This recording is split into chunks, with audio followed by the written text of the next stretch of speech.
The story opens with a cascade of system windows flashing across the public's view, each one warning citizens about a string of strange and abnormal events breaking out in different corners of the world.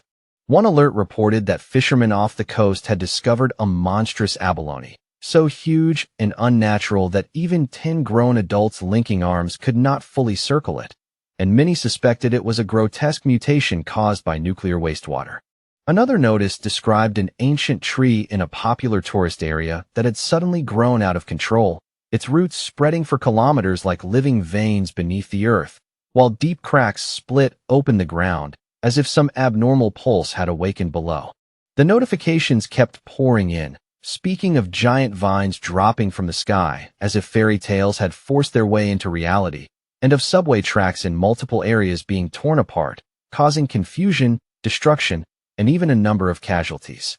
But hardly anyone took those warnings seriously, because to most people it all sounded like the same old sensationalist nonsense, no more believable than that ridiculous zombie bite panic from years ago that had ended up being nothing at all. At the school gates, large groups of students were already gathered together, chatting noisily and trading gossip, clearly finding local rumors and campus drama far more entertaining than the bizarre news playing out beyond their little world. Then, in an instant, every wandering eye and scattered conversation was pulled toward a single approaching figure. The one walking over was none other than the school's acknowledged beauty, Chu Qingli. The crowd immediately began to stir with excitement, wondering if she had finally come to dump her boyfriend. In their eyes, that relationship had never been equal at all, but more like an act of pity and charity from her from the very beginning. Chu Qingli had already secured her place at Qingqing University, while her boyfriend had not even managed to get into a respectable college. To everyone watching, their futures were already worlds apart. With that cold gap hanging in the air, Chu Qingli walked straight up to Fang Yi and called out to him, making him turn around with a faint, curious look in his eyes. Wearing an icy expression and not the slightest trace of softness, she told him that she had thought everything through carefully, and that the relationship between them was simply not realistic anymore.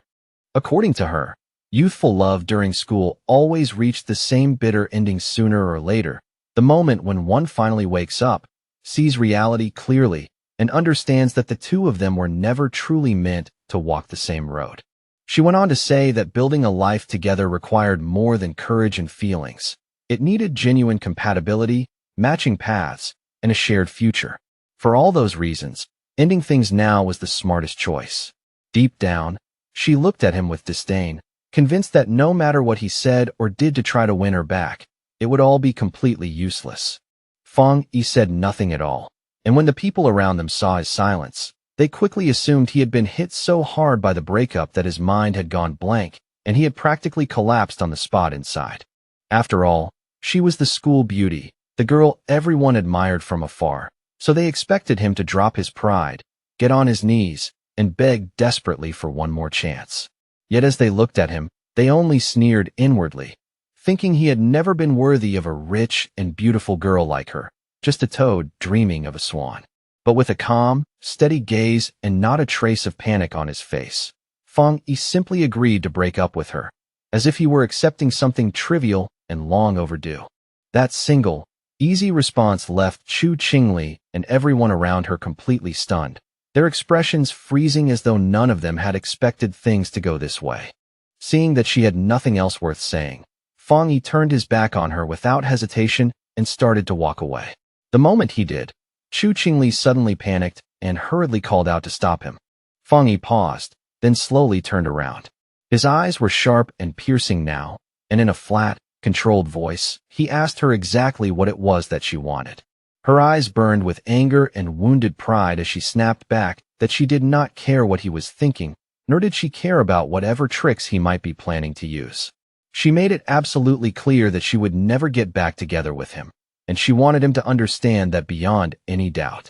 Fang Yi looked straight at her for a moment, then told her not to flatter herself so much, coldly reminding her that being the so-called school beauty did not make her nearly as important as she imagined. The words struck her on the spot. Her eyes widened in disbelief, and then, almost instantly, her face flushed red, a mix of shock, embarrassment, and rising anger coloring her cheeks. The students around them were just as shaken, staring at Fong Yi as if they had suddenly become strangers to the same boy they thought they knew so well. What none of them understood was that Fong Yi already knew something they could not even begin to imagine, and he was fully aware that Chu Qingli and the others had no idea what was about to descend upon the world. He knew that the rules society currently worshipped, money, grades, status, education, all of it, would soon be reduced to ashes. None of them knew that he had returned from a future swallowed by disaster, reborn into this timeline with memories intact. Because of that, the Chu Qingli standing before him now was no longer someone close to his heart, but merely a distant stranger from another life. Without another glance back, Fong Yi left the school behind him and walked away. He had far more important things to deal with now. To him, school beauties, gossip, pride, and reputation had all become meaningless, because the entire order of the world was about to be torn down and rebuilt from the ground up. The true danger was not some campus scandal at all, but a terrifying crisis already looming over the whole of humanity on Blue Star. Everything had truly begun the night before, when Fong Yi suddenly woke from sleep, and strange cracks appeared before his eyes, showing him fragments of the future in flashes that felt both unreal and horrifyingly vivid. And then the system informed him that aura recovery had been detected. Its complete activation would arrive in exactly 364 days, 11 hours, and 59 minutes.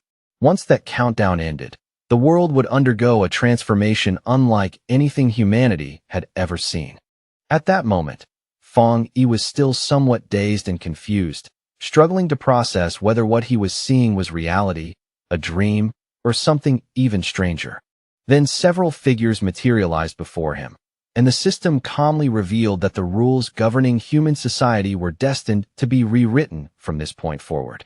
The age of cultivators was about to descend upon the world, and from then on, strength, raw, undeniable power, would become the new standard by which everything was measured.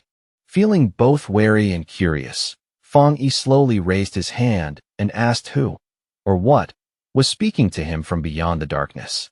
In the next instant, a strange and eerie light began to gather in front of him, shining with an otherworldly glow that made the room feel suddenly cold and unreal. A system window appeared and explained that it came from the outer reaches of the universe, built with top-tier algorithms fused with cosmic secrets. Its purpose was to automatically generate cultivation techniques based on any spiritual material touched by the host. The screen also showed, almost mockingly, that his current number of techniques was 0. Fong Yi cautiously stretched out his hand, and his eyes widened in surprise when his fingers passed straight through the system window, as if it were made of light and nothing more. Then, without warning, a terrifying monster burst into view and let out a deafening roar, its presence so violent that it seemed to shake the air itself. Fong Yi froze where he stood, his whole body going stiff as fear rushed into his eyes and a cold chill ran through him. Inside the monster's gaping mouth hung a corpse, and the system coldly informed him that this was the end awaiting him as an ordinary person, along with the same doomed fate that would swallow billions across Blue Star. Fong Yi swallowed hard, his throat dry, and no matter how much he tried to steady himself, he could not stop the fear rising inside him. He pressed a hand against his chest as if trying to quiet his pounding heart, while worry and dread gathered heavily in his eyes. As the shock lingered, Fong Yi fell into deep thought, and memories from his previous life began to surface one after another with painful clarity. In that former life, he had been nothing special at all, just an ordinary man dragged along by the tide of chaos, struggling day after day simply to survive, while clinging to the faint hope of somehow enduring the coming disaster. But he had witnessed the collapse of his nation with his own eyes, seen the people suffer in misery, and in the end, even he had failed to escape the jaws and claws of the mutated beasts. He remembered dying in utter despair, his heart packed with rage, helplessness, and a hatred so deep that even at death's door, it burned like a final curse. A sharp light gradually returned to his eyes, filled now with determination, as he realized that perhaps this was exactly why the system had chosen him and sent him back one full year before aura recovery began. He slowly lifted his hand again, fully aware that at this very moment, most of the world was still living in ignorance, with no clue that a great and terrible change was already drawing near. Fang Yi touched the fragments of the system and made up his mind that he would seize every anomaly born from the aura and turn each one into an advantage for himself before anyone else could react. At that moment, the system began initializing a brand new evaluation, as if the first step toward rewriting his fate had finally, truly begun. A bright, eager light rose in Fang Yi's eyes as the system informed him that the connection had been completed successfully, as if a sealed door inside his fate had just been opened at last. A completely new path had now been unlocked before him, and from this moment on, everything in existence could serve as material. His mission was clear and heavy: gather powerful techniques, collect extraordinary abilities, become a true cultivator, and eventually save the world from the disaster ahead. Across the city, notices spread quickly, informing people that humanity was now facing a crisis unlike anything it had ever encountered before. There would be no answers hidden in the past, no old experience to rely on. The only option left was to adapt and survive through one's own strength. Everyone who saw those warnings was stunned and confused, except for Fang Yi, whose expression remained calm because he already knew this terrifying future was real. When he turned on his phone, screen after screen filled with fresh notifications. At a glance, he understood that the government was neither fully confirming nor denying the strange phenomena. Instead, it was limiting itself to cautious public reminders, subtly telling people to prepare. Fang Yi knew exactly what that meant. This was Xia Nation's restrained and deliberate way of issuing a warning, because reports that would once have been dismissed as mythical nonsense could never have spread this widely unless something truly serious was happening. A trace of sadness filled his eyes as memories of the past resurfaced. He knew that this quiet, indirect approach from Xia Nation helped people stay calm and continue trusting their country instead of falling into panic. It was slow, difficult, and sometimes frustrating, but still far more effective than the chaos, riots, and gunfire that had consumed neighboring nations. Then he recalled what the system had told him earlier. He could use anything as material. That meant the places where anomalies appeared would become his true opportunities, and he needed to head straight toward them without hesitation. His full attention settled on the phone screen, his eyes narrowing slightly as he began to search through the flood of information for the first useful clue. It was the #1 trending story. The UV index at Qingqing University had reportedly reached a historic record not seen in 100 years. Because of that, a heat warning had been issued, urging incoming students to protect themselves, stay alert, and apply sunscreen before entering campus. The students reading it were more confused than worried, thinking that even top universities had now started using ridiculous sensationalist advertising. To them, it had to be fake, definitely a paid trending topic, because heat at that level would not just be uncomfortable, it could kill people on the spot. Fang Yi lifted his head and looked at the sky above him, only to see thick clouds hanging there without a trace of harsh sunlight. Then he switched on a UV meter and found that the reading where he stood was 0. He could not help feeling puzzled for a moment, because Qingqing University was only about 15 minutes away by car. He did not understand how the weather conditions there could be so drastically different from what he was seeing here. Soon, images began circulating online showing a blazing, brutal sun hanging over the university grounds. Students were informed that new student registration would continue as planned, but they were strongly advised to avoid the North Gate because of the terrifying UV levels, while all the other entrances would remain open. Seeing that, Fang Yi could not help but smile, though the expression on his face carried more certainty than amusement. He knew that when anomalies first appeared, most people always mistook them for publicity stunts, marketing tricks, or fake news, and only he understood the truth hiding beneath the surface. A glimmer of excitement rose in his eyes, because he knew his first real opportunity had finally arrived. Fang Yi quickly changed his clothes and headed for Qingqing University. Along the way, nearly everyone was carrying umbrellas against the oppressive heat, and the temperature was so unnatural that even the leaves on the roadside trees had shriveled and fallen early. When he reached Qingqing University, he made his way straight toward the North Gate, the one entrance that had become the least crowded of them all because everyone else was desperately avoiding it. He already knew with absolute certainty that something was deeply wrong in that place, and the uneasy air around the gate only confirmed it further. Then glittering ashes began drifting down from the sky, glowing strangely as they fell. While the surrounding students screamed and fled in panic, terrified of being scorched alive, Fang Yi kept his eyes fixed on those falling fragments without looking away. Instead of retreating, he calmly sat down right there and made up his mind to touch one of them, as if he were reaching toward the very beginning of a new fate.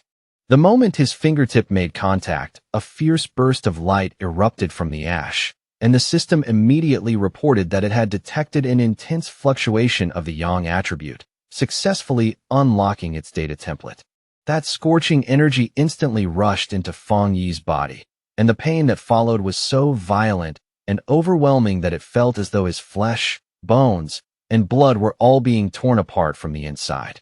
A blazing light then began to pour out from Fang Yi's body, wrapping him in a fierce golden radiance that made him look less like a student and more like a figure being reforged by fire. The people nearby cried out and covered their eyes in panic, afraid the light would blind them. None of them understood what was happening, and for a moment, some even wondered if the heat and fear had pushed them into hallucinating. The yang energy continued burning through Fang Yi's clothes, and the searing pain made him grit his teeth so hard that his jaw trembled under the strain. He grabbed the top of his head and nearly lost control, his whole body shaking as he had no idea whether the system had finished compiling or not. In that unbearable moment, he truly felt as though death was only one breath away. Then, at last, the compilation was completed, and Fang Yi successfully obtained a yang attribute cultivation method, the Golden Sun breathing technique. Not long after that, it was the official registration day for the new students at Qingqing University, and the campus was once again crowded with noise, movement, and fresh faces. Fang Yi's ex-girlfriend arrived at the registration area looking as eye-catching as ever, and almost immediately a young man stepped forward with a flattering smile, offering to carry her suitcase for her. Before long, several more boys came over one after another, all trying to seize a chance to get close to her, but she rejected every one of them with cold indifference, making it clear that she did not need anyone's help. She turned and glanced at a nearby couple with a sneer, her expression carrying that same familiar arrogance and quiet contempt. But in the very next instant, a brilliant golden flash suddenly lit up the area, startling her and the surrounding students so badly that all their attention snapped toward the source. A tense voice came through the loudspeaker, urgently ordering everyone to stay away from the north gate and keep their distance from the area at once. Her expression immediately turned serious, and curiosity mixed with unease as she decided to go and see for herself what exactly was happening over there. At the north gate, a massive burst of golden energy illuminated the entire area, turning the air bright and harsh as though a second sun had exploded right on campus. From within the swirling smoke and distorted air, a dark figure slowly emerged, giving off a heavy, oppressive presence that made everyone around instinctively tense up. He drew in a deep breath, and as he did, his eyes lit up with a fierce golden glow, sharp and powerful, like fire gathering behind his gaze. A system screen popped up before him, informing him that he had successfully created a new technique and had been awarded 50 points as a result. Fang Yi looked at the screen and frowned slightly, wondering what exactly those points were meant to be used for and what kind of value they truly held. After a brief pause, he decided it was not something worth dwelling on right now, though he instinctively felt that those points would probably become useful sooner or later. Time passed quietly, and before long night had fallen, with a strangely eerie moon hanging in the sky above, casting an unsettling light over everything below. Under that unusual moonlight, the young man began practicing his newly acquired breathing technique, carefully guiding each breath as he adapted himself to the power now living inside him. When the next day arrived, a bright sun once again hung in the sky, and a new wave of energy seemed to spread subtly through the university grounds, making the whole campus feel faintly different. Some students suddenly noticed the sky darken and the temperature cool for just a brief second, and that strange change sent them running toward the north gate. Before long, A large crowd had gathered there, all trying to see what kind of disturbance was happening. The university's dean was furious and demanded to know why no one had listened to the repeated warnings telling them to stay away from that area in the first place. A group then pushed its way through the crowd, and the students instinctively stepped aside to let them pass as they moved toward the very center of the commotion. At the center stood a hooded figure with a stern, unreadable expression, who coldly instructed the dean to seal off the north gate completely and not allow anyone else to approach. At that exact moment, the system informed Fong Yi that he had successfully cleaned a polluted area, confirming that what had happened there was far more important than it had first appeared. From that, he realized that the government already knew about places like this, and he could not help wondering whether there were other people in the world just like him. Then, hearing the alert that no one was allowed to enter the area anymore, the young man understood that things had truly become serious. The students spotted groups of people in uniform moving through the area, and whispers immediately spread through the crowd as everyone began wondering if they were members of the army sent to take control of the situation. From the edge of a rooftop, Fong Yi looked down over the scene and could clearly see that the disturbance at the north gate was drawing more and more attention with every passing second. With his red eyes glowing faintly in the wind, Fong Yi decided that this was the right moment to leave. Without hesitation, he leaped off the building and disappeared from sight with clean, decisive movement. Down below, the mysterious hooded figure walked slowly across the ground, where the surface had already split apart under the impact of the violent energy that had erupted there earlier. The hooded figure carefully examined the entire scene, taking in every crack, scorch mark, and strange trace left behind with a calm but serious focus. Then this person lowered herself to one knee and pressed a hand against the damaged ground, quietly sensing whether any remnant of that unusual energy was still lingering in the area. A moment later, she picked up a broken piece of the ground and studied it more closely. After examining the residue left within it, the hooded figure realized that the energy here had not been caused by nature, but by a person. Just then, officials began directing the students away from the area and pushing the crowd back, while the hooded person remained at a distance, silently watching everything unfold with hidden intent. Amid the restless crowd, Fong Yi's ex-girlfriend was visibly shaken when she heard that all of this destruction and strange energy had apparently been caused by a single person alone. At that exact moment, she caught sight of a figure jumping away in the distance, and for one brief second, an absurd thought crossed her mind as she wondered if it could somehow have been her ex. But she immediately forced that thought away and rejected it herself. With his grades and background, there was no way Fong Yi could ever have entered this school, much less appeared in the middle of something like this. Far away, back at Fong Yi's home, the last light of day gradually faded, and evening quietly gave way to deep night around the apartment building. Lying on his bed, Fong Yi let out a frustrated complaint that his whole body still felt unbearably hot, even after taking a cold shower to try to wash the heat away. Because of that lingering heat burning under his skin, he was already starting to worry that there was no chance he would get any real sleep that night. At the same time, another concern lingered in his mind. After everything that had happened during the day, he could not help wondering whether someone had already noticed him or started to suspect something. He then picked up his phone and noticed a popular news story discussing a cultivation association. Seeing it made Fong Yi remember how, in the past, most people had treated that name like nothing more than an internet joke or some ridiculous online fantasy. Then his thoughts shifted to the hooded figures he had seen at the university, and he quickly began to suspect that those mysterious people were very likely members of that same association. Curious and now far more interested, he opened the article at once, wanting to read the full report carefully instead of dismissing it like everyone else. The article laid out the various cultivation realms in order, describing levels that ranged from ghost acts all the way to total transcendence, as if it were presenting a hidden system the public had never been meant to understand. In the comment section, most people were still laughing and treating the whole thing as a joke, but Fong Yi stared at the screen in silence, seriously wondering whether this announcement was actually real. Fong Yi could not help thinking about how, in his previous life as nothing more than an ordinary person, he had never known any of this hidden information existed at all. Sitting quietly on his bed, he thought for a moment about the Cultivation Association, then set that matter aside and decided to try using his new technique once again for himself. He slowly closed his eyes and focused his breathing to begin training. Almost immediately, sweat began to form on his skin as a powerful golden energy started circulating around him in waves.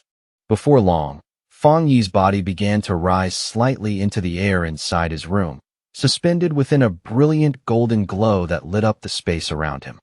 A warm yet intense light shone over him as the principle of the first stage became clear. He had to strengthen his body first so it could withstand and contain the power of heaven and earth. Step by step, he successfully brought the energy under control and even shaped that fierce golden force into the form of a divine axe, solid and imposing in front of him. His eyes shone with a bright, excited light, and a satisfied smile appeared on his face as he felt real strength filling his body for the first time. At that moment, the system informed him that he had reached the Dushui level, and along with that breakthrough, it awarded him another 50 points. Hearing that, Fang Yi immediately remembered the points he had earned before and looked more closely at the new screen, which now stated that another path had been opened to him. The system then explained that these points could be used to implant the compiled data into physical objects, turning ordinary items into carriers of cultivated power. Fang Yi thought carefully about the idea of placing power into an object, and as he considered it, his gaze slowly shifted toward the mug resting quietly on the table nearby. He raised his hand toward the mug, and a golden glow of power began to gather around his palm, flickering softly in the dim room. The system asked whether he wanted to spend 1 point to infuse the mug with the yang attribute. Fang Yi immediately realized that this was essentially a way of enchanting an object and granting it a special ability. He quickly understood the deeper meaning of that function and thought that if he used it on a weapon instead, it could become a personal battle item perfectly suited for future fights. The more he thought about what lay ahead, the more certain he became that having a weapon enhanced by power would be extremely important for surviving what was coming. With that in mind, Fang Yi searched his shelf, found a small sword there, and decided to use it as a test subject for this new ability. He thought that if this experiment succeeded, then the next step would be to buy a real weapon and prepare properly for the day he would have to face monsters again. Just then, in the middle of the quiet night, a strange sound from outside the building suddenly caught his attention and broke his concentration at once. Outside, hidden in the darkness, a shadowy creature with enormous claws was lurking near Fang Yi's apartment, silently watching his window like a predator studying its prey. Its red eyes glowed eerily in the dark, and as it bared its sharp teeth, the creature looked even more sinister and inhuman beneath the weak night light. The thing resembled a giant demonic rabbit, twisted into something unnatural, and it lowered its body as if preparing to launch itself straight at the building. But inside the apartment, Fang Yi still had no idea that danger had already arrived outside and was drawing closer by the second. Lying in bed, Fang Yi only felt restless and uncomfortable because of the aftereffects of his new cultivation technique, not yet realizing that the discomfort was not the only thing keeping him awake. His red eyes sharpened slightly as he listened again, wondering where that strange noise, something faint and scratchy, almost like a rat, was coming from.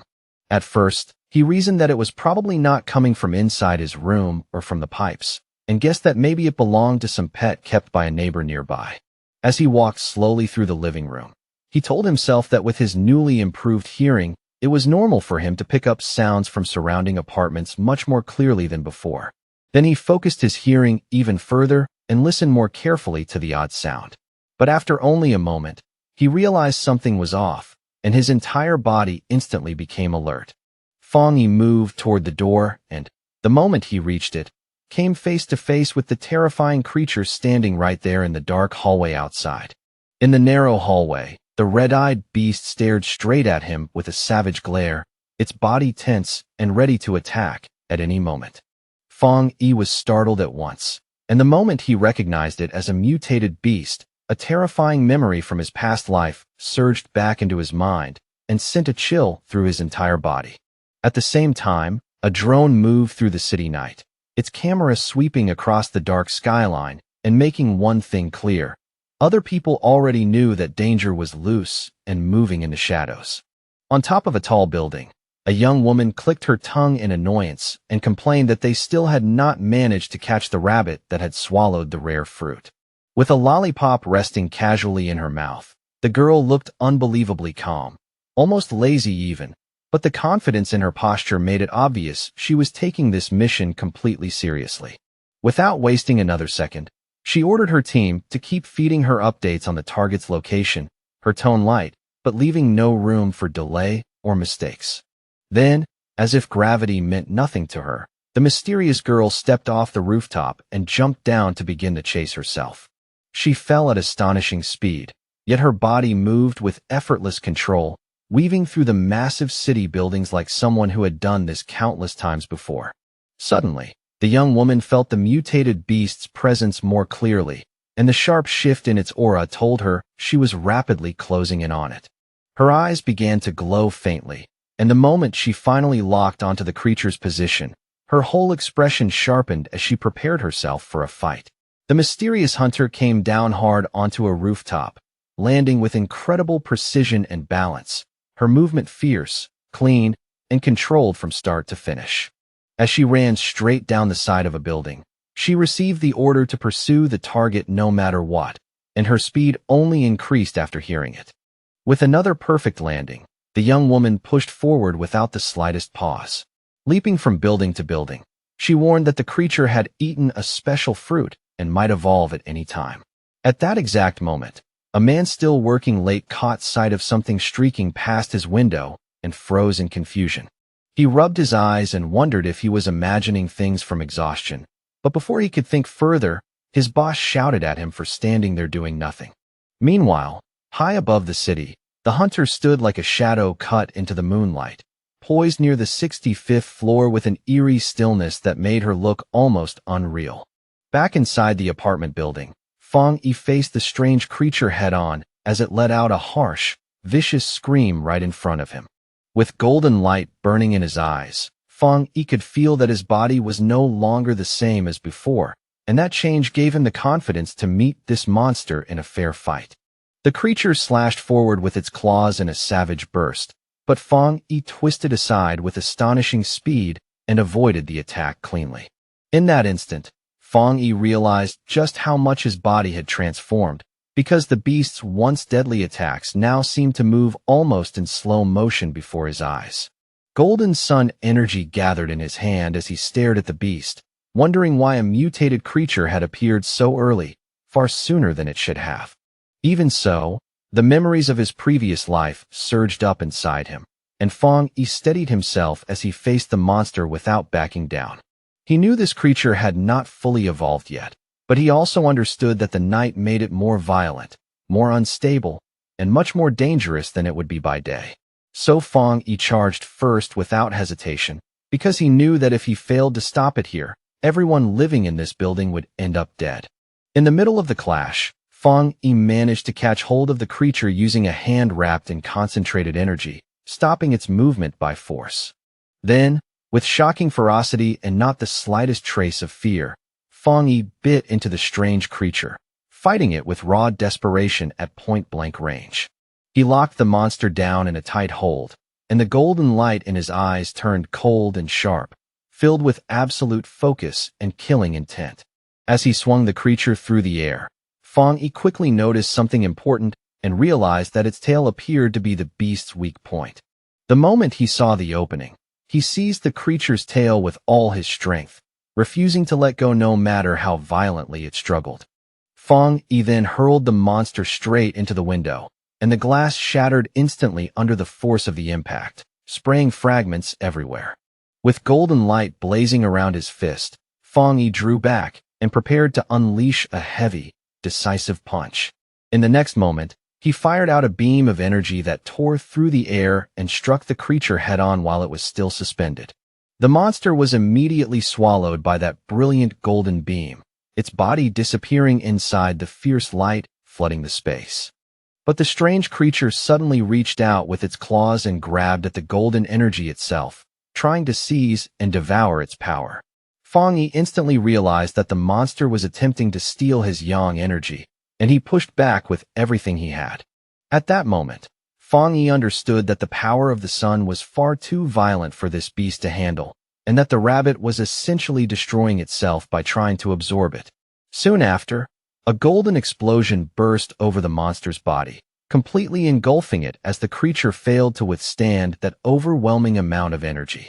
In the neighboring building, a couple was jolted awake by the noise, and the man frowned groggily as he asked if that sound had just been thunder. He got out of bed and went to the window to check outside for himself, but when he looked out, he saw nothing unusual in the night. Back at the scene, Fang Yi dropped down onto the floor, breathing heavily as the last traces of his golden energy flickered and drifted around him. The young man stared at the remains and thought that the creature had behaved like a starving ghost, crazily trying to swallow his power no matter the cost. After the battle ended, one of the monster's eyes rolled across the floor and came to a stop, releasing a strange thread of black smoke into the air. With a serious, unblinking look, Fang Yi fixed his gaze on what was left of the creature he had just defeated, staying alert even now. Without any hesitation, he brought his foot down hard on the eye and crushed it completely, destroying the last remnant of the beast. He understood then that this creature of the night had been desperately drawn toward his opposite, Yang-type power, almost as if instinct had driven it mad. Fang Yi knew very well that if he had still been an ordinary person, this monster would have torn through the building and devoured everyone living inside with ease. With that thought in mind, he became even more certain that he needed to master more techniques as quickly as possible if he wanted to survive the far greater dangers still ahead. Meanwhile, beneath the pale moonlight, the mysterious girl continued leaping through the air like a true hunter tracking prey through the night. Moving with astonishing speed, the young woman ran straight down the side of another building, as if vertical walls meant nothing to her at all. But the instant she arrived at the scene, the mysterious hunter's eyes widened in open shock at what she found waiting there. Standing silently in the middle of the night, she stared at the aftermath and wondered whether someone else had actually killed her target before she could reach it. Kneeling down beside the remains, she quickly confirmed that the target had indeed been destroyed and quietly stated that she would try to recover the night attribute from what was left. But the moment her hand touched the monster's remains, she was startled to discover that a trace of golden energy was still lingering inside them. The next second, a fierce heat and burning force surged into her senses so sharply that she recoiled at once, pulling her hand back without hesitation. The young woman instantly remembered the lingering energy she had sensed earlier at the university gate, and in that moment, she understood with complete certainty that this was no random overlap and definitely not a coincidence. After making that connection, the girl's expression turned serious. With a steady, determined look in her eyes, she raised her communicator and switched it on without hesitation. She reported to her base that the target had already been eliminated by a powerful new forerunner, someone with an unusual and clearly special ability that could not be ignored. A voice came through the communicator and immediately asked whether this same unknown person was also responsible for cleansing the university gate and killing the mutated rabbit. A man's voice then confirmed that they currently had no information at all on this mysterious individual, and for that very reason, the association needed to recruit him as soon as possible. The silver-haired girl calmly agreed with that decision.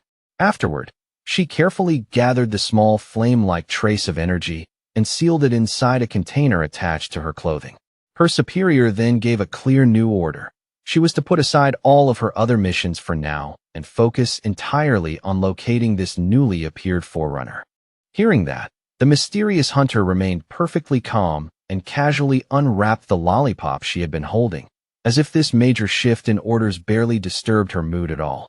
The young woman placed the candy into her mouth and replied in an easy, unhurried tone that she understood the new assignment perfectly well. But before setting off to begin the mission properly, the girl added that she first needed to buy some milk tea and relax a little before getting to work. On the other end of the communicator, a voice wondered aloud who this mysterious person could possibly be, someone capable of displaying such overwhelming and unusual power. The young woman agreed that the president had been right and said that she, too, now wanted to meet this powerful expert with her own eyes. Fang Yi's new day began with the first light of sunrise. He stretched his body slowly, the morning air cool around him, already prepared in his heart for another round of training. He knew very well that waking early was beneficial for cultivating his power, so without wasting time, he steadied himself and prepared for a fresh training session. Fang Yi began using his breathing method, drawing in the golden energy carried by the morning sun. As that warm power entered his body, his eyes gradually lit up with a rich golden glow. As the technique circulated, he stepped into the ghost axe realm and clearly felt the force of that cultivation method taking shape within him. Then a sudden surge of energy burst through him without warning, catching him off guard and making even him pause in surprise. He quickly realized that his strength was rising yet again. Power rushed through every part of his body, and he immediately focused his mind to steady and control it. Fang Yi slowly clenched his hand into a tight fist, clearly feeling the condensed energy gathering and stabilizing in his palm. When he summoned his key axe once more, he noticed right away that the weapon now felt far lighter in his grasp than it had before. He wrapped his hand firmly around the handle, his posture tightening as he prepared to test what this new increase in strength could really do. The young warrior raised the golden axe high above his head, gathering force through his whole body as he prepared to unleash a heavy, decisive strike. In that moment, he broke through into the two-star ghost axe realm, and the power surging out of him was released with a far greater intensity than before. His eyes now seemed to burn with golden flames, a fierce and vivid sign of the new level of strength he had successfully reached. After this breakthrough, Fang Yi could clearly feel that his body had become much stronger, tougher, and better able to withstand the pressure of cultivation. He had advanced so quickly because he was still drawing on the leftover energy from his previous power-up, using that stored force to push himself further in a short time. Even so, Fang Yi made up his mind that from this point on, he would cultivate more carefully, progressing step by step instead of recklessly chasing speed. But his rapidly growing power was already attracting too much attention, which meant he now needed to find a more secluded place to continue training in peace. Meanwhile, inside the association's office, a man suddenly sensed something unusual shifting in the air around him. He noticed the disturbance in the sun-attributed energy and immediately wondered whether that troublesome new guy was causing another scene again. Not long after, Fang Yi found a quiet, isolated spot beside a river, where he could calmly continue putting his next plans into action. A system screen appeared in front of him, and after reading it, he confirmed that he was ready to add a special property to his weapon. He remembered that he had tested this process on another object before, but that item had been too weak and simply could not endure the force being placed into it. This time, however, the new blade resonated smoothly with his energy and formed a strong connection with it. A system message soon confirmed that the item encoding had succeeded. Excited by the success of his newly empowered weapon, Fang Yi immediately readied himself to test its terrifying potential without delay. The results stunned even him. The sword released an astonishing amount of power, and a massive golden beam erupted from the blade and shot straight into the sky. After the strike, the young warrior landed with his sword still wrapped in burning energy, his body humming as that powerful force continued flowing through him. That single swing had nearly started a fire, and seeing the aftermath made Fang Yi realize just how dangerous and destructive his current strength had already become. The smoke produced by the attack was huge and impossible to miss, so he immediately understood that someone might have seen it and that he needed to leave the area quickly.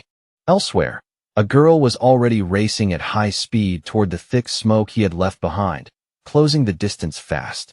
As she ran, she complained in frustration that she had only stepped away for a moment, yet somehow had still managed to miss everything important.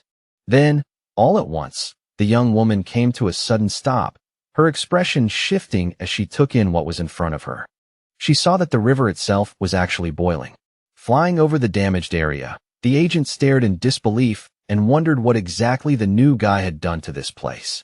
She could already imagine herself getting scolded later, because ever since this mysterious person had appeared, nearly everything around her seemed to be going wrong. Just then, a flash of golden light in the distance caught her attention, and her eyes sharpened at once with fresh curiosity. The hunter was genuinely shocked by what she sensed next. It should not have been possible. His power had jumped from 1 star to 2 stars so quickly, and on top of that, he had even created a spirit weapon. The association possessed only 2 such weapons in total, and even now, the method for creating them was not fully understood or mastered. That made the girl deeply suspicious, and she could not stop wondering how someone working entirely on his own could possibly have gained this kind of power. Still, after thinking it over, she told herself she might be mistaken and decided to begin cleaning up the mess he had left behind first. Far away from all that, Fang Yi thought about how his weapon now carried the Yang attribute successfully, yet even with that achievement, he knew he still wanted more power. Since the system could encode almost anything, he decided to push the blade even further and add more traits to it.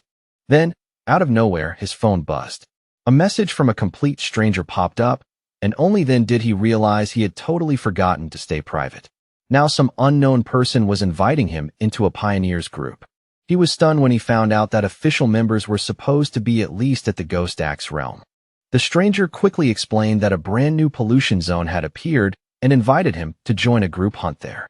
After asking where it was, he received a file in return, one that detailed the lava dragon of the Shadow River. The zone was filled with lava and carried the same Yang attribute he possessed, so Fang Yi thought it over for a moment and accepted the invitation. Meanwhile, far away in Binmu district, a team was already gathered there, waiting for old Li's friend to finally show up. One of the members said the girl's map had been incredibly accurate, which was why he had managed to find the place so easily. The blonde girl thanked everyone for making the trip, then calmly reminded them that if they wanted to succeed, they would have to work together. She was from the Cultivation Association, and honestly, she felt a little disappointed that the pioneers gathered here were not especially strong. What most people did not know was that the Cultivation Association was actually a government organization. It had taken a lot for her to get in, even requiring her family to call in favors. So more than anything, she could not stand the thought of failing. Right at that moment, one of the explorers spotted the newcomer approaching and immediately called out his name, Fang Yi. Fang Yi arrived with a powerful presence, carrying his newly forged sword, and gave the group a simple but confident introduction. The agent was visibly startled by the pressure coming from him, yet when she sensed his aura more carefully, she found that it was not oppressive at all, but warm and strangely steady. Now that the whole team had assembled, the leader gave the signal, and everyone began heading toward the cave entrance together. Fang Yi chose to take the lead without hesitation and told the blonde agent to handle the lighting behind him. The team moved deeper into the cave, and one of them warned Fang Yi to watch out for the loose rocks above. At the same time, they all found it a little strange that the place still was not as hot as they had expected. As he kept walking ahead, Fang Yi found himself thinking about how quickly these people had accepted him. In times like these, that kind of trust and companionship felt surprisingly genuine. Fang Yi continued forward, and soon the ground beneath his feet began to change color, a clear sign that danger was getting close. A moment later, they stepped into a massive open space and froze in shock at the sight before them, a river of boiling lava flowing right across the cavern. Without even pausing to think, Fang Yi charged straight toward the danger, making the blonde agent shout at him not to act so recklessly. To everyone's disbelief, the warrior thrust his sword directly into the lava. The explorers were thrown into panic and cried out in alarm.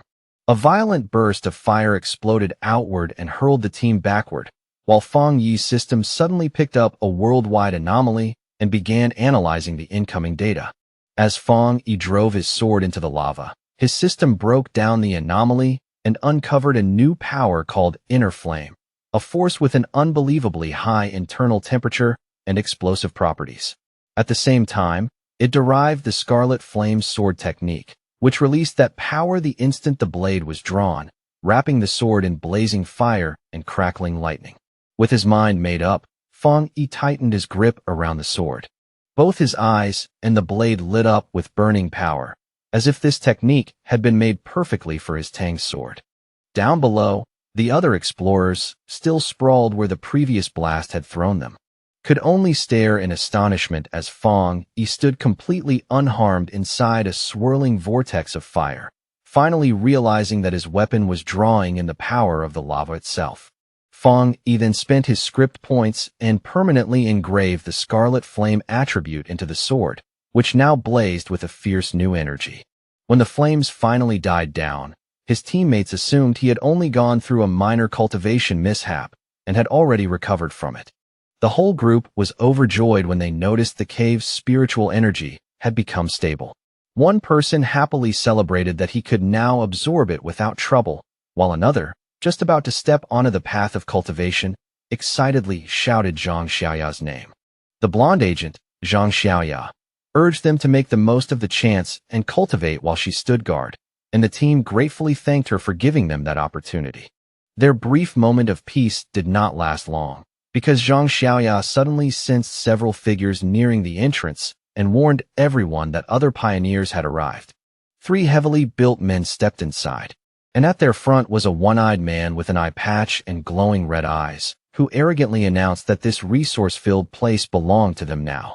Zhang Xiaoya's heart sank at once, because she recognized that all 3 of the newcomers had reached the 1-star Ghost Axe realm, far beyond what her current team could handle. Even so, Zhang Xiaoya tried to stay calm and reason with them, politely saying that her group had arrived first and even offering to let them join in. Her attempt at diplomacy was answered with open contempt. The eye patch-wearing leader mocked her weak cultivation and told them to get out if they knew what was good for them. Zhang Xiaoya's expression turned cold. She thought about the cruel law of the strong devouring the weak in this new age, but as a member of the Xian Nations Association, she knew she could not simply stand by and accept such injustice. Just as the standoff was about to turn violent, Fang Yi stepped forward and placed himself between Zhang Xiaoya and the hostile leader. With his sword already burning in his hand, he looked at the huge man and coldly asked whether he had nothing better to do than pick on a young woman. The eye patch-wearing leader was so stunned that for a moment, he could not say a word. Without the slightest pause, Fang Yi unleashed a single, overwhelming slash that erupted into a fiery explosion and blasted all 3 attackers straight through the air. Even Fang Yi's own teammates were shocked awake from their meditation by the sheer force of that strike. He remembered all the tragedies brought by people who worshipped the rule of the strong, and he understood clearly that only absolute power could make people like that listen. To drive the point home, Fang Yi slammed his blade into the ground right in front of the rival leader. Wrapped in a vast golden aura, he gave them a cold order to get lost. Frightened by this second terrifying display, the leader called Fang Yi a monster and screamed for his men to run, while Fang Yi silently watched them flee in panic. The moment the danger passed, his teammates hurried over at once, all of them buzzing with excitement and disbelief at his astonishing strength. Fang Yi gave an easy smile, waving the matter away as though it were nothing worth dwelling on, then calmly suggested that they should stop lingering here and head out before more trouble found them. As they made their way out, Zhang Xiaoya kept replaying the scene in her mind, silently measuring the terrifying strength Fang Yi had revealed and realizing with growing certainty that what he had shown them was only a small fraction of what he could truly do. By then, she was already convinced he was a top-tier pioneer of the highest value, and the weight of that conclusion hit her hard. She knew this was no ordinary discovery and that she had to report it back to her organization at once, without wasting even a second. The scene then shifts away from the mountain and into the office of the Spiritual Energy Cultivation Association, where the atmosphere is far more tense than the bright daylight outside. There, a woman speaking with Zhang Xiaoya over the phone repeated the news in open surprise, almost unable to believe what she was hearing as she asked again whether another high-attribute pioneer had truly appeared. The office worker immediately grew flustered after blurting that out, her expression tightening as she realized she had spoken too freely, especially with an imposing man standing silently behind her and hearing every word. Trying to recover her composure, she gave an awkward confirmation of the report, forced a stiff reply, and then quickly hung up the call before she said anything even more revealing. The young woman turned and cheerfully asked her gray-haired superior whether they had somehow become lucky enough to discover 2 high-attribute pioneers one after another. But his face remained grim as he corrected her in a low, serious voice, saying this had nothing to do with luck. In his eyes, Every high attribute individual was destined to grow into a new center of power, and managing people like that was not a blessing at all, but an enormous burden that weighed heavily on him. Under a wide, sunny sky and in the clear light of day, Fang Yi finally made his way back into the city, looking outwardly calm even though his mind was already turning over what had happened. He tried to pass himself off as a cosplayer to avoid unnecessary attention, but the plan worked poorly. His naturally overwhelming presence, paired with the very real sword he carried, only made people look at him more, not less. His casual walk through the city was cut short when he glanced down at his phone and discovered that news of the cave incident had already spread online and gone viral with astonishing speed. Seeing that, he clicked his tongue and quietly blamed his own carelessness, knowing full well that the eruption of his inner flame had been far too eye-catching and impossible for people nearby to ignore. He quickly dismissed the possibility that his teammates had betrayed him, deciding that suspicion was pointless for now, and instead turned his attention to the far more urgent issue pressing on his body. The massive surge of yang energy he had absorbed was already pushing him toward another breakthrough, fast and hard. He had no time to hesitate, so he immediately headed for the back mountain, looking for a secluded place where he could advance in peace. Only 5 minutes later, on that same mountain and beneath the quiet stretch of open sky, a different figure happened to be nearby.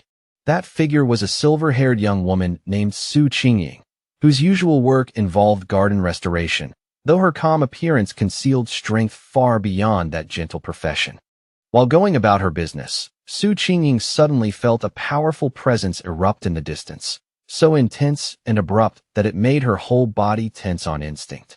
She lifted her eyes and saw an explosive burst of light blooming ahead like a miniature sun, and in that instant she recognized the signs at once. A cultivator was breaking through into the 3-star Ghost Axe realm. The sheer scale of the energy left her stunned.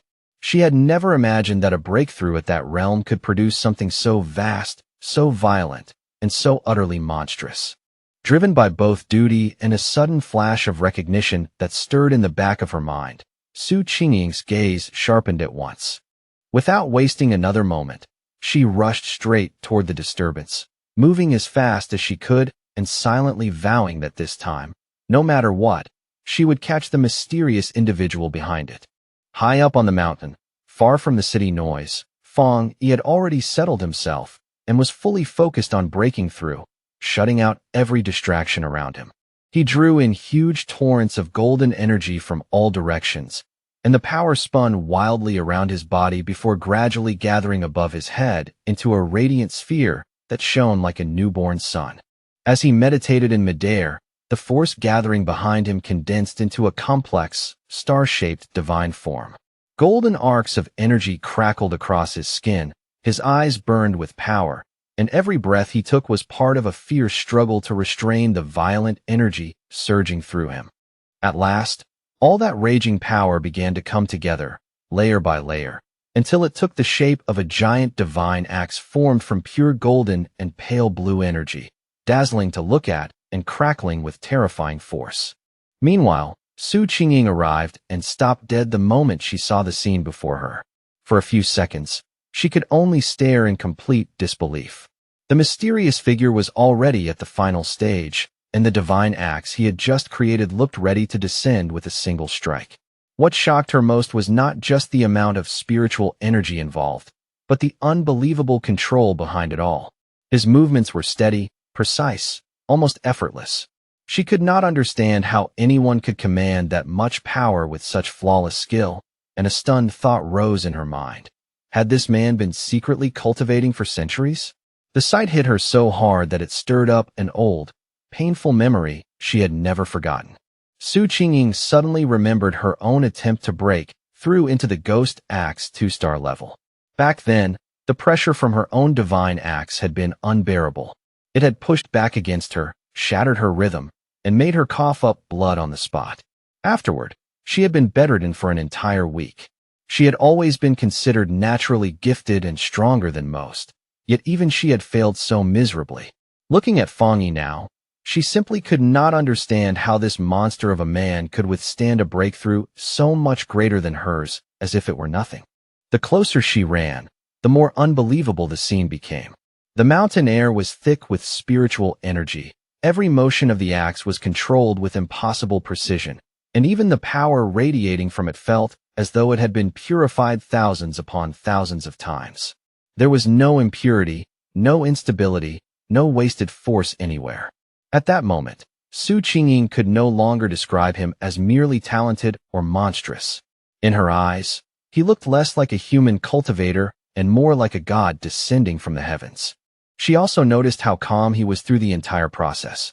Most pioneers, once they sensed a breakthrough approaching, would rush through it in panic or excitement, afraid of missing their chance. But this person moved with the quiet steadiness of someone who had already seen countless storms. There was deep experience in every choice he made, and the composure of an ancient master seemed to cling to him. Her thoughts were abruptly cut off when the giant, blazing divine axe finally began to move. She watched, breath held, as the overwhelming weapon shifted with clear intent and then swung outward toward the east. At the very peak of his power, Fang Yi's eyes blazed with pure golden light, while thin cracks of raw energy spread across his face like glowing fractures struggling to contain what was inside him. He floated within a blinding storm of golden force, his body at the center of the raging brilliance, as he successfully brought the enormous mass of gathered energy under control and forced it to evolve. Then a system window appeared before him, crisp and undeniable, formally confirming his success. He had officially stepped into the Ghost Axe realm, 2-star. The newly formed divine axe then crashed down into the earth with unstoppable force, releasing all of its stored power in one enormous shockwave that ripped violently across the mountain. Su Qingying was caught head-on by that terrifying blast and had to brace herself with all her strength just to remain standing against the sweeping wave of golden energy. The remaining force carved a massive path straight through the forest before slowly fading into silence. And when Su Qingying finally raised her head again, the mysterious man was already gone without a trace. Breathing hard from both the effort of the chase and the sting of frustration, Su Qingying could hardly believe she had missed him again, especially after reaching the area in barely 30 seconds. A troubling thought soon crossed her mind. He must have realized that someone was tracking him. And if he remained this cautious, this elusive, and this difficult to pin down, then her mission to recruit him into the association might become impossible from the very start. Just when she was about to give up and retreat, she suddenly paused. An idea flashed through her mind. Instead of continuing to stare at the torn path left by the shockwave, she turned toward a giant old tree nearby, its trunk still glowing faintly with leftover golden light. That small detail gave her a new sense of certainty. Looking into the woods that appeared empty, she called out respectfully, addressing him as senior and asking whether he was still somewhere in the area.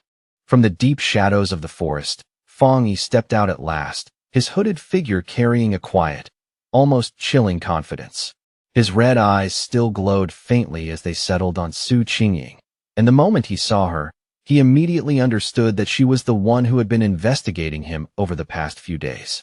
Now that she had been discovered, Su Qingying forced herself to remain steady and formally introduced herself without retreating. She stated that she was the captain of the Firefly Squad under the Spiritual Practitioners Association of Xia Nation and also one of the nation's earliest pioneers. Then, on behalf of the association, she sincerely invited him to join them. She openly admitted that she had been following him for 2 days and said she hoped her methods had not caused him to think poorly of her intentions. Throughout her explanation, Fang Yi said nothing at all, and the expression hidden beneath his hood remained impossible to read. Trying to strengthen her case, Su Qingying added that although the public still knew nothing about it, all of the official documents for the association had already been fully prepared. Inside, however, she was extremely nervous. Every word had to be chosen carefully, because she could not tell whether she was already offending him or pushing the patience of a man far stronger than herself. She knew she had to keep her tone soft, respectful, and measured. But before she could continue with the speech she had prepared in advance, Fang Yi cut straight through it with a simple, direct question. Why should I join? The blunt question caught Su Qingying completely off guard. She froze for a brief moment, then stuttered as panic rushed into her thoughts. In that instant, She understood that polite slogans and empty promises would mean absolutely nothing to someone as sharp and perceptive as him. So she decided the truth was her only real option. Steadying herself, she explained the purpose behind the association as plainly as she could. She told him that Xia Nation wanted to gather the early pioneers together, unite them, guide them onto a more organized path, and offer them greater protection as the world changed. She admitted that everything was still chaotic and uncertain, and that to someone like him, an organized group might easily sound like a cage built to restrain a free spirit. Even so, she asked him to look beyond that. A great return of spiritual energy was coming, and when it fully arrived, they would all need to stand together against the unknown enemies waiting in the future. After quietly listening to her earnest and passionate explanation, Fang Yi merely leaned back against a nearby tree, looking tired, relaxed, and not especially moved. Then he gave her a plain answer. He was not willing to join. For now, he said, he still could not bring himself to place full trust in either her or the association standing behind her. Su Qingying was left utterly stunned by that straightforward refusal, her eyes widening as if she had not even prepared herself for the possibility that he would reject her so cleanly. Faced with his refusal, Su Qingying immediately grew anxious and desperate. In a hurry, she reached into her jacket and pulled out her identification card, as though that single object might still salvage the situation. Holding the card up where he could clearly see it, she quickly introduced herself once more as Su Qingying and added that before the return of spiritual energy, she had once been a well-known athlete.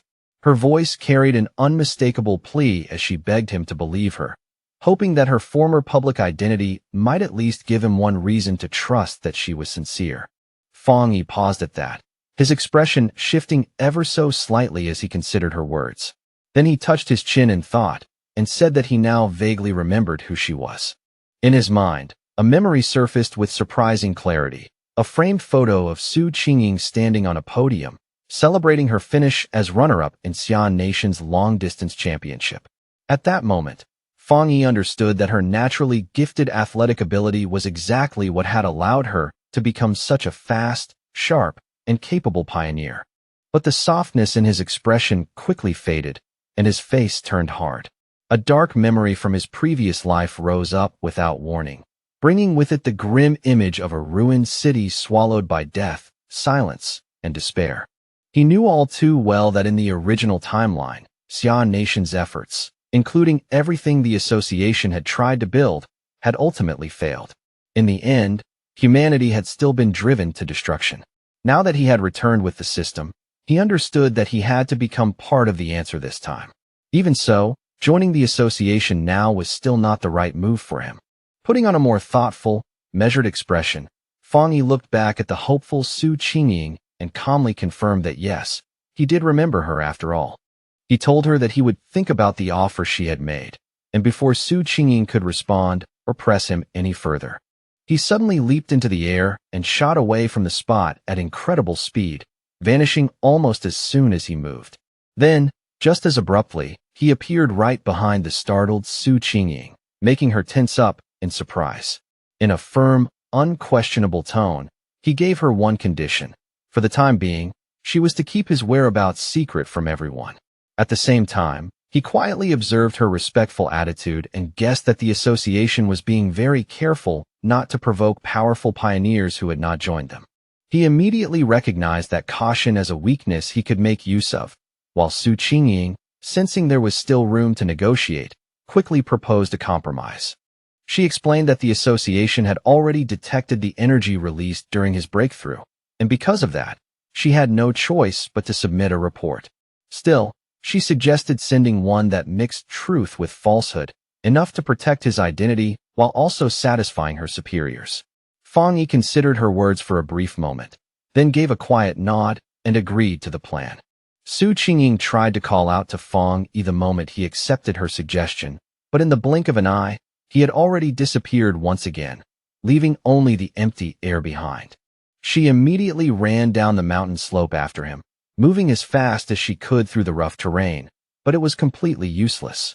There was no sign of him anywhere. Tired, irritated, and left with no choice, Su Qingying walked alone along a damp forest path, muttering under her breath in growing frustration about how many times she had already failed to catch him and how he was clearly trying to avoid her now. Letting out a weary sigh, she grumbled about the exhausting job of cleaning up and erasing the powerful energy traces he left behind after every incident. Her irritated thoughts were suddenly interrupted by a voice coming through her earpiece, telling her to stop dwelling on that impossible-to-track pioneer and to refocus on the mission already in front of her. The voice then informed her in a serious tone that the strange creatures had appeared again. Su Qingying froze on the spot, her eyes widening at once as she asked, almost in disbelief, whether they had really returned. A terrifying memory instantly flooded her mind, showing her trapped in the middle of a pack of wolf-like creatures, their mouths slick with blood and their red eyes burning with savage hunger in the dark.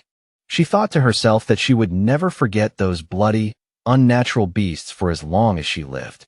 The story then explained what they truly were: cold, vicious, bloodthirsty monsters born from the contamination zones created by the return of spiritual energy.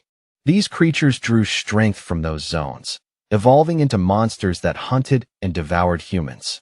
Some of them could even disguise themselves as natural disasters, using destruction as cover while tearing apart whole regions and creating new contamination zones in the process. If no one stopped them, their destructive nature would allow them to keep consuming the human world piece by piece until nothing remained. Not long after, a heavy storm suddenly crashed down over the city with frightening force. That night, the sky was no longer lit by ordinary streetlights, but by relentless, violent flashes of lightning that split the darkness again and again. Rain poured down in sheets, drumming against windows and streets, while red emergency alerts lit up people's phones one after another, warning of a severe thunderstorm and urging everyone to remain indoors. Another alert soon followed, announcing that the Yuhuang Mountain area had been officially closed due to the growing risk of flooding and related danger. Standing by their windows, people stared out at the terrifying weather and commented that they had not seen a storm this severe in years. Some even joked nervously that maybe a powerful being was up on the mountain undergoing some kind of lightning tribulation. Hidden inside a narrow, rain-soaked alley, Fong Yi watched the storm with a grim, focused expression, one red eye glowing faintly in the dark. He could clearly feel the enormous thunder energy saturating the air and recognized at once how wild and violent it was. This was no ordinary storm. It was another anomaly, and all that terrifying power was gathering toward a single point. His gaze swept past the rows of city buildings and distant lights before locking firmly onto a faraway mountain peak, where bolts of lightning were striking over and over without pause. In that instant, he knew he had found the true center of the storm. Without the slightest hesitation, Fong Yi rushed straight into the pouring rain, leaping across rooftops with explosive speed as he made for the mountain through the storm. The moment Fong Yi arrived at the foot of Yuhuang Mountain, the system immediately reacted and confirmed that a contamination zone had been detected. He raised his eyes toward the peak, but instead of the familiar beauty the mountain usually carried, he saw a grim and twisted sight, with skeletal remains scattered among warped trees as if the whole place had already been claimed by death. At the same time, another system notice appeared, adding to the danger by stating that the contamination level was unknown. Even so, Fong Yi did not stop for even a moment. With a steady, determined look in his eyes, he moved forward into the dark woods beneath the storm and walked deeper into the zone. As he pushed closer and closer to the heart of the storm, a massive bolt of blue lightning suddenly slammed into the mountain summit, lighting up the entire area in a harsh, blinding flash. That single strike was enough for Fong Yi to know he had found exactly what he was looking for. Inside the Spiritual Practitioners Association's command center, officials were already gathered in a tense emergency meeting. At the front of the room, a large screen displayed the image of a swirling vortex of blue energy hanging over the mountain peak. One official reported that the danger level on Mount Yuhuang was rising at an alarming speed, forcing them to seal the area and designate it as a new contamination zone. Hearing that, the association leader, his face grim and heavy, said the situation had become so serious that he had no choice but to pull Su Qingying away from another important mission. He then asked her to give a direct report on the situation. Su Qingying informed the officials that climbing the mountain was currently impossible because the thunder energy there had become dangerously unstable and was on the verge of erupting at any moment. For that reason, the area had already been officially classified as an A-level contamination zone. She continued with even more troubling news. Based on the rate at which the energy was growing, the mountain would soon escalate into an S-level threat, which would force them to activate their highest emergency response plan. But as she spoke, she pointed out that there was an even bigger problem behind all of it. According to the association's current data, none of the explorers they had available could safely approach the area. Su Qingying admitted openly that not even she could handle it. A wave of shock swept through the room as the calculations made it clear that the mission would amount to certain death even for highly advanced explorers. Faced with that impossible reality, a man in a security uniform immediately ordered that the entire foot of Mount Yuhuang be fully sealed off, with patrol teams sent out around the clock to prevent anyone from attempting to climb it. The association leader gave a firm nod and agreed at once. He declared in a hard voice that their only option for now was to contain the threat by sealing the mountain completely, and that no one was to go near it until the concentration of thunder energy finally dropped.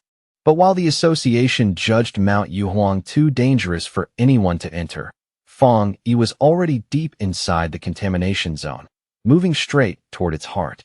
Massive bolts of blue lightning crashed down all around him, each one violent enough to tear through rock, earth, and trees in an instant. Even as the storm raged wildly around him, Fang Yi stood his ground without flinching, protected by the golden aura created by his breathing technique. Still, he knew that merely surviving inside the storm was not enough. If he wanted to obtain the purest and most concentrated thunder energy, then he had to climb all the way to the very center of the storm at the mountain's peak. That choice was not driven by recklessness, but by the dark memories he carried from the past. He knew better than anyone that the creatures appearing now were only the beginning, and that even more terrifying monsters would emerge in the future. He understood with absolute clarity that his current fire-based abilities alone were not enough to face the disasters that were still to come. He needed to become stronger with his own body and strength, rather than continuing to depend too heavily on the power of his weapon. Standing amid the violent lightning, Fang Yi realized that this was a rare and nearly perfect chance to use the thunder energy itself to temper and strengthen his body. He knew very clearly that if he let this opportunity slip away and failed to grow stronger now, then the disasters waiting ahead would almost certainly lead him to death. With golden light blazing in his eyes, Fang Yi drew his flaming sword, roared in open defiance at the storm above him, and drove the blade straight into a massive bolt of blue lightning. The wild thunder energy exploded through his body in an instant, bringing unbearable pain that felt as if it might tear him apart from within, yet Fang Yi's face never wavered. He endured it with grim determination, refusing to bend. His whole body trembled violently as the raging electricity tore through him, every muscle tightening under the brutal force, as if his flesh and bones were being hammered apart from the inside. In that instant, Fang Yi realized this thunder power was not some passive natural force. It felt like a divine punishment made real, a violent will that was actively resisting him and trying to crush him where he stood. The storm itself seemed furious that he had stepped into its domain. Its madness rolled through the sky like a living thing, as though it were screaming at him to retreat, surrender, and abandon this reckless attempt at defiance. Staring up into the chaotic, lightning-torn sky, Fang Yi forced himself to think through the pain. How could he possibly make a force this wild submit to him? Then a thought flashed across his mind. He steadied his breathing, calmed his heart, and remembered the rule of the system. If he wanted to claim a power, he first had to come into direct contact with its source. A golden aura burst outward from his body in a blazing wave as he activated his golden sun breathing technique with everything he had. Refusing to be pushed back by the storm, Fang Yi roared and drove himself forward, swinging his flaming sword to carve a burning path through the raging sea of blue lightning. The collision between his radiant golden power and the storm's savage thunder force triggered a massive, chaotic explosion that shook the mountain and sent violent currents tearing through the air. Blood slid from the corner of Fang Yi's mouth under the overwhelming strain, but his eyes only burned brighter, filled with fierce determination and an almost stubborn refusal to fall. He knew better than anyone that this was a desperate gamble with no safe outcome. He had to push himself beyond his limit, stand at death's edge, and risk everything now if he wanted even a chance to keep living in the future. At last, after fighting his way through that merciless torrent of thunder and pain, Fang Yi finally reached the mountain's peak. The moment he arrived at the very center of the storm, he drove his sword into the ground with brutal force, splitting the rock beneath him.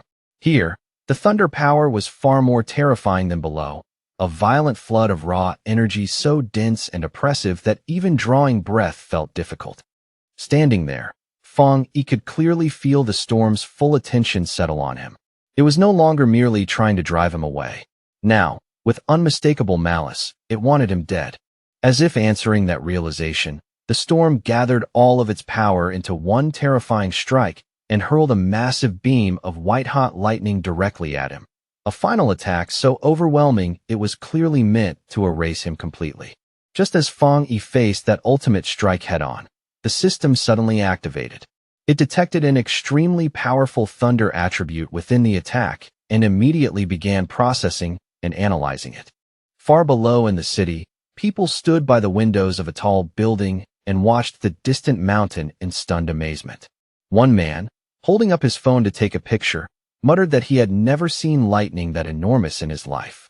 Another stared into the sky and half joked, half believed that perhaps a god was undergoing some kind of heavenly trial, swearing he had even seen the outline of a person in the storm.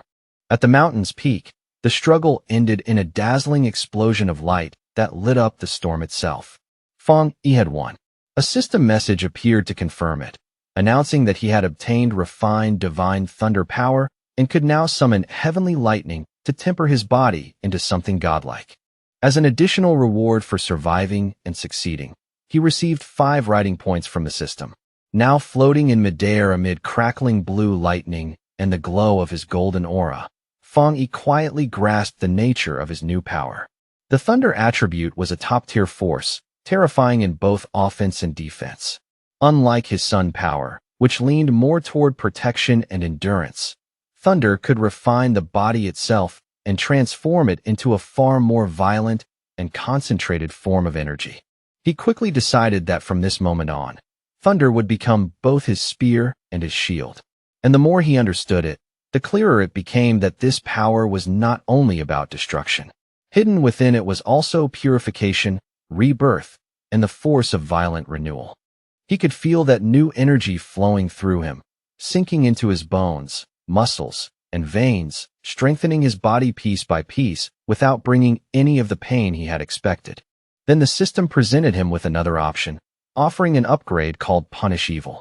It promised to grant double critical damage and asked whether he wanted to spend writing points to unlock it now. After descending gently and landing on the ground without a sound, Fang Yi lowered his gaze and began thinking carefully about what he should do with this newly gained power. His first instinct was to channel the thunder attribute directly into his Tang sword and strengthen the blade even further. Still, he did not rush. He paused and considered the idea with unusual care. Although doing that would certainly make the weapon stronger, Fang Yi worried it might disturb the purity of the sun attribute already stored within it. He also understood that cramming too many different forces into a single weapon could make it unstable, or worse, damage it beyond repair. Then, all at once, a sharper and far more daring idea came to him. Looking down at his own hand, Fang Yi made a different choice. Instead of placing the thunder attribute into the sword, he decided to implant it directly into his right hand. The system responded at once, asking whether he wished to infuse the selected item with the thunder attribute. A confident, almost amused smirk spread across his face as he gave the command without the slightest hesitation. In the next instant, all the wild blue lightning still lingering in the air rushed toward his right hand in a violent stream, as though the entire storm had been seized and claimed by him alone. By the next day, on the storm-shattered peak of Mount Yuhuang, the immediate danger had already passed. Below a cliffside, Su Qingying stood beside an army officer named Han Li, both of them overlooking numerous body bags lined up in grim silence. Su Qingying reported that the contamination zone's energy had fallen in a strangely sudden way, dropping from its highest danger level down to a mild one in only 3 hours, although traces of electricity still lingered in the air. Han Li listened to her report and almost immediately formed his conclusion. Someone had definitely been here. In his judgment, it had to be a seeker, someone who actively hunted down dangerous events like this instead of avoiding them. Su Qingying was visibly shocked by that idea. She wondered out loud whether another seeker had truly been involved and, more importantly, whether anyone could actually survive something like what had happened here. She crouched down and carefully searched the area for any clue left behind, but she could sense nothing useful. In the end, she could only guess that the heavy rain from the night before had washed away whatever traces might once have remained. After piecing together the timing, she concluded that the seeker must have safely left the mountain at around 8 o'clock the night before. Han Li agreed with her estimate, noting that the strange event had first begun around 6 p.m., and the army had sealed the mountain by 7 p.m., which meant the seeker must have climbed it before the lockdown began. He further pointed out that their instruments had predicted the threat would rise to escalate, yet after 8 p.m., the energy had suddenly started to collapse instead. Standing at the point where the lightning had once been strongest, Han Li gave his own theory. He believed the seeker had not only survived the storm, but most likely possessed a thunder-related ability and had turned a deadly disaster into an extraordinary opportunity.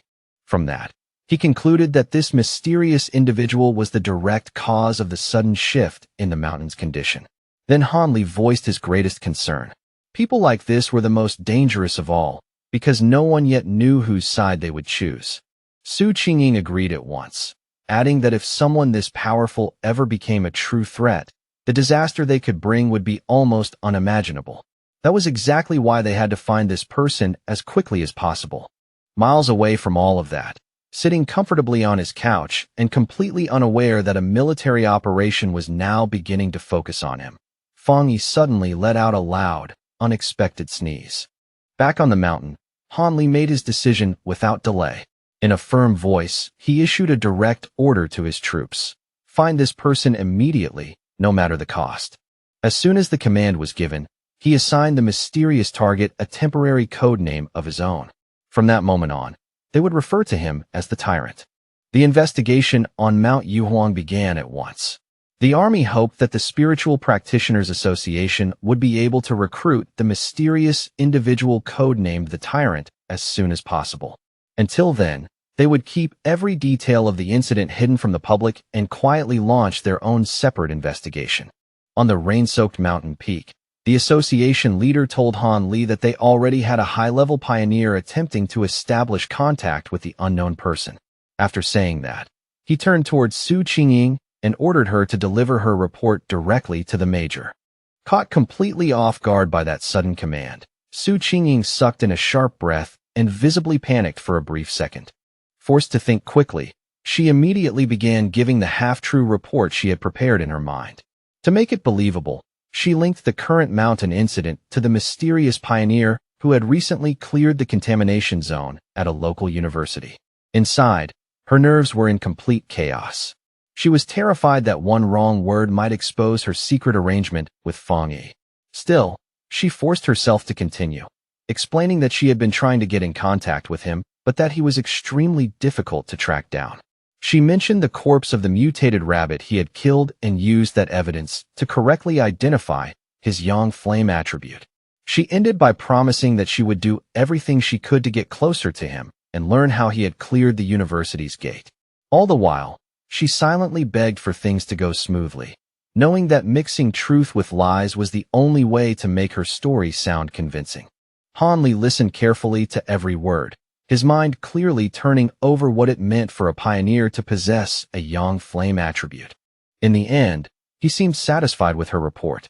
He thanked her for her hard work and even praised her as a talented young pioneer. Su Qingying immediately straightened, gave him a crisp salute, and answered that it was simply her duty. Once the meeting was over, Han Li remarked that they would release false reports blaming natural disasters in order to conceal the truth from the public. He also stated that he did not agree with posting information about spiritual energy online where dangerous people might make use of it. While the officials continued discussing the matter, Su Qingying quietly let out a long breath, deeply relieved that the difficult questioning had finally ended. Back at home, Fang Yi used his golden sun breathing technique to dry his white hoodie with ease. Warm golden light spread through the cloth, making it glow softly before he lifted it in his hand, perfectly dry, clean, and free of any trace of the storm. After putting the hoodie back on, he lowered his eyes and carefully examined the changes that had taken place inside his body. Even after integrating the powerful thunder attribute, he could still clearly sense how different his condition had become. The change was obvious, deep, and impossible to mistake. He looked down at his right hand, where blue lightning now crackled softly across his skin. That hand had changed completely, becoming the strongest part of his body and receiving an enormous boost in power. As Fang Yi slowly flexed his fingers and watched small spheres of lightning gather and dance between them, he could feel that another breakthrough was already approaching. What surprised him most, however, was how the once savage thunder attribute had become as tame as a kitten after being fused into his body, allowing him to control it with effortless precision. He compared it to the unbearable pain he had suffered when he first awakened the yang attribute, and the difference was so obvious that it made him wonder whether these energies somehow became gentler once the process was complete. Then he remembered the system's note that this new power could deal double damage to strange and evil creatures, and that thought immediately stirred his interest. He was genuinely eager to test it for himself. His train of thought was suddenly interrupted by a sharp, alert tone coming from the phone resting on the nearby table. Fang Yi reached over, picked it up, and narrowed his eyes slightly, wondering what new problem had appeared this time. After the last incident, he had deliberately set up special news alerts on his phone. In times this chaotic, he knew the government would keep issuing emergency warnings in an effort to protect the public, and he had no intention of missing any sign of danger. But for a pioneer like him, those warnings meant far more than simple notices to stay away. Every crisis carried hidden opportunity.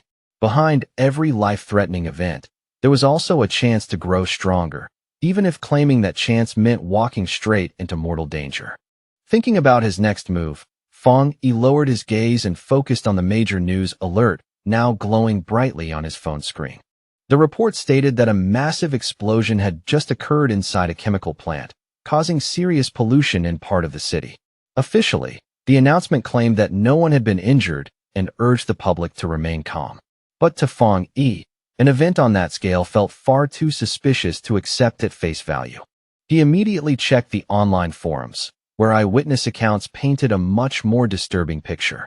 People living nearby described a deeply unsettling feeling they could not properly explain, something cold and wrong that made their skin crawl.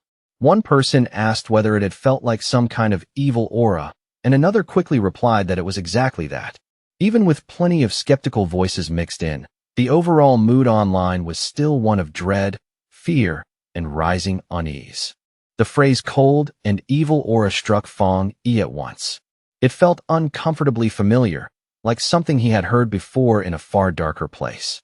Then, without warning, a terrifying memory from his past life surged back into his mind, bringing with it the image of a bloody hand and a monstrous figure so horrifying it made his expression harden instantly. He remembered hiding in sheer fear as a giant crimson demonic beast rampaged through everything around him, tearing destruction across the land while he could do nothing but survive and watch. That creature, a disgusting rat-like monster covered in multiple eyes, was not something he could ever mistake. It was a threat he knew all too well. Back in the present, Fang Yi's face turned completely serious, and the last trace of casual calm disappeared from his eyes. He remembered exactly what kind of beings these creatures were. They were once ordinary plants or animals that had undergone strange mutations after gaining self-awareness, causing their power to spiral out of control and giving them terrifying abilities for hunting and slaughter.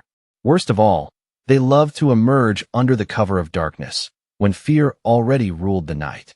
The moment he realized this new threat was at least 100 times more dangerous than the mutated rabbit he had dealt with before, Fang Yi knew he could not simply ignore it and stay home. Clenching his fist as fresh blue lightning crackled over his knuckles, he made his decision. He would go out that very night and make sure these creatures had no chance to survive, evolve, or grow stronger. As he rose to his feet, thin strands of electric energy curled around him, and his eyes sharpened with purpose.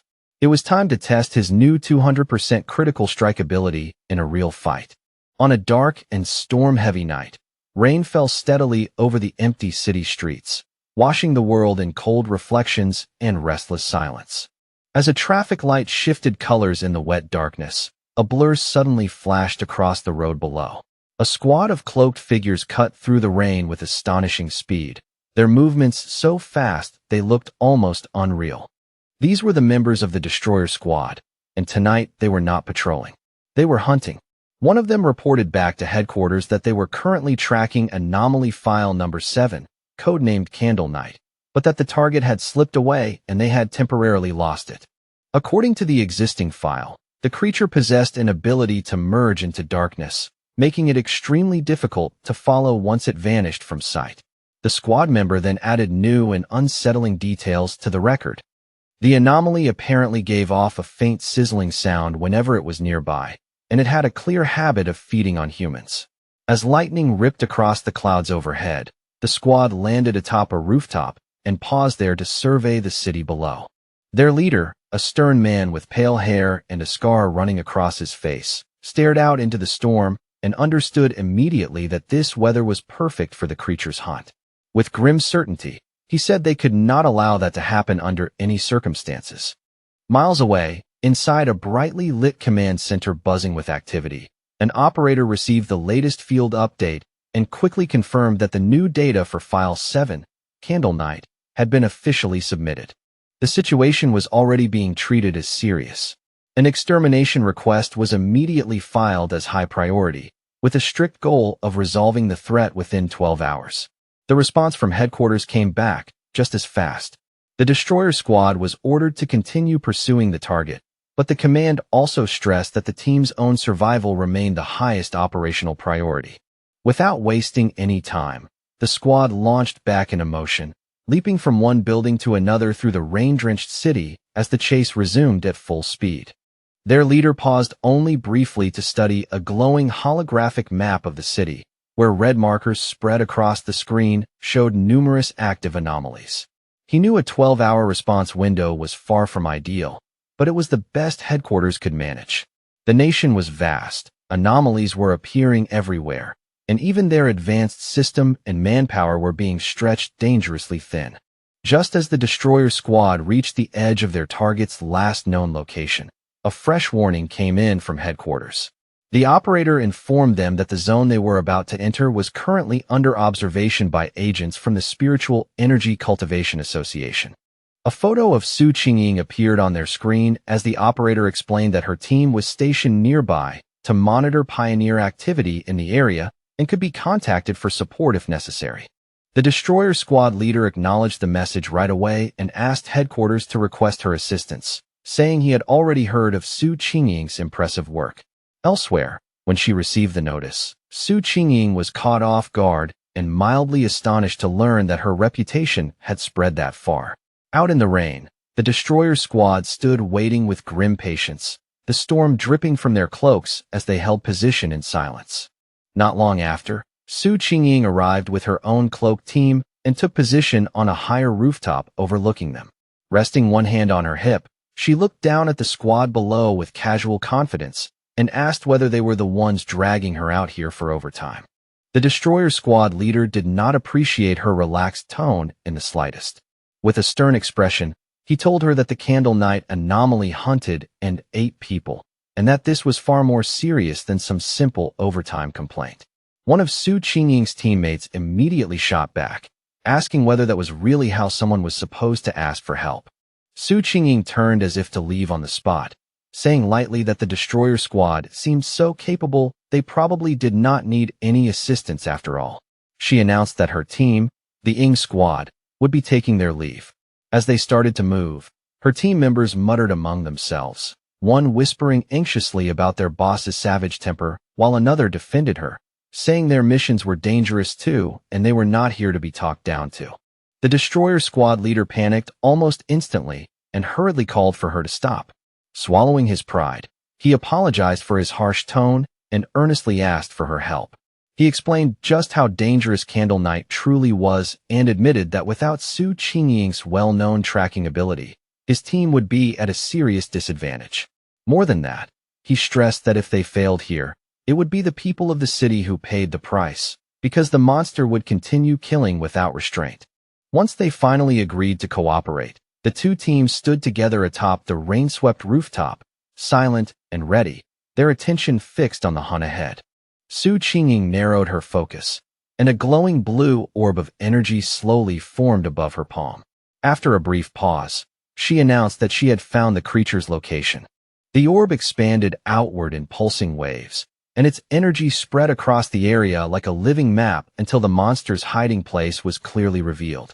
Hidden within the dark, rain-soaked ruins of a chemical plant, the monstrous rat-like creature known as Candle Knight was crouched over something and feeding in silence.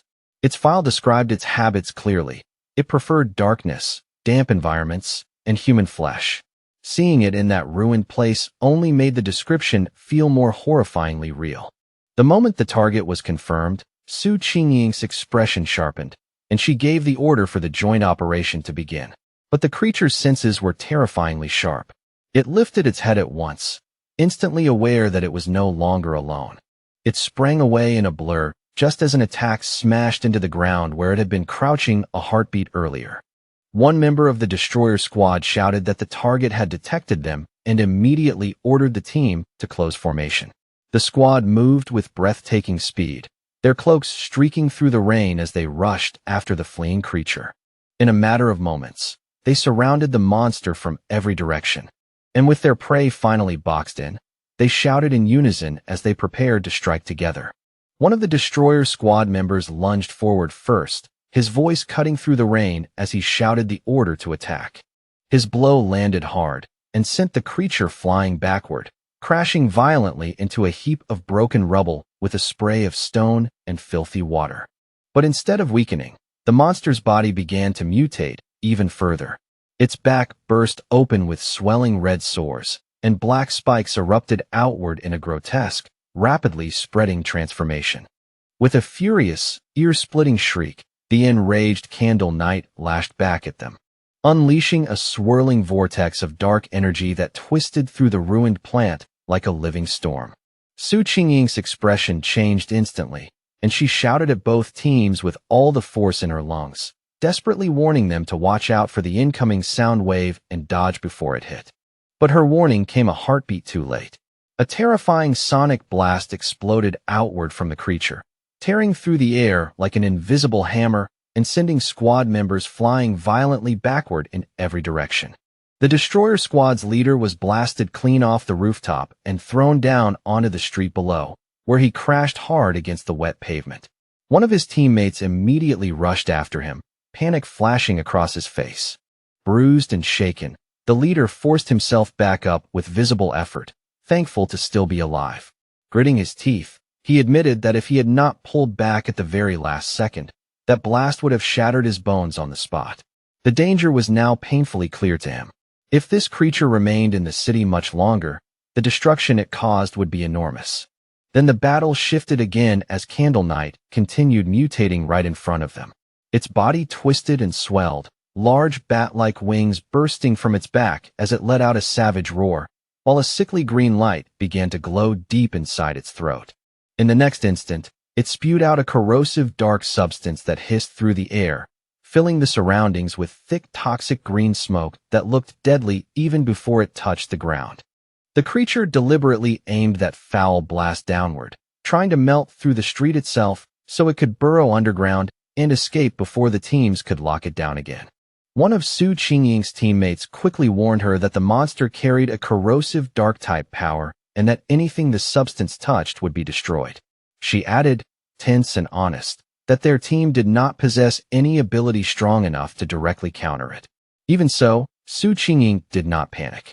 She remained calm, her eyes fixed sharply on the battlefield.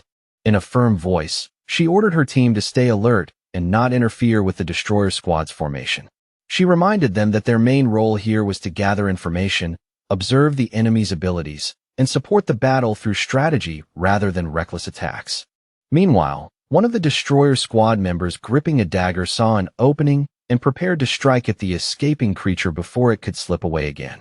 At that very moment, a pair of sinister red eyes suddenly lit up from within the darkness, cold and predatory.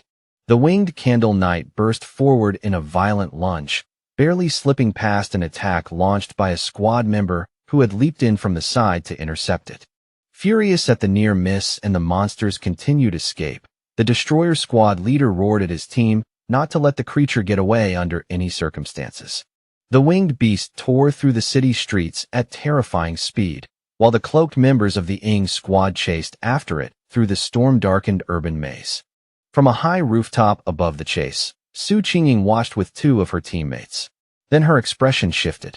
She suddenly sensed a sharp surge in spiritual energy coming from the creature's direction. Realizing something critical was about to happen, she immediately ordered her team to remain outside while she pursued it deeper and on her own. The pursuit eventually led them to a large abandoned factory, dark, silent, and heavy with a bad feeling.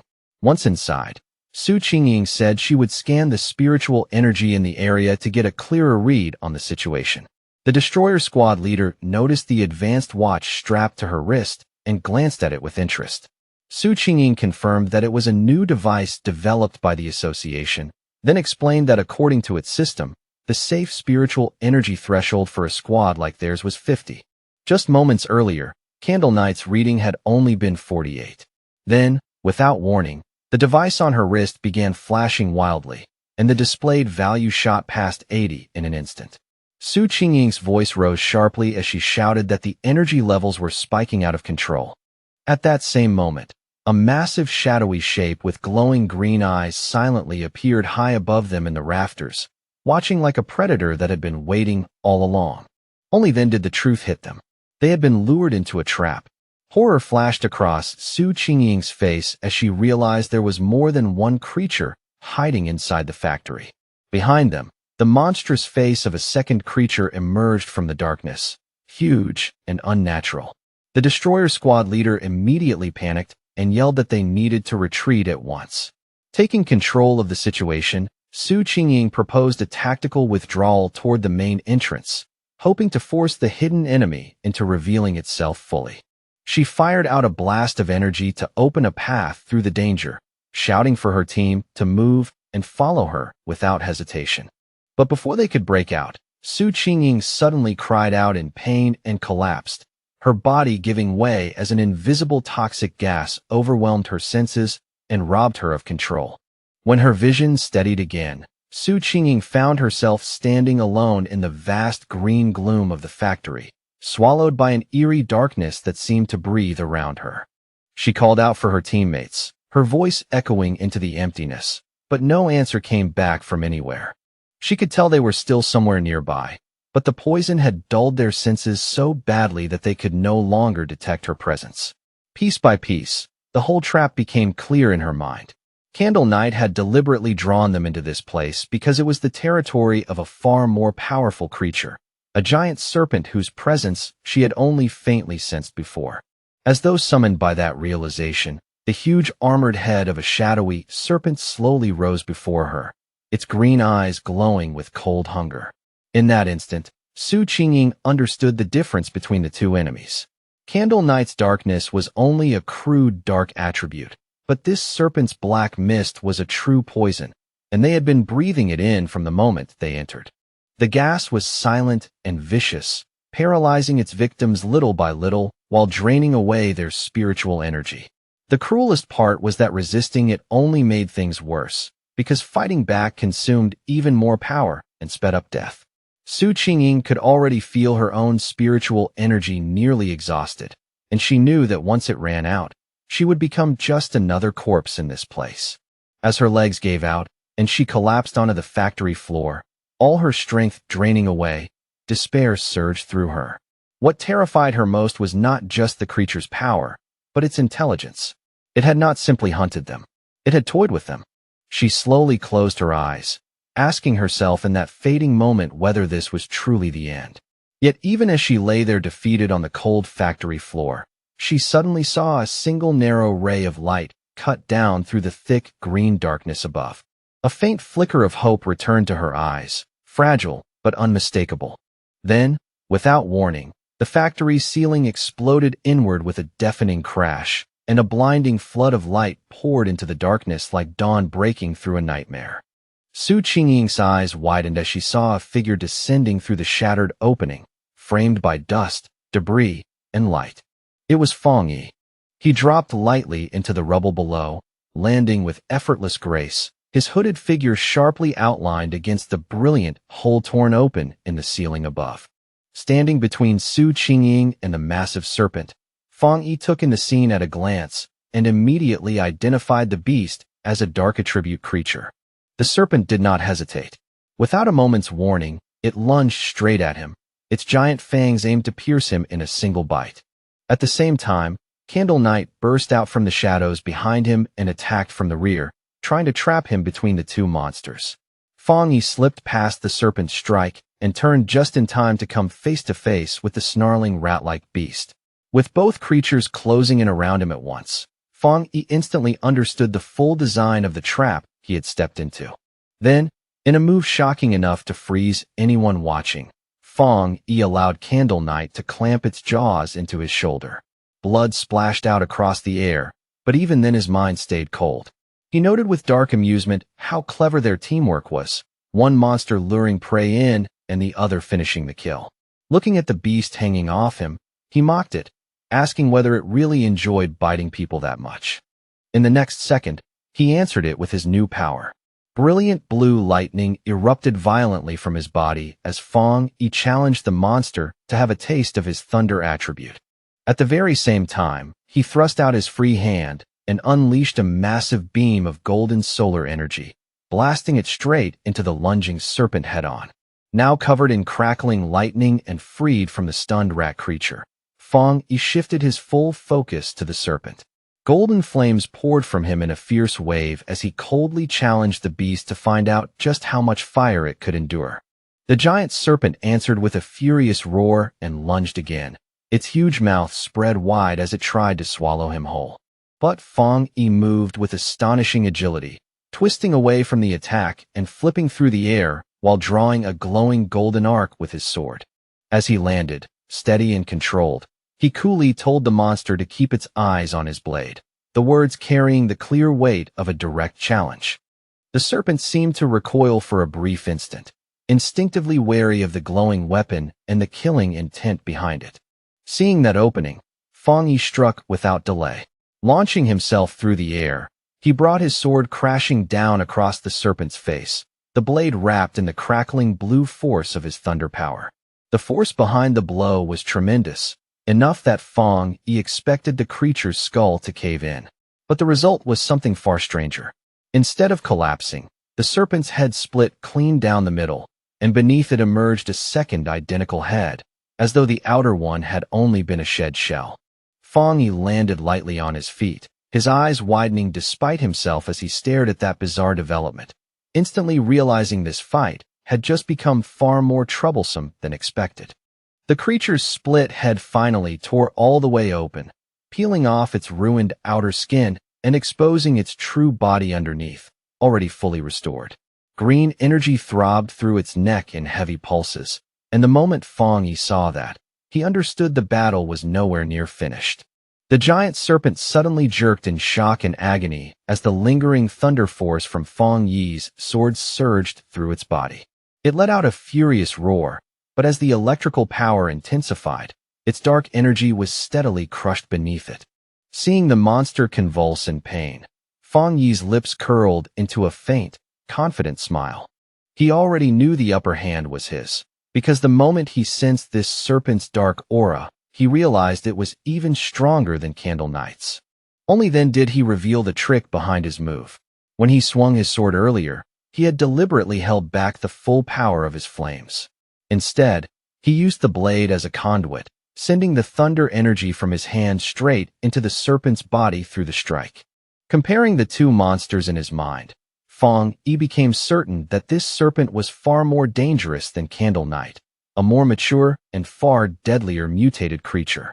Then, without warning, a sharp stab of pain shot through his shoulder where the rat creature had bitten him before. He sucked in a breath and glanced down, only to see strange purple serpent scales spreading out from the wound. Fang Yi understood it at once. Just as he had guessed, this was an intelligent mutated species. Its venom, delivered through the bite of its partner, was meant to paralyze prey quietly and kill without a sound. The wound throbbed with fierce pain, but at the same time, he could feel his golden sun breathing technique pushing back against the poison. His eyes hardened with resolve. He had exactly the right answer for this. Yang Flame could melt away the poison, the golden sun technique could shield and repair his body, and thunder power could cleanse whatever traces remained. As the energies circulated through him, Fang Yi suddenly realized just how useful this combination had become. With Yang Flame and thunder power working together, any poison now triggered a clear signal of pain in his body, almost like a built-in warning before the damage could spread too far. He knew he had been fortunate. If it had been anyone else, the serpent's hidden venom would have been almost impossible to deal with. And for a creature to grow this huge, it had probably survived by relying on ambush after ambush. His thoughts drifted to the monster's lair, piled with the skulls of its victims. With Candle Knight serving as the perfect lure, the two creatures had formed a deadly snare, one that could even wipe out top pioneers without leaving a trace. That explained why so many people had vanished here. But now, none of that mattered anymore. As he watched the serpent's enormous skeleton burn down into ash beneath his holy fire, Fang Yi knew its long reign of terror had finally come to an end. Standing in front of the blazing fire, Fang Yi felt a deep sense of satisfaction. His inner flame had done serious damage, but it was the triple critical strike from his new thunder power that truly decided the fight. At that moment, he felt his combat ability had reached a solid level, enough to stand confidently even among high-tier pioneers. He stayed there in silence for a brief moment, watching the flames finish off the last traces of the monster. Just as he was about to turn and leave, he suddenly stopped and lifted a hand, as though he had sensed something nearby. His eyes narrowed slightly. He was not the only one still here. There was someone else hiding in the scene. He turned at once and caught sight of a figure stumbling out through the smoke, coughing through the drifting ash. It was Su Qingying. She stood there quietly, covered in soot and obviously worn out, but she had survived. As the smoke gradually thinned, Fang Yi looked over and saw the unconscious members of the other squad lying nearby, with Su Qingying sitting among them. He recognized her as the association agent at once and coolly told her there was no need to keep pretending. He even added, in a calm tone, that her act of playing dead still needed some work, which caught her completely off guard. Flustered and embarrassed, Su Qingying quickly covered her face. Realizing this was the same powerful pioneer she had been tracking, she awkwardly tried to explain herself, saying she had only woken up because of the smell. Fang Yi, however, clearly did not buy it. He casually praised her, pointing out that while the rest of her team had exhausted themselves completely, she had still managed to leave a small reserve of spiritual energy to protect herself. If she had truly been unconscious, he said, there was no way she could have noticed any smell at all. Caught red-handed, Su Qingying could only force out an awkward thank you. Inside, she was stunned. He had seen straight through her with ease. She really had kept a little spiritual energy in reserve for self-defense. What she still could not understand was how he had managed to defeat both Candle Knight and the giant serpent alone. Noticing how embarrassed she was, Fang Yi's tone eased a little. He told her she did not need to keep covering her eyes. All he wanted was for her to answer honestly and keep his identity a secret. Since she and her team were safe now, he said, it was already late and he would be going. Su Qingying hurriedly tried to stop him, but she was already too late. Saying that explaining everything now would ruin the surprise, Fang Yi leaped lightly through the hole he had torn open in the factory ceiling and vanished into the night sky. As he moved swiftly over the rooftops, Fang Yi continued thinking back on the battle. He was relieved that Su Qingying had not tried to absorb the monster's dark energy, especially after remembering that revolting, icy sensation. At the same time, he could not help wondering why he himself had been unable to absorb it. Maybe, he thought, the dark energy had already dispersed by then. Or maybe his body had rejected it on instinct. Either way, he decided he would sort it out later after getting home. Left alone inside the vast abandoned factory, Su Qingying raised her eyes to the moonlit hole in the ceiling where Fong Yi had disappeared. She let out a soft sigh, disappointed that she still had not seen his face clearly, and quietly realized that he still did not trust her or the association behind her. But that quiet mood did not last long. Slipping back into her role as squad leader, she walked over to the unconscious captain of the destroyer squad and slapped his face a few times, telling him to wake up. The man let out a groan and slowly opened his eyes, looking bruised, dazed, and completely lost. His first reaction was pure panic. He jolted upright and shouted that they had been ambushed, while Su Qingying simply stood there watching him with calm eyes. Then he and the rest of his squad saw the reason for her composure, the giant serpent's massive skeleton still smoking in the distance. They stared at the sight in utter disbelief, unable to make sense of what they were seeing. The leader immediately demanded to know what had happened and where that overwhelming yang energy had come from. Su Qingying calmly gave the report she had already prepared, explaining that a powerful pioneer had appeared and saved them. She continued by saying this person was most likely the target from her original mission, an extremely high-level individual with a yang attribute. Then she let the words hang in the air, quietly implying that his appearance had simply been a stroke of luck. The other squad members were completely stunned. One of them blurted out that it was unbelievable for a single person to defeat both monsters alone. Su Qingying added that she still had not succeeded in recruiting him, and that he had even managed to trace her movements back to her, which only made him seem even more mysterious. Returning to the grim work at hand, the destroyer squad leader asked where Candle Knight's body had gone. As he activated a green energy technique to begin clearing the battlefield, he remarked that they needed to recover the remains for the association. As both squads started cleaning up the factory, the destroyer squad leader used a green orb of energy to gather up the strange dark remains left behind after the fight. But the moment he stepped forward, his foot crushed a piece of debris on the ground, and it suddenly burst apart in a flare of bright blue lightning. He recoiled at once with a shout, stung by the violent shock, while Su Qingying watched the scene in surprise. That discovery only deepened the mystery. The remains they now understood to be Candle Knights were still crackling with residual electricity. The squad leader immediately turned towards Su Qingying and questioned her report. She had said the pioneer possessed a yang attribute, but this terrifying electrical power suggested something else entirely. The two squad leaders crouched down beside the body to inspect it more closely. Su Qingying was shaken by the sheer purity and intensity of the thunder power still clinging to it, enough to confirm it was a high-tier ability.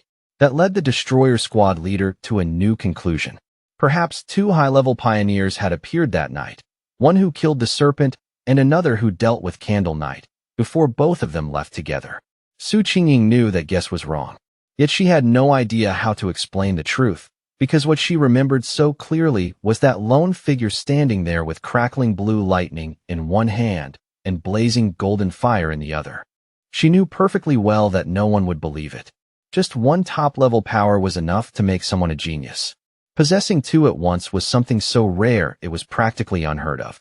And yet the proof was right there before their eyes.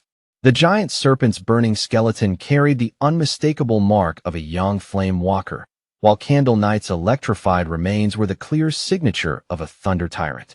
The two squads could only stand there in complete disbelief, staring at the aftermath and wondering what kind of terrifying monster this mysterious pioneer truly was. As reinforcements from the association finally poured in, Su Qingying felt a cold wave of relief wash through her. More than anything, she was grateful she had left team members stationed outside. If she had remained trapped inside too long without a single update, they would have reported her missing almost immediately. The grim truth settled heavily in her chest. The rescue force now surrounding the scene had most likely been dispatched under the assumption that they were coming to recover corpses, not survivors. Her two subordinates, who had been knocked unconscious by the serpent's venom, gradually came to at last. The moment they saw Su Qingying still standing there alive, both of them rushed over in a panic, their eyes red as they nearly broke down in tears. Their relief was raw and unguarded, and for a brief moment, The tension of the entire battlefield seemed to loosen around them. Now that the threat had been completely eliminated, the association team moved into action without delay. The atmosphere shifted almost instantly. What had begun as a desperate rescue operation was no longer about saving lives. It had become a formal forensic investigation, cold, methodical, and focused on uncovering the truth of what had happened here. Using advanced scanning technology, they began a careful sweep of the battlefield.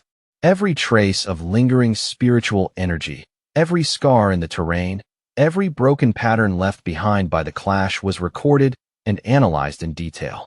Piece by piece, they worked to reconstruct the battle, hoping to build a complete picture to send back to headquarters. Before long, one of the specialists walked over to Su Qingying and the leader of the destroyer squad with a grim expression and his compiled findings in hand. After comparing all available data, from combat habits and energy patterns to the precise methods used to kill both monsters, he reported that the conclusion was nearly certain. There was a 99% probability that both creatures had been killed by the same person. The two squad leaders looked at each other in stunned silence. Neither of them spoke right away. Shock flashed across their faces first, followed by something much heavier, serious concern.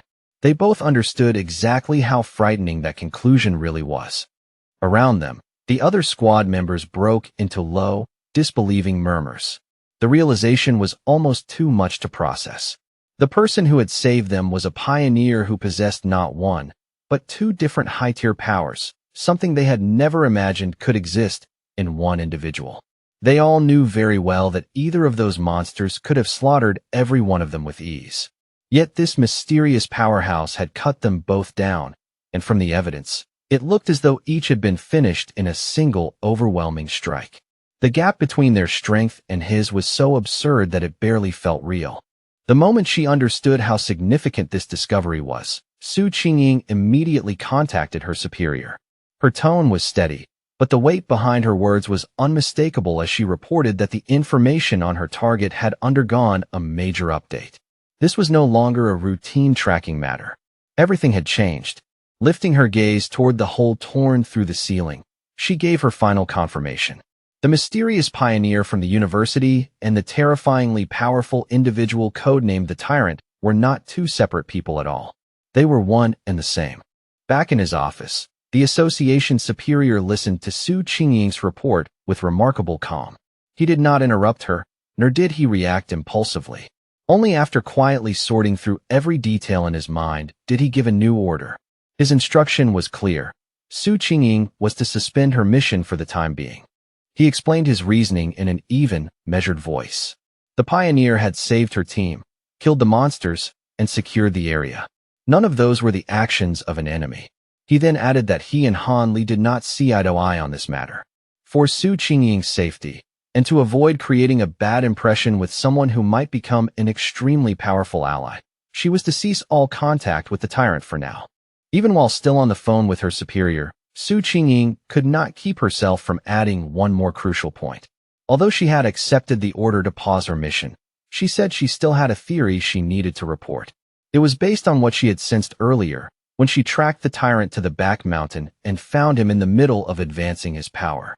Her superior's interest was immediately piqued. His tone sharpened slightly as he told her to continue and explained everything in full. Clearly, he understood that whatever she was about to say might change their entire judgment once again. Su Qingying then explained that during that earlier encounter, she had felt an unbelievably powerful aura surrounding the place where he was active. At the time, she had briefly suspected he might possess a spiritual weapon, but the idea had seemed too far-fetched, so she did not press the theory. But now, with it confirmed that he held two high-tier powers, what once felt unlikely suddenly seemed far more possible, frighteningly possible, in fact. The association superior was visibly surprised by this new detail.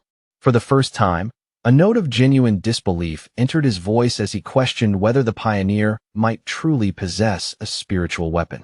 Even to him, that possibility sounded extraordinary. But after that initial surprise, skepticism quickly returned. Leaning back in his chair, he said it was still highly improbable. No matter how gifted someone was, a lone pioneer should not realistically be able to obtain such an incredibly rare object without outside support. On top of that, the team at the scene had not detected any trace of a third spiritual energy signature, which would normally appear if a spiritual weapon had been separately forged. Su Qingying immediately corrected him, her voice firmer now as she clarified the key detail he was missing.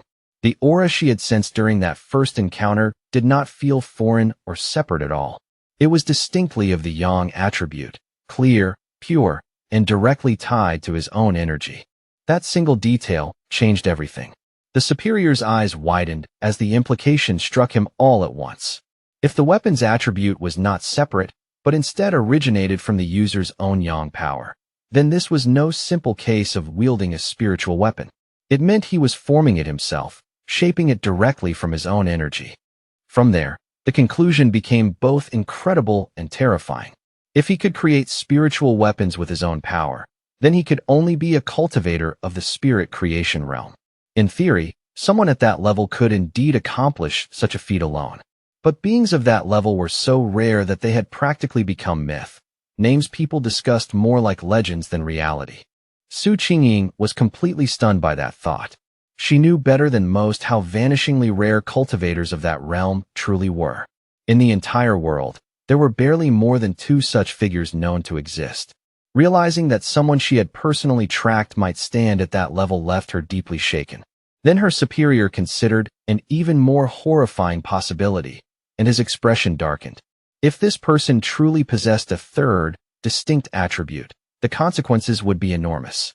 It would not simply be a personal secret. It would shake the entire pioneer world and potentially overturn the existing balance of power. According to all known research, different spiritual attributes naturally repel and clash within the human body, making stable coexistence nearly impossible. Up to this point, no pioneer had ever been definitively confirmed to possess 3 different spiritual attributes. Because of that, if the pioneer really did have a spiritual weapon, then perhaps the absence of a third detectable energy signature was actually a blessing rather than a concern. As the call finally came to an end, the superior sat in silence with one heavy thought lingering in his mind. He could only hope that a pioneer this powerful would never, under any circumstances, become an enemy of humanity. Back at his apartment, Fang Yi stood beneath the stream of a hot shower, letting the water run over his shoulders as steam filled the small space around him. The heat slowly washed away the grime, blood, and fatigue left behind by the recent battle, but it did little to ease the weight pressing on his thoughts. As he dried himself off, his mind naturally turned to the state of the world outside. He knew there was less than a year left before the official spiritual energy revival would fully arrive. Yet even now, before that moment had officially begun, dangerous monsters and strange incidents were already surfacing more and more often. The pace of change was no longer subtle. It was accelerating. He casually used his yang attribute to dry his clothes, warm golden energy gathering across his hand and spreading through the fabric with effortless control. As he did, he found himself wondering how many pioneers, just like him, had already awakened early and quietly begun cultivating on their own in the shadows, far beyond the public eye. His thoughts drifted back to the aggressive men he had encountered at the lava river. That meeting had made one thing very clear to him. Once the connection between a person's body and the spiritual world was opened, their sensitivity to the changes in the world increased almost naturally. Even without official recognition from the country, many self-trained pioneers had clearly already stepped into the one-star Ghost Axe realm on their own. The fact that the government, through people like Su Qingying, had started reaching out to wild pioneers like him was proof of something important. For now, both sides were still in a relatively cautious and peaceful phase, testing each other, observing each other, and trying to understand what kind of relationship might form in the future. Standing quietly in his room, Fang Yi thought about Han Li and Su Qingying in turn. After weighing everything he had seen so far, he came to a temporary conclusion. At least for the moment, the monster threat was still barely under control, and open conflict between the various pioneer factions had not yet truly begun. But as he finished getting dressed, that fragile sense of balance did not reassure him at all. He knew too well that this temporary peace was thin, unstable, and could shatter at any moment. The government had already established the Spiritual Energy Cultivation Association, yet it still had not publicly revealed its existence. Fang Yi understood that strategy perfectly. As people gradually began noticing more local disturbances and increasingly strange events, the government was walking an extremely narrow line, trying to protect humanity while also releasing subtle warnings early enough to prepare people, all without triggering widespread panic. Even after his recent victories, his judgment of the overall situation remained grim and unsparing. He knew the real problem was the government's lack of confidence in officially ushering in a full cultivation era. With a population that massive, once the whole truth came out, society could very easily plunge into chaos, violence, and widespread death. In the current situation, even official pioneers would not be enough to stop the disorder that would follow. Internal unrest, fear-driven collapse, and the growing threat of monsters outside would feed into each other and make everything worse. In the end, he had to admit that the government's careful, restrained approach was not wrong. Human terror, once unleashed, could be far more destructive than any beast. Still, none of that was what worried him most. What truly unsettled him was the speed at which the monsters were evolving. That development was moving far faster than he had expected, and the gap between his predictions and reality made him deeply uneasy. He mentally reviewed the information on the creatures he had just fought. They were a classic product of dark attribute contamination, more specifically tied to the shadow attribute, which was itself a branch of dark energy. According to his system, that power was a natural enemy of pioneers and, at least for now, something he could not absorb for his own use. What troubled him even more was their intelligence. These were not mindless beasts charging on instinct. They had coordinated with each other, set traps, and deliberately targeted pioneers as prey, clearly recognizing them as a rich and desirable food source. That level of cunning made them far more dangerous than ordinary monsters. Even so, Fang Yi knew these creatures were still nowhere near the true dark-type monsters he remembered from his previous life. Those horrors were on an entirely different level. Existences capable of wiping out whole nations by themselves, leaving devastation on a scale ordinary people could hardly imagine. Even with that comparison in mind, this close call was a harsh warning. If he had not happened to be there, Su Qingying and her entire squad would almost certainly have been wiped out without a single survivor. Yet amid that grim certainty, a small spark of hope still rose in his heart as he recalled the wording used by the system. The fact that the dark attribute was only temporarily unabsorbable suggested that, once certain conditions were met, he might one day be able to use that power himself. And if that became possible, it could turn into a critical advantage for the future. He then reviewed his current abilities one by one. At present, he possessed the golden sun breathing technique of the yang attribute, the divine thunder tempering of the thunder attribute, and the crimson flame blade technique. Any one of them would have been formidable on its own. Together, they formed a terrifying foundation. With such perfectly compatible high-tier techniques, and his current strength as a 3-star Ghost Axe Realm pioneer, Fang Yi knew there were very few people who could truly stand against him. And yet, even standing there surrounded by the weight of his own power, he felt no real comfort. Deep down, he knew with perfect clarity that it was still far from enough. Just as his thoughts were sinking deeper into that realization, the sudden ringing of his phone cut sharply through the quiet room and interrupted him on the spot. He reached for it and glanced at the screen, only to pause in surprise. The caller was his aunt. On the other end, his aunt first asked after his health in the usual warm, familiar way before finally getting to the real reason for the call. She told him that his cousin was coming to the city to study, and because she was worried about the girl staying alone, she wanted to ask whether the cousin could stay at his place for a few days instead of booking a hotel. Fang Yi was caught completely off guard by the request. His memory of this cousin was so vague that it almost felt blank, as though the person existed only as a distant outline from years ago. After thinking for a moment, all he could remember was that she had been a quiet, top-ranking student, the kind of person who was always buried in books and obsessed with studying. Beyond that, he could not even clearly recall her face. Even so, he agreed without much hesitation and told his aunt that there was a spare room available. When he asked when his cousin would be arriving, his aunt answered very casually, saying she would simply give the girl his address and let her head over by herself when the time came. Elsewhere, In a dark room lit only by the pale glow of a computer monitor, a figure with long fingers, so slender and sharp they almost looked like claws, typed rapidly across a keyboard.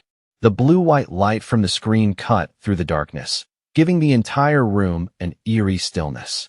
The person wore an oversized hoodie, with a pair of bare ears exposed beneath it, and had just finished a phone call with her mother.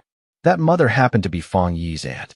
During the call, she had been told that she should arrive at her cousin's place by tomorrow afternoon, and that she ought to bring along some local specialty snacks as well. She ended the conversation politely, saying it was no trouble at all, and that she still had other things to take care of. On her screen was the chat window of a group called Spiritual Energy Revival, Martial Arts Vanguard Team. Under the username Fong Hee-ju, she had just posted a message announcing that she had arrived in the city and would be staying at her cousin's place for the time being. The message was short, but it clearly caught her group's attention. After the call ended, she clicked her mouse again with practiced ease, and another window instantly popped open on the screen in front of her.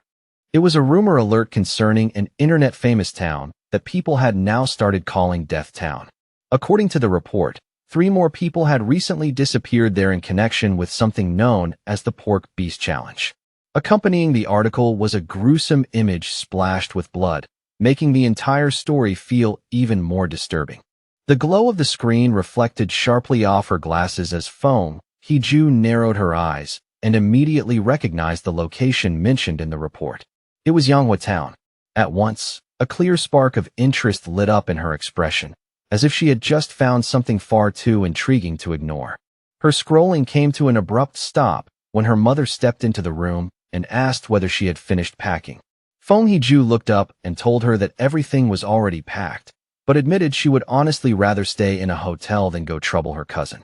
Her mother immediately disagreed, insisting that staying with family was far safer than living alone somewhere else. She said she trusted that cousin completely and felt much more at ease knowing Fong Hee-ju would be under his roof. Gently but firmly, her mother nudged her toward the door while giving a few last bits of advice. She reminded Fong Hee-ju not to cause any trouble and to lend a hand around the house whenever she could. Fong Hee-ju nodded obediently and reassured her mother that she understood everything clearly. As soon as the door clicked shut behind her, Fong Hee-ju let out a quiet sigh, the kind that came from bracing herself mentally for something unavoidable, and began preparing herself for the visit ahead. In her mind, this was simply one more hurdle she had to get past. She pushed up her glasses, eyes sharpening with determination, and told herself that no matter what kind of person her cousin turned out to be, he could not possibly be harder to deal with than an actual monster.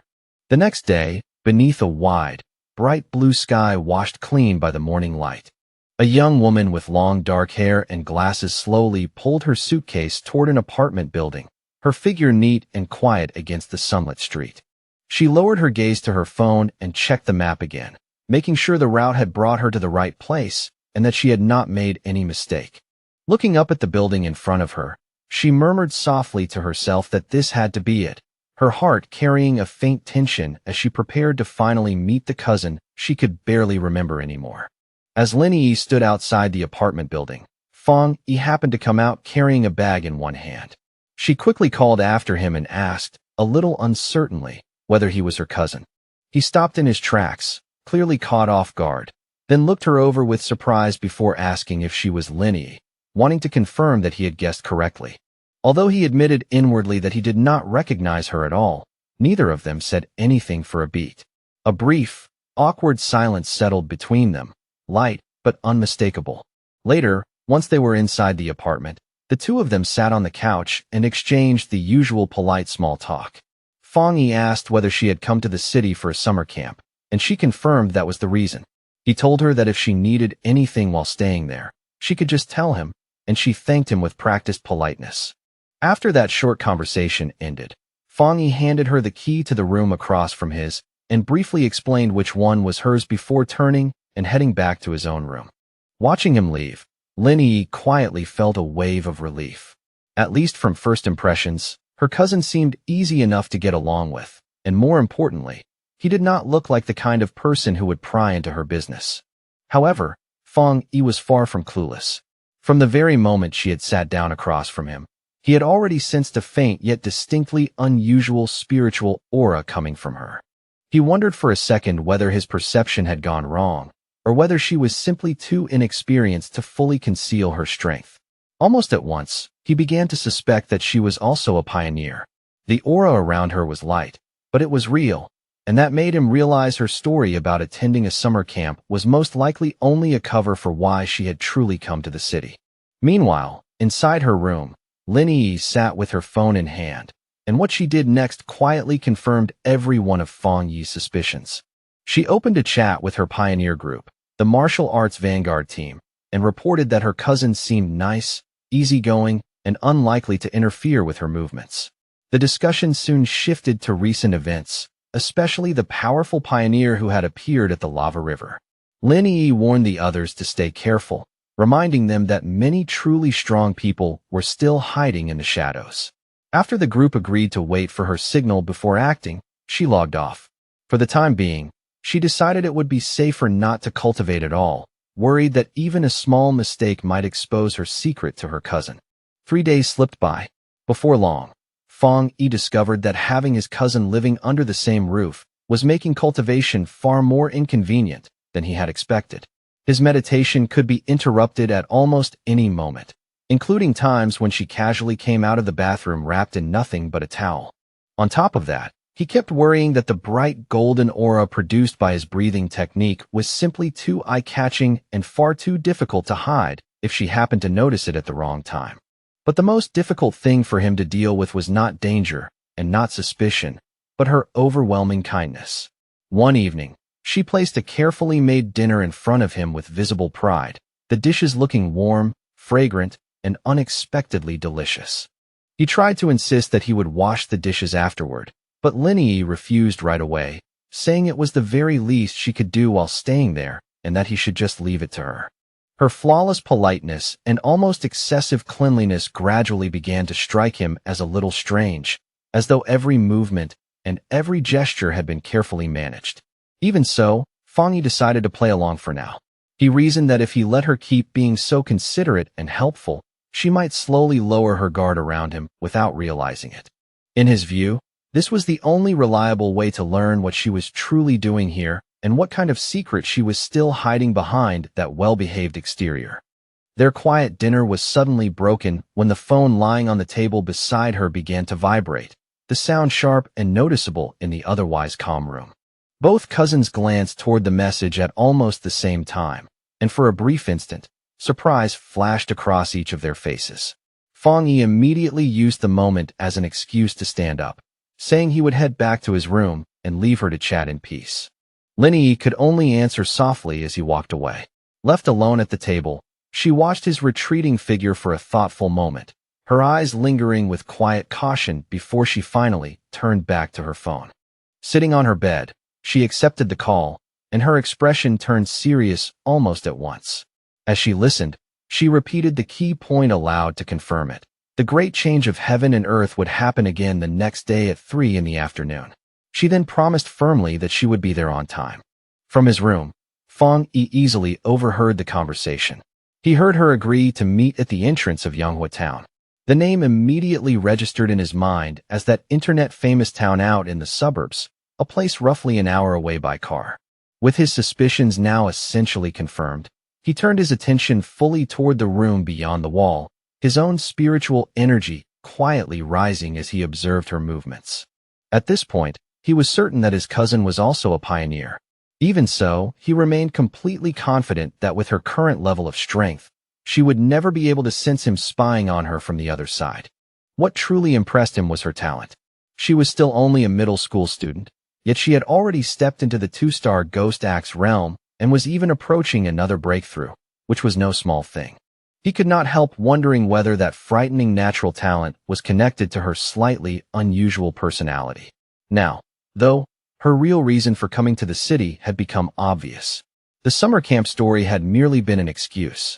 She had come because she knew the next great change of heaven and earth was coming, and she wanted to stand as close to its center as possible. Fang Yi understood very well what that meant, because every single one of those great changes represented an opportunity to obtain a new technique and push his own strength even higher. He found himself wondering what kind of power might emerge this time, though after only a moment, he realized the specific nature of it hardly mattered at all. A determined look settled into his eyes. Whatever power appeared when the moment came, he had already decided that he would seize it for himself no matter what. Inside her room, Lin Yi suddenly paused in the middle of her preparations, a strange sensation passing over her skin. She slowly lifted her head and looked around, unsure whether it was only her imagination or whether someone really had been watching her just now. When she saw nothing except the moonlit mountains outside the window, still and silent in the night, she gradually let the feeling go and resumed her preparations, convincing herself she had simply been overthinking. The next day, Yanghua Town was lively and buzzing with activity, its streets full of movement while the layered mountains rose quietly in the background. At the entrance to the town, Lin Yi met up with one of her friends from the pioneer group, the two of them joining each other naturally, as if they had arranged it long ago. That friend immediately began teasing her in a playful tone about her cousin, grinning as she asked whether he was at least handsome. Lin Yi replied without much emotion that he seemed like a good person, but in terms of appearance, he was really just an ordinary-looking guy. Hearing that answer, her friend let out a disappointed sigh, clearly hoping for something much more exciting. Just then, another woman from their group arrived, a redhead wearing a purple dress that made her stand out the moment she appeared. In a lightly amused tone, she reminded the first friend that Lin Yi herself had always described herself as nothing special, just an ordinary person. Once the rest of their team had gathered as well, the redhead's expression sharpened, and she announced that it was time for them to get down to business. One of the male members looked around and then asked whether a certain person was not coming after all. The redhead confirmed that today it would be only the 6 of them taking part, adding that the missing member had always been mysterious, rarely showing up in person and never easy for anyone to predict. Unknown to any of them, Fong Yi was watching everything from the balcony of a nearby cafe, seated in the shade with his sword resting quietly beside him as his eyes followed every move below. After observing them for a while, he noted that his cousin's little squad was surprisingly low-key, not loud or careless like many rookie groups, but cautious enough to blend into the crowd. Even from that distance, he could clearly sense their strength. The weakest among them had already reached the 2-star Ghost Axe level, while the man who had spoken earlier was even stronger, standing firmly at 3-star. He also overheard them mention that their team was usually stronger than this, with one especially powerful member often missing from the lineup. As Fong Yi sat there quietly watching, however, his attention soon shifted away from them and toward the mountains looming over the town. His eyes narrowed slightly, anticipation gathering in them, as he sensed that the true event everyone had come for was about to unfold somewhere in those mountains. High in the mountains, the great change of heaven and earth finally began to reveal itself. A giant green vine descended from the clouds, towering and unnatural, almost like the beanstalk from an old fairy tale brought violently into the real world. This bizarre phenomenon appeared at random and was not destructive on the surface, yet for pioneers, it was an extremely important sign, a key clue in understanding the strange transformations overtaking their world. Deep within the misty mountains, Lin Yi and her squad finally saw the unbelievable sight with their own eyes, and the moment they did, the air around them seemed to grow heavier. The red-haired leader lifted her head and stared upward in open awe, then quietly confirmed that this was exactly what they had been searching for.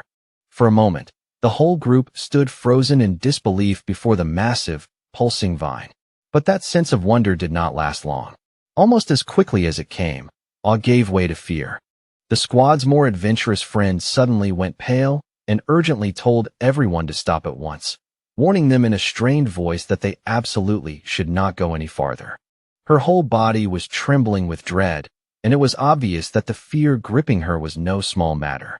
She explained shakily that seeing the vine in person was completely different from hearing about it, and that the moment she laid eyes on it, a terrible feeling had risen in her chest. Hearing that, the leader asked whether the others had seen the rumors being discussed on their internal pioneer forums. The source of the girl's fear came from a dark story she had heard before. She said she personally knew some of the pioneers from a team that had tried to touch the vine the last time it appeared. Those people had all been powerful, far stronger than she was, and yet every single one of them met a horrible end. She went on to explain that after those pioneers came here, all of them were buried, and now their skeletons were said to be twisted deep within the roots of a dark version of the vine, as though they had been absorbed into it forever. Overcome by terror, she grabbed her head in panic, her breathing growing ragged as she confessed that she had a sickening feeling they would all end up the same way. And as those words left her mouth, reality around the group seemed to distort, and suddenly they were no longer standing on a mountain path. Instead, they appeared trapped inside a horrifying, pulsating red cavern made of living flesh, where the ground under their feet was nothing but a grotesque mass of writhing organic tendrils. But that horrifying scene was only a frightening premonition. Back on the misty mountain path, the squad's adventurous friend, scammed an online romance out of 50 cents, was still visibly shaken by the dread pressing down on her. She admitted that when she first came here, she had been ready to take a pioneer's risk and either return rich or die trying. But the moment she actually saw the vine, an overwhelming fear took hold of her. Her instincts were screaming that this thing was some new, unknown, high-level monster, a mutation far beyond anything she could handle. Tears welled in her eyes as she confessed that she was not ready to die in a place like this and wanted to back out while she still could. The red-haired leader and Lin Yi looked at their distraught teammate with clear understanding rather than blame. They admitted that they too had felt the same heavy, oppressive sensation coming from the vine the moment they saw it. Lin Yi explained it more carefully, describing the feeling as a kind of complete emptiness hidden inside that wood-type vine. It was deeply strange, she said, like all life within it had long ago been swallowed up by time, leaving behind only a hollow shell. That was why the fear felt so natural. After hearing her explanation, the group arrived at a chilling conclusion. The vine was trying to devour their life force. Just as their terrified friend seemed ready to completely break down, Lin Yi reached out and grabbed her hand, her face set with fierce determination and steady resolve. She declared that this was the path of the martial pioneer, a road they had chosen for themselves, and it was a path that demanded they face dangers like this head-on instead of turning away in fear. Unseen by the group, Feng Yi watched everything from a nearby cliff. Even he could clearly sense the heavy, suffocating death energy rolling off the giant vine in wave after wave. He noted to himself that among all the world monsters he had encountered so far, aside from creatures of pure dark attribute, this vine gave him the worst feeling by far. He had to admit that the small squad had real courage to even think about cultivating in a place as dangerous as this. As he analyzed the monster more closely, he found the contradiction within it even more disturbing. Though it was clearly a plant, something that should symbolize life and growth, it felt utterly lifeless. It was not truly alive at all, but more like a dead thing imitating the form of something living, with no spiritual energy of its own. And from what he could sense, it was stained with the blood, remains, and lingering traces of those it had killed before. Back with the squad, Lin Yi quickly took control of the situation. Standing near the edge of a cliff, she spoke to her teammates with renewed purpose and told them they did not have much time to stand around hesitating. Since they now understood the danger more clearly, she proposed a different plan. Instead of approaching recklessly, they would carefully sense the energy throughout the area and investigate the monster from a distance, learning what they could without getting close enough to trigger an attack. Lin Yi was confident in that judgment. In her view, if they only observed and sensed the monster's energy from afar, then her team should remain safe enough while still gaining something from the trip. She selected a spot high up in a tree, settled herself there, and began to meditate. As she entered that state, a protective bubble of blue spiritual energy formed around her body and shimmered softly in the mountain air. From a distant clifftop, Feng Yi watched them in silence. He was genuinely impressed by their caution and noted that they had chosen a range that was both reasonably safe and still useful for cultivation. He gave quiet credit to his top student cousin for correctly judging the best distance, a position that was neither recklessly close nor timidly far. And as Lin Yi continued cultivating, the spiritual energy around her gradually began to rise and surge. Feng Yi's eyes sharpened with surprise when he realized what was happening. Lin Yi was on the verge of breaking through into the 3-star Ghost Axe realm, and the realization left him genuinely impressed. His cousin's talent was no joke. Then, in a bright flash of blue light, she successfully broke through. Her teammates stared in open amazement, stunned that she had already climbed to such a high level of strength at her age. However, the huge spiritual disturbance created by that breakthrough did not go unnoticed. Deep in the forest, the dormant roots of the giant vine began to twist awake, glowing with a frightening green light. The pioneers felt the ground begin to tremble beneath their feet, and one of the men turned back in alarm, his expression changing at once. The whole group panicked as the monstrous vine began moving straight toward them, its tendrils ripping violently up through the earth. Even the team's leader was stunned, unable to understand how the creature had managed to sense them from so far away. The vine's attack came fast and without mercy. Savage green tendrils shot upward from the ground and instantly trapped two of the male pioneers. The rest of the squad scattered in fear as one of their friends screamed for everyone to run, shouting that if they did not escape right now, they would all die there. The team's leader quickly realized what had caused the disaster. Lin Yi's breakthrough had created too much of a disturbance and drawn the monster's attention. As she shouted a warning, dark green tendrils began winding around Lin Yi's protective bubble, which was still shielding her while she remained vulnerable after the breakthrough. The leader knew they absolutely could not let themselves be caught. Once the vine wrapped around someone completely, its deathly aura would consume them in an instant. Under that immense pressure, Lin Yi's energy shield began to crack, thin fractures spreading across its surface one after another. Chaos exploded around them as the red-haired leader tried to drag her panicked friend to safety. The others cried out that they could not just leave Lin Yi behind, but the leader answered desperately, asking what exactly she was supposed to do. She shouted in frustration whether she was expected to burn her own precious spiritual energy protecting Lin Yi and basically die so her teammate could level up. As the situation spiraled further out of control, the red-haired leader also had to deal with one of her male teammates, who coldly argued that they should abandon Lin Yi and save themselves. He said life and death were up to fate, and if they did not leave immediately, then everyone would die with her. He reminded the leader that they were all just people who had met by chance and accused her of being far too emotional. That cold, practical attitude, however, only made the leader even angrier, her eyes flashing as her temper finally snapped. She shoved him aside and shouted that she would not abandon her teammate, even if it meant standing against the rest of them by herself.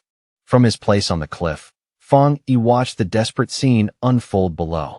He knew that his cousin, still just a student despite her talent, was probably completely unaware of how grave her danger had become while she remained trapped in her weakened meditative state. The vine's power was terrifyingly overwhelming, and Fang Yi could not even be sure whether, with his current strength, he would be able to save her once he got involved. But one thing was obvious. He had to move quickly, because the tendrils had already begun crushing her protective barrier. He clenched his fist, and a golden aura burst around him in response.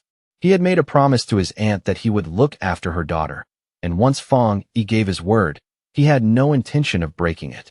The red-haired leader made her move first, leaping through the attacking vines and forcing her way toward Lin Yi. She landed a fierce kick on one of the tendrils, and the impact was strong enough to snap it apart on the spot. But that small victory lasted only a heartbeat before the situation turned against her again. Dozens more vines burst out at once and coiled around her from every direction, binding her tightly and trapping her completely before she could break free.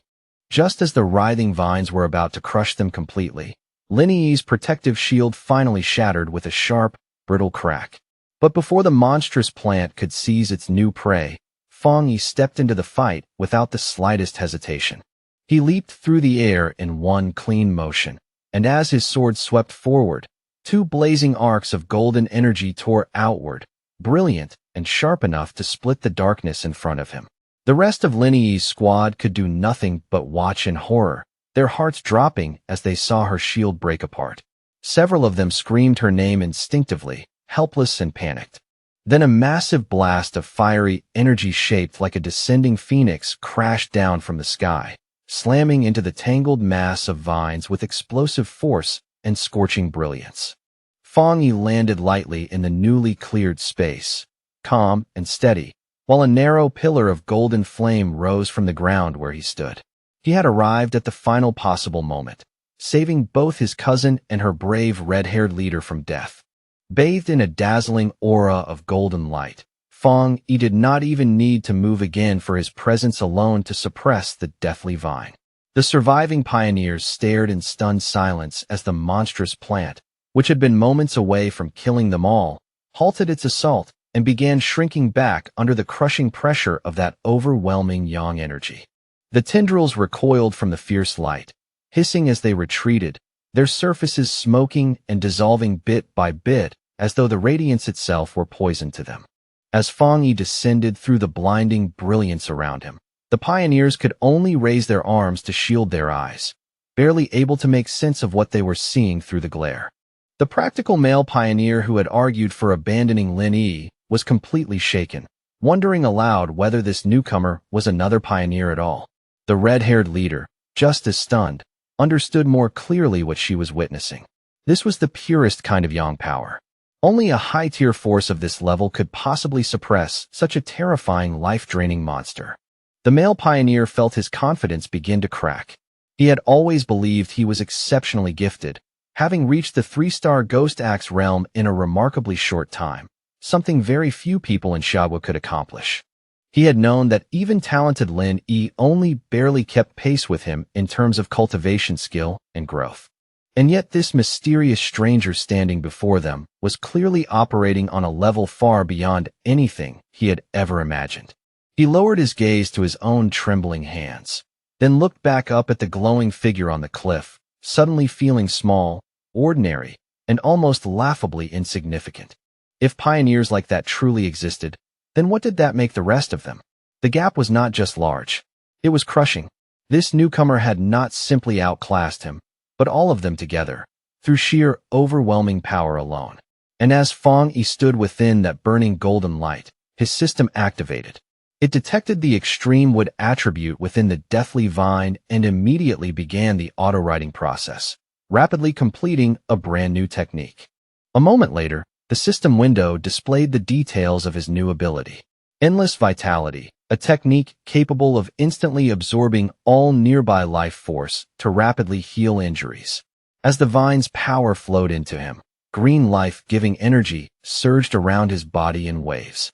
Fong Yi was genuinely amazed by the quality of this wood attribute technique. He quickly realized that as long as there was living matter nearby, he now possessed something close to a continuous life-absorbing engine. As Fong Yi absorbed the final remnants of the anomaly's power, his system successfully extracted the vine's core attribute as well. A notification appeared to confirm it.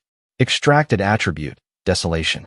The system described its frightening effect clearly, the power to instantly create a desolate aura capable of erasing all surrounding life.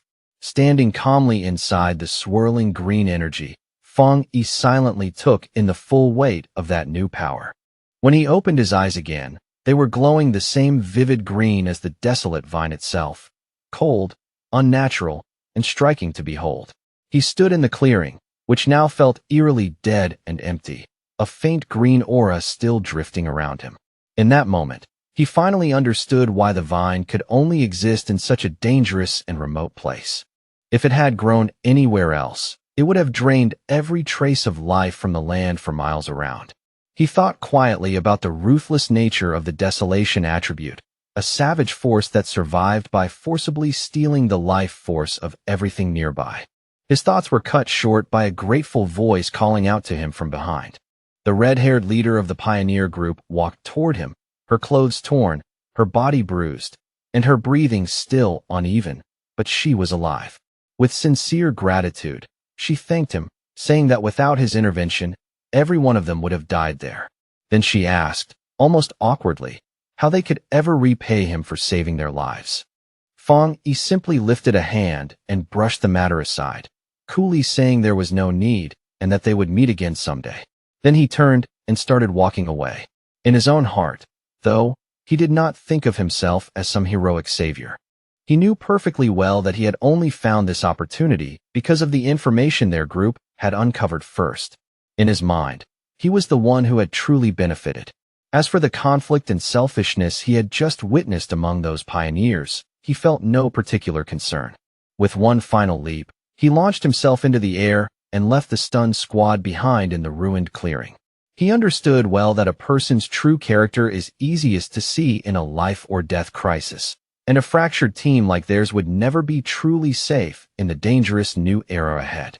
Left standing in the empty clearing, scammed an online romance out of 50 cents, and the shaggy-haired man watched him disappear.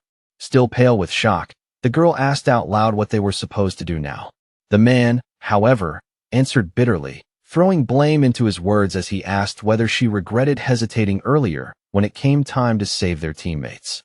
With the immediate threat gone and Lin Yi now having stepped into the third tier, the red-haired leader quickly understood that their best chance of getting through this was to stay together rather than fall apart. Sometime later, Lin Yi's eyes slowly opened, glowing with a brilliant blue light as she finally emerged from her meditative state. Her teammates rushed to her side at once, relieved to see that she was awake at last. The male pioneer who had earlier suggested abandoning her now said that their survival had depended on their leader's wisdom, but another teammate cut in and said their attention should really be on the mysterious stranger who had saved them all. Still confused and not yet fully aware of what had happened, Lin Yi asked them what was going on.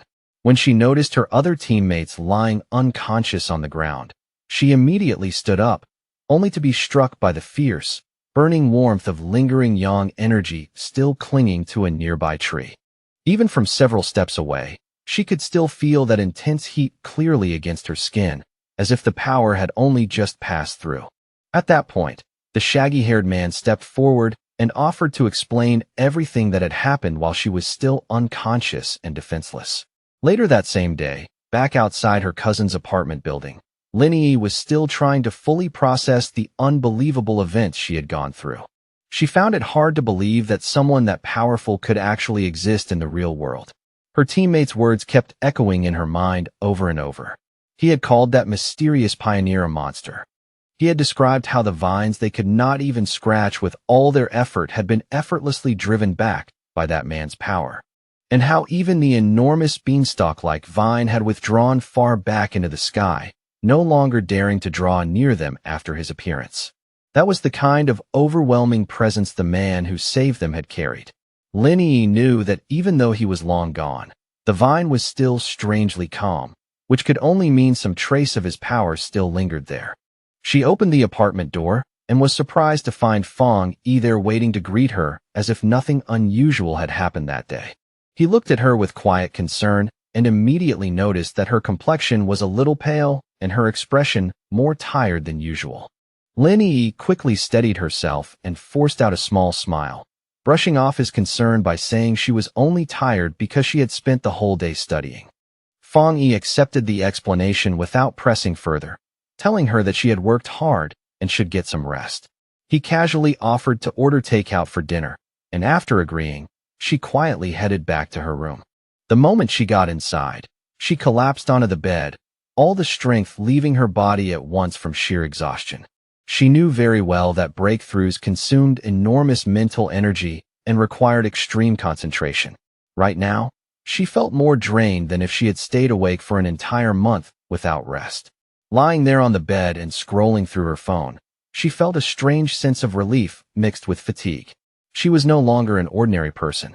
A few sleepless nights would not kill her anymore. And deep down, she had already accepted that this constant, life-threatening struggle was simply the fate of a pioneer in a world that had already begun to change. She thought of Fong Yi and the seemingly normal, peaceful life he appeared to be living, and she knew with quiet certainty that such a life was no longer possible for her. Her private thoughts were suddenly interrupted when a new message popped up in her Pioneer group chat. It came from a user named Jialon, the mysterious and powerful group member who was usually absent and almost never spoke. Jialon's message was simple and direct. If there are any more traces of that strong man, please inform me. It was the first time Jialon had ever spoken in the group, and it immediately drew Lin Yi's full attention. She quickly replied that she would do so, then asked her own question in the chat. She wanted to know whether they thought the man who had saved them might be the same person involved in the Dark River lava dragon incident. And if that was true, why someone like him would have chosen to help them. The group chat instantly came alive with a post discussing the mysterious high-tier Yang attribute master. The post described his sun-splitting slash in vivid detail, saying the witness had been forced out of the cave by a blast of white-hot light. The writer declared with absolute certainty that no other pioneer in Shagwa could rival that kind of power, and warned everyone that if they ever encountered him, they should stay far away. Meanwhile, Fong Yi was already heading out for the evening on his bicycle, looking entirely relaxed despite everything that had happened earlier. He was confident that after the events of the day, Lin Yi would have lowered her guard around him even more, making it easier for him to come and go freely without arousing any suspicion. With this new freedom in hand, Fong Yi immediately turned his thoughts toward a fresh objective. It was time to find a suitable carrier for the desolation attribute he had just obtained. He understood that this kind of power was most naturally compatible with plants, so without wasting another moment, he pedaled off into the deepening night to begin his search. As he rode beneath the night sky, Fong Yi kept thinking through the best possible use for his newly acquired desolation attribute. Powerful as it was, he knew its essence was still dangerous, rooted in decay, destruction, and the stripping away of life itself. That was exactly why he hesitated to fuse it directly with his own body.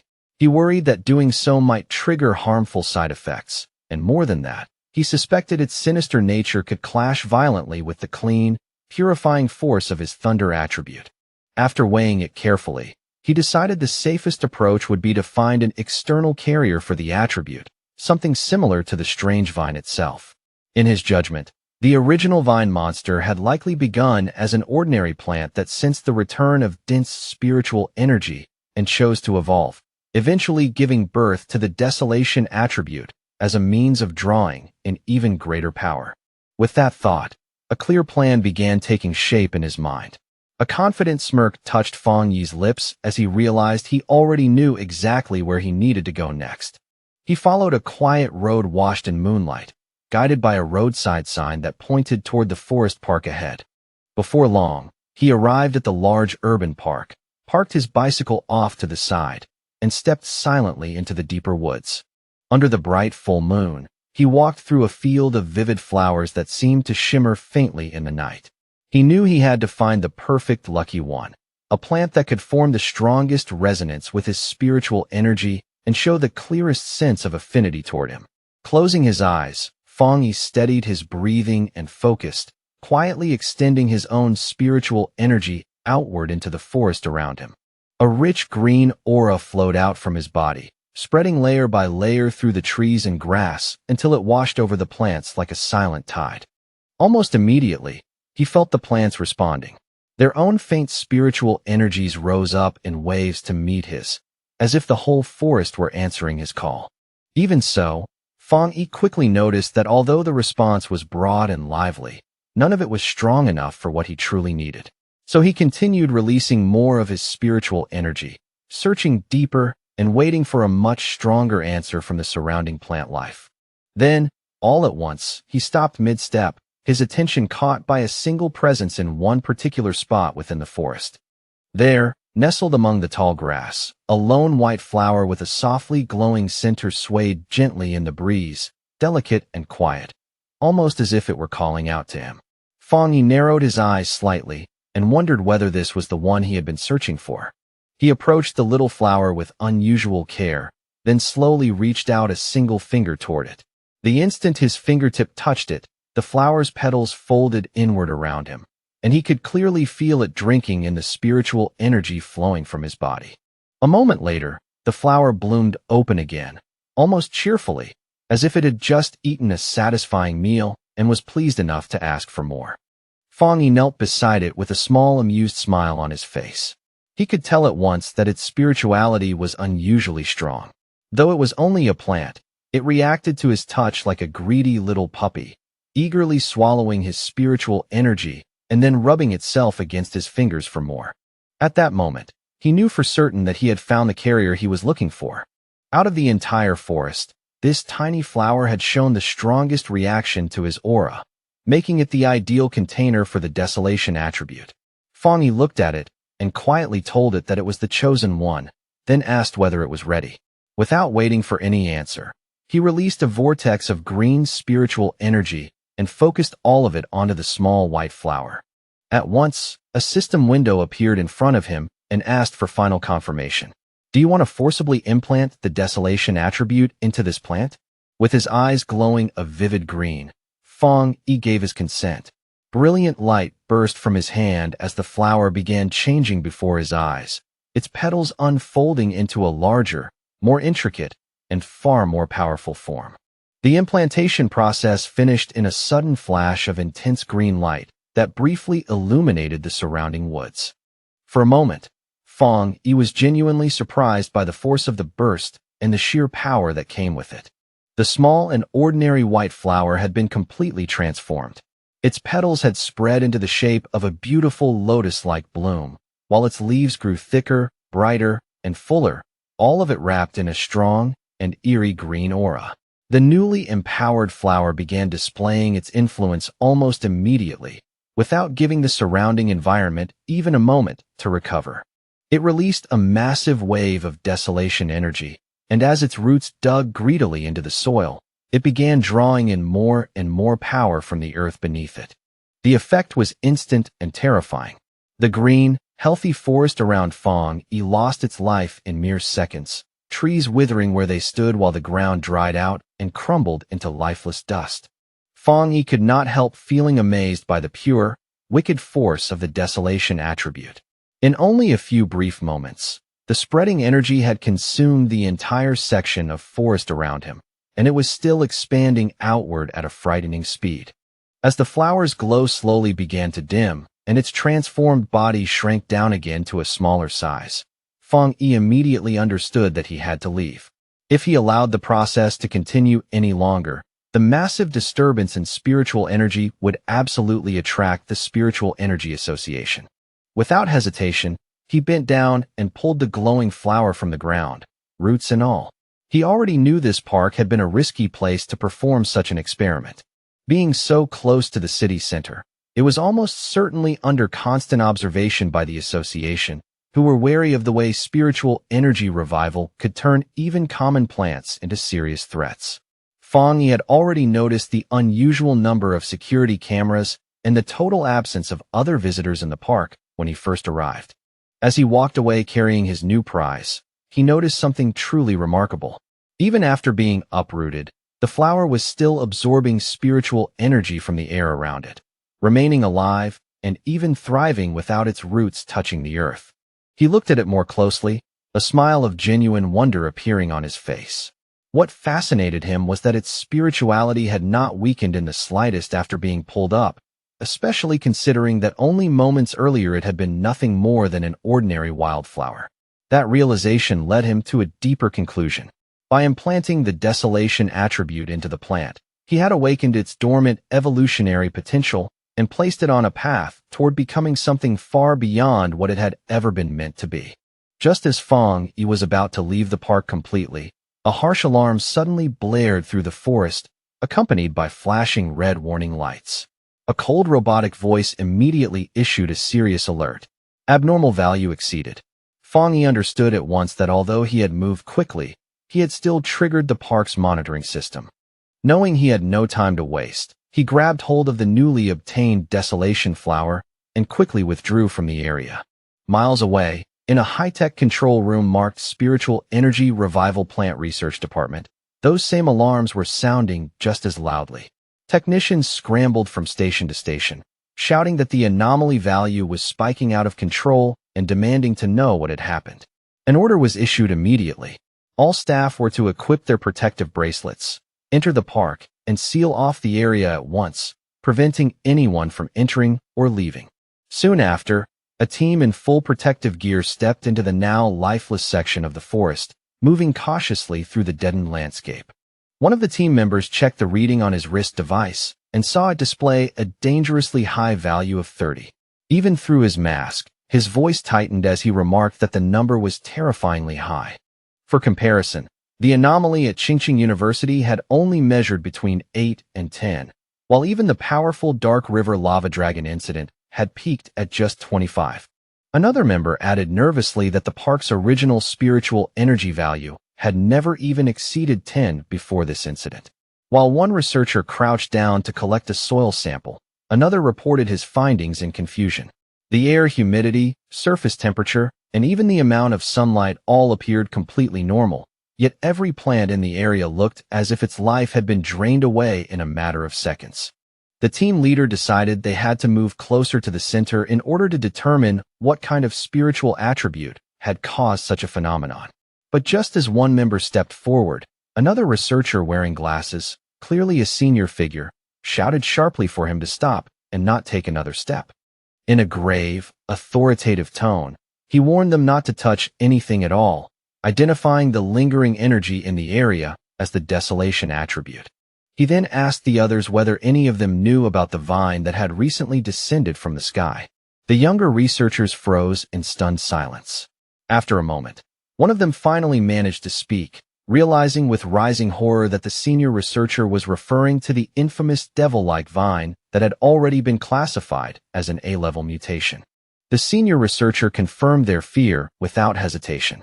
Standing before a ghostly projected image of the vine, with the trapped souls of its victims clustered horribly at its base, he explained the source of its terrifying power. The reason it was so lethal, the reason it had killed so many pioneers, was its innate desolation attribute, a parasitic and monstrous force that devoured the life force of everything around it and turned all it touched into its own nourishment. The young researcher who had almost stepped into the dead zone clutched at his chest, sweating heavily and gasping in fear as the meaning of those words fully sank in. He thanked his superior with a shaken voice, realizing that he had just been saved from certain death. The senior researcher then explained that any area surrounding a plant awakened with the desolation attribute became a true dead zone, a place where anyone who entered would have their life force consumed almost immediately. He remembered reading records of another plant like this in Xiaogua, a decayed ancient tree rooted deep inside a forbidden zone in Wan City, a monstrous thing that could erase any living creature the instant it stepped too close. He slowly scanned the dead, silent clearing, his expression growing heavier by the second. The mutation of plants in this new era was no minor matter anymore.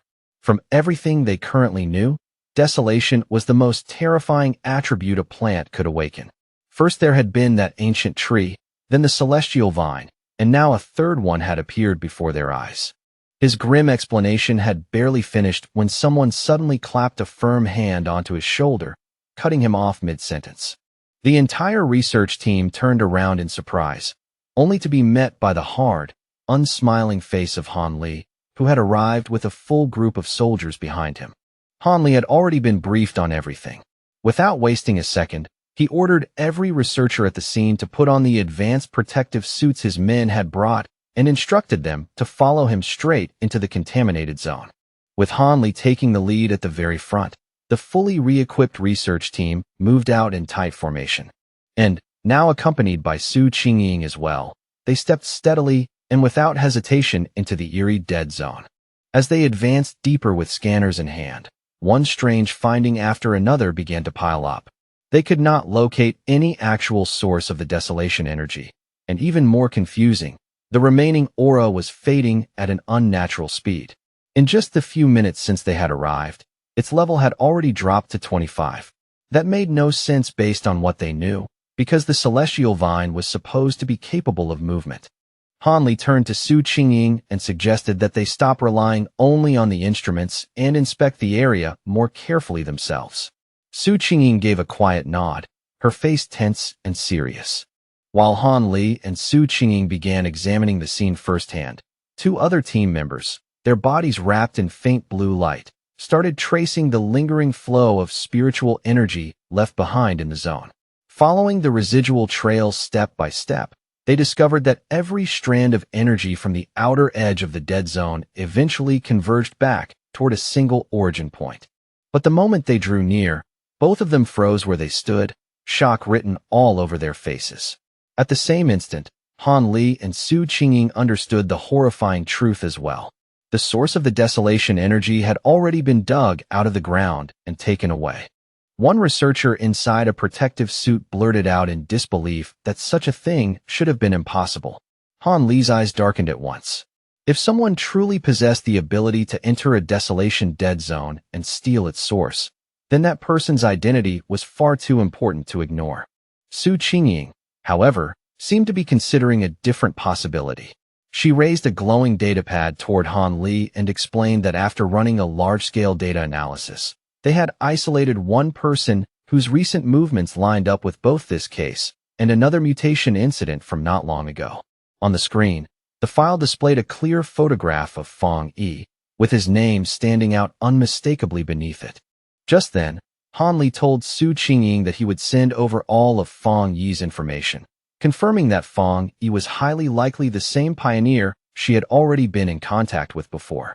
After saying that, he tipped his hat slightly and left the remaining matter to her association to handle. Once everyone else had gone, Su Qingying remained standing alone in the desolate forest, the cold air pressing in around her. She held the datapad in silence, her expression dark with understanding, as though several scattered clues had finally connected in her mind.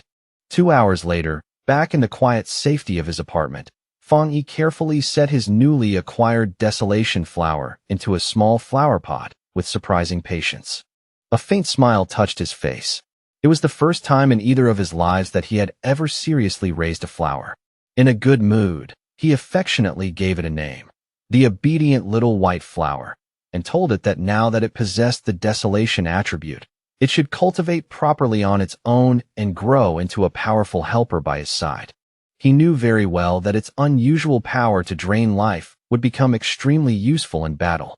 And with such a plain, harmless appearance, it made perfect camouflage too, easy to keep around without drawing attention, especially from his cousin. As his fingertips brushed lightly over one soft petal, Fang Yi's thoughts quietly deepened. In this dangerous new world, brute strength alone was never enough. Real victory depended on how many hidden cards a person kept in reserve and how well they concealed them. The peaceful rhythm of Fang Yi's evening was suddenly broken when the phone on the table began to buzz. He picked it up and paused in surprise when he saw the caller ID, Wang Liang. He recognized the name instantly. It was his childhood friend, someone he had not seen once in the 3 full years since the other man had left to join the army. For a brief moment, an old memory surfaced in his mind. Back in their school days, the two of them had been nearly inseparable, the kind of close friends who shared everything. That bond had only been broken when Wang Liang suddenly announced he was enlisting, leaving without much warning. Fang Yi accepted the call.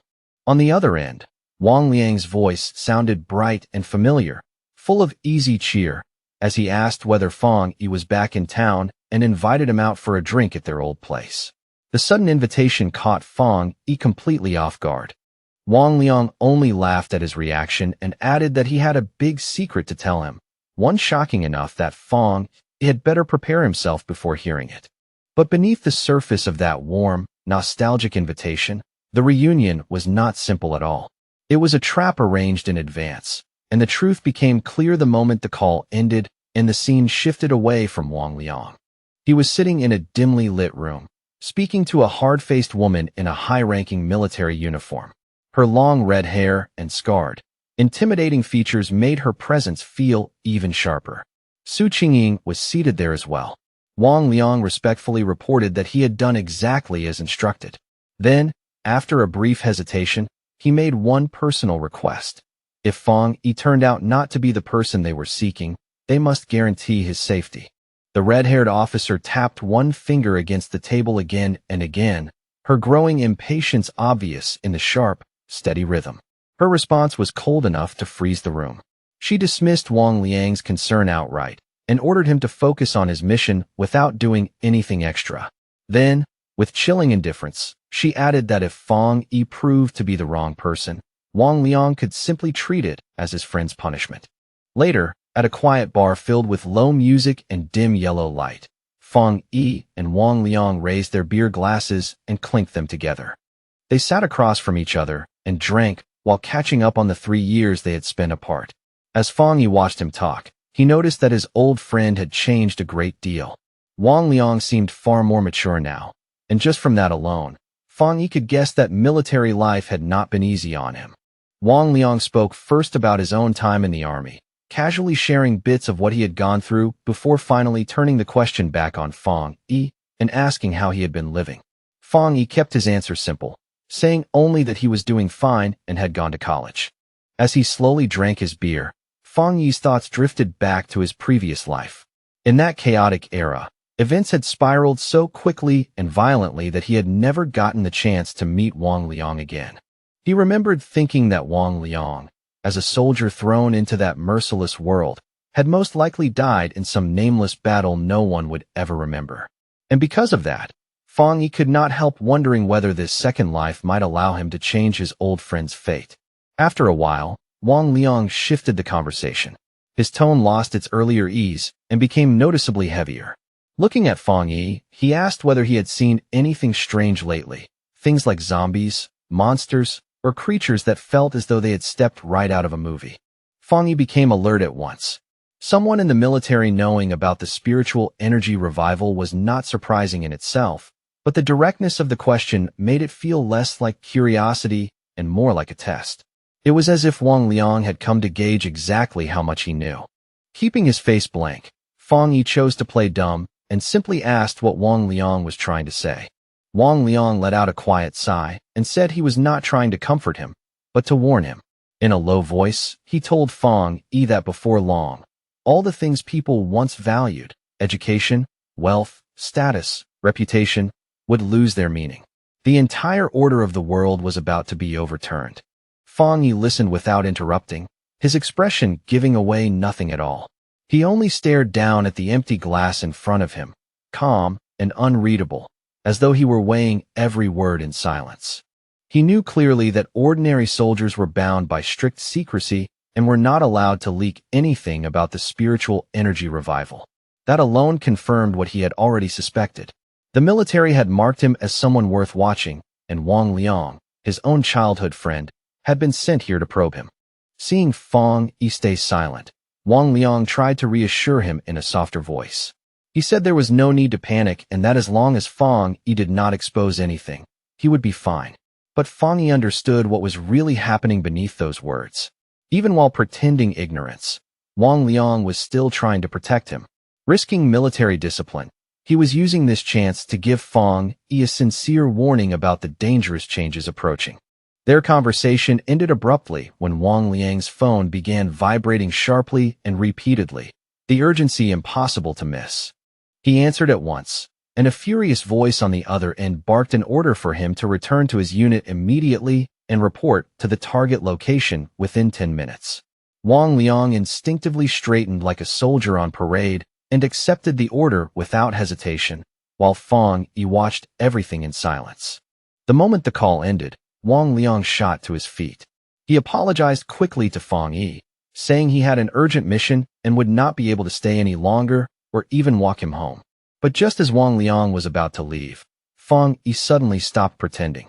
In a calm, direct voice, he asked whether the mission had something to do with the spiritual energy revival, and then told Wang Liang to take him along. Wang Liang froze on the spot and slowly turned back, staring at Fang Yi with open shock and confusion written all over his face. Fang Yi rose from his seat and grabbed Wang Liang by the collar, his eyes steady and clear. He told Wang Liang to take him to meet his superiors, making it obvious that he already understood the real purpose behind tonight's meeting. At the same time, he reassured his friend that although he did not know exactly how much those people had learned, he was certain of one thing: Wang Liang would never truly try to harm him. He went on to explain that what interested him most was whatever the military was currently dealing with, because it had to be tied to the massive changes sweeping across the world. Since the Spiritual Energy Association was already responsible for handling monsters, he wanted to know what role the military was playing in all of this, and more than that, he wanted to see it with his own eyes. Wang Liang agreed without another word, and the two of them headed together toward a massive military base hidden deep within a mountain valley. The place was sealed tight, bristling with guards and heavy defenses, and above it hung an unmistakable designation: Military Number 19 Spiritual Forbidden Zone.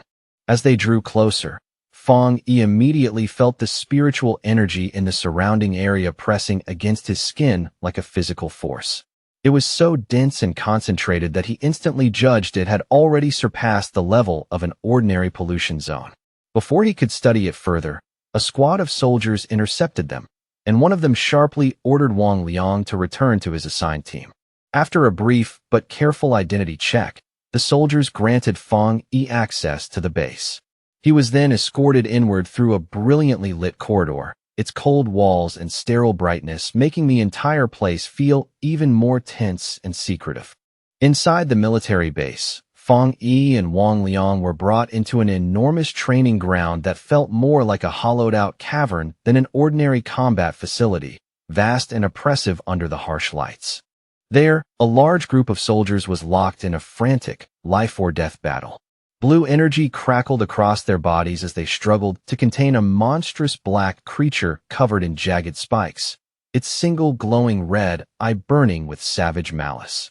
The beast fought back with terrifying force, unleashing a devastating red beam that ripped straight through the soldiers' formation. Painful cries and frightened shouts rang out at once as several men were thrown into chaos by the sheer violence of the attack. From a raised platform above the battlefield, the stern red-haired officer watched the entire scene with a sharp, unsparing gaze. Standing before her, Fang Yi instantly sensed something unusual and realized the creature's strength came from a fusion of two different attributes. The officer confirmed his judgment without hesitation, stating that the monster was a complete blend of dark and flame attributes, which made it exceptionally violent, savage, and difficult to handle. She added that several of her soldiers had already been badly injured by it. A caption identified her as Ji Ruoyan, a 3-star officer at the Ghost Axe realm. The moment she spotted Wang Liang, she barked his name, and he straightened instantly at attention. With anger flashing in her eyes, she demanded to know why he had brought an unauthorized outsider into a restricted zone, but before he could even begin explaining, she cut him off mid-sentence. Her expression eased only slightly as she told him to forget the explanation for now. The situation was too urgent, and she needed him back in formation immediately, leaving no room for further discussion. She then shifted her gaze to Fang Yi and gave him a quick, measured look. At first glance, there seemed to be nothing remarkable about him. His spiritual energy only showed slight activity, far from the overwhelming presence she had expected. For a brief second, she wondered if he could really be the powerful pioneer they had been searching for, but the thought passed quickly. Right now, the battle in front of her mattered more. In a stern voice, she gave Fang Yi a clear warning. Since he was Wang Liang's friend, she would not waste time saying more than necessary, but he was now standing inside a restricted military area, and from this point on, his life was his own responsibility. On top of that, everything he saw here was confidential, and he was forbidden from speaking of it afterward. Fang Yi simply answered that he understood. With that settled, Ji Ruoyan immediately resumed command. She lifted a massive energy cannon with practiced ease and shouted out the names of 2 soldiers, her voice cutting across the battlefield like a blade. The 2 men reacted at once, launching themselves into action without the slightest hesitation. Blue energy flared over their bodies as they rushed in to engage the monster at close range, trying to pin it down. Ji Ruoyan then took aim with the cannon and fired, releasing a huge blast of concentrated energy that shot straight toward the creature with overwhelming force. The attack struck the monster head-on and erupted into a massive explosion that shook the training ground. But when the smoke and light burst apart, it was obvious the creature had not been defeated. Instead, it let out a furious roar, its shadowy body pulsing with an even more terrifying red glow. Its mouth stretched wider, revealing more savage fangs, and its whole presence became darker and more dangerous. It was obvious that Ji Ruoyan's attack had not weakened it at all. It had only pushed the mutation further and made the beast even more unstable. The enraged monster lashed out with one massive claw, and one soldier immediately shouted a desperate warning to the comrade nearest the strike.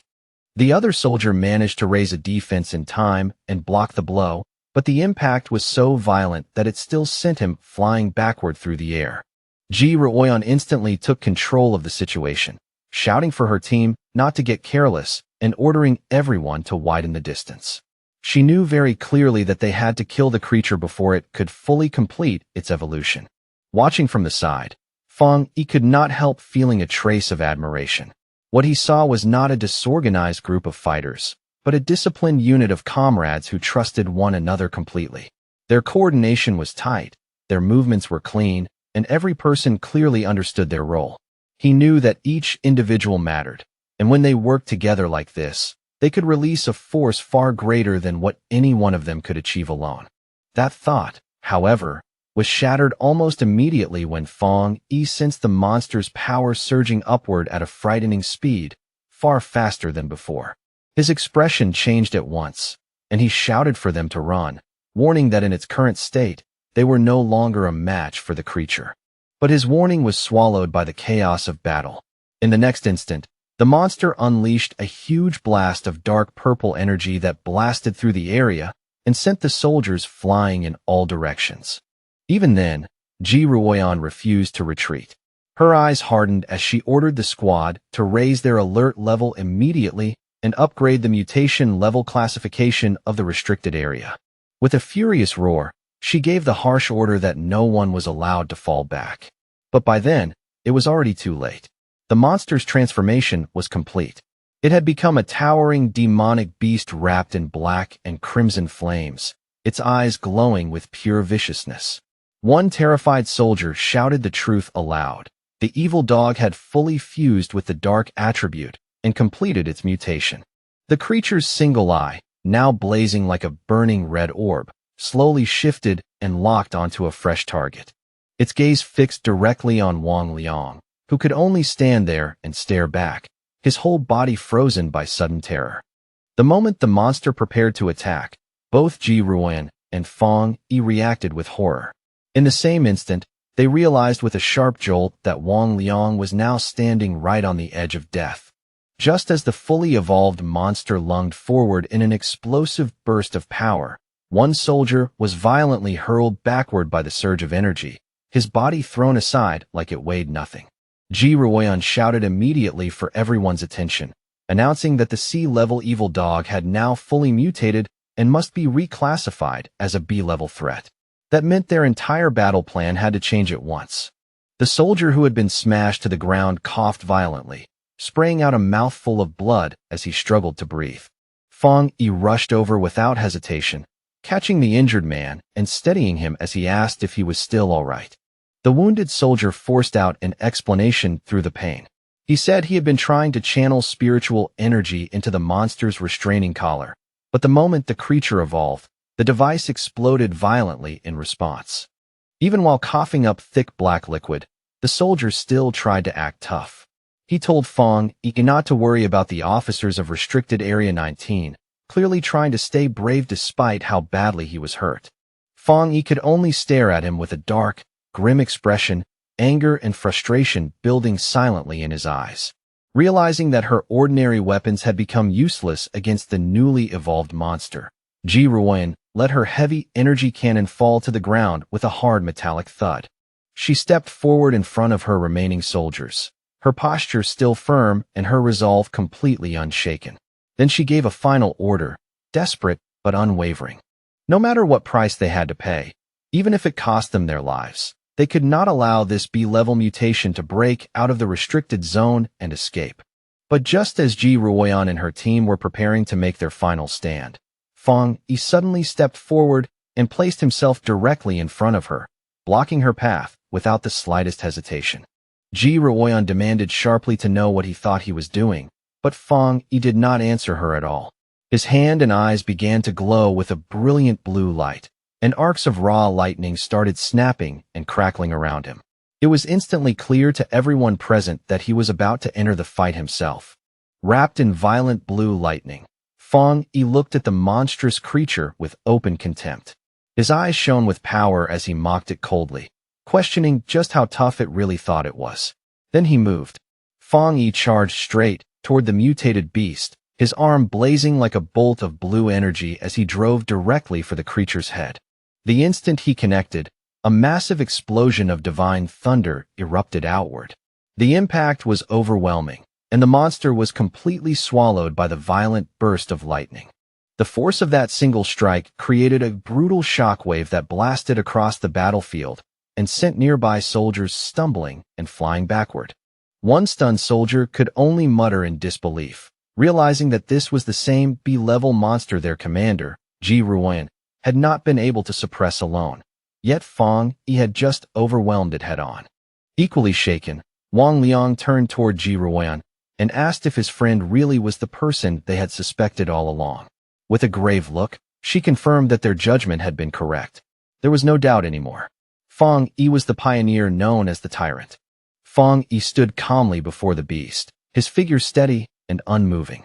The monster was still burning, but the damage from the lightning was obvious, and its body clearly showed signs of serious injury. Seeing that it had not yet been completely finished off, Fang Yi said plainly that he would have to end it himself. Then he told Ji Ruoyan and Wang Liang to stand farther back for their own safety. Ji Ruoyan watched him in silence, her thoughts unsettled. Her entire squad had needed a carefully coordinated formation just to resist a B-level threat. Yet this man was now preparing to deal with it alone, as if such a thing were perfectly natural. She found herself wondering what kind of power Fang Yi truly possessed. Even by her standards, his thunder attribute was the most extreme and overwhelming she had ever witnessed. She already knew that, at this very moment, he ranked among the top pioneers in the entire country. And with the full spiritual energy revival still only beginning, she could not help imagining just how terrifying his future potential might become. As Fang Yi slowly raised one hand and gathered even more electric force into it, a rare look of shock flashed across Ji Ruoyan's face. She lifted her eyes and saw a massive storm of thunder energy forming in the sky above him, churning and expanding with frightening speed. The sight made her heart tighten. She could not help but wonder how terrifying Fang Yi's power would become if he continued evolving at this pace.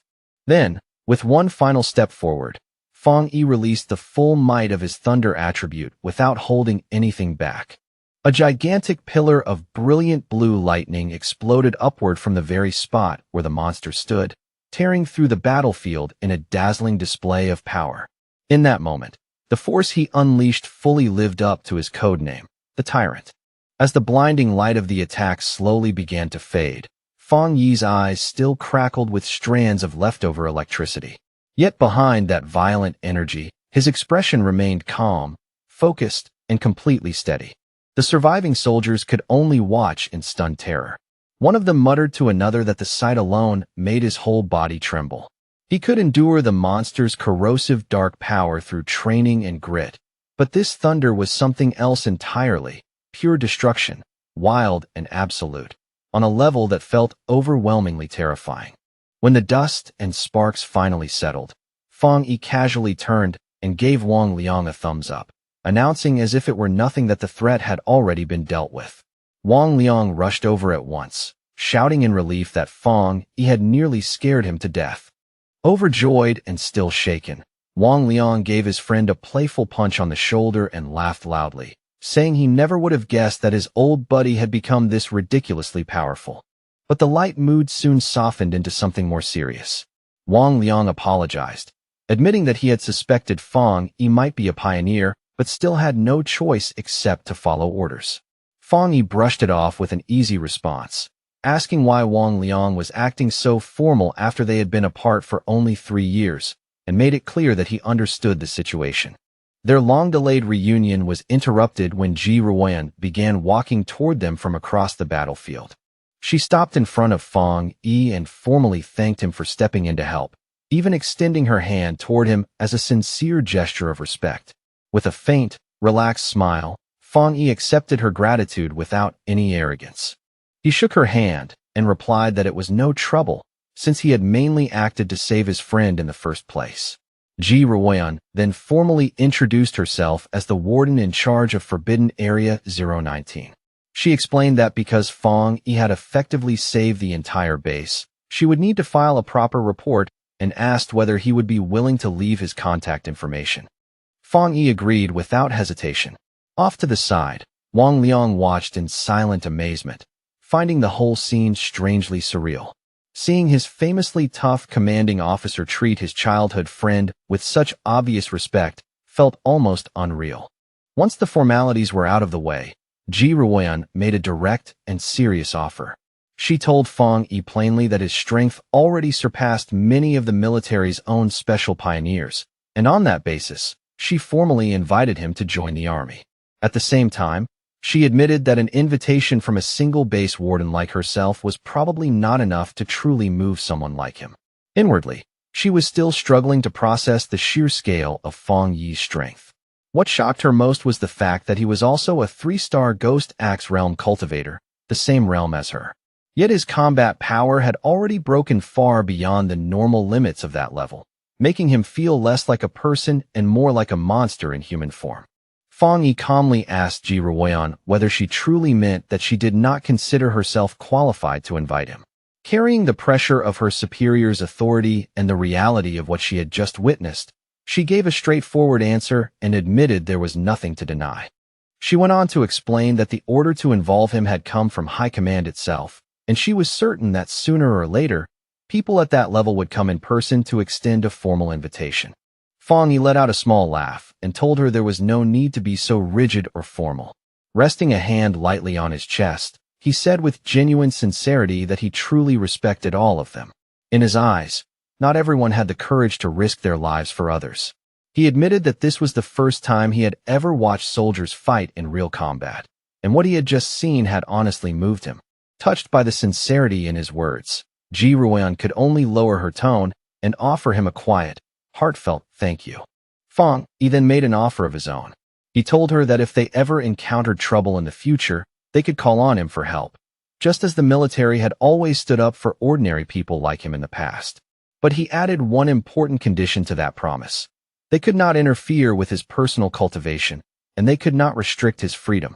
His unexpected proposal clearly caught Ji Ruoyan off guard, leaving her momentarily stunned where she stood. With their discussion finished, Fang Yi said that it was getting late and that he should be heading out. Ji Ruoyan agreed, explaining that she and Wang Liang still had to deal with the body of the mutated creature and that she would arrange for someone to escort him back safely. As he stood there facing the soldiers, Fang Yi finally came to understand the military's real purpose in this new era. He realized they were stationed in these dangerous, spiritually rich, forbidden zones for two very clear reasons. One reason was to use the dense spiritual energy there for training and strengthening themselves. The more important reason, however, was to serve as a vital line of defense between the ordinary human world and the strange monsters that now threatened it from the shadows. After Fang Yi left, Ji Ruoyan turned to Wang Liang and said that a simple word like impressive was no longer enough to describe his friend.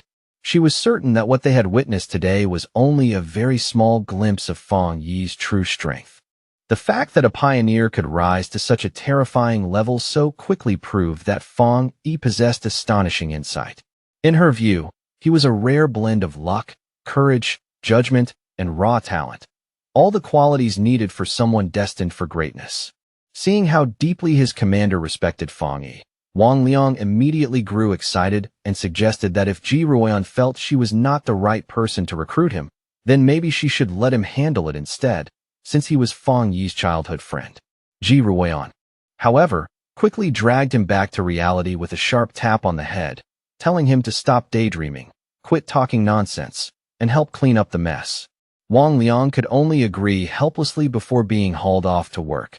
Later that same night, back at his apartment building, Fang Yi sat cross-legged on the rooftop in meditation, his body surrounded by a brilliant golden aura that lit the darkness around him. His thoughts returned to the meeting with the military. He knew that although the trip had exposed his identity to them, he had revealed only his thunder attribute and had successfully kept his other abilities hidden. Judging from the military's attitude and the respect they had shown him, Fang Yi concluded that this was probably a good outcome. He now understood that his rare thunder attribute was a natural counter to the dark monsters they were fighting, which made him an extremely valuable asset in their eyes. That meant they would most likely try to recruit him rather than threaten him, and that alone could give him access to the fastest channels for growing stronger, along with the most advanced information available. At the same time, the events of the day had also made the division of labor between the nation's two major pioneer forces much clearer to him. The military, represented by Ji Ruoyan, were the Night Watchers, the hidden guardians defending the nation from the darkest threats. Meanwhile, the Spiritual Energy Cultivation Association, represented by people like Su Qingying, was responsible for dealing with the dangers that slipped into the cities and for protecting civilian life as much as possible. Fang Yi also understood the government's broader two-part strategy. They were using the forbidden zones to contain the greatest dangers while gradually releasing information to the public about the world's coming transformation. It was a careful and deliberate approach, one designed to buy precious time and keep society from collapsing into panic and chaos. As his meditation deepened, a bright orb of golden energy pulsed steadily within his core, glowing with increasing intensity. At first, Fang Yi noted that even after absorbing the rich energy from the Forbidden Zone, he had not felt any immediate pressure to advance. But that calm feeling changed almost at once. Golden energy suddenly surged through his body, and cracks of power began spreading across his face. Even a short stay in such a spiritually dense place had filled him to the limit. Fang Yi recognized the signs immediately and without mistake. He was standing right at the edge of another breakthrough. Meanwhile, down on the streets below, Lin Yi was walking home with groceries in hand, casually wondering whether Fang had already returned. She thought that if he was home already, she could let him try the meal she had made and see what he thought of her cooking. That ordinary little thought was shattered in an instant when she suddenly looked up and saw a massive pillar of golden light erupt into the night sky from the direction of their apartment building. Her eyes widened immediately with shock and alarm as she froze in the middle of the street. A reflection of a blazing divine axe appeared in her eye as she recognized the unmistakable pressure of a ghost axe realm breakthrough. But almost in the next instant, she realized she was wrong. The sheer scale of that power, manifesting as an enormous fiery divine axe across the sky, was far too terrifying to belong to any ordinary advancement. Lin Yi could only stare upward in disbelief, wondering whether another terrifyingly powerful pioneer had made a move somewhere inside the city. Standing on the street below, Lin Yi kept staring at the sky, her face filled with complete disbelief. She recognized the immense pressure of the Ghost Axe realm, but this went beyond that. This was a force so powerful it seemed to be distorting reality itself. Then, as a giant divine hand made of pure golden energy began forming among the clouds above, she understood the terrifying truth. This was the power of the legendary spirit creation realm. The thought that a pioneer of such overwhelming strength might be living right next to her sent a violent wave of shock and fear racing through her whole body. That enormous surge of energy did not go unnoticed. Miles away, inside a high-tech command center, red alarms began blaring as technicians scrambled into action. An urgent warning flashed across their screens. The anomaly value had reached a catastrophic 99, and its source had been pinpointed to the southeast of the city. An official and Su Qingying both reacted at once, their expressions tightening with alarm. The official demanded to know what was happening and immediately ordered every nearby unit to move toward the target area. Beside him, Su Qingying frowned deeply, unable to understand how an anomaly of this scale could have remained hidden until now. An energy reading this massive, she noted grimly, was powerful enough to wipe out an entire city. In front of a holographic city map glowing with warning lights, several military leaders gathered for a tense emergency meeting. The atmosphere in the room was heavy as they argued over two terrifying possibilities. Either a newly born, godlike spirit creation pioneer had appeared out of nowhere, or the city itself was on the verge of a catastrophic disaster. One grim-faced officer coldly pointed out that, in the worst case, both possibilities could be true at once. The tension only escalated further as the senior official grabbed the line to headquarters and called in a near panic, demanding immediate deployment of all advanced equipment available, stopping only short of requesting large-scale strategic weapons. But his panic was abruptly interrupted when a subordinate burst into the room, breathing hard as he hurriedly announced that the highest-level alert had been canceled. The anomaly had already been identified. It was not a monster, not an external attack, but a pioneer undergoing a promotion. Back on the rooftop, the blinding golden radiance gradually dimmed, and Fang Yi finally let out a slow, quiet breath of relief. The breakthrough was complete. Fang Yi casually judged that he had now successfully stepped into the one-star spirit creation realm. Aside from the obvious feeling that his body had become lighter, cleaner, and more agile. He did not sense any dramatic jump in raw destructive power for the moment. That brief, quiet moment on the rooftop was broken when his phone suddenly buzzed with a new incoming message. It was from Wang Liang, and the message carried a clear warning. A new anomaly had appeared at Qingqing University's playground. According to internal military information, the site had already been confirmed as a pollution zone. More troubling still, this was the second time this specific anomaly had surfaced. Fang Yi quickly replied that he already knew about the previous heat anomaly there. Wang Liang confirmed that it was indeed the same one, back again, and jokingly warned Fang Yi not to expose him as the source of the information. After Fang Yi teased him back by threatening to report him, Wang Liang's tone turned serious. He admitted he was genuinely worried about Fang Yi's safety and urged him to be extra careful. Fang Yi lowered the phone and fell into thought, his expression growing more serious. Wang Liang's warning only reinforced the strategy he had already decided on. This was exactly why he remained so cautious when dealing with both the military and the association. Becoming too well known too quickly would only invite unnecessary trouble. That was why he had deliberately kept both his powerful Yang Flame attribute and his Crimson Flame Blade technique hidden. Those were still his true secret cards. He typed one final reply to Wang Liang, telling him not to worry and promising that he would stay careful. He added that he still had trump cards left to use if necessary. Just then, Lin Yi opened the apartment door and called out that she was back. Seeing Fang Yi already sitting on the couch, she asked whether he had eaten yet and offered him the bag of takeout she had brought home. Still distracted by what was on his phone, he simply told her to leave it on the table and said he would eat later. As Lin Yi watched him, a worried and slightly annoyed look crossed her face. In her mind, she could not help thinking about her cousin's personality. He was not a bad person at all. In fact, she thought he was decent in many ways. But in her eyes, he had one huge flaw. He was far too lazy. To her, Fang Yi seemed perfectly content staying at home all day with his phone, not even bothering to go properly to college. The contrast felt almost ridiculous. While she and other pioneers were constantly busy searching for opportunities, taking risks, and hiding who they really were, her cousin appeared to be drifting through life in a carefree and almost aimless way. Exhausted from the day, Lin Yi returned to her room and collapsed onto her bed. Even then, she knew one thing for certain.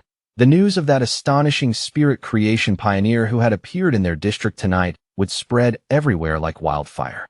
Feeling a quiet sense of duty, she made up her mind that when the time came, she would protect her seemingly clueless cousin as a way of repaying him. Meanwhile, Fang Yi was not mindlessly scrolling on his phone at all.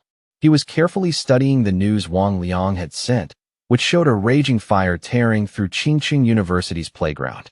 Looking at it closely, he noted that the first anomaly there had been intense heat, while this one had developed into actual flames. That immediately made him wonder whether this was another variation of the Yang attribute.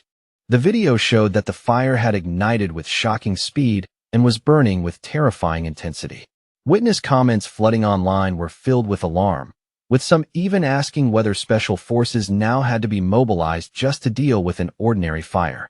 The report also stated that all nearby trees, flower beds, and surrounding landscaping had already been burned clean, and the entire area was now under complete lockdown.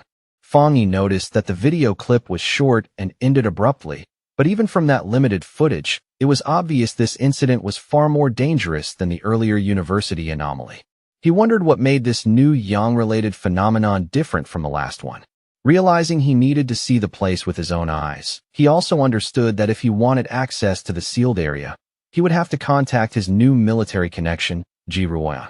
The next day, a crowd of reporters had already gathered outside the sealed gates of Qingqing University, only to be held back by a firm line of soldiers. Voices rose one after another as they demanded answers, asking whether the rumors of an inextinguishable fire were true and why an incident this serious had not yet appeared in the public news. While the reporters kept pressing forward and throwing questions at the soldiers, Ji Ruoyan arrived with Fang Yi by her side. The crowd immediately turned to stare, wondering who these two striking figures were, especially when the soldiers promptly opened the gates for them and let them pass through without the slightest hesitation. The reporters were left standing outside in confusion, completely unable to understand how those two had entered so easily when everyone else had been firmly blocked from getting in. Inside the restricted area, Fong Yi and Jiran looked out over what remained of the university playground, now reduced to smoldering ruins and blackened ground. Fong Yi remarked on the sheer scale of the destruction and asked whether this was the so-called sky fire he had heard about. Ji Ruoyan confirmed that this was indeed its official designation. She then explained just how frightening the sky fire really was. It could appear without any warning at all, could not be extinguished by normal means, and in the end could only be left alone until it had burned everything it wanted into ash. In her view, the name Sky Fire suited it perfectly. After they had taken an initial look around, Ji Ruoyan told Fong Yi that she needed to go to the principal's office for a moment and asked whether he could wait there for her. Fong Yi told her to go ahead, saying he would be fine on his own. Left by himself, Fong Yi began walking slowly along the outer edge of the destroyed zone, which had already been cordoned off with strips of yellow warning tape. He crouched down and reached out to touch the scorched earth, studying the remains of the scene with care. Very quickly, he noticed that the ground had already gone cold. More importantly, there was no trace of lingering spiritual power left behind by the sky fire. That realization left him faintly disappointed. If no attribute residue remained, then there was nothing for him to collect. His original plan, he thought to himself, had clearly been too simple.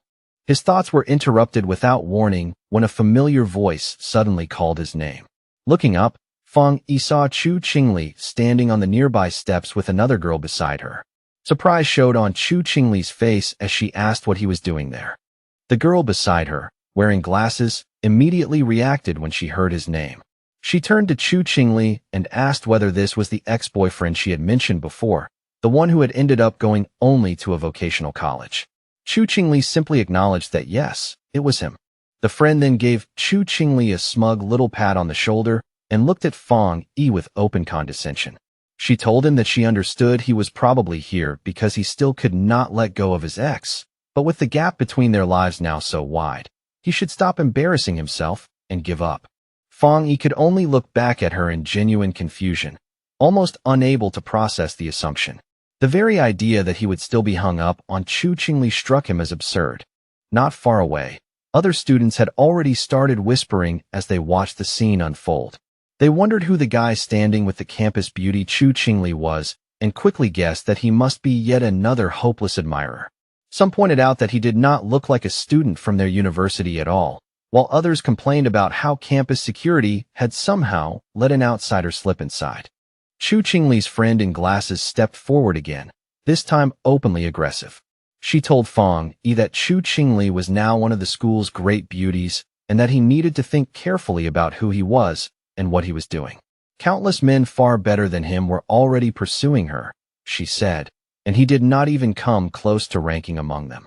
Then she ordered him to leave at once, saying this was not a place for someone like him, and even threatened to report him to the disciplinary office if he could not explain how he had gotten in. Chu Qingli, meanwhile, watched the whole exchange with a complicated look in her eyes. She remembered Fong Yi once saying that he would not regret their breakup, yet now he had appeared here in front of her.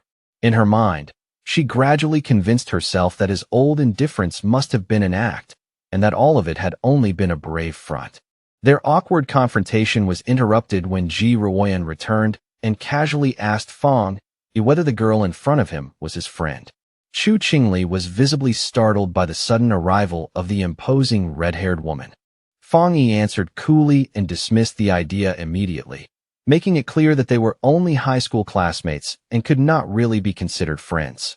Ji Ruoyan accepted that explanation at once and simply repeated that they were just classmates. Ji Ruoyan then slipped on a pair of sunglasses, and somehow her already intimidating presence grew even sharper and more unapproachable. Both Chu Qingli and her friend became visibly nervous under the pressure of Ji Ruoyan's aura. Neither of them could understand who this woman was, or how someone like Fong Yi could possibly know a person with that kind of presence. Ji Ruoyan then turned back to Fong Yi and gave him an update. She said she had already spoken with the principal, and the matter of the sky fire was more complicated than they had first assumed. The principal himself was on his way to lead them to the exact point where the fire had started, and because Fong Yi was now acting as a special military consultant, his presence would be needed. Fong Yi accepted this without any objection. Just then, a group of stern-faced officials in suits arrived and immediately began ordering people to disperse, announcing that the playground would remain sealed off and that unrelated individuals had to move back at once. Chu Qingli suddenly gasped in shock when she recognized the man at the front of the group. It was the university's principal. The surrounding students were equally stunned. The principal was known as an extremely busy and difficult man to meet, someone who rarely showed himself openly on campus. Realizing that he had come in person to meet Fong Yi and the mysterious red-haired woman left them speechless with surprise. Chu Qingli's friend, however, completely misunderstood what was happening. She smirked to herself, convinced that the principal had finally arrived to deal with Fong Yi and Ji Ruan for entering a place they had no right to be. Chu Qingli, by contrast, said nothing, her face filled instead with uncertainty. But to the absolute shock of both Chu Qingli and her friend, the principal and his entourage did not approach Fong Yi and Ji Ruan like they were trespassers at all. Instead, the elderly principal walked straight up to Fong Yi and greeted him warmly with a respectful handshake.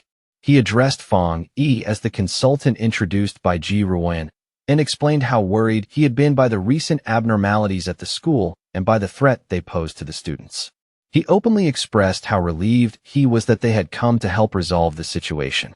Then, in an even more astonishing gesture, the principal bowed slightly to Fong Yi and formally placed the entire matter of the playground into his hands.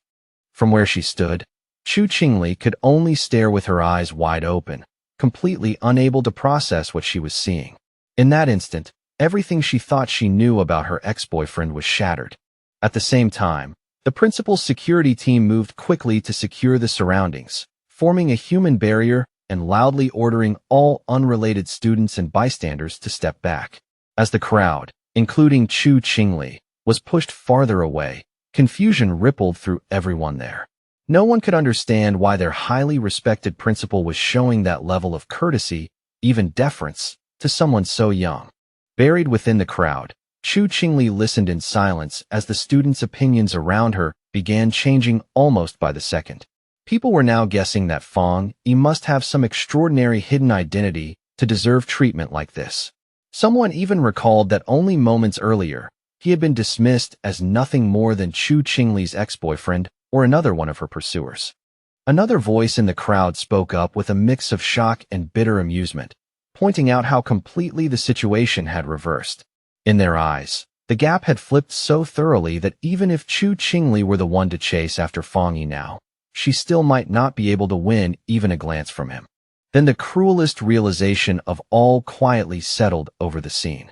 People began noticing that from beginning to end, Fong Yi had not once looked toward the campus beauty, nor had he acknowledged her existence in any way. She had been left standing there the whole time, completely ignored, as if she did not matter at all. At Qingqing University's North District, the principal personally led Fong Yi and Ji Ruan deeper inside to the true site of the anomaly. As they walked, he explained the full chain of events, starting with the earlier Golden Sun incident, which he had originally hoped would mark the end of the school's troubles. But only a few nights ago, another disaster had erupted when a fire suddenly broke out on one of the playgrounds. The flames had been so fierce and unnatural that even the fire department had failed to put them out. Thankfully, it had happened late at night, when no students were nearby, allowing the school to seal the area off in time. The principal continued, his face growing heavier and more serious with each word. A single fire might have been dismissed as bad luck or an accident, but soon afterward, 2 more playgrounds had caught fire as well. He said he had personally witnessed a crimson flame descending from the sky and hanging in midair, a sight so impossible that it left no doubt this was a supernatural event. He told them that although the other fires had eventually burned out or been suppressed, one of them still remained. As the group drew closer to that final location, Fong Yi could already smell the sharp, choking scent of something still burning in the air. They soon arrived at a basketball court where a single hoop was still engulfed in a raging, undying flame. The principal confirmed in a low voice that this was the original point of eruption, the one place where the fire simply refused to go out. As the three of them stood there watching the anomaly, Ji-ruan glanced down at a device on her wrist, and its reading showed 11. She explained to Fong Yi that the device was a basic spiritual anomaly detector used for quick field judgment. Then she clarified that for ordinary civilians, any reading above 10 already counted as a disaster-level threat and required a full lockdown of the surrounding area. Without warning, the detector suddenly began flashing and beeping wildly, and the number on the screen shot upward in an instant, climbing all the way to 60. Ji-ruan cried out in alarm at the absurd spike in value. A trace of real panic entered her voice as she warned the principal that if the energy continued rising like this, then the danger would no longer be limited to the university grounds alone, but could spread outward and threaten the entire city. She immediately declared that they had to call in an elite pioneer squad at once if they wanted any hope of containing the anomaly before it grew worse. But before anyone could put that plan into action, Fong Yi moved first. Without saying a single word, he suddenly leaped over the chain-link fence, ignored the warning signs completely, and headed straight into the heart of the fire. The fierce flames swallowed him almost instantly, wrapping around his body in blazing light as Ji-ruan and the principal looked on in utter shock. At that exact moment, the number on Ji-ruan's detector jumped again with another violent surge. And this time the display showed an astonishing reading of 110. She shouted that the anomaly had just been elevated to S level, her voice ringing with disbelief. The principal turned pale with panic and asked what they were supposed to do now that Fong Yi had already gone inside. Ji-ruan could only stare into the sea of fire, stunned by what he had done. Under her breath, she questioned his recklessness, muttering that not even the strongest soldiers from a forbidden zone would dare enter such a deadly area alone. Inside the flames, however, Fong Yi remained completely unharmed. His figure stood calm and steady within the inferno, his silhouette almost unreal against the raging fire around him. He already understood why. Just as his yang attribute had once protected him from divine thunder, it could now shield him from the burning force of this sky fire as well. But almost immediately, he discovered a serious problem. His power was indeed protecting him, yet that same protection was also keeping him from making direct contact with the source flame itself. Without that contact, he could not trigger the system's ability to generate a new technique. Realizing that his defensive aura was helping and hindering him at the same time, Fong Yi knew he had to reach the core no matter what. He watched as the fire coiled around the basketball hoop like a giant flaming dragon and understood that only by getting to its heart could he claim it. Without the slightest hesitation, Fong Yi steadied himself and prepared to meet the fire head-on just as the blazing dragon roared and lunged straight toward him. In an incredibly dangerous move, he deliberately shut down his golden sun protective aura, stripping away his defense and leaving himself fully exposed. The moment that protection vanished, the sky fire rushed over him like a storm, covering his entire body in raw, violent heat. Fong Yi gritted his teeth against the searing agony as the flames scorched him, but he still forced his arm forward inch by inch, determined to touch the anomaly's core no matter the pain. His gamble paid off. The instant his hand finally made contact with the source, the system activated and confirmed that it had detected an intense fluctuation of the Skyfire attribute. Even through the pain, a fierce grin spread across Fong Yi's face. He could feel just how terrifying the Skyfire's will was, and he was shocked to realize it was even more forceful than the Desolation attribute he had obtained not long ago. Still, his resolve only hardened further. No matter the cost, he decided this power would become his. The system immediately entered its final calculation phase and began compiling the new data with complete success. A triumphant smirk rose on Fong Yi's face. He knew at once that he had done it. A brand new system window appeared before him and announced his reward. He had obtained the Skyfire attribute technique, the 9-Dragon Skyfire sealing art, a terrifying power created to destroy evil and seal all demons. As the knowledge flooded into him, the once rampaging flames began to obey his will, coiling around his arm like a dragon that had finally been tamed. The system confirmed that the newly compiled technique had been fully unlocked and could now be used immediately without delay. As Fong Yi focused his mind and tightened his control, he began the final step, extracting the Skyfire attribute itself and absorbing its essence directly into his body. His eyes lit up with a burning red glow, and fiery markings slowly spread across his face as a visible sign of the power he had just claimed. With both hands forming a seal and red energy blazing in his eyes, Fang Yi prepared to use his new technique and called out the name of the 9-dragon Skyfire sealing art. The instant Fang Yi released the technique, massive glowing red chains burst from his back and tore violently into the surrounding sea of fire. Outside the fence, Ji Ruoyan and the principal stared in astonishment. Ji Ruoyan recognized the energy pattern almost immediately and identified it as a sealing aura. She remembered once witnessing a high-level military pioneer seal a forbidden land. The methods were clearly different, but the oppressive, unmistakable feeling of powerful sealing energy was exactly the same. Then, with a single command to shrink, Fang Yi ordered the chains to draw back inward. They contracted with overwhelming force, dragging all the wild sky fire together and compressing it into one tightly bound orb of pure blazing energy. Floating in midair, Fang Yi held the chained sphere of fire before him, the sealing process now fully complete. The sealed fire orb then drifted gently back down toward the basketball hoop. Fang Yi landed lightly and explained the result to Ji Ruoyan and the principal. He said that he had only temporarily sealed the sky fire and warned them not to reopen the playground or let anyone approach it for repairs. For now, that measure would at least keep the fire from spreading any farther. The principal readily agreed and promised the playground would remain sealed, adding with forced calm that it was not a major issue since the university still had 7 or 8 other courts available. Ji Ruoyan, however, did not speak right away. She simply watched Fang Yi in silence, her gaze intense and unreadable, as if she were re-examining everything she thought she knew about him.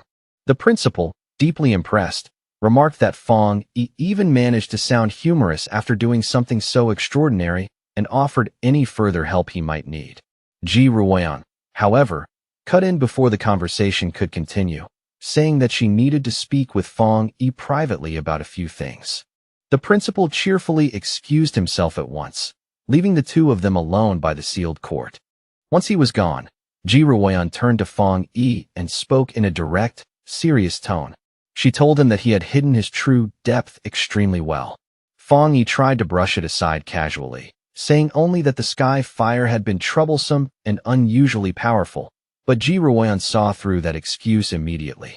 With a sharp, steady look, she told him to stop pretending. She made it clear that she was not talking about the fire at all, but about Fang Yi himself, his frightening talent, his hidden strength, and the level of power he had been concealing. In the end, Ji Ruoyan let the matter drop instead of pressing him further. She admitted that it was perfectly normal for pioneers to keep secrets, especially someone as powerful as Fang Yi. Hearing that, Fang Yi said nothing and simply continued listening with a calm, unreadable expression. Then her tone changed again, becoming quieter, more sincere, and far more serious. She explained that although she had no right to demand anything from him, she still hoped he would listen carefully.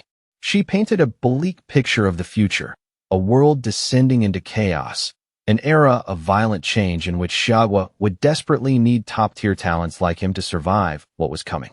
To make her meaning absolutely clear, she told him that once the spiritual energy revival fully arrived, a person with his level of power would become as strategically important as a modern nuclear weapon. And because of that, she warned, every major force, from the various military forbidden zones to the Spiritual Energy Association, would inevitably rush to recruit him. She told Fang Yi to be prepared, because sooner or later, high-ranking officials would personally come to him with invitations and astonishingly generous terms. She openly admitted that she had selfish reasons for warning him. If Fang Yi chose to join her military side, it would be an enormous gain for them, and would also mean gaining a powerful ally. That was why she wanted him to start thinking about his choices now, before the real invitations began arriving. Fang Yi, however, fell silent for a brief moment before asking a question of his own. He wanted to know why Ji Ruoyan and even Wang Liang had both seemed so hesitant when it came to recruiting him into their own forbidden zone, almost as if they believed he should be joining somewhere else instead. still carrying herself as though she were not truly qualified to speak for that level. Ji Ruoyan explained that the reason was another legendary military region, a place so overwhelmingly powerful and so absurdly formidable that, in her eyes, Fang Yi would be far more suited to it than to any ordinary forbidden zone under her command. A faint, knowing smirk tugged at Fang Yi's lips as he looked at her and quietly confirmed whether she was referring to a top-level unit, the kind of force ordinary people rarely even heard mentioned out loud. She nodded and confirmed it was exactly that, though she admitted, with a slightly lowered voice, that even she had barely seen those people herself. All she really knew was what she had heard. They had been unbearably busy lately, moving so intensely that even officers from other military regions were beginning to feel the pressure left behind by their operations. Then, as if she did not want to dwell on such a heavy topic for too long, she changed the subject and urged him to stop standing around talking. The principal had invited them to eat at the university cafeteria, and they should head over. As Fang Yi walked beside her, his expression remained calm, but inwardly he came to a silent conclusion. Even the strongest forces in the nation were no longer as unshakable as they seemed. They, too, were facing enormous trouble. His thoughts spun rapidly as the meaning behind Ji Ruoyan's words settled deeper into his mind. If what she said was true, then it meant terrifying anomalies far beyond the current pioneer's ability to handle had already started appearing in the shadows. That realization made his chest tighten. The people fighting those monsters likely included spirit creation realm cultivators like him, and perhaps even individuals who had stepped into realms higher and more dangerous than he had imagined. A sharp sense of urgency washed through him in an instant, cold and heavy despite the calm on his face. He could feel it more clearly than ever now. The day of full spiritual energy revival was drawing closer at frightening speed, yet the preparations he had made still felt painfully insufficient.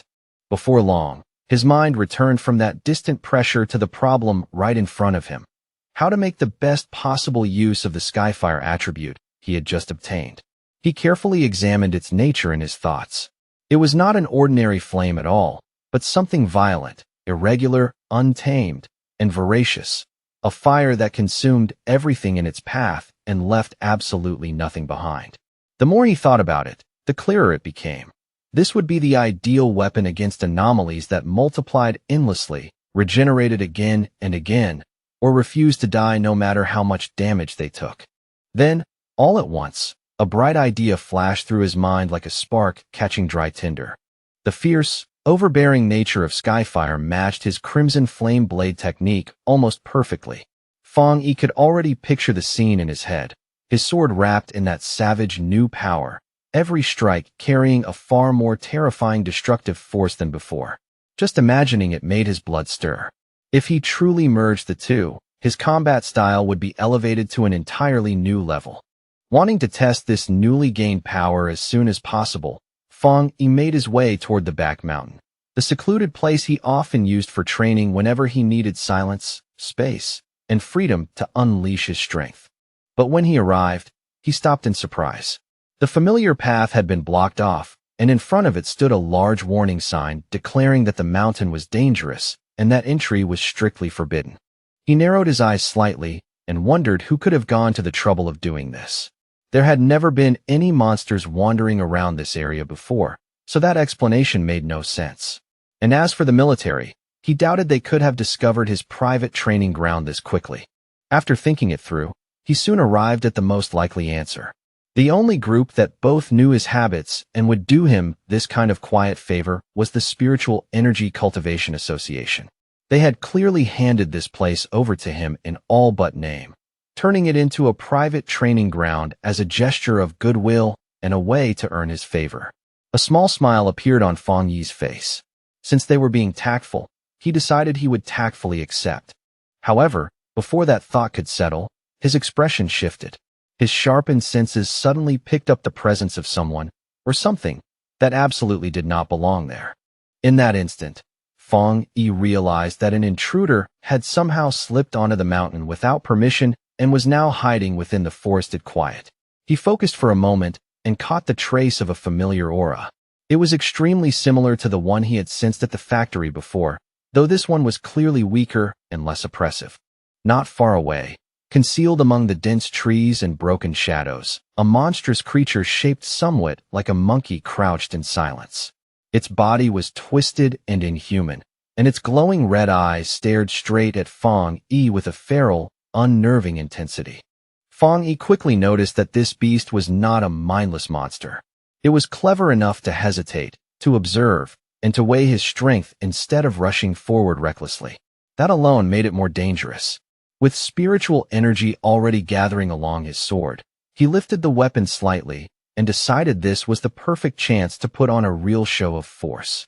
At that very moment, a system window appeared before his eyes, asking whether he wanted to infuse the newly acquired Skyfire attribute into his Tang sword.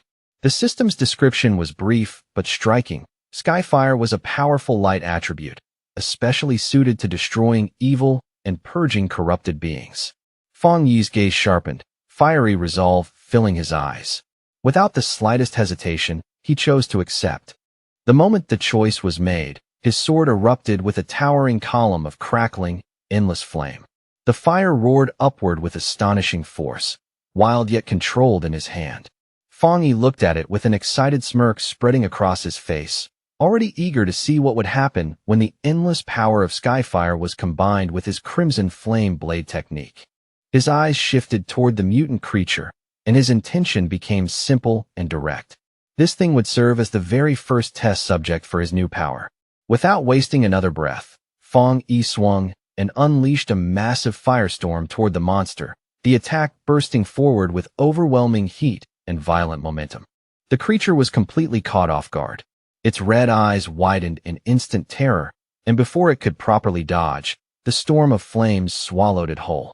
A harsh, desperate screech tore out of its throat as it writhed in agony under the blazing force. Standing calmly in the center of the flames he himself had created, Fong Yi observed the effect of the attack with sharp attention. Very quickly, he came to a startling conclusion.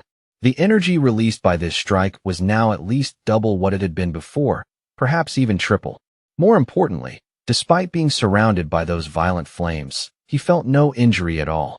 He even reached out and lightly touched the blade of his sword, which was still wrapped in living fire, only to find that it felt unexpectedly cool beneath his fingers. Then his expression changed again. He sensed that the creature had somehow survived the blast and was already trying to flee deeper into the forest. A determined look entered his eyes at once. Since it had endured the attack, he would chase it down and see exactly what this intruder was capable of.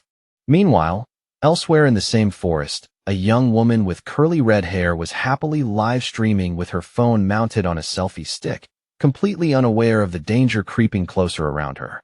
Facing her viewers with easy confidence, she insisted that she was not a liar at all. She was just unbelievably lucky, and for some reason, incredible content always seemed to fall right into her lap. Her audience was far less convinced. The comments were full of skepticism, and one viewer even challenged her to prove that ridiculous luck by going to Ching University and filming the mysterious sky fire everyone had been talking about. Her confident tone and playful expression vanished almost instantly. Mid-broadcast, her face stiffened and then changed into pure, undisguised shock. The reason became clear the next second.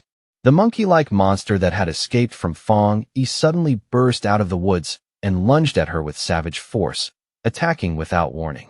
The impact sent her phone flying out of her hand. It hit the ground hard enough to crack the screen, yet the live stream did not cut off, and the broken camera kept recording everything from where it had landed. Through that fractured screen, her viewers could see the monster pinning her to the ground. But instead of realizing the danger, many of them assumed it was just another staged stunt, some cheap fake fight with bad visual effects and overdone acting. But the streamer herself was in very real, immediate danger. Her body trembled violently as she cried out in terror, only to have the sound muffled when the monster pressed her down and clamped one of its paws tightly over her mouth. The creature lowered its head and opened its huge, fang-filled mouth wide, ready to bite down and end her life in a single brutal motion. Before those fangs could fall, a massive blast of fiery energy shaped like a dragon's head came roaring through the air and slammed into the monster with explosive force, hurling it backward through the forest. The streamer looked up in stunned disbelief, having been saved at the very last second. On the other side of the cracked screen, her viewers were equally blown away, though not for the reason they should have been.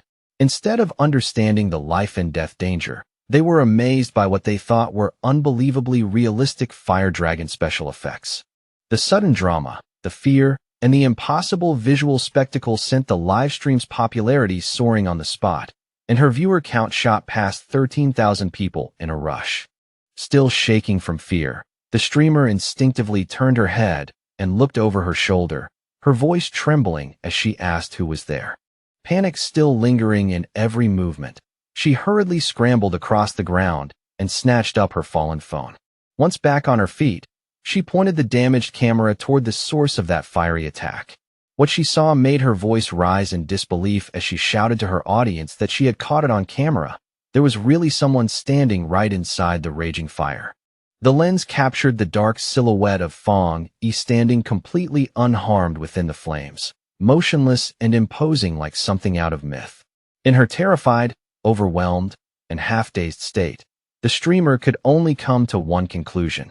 The person who had saved her was not an ordinary man at all, but a true immortal. The video of Fong Yi rescuing the live streamer Malala spread across the internet almost immediately after that. It exploded into the top trending topic online, drawing more than 13.5 million views in a very short time. The headlines grew more dramatic with every repost, calling him the mysterious man of Skyfire, the king of flames, and even an immortal descended to Earth to save the world. In an office elsewhere, a friend of Chu Qingli excitedly called her over to look at the video playing on her computer screen. She was practically glowing with excitement as she told Chu Qingli this proved powerful cultivators were real after all, and that the Skyfire incident at the university had definitely not been fake. Chu Qingli, however, reacted with immediate dismissal. She told her friend not to believe such ridiculous things and insisted it was obviously all staged, just acting, editing, and special effects. But the moment she looked more carefully at the figure on the screen, her doubtful expression froze where it was, slowly hardening into visible shock and recognition. Her friend, still too excited to notice anything strange, kept pointing at the screen and triumphantly declaring that she had been right all along. She even laughed and commented on how handsome the man in the video was before finally noticing Chu Qingli's silence. Inside, however, Chu Qingli was already in turmoil. She kept desperately telling herself that the video had to be fake, that it simply could not be real, and that the figure inside the flames only happened to resemble Fong Yi. She forced herself to reason through it, clinging to denial. If that person were really Fong Yi, then flames that intense should have burned him to ash long ago. But that argument quickly began to crumble, and her denial turned into fear. What if it really was him? What if he had truly become that powerful? The thought made her stomach tighten. She worried that after everything between them, he might use that terrifying new strength to take revenge for their breakup. Even so, stubbornness rose in her chest, and she swore to herself that no matter what happened, she would never lower her head to him. Elsewhere, the red-haired leader of Lin Yi's pioneer squad was showing the same video to Lin Yi on her phone. Looking at the burning figure on the screen, the leader asked whether the man seemed familiar, suggesting that he might be the very same person who had rescued them from the monstrous vine before. Lin Yi, in yet another place, Zhang Xiaoya and a male pioneer who had also survived the lava cave incident watched the viral video together. The man immediately recognized Fong Yi's fighting stance and pointed out that his strength had clearly risen to an entirely different level compared to before. At the same time, Zhang Xiaoya noticed that the way he handled his blade was exactly the same as she remembered. That realization made both of them feel a lingering chill of awe. They had truly been incredibly lucky to have once fought beside someone so powerful. Fong Yi's public display of overwhelming power quickly reached the highest levels of the nation's two major organizations. Inside a sleek modern skyscraper, likely the headquarters of the association, the atmosphere had already turned tense. The city's crisis was clearly worsening, and the current pioneers were beginning to struggle just to keep pace with the chaos spreading around them. In a high-level meeting room, Su Qingying spoke to a group of officials with calm confidence. She informed them that the military had already been in deep communication with Fong Yi, and she expressed firm belief that, when the time came, he would agree to lend them his help. Meanwhile, in a military command center, Ji Ruan, Han Li, and several other officers were discussing the newly gathered intelligence. They were stunned by the speed of Fong Yi's growth, openly calling him a monster for reaching the spirit creation realm so quickly. The conversation soon turned to speculation over how many high-tier attributes he might possess, and one officer concluded that the number had to be 3 or perhaps even more. In the end, they all came to the same uncomfortable conclusion. Trying to intimidate someone like him had been utterly foolish, and now their only realistic choice was to recruit him. Han Li asked in a low, serious voice whether the high command had finally decided to approach Fong Yi in person. Jialan gave a calm confirmation, but her tone carried a trace of helplessness as she added that the top brass was still reluctant to lower themselves. After all, every previous top-tier pioneer had come from the military's own system, and Pride was making this decision far harder than it should have been. Taking control of the discussion, Han Li quickly laid out their new plan. He ordered his subordinates to investigate what kinds of weapons, equipment, or special resources Fong Yi might currently need, and to quietly provide him with information about suitable training grounds as a gesture of goodwill. Then, at this point, nearly the entire spiritual energy circle in Xiagua had turned its attention toward Fong Yi. Both Su Qingying and Jialan found themselves thinking about what lay ahead for him. Su Qingying seemed troubled, as if she could already see the crushing pressure now gathering around him, while Jialan wore only a faint, confident smile. Though their thoughts differed, both women, each leading powerful forces of her own, were quietly waiting to see what this extraordinary young man would do next. In a quiet hospital room filled with pale light and sterile stillness, the steady beeping of a heart monitor sounded especially clear, breaking the silence one measured note at a time. Beside the bed sat a mysterious woman with long purple hair, her posture calm and elegant as she looked at the unseen patient before her and softly called that person teacher. Her voice was gentle, almost tender, as she said that Xiagua seemed to have finally found a new ray of hope. With someone as powerful as Fong Yi appearing at such a critical moment, she whispered, the chances of her teacher waking up at last had become just a little greater than before. One day later, back at the apartment, Fong Yi sat at the table eating breakfast while quietly thinking over everything that had happened the day before, his expression calm, but his mind still turning over each detail.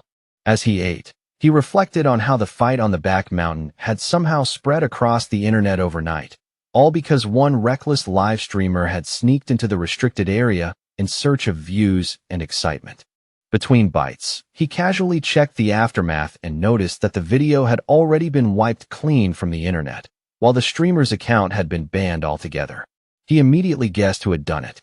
Whether it was the military or the Spiritual Energy Cultivation Association, someone with enough authority had clearly stepped in and cleaned up the situation fast. His thoughts had only just begun to settle when his expression suddenly changed. A small but unmistakable sense that something was wrong cut through his casual mood. He quickly realized what had been bothering him. Lin Yi had not come home the night before, and there had not been a single message from her either. Even if she had gone out on a mission, that kind of silence was unusual enough to make him frown. A growing unease spread through him as he picked up his phone and tried to call her, only to be met immediately by an out-of-service message. The cold, mechanical reply made the room feel even quieter. Now genuinely alarmed, Fong Yi no longer treated it as a small matter. He knew something had to be wrong, and without further hesitation, he decided he had to go find her himself. Meanwhile, deep inside a dark and mist-covered forest, Lin Yi and the red-haired leader of her pioneer squad were still trapped, lost in the endless gloom with no clear way out. Breathing hard, the red-haired leader asked Lin Yi if she had any idea how long they had been stuck in that cursed place. Lin Yi gave a rough estimate of around 10 hours, though even as she answered, she admitted she could barely keep track of time anymore in that oppressive fog. The red-haired leader, her face pale with exhaustion and her body marked with bruises, apologized again and again, clearly blaming herself for dragging Lin Yi into this nightmare. She admitted that when they came here, she had believed they were only investigating some strange phenomenon, not walking into a death trap. As she spoke, she pressed a hand to her side and winced from the pain. Lin Yi told her firmly to stop apologizing, insisting that the real problem was her own lack of strength. There was no point wasting breath on regret now. She urged her leader to stay alert, keep calm, and conserve whatever little spiritual energy and stamina they still had left. Even while forcing herself to stay steady, Lin Yi's thoughts drifted to the overwhelmingly powerful master she had once seen. In a moment like this, with death pressing in from all sides, she could not help wishing she had even a tiny fraction of that person's strength to save both of them. Their tense exchange was abruptly cut short when something moved in the fog behind them. A massive, shadowy monster with glowing red eyes and a menacing, spiked outline slowly emerged from the gray mist, its presence thick with danger. The monster suddenly lunged out of the fog, its claws slashing straight toward the red-haired leader. Reacting on instinct and with astonishing speed, Lin Yi shoved her companion out of the attack's path and shouted a sharp warning at the same time. In the very next instant, she thrust out her hand and released a burst of bright blue spiritual energy. The power condensed into a sharp blade of light that flashed through the air and neatly severed the creature's head in one clean strike. But even as they struggled back to their feet, more of those shadowy, zombie-like figures began stumbling out of the fog one after another. Seeing them clearly, Lin Yi felt horror creep into her chest. These things were not normal monsters at all. They had to be the reanimated remains of other people who had been trapped here and died. After cutting down one of the creatures and watching it dissolve into a puddle of black mist, Lin Yi quickly explained what she had figured out. The real monster was not trying to kill them outright yet. It was toying with them, turning dead victims into these grotesque puppets and sending them forward one by one. The red-haired leader added grimly that their attacks did almost nothing to the mist itself, while their spiritual energy was draining away fast, and all the while the true enemy remained hidden somewhere out of sight. Before long, they came to an even worse realization.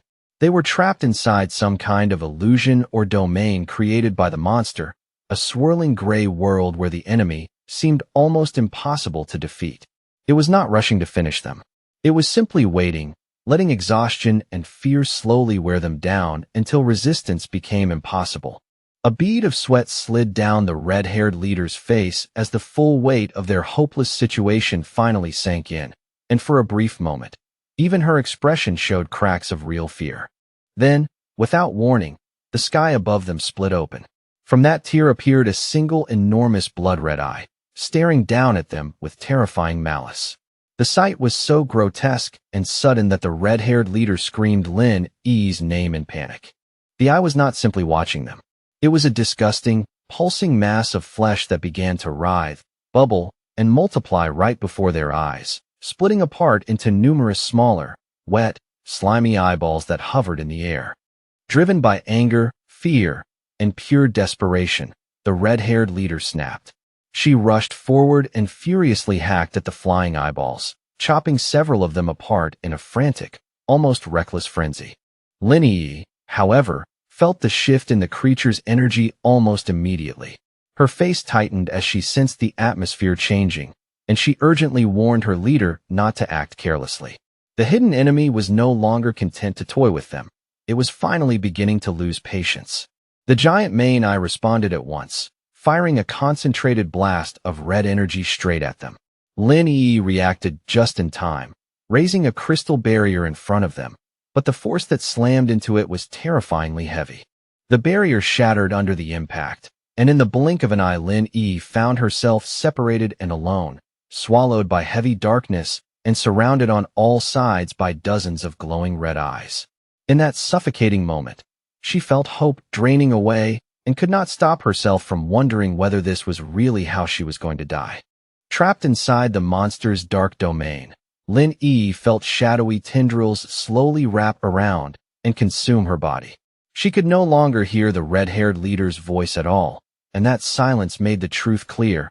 They had both been dragged into the darkness and swallowed separately. A heavy wave of regret washed over her heart. Inwardly, she blamed herself for being too confident and too careless, admitting with bitter clarity that she had been wrong to think the two of them could handle a mission this dangerous on their own. As the darkness closed in and her resistance weakened, her thoughts drifted helplessly toward a future she would never live to see. She found herself wondering what the world would become after the full spiritual energy revival finally arrived. With despair filling her chest, she lamented that she would never witness that magnificent era to come. Her hand reached weakly into the abyss as her body continued sinking deeper into that sea of glowing red eyes. Tears streamed down Lin Yi's face as she finally closed her eyes, her lashes trembling, her whole body giving in as she quietly prepared herself for the end.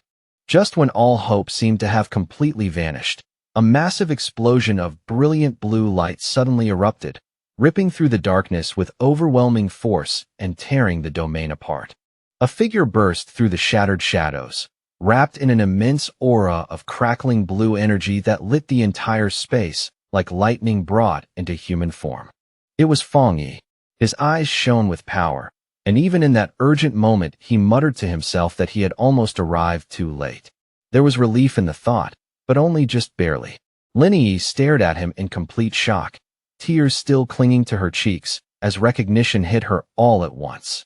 Her lips parted, and in utter disbelief, she gasped his name, realizing that the person who had saved her was actually her own cousin.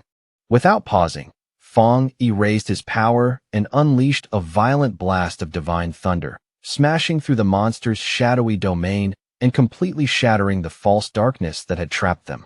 He landed lightly in the now-cleared forest, one hand still crackling with leftover arcs of electricity.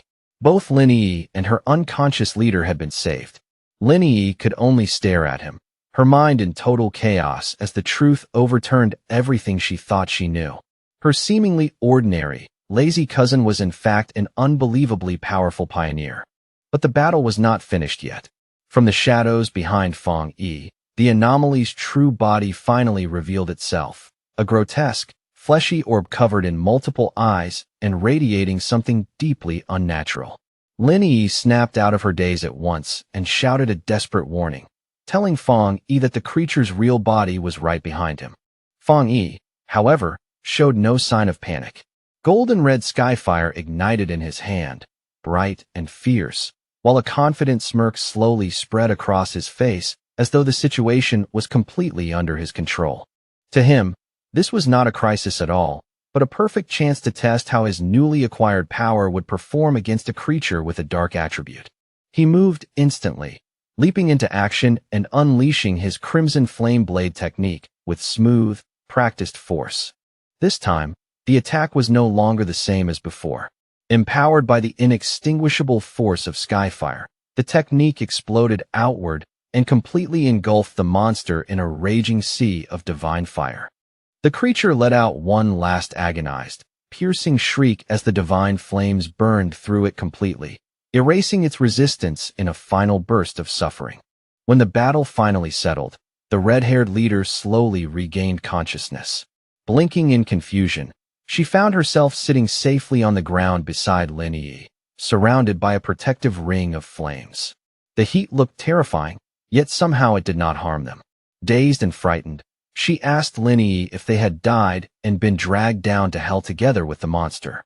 Now far calmer than before, Lin Yi gently reassured her and told her to look carefully. They were still alive. The leader, still struggling to process everything that had happened, repeated Lin Yi's words in disbelief, almost as if saying them aloud might help them make sense, before finally asking the question weighing on her most: who had saved them?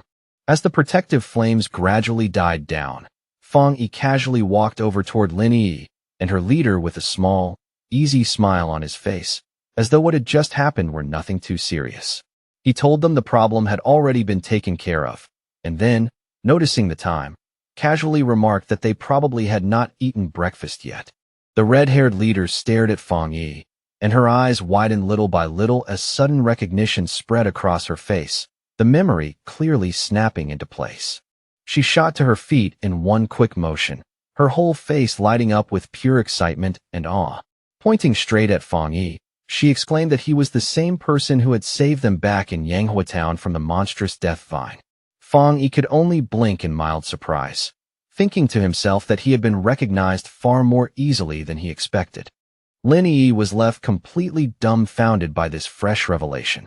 Staring between the two of them, she asked in disbelief whether her leader was saying that the powerful fire attribute master who had rescued them from the vine was also her cousin.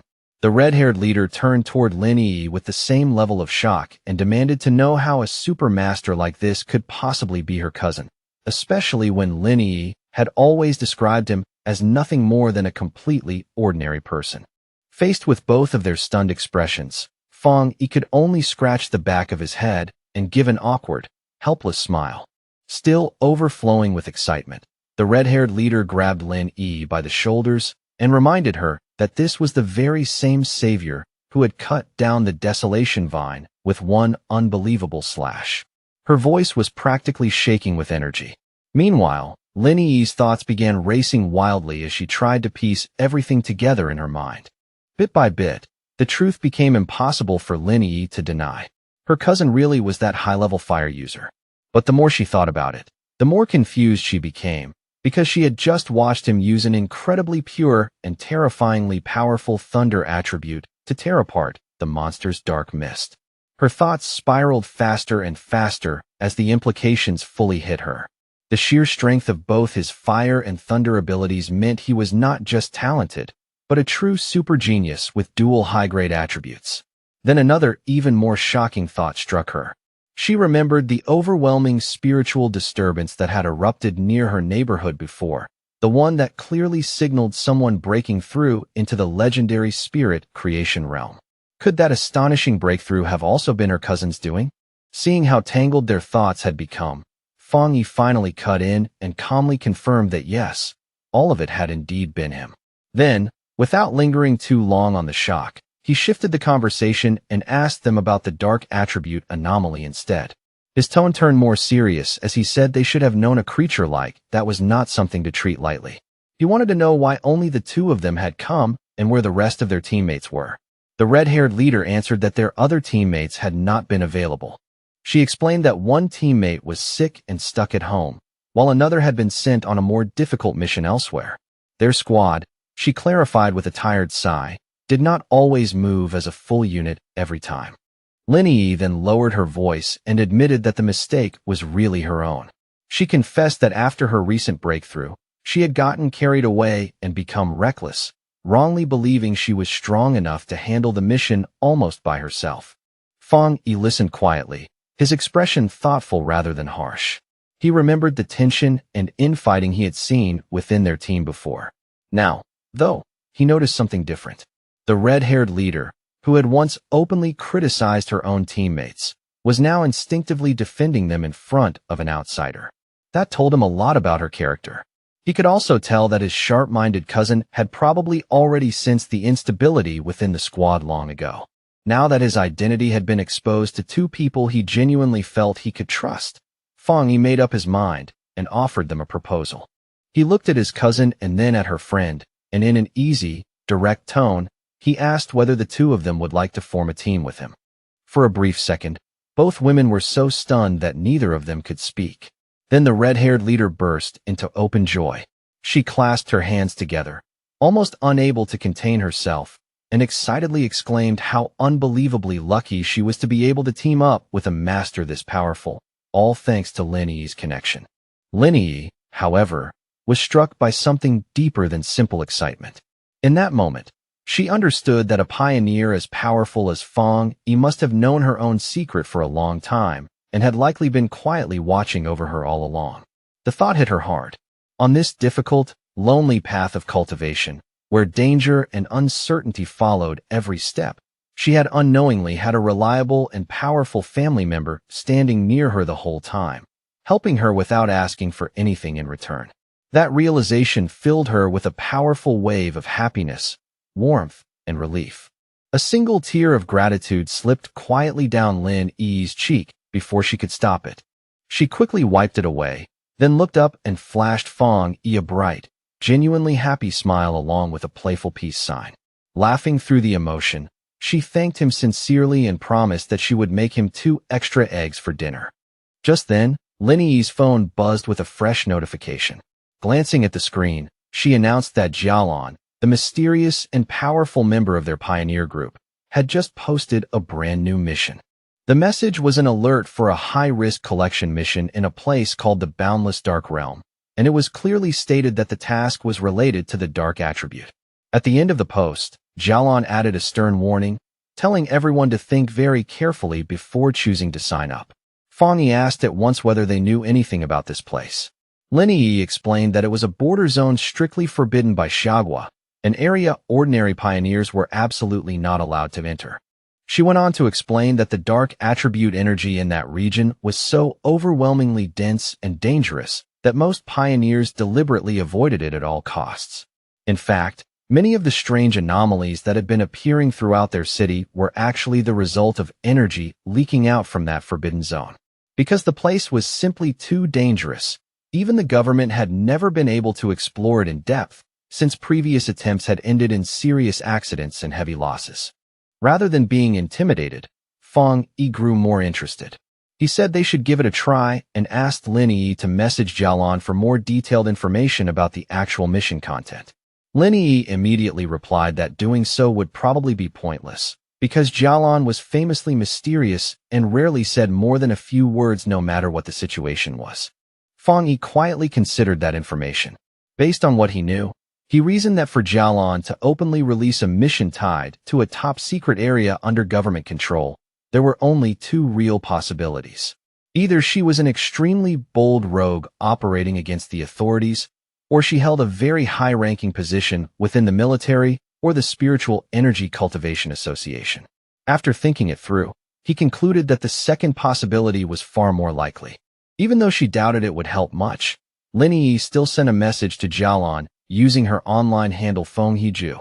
In the message, she expressed interest in joining the mission and asked for more specific details. To the surprise of both Lin Yi and the red-haired leader, Jialon actually replied with an unusual amount of detail. She explained that the mission was to collect something called a shizai flower. She warned them that although the rewards for this task were far higher than normal, every danger inside the boundless dark realm was connected to the dark attribute, and the level of risk was well beyond anything they had encountered before. She also explicitly advised all pioneers to form teams before attempting it. The two women stared at the reply in shock, because such a thorough response was completely unlike Jialon. Only a moment later, another message from Jialon arrived, and this one was even more direct. She warned that the mission might involve an S-level anomaly and that the death rate would be extremely high, urging them once again to think carefully before committing. Then, at the very end, she added one last line that barely bothered to hide its deeper meaning. If they had a strong and reliable pioneer to team up with, it was still not too late to sign up. Elsewhere, the mysterious purple-haired woman from the hospital, now clearly revealed to be Jialon, walked down a corridor lined with guards on both sides. She lowered her gaze to the phone in her hand and thought quietly to herself that she had already done everything she could. From here on, it depended entirely on whether that person was willing to accept the challenge. Back in the park, Fang Yi gave a faint smirk, having instantly understood the meaning hidden beneath Jialon's words. He told Lin Yi that the message was not merely a warning at all, but a direct and personal invitation. Then he put the subtext into plain language for them. I know who you are. I know someone of your caliber will be interested in this, and I am openly daring you to come. At that point, Fang Yi was certain that this entire mission posting had been aimed squarely at him from the start. As he looked ahead and imagined the dark, barren landscape of the boundless dark realm, he found the prospect strangely interesting. Far from backing away, he decided without much hesitation that he really would be making a trip there. Using her online name Feng Heju, Lin Yi officially accepted the mission and sent Jialon a reply stating that her team consisted of 3 people. The scene then shifted to a hospital waiting area, where Jialon was walking with 2 female assistants at her side. One of them voiced concern about the team that had just signed up, worrying that 3 people was simply too small a group for a mission this dangerous. Jialon, however, remained calm and completely unshaken. She said that if Fang Yi was truly a pioneer Xiagua could place its trust in, then he would come. The assistant pressed further, uneasy about what would happen to the other pioneers if Fang Yi chose not to appear. Jialon's answer was simple and cold. If he did not come, then it only meant that their fates had not been destined to continue. As they continued walking, A faint smirk appeared on Jialan's lips.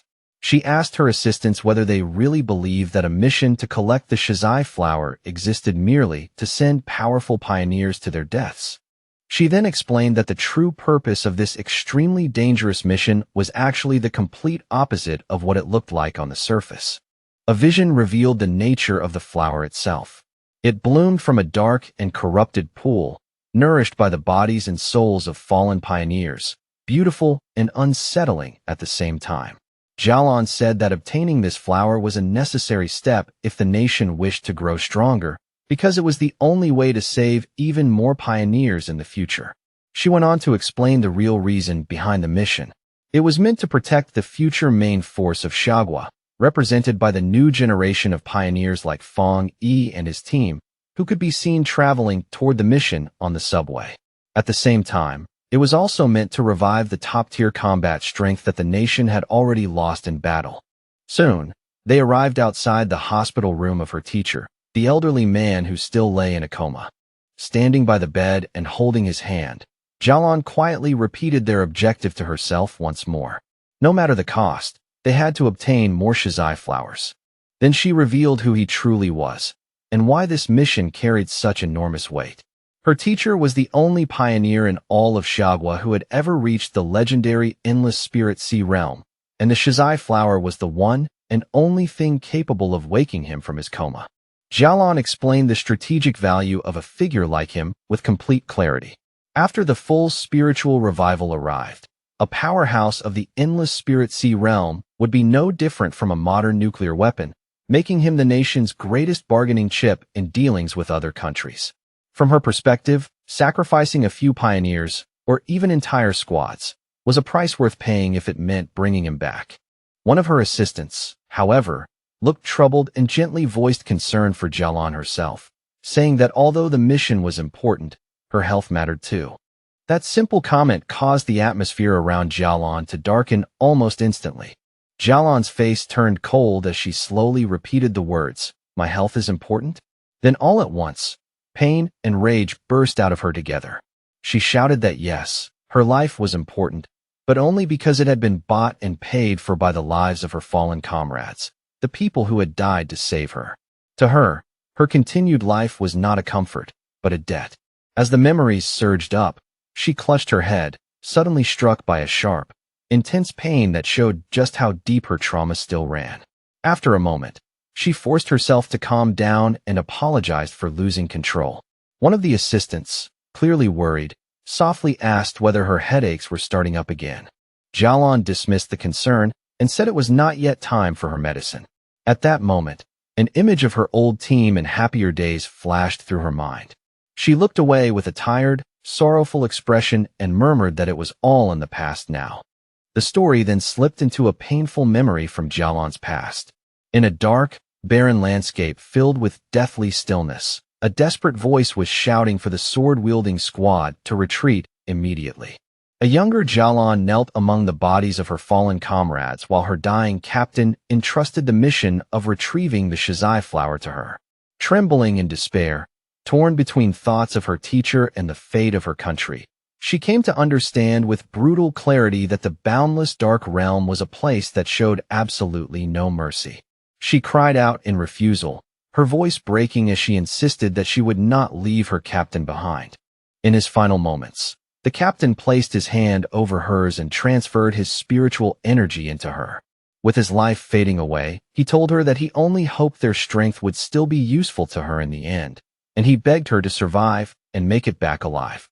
Back in the present, Jialan stood in the hospital and reflected on that tragic day.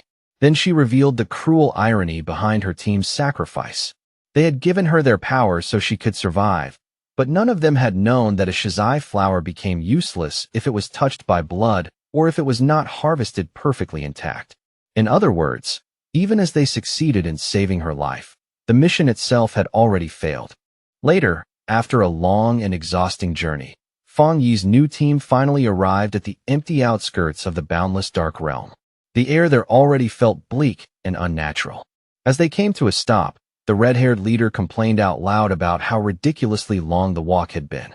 The red-haired leader looked up at the sky ahead, and, still catching her breath from the long approach, asked why they were not simply flying there instead.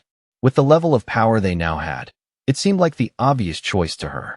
Lin Yi explained patiently that even for pioneers, sustained flight was not something one could maintain casually. Unless a person's spiritual energy reserves were overwhelmingly vast, flying over a long distance would drain them far too quickly. Fang Yi said nothing. He simply kept walking in silence, his glowing red eyes fixed steadily on the destination ahead. His expression calm, yet focused in a way that made it clear his attention had already shifted fully to what was waiting for them there. Before long, they finally arrived at a massive checkpoint marking the entrance to the zone. The place was heavily guarded, layered with rows of barricades, tank traps, fencing, and armed personnel. Beyond those lines of defense, a shimmering blue energy barrier stretched across the area like a sealed wall, cutting the forbidden land off from the outside world. Fang Yi looked at the scene ahead and quietly confirmed that this had to be the boundless dark realm. Even from this distance, and even through multiple layers of military defenses and energy restrictions, he could already feel the deeply unpleasant presence of the dark attribute leaking through. The aura was cold, oppressive, and instinctively revolting. Lin Yi and the red-haired leader were both visibly disturbed the moment they felt it more clearly. The red-haired leader spoke in a tense voice, saying that this presence was 1,000 times more terrifying than the dark monster they had fought before. Fang Yi, however, remained composed and simply told them to stay calm and not let the pressure shake them before they had even entered. He then glanced around and pointed out that they were clearly not the only ones who had answered the call. A large and varied crowd of pioneers had already gathered near the checkpoint, all waiting in tense silence or muted conversation for the mission to begin. Lin Yi guessed that those people were not gathered there just because of the high reward. She explained that the dark attribute had long been known as one of the most difficult and dangerous forces for pioneers to deal with. It was ruthless by nature, corrosive, and deeply hostile to human life. But now, with more and more violent dark attribute anomalies appearing in cities, the situation had changed. Pioneers were beginning to realize that they could no longer keep avoiding the root of the problem. Many of the people standing there had likely come not only for profit, but because they understood they had to confront the threat at its source and find some way to push back. The red-haired leader immediately agreed with that reasoning, clearly feeling the same. Fang Yi watched the two of them with a faint smile, visibly impressed by his cousin's clear and practical judgment. Around them stood all kinds of wild pioneers, each dressed in different gear and carrying their own distinct style, creating a restless, dangerous atmosphere as everyone waited for the gates to open. As they stood there, Fang Yi explained why he had chosen to come on a mission this dangerous. He said that he had already encountered dark attribute creatures twice before. The first had been the mutated rabbit, though calling it a rabbit almost felt inaccurate, since it had looked more like some grotesque rat-like beast than anything natural. The second encounter had been even worse. It involved the serpent and its rat-like partner, Candle Knight, an intelligent pair that had worked together to bait, mislead, and trap pioneers with frightening coordination. That mission had nearly wiped out an entire squad from the Spiritual Energy Cultivation Association. Fang Yi then pointed out what mattered most. As Lin Yi had correctly observed earlier, these creatures did not seem to be entering the city by accident. They appeared to be deliberately and cleverly bypassing the military defenses placed around the urban borders. That meant they were likely using some unknown method to infiltrate populated areas, and the incidents had happened too many times now to be dismissed as coincidence.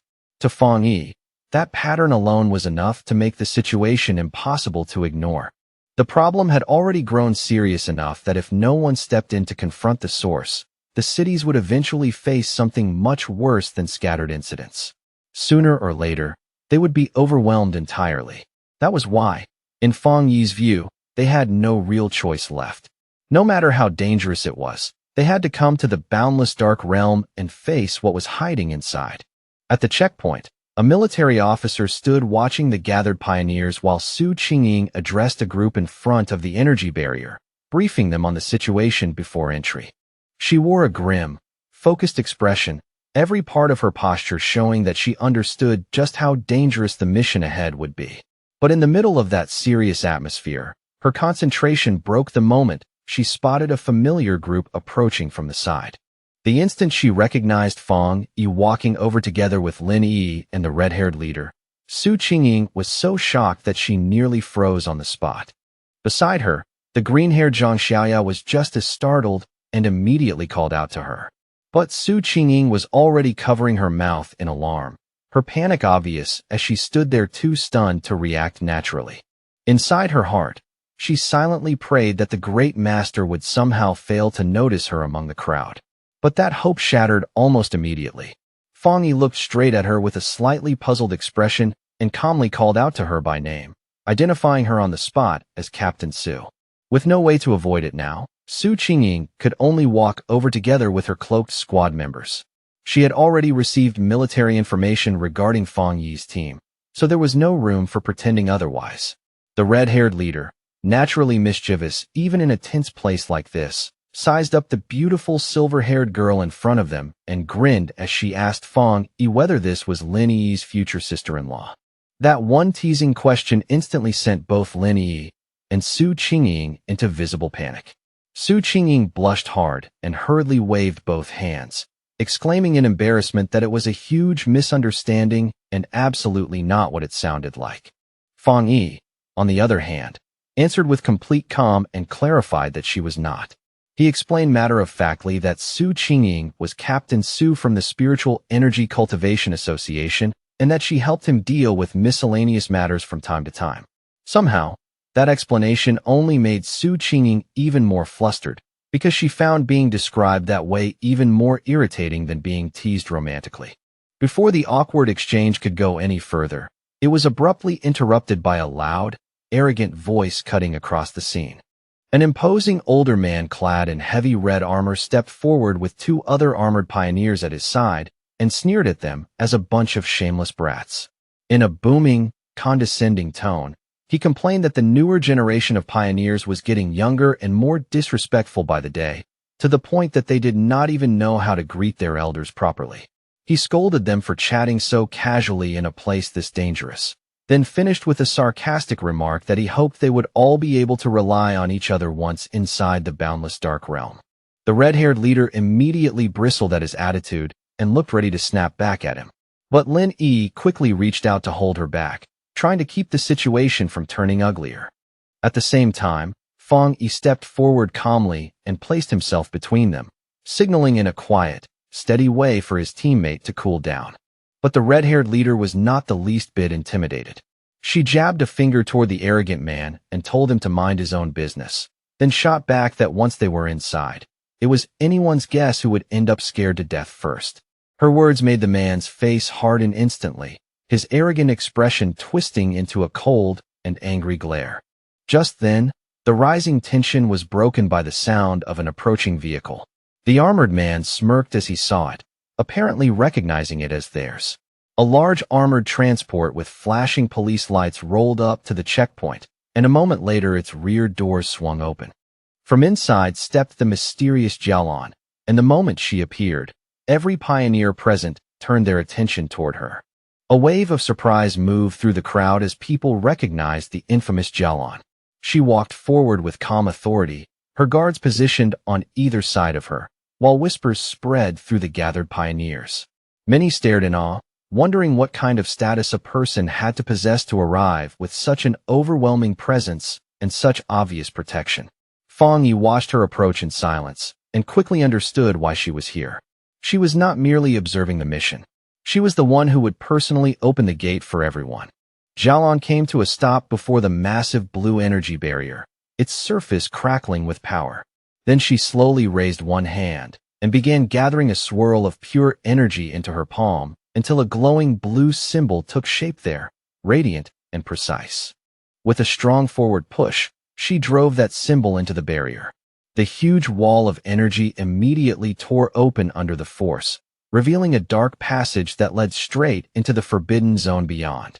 And with the gate torn open like that, the S-Class mission officially began. Standing before the dark portal, Jialan remained composed as red and black energy currents whipped and coiled around the opening behind her. She announced that the pioneers could now enter, but before anyone moved, she gave them one final and important warning. The shizai flowers they had been sent to retrieve had to remain perfectly whole, and under no circumstances could they be touched by human blood. If the flowers failed to meet those conditions, then no reward would be given, no matter what risks had been taken. Having made that clear, she gave the order for the mission to begin. With that, the large crowd of pioneers began moving forward in groups, one after another, and disappeared into the dark, unsettling portal. As they entered, one member of the arrogant armored group muttered bitterly to his leader, complaining that Jialan was practically sending them in to die while she stayed safely outside. Another teammate immediately told him to shut up, reminding him in a harsh whisper that if they died, at least the government would pay their families a large compensation. While Fang Yi's group watched the others go in, Su Qingying quietly began analyzing the strength of the teams gathered there for him. She identified the arrogant armored man as a one-star spirit creation cultivator, placing him at the same realm as Fang Yi. She also noted that several other dangerous figures were concealing their auras well enough that even she could not judge them cleanly, while the rest were solid pioneers around the 1-star or 3-star Ghost Axe realm. In the end, she concluded that the teams on the surface looked roughly balanced in strength. Fang Yi was slightly surprised to hear that the arrogant man was also in the spirit creation realm, because he had not sensed especially powerful spiritual energy from him earlier. That thought only reinforced another conclusion in his mind. This mission had to be far more difficult than it looked if it had managed to attract so many elite teams at once. Back outside the portal, one of Jialan's assistants gave her a final report from a tablet in hand. She confirmed that a total of 37-star Ghost Axe Pioneers, 7 1-star Ghost Axe Pioneers, and 3 1-star Spirit Creation Pioneers had entered. The mission itself involved creatures whose threat level ranged from B-class all the way up to S-class. Jialan listened calmly, then told her assistant to prepare the monitoring equipment, making it clear that she had already anticipated what was coming. Inside the portal, the pioneers found themselves stepping into a deserted, dark, and mist-drenched land filled with dead trees and lifeless ground, as though the place itself had long since rotted from the inside out. The moment Fang Yi's group entered the boundless dark realm, shadowy black tendrils of energy began drifting and curling around them from all directions. Fang Yi immediately warned everyone to stay close together, explaining that the overwhelming dark attributes saturating the area would distort sight and perception so badly that they could easily become separated and lose each other. No sooner had he said that than the red-haired leader suddenly bent over, overcome by a wave of nausea so strong she dropped to her knees. Embarrassed and miserable, she apologized between heaves, admitting that she could not stop herself from vomiting. Su Qingying calmly moved to her side and reassured her that the reaction was normal. In a steady voice, she explained that the horrible smell filling the area was a mixture of rotting corpses and brain fluid, the kind of stench most people simply could not endure without reacting. She then gestured toward another group of pioneers not far away. They too were crouched on the ground, retching from the foul air, proving that even people of roughly similar strength were being affected by the environment the moment they entered. Su Qingying continued her explanation, saying that the dark attribute naturally countered pioneers and acted almost like a form of contamination or pollution that constantly weakened them. She also warned that the anomalies active inside this zone were far more aggressive than normal, which meant the danger here was not only environmental but immediate. Fang Yi listened carefully as Su Qingying outlined the known threats and the official classification system. She explained that B-class anomalies were already dangerous enough to threaten pioneers at the same level as themselves. A-class anomalies, meanwhile, were powerful enough to draw in spirit creation realm cultivators and were the kind of threat associated with places like the boundless dark realm itself. And as for S-level monsters, Su Qingying said in a grave, steady voice that they belonged to true disaster class. Those were the kinds of horrors powerful enough to contend even with beings at the legendary Endless Spirit Sea realm. Then she added one last warning, and this one was the harshest of all. Inside this zone, the dark attribute did not merely exist around the monsters, it strengthened them. A creature that would normally only count as a B-level threat outside would be elevated to at least an A-level danger once it stepped into the boundless dark realm. The red-haired leader widened her eyes at that explanation, clearly caught off guard by how serious the situation really was. Lin Yi, now visibly more concerned, turned to Su Qingying and asked whether she and her team were somehow less affected by the dark pollution than everyone else. Su Qingying let out a small chuckle and explained that it was not that they were immune, but that she and her team were already used to dealing with similar monsters and had long since adapted to this kind of foul environment. The smell no longer shook them the way it shook ordinary pioneers. She then revealed another detail in a calm, matter-of-fact tone. She had recently broken through into the 3-star Ghost Axe realm and was currently working hard to evolve her water attribute into the much rarer ice attribute. Lin Yi then spoke up and addressed Su Qingying more seriously. Since they were now both at the same realm, she wanted to know whether Su Qingying also felt her spiritual energy being heavily suppressed here, even more than on previous missions. Su Qingying gave a grim nod and confirmed it at once. She added that many high-level masters had already died in this zone before, including 1-star spirit creation elites from the military, so no one here could afford even a moment of carelessness. As they continued deeper into the bleak, abandoned landscape, Su Qingying naturally moved to the front and took the lead. After a while, she noticed that they could no longer see the pioneer group that had been ahead of them, and she urged everyone to pick up the pace slightly. Then she gave an important instruction in a lower voice. From here on, they needed to talk less, conserve their physical strength, and focus their spiritual energy inward so the dense dark mist would have fewer chances to exploit any weakness. While walking in silence, Fang Yi quietly assessed his own condition. To his surprise, he did not feel the same sharp discomfort the others were describing. After thinking it over, he concluded that it was probably because his strengthened yang and thunder attributes naturally repelled the dark attribute around him. Of course, there was also another possibility. After breaking through into the spirit creation realm, his overall spiritual power might simply have become strong enough to resist this level of pollution much more easily. Elsewhere in the boundless dark realm, the arrogant pioneer and his team were already locked in fierce battle. With one heavy slash from his glowing green sword, their leader cut cleanly through the neck of a monstrous beast, severing its head with brutal ease. The man threw back his head and laughed arrogantly, openly mocking the supposed dangers of the zone. His teammates immediately cheered for him, feeding his pride even more, and he loudly declared that they would be the ones to claim the Shizai flower.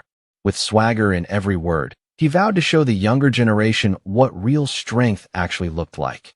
Back with Fang Yi's group, Lin Yi was still having a hard time with the environment. Small gagging sounds kept escaping her throat as she tried to steady herself and keep moving through the oppressive dark mist. Fang Yi noticed her discomfort at once. Watching her force herself to endure it, he could not help thinking that despite everything she had gone through and all the power she now possessed, she was still, in some ways, just a kid.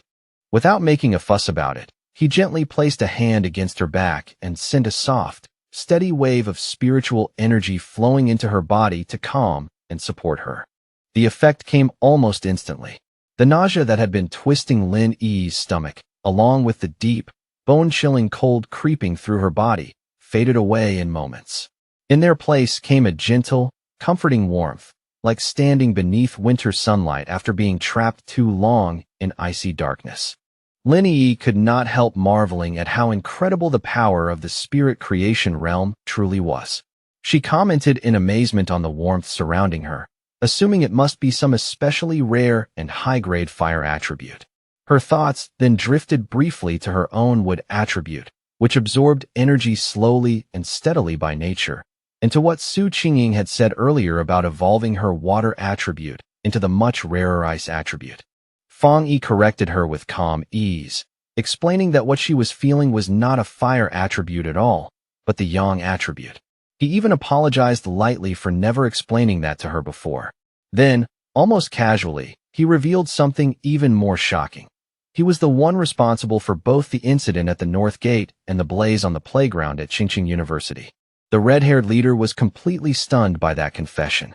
She stared at him in disbelief and blurted out whether he was seriously admitting to having 3 separate high-grade attributes. Fang Yi explained that the 2 fire-related incidents were not actually the same thing, because there were subtle but important differences between the yang attribute and Skyfire. At the same time, Inwardly, his thoughts flickered to the desolation attribute, his fourth power. He decided without hesitation to keep that one hidden. In a place like this, it was always wise to keep at least one trump card in reserve. Outwardly, he only gave a vague confirmation, which naturally left the others even more amazed. The red-haired leader, still shivering from the biting cold and oppressive aura around them, edged nervously closer to Feng Yi. She admitted somewhat awkwardly that she had not yet reached the 3-star Ghost Axe realm, so her ability to sense attributes was still poor, but even so, she could tell his Yang attribute would help a lot. Trying to sound obedient, she shyly asked whether he could warm her up too and promised she would behave herself. Feng Yi agreed without much fuss and said he would help keep her warm for the day. Then he placed a hand on her shoulder and sent a gentle wave of nourishing energy into her body, startling a sharp little yelp out of her the moment the warmth spread through her. As she breathed out a visible puff of warm air and let out a long sigh of pure relief, Zhang Xiaoya and the other member of Su Qingying's squad watched from the side, with obvious confusion and curiosity, both clearly seeing how effective Feng Yi's energy was. Noticing their reactions, Feng Yi generously offered to do the same for Su Qingying's team as well. Su Qingying hesitated for a brief moment, but then admitted in a slightly awkward tone that the warmth did in fact feel very nice. Her two far more enthusiastic subordinates accepted almost immediately without any need for convincing. With a few quick, easy pats, Feng Yi passed his protective yang energy into all three women.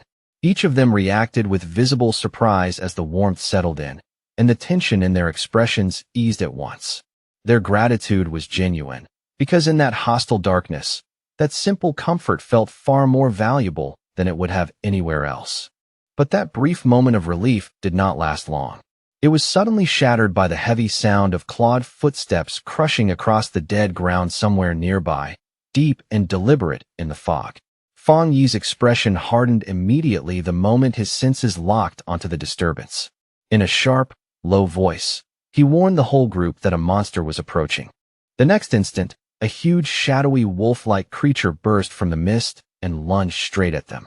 Su Qingying reacted on instinct, leaping forward and forming a long blade of blue energy to intercept it.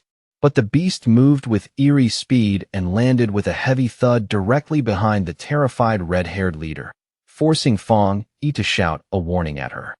Wrapped in a menacing purple-black aura, the monster threw back its head and released a furious roar that shook the air, then lowered itself and charged again with brutal killing intent.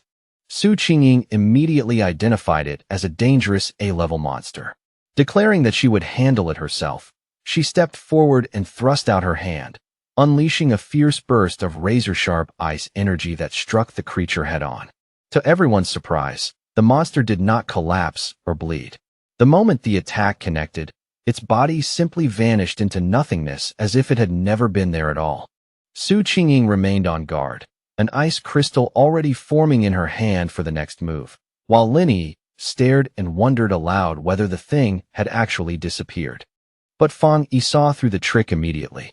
His eyes, far sharper than the others, pierced through the dark mist and exposed the truth. That wolf-like creature had only been a distraction. The real danger was a massive horde of zombie-like figures with glowing red eyes, shambling silently toward them from all directions. He instantly shouted for everyone to watch their feet, but the warning came a heartbeat too late. The ground beneath them suddenly burst open as countless shadowy hands and writhing tendrils erupted upward, seizing at their legs and pinning the entire group in place just as the red-eyed horde closed in around them. Even surrounded by grasping bodies and dragging hands, Feng Yi stayed completely calm. Drawing his sword in one smooth motion, he told the others to get back and leave the rest to him. A brilliant fiery light flared in his eyes, and in the next moment he released a massive, explosive wave of pure fire that burst outward from him like a sudden sun igniting in the dark. The entire zombie horde was swallowed at once by the blazing inferno, with no room left for escape. Their shadowy forms twisted and dissolved inside the flames as shrill cries of pain echoed out, then faded one by one into the burning haze. Standing among the dimming embers, Feng Yi casually spun his sword once and announced that they were safe for the moment. He then explained, in the same calm tone, that despite the illusion of being surrounded by a huge crowd, there had actually only been two real monsters controlling all those puppet-like figures from the shadows. Su Qingying was visibly shocked by that realization and said that the monsters in this zone had already evolved enough to mimic human language, which made them far more dangerous than normal. Fang Yi grimly suggested that this was probably because they had devoured many people and learned from their victims over time. The entire group was left stunned by the display of power they had just witnessed. Su Qingying then added that the boundless dark realm was so dangerous that even weak creatures could be boosted into A-level threats here, making direct battle impossible for anyone below the spirit creation realm. Elsewhere, in a separate observation point, the mysterious Jialan was watching the whole event unfold in silence. Even she looked impressed. She realized at once that Fang Yi had destroyed two A-level phantom beasts with a single strike, and inwardly she admitted that even she herself would have needed to exchange several rounds with them before she could have ended the fight cleanly. Now fully aware of how dangerous this place truly was, Lin Yi immediately said that if Su Qingying's explanation was correct, then it was more important than ever for them all to stay close together. She warned that the monsters could disguise themselves, mislead people, and attack the instant anyone relaxed. Then she turned and urgently told the red-haired leader to stop sitting there and get up. But the red-haired leader was still rattled, and not because of the zombie horde. What had truly shaken her was the overwhelming force of Fang Yi's attack. She muttered that the aura from his flames was so terrifyingly heavy that it felt even more suffocating than the monsters had. In her eyes, even the slightest touch from that fire would probably have been enough to kill her on the spot. Just then, a deep rumbling sound rolled across the empty landscape, low and heavy enough to make everyone instinctively look up. Lin Yi frowned and asked whether the others could hear it too, because what she was hearing sounded strangely like distant ocean waves crashing in the dark. A moment later, the ground began to shake violently beneath them, the tremors so strong that the whole group staggered and nearly lost their footing. In the distance, they could see other pioneer teams running in absolute panic, their formations broken and their faces full of terror as they fled through the dead forest.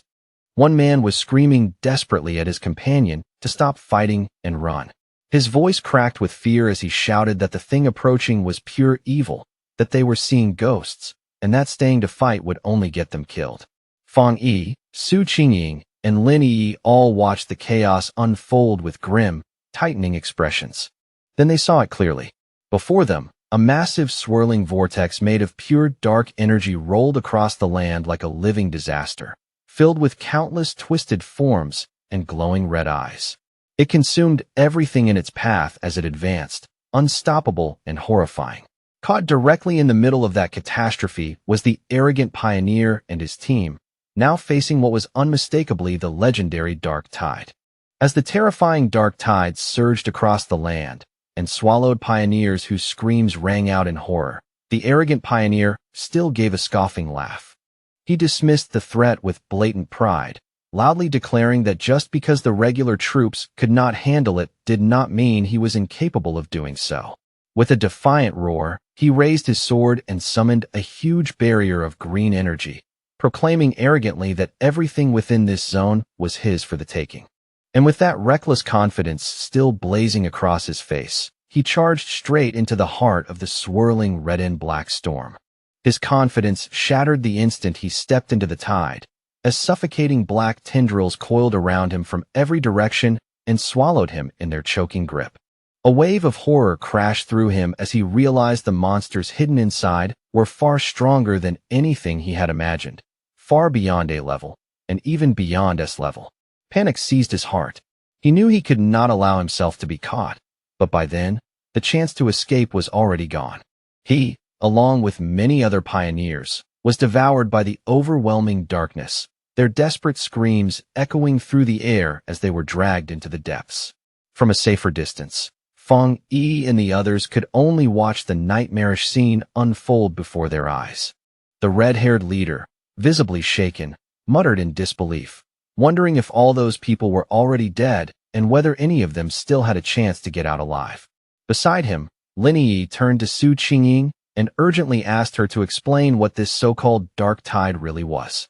With a grim expression, Su Qingying explained that it was the ultimate manifestation of the dark attribute, a corrupt tide that devoured everything in its path, even other monsters. Her voice carried both confusion and fear as she said their mission had supposedly been arranged specifically to avoid the day of the tide.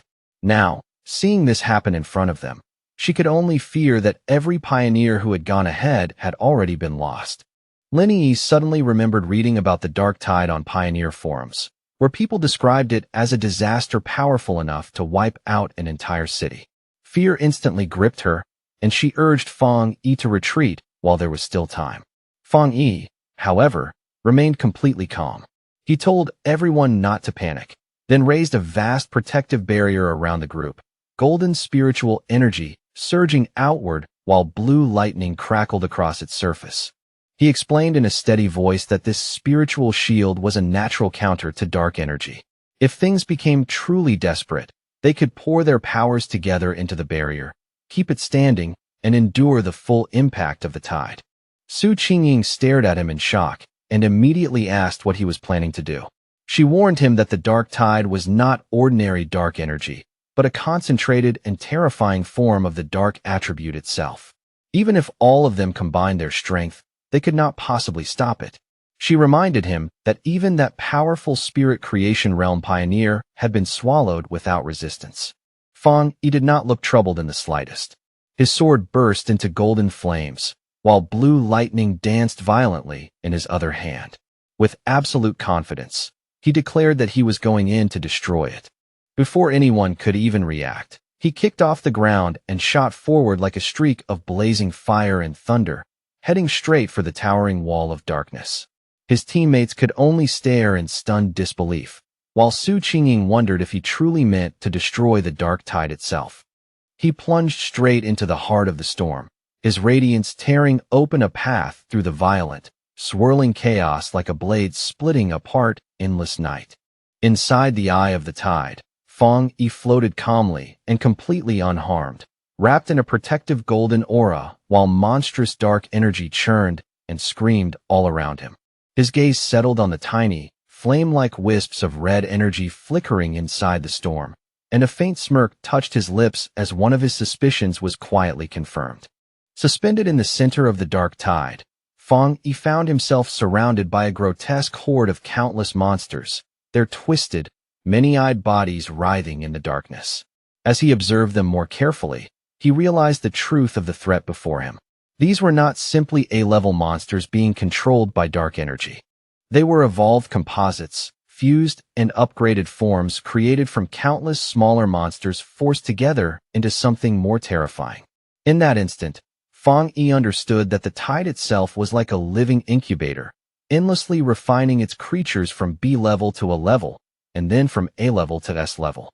By his judgment, the entire event had already reached at least the level of an SSS-class threat.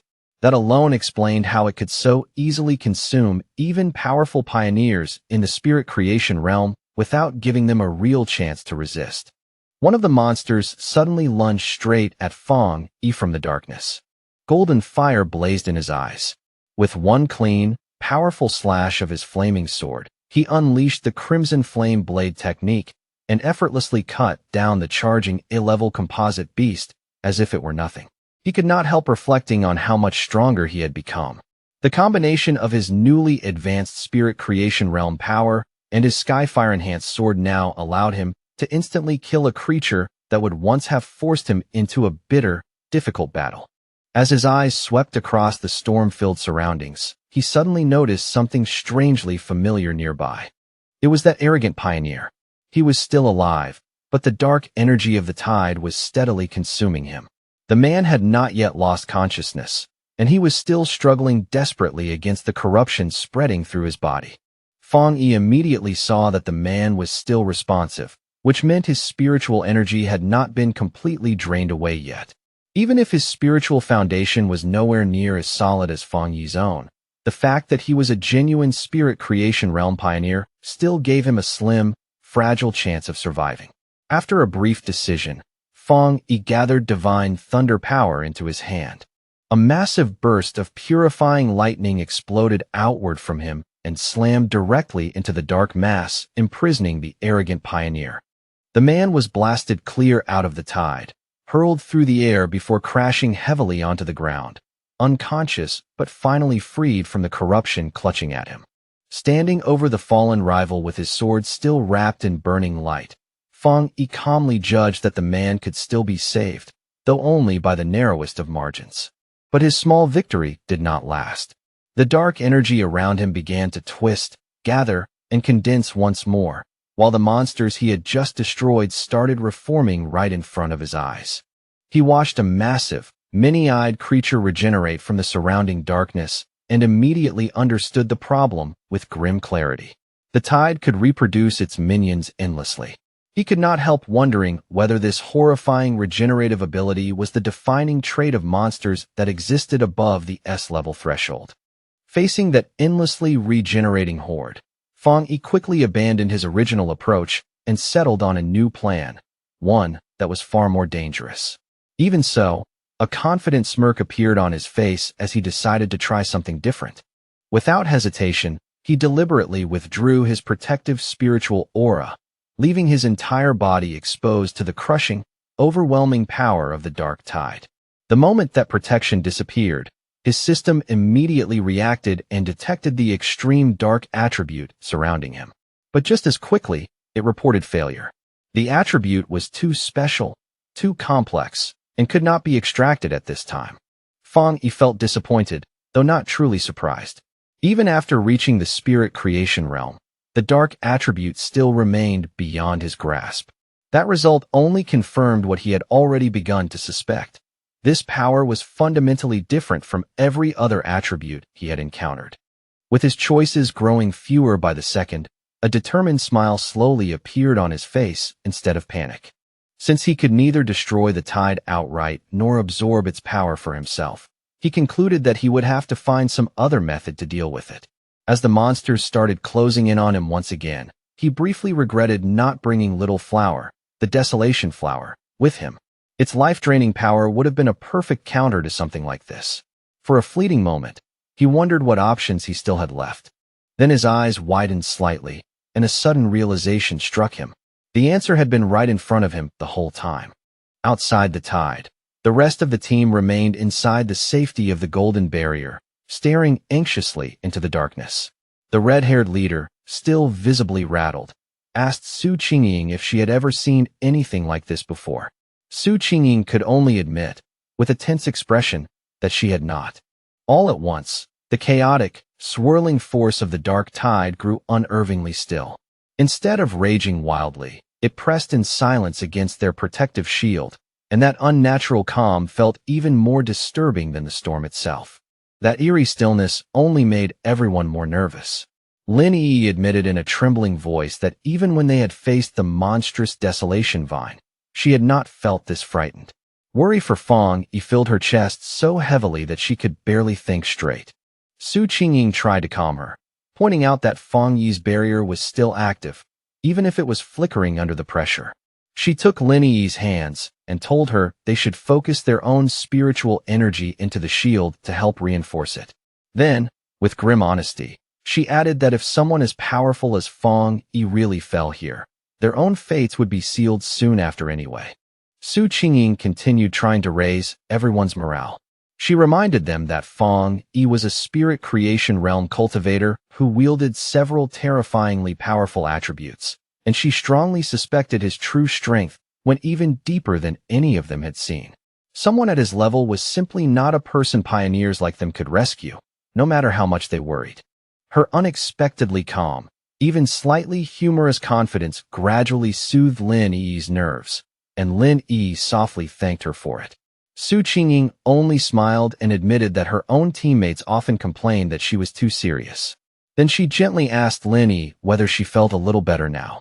Their strained waiting was suddenly broken by a towering column of pure fire that erupted from deep inside the dark tide, forcing back the oppressive darkness in an instant. From the blazing heart of that inferno, Fang Yi unleashed his ultimate technique, the Nine-Dragon Skyfire Sealing Art.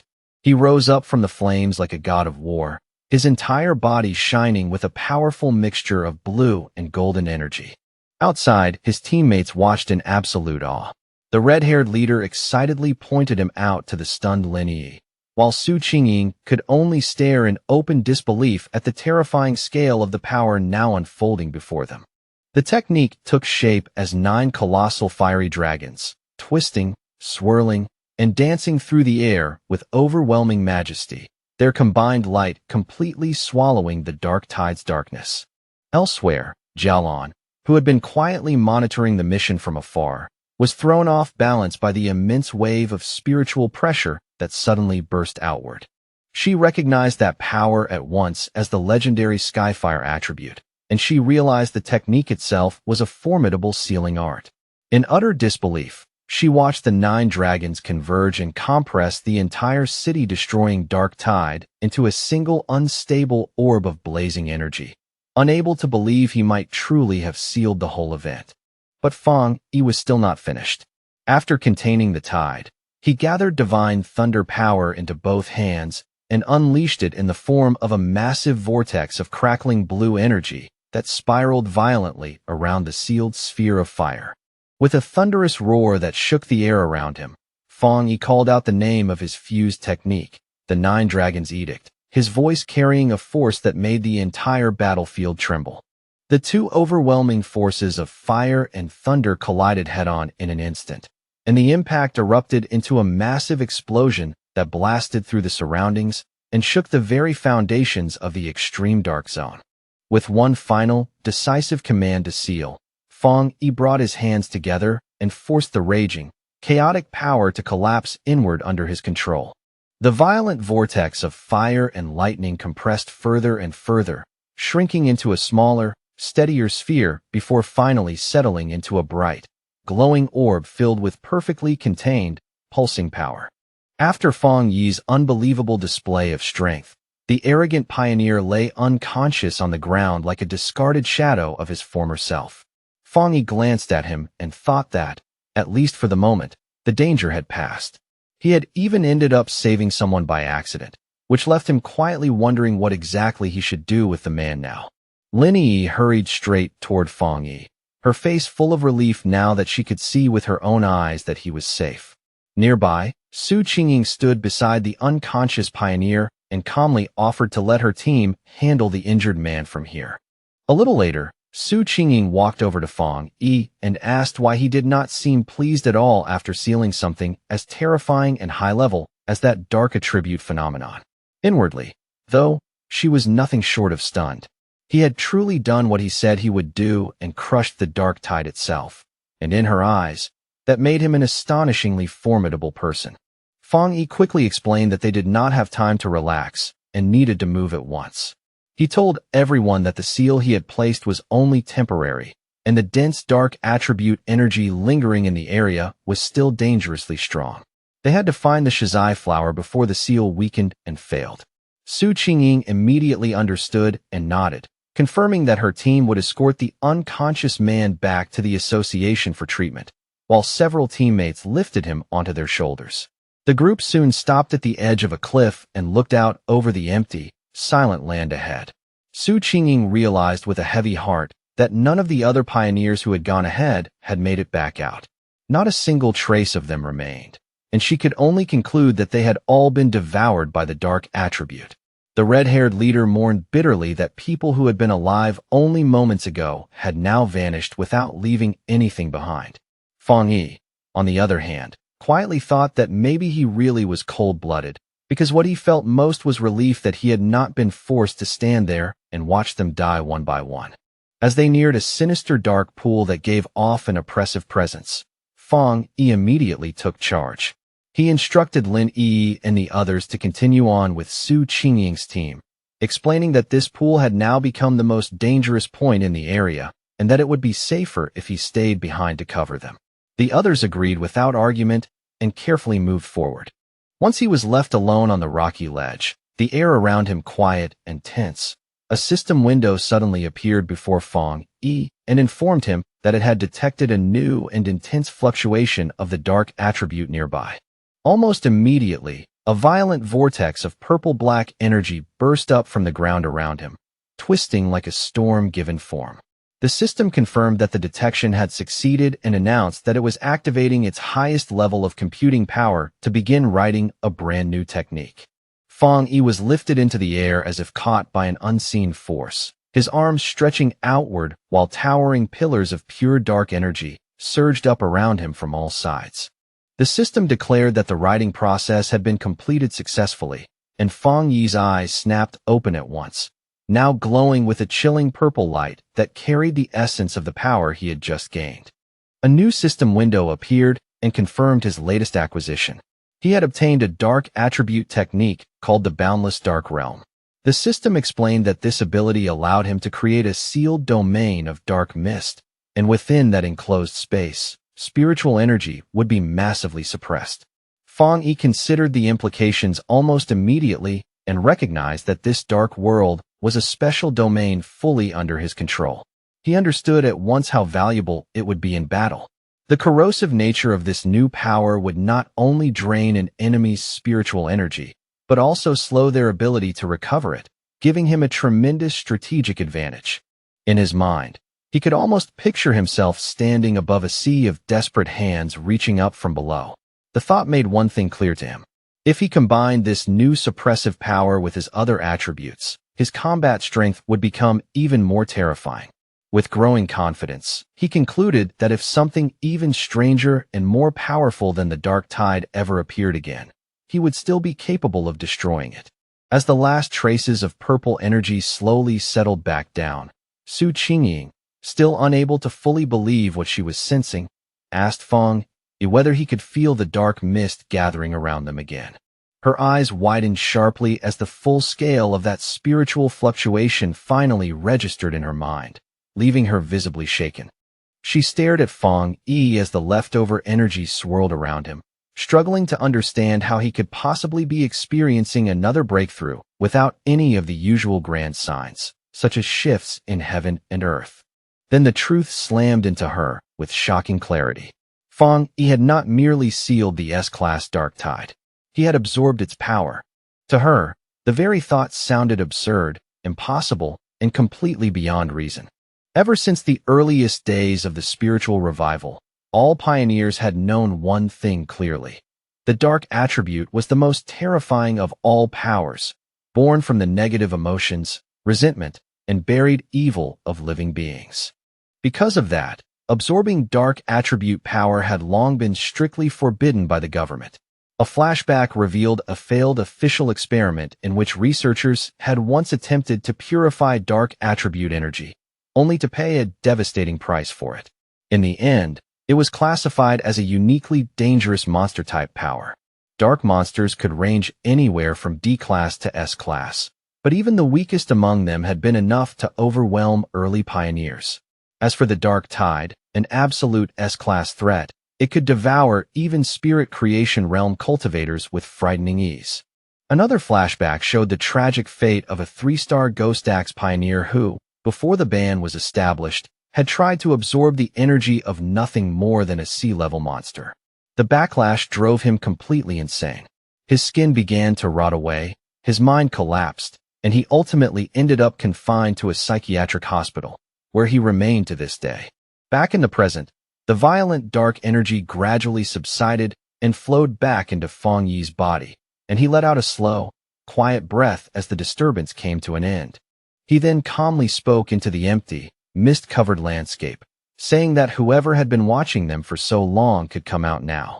His red eyes swept the area with a sharp, certain gaze, as if he had already known someone was there.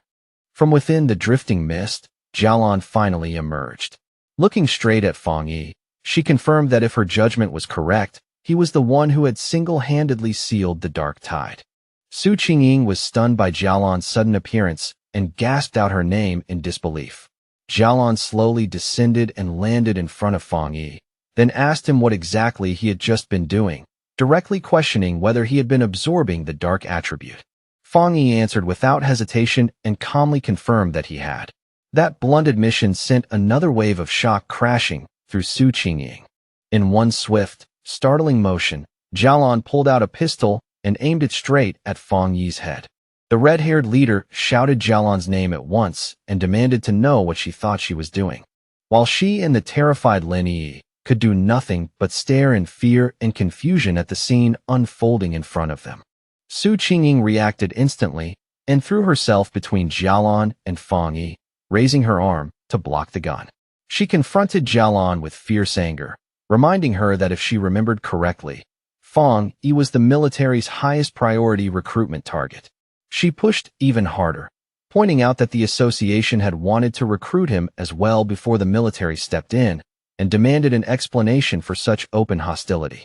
Ignoring Su Qingying's attempt to shield him, Fang Yi calmly rested a hand on her shoulder and addressed Jialan himself. He said he found the situation strange. Wasn't their mission supposed to be about finding the Shizai flower? Yet from the way she was acting, it almost seemed as if she cared less about completing the mission than she did about being displeased that they had survived at all. Jialan said nothing. Her face revealed almost nothing as she kept the weapon trained on him, the cold light along the barrel catching in the mist. The red-haired leader, however, was far from calm. Anger burst out of her all at once as she shouted at Jialan. She reminded her that their squad had always trusted her, then demanded to know why she had done nothing when they were facing the dark tide. Without Fang Yi, all of them would have died there. She pointed out in fury that Lin Yi was still just a child, and accused Jialan of standing by and watching them face death, only to turn around now and threaten the very person who had saved them. Then, without warning, Jialan lowered her weapon, a faint smirk appearing at the corner of her lips. She brushed the whole confrontation aside as if it had only been a joke and remarked that Fang Yi seemed to be very well liked by his teammates. After that, she calmly congratulated him and announced that he had passed the test. The abrupt shift in her attitude left both the red-haired leader and Su Qingying completely stunned, unable to make sense of what she had just said. Fang Yi, however, understood almost immediately. Looking at her, he asked whether this had been her real purpose all along, to test him. Jialan confirmed that he was right. Because his talent and strength were so extraordinary, she had not wanted to rely only on dry, impersonal data. She wanted to see with her own eyes what kind of person Fang Yi truly was beneath all that power. She then turned back to the red-haired leader's earlier accusation and explained why she had not intervened. In this new world, pioneers were forced to live by brutal rules whether they liked it or not. She said that this was the fate they all shared, a life in which fortune and disaster could switch places in an instant. Even so, she told them they were fortunate to have someone powerful and trustworthy standing in front of them and protecting them. She asked whether they had noticed that ever since the dark tide had been defeated, not a single other monster had dared approach them. According to her, the creatures in the area had already been frightened by the power Fang Yi displayed. Fang Yi listened with a grim expression and agreed with her judgment. He added that the dark tide itself obeyed the exact same logic. It preyed on the weak and feared the strong.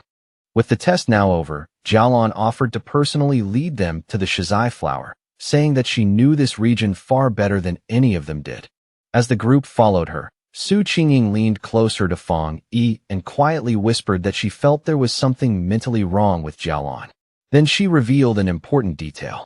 Jialan's own squad had encountered the dark tide before, and she had been the only one who survived. Fang Yi quietly processed that information and began piecing together a much clearer understanding of her state of mind.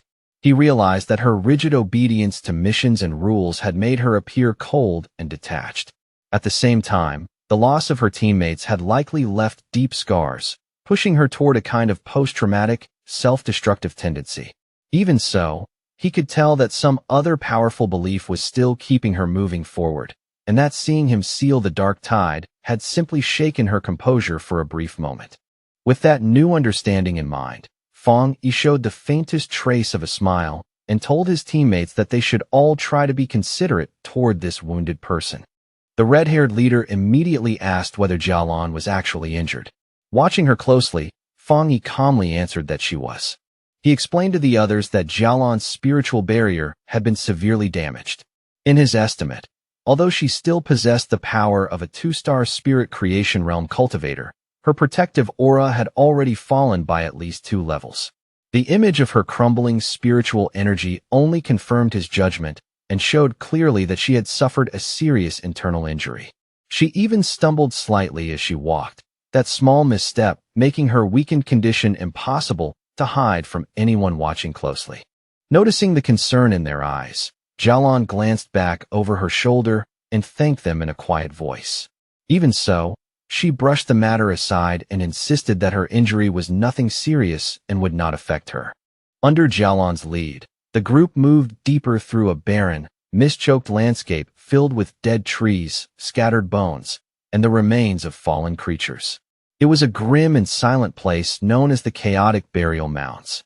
As they walked, Fang Yi's sharp senses caught something subtle but wrong in the stillness around them, and his eyes soon found the half-buried skeletal remains of a fallen pioneer hidden beneath the dirt.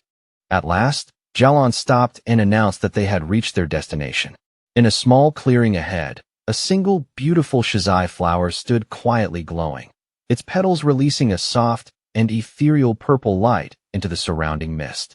As Jialon started walking toward the flower, Fang Yi kept his eyes on her, his instincts telling him that something about the situation felt off.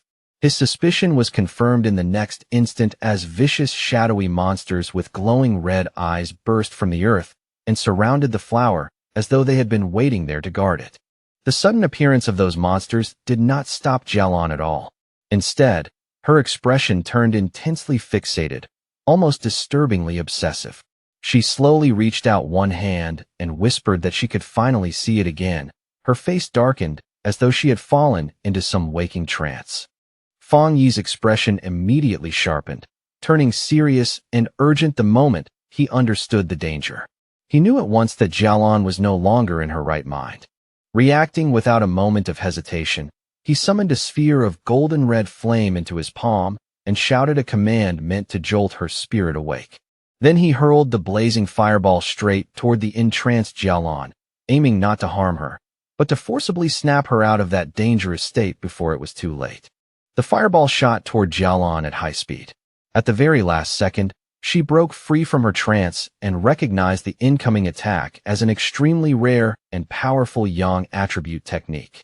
With surprising speed despite her injuries, she knocked the blast aside with her arm, and the collision released a heavy shockwave that rippled through the clearing. A tense silence followed as she and Fang Yi stood facing each other, neither one moving first, while golden energy continued to crackle restlessly around his hand. Now fully awake, Jialon looked visibly shaken. The sight of the flower had stirred up an old and painful memory, and ghost-like images of her fallen companions flashed through her mind as she wondered bitterly whether even all her preparations had still not been enough. Seeing that she had come back to her senses, Lin Yi and Su Qingying hurried to her side. Lin Yi anxiously asked whether she was all right, while Su Qingying, more cautious, observed that Jialon was being heavily influenced by the dark attribute and suggested that it would be safer if all of them stayed together from now on. Ignoring their concern, Fang Yi stepped forward with calm confidence. He said that when it came to the shizai flower, it would be enough for him to go alone, clearly deciding to handle the situation by himself. He then walked calmly into the empty, mist-covered clearing, his steps steady as he approached the softly glowing flower ahead. Suddenly, the ground beneath them began to tremble violently.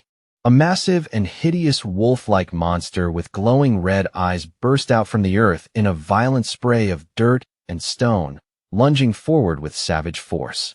Its jaws opened wide, revealing a horrifying storm of smaller screaming faces and dark red energy churning inside its mouth as it let out a roar filled with hunger and malice. Fang Yi did not flinch.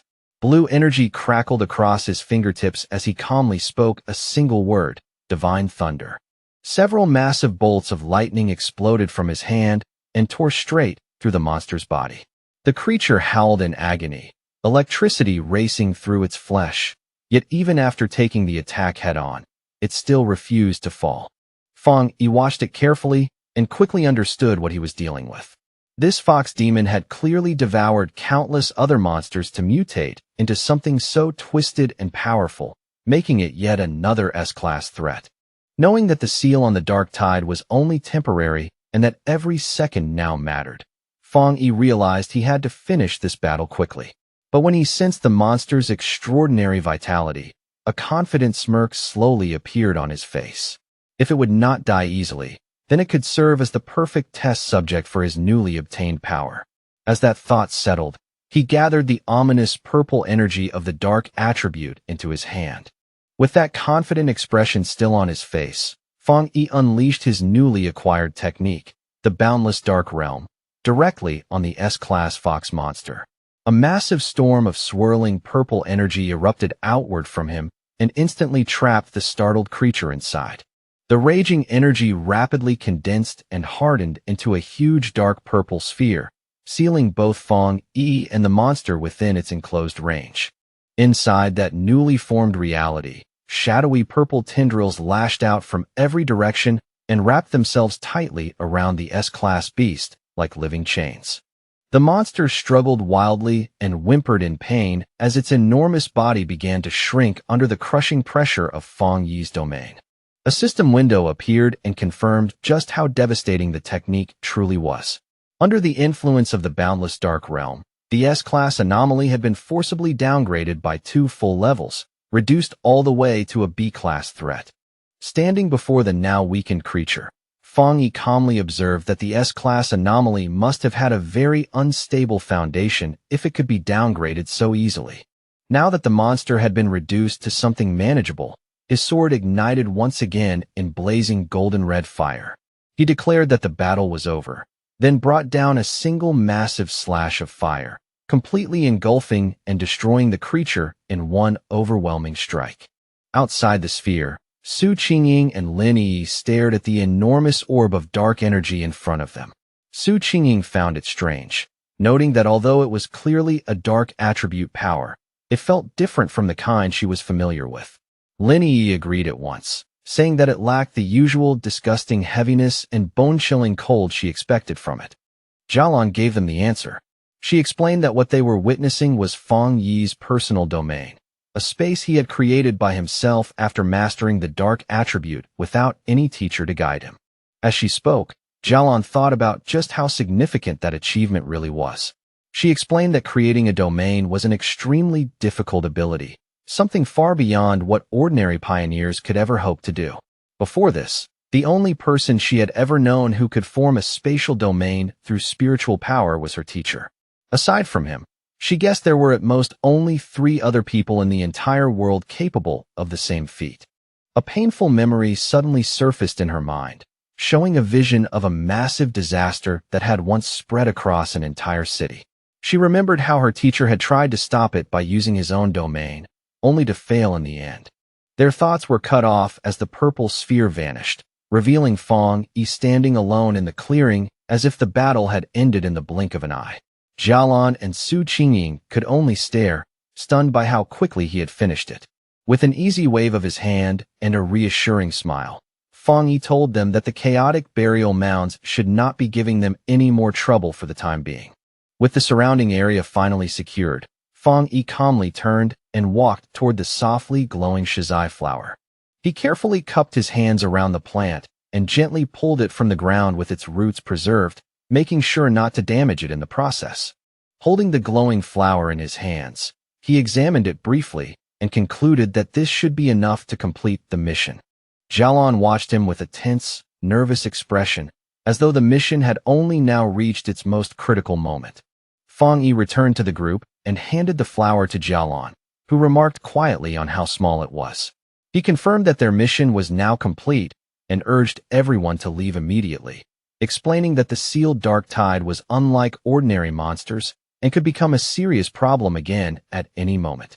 He added that they still needed to deal with the unconscious arrogant pioneer and the rest of that man's team as well. At that, the tension in Jialan's face finally melted away, replaced by sincere gratitude.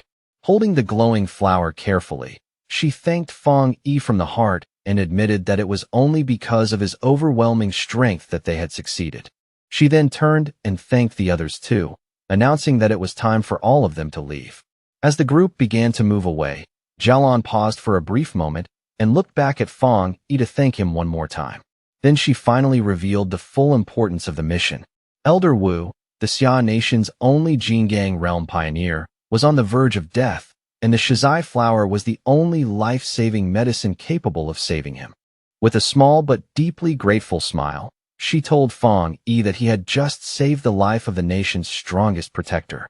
Fong Yi listened closely, his expression growing thoughtful as he took in this important new information, quietly repeating the name of that legendary Jin Gang realm to himself.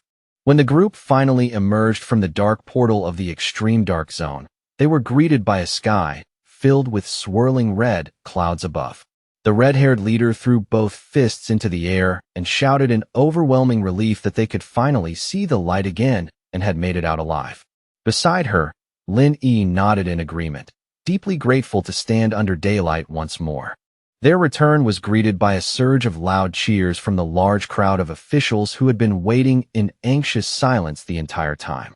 Relief spread through the scene as people celebrated the successful retrieval of the Shizai flower, openly admitting that when Jialan first reported it, many of them had hardly dared to believe it was really possible.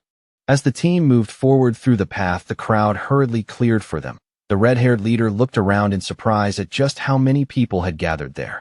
Somewhere in the crowd, someone could not help wondering out loud who the person was that had actually managed to bring back the flower. Suddenly, Lin Yi's expression shifted in surprise as her eyes caught sight of something waiting directly ahead of them. Parked squarely in their path was a massive, heavily armored military vehicle, flanked on both sides by elite soldiers standing in rigid formation.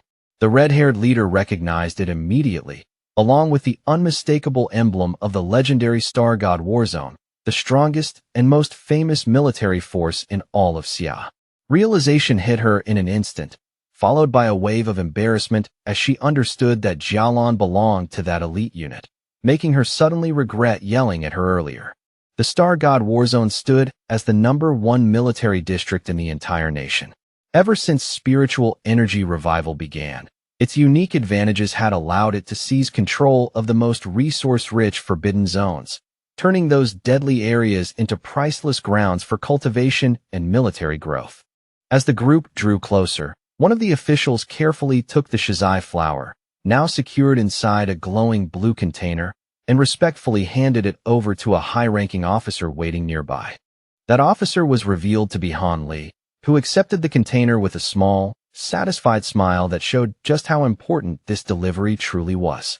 Then, in a stunning and completely unexpected show of respect, Han Li and the soldiers behind him snapped to attention and gave Fong Yi a sharp, formal salute, a gesture so solemn that even Fong Yi looked visibly caught off guard by it. Han Li then turned toward Jialan and assured her that he would deliver the Shizai flower to the hospital immediately, telling her she could set her mind at ease now. Jialan gave a slight nod and replied that she would follow shortly afterward. With its precious cargo secured at last, the armored vehicle roared to life and sped away without delay. Once the immediate crisis had settled, Jialan turned back to Fong Yi. He asked her directly whether she was from the Star God Warzone, and she calmly confirmed it. She added that news of his incredible strength had already spread across her entire military district. With a confident, knowing look, she told him that it would not be long before he became a figure of real fame and importance. Jialan continued speaking with complete honesty, openly admitting that Fong Yi's personal strength was already great enough to overwhelm even the most elite squads in her war zone by himself. Then she formally extended an invitation, pointing to his seemingly limitless potential and inviting him to join the Star God Warzone, promising him access to the finest cultivation resources the military could offer. She also reassured him that the rewards for this mission, both for his own team and for Su Qingying's squad, would be delivered soon. Fong Yi listened with a faint smile, though it was clear he was still weighing things in his mind. Then Jialan's tone turned noticeably more serious as she began explaining the true gravity of the situation facing the world. She told Fong Yi that with everything changing so fast, the nation's most urgent threat now came from dark attribute anomalies. A grim vision of a city being swallowed by an enormous cloud of purple-black energy seemed to embody her warning. She said the number of these anomalies was increasing at an alarming pace, and their influence would continue spreading like a malignant tumor, capable of triggering catastrophic disaster at any moment. Because the danger was so immense, she explained, they had no choice but to establish forbidden zones and assign organizations like the Spiritual Energy Association to guard them under the strictest control. She made it clear that she was not telling him all this to pressure him into joining the military. Rather, she believed that someone as outstanding and powerful as Fong Yi had earned the right to know the truth about the world they were now living in. Understanding the sincerity behind her words, Fong Yi smiled and gave her a calm, reassuring answer. He said he understood, and that if he encountered anomalies again in the future, he would not simply stand aside and do nothing. On that point, he told her, she could rest easy. Hearing that promise, the stern exhaustion on Xiaolon's face finally softened into a genuine smile of relief. Formally introducing herself again, she said it was a pleasure to truly meet him, and then she offered him a small dark token. Fong Yi accepted it, and saw that it was a black tablet engraved with a dragon emblem and the words Star God Warzone. Xiaolon explained that this token would grant him unrestricted access to any forbidden zone for cultivation, and that the gates of the Star God Warzone itself would always remain open to him. After that, she made one final request, and asked whether he would like to come meet Elder Wu. Fong Yi asked if she meant the Jingang Realm Pioneer. Xiaolon explained that Elder Wu was her teacher, and she felt Fong Yi should meet him. Still, she added that this was only a personal wish on her part, because she genuinely wanted to be his friend. Fong Yi accepted both her invitation and the token she had given him, slipping it calmly into his pocket. He agreed to go with her, saying with an easy tone that it was always good to have more friends. Then, as a gift to mark their new friendship, he raised a hand crackling with blue lightning and told her that he had something for her first. Xiaolon looked confused, but Fong Yi explained that he believed he could clear out the remaining dark attribute poison still left in her body. Before she could say anything else, he released a surge of blue lightning that instantly spread around her, leaving her startled where she stood. As the energy flowed through her body, she was stunned to discover that this thunder attribute carried a healing effect. The cold, deep pain that had lingered inside her was replaced by a warm numbness, and she quickly realized that the discomfort was fading away completely. Deep inside her body, the old wounds left behind by dark attribute damage began to heal as the energy purified her from within. It felt to her as though she were being reborn, with the rare and powerful thunder attribute washing every last trace of toxin from her system. When the treatment ended, Fong Yi asked Xiaolon how she felt. Surrounded by a few lingering sparks of lightning, she answered without hesitation that she felt great, and that the remaining dark energy inside her had been completely removed. Nearby, Su Qingying watched as paramedics worked on the unconscious, arrogant pioneer, quietly wondering whether someone injured that badly could even still be saved. Then she turned and noticed that Fong Yi and Xiaolon were still there, which surprised her, but what caught her attention even more was how different Xiaolon's aura now felt. The weakness and damage she had shown before seemed to have vanished entirely. Xiaolon explained that Fong Yi had used his rare and pure thunder attribute to completely cleanse the dark attribute poison from her body. Su Qingying was openly amazed by that revelation and finally understood the true nature of Fong Yi's power. It was not just something meant to destroy enemies, it could also save lives. She pointed at Fong Yi in disbelief, while he merely looked at her and asked what exactly she was staring at.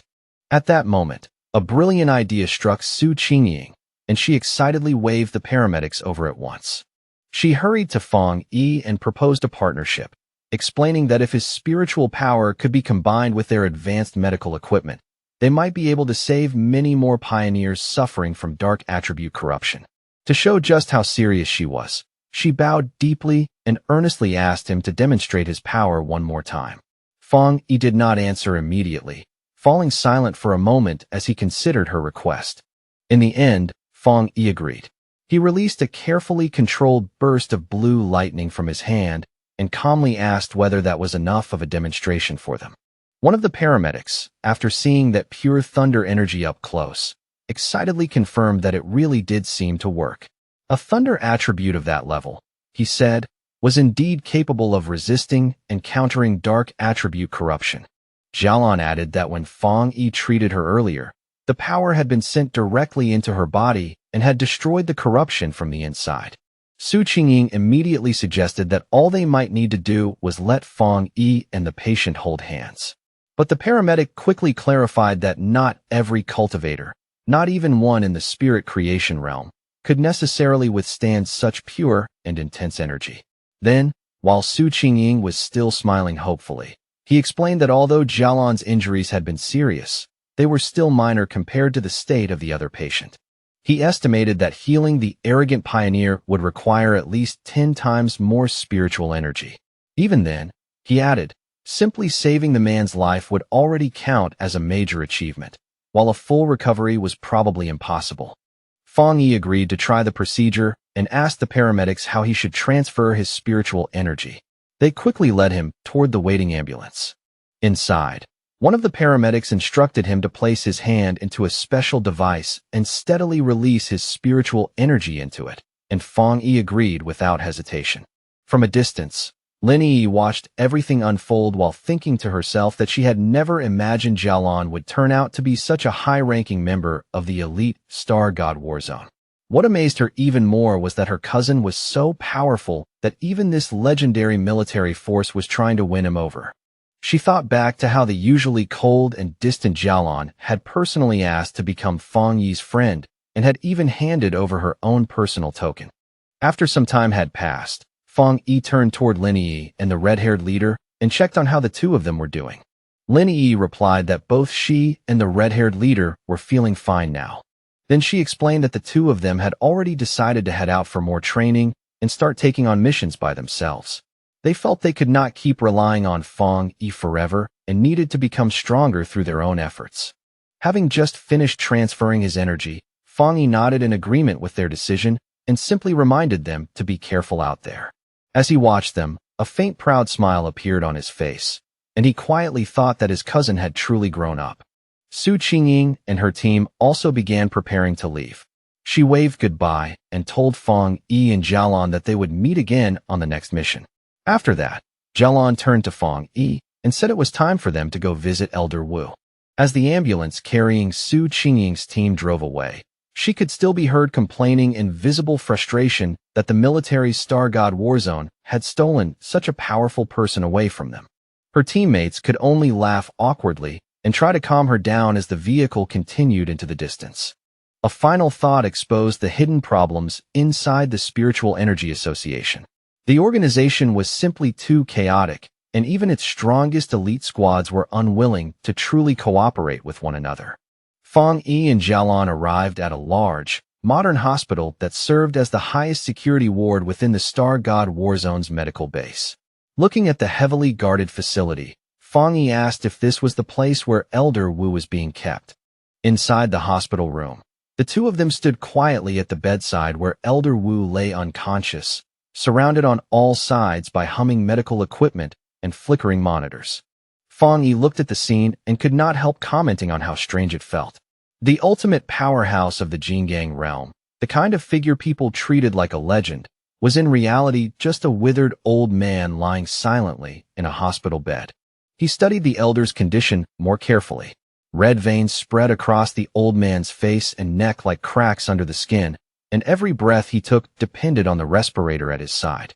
Jialan explained in a low voice that his condition had been far worse before, to the point where he had looked almost like a corpse. She added that even after using the precious shizai flower on him, he still had not regained consciousness. Fang Yi's expression turned more serious as he wondered what kind of disaster could have reduced someone as powerful as Elder Wu to such a miserable state. Jialan began recounting the battle that had left her teacher in a coma. She described how a massive dark attribute anomaly had appeared above the capital. To stop it from swallowing the entire city, Elder Wu had stepped forward alone to seal it. In the flashback, the rest of her squad could be seen pouring their own spiritual energy into him in a desperate effort to support that final stand. The anomaly they had faced, she explained, was far beyond an ordinary S-level threat. What loomed above the ruined city had been a monstrous dragon-like shape made entirely of dark energy, vast enough to make the whole sky feel like it was collapsing. Jialan continued, her tone heavy as she explained just how terrifying the situation had been. If that anomaly had fully descended, it would not only have destroyed the capital, but also the surrounding cities, throwing the entire nation into complete chaos. In that desperate final battle, Elder Wu had used his own personal domain to seal the S-level anomaly by force, but the disaster had proven even more terrifying than any of them had expected. The overwhelming dark attribute power had rebounded on him and corrupted his body from within. Jialan concluded grimly that if her teacher had not been a master of the Jingang realm, he would have been burned to ash on the spot. Back in the present, Feng Yi lowered his gaze to the comatose hero with a new sense of respect.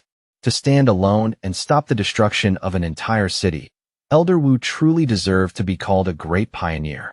As Feng Yi looked at the unconscious Elder Wu, his thoughts drifted to his past life. He remembered how so many pioneers had sacrificed everything so that he could become the last surviving human.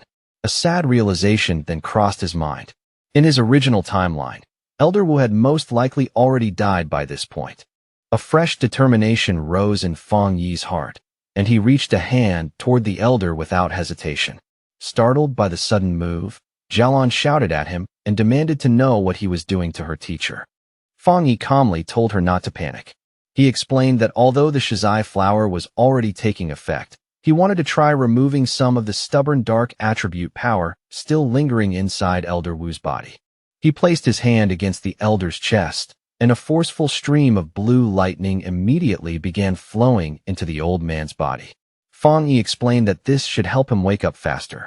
Jialan watched in shock and blurted out that the power he was trying to cleanse had come from an S-level disaster. After a brief moment of hesitation, she finally gave in and told Feng Yi to go ahead and try. Maybe, just maybe, he was the miracle they had been waiting for. The whole room soon filled with the sharp crackling of Feng Yi's power as he steadily poured more and more of his energy into the elder's body. Jialan warned him to be extremely careful, explaining that the dark attribute remaining inside her teacher was even more frightening than the dark tide itself. She added that without the Shizai flower, Elder Wu's recovery would never have progressed even this far. With a serious expression, Feng Yi said he understood perfectly. He could clearly feel just how terrifying the darkness inside Elder Wu's body was. Even though the Shizai flower had already weakened and purified part of it, the remaining dark energy still carried an immense and oppressive force. All of a sudden, a violent wave of dark energy burst out from the hospital bed and blasted both Feng Yi and Jialan backward. Jialan shouted a warning and told Feng Yi to be careful and steady his mind at once, because the dark energy had already started affecting his consciousness. In response, a brilliant golden aura erupted around Feng Yi as he instantly activated his own spiritual protection against the invading force.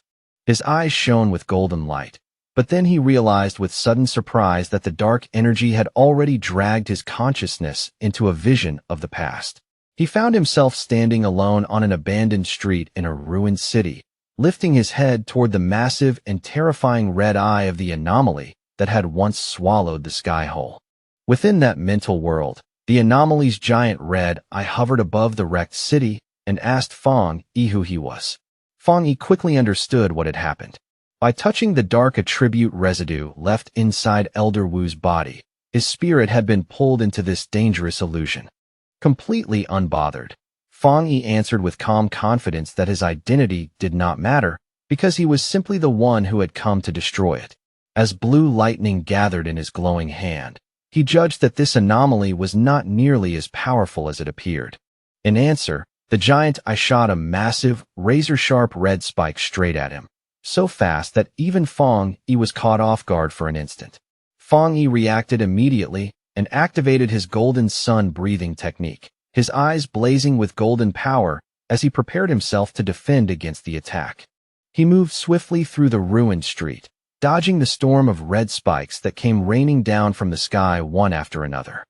The anomaly then released tendrils of strange red-black lightning. Feng Yi quickly noted that this bizarre lightning was just as powerful as the divine thunder he had once absorbed on Yuhuang Mountain. Then the anomaly revealed its true form.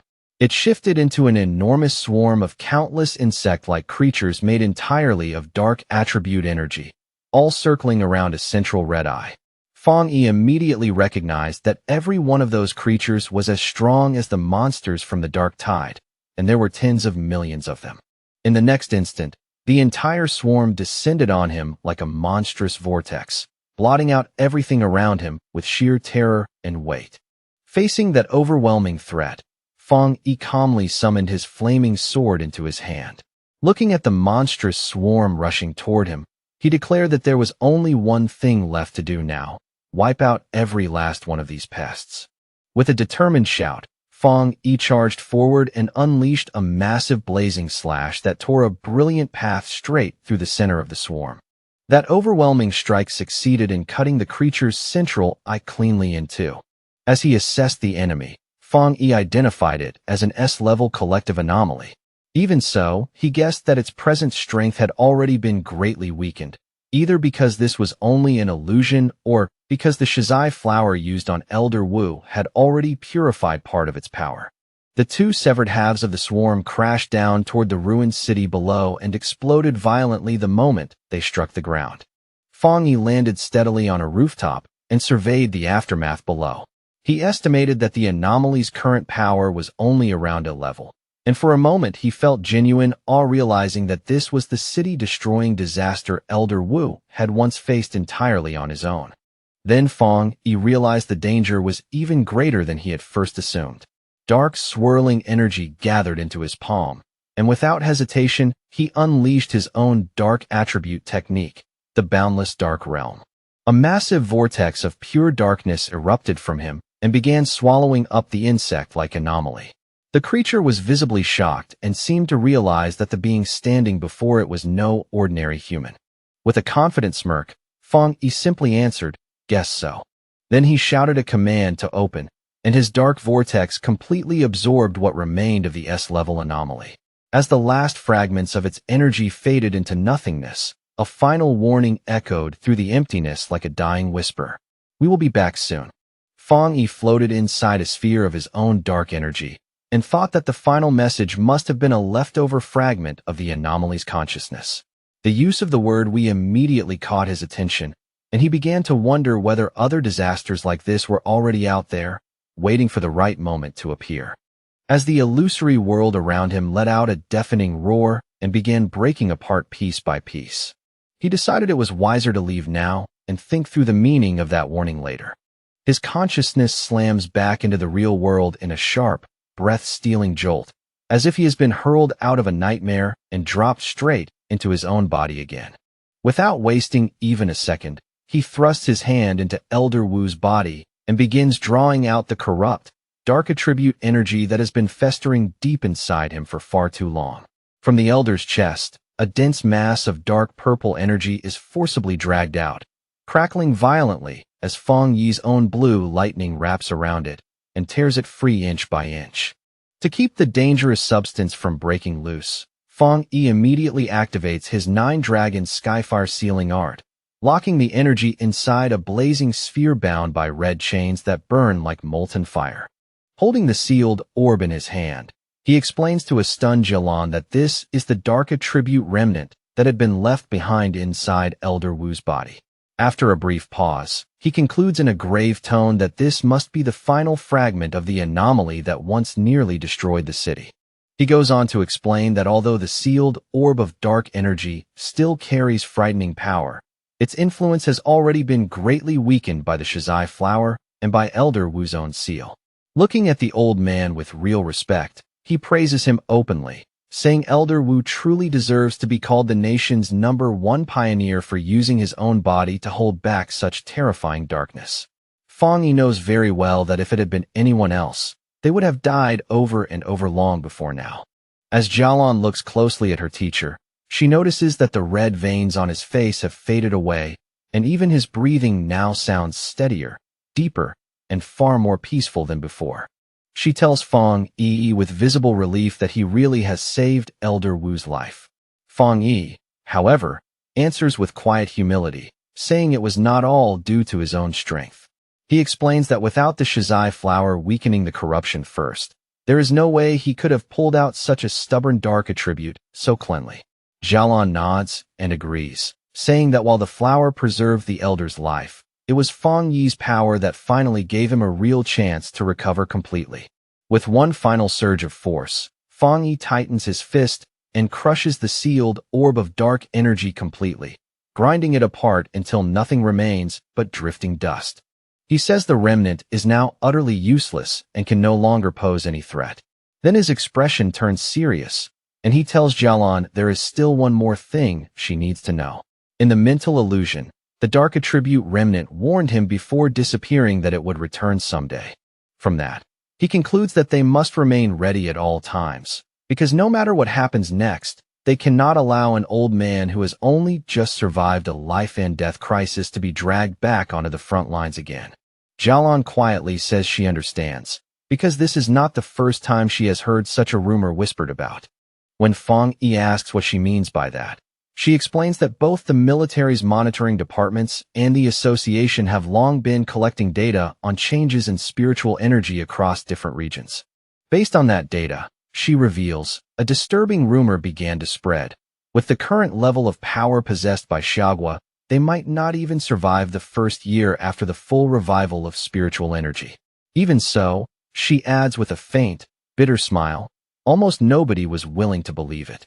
Fang Yi remarks that monitoring spiritual energy fluctuations sounds extremely official and far more serious than ordinary rumor chasing.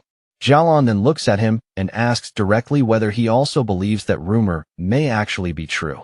A faint shadow passes across Fang Yi's face as he wonders whether his own rebirth has already begun to alter the future in ways he cannot predict. In his original timeline, he remembers surviving for 3 full years after the spiritual energy revival, and by then the entire planet had already been pushed to the edge of destruction, with ruins spreading everywhere he looked. Pulling himself back to the present, he gently places a reassuring hand on Jialan's shoulder and tells her not to think too much about it for now, adding that Elder Wu should wake up before long. Then he looks at her with a grave, unwavering expression and makes a solemn promise. If that disaster truly returns, he will stand with them and fight side by side.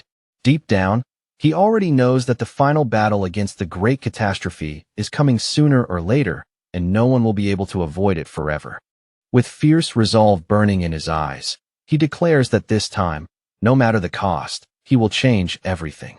Later that same night, Fang Yi has returned to his apartment, the quiet of the room standing in sharp contrast to everything that happened earlier. He sits cross-legged on the couch in meditation, surrounded by the slow, swirling energy of his newly acquired dark attribute. As he calms his breathing, he reflects on his recent battles and senses that after facing 2 S-level anomalies in succession, he is already close to breaking through into the 2-star spirit creation realm. Even so, he knows the full spiritual energy revival is approaching far too quickly, and even with this new dark attribute in his hands, his current strength is still nowhere near enough. He thinks back to the anomaly he encountered in the mental illusion and feels a chill at the memory, realizing that even in a weakened state, its true power was already terrifyingly vast. His thoughts are suddenly interrupted when his eyes land on the potted plant he left on the table earlier, the obedient little white flower, sitting there quietly as if it has been waiting for him the whole time. He speaks to the faintly glowing flower in a half-gentle, half-apologetic tone, telling it that it really is not easy to carry around everywhere and admitting that it was his own mistake not to bring it along on the last mission. Smiling to himself, he picks up the pot, and the little flower seems to brighten at once in response. He tells it with some regret that he should have given it a chance to level up sooner, then casually decides to take it out for a walk. Fang Yi heads toward the back mountain, his own private training ground. As he walks along the narrow path under the moonlight, he can't help noting how capable the association's plant research department must be. In such a short time after the area was previously damaged, the forest has already started recovering again, a clear sign that nature's self-healing ability has become far stronger in this new era. After finding a suitable place deep in the woods, he kneels down and carefully removes the flower from its pot, preparing to place it into the rich, dark soil. At the same time, he makes a mental note to thank Su Qingying and her team later for helping secure such a convenient training ground for him. As he gets ready to plant it, He holds the flower in both hands and gently warns his new companion to take it slow and absorb only a little at a time. In an almost teasing tone, he reminds it that if it gets too greedy, then not even all the forests on the planet would be enough to satisfy its appetite. The moment it touches the soil, the obedient little white flower immediately takes root, as if it has been waiting eagerly for this exact chance. In the next instant, a massive vortex of green, life-draining energy bursts out from the plant and sweeps through the forest at frightening speed, devouring the vitality of every nearby tree in its reach. A few moments later, Fong Yi stands there with his arms crossed in a section of woodland that has already turned dead, gray, and empty, calmly deciding that the flower has fed enough for the time being. With a satisfied little smile, he bends down and gently pulls the brightly glowing flower back out of the ground, roots and all, then tells his companion that it is time for them to move on and find another place to feed. Holding the plant in his hand, Fong Yi watches as it seems to bloom with fresh power and wonders where exactly it would rank among all evolved plant-type spirits now roaming the world. After thinking it over, he concludes that with its terrifying desolation attribute, it must be at least an A-level threat. As he continues walking along a dark ridge, he becomes aware of just how unnaturally silent the forest has grown, and he quickly realizes that every animal that once lived nearby must have fled in terror from the flower's presence. That heavy silence is suddenly shattered by a loud, savage howl that tears through the night and echoes across the mountain. Fong Yi's expression immediately hardens because he recognizes the sound at once. It is the howl of a wolf, and not an ordinary one. On a nearby cliff beneath a blood-red moon, a pack of monstrous wolves with glowing crimson eyes has gathered together, their bodies shifting, swelling, and mutating before his eyes. Seeing the scene, Fong Yi realizes with a jolt of alarm that the entire wolf pack is in the middle of a dangerous evolution. Standing before the gathering of monstrous wolves, Fong Yi quickly identifies the largest beast on the cliff as the Wolf King, and from the aura pouring off it, he can tell its evolution is already close to completion. With another thunderous howl that shakes the night air, the Wolf King completes its transformation, its enormous body now shining with a sinister green energy that feels both poisonous and unnatural. Holding his potted flower in one hand, Fong Yi is visibly surprised by the immense spiritual pressure radiating from the creature, and he realizes with sudden alarm that it is just about to step into the level of an A-rank anomaly. The newly evolved wolf pack moves fast and surrounds him from every direction, cutting off every clear route of escape. At the same moment, Fong Yi figures out that the Wolf King has developed a new, powerful poison attribute from its original wood attribute, most likely because it absorbed lingering dark attribute energy from the area and mutated under that influence. Even facing that danger, Fong Yi remains completely calm, dismissing the entire threat in his heart as no more than A-level strength and nothing he cannot handle.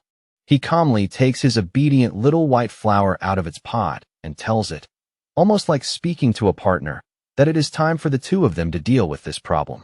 Then he kneels and plants the flower into the ground, thinking that while the anomaly itself is only a level, the sheer number of wolves makes the situation troublesome. More importantly, the city lies just down the mountain, and if this pack is allowed to break through and rush downhill, the result would be a disaster. Just as the Wolf King lunges forward to attack, Fong Yi gives a calm order for the flower to begin, and brilliant green energy instantly starts flowing out from the plant. At the same time, he decides to use this chance to test the flower's compatibility, curious to see just how much destruction it can unleash on its own. A massive beam of green, life-draining energy suddenly shoots straight into the night sky, so bright and violent that it can be seen even far down the mountain, where another group of pioneers is already watching. This newly arrived squad watches the scene with growing concern. One of the men says the Wolf King has successfully evolved and that its current aura is incredibly strong. He immediately asks for the contamination level, and a cloaked figure beside him replies in a low voice that it has already reached 90%. The man and his companion are both left visibly stunned by that dangerously high reading, their expressions turning grim on the spot. The blonde-haired leader of the squad tenses at once as he realizes the danger is still climbing. He judges that the Wolf King's wood attribute has reached at least the 3-star Ghost Axe realm, and may even be approaching the Spirit Creation realm, while the rest of the Wolf Pack is clearly powerful enough to become a major threat on its own as well. He worries that his team simply does not have enough people to contain a threat of this scale, admitting with a grim look that even he himself only recently broke through into the 3-star Ghost Axe realm. Then, all at once, his eyes catch that enormous beam of green energy in the distance, and within it, he clearly senses the presence of the dark attribute. In that instant, he finally understands why the contamination level has risen so high. He shouts the realization to his team in alarm, explaining that the Wolf King has evolved dual attributes, something so rare among anomalies that even seasoned pioneers would hardly ever expect to witness it. At that very moment, the contamination reading on the squad leader's watch suddenly surges again, the display flashing as it spikes all the way to 100%. The leader grits his teeth hard, knowing they have to stop the Wolf Pack's evolution before the entire area below is lost. He understands that those beasts were already savage enough before, and with this new power, they will only become far more vicious and uncontrollable. Realizing the danger is beyond what his team can safely manage alone, he makes the decision to call the Spiritual Energy Association for immediate backup. Just then, the ground beneath them begins to shake violently, the tremor rolling through the mountain without warning. One of his men blurts out in panic, asking if it is an earthquake, but the leader instantly knows the wolf's evolution should not be causing a disturbance on this scale. A cold feeling spreads through him as he realizes, with growing dread, that a completely different anomaly has appeared. His watch confirms the fear in the worst possible way, as the contamination reading does not merely rise but explodes upward, skyrocketing to an absurd and almost impossible 1,000. The pioneers stare in open terror as a massive eruption of green desolation energy bursts out from the mountaintop like a living disaster. The green-haired pioneer immediately recognizes that unmistakable power of desolation, and he can only wonder in disbelief why something like that would suddenly appear here, of all places. As the life-draining energy rushes toward them in a sweeping wave, the entire squad falls into panic. One of the men cries out in fear, asking if this could be the giant vine from the sky that had vanished before, his voice full of disbelief and frustration as he complains that there had been no warning at all. The squad leader immediately shouts for everyone to retreat, ordering his team to pull back at once and begin evacuating all nearby residents without delay. And yet, just as suddenly as it appeared, the huge wave of desolation energy seems to halt in place, as though an invisible hand has stopped it mid-surge. One of the men calls out to the leader, pointing out in confusion that the energy has stopped advancing. The whole squad can only watch as the massive vortex of green power begins to pull back and sink into the mountain again. For a brief moment, uncertainty replaces panic, and they start wondering whether the danger has really passed. One asks if they should still file a report, while another hesitantly asks whether they should move up the mountain to investigate. On the mountaintop where Fong Yi planted his flower, the ground is now covered by a sprawling network of thick green roots, twisting outward like veins across the earth. From those roots, dozens upon dozens of glowing white flowers begin to sprout, their pale light flickering in the darkness. A heartbeat later, they erupt with a massive burst of green energy, blooming together into a huge, radiant flower-like structure that dominates the entire area. That surging energy then transforms again, scattering outward into a vast sea of white petals that spreads across the mountaintop and blankets everything in sight. The Wolf King lets out a furious howl as those seemingly soft, harmless petals suddenly reveal their true nature, sharpening into a deadly weapon and forming a blade-like edge that slices through the air with terrifying speed. Fong Yi stands calmly within the storm of swirling petals, completely at ease in the middle of the chaos, and begins to explain just how terrifying his flower's power really is.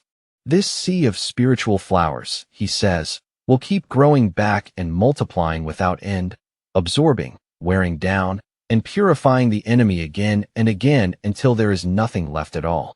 Fang Yi stands atop his flower's massive root system as the wolf pack begins to collapse under its power. Looking toward the Wolf King, he taunts it coolly, asking how its pack members are supposed to survive without the same kind of spiritual protection that it enjoys. The smaller wolves are quickly caught by vines covered in white flowers, their bodies pinned and wrapped so tightly they cannot even struggle free. Their life energy is drained away at a frightening speed until nothing remains but bare skeletons, which soon crumble and collapse into dust. After absorbing the life force of the entire pack, both the flower and the countless petals around it slowly change color, turning into a deep, ominous red that feels far more dangerous than before. In one final desperate effort to fight back, the Wolf King gathers all of its remaining energy and unleashes a powerful green blast from its mouth, pouring everything it has into the attack. The red flower, however, responds with effortless ease, forming a protective barrier that catches the full force of the blast and absorbs it completely without even seeming to strain. Hidden among the swirling red petals and twisting vines, Fang Yi tells the beast in a calm, almost indifferent voice that such an attack is completely useless. He explains that the desolation attribute of his spiritual flower has already taken root deep inside the mountain itself. The sea of flowers, he says, draws power from the mountain and then turns that same power back onto the mountain, creating a self-sustaining cycle that feeds itself endlessly and never breaks. Now far more intelligent after completing its evolution, the Wolf King seems to understand exactly how hopeless its situation has become. Even so, stubborn and ferocious to the end, it still refuses to give up. Fixing on the central red flower as the true core of the power around it, the Wolf King makes its choice and charges straight toward it with all the force it has left. Fang Yi watches the beast rush forward and lets out a faint, amused smile, mockingly asking his little flower what it plans to do now that its core has been found. As if answering him directly, the central red flower suddenly swells to an immense size, its presence surging upward before it lunges forward to meet the charging Wolf King head-on. It spreads open its massive petals in one swift motion and traps the beast completely within its grasp, sealing it inside like prey swallowed whole. The Wolf King howls in agony as the powerful desolation attribute begins draining away its life force, the pain so intense that even its furious cries start to sound desperate. The giant red flower continues absorbing the Wolf King without pause, devouring the creature's green energy bit by bit as the desolation attribute consumes everything it can take. Watching closely, Fang Yi's expression turns serious, because even he is surprised to see that his flower is actually allowing the dark attribute to enter it instead of rejecting it outright. Soon, the Wolf King is fully consumed by the flower's pulsing red petals, its huge body disappearing completely into that living mass of devouring power. Fang Yi is genuinely astonished by what he is seeing, inwardly marveling at how formidable the desolation attribute has become in the flower's hands. He realizes that he never expected it to develop and shape its own technique without any direct guidance from him after he implanted the attribute. As the giant flower slowly shrinks back down, Fang Yi finally grasps the truly terrifying nature of this new ability. Once an enemy is trapped inside that sea of flowers, escape is no longer even a possibility. The flower then spits out the Wolf King's clean, bleached skeleton, stripped so completely that not a trace of flesh remains. Seeing this, Fang Yi concludes that even if the spiritual flowers themselves are destroyed, they can simply regenerate without end and use their desolation power to reduce any enemy to bare bones. Standing in front of the massive red flower, now surrounded by an entire field of smaller red blossoms, Fang Yi decides that this newly born technique deserves a name. After a moment's thought, he calls it Endless Spirit Sea. A system window appears before him, confirming his judgment and announcing that the spiritual flower has successfully written a desolation attribute technique of its own, Endless Spirit Sea. With the battle finally over, the flower slowly closes its petals again, its whole body glowing brightly from within as though some new change is building inside it. Fang Yi watches in silence, a little weary from the battle, as a single red petal drifts gently through the air and brushes softly against his cheek. Then the flower suddenly erupts with a tremendous surge of energy, and Feng Yi's eyes widen in surprise as he realizes that his little flower is about to evolve as well. Far away, inside a high-tech control room, alarms begin blaring as an analyst urgently reports the appearance of an A-level anomaly. He explains that their instruments are detecting two completely different spiritual powers in the same location. Just as the Wolf King was evolving and generating a dark attribute, another separate and highly concentrated desolation attribute appeared there as well. Listening beside Su Qingying, the association superior immediately demands to know the exact location, his tone sharp as the seriousness of the report sinks in. A technician quickly points to the map and explains that the signal is coming from an area previously under Su Qingying's team's responsibility. The superior frowns at that, questioning whether the destroyer squad had not already been dispatched there to deal with the wolf pack. Before he can finish the thought, his question is abruptly cut off by an incoming call from the squad on the ground.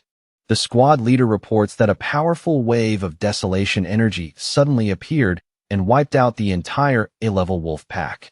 However, he also adds that the desolation power then withdrew back into the mountain, where a large number of strange flower-type anomalies have since appeared. The pioneers stand before the mountain, which is now glowing red beneath a vast sea of flowers, and none of them are able to get any closer without feeling overwhelming danger pressing them back.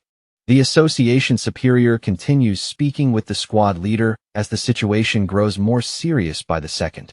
The leader warns that if this new and still unidentified anomaly erupts outward, it will be far more terrifying than the celestial vine ever was. He urgently requests support, admitting that even with all the pioneers currently gathered there, they probably would not be able to handle any sudden change. The superior agrees after a brief pause and decides to dispatch two elite teams at once. Su Qingying, however, seems to have a different thought. She turns to look at her superior with a knowing expression and calmly says that she has a strong feeling the source of that desolation power is Feng Yi. She cuts into the call and points out that Feng Yi's home is in that very area, then declares with complete confidence that wherever he is, he will protect everyone there. As she says it, a vision seems to rise in the mind's eye. Feng Yi suspended above the city in a blazing aura, his figure wrapped in fire like a guardian descending from the heavens. Back on the mountain, the entire landscape has already changed, swallowed by a vast sea of red flowers stretching across the ground in every direction. Feng Yi stands in front of his obedient little white flower, which has now grown to an enormous size. Watching it closely, he confirms what he had already suspected. After devouring the Wolf King, the flower is now on the verge of evolving a second attribute. The giant red flower slowly blooms open, and from deep within its center, a brilliant golden light begins to shine, bright and intense like a newborn flame. Feng Yi's eyes narrow slightly in surprise as he realizes that the flower's newly awakened power is a fire attribute, something even he had not fully expected to see. He reaches out and touches the massive plant, remarking with real amazement that its method of evolution is absurdly simple, just swallowing enemies whole and turning them directly into strength. Once the evolution settles, the huge flower gradually shrinks down again until it returns to its original handheld size, though its petals have now turned a deep, heavy red. A system window appears in front of him, confirming that the spiritual flower has successfully completed its evolution. It is now classified as an A-level anomaly called the Desolate Fire Spirit Flower, possessing both desolation and fire attributes. The notification goes on to say that the flower has a powerful hunger for spiritual energy and can be placed inside the boundless dark realm for nurturing. Feng Yi reads that line twice, momentarily confused by the mention of the boundless dark realm, before a new idea suddenly flashes through his mind. He quickly realizes that he can place the flower inside his own personal dark domain.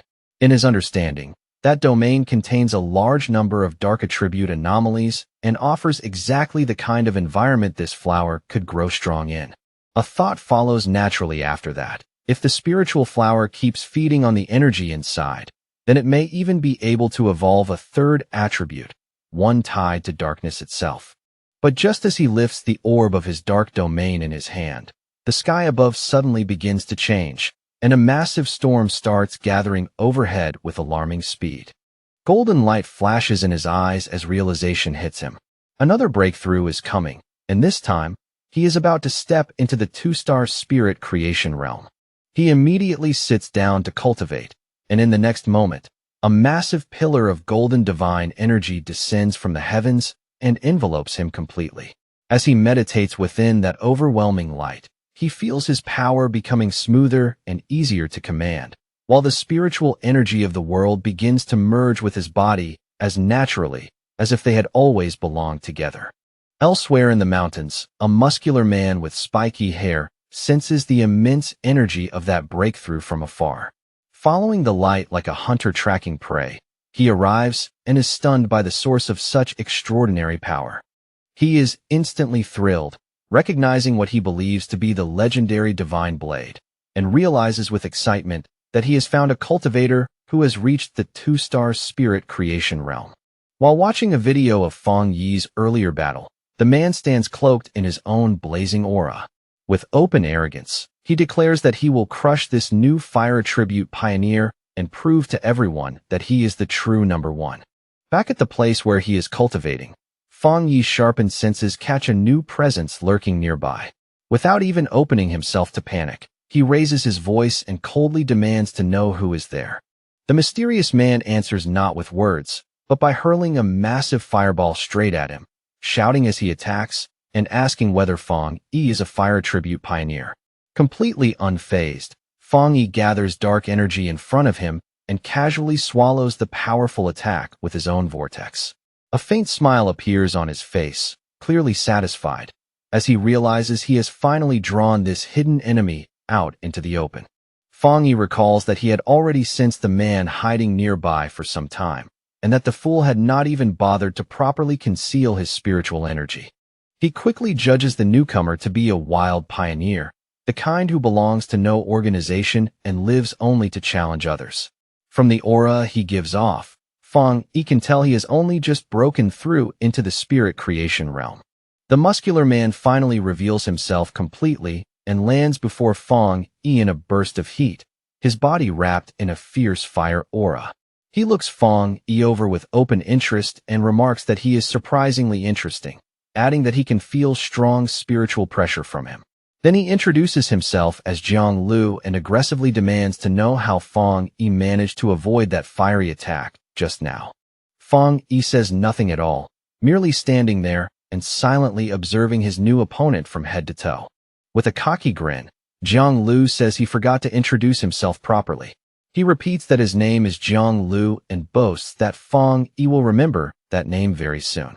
The moment he finishes speaking, he charges forward without hesitation, flames wrapping around his body as he rushes in to attack head-on.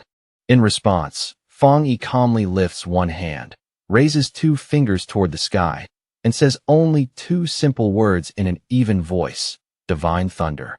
At once, a massive bolt of brilliant blue lightning crashes down from the heavens, roaring through the night as it strikes directly toward the charging Jiang Lu.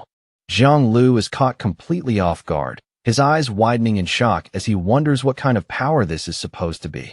The divine thunder hits him head-on with terrifying force, swallowing his entire body in a violent explosion of blue light. A painful cough tears out of him, and smoke spills from his mouth after taking the full impact of that overwhelming strike. He struggles to force himself back up, his body covered in scorch marks and crawling blue electricity. His mind reels as he tries to understand what just happened, unable to comprehend how his opponent could be using a thunder attribute when he was supposed to be a fire pioneer.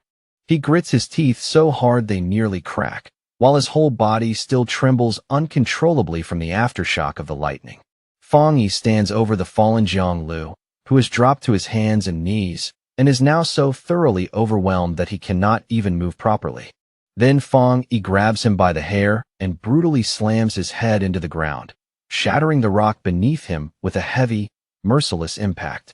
With blue lightning still crackling all around him, fierce and unstable in the night air, Feng Yi mockingly tells his opponent to say his name again, adding that he did not quite catch it the first time. Jiang Lu can do nothing but stare in silent shock, his face pressed against the broken earth. His mind is filled with disbelief as he wonders how he could have been defeated so easily and so completely. He had only just reached the one-star spirit creation realm and had always believed he was the fastest cultivator among everyone he knew. He cannot understand how he lost like this, especially when he never even got the chance to use his ultimate move.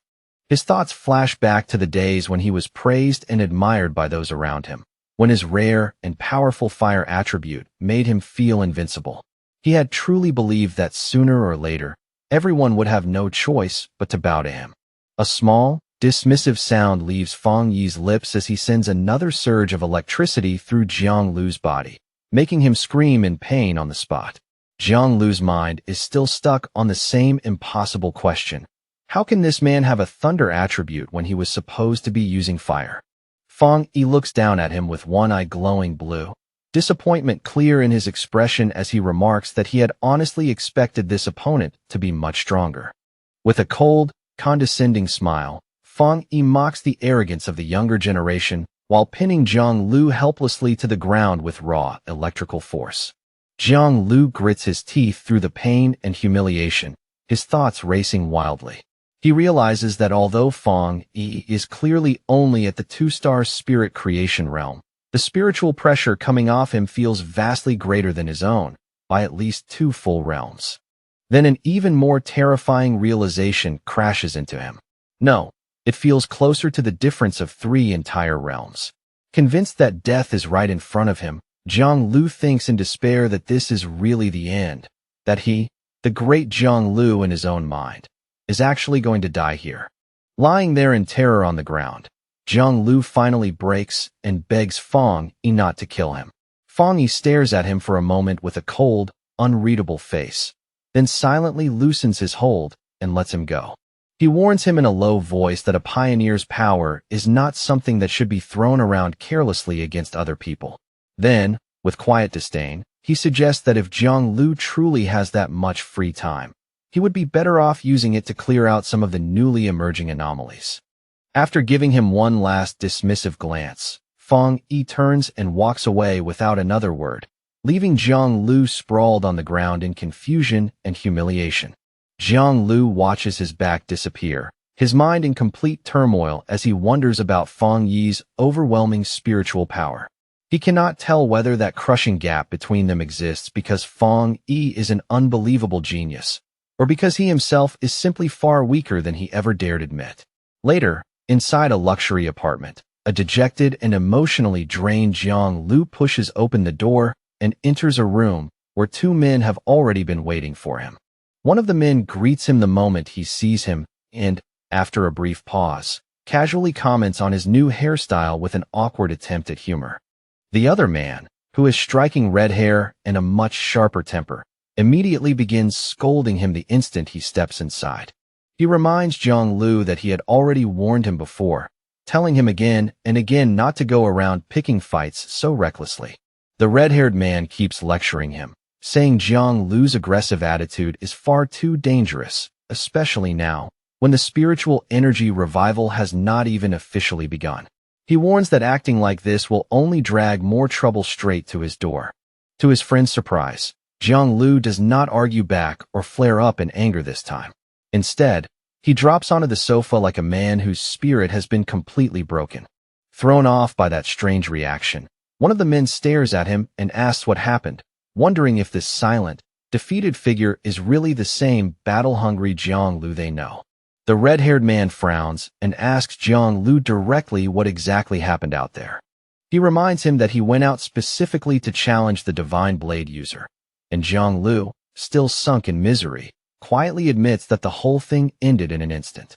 His other friend immediately grabs him by the shoulders and demands that he stop mumbling and explain clearly what he means. With tears already gathering on his face, Jiang Lu finally breaks down and confesses that he was the one who got defeated in an instant. His 2 friends are left in complete disbelief. Jiang Lu, half frantic and half broken, says he wishes he had realized sooner that something was wrong and backed off, because at least then he would not be drowning in this kind of shame. The man on the sofa can only ask in confusion how the Divine Blade could possibly be that strong when Zhang Lu himself is a rare genius who reached the spirit creation realm in only a few short months. Zhang Lu then remembers the fight in painful detail, recalling how his strongest technique, Meteor Flame, was crushed in a single instant by the other man's terrifying thunder attack. His friends try hard to make sense of such an absurd defeat. The seated man wonders whether Zhang Lu challenged the wrong person, arguing that with Zhang Lu's pure firepower and spirit creation realm cultivation, it should be nearly impossible for anyone to beat him that easily. The red-haired man offers another guess, suggesting that perhaps this person was not actually a pioneer at all, and that their first judgment of his identity and strength was simply wrong. Zhang Lu explodes at that idea and angrily rejects both explanations, shouting that there is no way he could have mistaken it, and that the location was absolutely his opponent's own territory. He insists they cannot possibly understand because they were not there to feel it themselves. In a shaken voice, he describes the man as a monster and recalls that terrifying thunder, saying it felt so violent and overwhelming that it was going to split his head apart. Both of his friends fall silent in shock as Zhang Lu declares that his instincts are telling him he found the right person after all. He then gives them his most horrifying conclusion. His opponent is a top-tier pioneer who possesses both fire and thunder powers, and somehow, that thunder power is many times stronger than Zhang Lu's own fire. He believes the man was deliberately hiding his true strength, and from what he felt, he guesses that person must be at least at the 3-star spirit creation realm. His friends are stunned by that judgment. The red-haired man cannot help thinking how absurd and impossible it should be for a wild pioneer to reach that level so young, and he slowly realizes that if Zhang Lu is telling the truth, then this mysterious person is going to become a nightmare for every other pioneer who crosses his path. After sitting in silence for a moment, Zhang Lu slowly lifts his head again, a new look of determination in his eyes, and asks his friends whether he should try becoming that man's apprentice. The question leaves both of them completely speechless. Meanwhile, back in his apartment, Fang Yi sits in meditation while a swirling golden aura turns around him like a living current of light. He soon finds it strange that the clear feeling of being right on the verge of breaking through into the 2-star spirit creation realm has suddenly vanished without warning. He opens his glowing, fiery eyes and quickly decides that the problem is not coming from his own body at all, but from some outside change affecting the environment around him. A moment later, he realizes what it is. The spiritual energy in the air has become unstable and disordered, making it impossible for him to gather it properly and complete his advancement. That realization confirms the fear already forming in his mind. Thinking back to the government's secret monitoring of spiritual energy and the rumors of an approaching disaster, he cannot help wondering if something truly terrible is about to begin. Looking out over the city, he sees a massive electrical storm brewing in the sky. The sight confirms his suspicion at once. The full spiritual energy revival is starting ahead of schedule, and it is beginning right here in his city. He immediately tries calling Jialan, wanting to know what the military has already discovered, but no matter what he does, the call refuses to connect. His expression darkens as he considers the worst possibility, that they may have already been forced into silence, which would mean the situation is even more serious than he hoped. Just then, his phone suddenly rings, and the incoming call is from Su Qingying. He answers through a burst of static, and on the other end, a panicked Su Qingying tells him that the situation has changed dramatically and that she needs his help right away. As Fang Yi asks whether the terrible signal is being caused by monsters appearing inside the city, a monstrous bat-like creature with glowing red eyes suddenly slams into his window, sending cracks racing across the glass. Through the broken static of the call, Su Qingying confirms that the problem is enormous and tells him that she is already inside the city herself. Then, with one final explosive crash, the creature wrapped in dark energy smashes through the window completely and lunges straight toward Fang Yi, who is still seated. Fang Yi does not even look impressed. In a calm, almost bored voice, he remarks that the creature is badly overestimating its own strength. Reacting in the same instant, Fang Yi summons a blade of pure blue electrical energy from his hand, the sharp light crackling violently around his fingers. He rises into the air and throws that lightning blade straight at the charging beast, piercing clean through its body and destroying it in a sudden flash of brilliant light. The noise immediately brings Lin Yi rushing out from her room, shouting a warning to her cousin about the bat-like monster that has just appeared. But she stops dead the moment she sees the shattered window and Fong Yi standing there calmly amid the fading arcs of lightning. Stunned, she asks him what is going on. Looking out through the broken window, Fong Yi explains that while monsters usually appear at random, it is deeply worrying that they are now spawning directly inside their home, and not just one of them, either. He says he believes the situation is still manageable for now. Then the two of them look out at the massive electrical storm spreading over the city, and Fong Yi quietly says that this may be the beginning of a major disaster. What troubles him most is how abnormal this feels.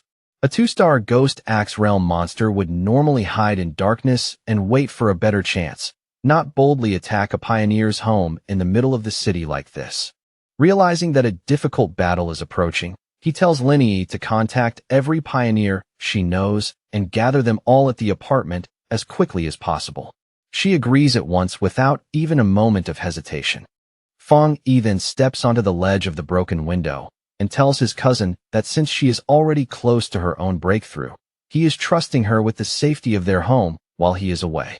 He tells her clearly to guard the window and hold the apartment while he is gone. Elsewhere, across the chaotic city, Su Qingying and her squad stand on a rooftop, while the violent storm overhead is already interfering heavily with all of their communications. One of her teammates, Zhang Xiaoya, looks at the failing equipment and wonders aloud whether their devices are simply broken, though the tension in her voice makes it clear she already suspects the truth. Su Qingying's expression turns grim as she says that if a real disaster truly breaks out, then they may have no choice but to handle it with their own strength alone. Together they lift their eyes toward the enormous, swirling vortex overhead, and even as she watches it twist across the sky, she can only hope this is still some kind of false alarm. Acting as the captain without hesitation, she raises her communicator and begins checking the status of every patrol unit. Her voice steady as she orders all teams across the area to remain on the highest possible alert. But before she can finish issuing commands, Su Qingying, Zhang Xiaoya, and the other squad member all look up at the same time, their faces freezing into pure shock and instinctive fear. A massive swarm of those dark, bat-like monsters begins pouring down from the vortex overhead, and someone immediately shouts a warning that a large anomaly group has appeared, making it clear that the invasion has officially begun.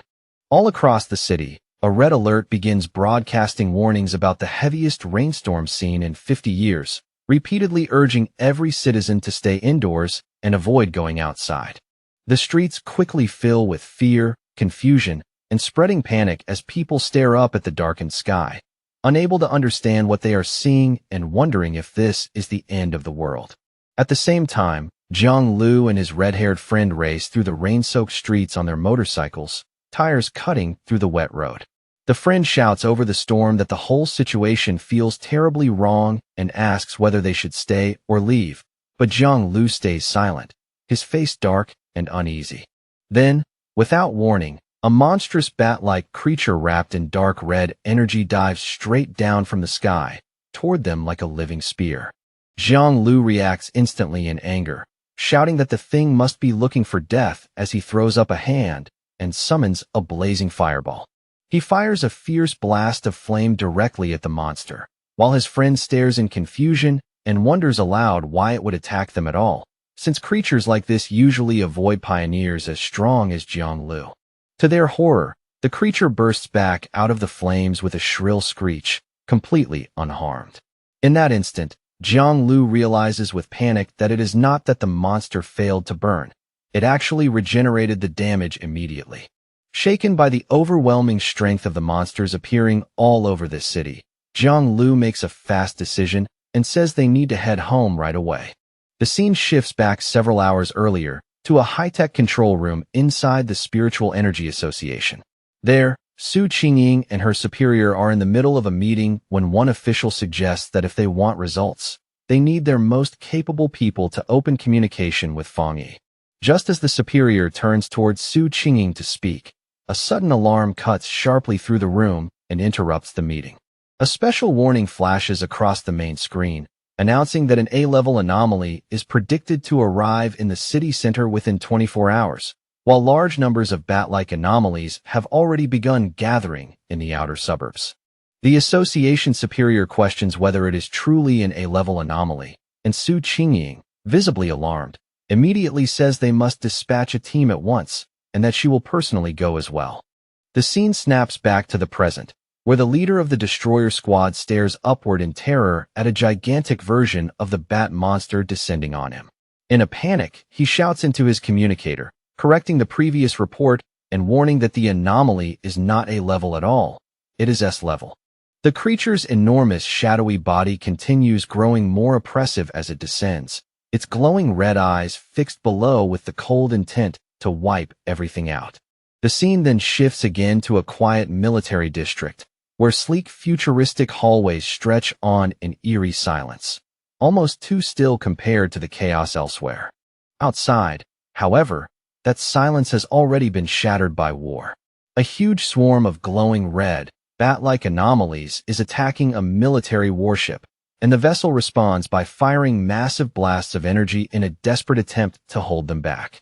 In the center of that raging swarm, Jialan fights fiercely, her body moving like a storm as powerful energy whips lash out from her hands and tear through wave after wave of the dark creatures.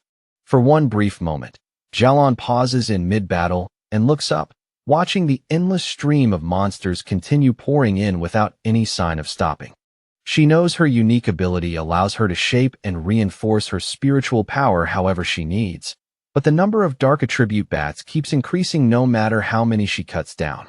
It feels less like a random attack and more like a deliberate effort to keep her and her soldiers from reaching something important. Just then, a young blonde man wrapped in crackling yellow lightning drops down beside her, his arrival flashing through the battlefield like a sudden strike from the sky. He gives her a quick smile even in the middle of the chaos and openly compliments her strength, clearly impressed by what he has just seen. Then his tone turns serious as he explains how bad the situation has become. He says the entire military district is being held by only a small number of high-level officers and asks for her orders. Jialan tells him that their communications are being jammed so badly that contacting anyone outside the district has become impossible. She assumes the same thing must be happening in the other military districts as well. As she stares up at a sky turning black beneath the swarm, Jialan makes a difficult decision in silence. Then she raises her voice and issues her commands, ordering 2 squads to remain behind and defend the restricted zone no matter what happens. She declares that everyone else will follow her and force a path through the enemy lines so they can try to reconnect with the other military forces. With that order given, she, the blonde lightning user, and the soldiers under her command throw themselves back into battle, ready to fight their way to freedom. But as they fly toward the city, Jialan suddenly realizes something horrifying. Looking out over the urban skyline now buried beneath a blood-red swarm, she understands the truth at last. The anomaly's real target was never just the military zone. It was the entire city from the beginning. Elsewhere, under the pouring rain, frightened citizens scrambled desperately for shelter. At a bus stop, the live streamer scammed an online romance out of 50 cents waits beside a man, but unlike everyone else around her, she looks more excited than afraid. She tells the man with eager eyes that this strange, oppressive rain is the perfect chance to make a stream that will explode in popularity. With a determined smile, she adds that sometimes you have to take a risk if you want truly unbelievable footage. That excitement, however, lasts only a moment before it twists instantly into raw horror. In the very next second, a shadowy bat-like monster lunges out of the darkness and devours the man right in front of her eyes, leaving scammed an online romance out of 50 cents screaming in shock. The entire street erupts into chaos as a huge swarm of those creatures descends from above. Scammed an online romance out of 50 cents turns and runs for her life, hearing terrified voices all around her shouting that the bats are draining people's blood. One of the creatures quickly catches up and attacks her, and she lets out a desperate scream, certain that this is where her life is about to end. But just as the monster is about to strike, a bright blue blade of energy tears through the air and slices it apart in an instant, killing the creature and saving her life. A figure wrapped in blue lightning lands gracefully behind her, the crackling energy around that person briefly lighting up the rain-dark street. The one who saved her is Su Qingying, standing there with two cloaked members of her squad. She reaches out a hand to the terrified scammed in online romance out of 50 cents and tells her that her teammates will escort her home safely. As the two squad members begin helping the shaken girl away, one of them warns Su Qingying that the number of C mystic level bat anomalies is rising fast, and worse, they appear to be evolving. Su Qingying's expression hardens with fury as she says that if they already know these creatures evolve by feeding on humans, then they must move faster and get every civilian they can to safety immediately. She then gives one final order, telling her teammates to regroup with her here later because this area currently has the highest concentration of anomalies. They acknowledge the command and lead scammed in online romance out of 50 cents away, leaving Su Qingying standing alone before the deepening blood-red swarm. High above the city, Fang Yi leaps through the storm and lands on a rooftop, where he comes face-to-face with a gigantic multi-eyed form of the bat anomaly. Looking down at the endless swarm below, he is startled to realize that the entire group has already evolved, their collective power now pushing close to the 3-star Ghost Axe realm. In answer to that mounting threat, he raises his hand and summons a brilliant blazing sword made of golden fire, its light cutting through the darkness around him. Then, with a single powerful swing, he unleashes a huge wave of flames that tears across the swarm and instantly burns down a vast number of the creatures. Even so, as he watches the battlefield with one eye glowing red, he quickly realizes that this fight is far from finished. He understands at once that this anomaly is different from ordinary enemies. The bat swarm seems almost impossible to kill, healing and multiplying over and over, which makes simple attacks nearly useless. Looking farther out, he sees that swarms of these dark attribute creatures have already appeared in every crowded part of the city. It feels as if countless identical disaster zones have erupted all at once, and he knows there is no time to search through all that chaos for the association members.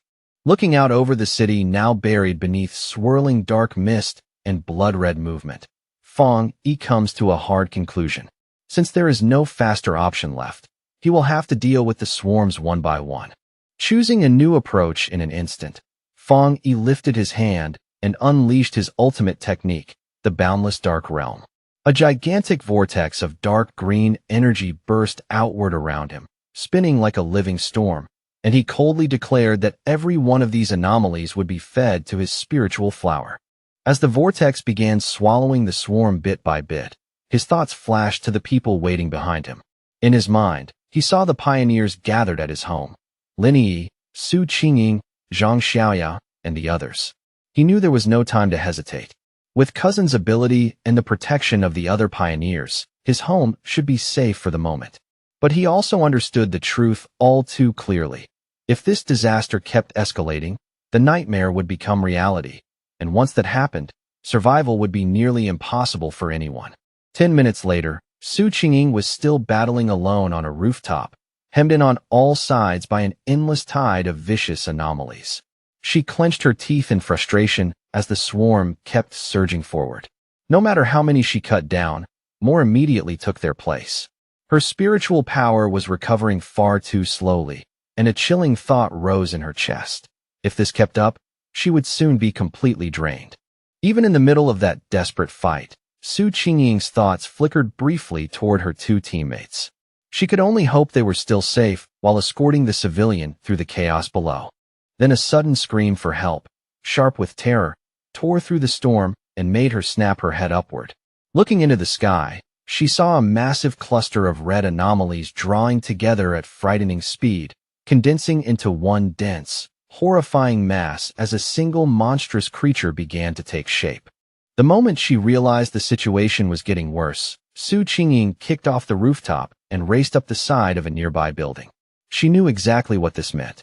If the anomalies continued evolving, they would soon break into the spirit creation realm.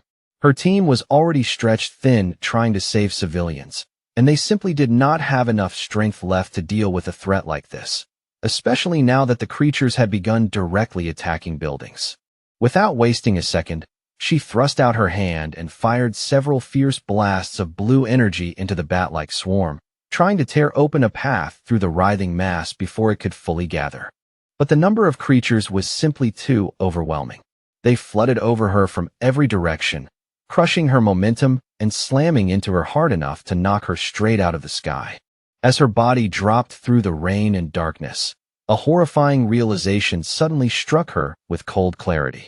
Staring at the enormous vortex of dark energy and crackling lightning twisting above the city, she finally understood the swarm's true goal. This was not random destruction. An anomaly king was about to be born. All across the city, ruin was spreading fast. Under the relentless downpour, countless shadowy bat-like creatures poured through the streets and skies in a black flood.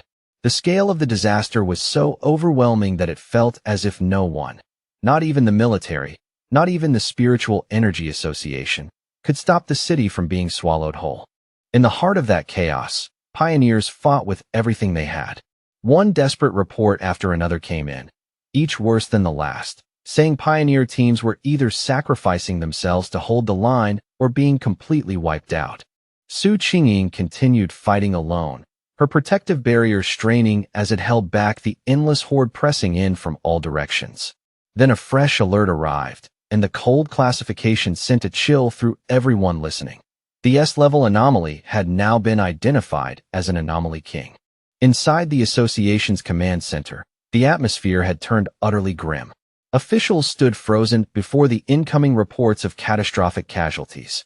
The creature's sheer numbers, combined with their terrifying regeneration speed, were crushing every defensive line they had. Worse still, there was no longer enough time to request reinforcements from other regions.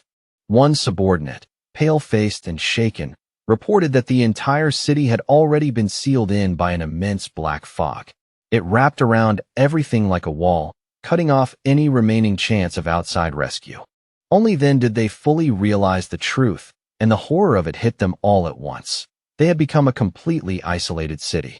Faced with what might be the city's final moments, the association superior stood beside his men and spoke with grim, unwavering resolve. As pioneers, he said, they would stand with the city and fall with it. If the monsters wanted to take this place, they would have to step over their dead bodies first. With a face set in iron determination, he issued one final order: send the last code to headquarters immediately. If they failed to stop the disaster here, then headquarters had to launch a destruction strike at once, no matter the cost, to keep the dark attribute from spreading any farther. Meanwhile, Su Qingying's battle had not stopped for even a moment. Her protective barrier was beginning to crack under the non-stop assault of the swarm, and she could feel the last of her spiritual power slipping away. She was nearing her limit. Drawing on every bit of strength she still had, she forced herself to focus, gathered her remaining energy, and hurled one final massive blast toward the swirling vortex of monsters above. But the attack was knocked aside with shocking ease, as though all the power she had staked on that strike meant nothing at all. The evolved creature became clearer in the storm-dark sky and let out a shriek so sharp it seemed to split the rain itself. As its true aura spread, Su Qingying's eyes widened in disbelief. The thing had already reached the terrifying level of a 3-star spirit creation realm. It lunged straight at her barrier, and with one brutal strike, the entire defense shattered apart. Driven back and nearly spent, Su Qingying clenched her teeth in despair. Her spiritual energy was almost exhausted, and for the first time, the weight of helplessness pressed heavily into her chest. The creature's overwhelming power tore completely through Su Qingying's protective barrier, smashing what little defense she had left into fragments. Already injured and unable to stabilize herself, she fell through the air in a miserable arc while the massive creature descended after her like a predator closing in for the kill. Realizing with painful clarity that this might truly be the end, she forced herself to gather the last traces of power still left inside her for one final, desperate attack, refusing to give up even as death rushed down toward her. But just as she was about to strike, a streak of brilliant fire suddenly flashed past her body, cutting through the darkness so fast it was almost impossible to follow, and then exploded against the monster with violent force, stopping its advance in midair. Through the fading blaze and scattering sparks, Su Qingying stared in shock as Fang Yi appeared before her, his sword still burning with fierce light. He turned toward the threat without hesitation, and his eyes shone with overwhelming power, one blazing fiery orange, the other crackling electric blue, both bright enough to pierce the storm. In a cold, steady voice, he declared that his power was divine thunder. Then he surged forward, driving both fire and lightning into his blade until the weapon itself seemed ready to split heaven and earth. He met the creature head-on in the open air, and with a single devastating swing that carried unstoppable force, he cleaved the enormous monster cleanly in half. The severed halves exploded one after another in blazing bursts of fire, lighting up the rain-darkened city sky with a violent, almost unreal brilliance. When the clash was over, Fang Yi and Su Qingying dropped back down and landed on a road made slick and reflective by the pouring rain. Fang Yi calmly apologized for taking so long to find her, explaining that there had been too many identical swarms of monsters spread across the city. Still weak and catching her breath, Su Qingying warned him not to lower his guard. These creatures, she reminded him, could revive. Almost as soon as she said it, the scattered remains of the monster began gathering again in the sky, slowly reforming before their eyes. Fang Yi merely lifted his gaze and said in an even tone that he already knew. Facing the regenerating swarm without the slightest trace of panic, Fang Yi told Su Qingying not to worry. He always finished what he started. Purple dark attribute energy rapidly condensed into his hand, growing denser and heavier by the second, before he unleashed the boundless dark realm once more. A terrifying vortex burst outward to absorb the enemy, and he declared with absolute certainty that he always kept his word. Watching that overwhelming scene unfold in front of her, Su Qingying felt hope surge back into her heart. Only then did she realize she had nearly forgotten something important. The city still had a peerless pioneer like Fang Yi standing in it.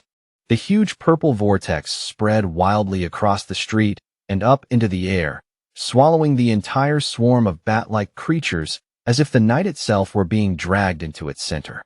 Then, with nothing more than a single command from Fang Yi, the massive vortex abruptly compressed inward, crushing the countless monsters tighter and tighter until they were forced into one stable orb of pure dark energy. Only after dealing with the swarm did Fang Yi turn towards Su Qingying and ask if she was all right. She thanked him for saving her life and said she was fine for the moment, adding that she had medicine on her that could help her recover. But after noticing the state of her injuries, Fang Yi's expression grew visibly more serious. He placed a hand on her shoulder, and in the next instant a surge of blue lightning wrapped around her body, making her cry out in startled surprise. Fang Yi explained calmly that he had already cleansed the dark attribute invading her system, then told her to quickly bandage the wound. Su Qingying was stunned by the strength of his thunder attribute. She could clearly feel that the pain in her wound had already eased, and the injury itself was healing faster than it ever had under even the association's most advanced medicine. At the same time, back in the association's command center, one operator suddenly shouted in excitement that the number of monster groups appeared to be dropping. But one of the superiors immediately corrected him in a grim voice. All of the rescue pioneer teams, he said, had already come under attack and lost contact. The number of monsters outside the city had not decreased in the slightest.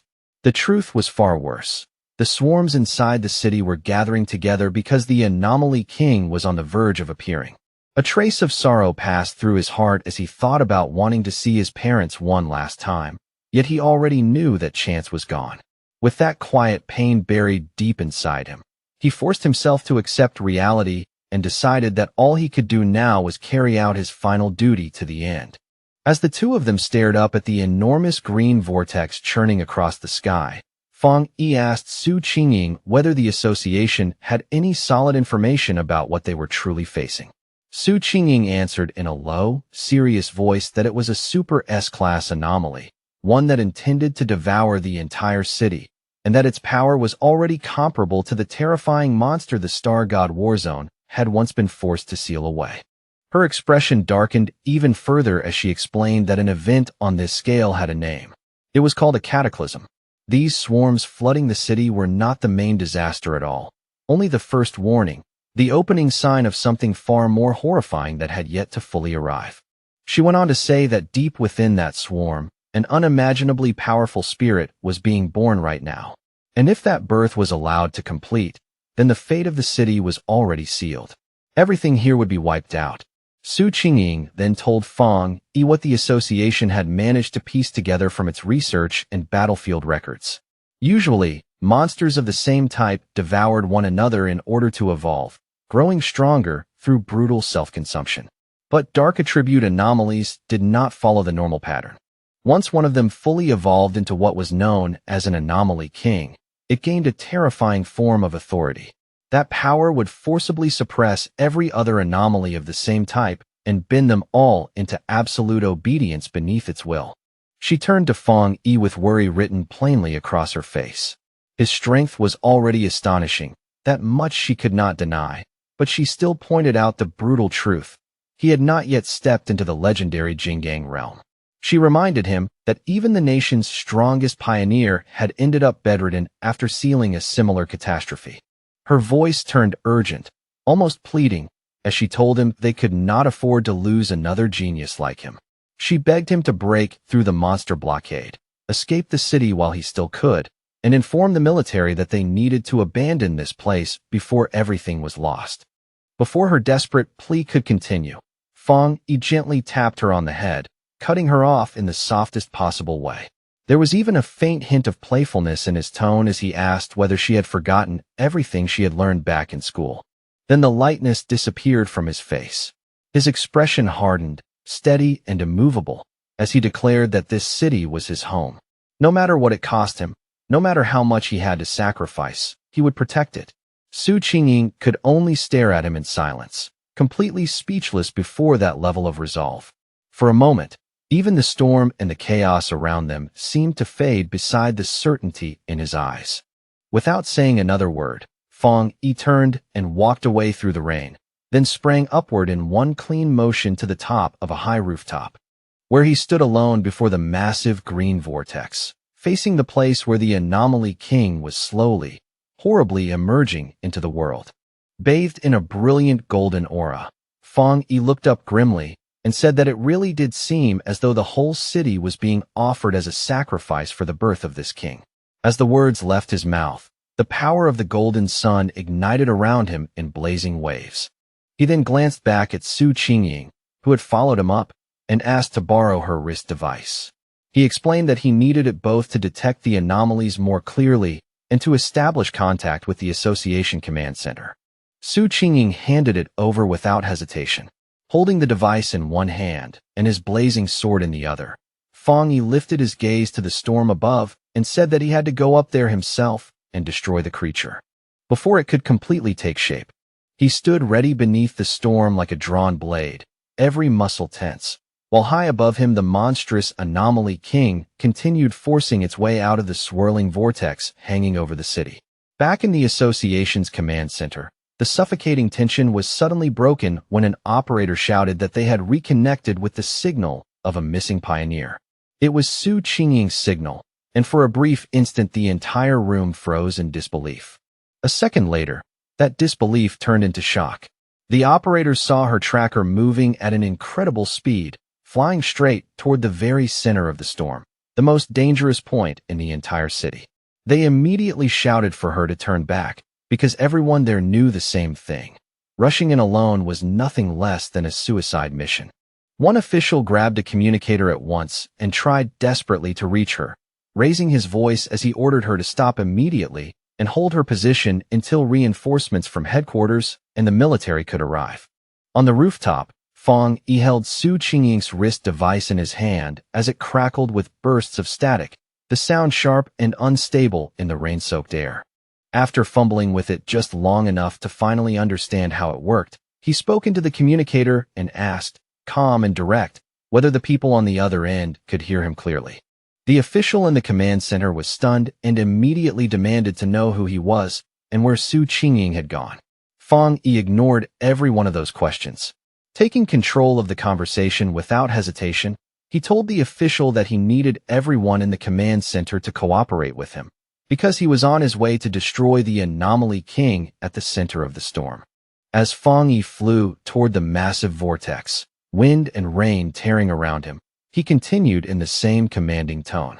He told the speechless official that if they truly did not want to see the city destroyed, then they would work with him from this moment onward. He demanded that every piece of communication equipment they had and every scrap of information available be used to support him. The command center fell into a short, stunned silence, and then the official made his decision. With sudden fury and urgency, he barked orders for everyone to stop what they were doing and immediately connect all resources to the unknown pioneer. He commanded his teams to bring every available satellite radar online, feed the man constant battlefield data, and assign one operator to remain as his direct contact at all times.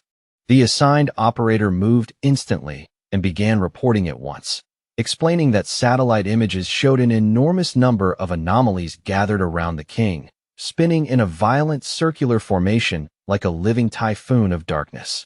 He quickly added that the concentration of anomalies along the northern route appeared to be somewhat lower, making it a possible entry path. Even so, he recommended approaching from the southeast instead, since that direction seemed to avoid the densest and most dangerous swarms. As the stream of information continued pouring in through the communicator, Fang Yi kept flying deeper into the storm without slowing down even once. Then the operator suddenly cried out a warning.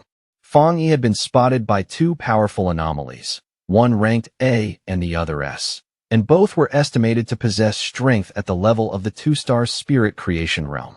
Panic rose in the operator's voice as he desperately urged Fang Yi to pull away at once. The official stared at the monitors with a grim face, already knowing in his heart that retreat was no longer possible.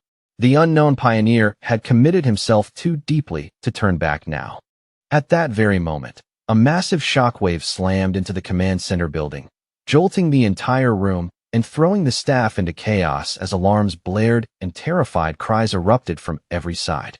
High above the city, Fang Yi moved with effortless precision and cut one of the powerful bat-like anomalies clean in half with a single swing of his flaming sword. His eyes burned with blazing power as he looked ahead and asked with complete calm. And in the command center, the operators could only stare in stunned disbelief. The leading official blurted out that the anomaly's source signal had vanished. Realizing what had just happened, he was shocked to understand that this pioneer had killed a dark attribute S-level anomaly in a single strike. His subordinate, excited almost to the point of shouting, immediately said that this had to be the legendary pioneer known as the Tyrant. In an instant, the entire command center erupted into cheers. The fear that had been crushing everyone moments earlier gave way to wild relief, and for the first time in a long while, they felt that they might actually be saved. Meanwhile, Fang Yi remained far calmer than the people watching him. Even as he flew through the storm, he was already analyzing the battle situation in detail. He understood that after enchanting his sword, the flames coating the blade could now directly suppress the dark attribute, which greatly slowed the anomaly's regeneration. But when the creature he had just slain began reforming again from scattered dark energy, he immediately realized the limit of his current strength. It still was not enough to completely erase that regeneration. He concluded with faint irritation that if he had broken through to the next level a little earlier, one hit would have been enough to finish it for good. Realizing that brute force alone would not solve this, Fang Yi clenched his fists and drew both fire and thunder energy together inside his body. He quickly changed his strategy. Since a single strike could not fully destroy them, then speed and relentless attacks would have to make up the difference. With that decision made, he unleashed a storm of rapid slashes, shredding the reforming monster into pieces again and again, though he could not help noting in annoyance that the endless number of these creatures would become a serious problem. Then, without warning, a strange green orb of swirling energy appeared high in the sky, instantly drawing the attention of the dark creatures around it. And one after another, they began flying downward toward it as though summoned by an invisible call. On the ground below, a group of cloaked pioneers looked up in confusion. One of them could not help asking what was happening, because the bat-like creatures that had been attacking so fiercely had suddenly stopped mid-assault. The association superior, standing among them, spoke with a grim face and said that this was bad, very bad. He knew there was only one explanation for why the swarms would suddenly break off their attack. The Anomaly King was calling them back, and if that was happening now, then its arrival was very close. The remaining military forces and pioneer teams could only watch as the swarms gathered overhead into a gigantic blood-red cloud above the city. Everyone understood the same desperate truth. Their only chance left was to stop those swarms before they could be fully recalled and fused into the king's birth. Outside the city, where the encirclement battle was still raging, Jalan stood at a high vantage point and unleashed a powerful blast of energy into the mass of dark creatures below, the attack cutting brightly through the chaos. Her subordinate, the blonde lightning user, hurried over with a grim expression and asked how much longer it would take before they could finally break into the city.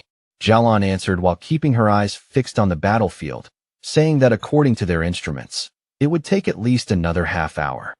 Her subordinate fell into despair the moment he heard that estimate, because in another half-hour the Anomaly King would likely have fully hatched and the city would be beyond saving. Jalan could only keep watching the huge blood-red swarm in the distance as she explained that they had no other choice. The number of creatures was more than 10 times greater than their initial estimate, a threat equivalent to 10 S-class anomalies gathered together. Even with the military's heavy firepower and powerful weapons, they still could not completely wipe out those endlessly regenerating creatures. No matter how much force they poured into the battlefield, the dark swarm kept coming back, as if the city had already been trapped inside a living nightmare. Jalan's gaze stayed fixed on the battlefield as worry deepened in her eyes. If they failed here, she knew this disaster would not stop with one city. The nearby cities would also be swallowed by the spreading dark attribute. In a tense voice, she asked whether they still lacked enough people to break through the blockade. Her subordinate answered with frustration and bitterness that they were completely outnumbered.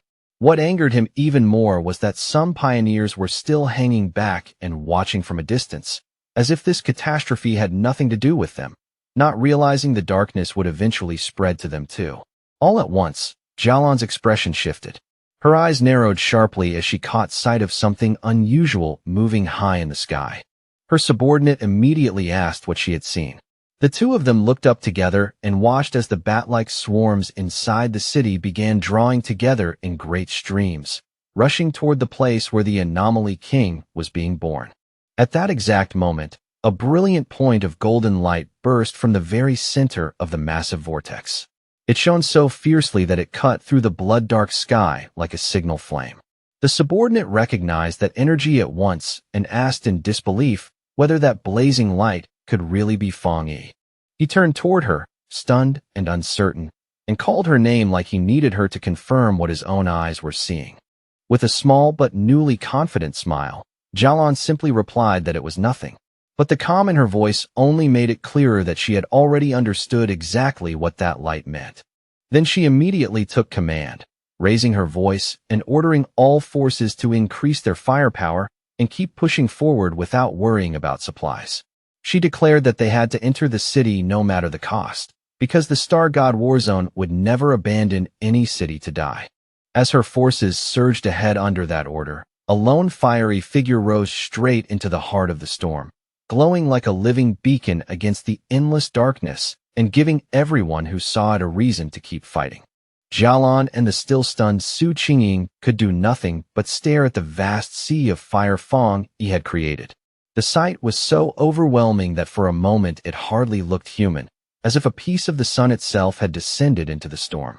From the relative safety of a shattered apartment window, Lin Yi instantly recognized her cousin's blade technique and shouted out in excitement. Beside her, the red-haired leader could only watch in open amazement, clearly shaken by the scale of what Fong Yi was doing.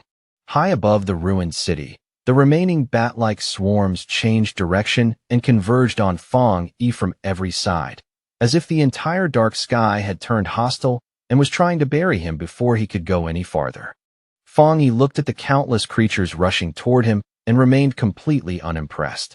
In a calm, almost dismissive tone, he noted that they had all come together just to stop him. A determined light flashed across his face. Rather than fearing that response, he declared that this was exactly what he wanted. then swung his enormous blazing sword with full force. The strike detonated into a colossal explosion of fire that spread through the sky in every direction, and carved open a massive path through the endless horde of dark creatures, tearing apart the black swarm in one blazing sweep. As his eyes burned with fierce firelight, Fang Yi suddenly felt something shift inside him, and a sharp realization rose in his mind. That familiar sensation had returned, the feeling of standing right at the edge of a breakthrough.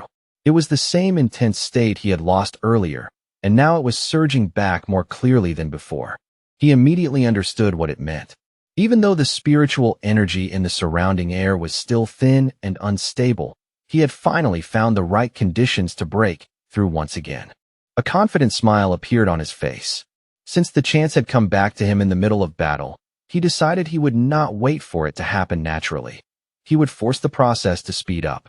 He lifted one hand, and a swirling vortex of purple energy burst into being as he unleashed the boundless dark realm. It opened across the sky like an enormous dark eye, with Fang Yi himself shining at its center like a star burning inside the void. Stretching out his hand toward that vast darkness, he called for his spiritual flower to come forth and answer him.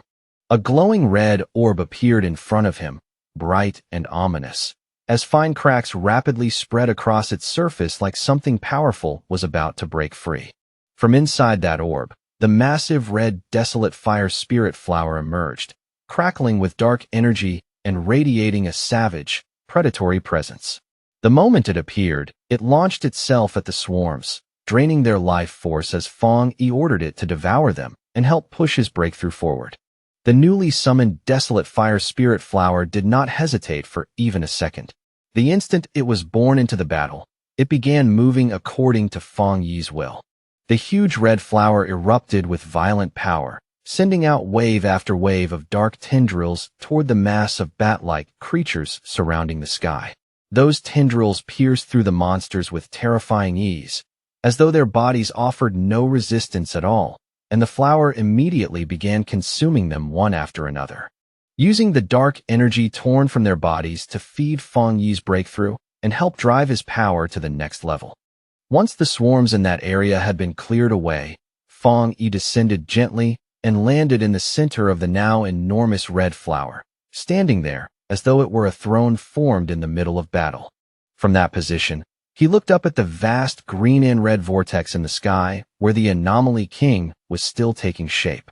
His eyes glowed a deeper red as he observed that although the giant creature's form could be seen, it still felt strangely unreal, almost like a reflection wavering on the surface of water rather than a fully solid existence. Even so, a confident smirk slowly formed on his face. In that unstable and half-hidden presence, he had still managed to sense something crucial, the creature's true core. He could even hear it beating. The sound was low, heavy, and powerful, like distant war drums pounding through the storm and shaking the air around him. Fang Yi understood at once that this king possessed a deeply dangerous power. It could awaken the darkest and most evil desires buried in people's hearts, turning it into a threat far worse than simple destruction alone. A fierce red light burned in his eyes as he realized something else. The king was still holding back and deliberately hiding part of itself, most likely because its evolution had not yet been fully completed. Standing atop his flower in the middle of the storm, Fang Yi asked it directly whether it had already found the Anomaly King's exact location. The flower seemed to respond at once, as if confirming that it had. In the next instant, it sent the detected location straight to the device fastened to Fang Yi's wrist. The device lit up with a sharp red glow and projected a beam into the sky, clearly marking the hidden core of the Anomaly King inside the swirling vortex above. Now that the target had been pinpointed, golden light began filling Fang Yi's eyes as he pushed his golden sun breathing technique to its absolute limit.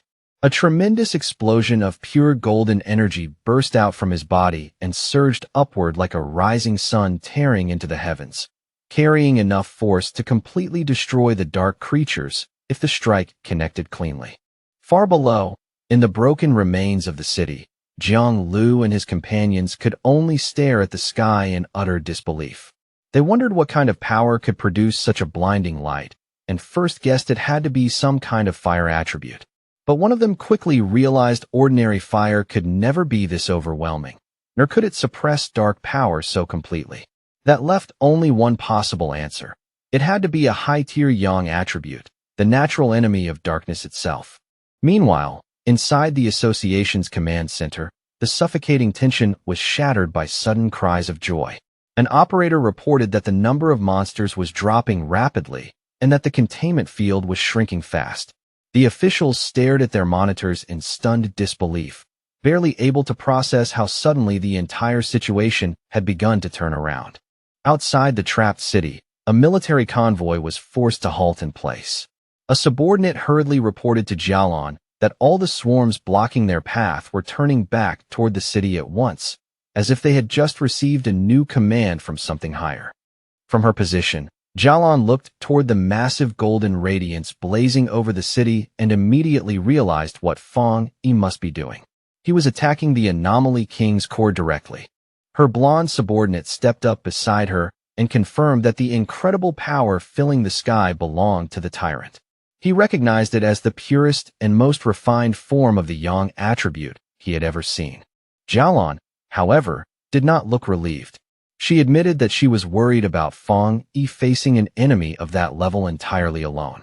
Her subordinate, burning with urgency, said they had to enter the city immediately and support him, but Jialan suddenly stopped him and shouted for him to look at the sky. The expression on her face was pure shock, stripped of all calm and certainty. Inside the giant vortex, a strange green-spiked sphere had appeared, resembling some enormous twisted virus pulsing in the storm. The moment Jialan saw it, horror flashed across her face. The Anomaly King was beginning to hatch ahead of time. Down in the streets below, other pioneers also saw the terrifying change.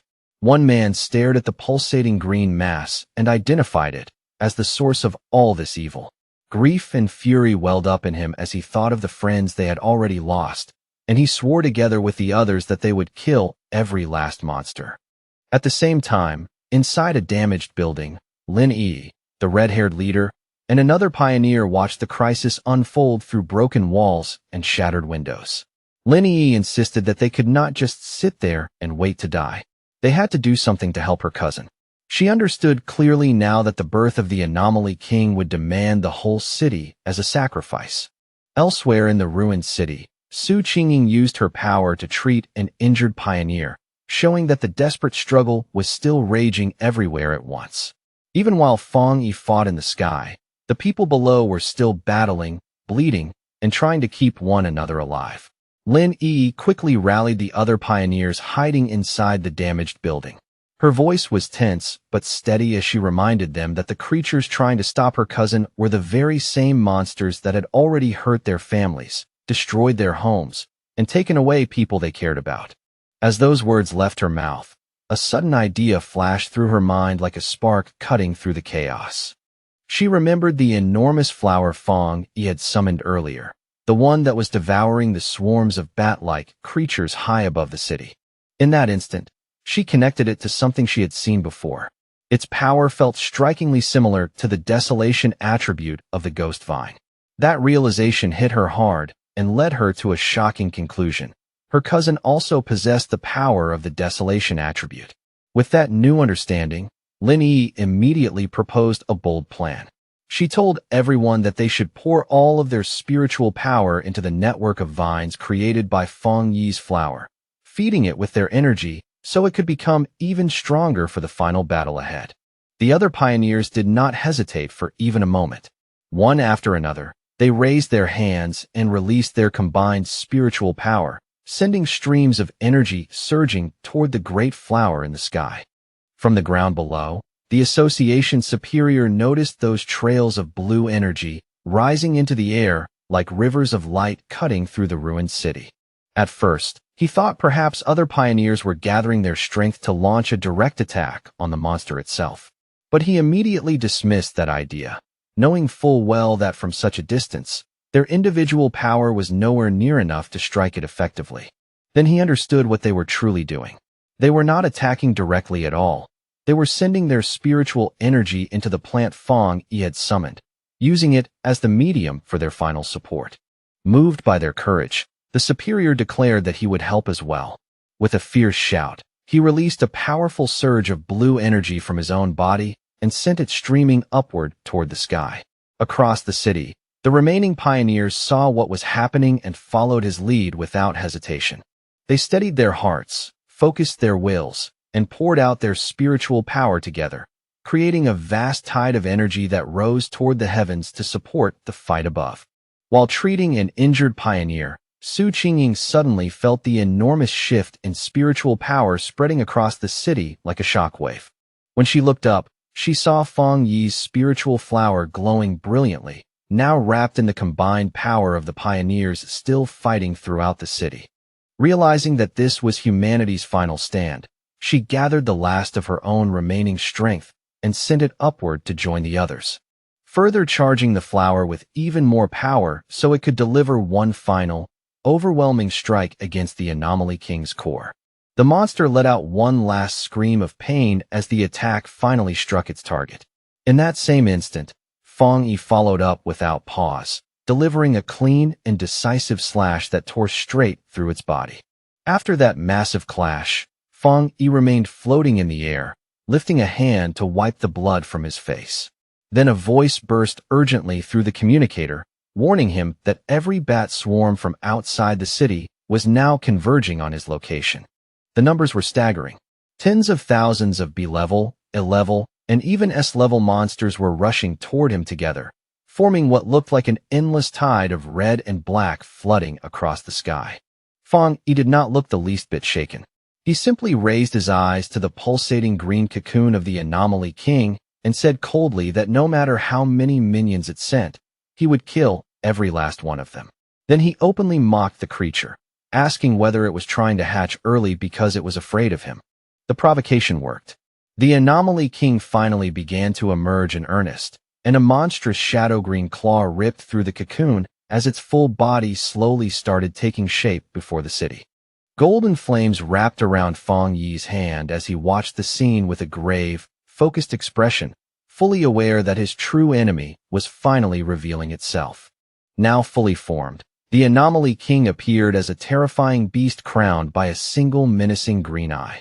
It released a final horrifying scream that shook the air, announcing the beginning of the true final battle. The fully born Anomaly King twisted and circled through the sky, forming a dreadful vortex of dark green power and living shadow, with a bright green orb of terrifying energy burning at its very center. Its immense power shook the city the moment it appeared. The ground split open beneath the streets as a violent earthquake tore through the ruins, sending the surviving pioneers stumbling and running in panic. Despair spread through them as they realized the king was so powerful it could wipe them out simply by existing. Outside the city, Jialan and her subordinate watched the terrifying scene unfold with grim expressions, knowing that all of their remaining hope now rested on Fang Yi alone.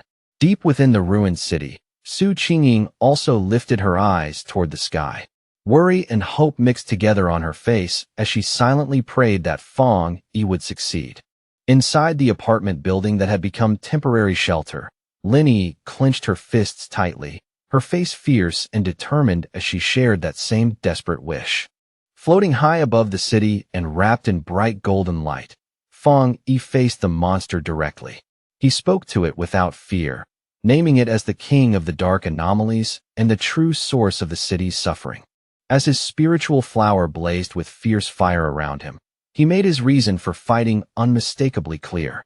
He said that he had grown up in this city, that he loved the life he had here, and that this place was worth protecting with everything he had.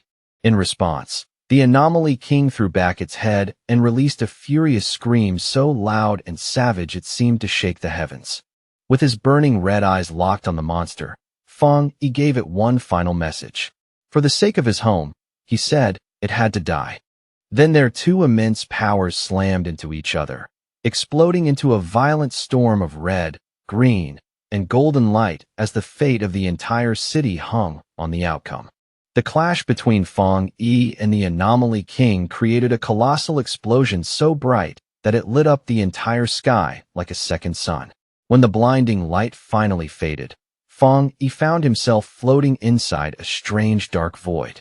In front of him hung the giant green eye of the Anomaly King, staring without blinking. Its voice echoed directly into his mind, mocking him for daring to challenge it while he was still only at the one-star spirit creation realm. Before Fong Yi could even respond, the Anomaly King opened its huge shadowy mouth, and a powerful vortex instantly formed within it. Fong Yi sensed the danger immediately, but the pull was too strong. Even as he braced himself, he could not stop the force dragging him inward. As he was pulled into the creature's mouth, Fong Yi quickly realized that this Anomaly King was unlike any enemy he had faced before. Even after taking the full force of his attack, it still had enough strength left to swallow him whole. He landed inside the monster's revolting interior, a grotesque cavern of pink flesh, pulsing tissue, and thick purple digestive fluid that clung to everything. He immediately understood that the liquid was not only fiercely corrosive, but also saturated with an enormous concentration of dark attribute power. He thought that any ordinary pioneer would have been dissolved almost instantly in a place like this. At the same time, he found it strange that such an evolved and intelligent creature would choose to make the mistake of swallowing him alive. A determined look settled over his face as he realized the monster may have made a fatal error. If it was not afraid of being attacked from within, then it was badly underestimating him. And Fong Yi knew better than anyone that a creature's interior was usually its weakest point. To test that thought, he gathered fire into his hand, tightened his fist, and slammed it hard into the fleshy floor beneath him. At once, the inner walls of the beast sizzled and burned under the impact, the flesh writhing violently from the damage. Fong Yi quickly assessed the situation and noted that although the corrosive fluid was weakening his power to some extent, he could still inflict serious damage from the inside. That was enough for him. As long as his attacks were effective, this problem could still be solved. With renewed confidence, he called for his desolate fire spirit flower to assist him.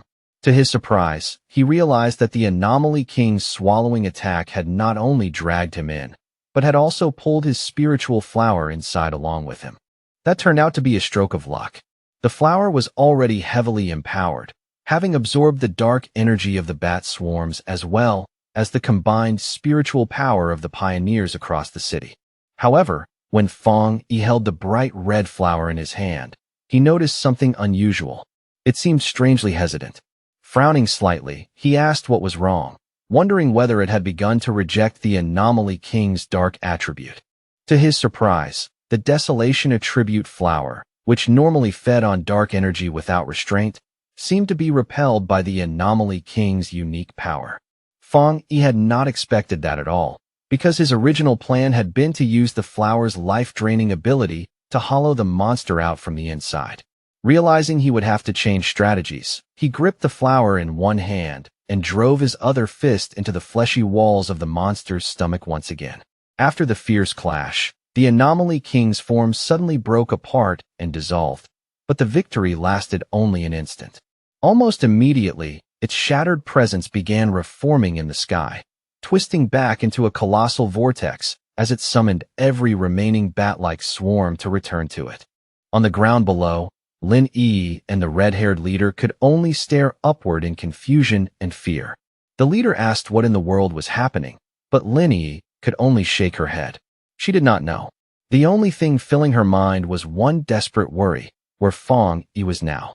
Elsewhere in the chaos, Su Qingying was still bravely directing the evacuation of civilians. She kept her voice steady as she urged everyone to move in an orderly line, promising them that the pioneers would do everything they could to protect them until the very end. But when someone anxiously asked where Fong Yi was, the calm on her face cracked at once.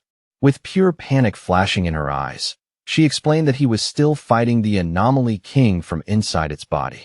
At that moment, the military finally arrived in force under Jialan's command. An officer quickly reported that both the swarms and the Anomaly King had begun attacking the city in a chaotic, random pattern, then immediately ordered a rapid evacuation to reduce casualties as much as possible. Jialan stood atop a military vehicle, issuing firm and precise commands to the soldiers around her. Yet even as she maintained control, She could not stop herself from looking up at the horrifying creature in the sky, dread clear in her expression.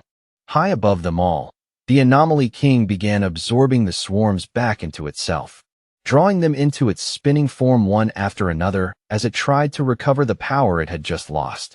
Inside the monster's stomach, Fang Yi felt the change immediately and was shocked by it, realizing at once that the creature was far from defeated and still had strength left to turn the battle around. As the monster's digestion intensified and its corrosive power pressed down on him from every direction, Fang Yi felt his own strength starting to dissolve. Even his body seemed to be slowly breaking apart under the crushing force of that terrible energy. He noticed the dark energy around him beginning to thin and shift strangely, and for one brief moment, he closed his eyes in silence. When Fang Yi opened them again, the stomach and the flesh around him were gone. He was no longer inside the monster at all. Instead, he found himself standing alone in the ruins of a completely destroyed city. Broken skyscrapers leaned around him like graves under a dark and threatening sky, and the sudden change left him wondering where he was and what exactly had just happened. In that ruined cityscape of illusion, Fang Yi stood with a grim expression, instantly on guard. Behind him, from the darkness between the wrecked towers, a huge shadowy beast with glowing red eyes slowly emerged. The monstrous creature did not hesitate. The instant it appeared, it lunged forward and drove a massive punch down toward Fang Yi with crushing force. Fang Yi sharpened his senses and quickly realized something deeply unsettling. His spiritual power was gone. Not weakened, not blocked, but completely absent. The beast pressed the attack without pause, swinging its enormous fist down at him again with enough force to crush the ground flat. Moving with remarkable agility, Fang Yi leaped aside at the last possible moment and narrowly avoided the blow. The impact shattered the earth where he had just been standing. He landed steadily on a broken slab of rubble and immediately noticed something important. Even without spiritual power, his body still felt strong, solid, and tempered by long training. At that moment, the truth of the situation started to become clear to him. This was an illusion created by the Anomaly King, a trap meant to make him believe he had somehow returned to the powerless past life he had before becoming a pioneer. The beast tried to crush him again with a huge downward stomp, but Fang Yi reacted instantly and sprang out of the way once more, escaping the attack by a razor-thin margin. As he landed, one crucial conclusion finally clicked into place. The Anomaly King was not actually strong enough to erase his power completely. Its influence was disturbing his mind, but it was not truly greater than his own strength. That meant his abilities were not really gone. He simply had to break through the mental block the illusion was forcing on him. Fang Yi understood that every illusion had a flaw, and that flaw would inevitably be tied to the Anomaly King's own weakness, the part of itself it would reveal without meaning to. But before he could think any further, the beast suddenly moved with blinding speed and trapped him inside its huge hand. The monster lifted him close to its snarling face, and its voice echoed through the false world as it told the foolish human that once he had entered this place, he would never leave it alive. Caught in the monster's grip, Fang Yi looked as though he had no path left. Yet a confident smirk slowly appeared on his lips, because in that very moment, he realized he had found the key to breaking the illusion. The Anomaly King's false form began merging with the world around him and with the fear it was trying to force into him, showing him a grotesque, mocking smile, as if it had already won. Then the creature opened its huge jaws and coldly declared that everything was over, that this was the unavoidable fate waiting not only for him, but for all of humanity. To break his will completely, it showed him a horrifying vision of his fallen companions, Jialan, Su Qingying, and the others, lying lifeless before him. Through that cruel image, it revealed what it truly believed. Humans were nothing more than food to fuel its evolution. Fang Yi pretended to be shaken and stayed silent for a brief moment. Then he slowly lifted his head, and a small, defiant smile appeared on his face. In a calm voice that held no fear at all, he asked the monster whether that was really what it believed. In the very next instant, Fang Yi unleashed his real power. A brilliant golden surge exploded from his body as he declared that the monster was nothing more than a puppet playing at terror. He went on to say that the creature clearly did not understand the truth of what he was, or why he existed at all.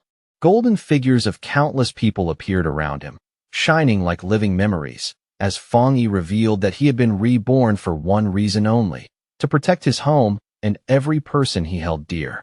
That immense golden radiance completely swallowed the shadowy beast, and the force of it erupted into a massive explosion that shattered the illusion from the inside out. A wave of pure fire swept through the collapsing mental space, and its blazing power reflected in a single burning eye before everything broke apart. Freed from the illusion and returned to the real world, Fong Yi emerged changed. His hair blazed like living fire, blue lightning crackled around his body, and with absolute focus he called for the system to begin its work. Floating in the storm-filled sky, Fong Yi was now surrounded by a massive hand-shaped manifestation of pure golden energy, completely prepared to bring this battle to an end. At that moment, a system window appeared before him, confirming that he had met all the requirements for a breakthrough and asking whether he wished to advance into the two-star spirit creation realm. With his power roaring through him like a flood, Fong Yi accepted the breakthrough into the two-star spirit creation realm. Then he declared himself the king of anomalies and charged forward in an explosion of golden light. In that surge of transformation, Fong Yi realized that because of the anomaly king, he had gained an entirely new level of understanding about his own strength and existence. Drawing on that immense new power without hesitation, he unleashed a devastating slash meant to split apart everything standing before him. In his new form, with golden flame-like hair and blue lightning coiling around him, Fong Yi declared that his rebirth existed to change the fate of the world, and that he was the chosen avenger. Back in the real world, the Anomaly King let out a mocking laugh, sneering at Fong Yi for being nothing more than a two-star cultivator. Fong Yi remained completely unfazed. Without wasting even a heartbeat, he moved at once and prepared himself for the monster's next strike. He twisted through the air with sharp, fluid precision and neatly dodged a powerful attack from the towering shadowy creature. The Anomaly King loomed over him, its dark body swallowing the sky as it told him he had no way to escape and would soon become food for its growth. Yet even as it spoke, the monster's expression suddenly shifted into confusion, as though it could no longer understand what was happening to the battle. In contrast, Fong Yi answered that confusion with a confident smirk, already knowing deep inside that his plan was beginning to work exactly as intended. Without warning, blue thunder energy bursts violently from deep inside the Anomaly King's body. The giant monster convulses in midair, twisting in agony as it howls at the foul-smelling human who somehow managed to hurt it, unable to understand what this strange and terrifying power inside its body even is. With his strength pushed to its absolute limit, Fong Yi steadies himself and prepares his final strike. His voice rings out with grim certainty as he declares that this monster will be sealed here and now, then summons the full force of 9 dragon skyfire to burn away every last trace of evil. From the blazing aura surging around him, 9 enormous fire dragons roar into existence one after another, their bodies coiling through the sky like living suns. They rush together and crash straight toward the Anomaly King's core, making the monster scream in horror as it realizes this power is far beyond anything a mere one-star cultivator should possess. The moment the attack lands, the sky above the city is swallowed by a blinding explosion of light. The pioneers below can only stare upward in stunned silence and awe, watching as Fong Yi's overwhelming power finally erases the anomaly that had pushed the entire city to the edge of ruin. The Anomaly King releases one last scream, sharp with pain and terror, as its very essence is ripped apart and annihilated by Fong Yi's power. That final cry echoes through the air like the dying note of a nightmare coming to an end. At last, the final remnants of the Anomaly King's power fade from the sky completely. The darkness breaks apart, and what remains above the city is a clean, open blue day, as if the disaster had finally loosened its grip on the world. High above the battlefield, a massive vortex of purple energy still hangs in the air, the last lingering trace of that dark attribute. It slowly twists inward and begins to be absorbed, as though the sky itself is being cleared of the final stain left behind by the battle. Fang Yi's body has already returned to normal, yet he still stands there gripping his blazing sword, steady and unshaken. In front of him, the swirling purple energy is drawn together bit by bit, compressed into a dense sphere that spins with an unsettling force. He watches it all with a calm but severe expression, his face unreadable after such a brutal fight. Only his glowing red eyes reveal that his focus has not relaxed for even a second. Then Fang Yi opens the boundless dark realm, creating a vast vortex that devours everything left behind by the battle. All the scattered, chaotic energy in the surrounding sky is pulled inward, leaving no chance for the disaster's remnants to spread any further. Down on the streets, the surviving pioneers and soldiers lift their heads and stare at the peaceful sky in disbelief. One of them murmurs, almost afraid to believe it, that the nightmare might finally be over, and another answers with a shaky breath that yes, the battle has truly ended. Standing atop a military vehicle, Zhao Lan is greeted by an overwhelming roar of cheers from the survivors around her. The crowd celebrates with raw, exhausted joy, shouting that the city has been saved and that somehow, against all odds, they have lived through it. As the first light of dawn slowly spreads across the horizon, Zhao Lan's blonde subordinate asks whether she plans to go find Fang Yi. Zhao Lan turns toward the rising sun and smiles softly, her tired expression gentler now, before explaining that they each have their own responsibilities to carry from this point on. She says their duty now is not to chase after heroes, but to help ordinary people reclaim their lives. The city must be restored, order must return, and the wounds left by this disaster have to be healed one step at a time. Below them, the survivors cling to one another in the pale morning light, some laughing, some crying, some simply collapsing into relieved embraces. After all the terror they endured, those tears and cheers feel more honest than words. Miles away, the staff of the Spiritual Energy Association are celebrating as well. Their faces are full of disbelief and relief, overjoyed that they played a part in stopping the Anomaly King, as though they have only just awakened from a long and terrible dream. They gather by a window and look out in quiet reflection, their emotions gradually settling. More than anything, they feel grateful that Fang Yi appeared when he did and struck down the king, because without him, they know they would have been left carrying the humiliation and guilt of the city's fall. Elsewhere, Su Qingying stands beside a superior from the association, watching paramedics rush injured pioneers away on stretchers. Her voice is tense with concern as she asks whether those pioneers are still alive. The superior gently places a reassuring hand on Su Qingying's shoulder and tells her not to worry. Their medical centers were not destroyed in the disaster, so the wounded can still receive treatment, and there is still hope for everyone who made it out alive. Su Qingying knows very well that without Fang Yi, none of them would even have had the chance to save the injured. As she watches the aftermath, she cannot help wondering again who he really is and just how frightening his true power has become, especially when he keeps doing things everyone else thought were impossible. Her superior agrees with a grave nod, saying that what they all witnessed makes one thing obvious. Fang Yi has already stepped into the two-star spirit creation realm. He is certain headquarters will move quickly after this, and that someone else will probably try to reach Fang Yi before they do, while Su Qingying quietly reflects on just how far he has come. There was a time when Su Qingying believed she could still stand beside him and compete with him. But now, after seeing everything with her own eyes, she has no choice but to admit that Fang Yi has already surpassed her completely and become one of the most extraordinary geniuses in all of Xiaogua. The superior recalls the golden light that lit up the sky and the 9 fire dragons that sealed the anomaly, a scene witnessed by countless people across the city. He knows an event on that scale will set off endless discussion and shockwaves everywhere, so they cannot afford to move slowly now. Still trying to follow his meaning, Su Qingying looks at him in confusion and asks what exactly he is talking about.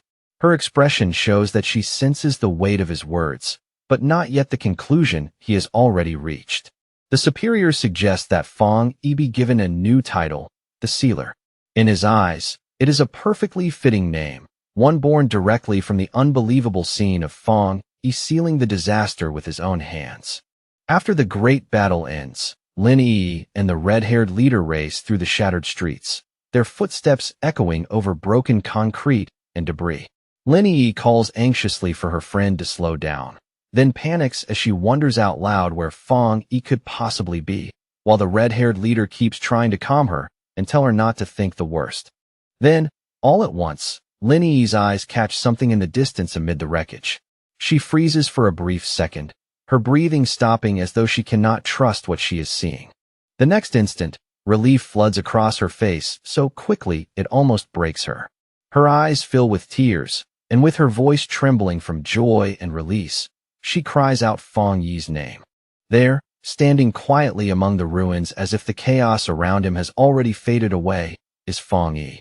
He is still holding his sword, calm and upright in the rubble, like the last flame left burning after the storm. When they rush over, Fong Yi looks at them and asks in a low, tired voice why they came looking for him. Even now, after everything, his tone carries that same familiar steadiness. Lin Yi runs straight to him and hurriedly asks whether he is all right after the battle. She tells him that she knew he would need them, but Fong Yi stays silent for a moment, clearly drained and exhausted, before finally saying that he is fine and quietly praising her for doing a good job. A moment later, he reaches out and puts an arm around both Lin Yi and the red-haired leader, using them for support at last. Deep down, he admits to himself just how brutal that fight really was, knowing he had poured all the power from his recent breakthrough into that final attack, without leaving anything in reserve. Even in that state, Fong Yi feels a faint trace of embarrassment seeing them worry so much over him. After all, he is used to carrying things alone, so being cared for this openly leaves him a little awkward despite himself. Hearing that, Lin Yi suddenly catches on to something important.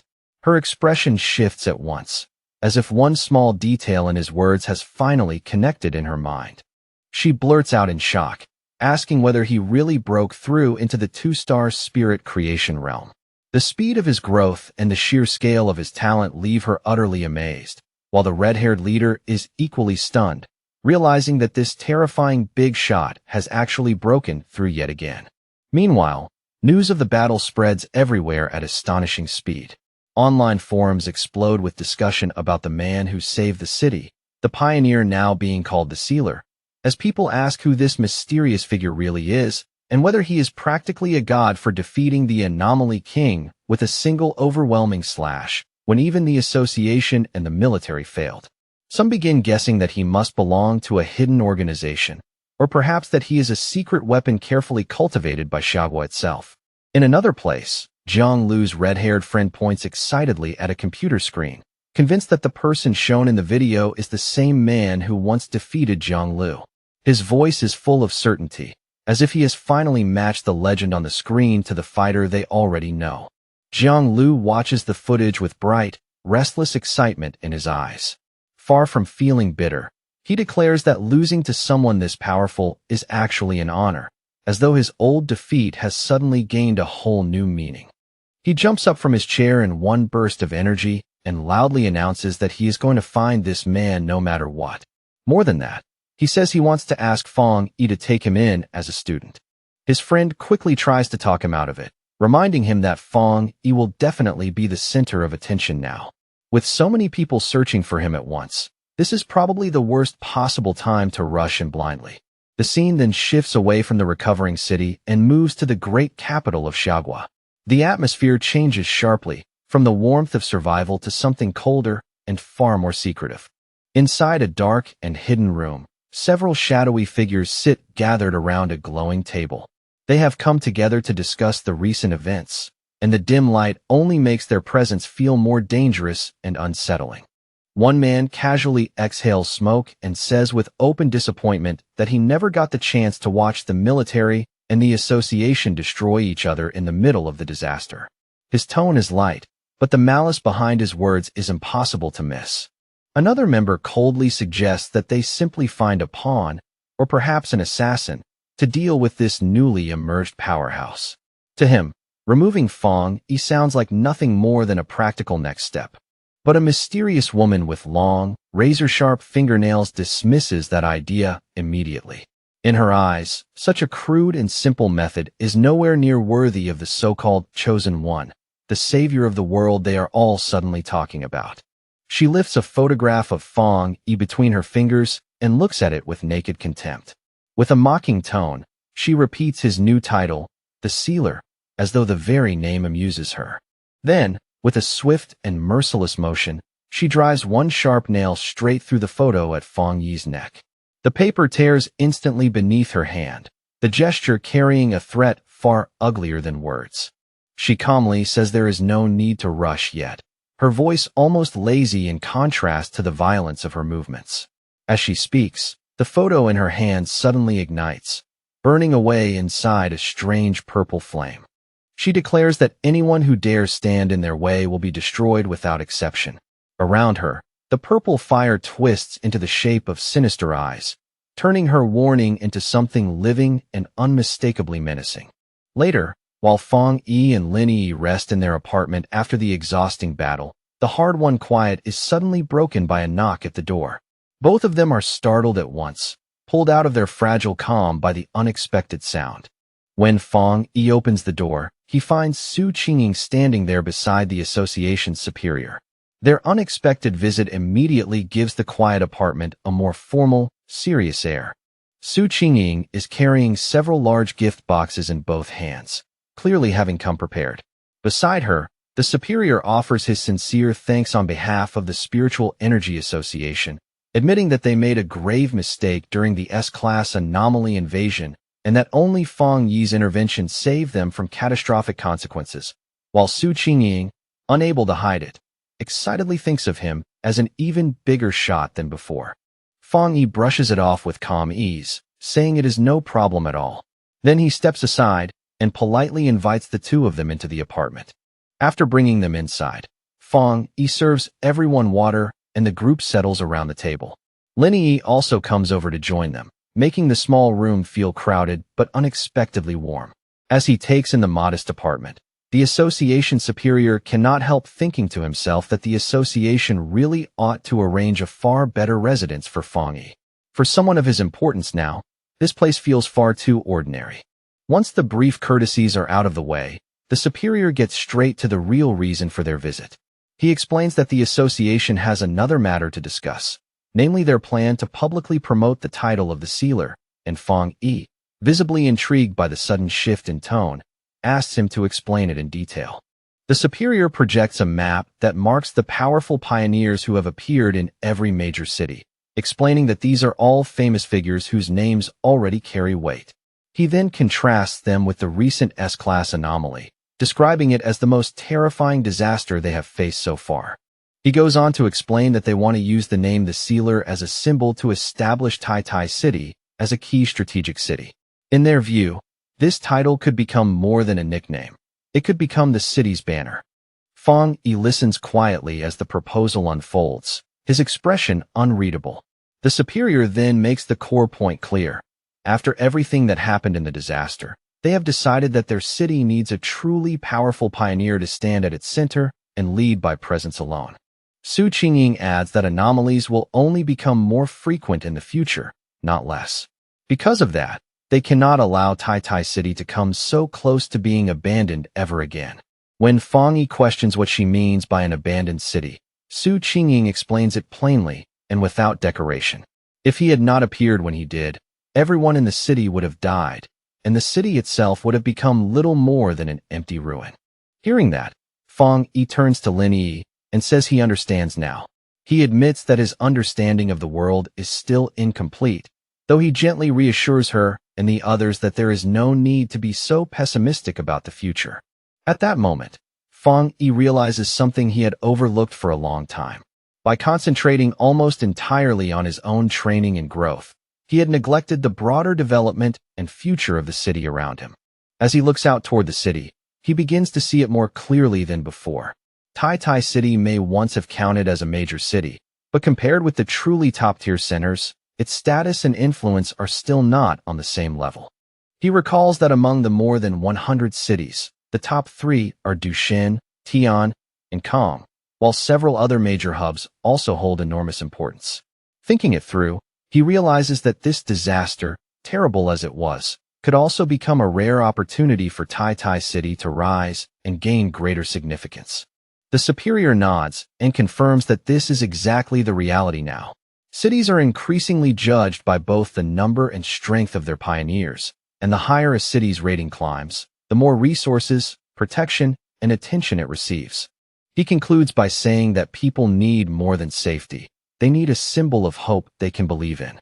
So the association intends to protect Fang Yi's true identity while building a mysterious public image around the sealer, allowing others to imagine, discuss, and gradually elevate his legend on their own. Fang Yi agrees after a moment of thought, recognizing that keeping some mystery around himself is far wiser than exposing everything openly. In a world like this, being fully seen can be more dangerous than being misunderstood. Lin Yi agrees as well, adding that human imagination can sometimes feel even more threatening than reality itself. Fang Yi calmly says he has no objection to the association's plan, especially since it benefits both him and the people he cares about, and he expresses hope that this will lead to a strong and lasting partnership. With that, Fang Yi extends his hand across the table to make it official. The simple gesture catches both the association's superior and Su Qingying slightly off guard, as if neither expected him to accept so directly. A moment later, Fang Yi and the superior clasp hands firmly, sealing their new partnership. The atmosphere in the room shifts at once, becoming more solemn and more meaningful than before. The superior then formally welcomes him with visible respect, addressing him by his new title at last, the Sealer. The name lands with quiet weight, as though it marks the beginning of a new chapter. Over the following days, with the association and the military working in full cooperation, Tai Tai City begins recovering at a remarkable pace. Reconstruction moves forward in an orderly way. The injured are rescued and treated methodically, and in the shadow of that great disaster, a new order across the world seems to be forming even faster than before.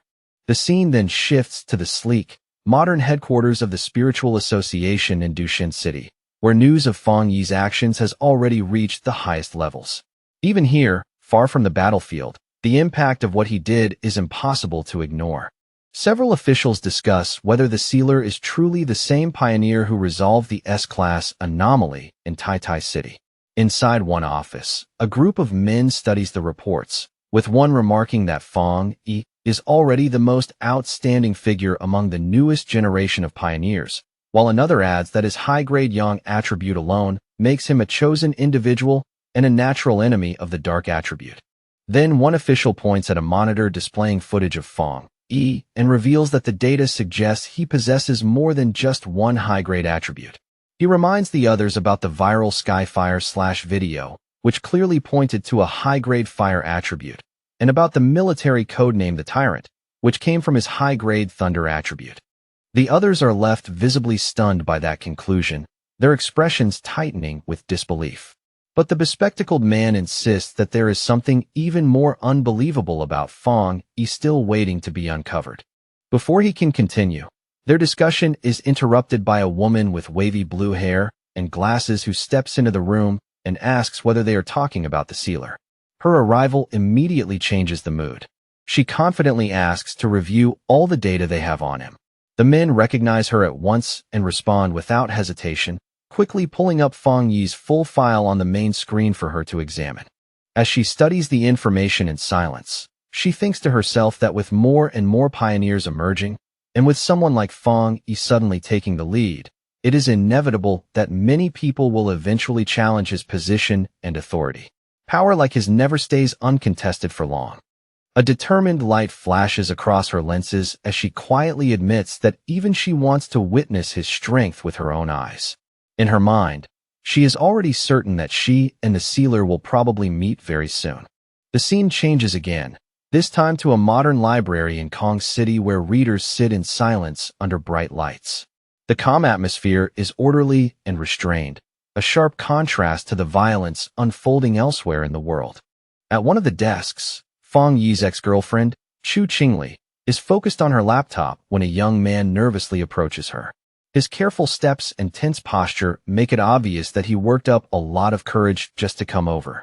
Blushing awkwardly, the The young man stammers as he tries to ask for her contact information. But before he can finish, Chu Qingli coldly cuts him off and reminds him that this is a library and that he is disturbing everyone around them. Embarrassed and dejected, the young man quickly walks away while Chu Qingli turns back to her work without another glance. Inwardly, she dismisses him as dull and insignificant, thinking that people like him have no idea how drastically the world is changing around them. Her thoughts drift to her own recent transformation, and she recalls how everything changed after an exam. It was then, unexpectedly, that she awakened spiritual power and became a one-star Ghost Realm pioneer. She knows very well that becoming a pioneer is something incredibly rare, something most people will never experience in their lives. In her eyes, that means she now belongs to a select and chosen few. A faint smile appears on her face as she convinces herself that this new power is the reason she survived the recent disaster that struck Tai City. At the same time, she scoffs inwardly at the idea of ordinary people trying to stand against anomalies with nothing but courage. Her mind then drifts towards certain men she has already written off as beneath her. In this dangerous new era, she wonders with contempt what those inferior types could possibly achieve. A sudden flashback crosses her mind, showing Fang Yi telling another girl that he and Chu Qingli were nothing more than classmates. That memory still stings her pride more than she wants to admit. Chu Qingli grimaces and convinces herself that the old Fang Yi would have died quickly when the monsters invaded. She cannot understand how she ever thought a useless man like him had anything in common with the dazzling, unbelievably talented sealer. On her laptop screen, she stares at an article about the sealer and silently compares the two men in her mind. To her, the sealer is 10,000 times better than her ex-boyfriend in every possible way. With a self-assured look, she decides that only a strong and handsome pioneer of that level could ever be worthy of standing beside her. In her heart, she treats that conclusion as perfectly natural. Meanwhile, in a much lighter mood, Fang Yi is flipping through a real estate brochure. After everything he has been through, even this ordinary task feels strangely refreshing. He and his cousin Lin Yi, both dressed in stylish new outfits, stand ready to head out for the day. Fang Yi announces that they are taking a proper break from training so they can look for a new house. Lin Yi playfully asks whether they really are not going to train at all today, clearly half joking and half serious. Fang Yi explains that training and rest need to stay balanced, and adds that the association's suggestion to improve their living standard was actually a very sensible one. Lin Yi then remembers that the idea originally came from Su Qingying. Su Qingying had told her quite directly that their current living conditions needed an upgrade, and she had even said she would go house hunting with them herself. Lin Yi is thrilled by the thought and a little stunned as well, amazed that Su Qingying has access to that kind of wealth and influence. To her, casually offering them two high-end houses sounds almost unreal. As Fang Yi and Lin Yi enjoy their rare day off and continue house hunting, something strange begins to drift through the air around them. A foul-smelling green vapor slowly floats nearby, instantly ruining the relaxed mood. Lin Yi wrinkles her nose and asks Fang Yi whether he can smell that awful stench too. Fang Yi agrees at once, frowning as he says the smell is so bad it reminds him of a sewer. Fang Yi's expression suddenly turns cold and sharp. In an instant, he realizes that the disgusting smell is no accident at all, and that someone has been trailing them on purpose. At the same moment, both he and Lin Yi react without hesitation and quickly turn around. Their relaxed mood vanishes completely, replaced by immediate vigilance. Out of the drifting green haze, three men with vicious looks slowly step forward. Their leader, a large, bald, heavily built man gripping a thick metal pipe, sneers as he identifies Fang Yi as the sealer and mocks him for only noticing them after he and his little group had already lured them right into a trap. The bald leader openly dismisses Fang Yi as nothing more than an overhyped pretty boy with no real power behind his name. At the same time, one of his companions releases even more of the strange gas, while another laughs scornfully and says Tai City must be full of complete trash if they picked a young brat like Fang Yi to act as their captain. With their greed laid bare, the three men surge forward aggressively and demand that Fang Yi hand over every benefit and resource he has received from the city. Their voices are loud and shameless, as if robbery in broad daylight is the most natural thing in the world. Lin Yi moves first, springing into action with impressive speed as she thrusts out her hands and fires a powerful blast of blue energy. But the attacker wielding the axe reacts just as quickly, leaping over her strike with practiced ease. As soon as he lands, he channels spiritual power straight into his massive weapon. The heavy axe begins to glow with dangerous force, its edge humming as if it has suddenly become far deadlier. The moment he swings the glowing axe down, Lin Yi raises a defensive barrier in front of herself. The impact crashes against it with brutal force, making her grunt and brace herself as the pressure drives through her arms. At the same time, the bald leader lunges at Fong Yi and brings his metal pipe crashing toward him. Lin Yi shouts for her cousin to be careful, warning him that these men are pioneers too and possess spiritual power, but Fong Yi does not even flinch. He simply catches the weapon with his bare hand and stops the attack completely, as though it weighs nothing. The bald leader can only stare, frozen in shock. He simply cannot believe that a strike he delivered with full confidence was stopped so casually and so completely. Fong Yi looks at him with obvious contempt, and in the next instant, flames burst brilliantly to life around his hand. In a cold, mocking tone, he asks what kind of stinking fish and rotten shrimp would dare try to rob him in the middle of the street. Before the man can even process those words, Fong Yi throws a punch without the slightest hesitation. His fist, wrapped in blazing fire, slams straight into the bald leader's face. The impact sends the man flying backward through the air. He screams in disbelief and pain, unable to accept that he was beaten down so quickly and so easily. Nearby, the accomplice carrying the gas tank stares in utter shock, completely baffled that Fong Yi is still unaffected. In his mind, the special universal permeating potion should have already broken through Fong Yi's defenses and left him paralyzed. Fong Yi merely looks back at them, calm and unimpressed, while fire continues to flicker across his hand. The green gas they released is revealed to be a potion refined from the sweat of a wood attribute pioneer, meant to corrode an opponent's spiritual barrier and leave them vulnerable, though its effect comes with a revolting smell that lingers stubbornly in the air. Humiliated and furious, the bald leader scrambles back to his feet and shouts that he was only careless for a moment. He insists that since all of them are in the spirit creation realm, there is still nothing to fear, then charges at Fong Yi again with a violent purple aura flaring around his body. Fong Yi lets out a faint smirk as he reads the man's power at a glance, identifying it as a mix of mutated earth and wood attributes.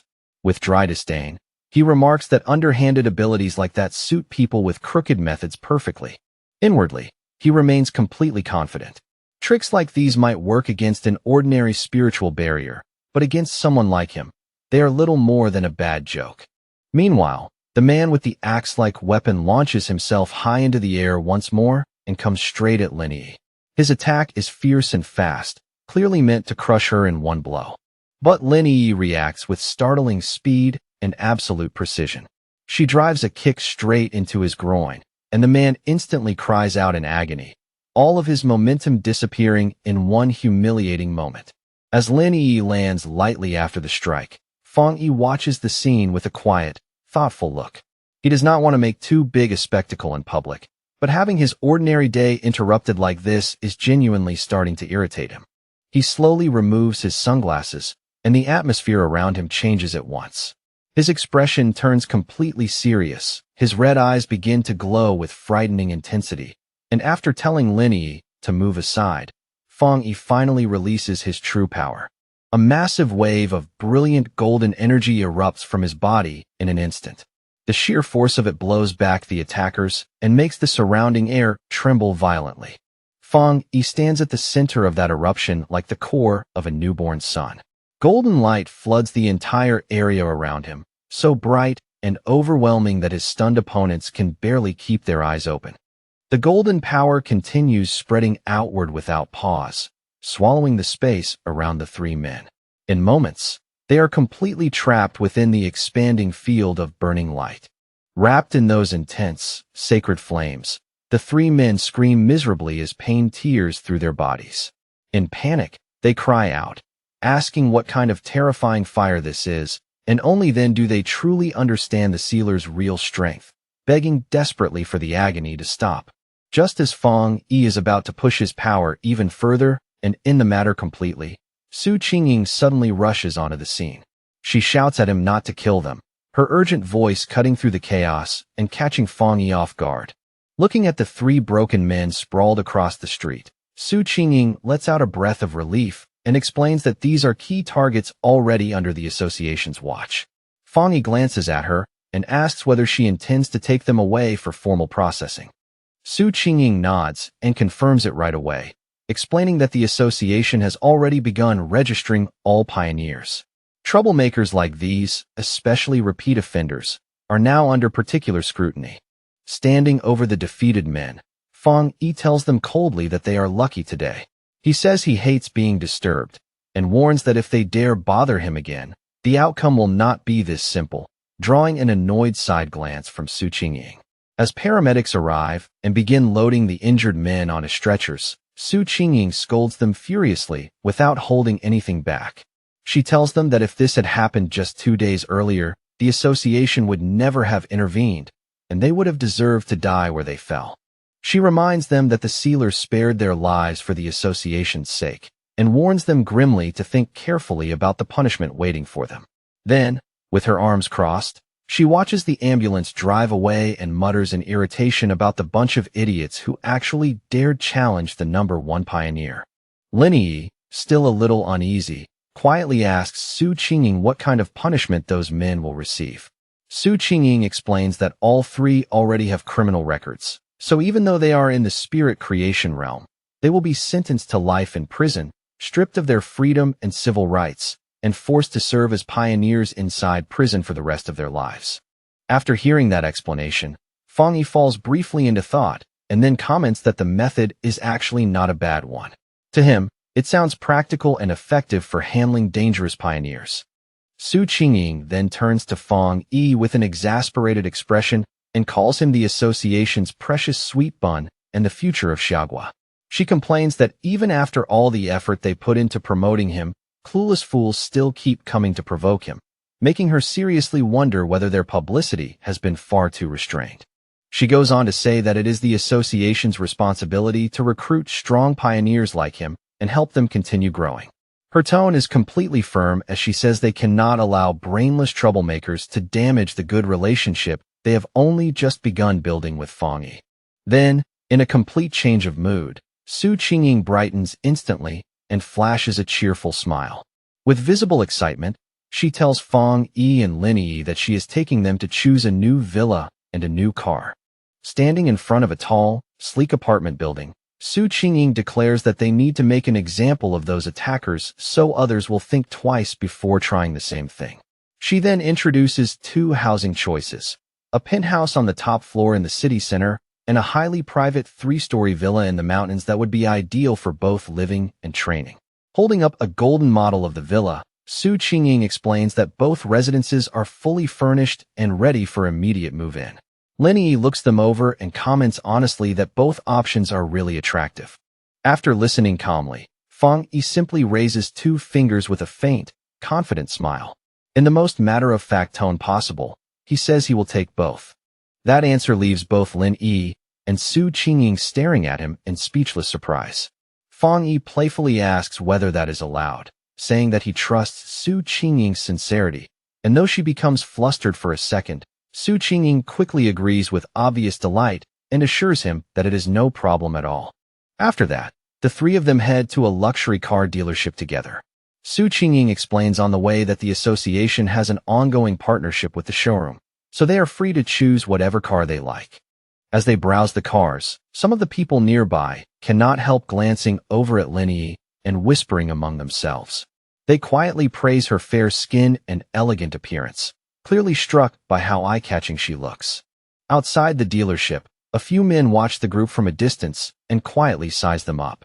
In their eyes, even though Fong Yi is dressed quite plainly, he is still the one who stands out the most, making them wonder whether he might be the son of some powerful family. Inside the showroom, one of Chu Qingli's friends also happens to be there. Seeing the scene, The others around her start guessing that Fong Yi must be buying a car for his girlfriend. The moment Chu Qingli's friend gets a clear look at him, her face changes in shock. She clearly did not expect to run into Fong Yi here of all places. She quickly remembers exactly who he is, Chu Qingli's ex-boyfriend, and the same young man the university principal had personally come out to greet before. That detail makes the situation feel even stranger to her. Her thoughts jump back to her earlier argument with him, and irritation rises immediately in her chest. The idea of Fong Yi now shopping for a car with another girl only makes her feel even more annoyed. Without drawing attention to herself, she pulls out her phone and begins secretly recording Fong Yi, Lin Yi, and Su Qingying while they stand near a sports car. Her eyes stay fixed on them, full of restless curiosity. Not long after, her phone buzzes as she sends the photo she just took to Chu Qingli. The message goes out immediately, carrying with it the start of new trouble. Excited by what she has just seen, she quickly sends her friend a message saying that she spotted Chu Qingli's ex-boyfriend at a VIP dealership. She adds, with obvious relish, that he seems to be buying a car for a beautiful girl. Chu Qingli replies almost immediately, but her response is cold and dismissive. She simply says, "So what?" trying to make it sound as though none of this matters to her at all. But sitting in the lecture hall, Chu Qingli is clearly more bothered than she wants to admit. A trace of irritation sits on her face as she wonders where Fong Yi suddenly got that kind of money, then scornfully assumes he must have survived the disaster by sheer luck and is now being supported by someone wealthy. A cold, self-satisfied smile slowly appears on her face. In her mind, the gap between her and Fong Yi has already become far too wide for him to ever cross.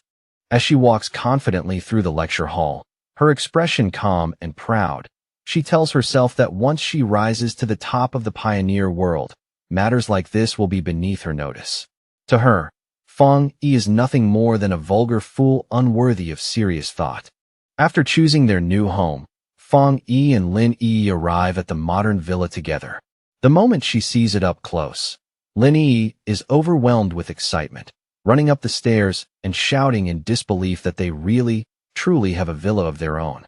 Inside the elegant living room, she spins around and stares at everything in open amazement, taking in the polished floors and luxurious furnishings. Fong Yi follows behind with their bags and teasingly tells her to wipe her drool, reminding her with a smile that they also still have the penthouse in the city. Too excited to stand still, Lin Yi declares that she is going upstairs to look around right away. She dashes up the grand staircase at full speed, while Fong Yi watches from below with a fond, helpless smile, amused by how childlike she is acting.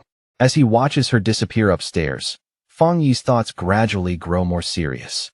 He realizes that she is finally acting like someone her age should, and that small, lively moment stirs an old memory from his previous life, one tied to a fallen pioneer. Before his rebirth, he never saw his cousin again, and he can only assume she became a trusted pioneer who later died in the line of duty. With quiet resolve hardening in his heart, he vows that this time, no matter what happens, he will not let her die again. Just then, the sound of his phone ringing cuts through his thoughts. He glances down at the screen and sees the caller ID, Xiaolan. Fong Yi answers, and Xiaolan's voice comes through with easy confidence as she congratulates him on his promotion to Captain Fong. In the same breath, she teasingly remarks that she has already heard the association recently gifted him 2 houses. Leaning back on the sofa, Fong Yi replies with a lazy smirk that he thinks this is a very good habit and one they should definitely keep going. His tone is light, but the joke lands cleanly. Xiaolan tells him not to bother flattering her, fully aware that someone as powerful as Fong Yi does not truly care about that sort of thing. Still, she admits that when it comes to improving a person's living conditions, there is currently no reward more practical than this. Then she adds that once the first spirit fruits born from the spiritual energy revival are ready, she will make sure to send some to him as well. Inwardly, Xiaolan understands the reality of the new world far better than most. She knows there is already a huge gap between ordinary people and pioneers, a divide created by raw power, and beyond that lies an even greater gulf between normal pioneers and a truly top-tier existence like Fong Yi.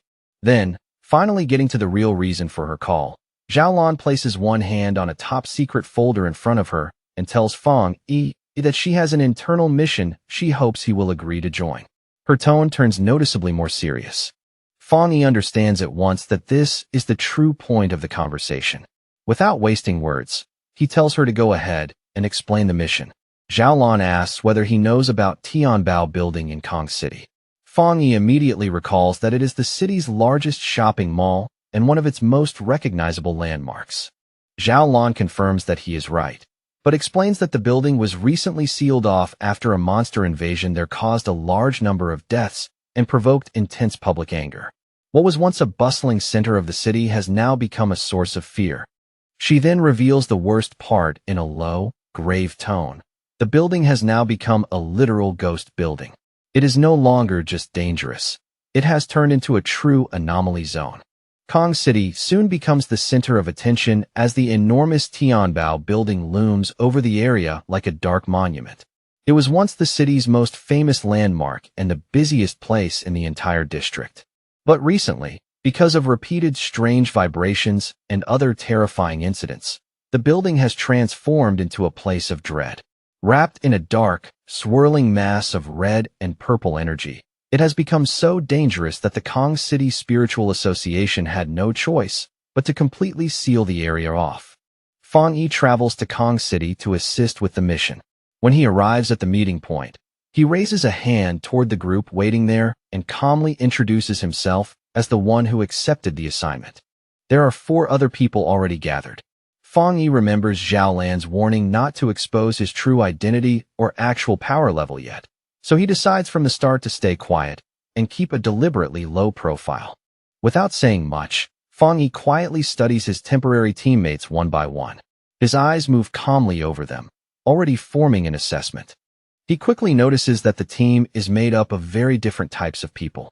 Their temperaments, bearing, and equipment do not match, making the group feel more like a forced combination than a polished unit. From their clothing and overall posture alone, Fong Yi guesses that 2 of them are from the military. Even without introductions, the disciplined details give them away. The remaining 2, a gray-haired man with a stern expression and a woman with short purple hair, introduce themselves as members of the Kong City Spiritual Association. They explain that Zhao Lan has already spoken to them in advance, and that all of them will be working together on this mission. Soon after, the group climbs into an armored vehicle and heads toward the sealed building. Outside, heavy rain crashes down around them, turning the entire trip into a grim ride through a storm. Inside the vehicle, the atmosphere is tense and uncomfortable. The brown-haired man drives in silence while the blonde girl seated beside him looks visibly nervous, her unease obvious even without words. Unable to bear the silence, she finally speaks up and suggests that since none of them truly understands the other's strengths yet, they should at least agree to support one another once they step into the danger zone.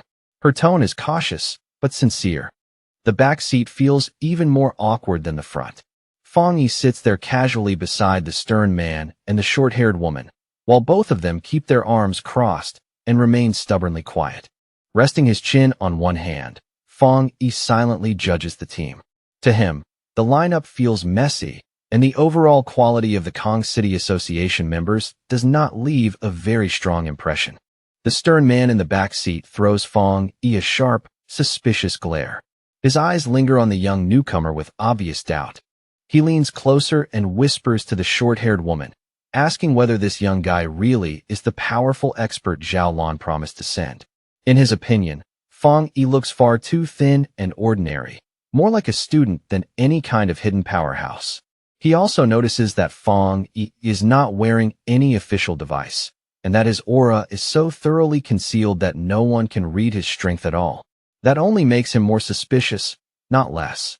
However, the short-haired woman keeps staring at Fong Yi with a stunned expression.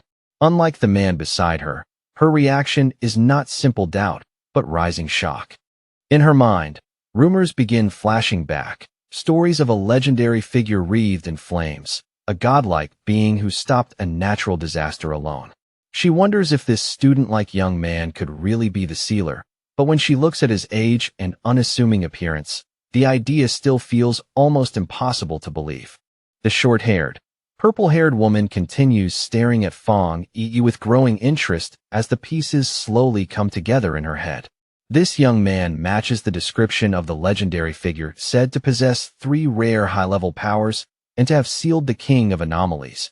And by now she is almost certain that the quiet person beside her is actually the sealer himself. Meanwhile, back at the Star God Warzone office, a phone suddenly begins to ring. The sharp sound cuts through the tense atmosphere inside the room. Zhao Lan answers the call and immediately receives terrible news. The Tianbao building has completely fallen. Contact with everyone inside has been lost. The anomaly level has surged to 12,000, and there are already 53 confirmed deaths according to the grim report from the other end. Zhao Lan's expression tightens with stress as she realizes the situation is worsening even faster than they predicted. The speed of the collapse is clearly beyond their earlier estimates. Even so, she firmly states that the person she sent, Fong Yi, will be fine. Whatever happens inside that building, she still places her trust in him without hesitation. She then ends the call in a firm, unquestionable tone, saying that since the mission has already been handed over to them, there is no need for any further questions. Her decision is final. Back in Kong City, the Tianbao building stands wrapped in a horrifying swirl of red and purple energy. The entire structure looks like it has been swallowed by a living nightmare.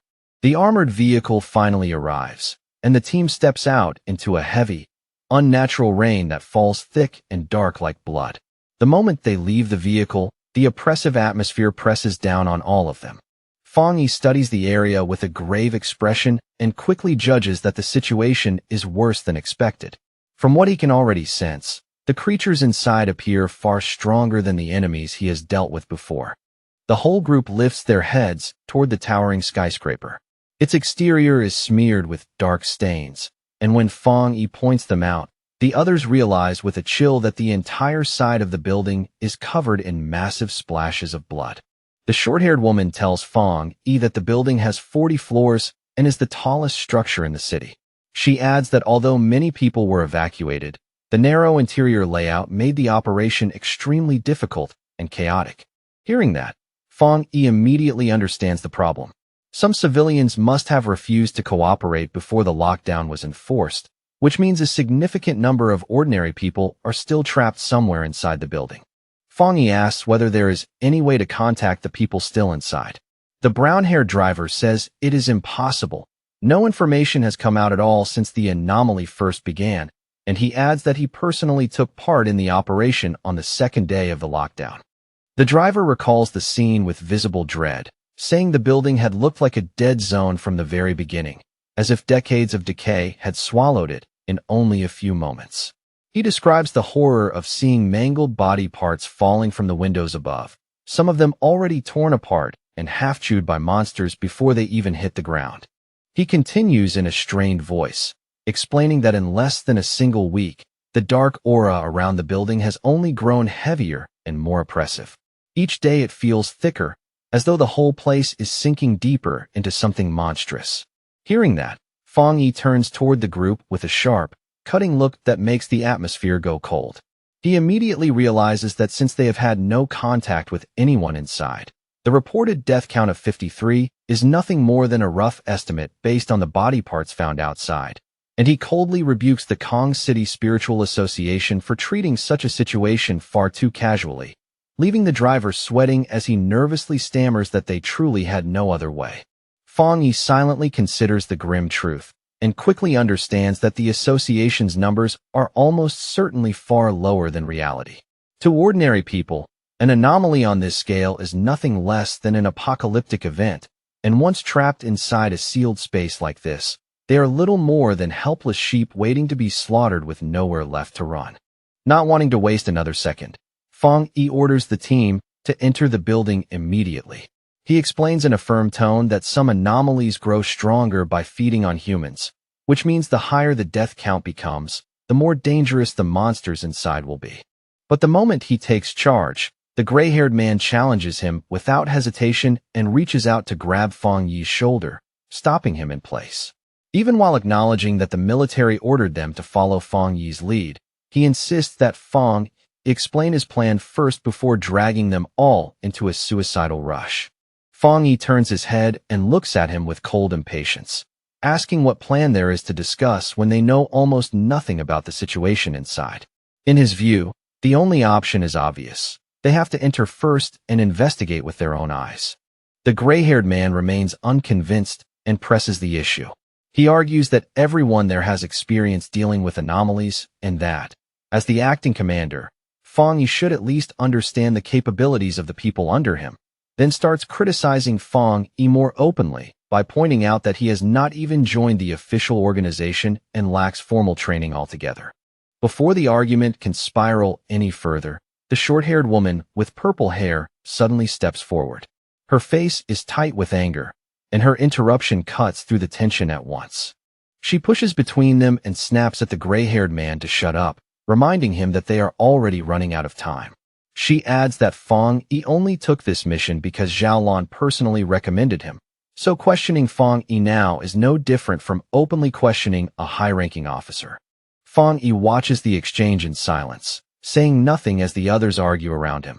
Inwardly, though, he thinks with clear disdain that internal conflict is the worst possible thing a team can indulge in before entering a life-and-death mission. Without wasting another word on the matter, Fong Yi turns around and walks straight toward the dark entrance. In a cold voice, he tells them that if they do not want to come in, they are free to stay outside, and that blunt resolve makes the rest of the team, even the hesitant ones, hurry after him. The group steps into Tianbao building and is met by a scene that feels both ruined and deeply eerie. Wrecked cars lie crushed where they should not be, garbage is scattered everywhere. And yet, even in all that destruction, the blonde girl quickly notices that something about the place feels unnaturally wrong. For all the devastation surrounding them, there is no sound at all. The silence is so complete and unnatural that it presses against their nerves harder than any scream could have. Then, without warning, a dark shape drops from the high ceiling above. It moves so suddenly and so fast that it looks like a living shadow peeling itself out of the darkness. The gray-haired man senses the disturbance a split second later and instinctively looks up, confusion flashing across his face. He knows something is there, but he is already too late to respond cleanly. Before he can do anything, a horrifying green-eyed monster comes diving down from the dark overhead space, shrieking as it launches its ambush. Its attack is savage and direct, aimed at him before the team can properly form up. Fong Yi reacts instantly, faster than anyone else can even shout a warning. His sword appears in his hand in the same motion, and the blade erupts at once into fierce, blazing fire. With a clean, ruthless swing, Fong Yi sends a wave of flame straight at the descending creature. His expression stays cold and focused, without even the slightest trace of panic. The monster has no chance to resist at all. In less than a heartbeat, it is carved apart by a flash of light and slashing sword energy, its attack ending before it truly begins. Fong Yi lands smoothly and steadily, his flaming sword still burning bright in his hand. Behind him, the monster's body is already falling apart, completely destroyed before the others have even fully processed what happened. The gray-haired man and the short-haired, purple-haired woman are left staring in shock. They can barely believe the fight is already over, as if the entire clash lasted no longer than a blink. The woman keeps staring at the enormous blade of fire in Fong Yi's hand, her eyes wide with disbelief. She cannot stop wondering where he obtained a weapon so terrifyingly strong, or whether the weapon itself is only a small part of what makes him frightening. Ignoring the stunned looks around him, Fong Yi crouches down beside what remains of the creature. His attention shifts immediately from combat to analysis, calm and efficient. He picks up a piece of the corpse and studies it closely before rising to his feet again.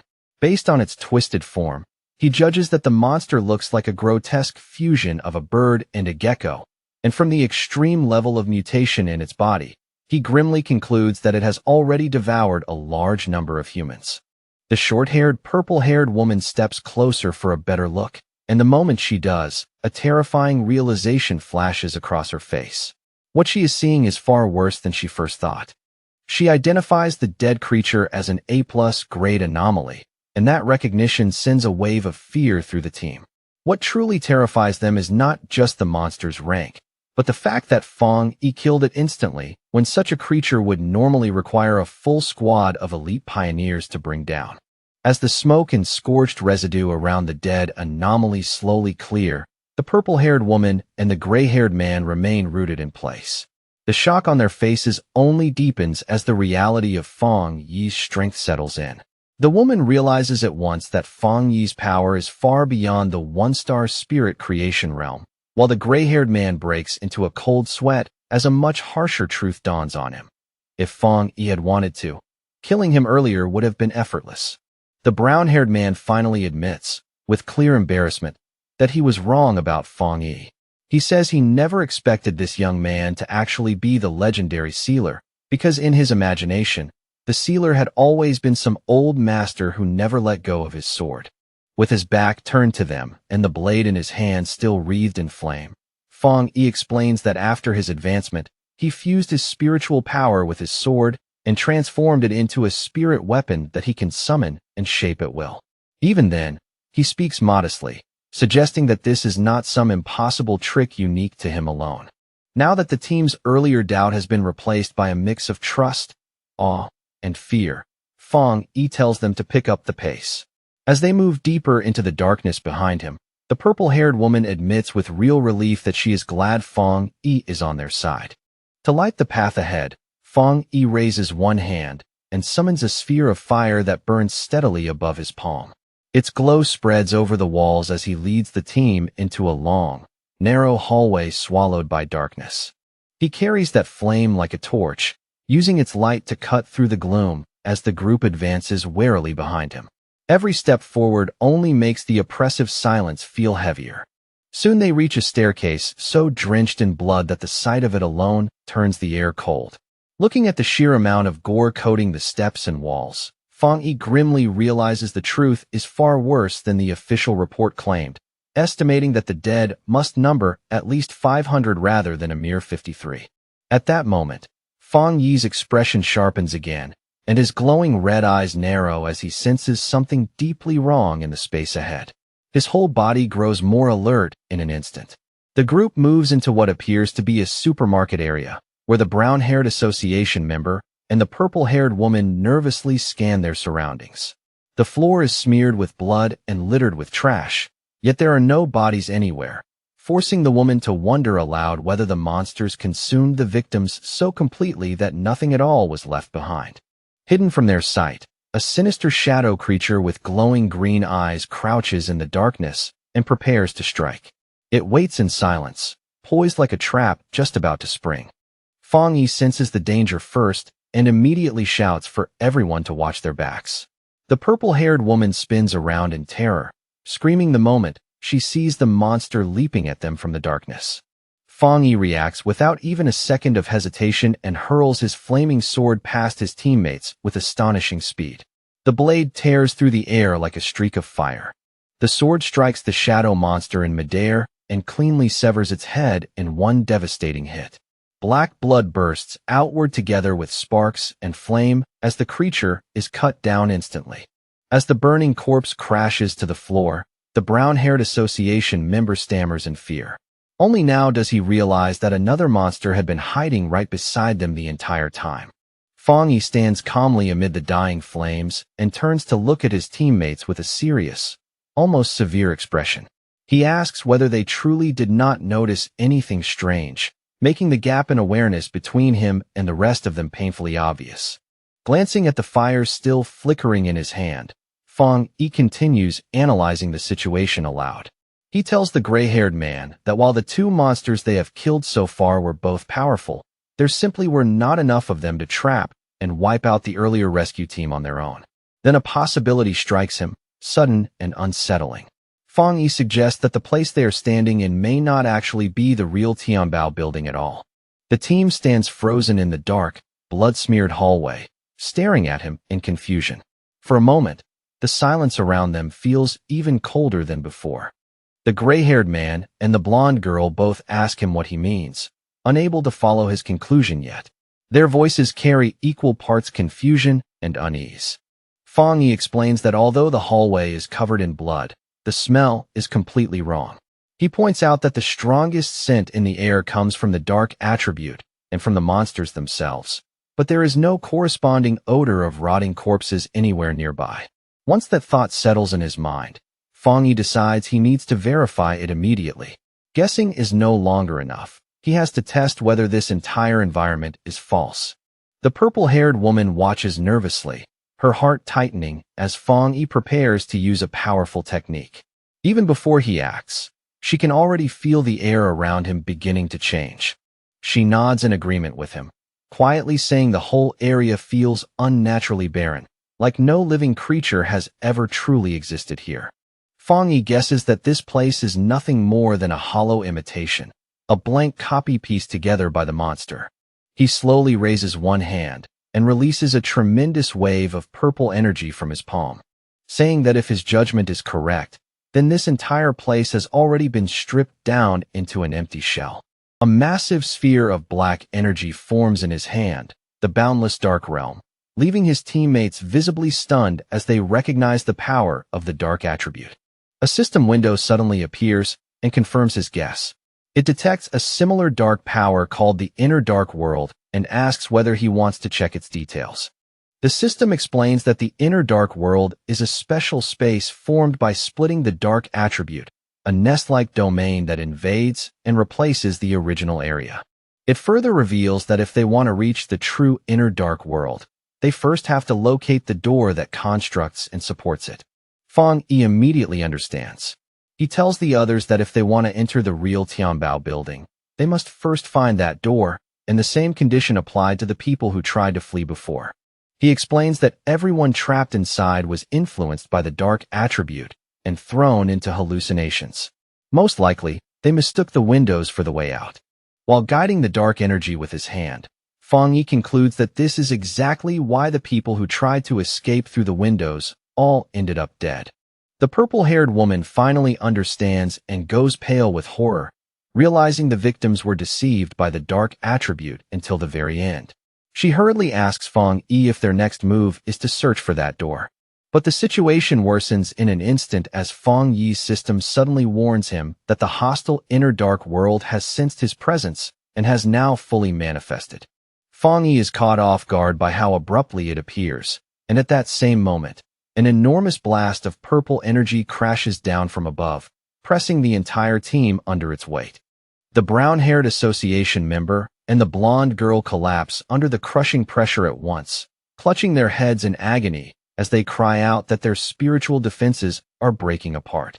Fong Yi's eyes flare with overwhelming power, one glowing red and the other shining gold, as he stares straight into the descending energy. In that instant, he summons a barrier and spreads out a powerful dome of golden light, shielding his teammates from the assault. Inside the barrier, the blonde girl and the brown-haired association member gasp desperately for air, their faces filled with relief as the unbearable pain finally fades. They lift their heads and stare at Fong Yi in astonishment, realizing that while they were nearly overwhelmed, the sealer stands there completely untouched. They admit to themselves that the dark energy could have killed them without even making direct contact, and that without Fong Yi, there was no chance they would have made it out alive. Suddenly, Fong Yi fixes his gaze on a single point in the empty air. His sword bursts into fierce flames as he declares that he has found it. He immediately unleashes Fire Dragon, drawing out his blade and slashing violently at the unseen point while shouting that the entrance is right there. The impact is so fierce that the surrounding space cracks apart like shattered glass. The gray-haired man and the purple-haired woman can only watch in shock as the hallway splits and collapses before their eyes. Fong Yi steps onto the newly revealed ground ahead, his face cold and heavy with focus. As the false scene breaks away, it reveals a massive and terrifying gateway wrapped in dark green mist and twisting shadows, the real entrance to the Inner Dark World. Fong Yi takes the front, his flaming sword casting light through the darkness, and orders everyone to stay close behind him.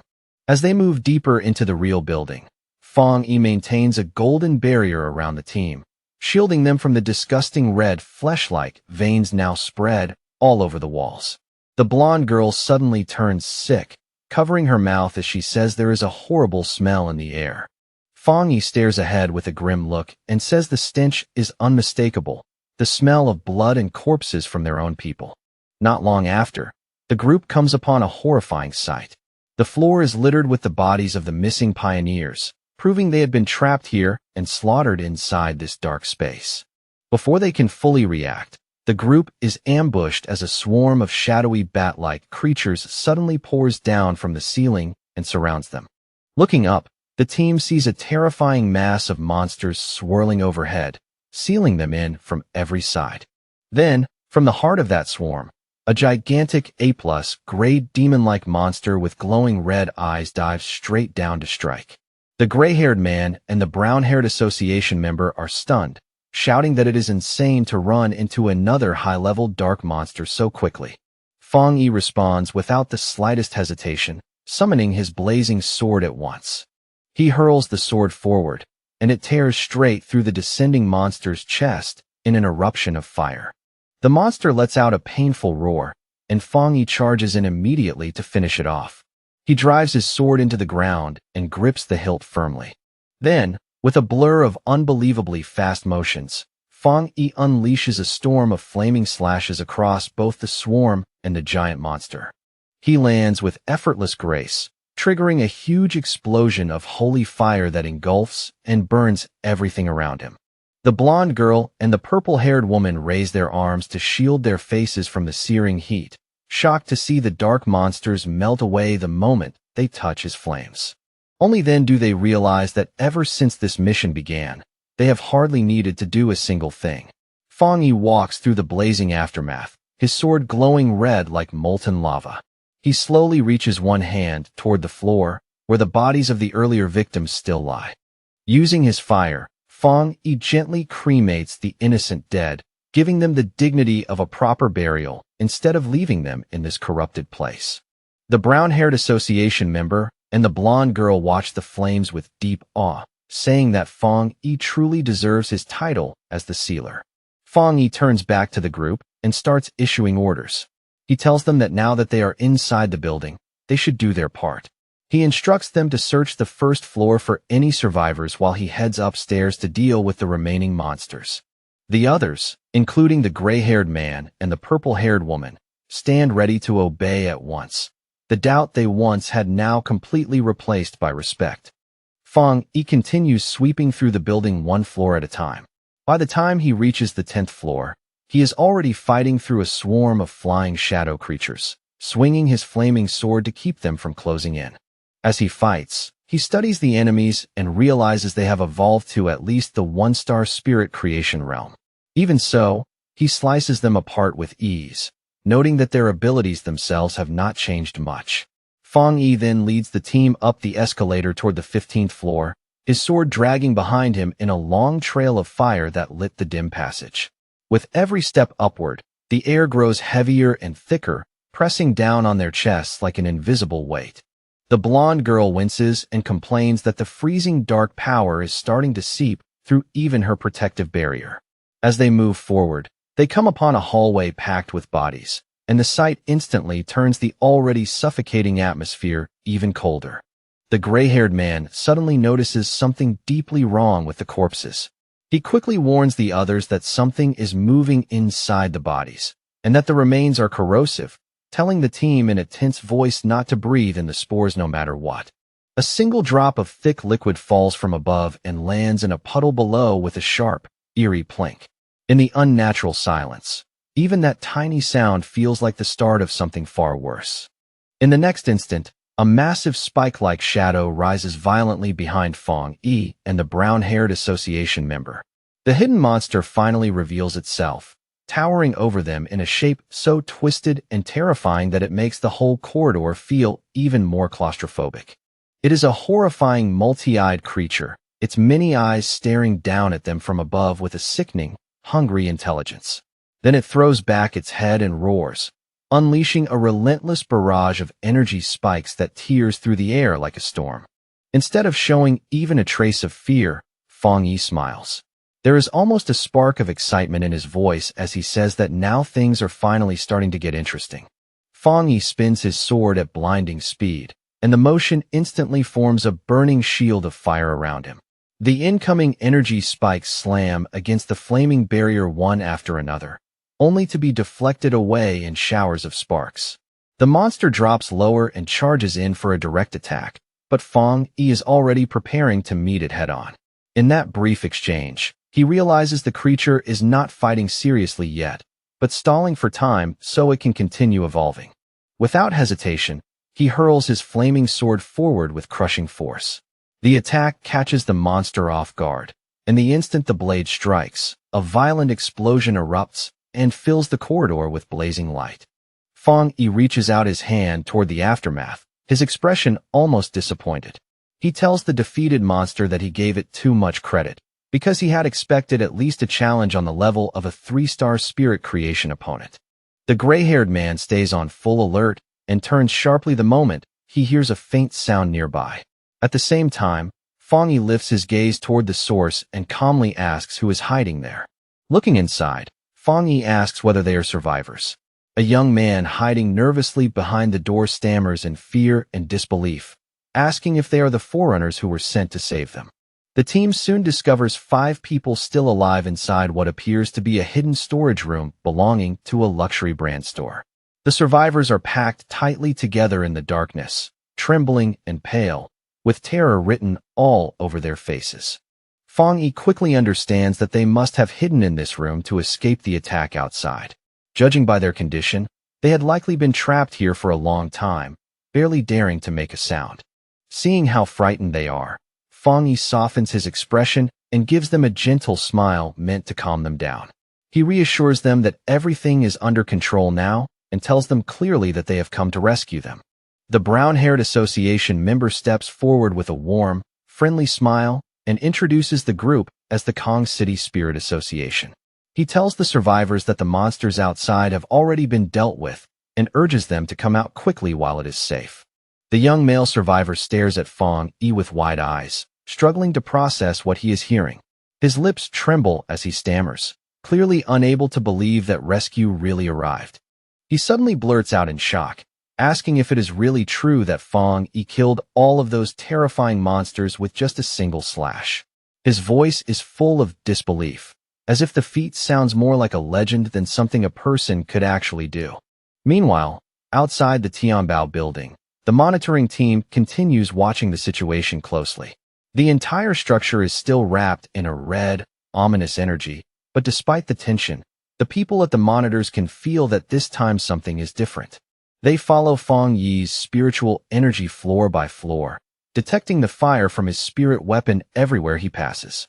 Then an analyst suddenly shouts that the latest reading has already reached the 40th floor, leaving the whole room stunned.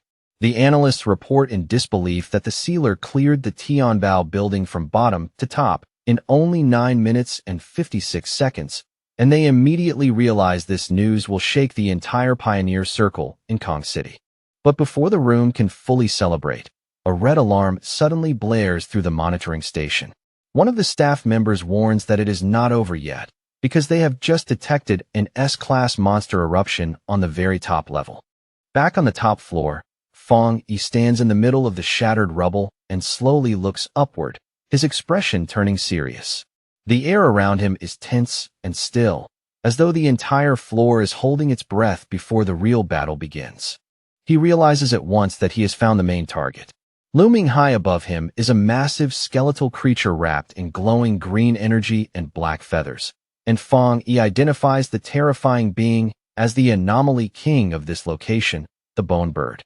Without wasting a second, Fong Yi charges straight at the enormous anomaly king, the Bone Bird. He leaps into the air with sword in hand, his attack direct and fearless as he closes the distance in a flash. As he draws nearer, he analyzes the creature in an instant and realizes something unusual. The strange worms crawling across its body are not parasites at all, but actual parts of its main body, fused into its grotesque form. With a powerful swing, Fong Yi unleashes a golden slash that cuts across the air with terrifying force. But the Bone Bird raises its thick, cage-like bones and blocks the attack head-on, stopping the blow before it can break through. For the briefest moment, Fong Yi shows a flicker of surprise when his strike is halted. It is only an instant, but enough to show that this monster is at least worth noticing. The monster fixes him with its glowing green eyes, glaring down at him with cold hostility. Its stare is vicious and predatory, filled with the confidence of something that believes it can still win. Below them, his teammates can only watch in despair as the fight unfolds. Seeing even the powerful sealer face resistance from the Anomaly King leaves them feeling small and helpless, painfully aware that they are far too weak to offer any real support. Fong Yi lets out a quiet sound of annoyance.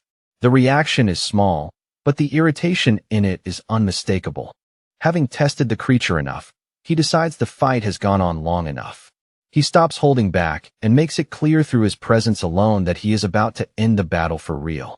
He calls forth divine thunder, and crackling blue lightning instantly coils around his sword. The weapon hums with violent energy as the air around him fills with the sound of snapping electricity.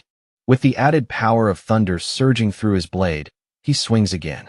This time the attack cuts through the bone defenses that had stopped him before with shocking ease, as though they were never strong enough to matter. The bone bird roars in pain and fury, but Fong Yi, surrounded by flickering blue lightning, only tells it coldly to stop making so much noise. His calm contempt is even more crushing than the attack itself.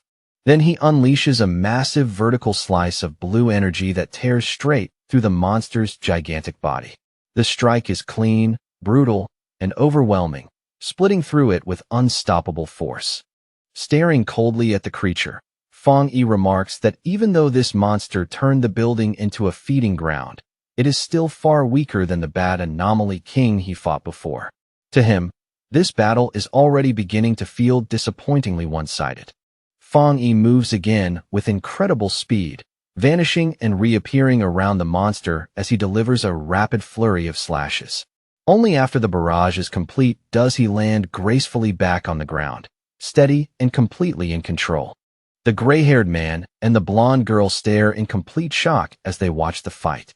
They realize Fong Yi is not merely resisting the monster or even matching it, but completely dominating the Anomaly King on his own.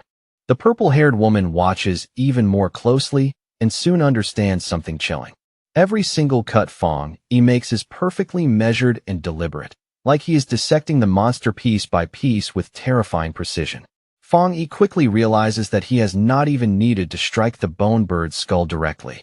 As he effortlessly avoids its attacks, he understands that the creature can barely fight back at all, because the difference in power between them has already become overwhelming.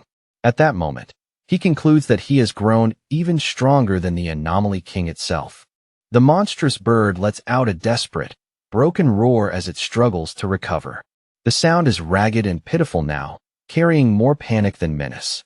Fong Yi looks at the creature with a cold expression, one glowing red eye burning with ruthless intent, and asks whether it really thinks it can still heal. He mocks it further, asking if it honestly believes he has just been toying around for fun.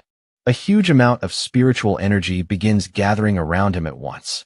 Bright blue lightning crackles wildly through the air, making the entire top floor tremble under the pressure of the power he is drawing in. Once the energy is fully charged, Fong Yi bends his knees and leaps high into the air. His body rises through the storm of lightning like a spear aimed straight at the sky. Then he drives that power directly into the Tianbao building, releasing a massive pillar of lightning that blasts through the structure from top to bottom. The blinding strike tears into the dark red sky above and lights the entire area in a violent burst of blue-white radiance. The unleashed energy begins to swirl into a giant vortex overhead, sweeping outward as it purges the surrounding darkness. Layer by layer, the corrupt atmosphere is stripped away under the force of his attack. As the attack finally comes to an end, the dark clouds above split apart. Golden light from the setting sun pours through the broken sky, warm and clear, signaling that the suffocating darkness has at last been wiped away. Outside the building, the association's monitors can only watch in stunned disbelief as the Anomaly King's energy signature vanishes completely. In that moment, they realize Fong Yi is a pioneer operating on a level far beyond their own, and they cannot help wondering whether this is the true distance between ordinary talents and a top-tier genius. They reveal that this S-class invasion has been officially classified as the King's Sacrifice Hell, and that all details regarding how it was resolved have been sealed into top-secret files. Even among the stunned observers, everyone understands one thing clearly. Fang Yi's solution was something no one else could possibly replicate. Fang Yi lands steadily on the broken rubble as the last clouds of dust slowly settle around him. The violent clash is finally over, and in the fading haze, his figure stands calm and unmoved amid the wreckage. He turns toward the purple-haired woman and the gray-haired man and tells them in an even voice that the bone bird is dead. Now that the anomaly king has been eliminated, he says, they can finally re-establish contact with the outside world. The purple-haired woman immediately activates her communicator and identifies herself as Songyu, her voice turning crisp and professional. She reports that the incident has been successfully resolved and confirms that, thanks to the sealer's intervention, the mission was completed smoothly and far faster than expected. As she continues speaking into the communicator, Fang Yi quietly starts walking away toward the exit, as if this overwhelming victory means little to him. Songyu adds that she hopes the Kong City Spirit Association will show proper cooperation and gratitude for the help he has given them today. Suddenly, Songyu's expression changes, and shock flashes across her face at whatever she hears through the communicator. She immediately asks about the newly elected Kong City captain, her voice rising with anger as she demands to know why he is only showing up now, after the mission is already over. A streak of light tears across the city skyline and rushes straight toward their position. The voice on the communicator hurriedly explains that the captain learned the sealer was present, and although they tried to stop him, he was far too arrogant to listen to anyone. Songyu is instantly furious. She argues that this mission was assigned to the military zone, which means they are responsible for controlling the Tai captain, and then declares that they need to send Fang Yi away immediately, already recognizing the new captain's arrival as an open provocation.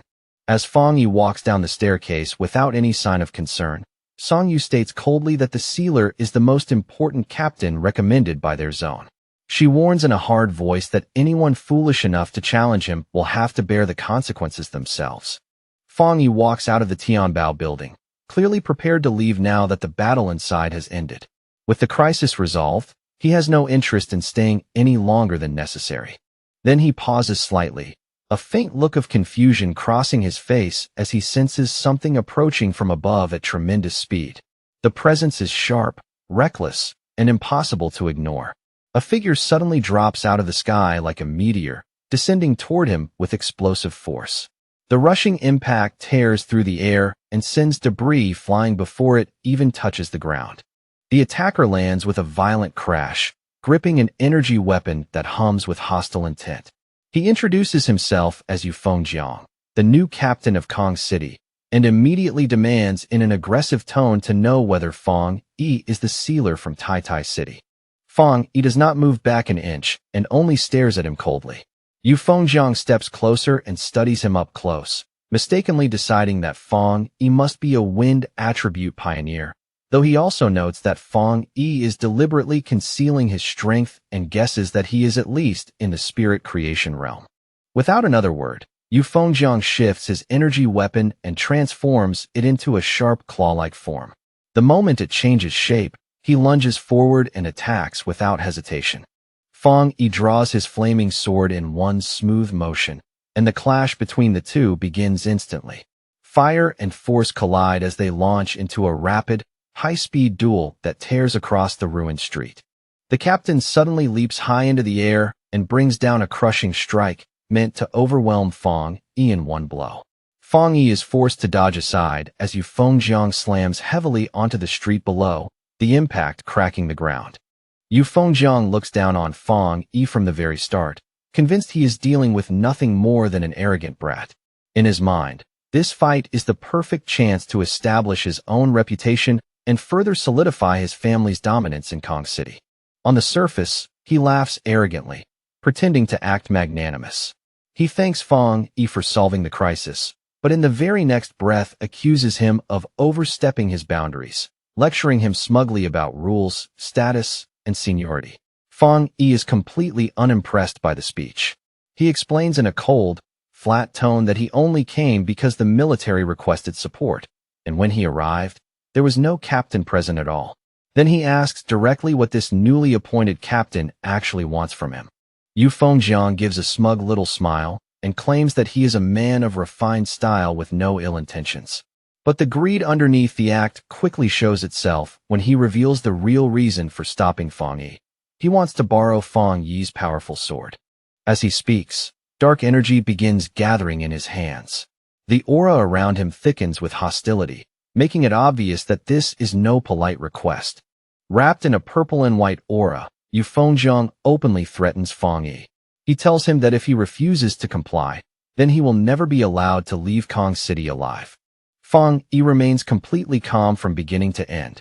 There is not even the slightest sign of panic in his expression. Instead, he smiles as though he finds the demand utterly ridiculous. Across from him, Yu Fengjiang stares back with a twisted, excited look, clearly enjoying the thought of forcing the situation further. Fang Yi decides that the conversation has already gone on long enough. He releases his full presence, unsheaths his sword completely, and flames erupt around him in a violent burst that instantly changes the atmosphere.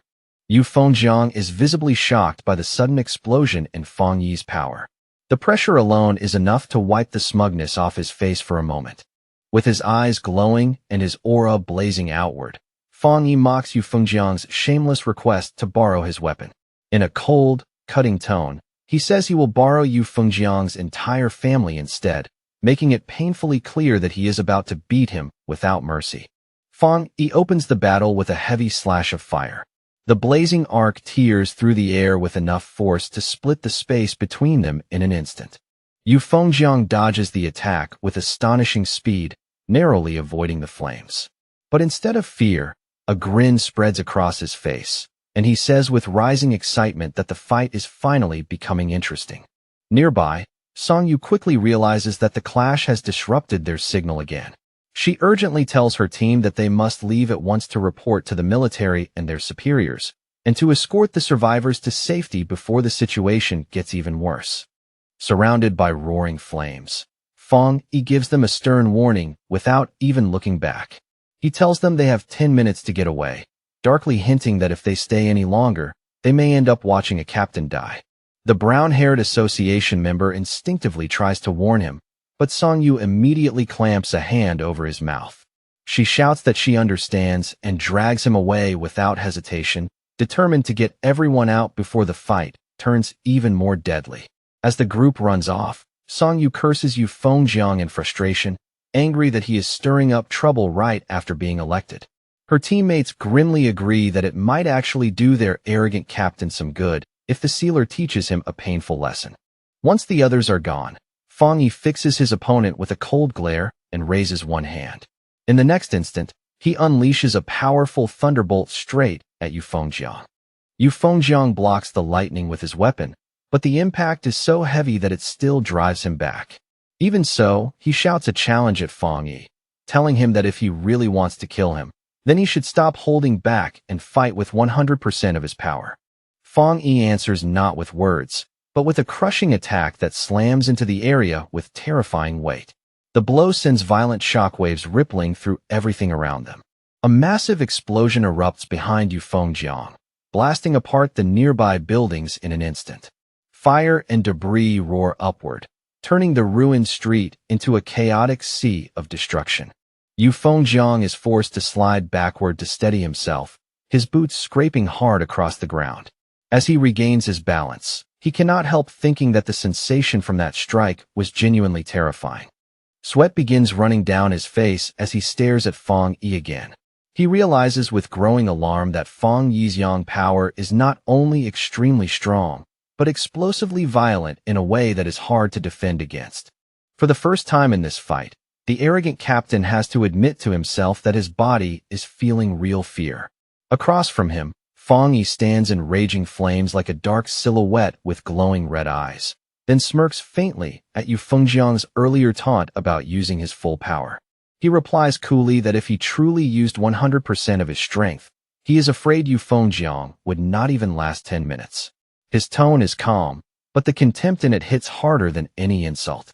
Yu Fengjiang only smiles back with forced confidence. Even now, he refuses to let his pride fully crack. He bursts into manic laughter, convincing himself that the true power must lie in the sword rather than in Fong Yi. In his mind, it has to be some new secret weapon from the Spirit Association, and Fong Yi is merely lucky enough to be the one holding it. Fong Yi says nothing in response. He simply stares at Yu Fengjiang with a cold, unimpressed expression, as though the man's delusion is too foolish to deserve an answer. In Yu Fengjiang's imagination, he pictures the weapon locked inside a containment tube, as if it were some terrifying classified prototype. The thought makes him even more jealous that something so special was handed to a kid like Fong Yi. He presses a hand to his chest and decides that coming to this city was worth it after all, because in his eyes he has just found a priceless treasure waiting to be stolen.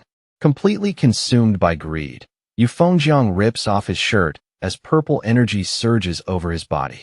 He arrogantly calls Fong Yi a mere two-star cultivator, demands that he hand over the blade, and openly threatens to kill him for it, shouting that Fong Yi still has not displayed enough power to truly impress him.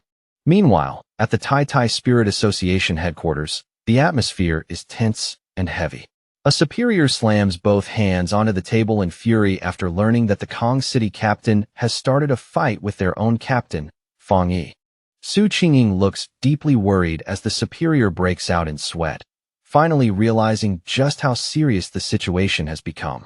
She points out that the sealer was invited by the Star God Warzone, meaning this conflict is no longer a simple personal dispute, but one tied to high-level military politics. The superior freezes when his assistant leans in and whispers a new update. Staring in disbelief, he asks the assistant to repeat the absurd piece of news, as though he cannot trust his own ears. The assistant explains that they already contacted Kong City, but the reply they received was infuriatingly arrogant. The other side said that if the fight is not stopped within 10 minutes, the situation will become irreversible, clearly assuming that Fong Yi is the one in danger.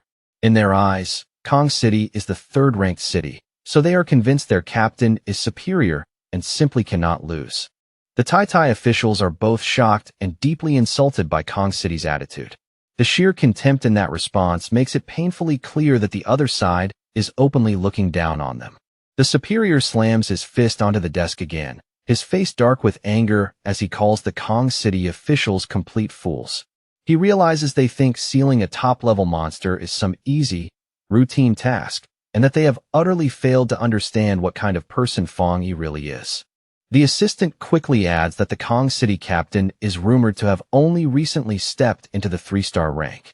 On top of that, he is backed by a massive family with seemingly endless resources, which is why he has become so confident and untouchable. The superior turns to look out the window and gives a cold scoff at the mention of a mere 3-star rank. With a grave expression, he explains that Fong Yi possesses multiple top-level powers, and that his true combat ability has long surpassed the realm shown on paper.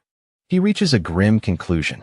Because Kong City never experienced the king's sacrifice hell for themselves, they have no idea what Fong Yi's title truly means. In his view, the Kong City captain will not simply lose this fight. He may very well end up dead. Back at the battle, Fong Yi draws back his arm and prepares a devastating punch. His glowing red eye burns with a ruthless light, making the pressure around him feel even more suffocating. The punch lands brutally across Yu Fengjiang's face with crushing force. Blood and broken teeth burst into the air at once, and the arrogant captain's defense is shattered in a single, humiliating instant. The battle surges higher and continues in the sky above the city. Flames, shockwaves, and streaks of energy tear across the night, like a disaster unfolding in full view of the world below. Yu Fengjiang grows increasingly confused as the clash continues. No matter how he attacks, his power seems unable to break through Fong Yi's flames, and he cannot understand why the fire blade feels so endless, as though it can never be worn down. As they keep fighting, Yu Fengjiang is horrified to realize that his spiritual power is vanishing the moment it makes contact, as if everything he releases is being swallowed by a vast sea. Under Fong Yi's relentless pressure and non-stop attacks, he begins to feel completely overwhelmed. Then, without warning, Fong Yi appears right beside Yu Fengjiang's face. In a cold voice barely above a whisper, he tells him that they have arrived. Yu Fengjiang jerks his head around in shock and sees, Right beside them, the Kong City Spirit Association building. The realization hits him instantly. They have been dragged all the way back to his own territory. Fong Yi hovers over him with a presence so oppressive it feels almost terrifying. He tells Yu Fengjiang that out of respect for Kong City and the military, he is willing to give him one final chance. Before Yu Fengjiang can even open his mouth to respond, Fong Yi drives a powerful kick into him and sends him hurtling downward. But Fong Yi has no intention of stopping there. He immediately unleashes a huge barrage of fire slashes toward the building below, shouting that he is worried some people might still be hiding inside. So he has decided to make his presence impossible to ignore. His words are mocking, but the warning behind them is deadly serious. Yu Fengjiang is caught in the middle of the blast, and his face twists with shock and pain. The arrogance he wore so easily earlier is now being burned away by raw terror. The resulting explosion is enormous, bright enough to light up the entire city skyline. On the ground, people stop and stare upward in confusion, wondering whether some giant fire has suddenly broken out in the middle of Kong City. Panic begins spreading through the crowd as the temperature in the area rises all at once.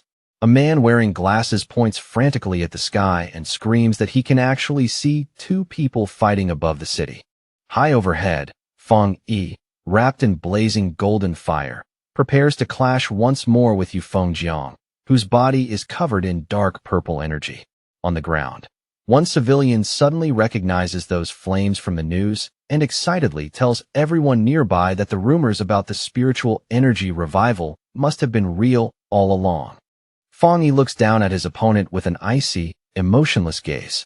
He checks the time and calmly informs Yu Fengjiang that he has only 5 minutes left. Then he throws the man's own words back at him, asking whether he did not want to witness 100% of his power.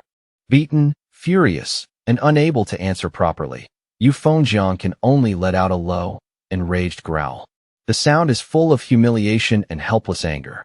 Fong Yi comes down from the sky like a falling meteor, swinging his flaming sword as he descends. As he unleashes a massive slash of fire, he mocks Yu Fengjiang and asks how he can already look so pathetic when Fong Yi is using only 30% of his strength. Yu Fengjiang's face fills with pure shock. He cannot understand how this could possibly not be Fong Yi's full power, because in his mind it should be absolutely impossible for a mere 2-star cultivator to be this monstrously strong. Real fear finally takes hold of Yu Fengjiang as he watches the attack coming straight at him. For the first time, his instincts scream louder than his pride. The massive beam of fire crashes into him head-on and blasts him across the sky. Wrapped in searing flames, he is hurled away like a broken projectile. Meanwhile, far away at the Spirit Association headquarters in Shin City, the Situation Room has already descended into chaos. Staff members rush around in alarm as fresh reports continue pouring in. An operator reports a massive energy spike somewhere within the country. The map is immediately enlarged and locked onto Kong City, where the readings show energy levels surging rapidly right around the Spirit Association building. The superior with glasses stares at the screen in confusion, pointing out that the energy signature is not the dark attribute, which means this is not a monster invasion. He demands at once to know what exactly is happening over there. A subordinate rushes in with a shocking report. The new Kong City captain, Divine Blade, is fighting the Tai Tai City captain, the Sealer. The report makes it even worse by explaining that Divine Blade tried to steal the Sealer's weapon after Fong Yi helped save the city, and when Fong Yi refused, he attacked with clear intent to kill. The superior explodes with rage, shouting that Kong City must have a death wish. He orders his staff to warn Kong City immediately and force them to stop the fight at once, threatening to remove every senior official in the Kong City Spirit Association if they fail to act. He declares that someone must be sent there right now to take control of this major incident. Just then, the doors to the conference room swing open.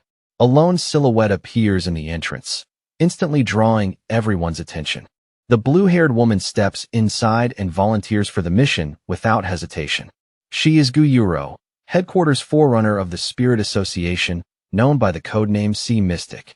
Elsewhere in the city, a young girl standing by a window excitedly shouts to her mother that she can see a shooting star. The bright light of the battle reflects clearly in her wide, innocent eyes. Her mother reacts instantly, pulling her daughter back to protect her. She stares out in horror as an enormous burst of light flashes across the glass walls of the surrounding skyscrapers, then urgently tells the family to run. Inside their apartment, the family begins hurriedly packing bags with trembling hands. The father makes a quick decision and says that Kong City is no longer safe, and that they have to leave immediately for Shin City. As they cast one last look out the window at the smoke rising over the city, the mother starts crying in fear. The father does his best to steady the family, promising that they will find a way out as they leave behind their home and everything familiar. Back in the sky a minute earlier, Yu Fengjiang screams in agony while being swallowed by a massive wave of fire.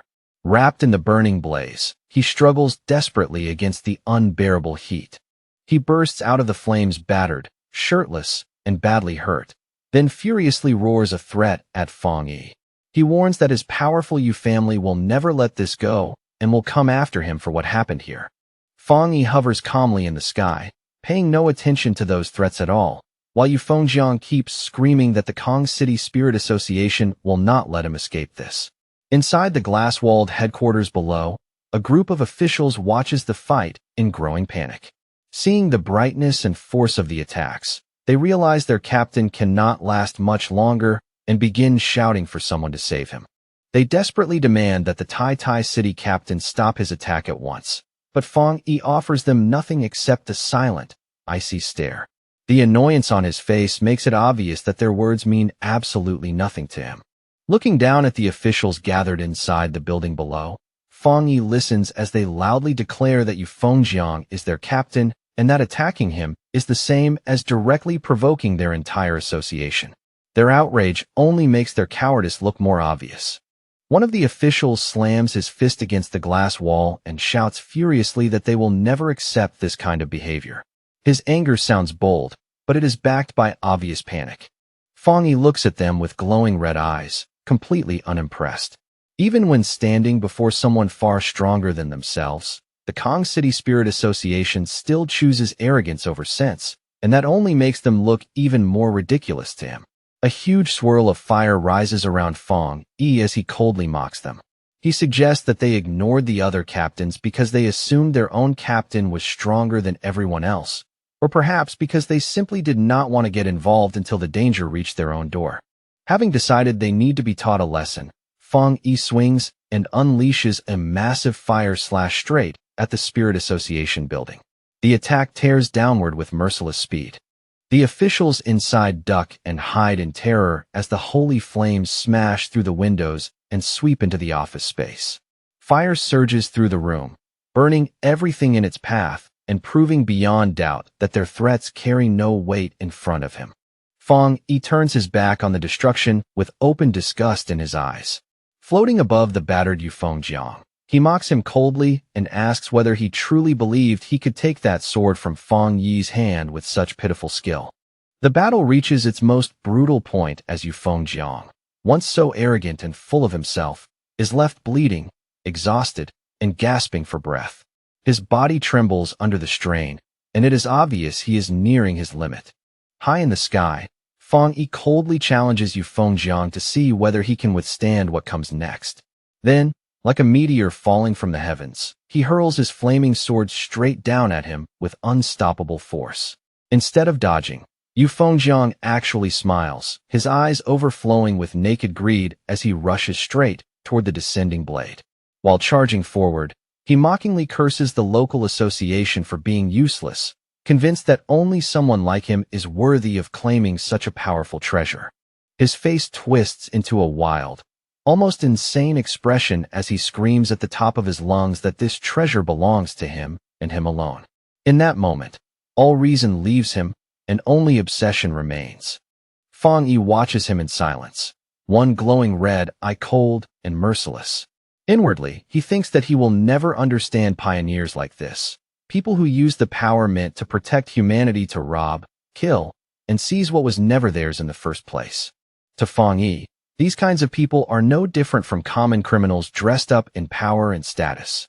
Worse than that, he believes their existence is one of the very reasons humanity keeps getting pushed closer and closer to destruction. With one final icy glare, Fang Yi makes up his mind to end this matter once and for all. At the same time, Yu Fengjiang keeps charging ahead with feverish excitement, completely blind to the fact that he is rushing straight toward his own death. The very instant Yu Fengjiang reaches out and tries to touch the weapon, a massive explosion erupts. A giant sphere of fire swallows the entire area in one terrifying flash, blasting heat and light across the ruined skyline. Standing calmly inside the roaring flames, Fang Yi reveals in an almost indifferent tone that he forgot to mention one thing. His Tang sword is not some ordinary spirit weapon at all. It is a special weapon he forged himself, one that acknowledges only a single master. The force of the blast sends the officials of the Kong City Spirit Association stumbling and screaming as they run for their lives. Around them, the building begins collapsing under the pressure, glass shattering and concrete breaking apart as panic spreads everywhere. As they stare at the inferno in disbelief, confusion takes over their faces.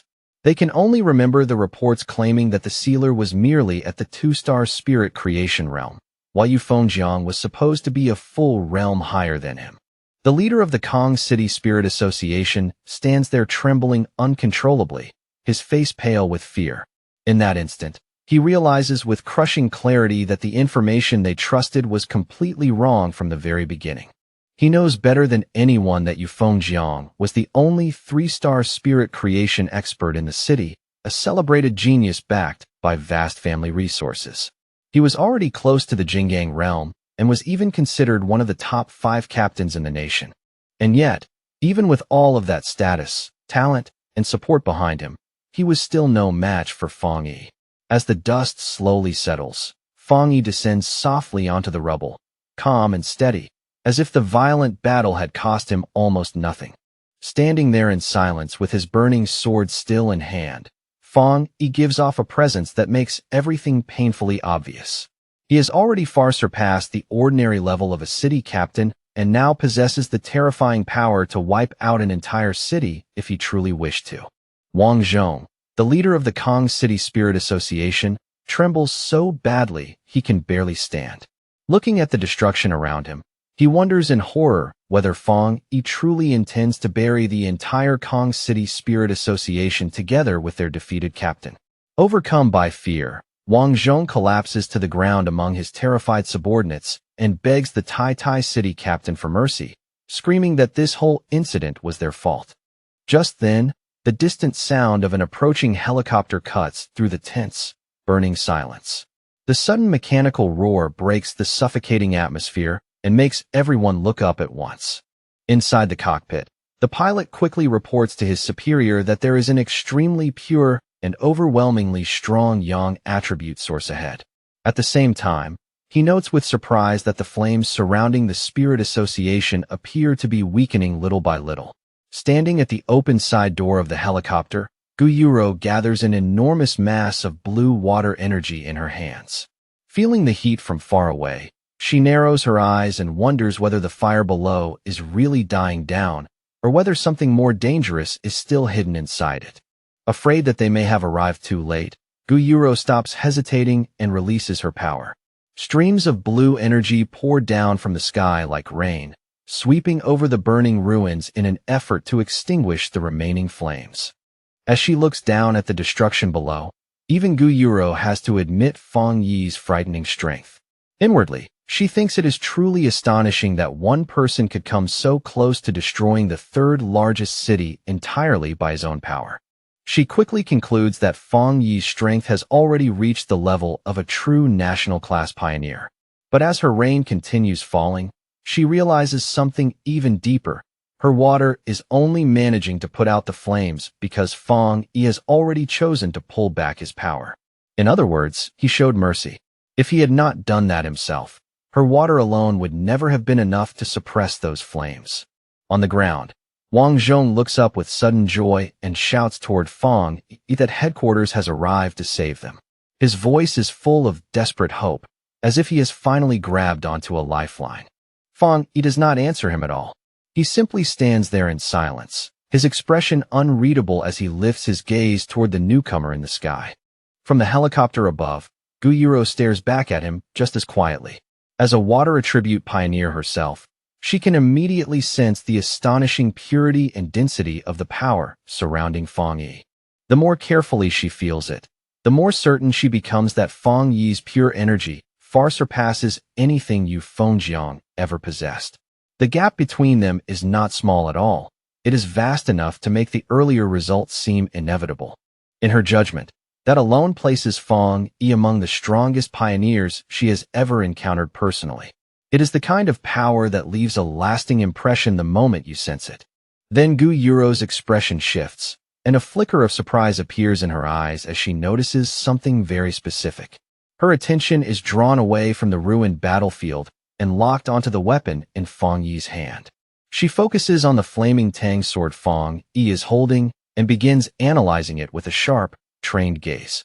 From the purity of its power and the astonishing level of fusion within the weapon, she immediately knows one thing for certain.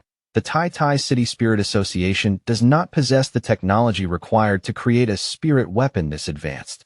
As Fang Yi calmly sheathes his sword and draws the flames back into his body as though they naturally belong there, Gu Yuro arrives at the only conclusion that makes sense. That spirit weapon was not issued to him by anyone. Fang Yi created it himself.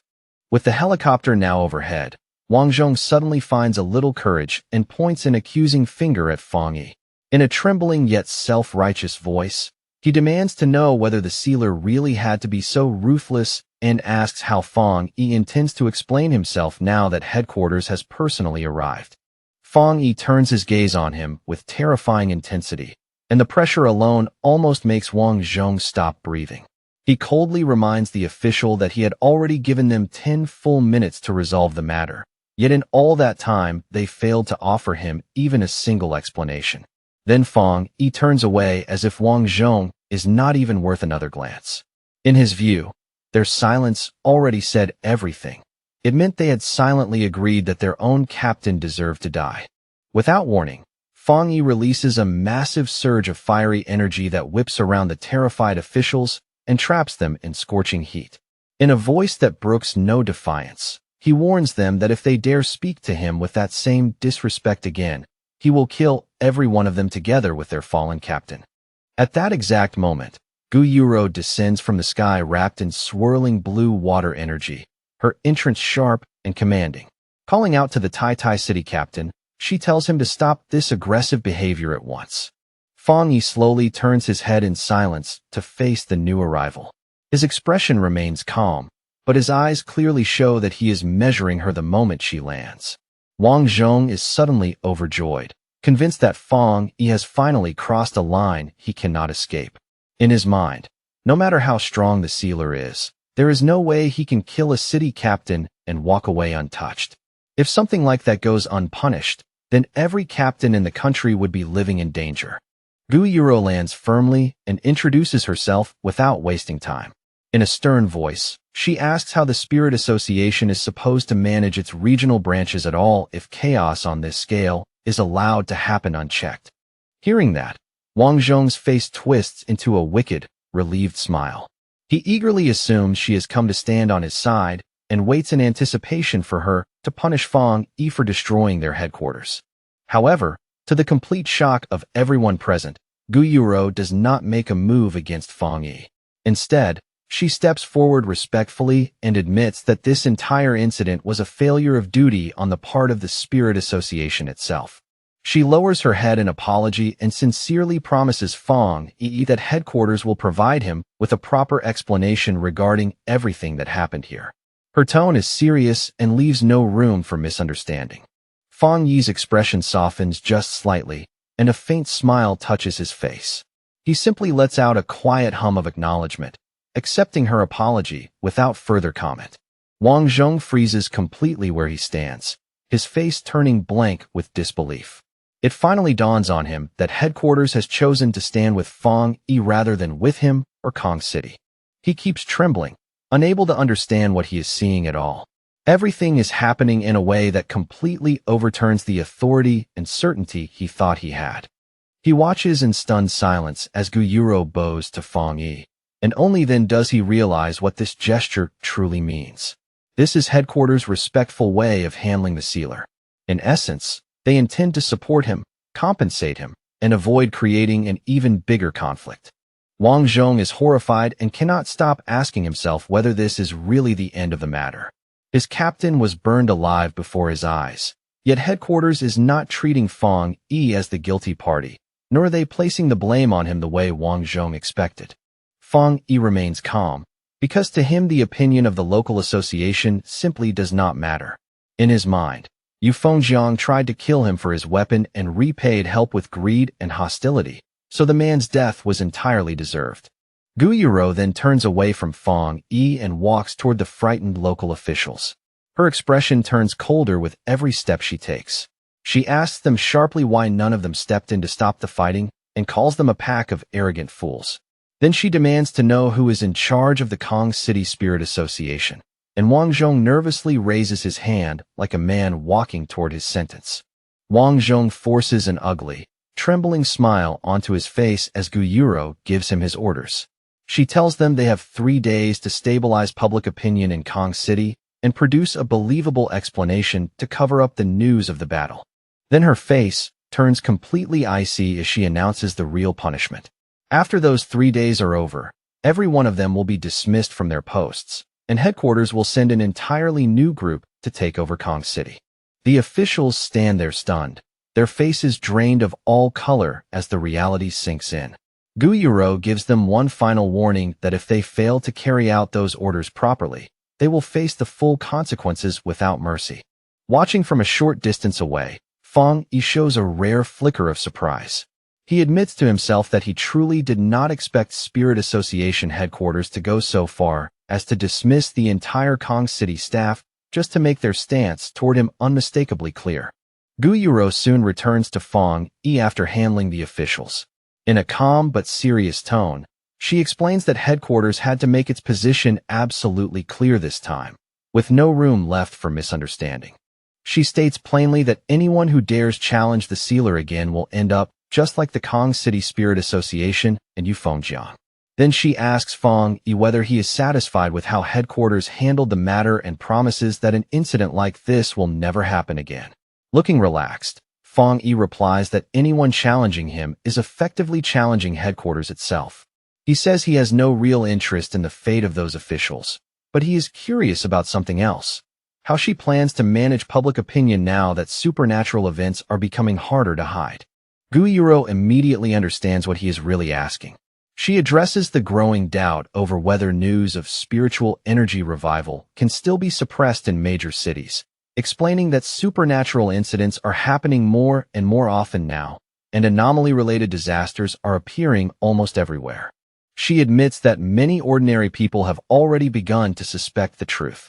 Even so, the government still cannot make everything public yet, because the timing is not right.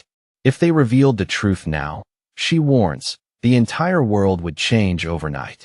Society would descend into chaos, and the fragile order they have been struggling to preserve would begin collapsing from within. She makes it clear that the situation is extremely delicate, and quietly implies that if Fang Yi had not been there to save Tai Tai City, the consequences would not have been limited to one city alone, but might have affected the entire world. Hearing that, Fang Yi thinks back on everything that has happened in his recent battles. He realizes that the era of spiritual energy recovery may have officially begun the moment the Anomaly King was destroyed. And he cannot help thinking that without sacrifices from powerful people like Elder Wu, this new era might have arrived even sooner, when humanity would have been even less prepared to face it. At last, Fang Yi fully understands the government's reasoning. In the end, limited chaos among a small group of pioneers is still far better than total chaos spreading across all of society at once. In his mind, he pictures the powerful figures standing at the front of this changing world, people like Jialan and Su Qingying. He understands that if the country wants ordinary citizens to keep living under the appearance of peace, then it needs top-tier pioneers like them to stand in front of every crisis and hold the line. Fang Yi lowers his eyes to the ruined cityscape around him and finally understands why Xiahua is so strict when it comes to controlling public opinion. Looking at the wreckage, the logic behind that caution becomes impossible to ignore. By tightly managing information, They can stop weaker pioneers from recklessly stirring up trouble and prevent panic from spreading through the general population. That gives ordinary people more time to slowly adapt to the new era. Even so, Fang Yi clearly sees the weakness in the plan. It only works as long as enough powerful pioneers are willing to cooperate. A faint smirk appears on Fang Yi's face as that thought settles in. He realizes the situation is becoming more urgent by the day, and the pressure of what is coming is no longer something anyone can ignore. As Fang Yi prepares to leave, he quietly admits to himself that while his current strength was enough to resolve the disaster in Tai City, it still is not enough for what lies ahead. Compared to the future he is beginning to sense, this victory feels almost like a warning. Before he can continue that train of thought, Guyuro speaks up and interrupts him. With clear respect in her voice, she informs him that a special plane has already been arranged to take him back to Tai City, but asks him to spare her a moment first because she has a personal request. Adjusting her glasses with a soft smile, Guyuro openly expresses her sincere admiration. She tells Fang Yi that she genuinely envies Tai City for having someone so young who not only possesses the terrifying power to destroy a city, but also has the restraint and character to control that power properly. Fang Yi looks at her with mild interest and a hint of amusement in his eyes. He tells her there is no need to be so formal or polite with him. Guyuro then reaches out her hand toward him in a warm, straightforward gesture. Speaking not as sea mystic, but simply as Guyuro, she asks whether she can be friends with him. Fang Yi is genuinely surprised by how humble and sincere the request sounds. For a brief moment, even he is caught off guard by her openness.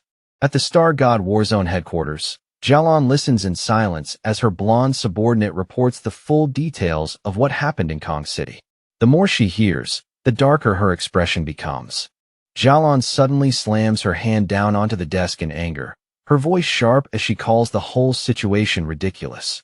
She does not hesitate to curse the Kong City Spirit Association as a bunch of fools who created trouble after being saved. Her eyes shift to a chart displaying the strategic rankings of the cities. Looking at it, she notes that Kong City, currently ranked third, is already losing its position. She predicts that if this trend continues, Kong City will soon fall out of the rankings entirely, and concludes that Spirit Association headquarters needs to take control of Kong City immediately. Jialon's blonde subordinate comments that headquarters has handled this matter quite reliably, especially Guyuro. He notes that Sea Mystic may already be trying to pull Fang Yi toward their side. Jialon gives a cold little nod and says that whatever reward they offer the sealer must be better than anything the association can provide. Without hesitation, she decides to double the original reward promised for Fang Yi's help in Kong City. The subordinate then openly praises Fang Yi's strength, saying that the balance he shows between ruthlessness and control is exactly what makes him suitable to stand as a city leader. In his eyes, Fang Yi has already shown the kind of presence ordinary people cannot imitate. After that, he proposes a very specific reward, one he believes suits Fang Yi better than money or ordinary resources ever could. His tone makes it clear that he has thought carefully about this suggestion. He places a folder marked Top Secret Restricted Area onto the desk in front of Jialon. The moment it touches the table, the atmosphere in the room subtly changes. Jialon falls silent for a moment, immediately understanding how serious that suggestion really is. Her expression turns thoughtful as she weighs the implications. She remarks dryly that if she did not already know how much he admired Fang Yi, she might have thought he was deliberately trying to make things difficult for him. The place he suggested is not somewhere people mention lightly. The subordinate only smiles and calmly argues that crisis and opportunity always come together. In his view, only Fang Yi is truly worthy of entering a place like that to train and grow stronger. He adds that another genius from their war zone is already training there as well. Then he explains that in the future, things even more terrifying than the king's sacrifice hell will appear, and if they want to face that unknown future, Fang Yi must become stronger as quickly as possible. Jialon slowly agrees and pulls the documents closer, her gaze growing deeper. As she looks over them, she even wonders whether their restricted area might still be too simple for someone like Fang Yi. At that moment, the door suddenly bursts open and a staff member rushes into the room in panic, loudly calling out for Jialon. The abrupt interruption instantly cuts through the heavy discussion. Breathing hard, the staff member delivers shocking news that leaves both Jialan and her subordinate stunned. Elder Wu has awakened, and the first thing he wants is to speak with her. Several hours later, back in Tai Tai City, warm sunlight spills over Feng Yi's new luxury villa. After all the destruction and tension of Kong City, the peaceful scene feels almost strangely unreal. Inside the villa, Feng Yi sits casually on the couch while checking his phone. The calm domestic quiet around him stands in sharp contrast to the chaos he had just walked through.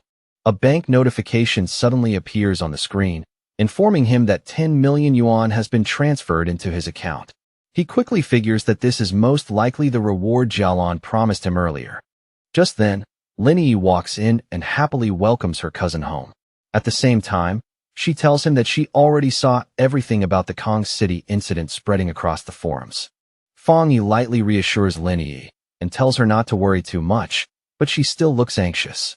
The internet is already full of wild rumors claiming that he brutally killed Kong City's captain, Divine Blade. Feng Yi says those rumors are clearly exaggerated, then flicks her forehead in a familiar, teasing way.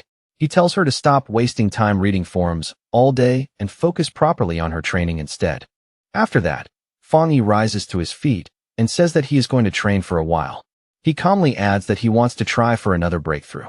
Linyi stares at him in shock, almost unable to believe what she just heard. She asks whether he is moving too fast, because he only just advanced recently, yet now he is already talking about reaching the 3-star spirit creation realm. Feng Yi only laughs and says that nothing is certain yet. Once he leaves, Linyi remains standing there alone with her hands clasped together and a worried expression on her face. Deep down, she can tell that her cousin is carrying something heavy in his heart, even if he refuses to say it out loud. Upstairs, Feng Yi sits cross-legged on his bed as dark energy swirls around him in slow, heavy currents. The room grows quiet and oppressive as his power begins gathering inward. In his hand, he holds a sphere of golden energy that contains the purest dark attribute taken from the bone bird, the anomaly king he defeated. Even in its compressed state, the energy gives off a chilling, dangerous purity. Feng Yi decides to merge that energy into his boundless dark realm and push the technique to a higher level. The moment he activates it, the spirit of the bone bird appears, as if the remaining will inside the power has been awakened. A system window immediately appears in front of him and asks whether he wants to embed the dark attribute. The prompt glows quietly in the dim room. Feng Yi accepts without hesitation, and a golden sphere of energy instantly blooms around him as the fusion process begins. Power ripples through the room in silent waves. The system soon confirms that the fusion was successful and that his boundless dark realm has been upgraded. From now on, any enemy dragged into his dark domain will not only face the realm itself, but will also be attacked by the bone bird and other anomalies sealed within it. Feng Yi continues floating in deep meditation, his body suspended slightly as power glows around him. The energy moving through him feels denser and more dangerous than before. Inside his mind, he begins to see the shapes of the countless monsters he has absorbed. Their silhouettes gather in the darkness like an army waiting in silence, all of them now existing as part of his growing power. He wonders if that means these beings can now actively fight on his behalf. In that moment, he realizes that just like the Anomaly King, he now has the power to command these anomalies as well. With that realization, Feng Yi releases all of his strength. A gigantic golden avatar wreathed in fire, with many arms spread wide, rises into the sky and towers over the dark energy. All at once, a golden system notification appears. It tells him he has met the conditions for another breakthrough and asks whether he wants to advance into the 3-star spirit creation realm. The force of Feng Yi's cultivation spills out over the city and takes visible form, creating a massive golden image of a fire god in the sky. The people below stare upward in shock and awe. One photographer points excitedly and says that figure is the immortal who saved them from the bat monsters, convinced their savior has descended once again. Inside the villa, the gathered power can no longer be contained, and a blinding burst of golden light erupts from Feng Yi's bed, flooding the entire room. At the same time, Inside Fong Yi's spiritual world, everything shifts into a dark purple void. From the darkness rise the spirits of the powerful monsters he once defeated and absorbed, including the enormous bone bird and the giant serpent, each one towering above him. Fong Yi looks at these reborn monsters with calm confidence. In his eyes, they are now like servants kneeling before a king, and their existence only makes his boundless dark realm even stronger. He sits upon a throne forged from dark energy, gazing down as the terrifying army of monster spirits lowers itself before him and accepts him as its ruler. A system window appears and confirms his progress, announcing that the boundless dark realm has evolved and that he has gained a new ability. The system explains the new skill, Anomaly Warfare. Once Fong Yi drags enemies into his dark world, he can call out these monsters to attack for him. But it also warns that the stronger the target is, the more spiritual energy he will need to maintain the summons. Fong Yi holds a swirling sphere of dark energy that contains the essence of the bone bird. A faint smirk appears on his face as he welcomes the newcomer into his boundless dark realm. He praises the purity of the bird's spirit, saying it will greatly enhance his own power. He tells the spirits to serve him well and promises that as long as they do, he will not treat them poorly. As he looks over this new army, Fong Yi realizes that if he wants to use this power properly, he will need to raise his spiritual energy even further. Back in the real world, the surge of power reaches its highest point. A huge beam of golden light blasts up from the city, pierces the clouds, and brightens the sky, announcing his successful breakthrough to everyone below. Fong Yi floats above his bed, wrapped in a golden aura. The system confirms that he has successfully broken through to the 3-star spirit creation realm. As he feels the change, he realizes all of his abilities now fit his body perfectly, as though they have become part of him. His power feels cleaner, purer, and when he opens his eyes, they shine with a sharp red glow. He quickly notices one major difference. The discomfort he always felt when using the dark attribute has now disappeared completely. Fong Yi steps down from the bed, faint traces of golden energy still glowing beneath his feet. Standing quietly in his room, he gathers flames into his palm with a confident expression.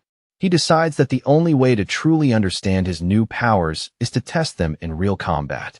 Later, at the headquarters of the Star God War Zone, Elder Wu, now fully recovered, stands beside a huge window with Jialan as they look out over the city.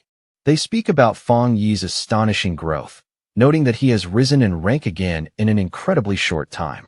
Elder Wu asks how long it has been since Fong Yi obtained the Shizai flower to save his life, and Jialan tells him it has only been half a month. Jialan thinks to herself that in just a little over 10 days, Fong Yi has already accomplished things that most pioneers could never achieve in an entire lifetime. Elder Wu admits that Fong Yi not only saved his life, but also helped preserve the future of Xiaogua's pioneers. He humbly confesses that even he, a Jinggang realm pioneer, cannot control the dark attribute as completely as Fong Yi does. Staring at their reflection in the glass, Elder Wu counts Fong Yi's achievements one by one, eliminating the anomaly kings of 2 cities, resolving major disasters, and breaking through twice in only a few days.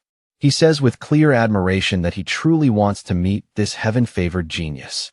Meanwhile, at the Tai City Spirit Association, Su Qingying and the others are alerted to a massive wave of energy coming from Fong Yi's new home.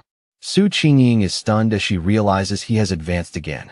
The spiritual surge released by the sealer, Fong Yi, is even greater than the one that appeared when the Anomaly King descended. The staff at the association immediately launch an emergency response plan to make sure Fong Yi's breakthrough will not be interrupted.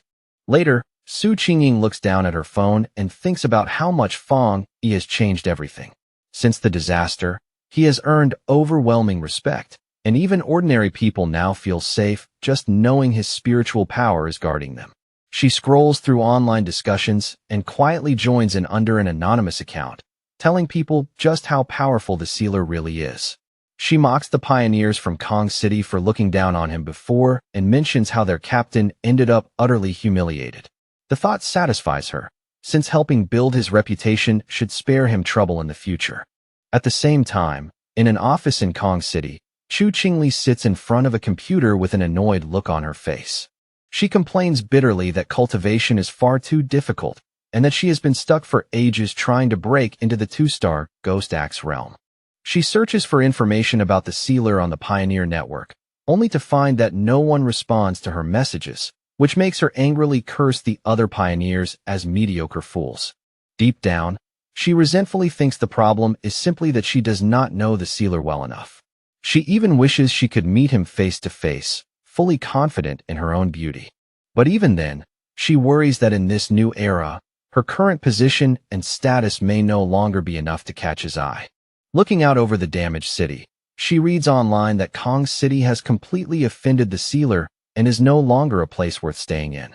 At once, she decides she has to return to Tai City as soon as possible.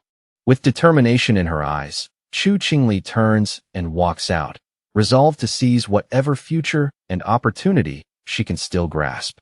Sunlight falls across the modern house as Lin Yi asks her cousin whether he has finally finished breaking through.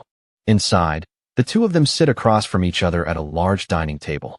Lin Yi asks if he feels any different now, and Fang Yi casually says it is nothing too special, other than his spiritual energy flowing more smoothly and his overall efficiency doubling. He says there are no dramatic changes for now, but in his heart, Fang Yi suspects that the real transformation will only appear once he steps into the legendary Jingang realm. Lin Yi then holds up her phone and shows him a message. She explains that Jialan asked whether she wanted to go to Tianhai Forest, because New World anomalies seem to have appeared there. Fang Yi says he received the same invitation. He guesses that the Star God Warzone is trying to make up for what happened in Kong City. Since both of them were invited, he decides they should head there together, and Lin Yi immediately cheers in delight. Not long after, they arrive at Tianhai Forest. It lies on the border of the Star God Warzone's territory, with warning signs everywhere forbidding entry. The forest used to be ordinary, but over the last 5 years it has grown wildly out of control. The spiritual energy inside is extremely dense, causing plants and animals to mutate at a very high rate. It is both a perfect place for training and a land filled with unknown danger, which is why it remains under military control. Under the bright forest sunlight, Fang Yi and Lin Yi are greeted by a familiar face. The purple-haired woman from the Kong City mission waves to them and warmly welcomes the captain from Tai City. She asks whether he still remembers her, then explains that she is currently stationed here. She adds that Jialan specifically asked her to receive them and brief them on the current situation. She tells them that shortly before they arrived, a strange new change appeared in the forest. A mutated flame emerged, but unlike the dark attribute, this fire feels deeply gloomy and cannot be extinguished. Fang Yi guesses that it may be some new and unknown fire attribute. The purple-haired woman confirms that possibility and offers to accompany them for safety. Fang Yi, however, turns to Lin Yi for her thoughts, implying that they may not need a guide at all. Lin Yi agrees without hesitation. The purple-haired woman accepts their choice and says she will stay behind to wait for them, though she warns them to be especially careful. As she watches the two of them, she realizes that all her attention had been on the sealer, and she had barely noticed the girl beside him. She is shocked when she senses just how powerful Lin Yi's spiritual energy is, perhaps even stronger than her own. As Fang Yi and Lin Yi head deeper into the forest, she watches them with a faint smile, wondering what kind of luck or destiny could make them both so absurdly gifted. The two step onto the scorched ground, hearing the dry earth crack beneath their feet as they enter the affected zone. Then they stop before a horrifying sight, a whole forest burning beneath a strange, violent blaze that stretches toward the sky. Fang Yi looks ahead and asks if this is the place. Fang Yi slowly extends a hand and carefully feels the energy in front of him. The moment it brushes against his senses, his expression tightens in shock. That wildly violent aura of death is insane, and the gloomy, freezing energy inside it feels every bit as overwhelming as the dark tide itself.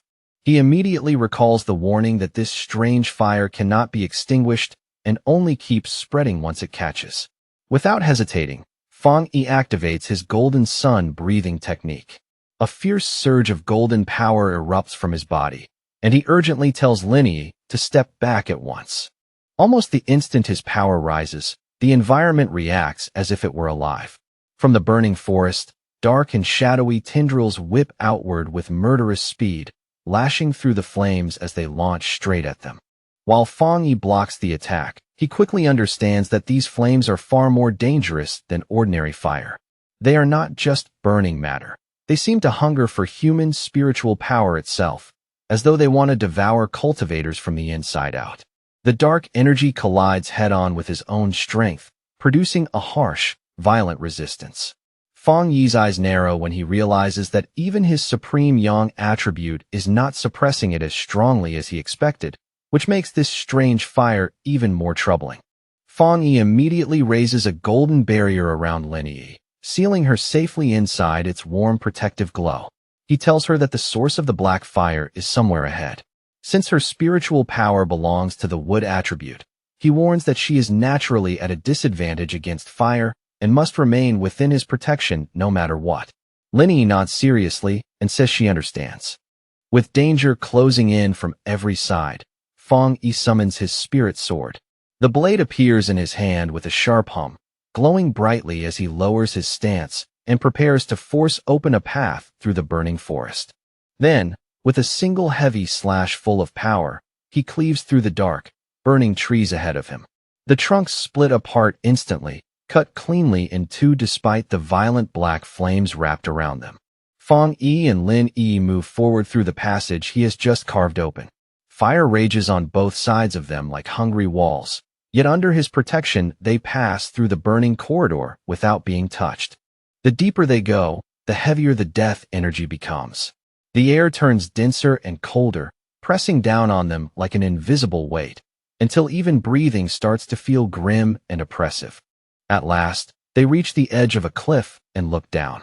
Below them lies a massive black pit, deep and terrifying, with glowing red veins of heat pulsing through it like blood beneath cracked flesh. Fang Yi suddenly notices something dripping from the rocks overhead. His eyes begin to glow red, and he focuses sharply on the substance, narrowing his gaze as he studies every detail. After only a brief look, he identifies the dripping substance. It is magma, thick, scorching, and full of unstable heat, slowly seeping from the rock like the breath of the earth itself. Only then do they fully realize they have reached the very center of the anomaly. They are standing above a pit filled with flowing lava, where heat, darkness, and death energy have fused into one terrifying source. A system window suddenly appears in front of Fang Yi. It informs him that a great change in heaven and earth has been detected.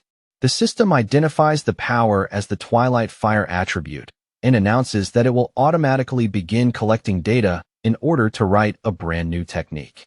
Without drawing back, Fang Yi reaches his hand straight into the flowing magma.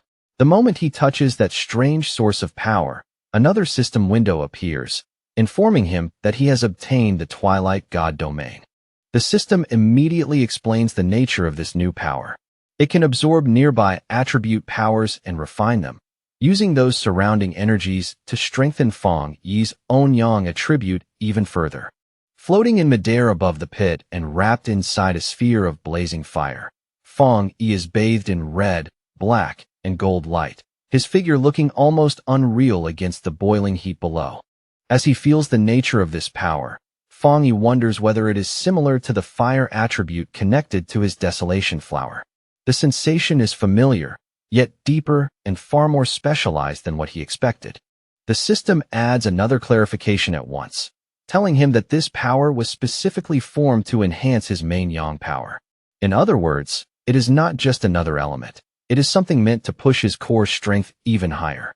Suddenly, a horrifying red aura bursts out around him, twisting itself into the shape of a demonic face. At the same time, the system alerts him that he has obtained a new ability called Death Brand, while warning him that this is a special and extremely dangerous power.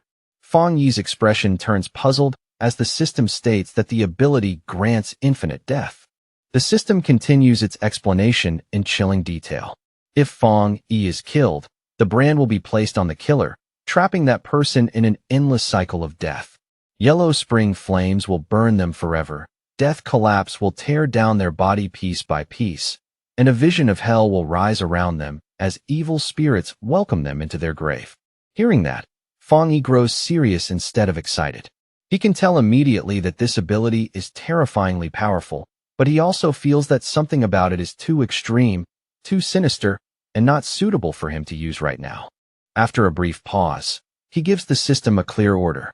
He tells it to save the Death Brand ability for later, but chooses not to learn or activate it at this moment.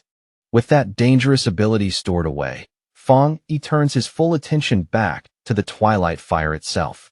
As he absorbs it, red and black energy begins to spiral together, condensing into a swirling orb that slowly stabilizes when the process is complete.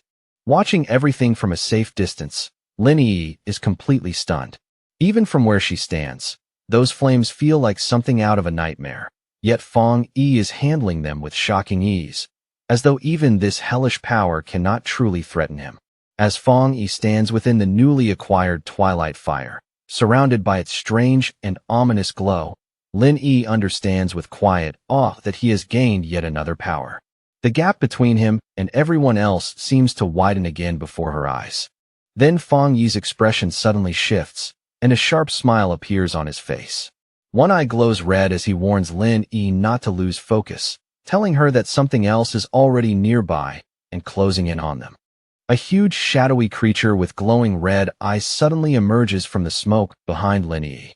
The sight makes her freeze in fear, and she stammers out the first thought that comes to mind, asking if that thing is a dragon. Fang Yi moves instantly, diving down between his cousin and the monster without the slightest delay. Power gathers in his glowing hand as he calmly corrects her, saying that it is not a dragon at all, but a mutated lizard. The creature fully reveals itself at last. A gigantic demonic lizard with wings, a twisted body, and a savage presence that reeks of mutation and death. Fang Yi looks at it with open disgust and coldly mocks it as nothing more than a slightly bigger four-legged insect. Instead of retreating, Fang Yi's interest rises. He decides on the spot that this creature is the perfect target for testing the power of his newly acquired Twilight Fire domain in real combat. The enormous demonic lizard does not wait for him to act first. It throws open its jaws and fires a violent stream of molten lava straight at Fang Yi, the attack roaring forward with brutal heat and destructive force. Fang Yi reacts the moment it moves. His eyes flash red as he leaps into the air to avoid the attack, and at the same time a blade of fire stretches out from his hand, sharp and burning like a weapon forged from living flame. With a fierce swing, he sends out a golden slash that crashes directly into the monster's dark energy. The impact is violent enough to produce a massive shockwave, blasting heat, dust, and scattered fire in every direction. The force of the clash is so overwhelming that the ground below them splits apart. Cracks race across the earth, and red energy bursts from the openings as though the volcanic pit itself is being torn awake. A blinding burst of light erupts in the next instant. The already unstable power inside the volcanic pit loses balance completely, and the compressed energy detonates with terrifying violence.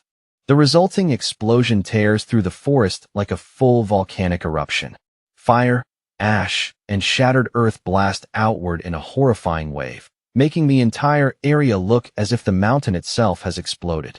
At the edge of the forest, the purple-haired woman, Song Yu, and Wang Liang are all thrown backward by the shock. Wang Liang panics and shouts that they need to request backup immediately, his voice breaking as he realizes just how serious the situation has become. Meanwhile, at a monitoring station, a red warning screen lights up and begins flashing urgently. Staff members are alerted that a new mutated life form has appeared inside Tianhai Forest. The data shows a spiritual energy spike of 1000%, and the threat is instantly classified as S-level.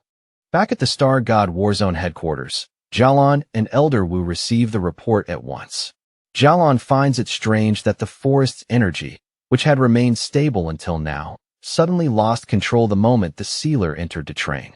Elder Wu, already wearing his combat armor, says that although he trusts Fang Yi's strength, they should still go and confirm the situation for safety. Neither of them wastes even a second after that.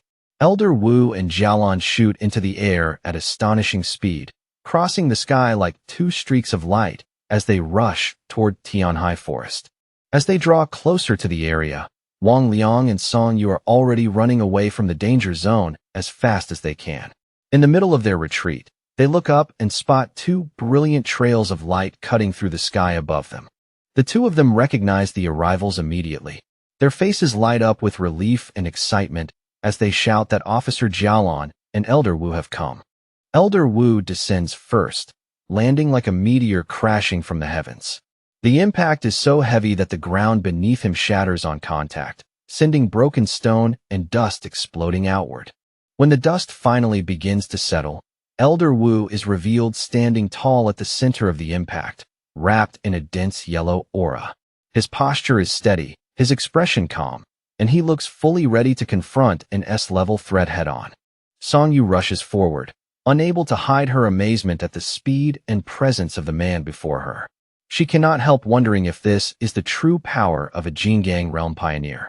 In her mind, she compares him with Fang Yi. While the sealer often creates huge, shocking visual effects, Elder Wu feels like the opposite, restrained, heavy, and terrifyingly solid. Only a few seconds later, they reach the exact location of the disturbance. Jialan lands gracefully beside him, quickly scans the area, and confirms in a serious voice that the target is right in front of them. Elder Wu steps forward with a grave expression. Raising his armored hand, he faces the solid rock barrier blocking the path ahead, as if judging its weight and deciding how much force it deserves. Then, with what looks like a simple swing of his arm, he unleashes a terrifying burst of force. The rock wall cannot withstand it for even an instant and shatters apart on the spot, exploding into fragments as the path is blown open. With the route forced open, Elder Wu gives a firm order for everyone to move in. He enters first without hesitation, with Jialan close behind him, followed by Song Yu and the other soldiers as the team pushes deeper into the danger zone. Deep within the pit, Lin Yi raises her arms to shield herself from the violent waves of energy still whipping through the air. Fighting against the pressure, she calls out anxiously to her cousin, asking whether Fang Yi is all right. As the dust slowly clears, Fang Yi is revealed standing there in complete calm, his flaming sword still held in one hand. Behind him sprawls the enormous corpse of the mutated lizard, now lifeless and crushed by his power. He reassures Lin Yi that he is fine, then adds in a measured tone that it seems someone has come looking for them. Fang Yi turns his gaze toward the entrance, one eye glowing red as he senses several powerful figures approaching from outside. In the next moment, he quietly suppresses part of his aura, and the dark energy surrounding him fades away as though it had never been there. Elder Wu steps out from the tunnel first, the yellow aura around his body gradually fading as he comes to a stop. Then he and Fang Yi stand facing one another in silence, the first meeting between two generations of top-tier powerhouses carrying a natural weight all its own. It is Elder Wu who breaks the silence at last. Looking directly at Fang Yi, he recognizes him as the one who saved his life and addresses him respectfully as the sealer. A moment later, Song Yu and the others catch up from behind, their faces full of shock and tension as they take in the ruined battlefield before them. The sight of the giant corpse and the scorched surroundings leaves them visibly shaken. Elder Wu pays them no attention at all. His entire focus remains fixed on Fang Yi, as if everyone else has faded into the background the moment he arrived. Then his gaze shifts to the giant carcass of the S-level mutated lizard lying nearby, and even he cannot hide his astonishment. He asks whether the sealer truly reached this level of strength all on his own. As he studies the corpse more carefully, Elder Wu realizes the creature had been on the verge of a perfect evolution. Once it completed that final step and became a true dragon, its strength would have been comparable to the legendary Jingang realm. Continuing his analysis of the body, Elder Wu is even more amazed to discover that Fang Yi killed such a terrifying monster with a single slash. Then he senses the twilight fire aura lingering on Fang Yi's body and notes that it resembles the half-dragon's power, yet feels much purer and far more complete. At that point, a thought occurs to him. Perhaps the warning signal they received had not been detecting the monster at all, but Fang Yi's power instead. Jialan takes a step forward as well, staring at the dead beast with open disbelief. Even with the danger gone, the scene still feels unreal to her. She asks in shock whether he has solved the problem again. unable to believe that he eliminated it without even waiting for reinforcements. The more she thinks about it, the colder her body feels. If that half-dragon had truly broken through, it would have possessed Jingang realm-level abilities. And since they had failed to detect it beforehand, she can barely imagine the disaster that would have followed if the sealer had not happened to be here. Fang Yi turns back to Elder Wu with a relaxed smile and says he is glad to see the senior hero fully recovered. Elder Wu laughs heartily in response, joking that with such a powerful successor appearing, perhaps he can finally retire in peace. After the light remark, Elder Wu's tone grows more serious. He asks Fang Yi to keep the true nature of this creature secret from everyone outside Tianhai Forest, including the Spirit Association. Fang Yi understands immediately and answers with a faint smile, showing that no further explanation is needed. As the conversation continues, Fang Yi quietly reflects on the nature of Tianhai Forest itself. He realizes that it is not merely a convenient training ground, but a hotspot for spiritual change where all kinds of dangerous things can emerge without warning. In fact, he suspects that whatever can appear here may be even more dangerous than the dark anomalies within the extreme dark zone. With that thought, he comes to understand the burden carried by the Star God Warzone and agrees with the way they have chosen to handle this place. While walking away from the corpse, Fang Yi continues analyzing the twilight fire he just acquired. The more he examines it, the more clearly he feels that its core nature is centered on devouring, a trait that instantly reminds him of the legendary beast Taotai. That thought makes him wonder if the hidden secret of Tianhai Forest might be connected to such a creature. Perhaps, long ago, a Taotai truly existed here and left something of its nature behind. Elder Wu then extends his hand toward Fang Yi in a gesture of thanks, saying it seems Fang Yi had already understood why this matter must remain secret. There is clear appreciation in his voice, along with the respect of one expert acknowledging another. As the group slowly gathers together again, Elder Wu says they should not place their hopes on the birth of high-level anomalies, nor should they burden ordinary people with unnecessary fear and pressure. Fang Yi nods in agreement, fully understanding the point. Just then, a strong gust of wind suddenly sweeps through the forest, stirring ash, leaves, and lingering heat all at once. The atmosphere shifts in an instant. Fang Yi's expression sharpens immediately as he catches a distinct aura hidden within that wind. He lifts his head slightly, recognizing that the breeze is carrying something far more unusual than ordinary spiritual energy. The aura passes over the entire group like a wave. Lin Yi closes her eyes for a moment and smiles, saying the feeling is incredibly fresh and strangely comforting, as though the air itself has come alive. Jialan, however, reacts very differently.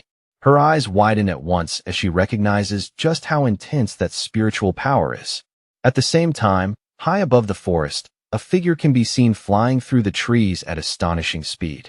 Staring upward in disbelief, Jialan blurts out that this monster, a word reserved for true geniuses, could not possibly have already broken through to the Jingang realm. The speeding figure abruptly stops and finally reveals himself. He is a handsome young man with long blue hair, piercing blue eyes, and a confident smirk that makes him look both calm and dangerously self-assured. High among the bamboo canopy, Baisu, the wooded tribute pioneer and ace of the Star God Warzone, descends with elegant ease. In a display so light it almost seems unreal, he steps onto a single falling leaf in midair before drifting lower. The pioneers on the ground immediately look up in excitement, their spirits rising at once. Feeling the powerful aura radiating from him, they begin to speculate that he may have already entered the legendary Jingang realm, believing that their warzone has finally gained a true supreme expert. Fang Yi, however, watches with a much sharper and more analytical gaze, one eye glowing faintly red. After sensing Baisu's spiritual power for himself, he realizes it is not quite what the others think it is. Baisu lands lightly and addresses Elder Wu and Jialan in a calm voice, saying that he has finished his period of training. There is no arrogance in his tone, but his confidence is impossible to miss. Then he glances around with those glowing blue eyes, surveying everyone present. When his gaze finally lands on Fang Yi, he pauses and asks who this unfamiliar person is. Elder Wu introduces Baisu as the ace of their warzone, explaining that he had been in seclusion while attempting to reach the next level. Bai Su greets them plainly, but clarifies that he has only reached the half-step Jingang stage and has not actually completed the true breakthrough. Fang Yi smiles with easy confidence and introduces himself in return as the captain of Tai Tai City and the sealer.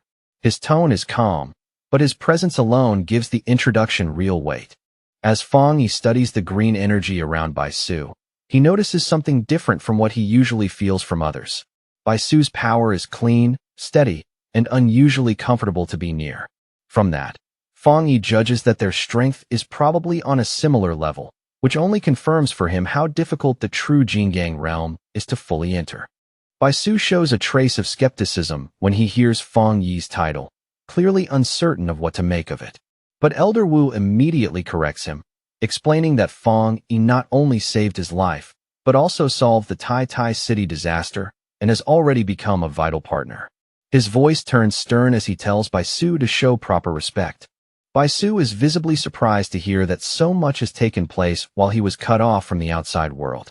Elder Wu then explains to Fang Yi that Bai Su is a rare prodigy who awakened early and was raised with the nation's finest resources, allowing his growth speed to rival Fang Yi's own. That is why he has spent so long in isolation and remains largely ignorant of recent events. Elder Wu goes on to explain the harsh truth of the new world. Human cultivation, he says, runs against the natural order itself, which is why mankind evolves more slowly than the monsters and creatures they are forced to fight. He reveals that although pioneers may appear numerous on the surface, truly top-level power is still incredibly rare. At present, only 5 people in the entire world have reached the peak 3-star spirit creation level known as the Jingang realm. Fang Yi listens quietly as Elder Wu admits that hidden talents may exist somewhere, just as Fang Yi himself once did. Even so, the barrier separating this stage from the next is unimaginably vast. Elder Wu describes the Jingang realm as a sheer cliff that most pioneers will never be able to climb in their lifetime. Many do not merely fail there, they lose their lives attempting the breakthrough. But he also says that once someone truly crosses that threshold, the transformation is complete. Their body changes on a fundamental level, becoming almost like the immortals described in old legends. Then Elder Wu turns toward Bai Su with obvious pride in his eyes. Smiling, he says that reaching the half-step Jingang stage with such calm and pure energy is already an extraordinary achievement, one worthy of genuine praise. Fang Yi says nothing for the moment.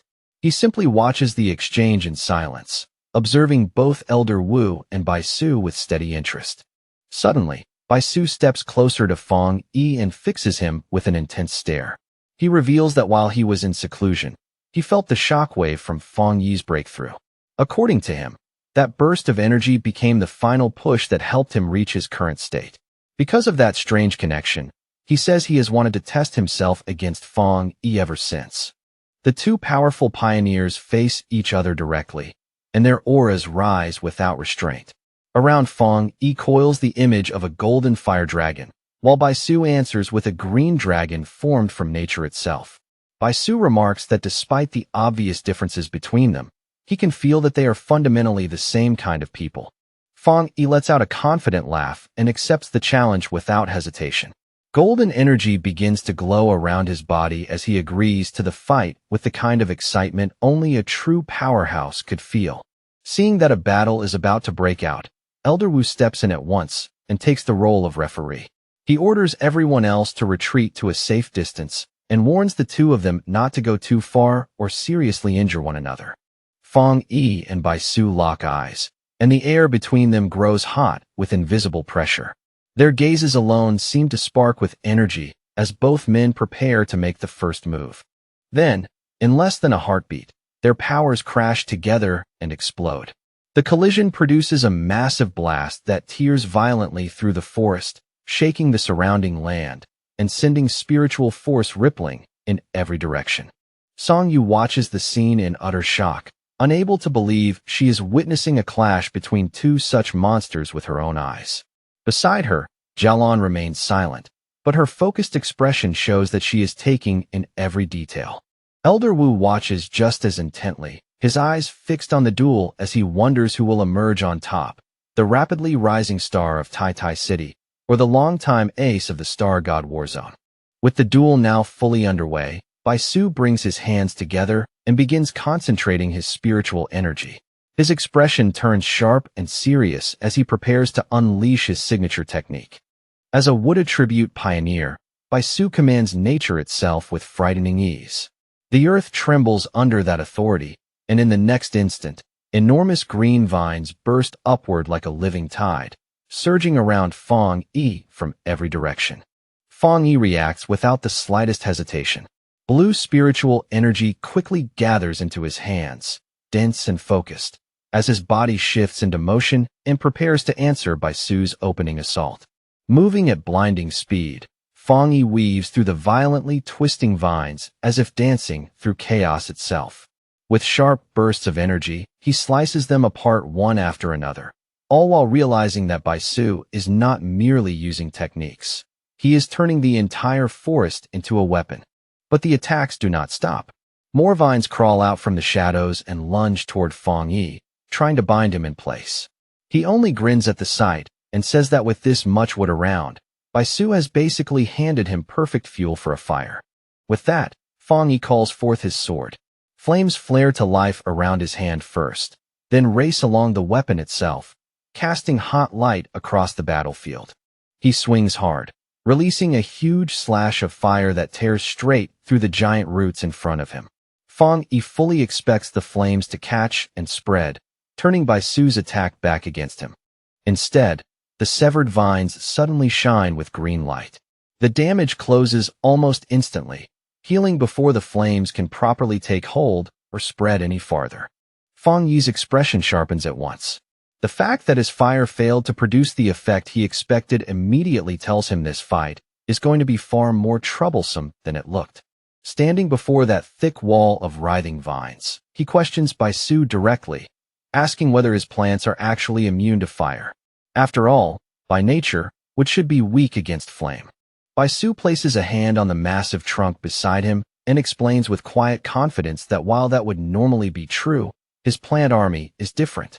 These plants have already evolved beyond ordinary suppression by the fire attribute.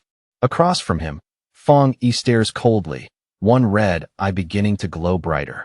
Before Fong Yi can press further, the ground beneath him suddenly explodes again. Fresh vines erupt upward without warning, their timing so fast and vicious that they leave him almost no room to respond.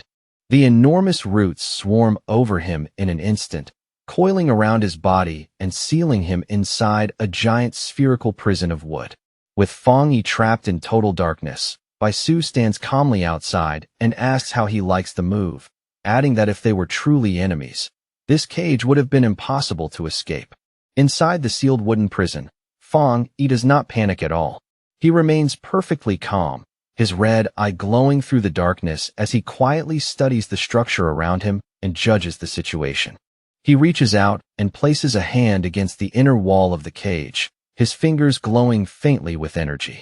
At once, he senses that the wood energy inside it is exceptionally pure. But the moment he maintains contact, he also feels a corrosive toxin biting into his skin. Outside, Baisu watches with complete confidence and warns Fong Yi not to keep touching the wood for too long. He explains that the giant tree naturally carries toxins, and now that it has been infused with his spiritual power, the poison inside has become far more lethal than before. Instead of showing fear, Fong Yi smiles. Golden light starts to burn in his eyes as he questions Baisu's confidence and decides that, rather than avoid it, he wants to test for himself just how strong this poison really is. Then, without warning, a blinding light begins to pour through the cracks of the giant wooden sphere. It grows sharper and brighter by the second, as though something inside is about to burst free. Baisu's calm expression instantly breaks. The confidence on his face vanishes and is replaced by raw shock as he feels an overwhelming surge of power rising from within the prison. In the next instant, a gigantic pillar of golden fire explodes into the sky. It tears the wooden sphere apart from the inside, shattering the prison completely and setting the night itself aglow with blazing light. Baisu stares at the scene in open horror, sweat sliding down his face as the terrifying heat crashes over him. Even standing at a distance, The fire feels oppressive enough to scorch his breath. He can hardly believe what he is seeing. By all logic, this should have been impossible. His spiritually strengthened plants were supposed to resist burning completely. As the flames devour his creation anyway, Baisu's shock deepens into something closer to dread. He realizes this is not normal fire at all, and cannot help wondering what kind of terrifying power Fang Yi is truly wielding. Fang Yi wastes no time letting that moment pass. Taking advantage of Baisu's distraction, he launches down from above in a sudden attack and coolly tells his opponent that getting distracted in battle is a mistake. Baisu reacts at the very last moment. His eyes widen as he throws himself aside in a blur of green energy, narrowly avoiding Fang Yi's flaming sword as it crashes down where he had just been standing. When he lands, Baisu is visibly shaken. He cannot understand how Fang Yi, who is still only in the 3-star spirit creation realm, can display combat power that is not inferior to his own in the slightest. Fang Yi drops heavily onto the scorched ground, fire rolling around him in fierce waves. The battlefield glows red and gold, making his figure look even more dangerous in the middle of the flames. Looking over the burning surroundings, Baisu suddenly understands what Fang Yi intended from the beginning. He realizes Fang Yi predicted that he would try to keep drawing on the forest's energy and deliberately force the battle into a state where that advantage would be cut off. Standing amid the spreading destruction, Baisu accuses Fang Yi of setting the forest ablaze on purpose just to strip away his home field advantage. His voice carries both anger and unwilling admiration. Fang Yi answers with a dangerous, easy smile and openly admits that he did exactly that on purpose. He explains that Baisu is too strong to fight carelessly, so of course he had to think a few steps ahead. He goes on to say that if he had not done this, Baisu would have been able to keep drawing nearly endless strength from the forest around them, which would only make him harder and harder to defeat as the fight continued. Baisu lowers his head, his body trembling with anger and frustration. For someone praised as a genius everywhere he goes, being driven into a corner in his own territory is a humiliation he can barely stand. But after that flash of anger, his expression twists into fierce, almost crazed determination.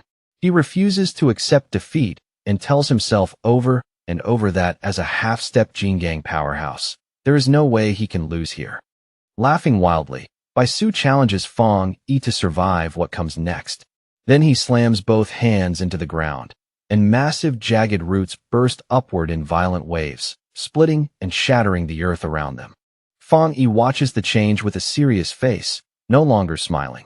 From the instant the roots erupt, he can clearly feel that the danger level of Baisu's attack has risen sharply. The moment they see this reckless surge of power, Elder Wu and Jialan rush forward in alarm. They shout at Baisu, asking if he has gone mad, and warn him that trying to recreate the forest with his own body as the source will drain his spiritual power dry. But Baisu ignores every warning from his seniors.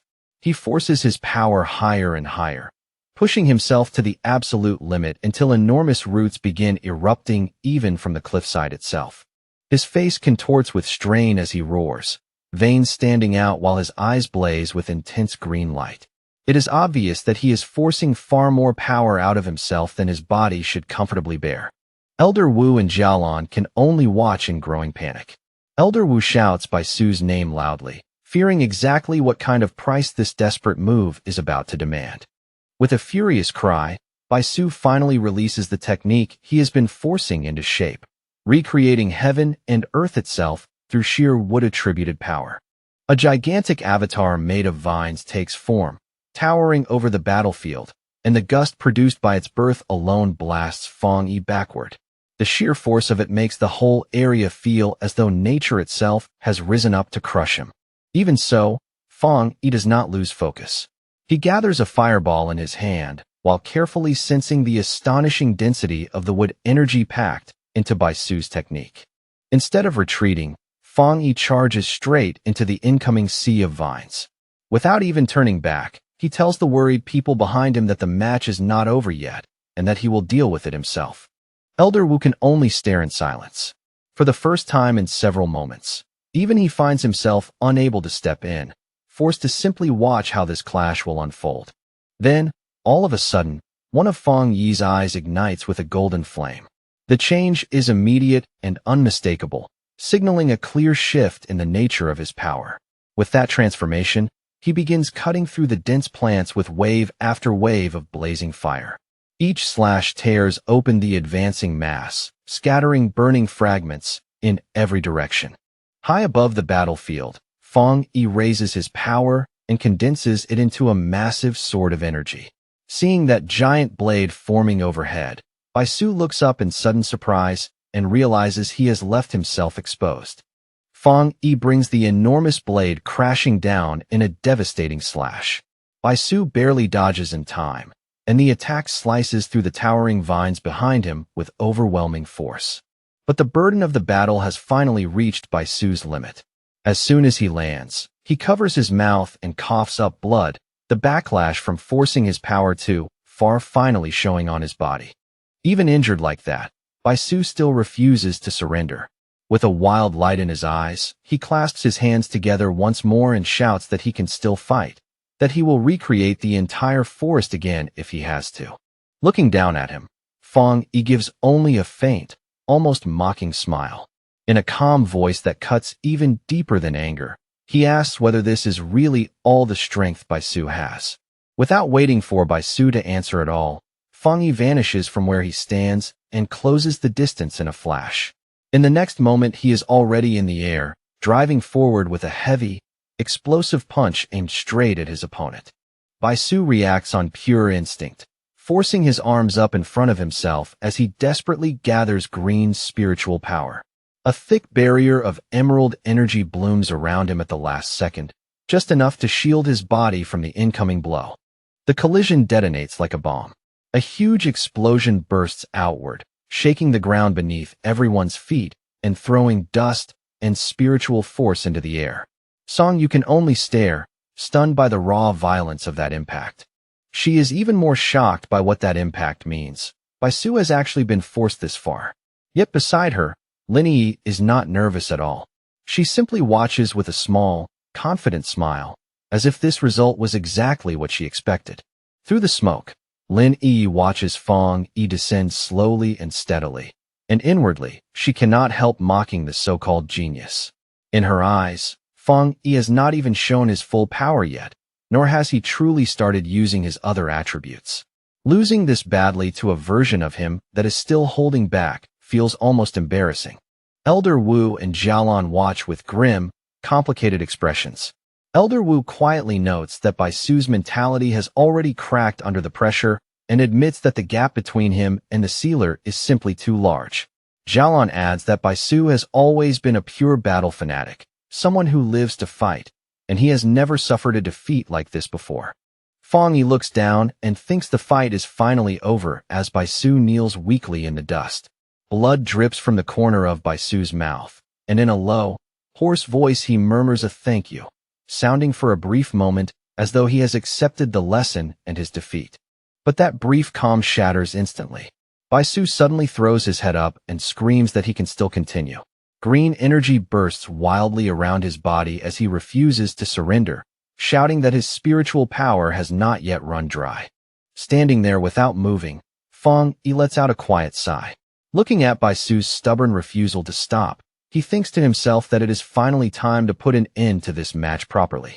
Bai Su brings his hands together again, every bit of his attention tightening into a single desperate focus. His posture stiffens, and the remaining spiritual energy in his body begins to gather with dangerous intensity. In a strained voice, he commands all living things to heed his call. At once, several glowing green avatars of himself appear suspended in the air around him, each one pulsing with power as they prepare for one final desperate assault. Fang Yi studies the scene carefully instead of rushing in. He admits to himself that Bai Su's ability to create these clones proves he really is a top-tier pioneer and easily the strongest opponent Fang Yi has faced so far. This fight has already forced Fang Yi to spend a considerable amount of energy. Even so, when the green clones dive down together to attack, Fang Yi does not retreat a single step.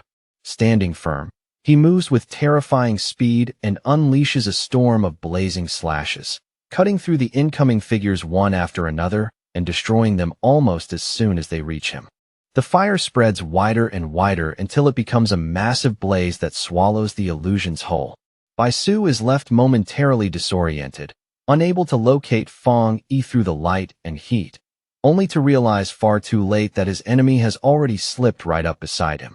Fang Yi strikes from that blind spot without warning, launching a sudden attack that catches the Wuda tribute pioneer completely off guard. The timing is so sharp and clean that Bai Su has no chance to mount a proper defense. In the next instant, Bai Su is swallowed by a vortex of golden fire. The violent spiral locks around him so tightly that he seems frozen in place, his whole body stiff with shock, as if even moving has become impossible. Sweat runs down Bai Su's face as he stares upward in disbelief. In that overwhelming heat and pressure, he finally sees the true gap between their powers, and the realization hits him harder than any blow. Above him, Fang Yi stands atop the head of a massive dragon formed from golden fire, its presence majestic and crushing at the same time. Pointing his sword down at Bai Su, he calmly asks whether they can finally bring this match to an end now. Elder Wu watches that astonishing scene in silence, already knowing Bai Su's defeat is beyond doubt. All he can do is marvel yet again at how the sealer continues to exceed every expectation and surprise him at every turn. Xiaolon lets out a breath and comments that while she expected Bai Su to lose this fight in the end, she never imagined it would become such a one-sided defeat. Behind her, Lin Yi only smiles and says lightly that she already knew this was how it would turn out. Song Yu and Wang Liang both agree that, honestly, the result is not that surprising. After all, Fang Yi is the man who resolved two anomaly disasters on his own, so defeating even Bai Su fits the pattern of what he has already shown. The duel comes to its conclusion with Fang Yi landing gracefully back on the ground, his movements calm and controlled. Across from him, Bai Su remains standing, but only barely, breathing hard as the weight of defeat settles over him. Bai Su stares at the man who beat him and mutters under his breath in disbelief. He cannot tell whether Fang Yi is merely a half-step Jingang, or whether calling him a monster would actually be closer to the truth. A bitter look of disappointment crosses Bai Su's face as he finally admits, if only to himself, that compared with Fang Yi, this was all the strength he really possessed. The thought clearly wounds his pride more deeply than his injuries do. After a long breath, Bai Su clasps his hands and bows respectfully toward Fang Yi, genuinely humbled by the result. He thanks the sealer for the lesson, but then abruptly apologizes as well, saying that he has urgent business to attend to and must leave immediately. Before anyone can stop him or even question him further, Bai Su turns into a streak of green light and shoots away into the distance. Xiaolon calls after him, but his voice drifts back through the air, saying that he is returning to seclusion to continue training. Xiaolon turns to Elder Wu with clear frustration and complains that the war zone still needs Bai Su right now. Elder Wu, however, watches the disappearing light with calm understanding and says that this is the first time that proud genius has ever felt frustration this deeply, so they should let him go. Only after that does Elder Wu shift his gaze back to Fang Yi, who is casually extinguishing the flames still lingering around his hand. Even after such a fierce battle, Fang Yi looks remarkably composed. Elder Wu walks over to him and makes a serious proposal. He asks Fang Yi whether he would consider remaining with the Star God Warzone, suggesting that he could hold a formal position there while still continuing as the captain of Tai Tai City. Then Elder Wu reveals the true meaning behind the offer, his expression turning even more solemn. What he really wants is not just Fang Yi's help for a time. He wants Fang Yi to become his successor. Fang Yi is visibly caught off guard by how direct and serious that offer is. For the first time in a while, genuine surprise flickers across his face. Elder Wu continues speaking without pause, explaining that the Star God Warzone possesses the second-best cultivation resources in the entire Xia nation. It is not an empty invitation, but an offer backed by immense real value. He goes on to describe Shin City, the true center of power and the largest city in the nation. According to him, the people who stand at the top in Shin City are the absolute peak among pioneers, the ones who truly shape the future of the nation.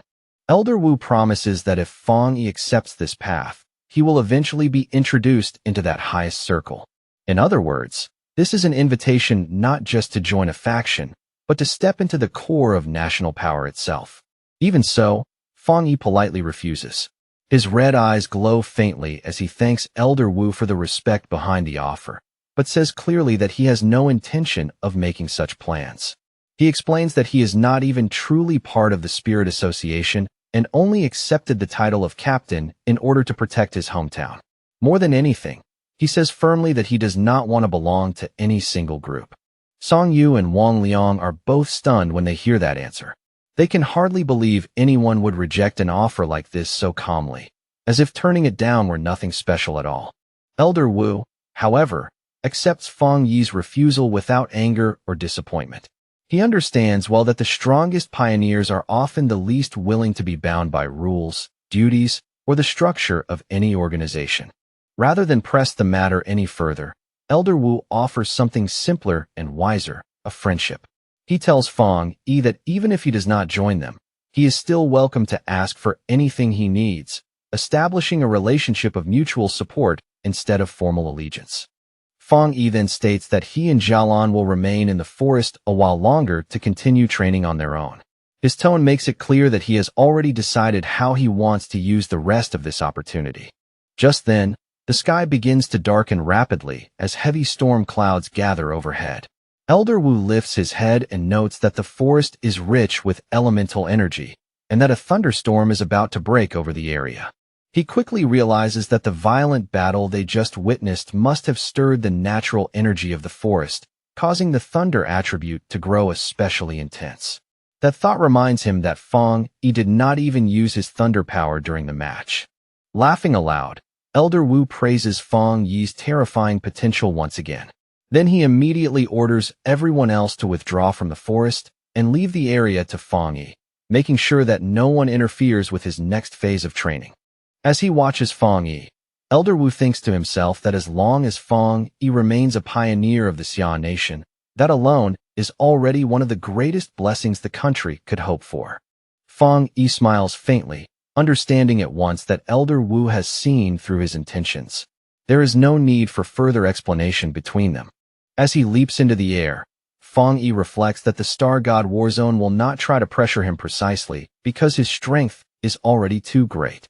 At that moment, he clearly understands that true power is what grants him the greatest freedom of all. Blue electricity begins to flicker in Fang Yi's eyes as he senses the storm building above him. The thunder in the sky seems to answer his awareness almost immediately. Floating high in the air, Fang Yi opens himself to the lightning without fear. He activates his divine thunder technique, and a huge web of electricity spreads around his body as he begins a new round of training in the heart of the storm. In Tianhai Forest, under a sky growing darker by the second, Fang Yi flies directly into the raging storm of lightning. His figure rises into the chaos as though he is entering a battlefield made purely of thunder.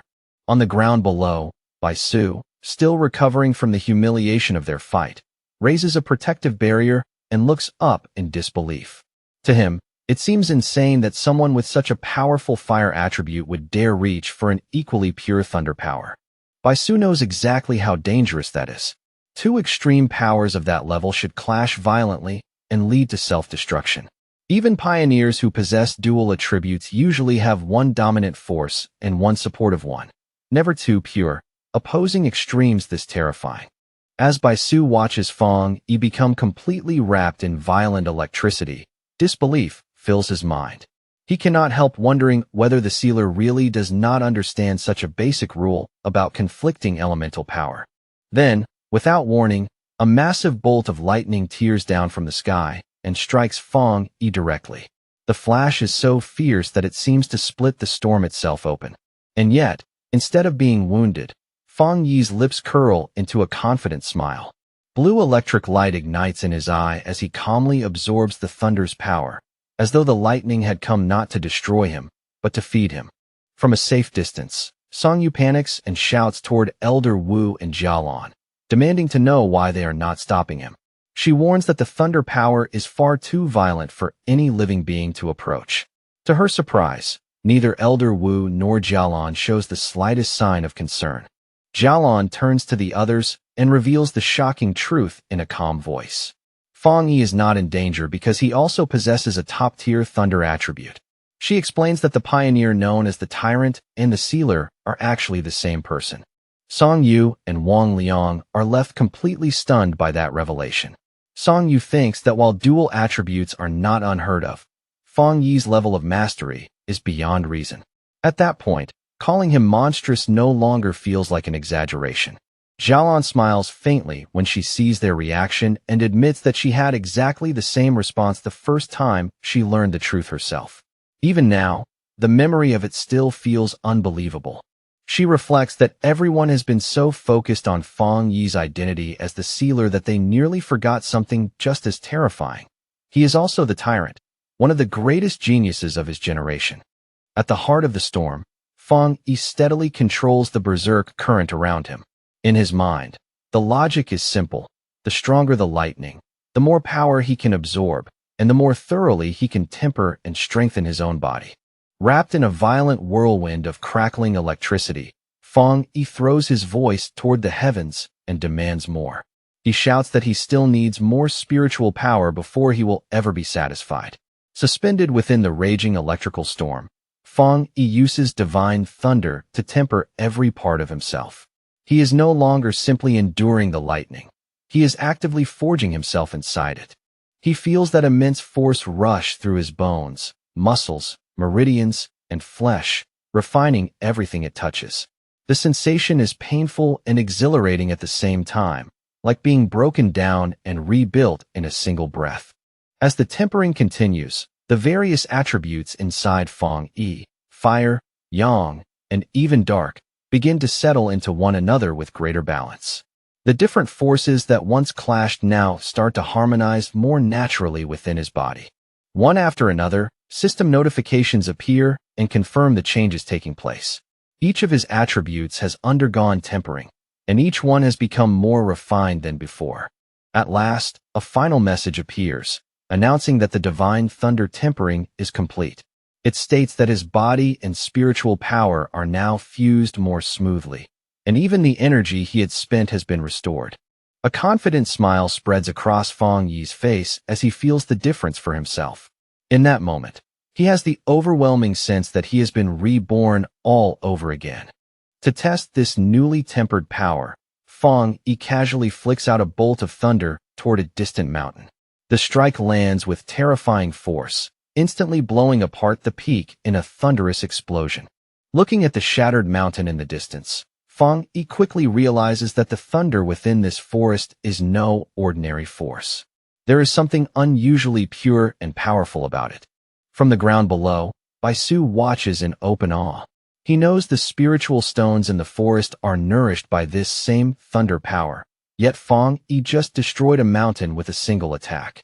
Even more terrifying, Baisu can sense that Fong Yi did not use even a third of his full strength. That realization leaves Baisu deeply shaken. He concludes that no other pioneer he knows could possibly achieve something like that from such a distance. As the storm gradually begins to calm, Baisu watches Fong Yi descend from the sky. From the change in the atmosphere alone, he knows that this round of training has come to an end. His eyes harden with determination as he thinks to himself that one day, he and the Sealer will definitely fight again. This loss has only planted the seed for a future rematch. Nearby, Elder Wu watches everything with a smile that carries both admiration and amazement. This young talent, he thinks, truly never stops surprising him. His desire to bring Fong Yi into the Star God Warzone becomes even stronger than before. The more he thinks about Fong Yi's achievements and frightening growth, the more he feels that the young man's talent is practically without limit. In Elder Wu's heart, one thought becomes clearer and clearer. If someone like Fong Yi could truly become his successor, then he would have no regrets left in this life. As the storm fully fades, Elder Wu laughs aloud, while Jialan calmly remarks that the truth is simple. The Star God Warzone needs the Sealer's support far more than the Sealer would ever need theirs. Elder Wu then turns toward Jialan and comments on how much she has grown as well, which only makes him feel more confident about the future ahead. Slightly flustered by the praise, Jialan asks if he truly means that. Then Elder Wu's attention shifts again. When he notices Lin Yi meditating peacefully nearby, a new idea suddenly comes to mind. If Fang Yi will not join them, perhaps they can try inviting her instead. With his training complete, Fang Yi lands gently near his cousin. Lin Yi is still sitting there, quietly absorbing the rich spiritual energy left behind by the storm. His red eyes glowing faintly, Fang Yi tells her that this is a rare opportunity and urges her to make the most of it. His tone is calm, but clearly encouraging. At that moment, Fang Yi notices that Elder Wu and Jialan have not yet left the area. Their continued presence immediately tells him they still have something more to say. So Fang Yi asks them directly why they are still here. Elder Wu answers that he has another proposal to make, one that will ask nothing at all from Fang Yi himself. He then formally invites Lin Yi to train at the Star God Warzone. As his words fall, the green spiritual energy around Lin Yi begins to surge more noticeably, as though even her aura is responding to the moment. Fang Yi considers the offer in silence for a moment. He knows it is an incredible opportunity for his cousin, but even so, he cannot help wondering what Lin Yi herself truly wants.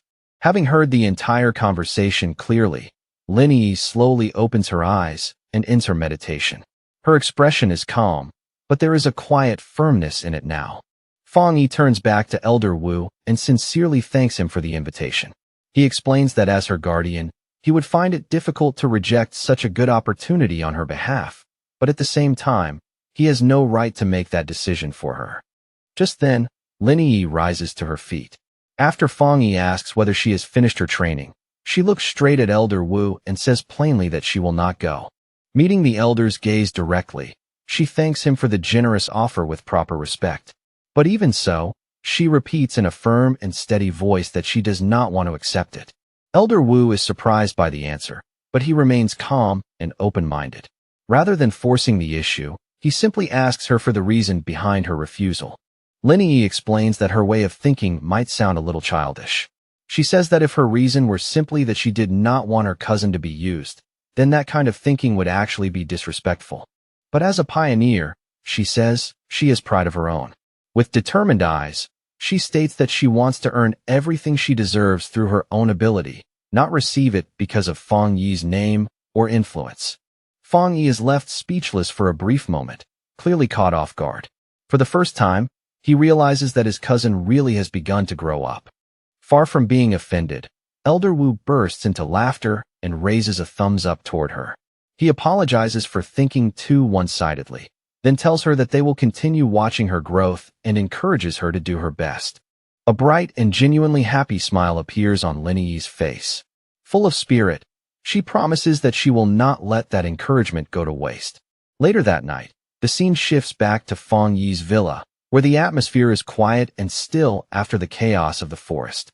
As he and Lin Yi walk up the stairs together, Fang Yi reflects on the gains he has made recently. In his mind, the issue of spiritual energy reserves is basically solved for now, and what he needs next is to figure out how to fully develop and use his new Twilight Fire attribute. At the same time, he also thinks about the much more troublesome Death Brand ability he acquired. That power feels less like a reward and more like a difficult problem he will eventually have to understand and resolve. When they reach the upper floor, Lin Yi suddenly stops walking and points ahead in confusion. She asks her cousin why there is someone squatting right in front of their door. The person lifts her head at those words, revealing herself to be Su Qingying. Looking tired and a little stiff, she stretches her body and tells them that they have finally come back. Caught off guard by the sight of her, Fang Yi looks genuinely surprised and asks Su Qingying why she is here at this hour. Su Qingying explains in a grave, steady voice that a major disaster has broken out along the border. The captain of Yu City fought her way all the way to the Tai Tai City Spirit Association and came personally to beg for urgent assistance, saying the situation has already spiraled far beyond normal control. Fang Yi immediately asks where the captain is now, his tone calm and direct, clearly wanting to hear the rest of the situation from the source herself without wasting a single moment. Su Qingying replies that the captain was badly wounded when she arrived and is currently receiving treatment at their medical facility. Her condition is serious, but at least she made it here alive. She goes on to explain that the captain forced herself to survive the catastrophe in Yu City for one reason only, to bring back a warning. With every other option exhausted, She came specifically to ask for help from the sealer, believing only someone of his level might still be able to turn things around.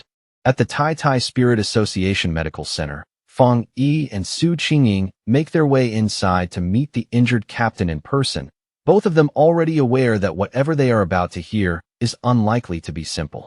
Inside the quiet hospital hallway, a young woman with short, messy dark hair and fresh bandages wrapped around her face and arms suddenly turns in surprise when someone calls her name, her tired eyes flashing with alertness despite her obvious exhaustion.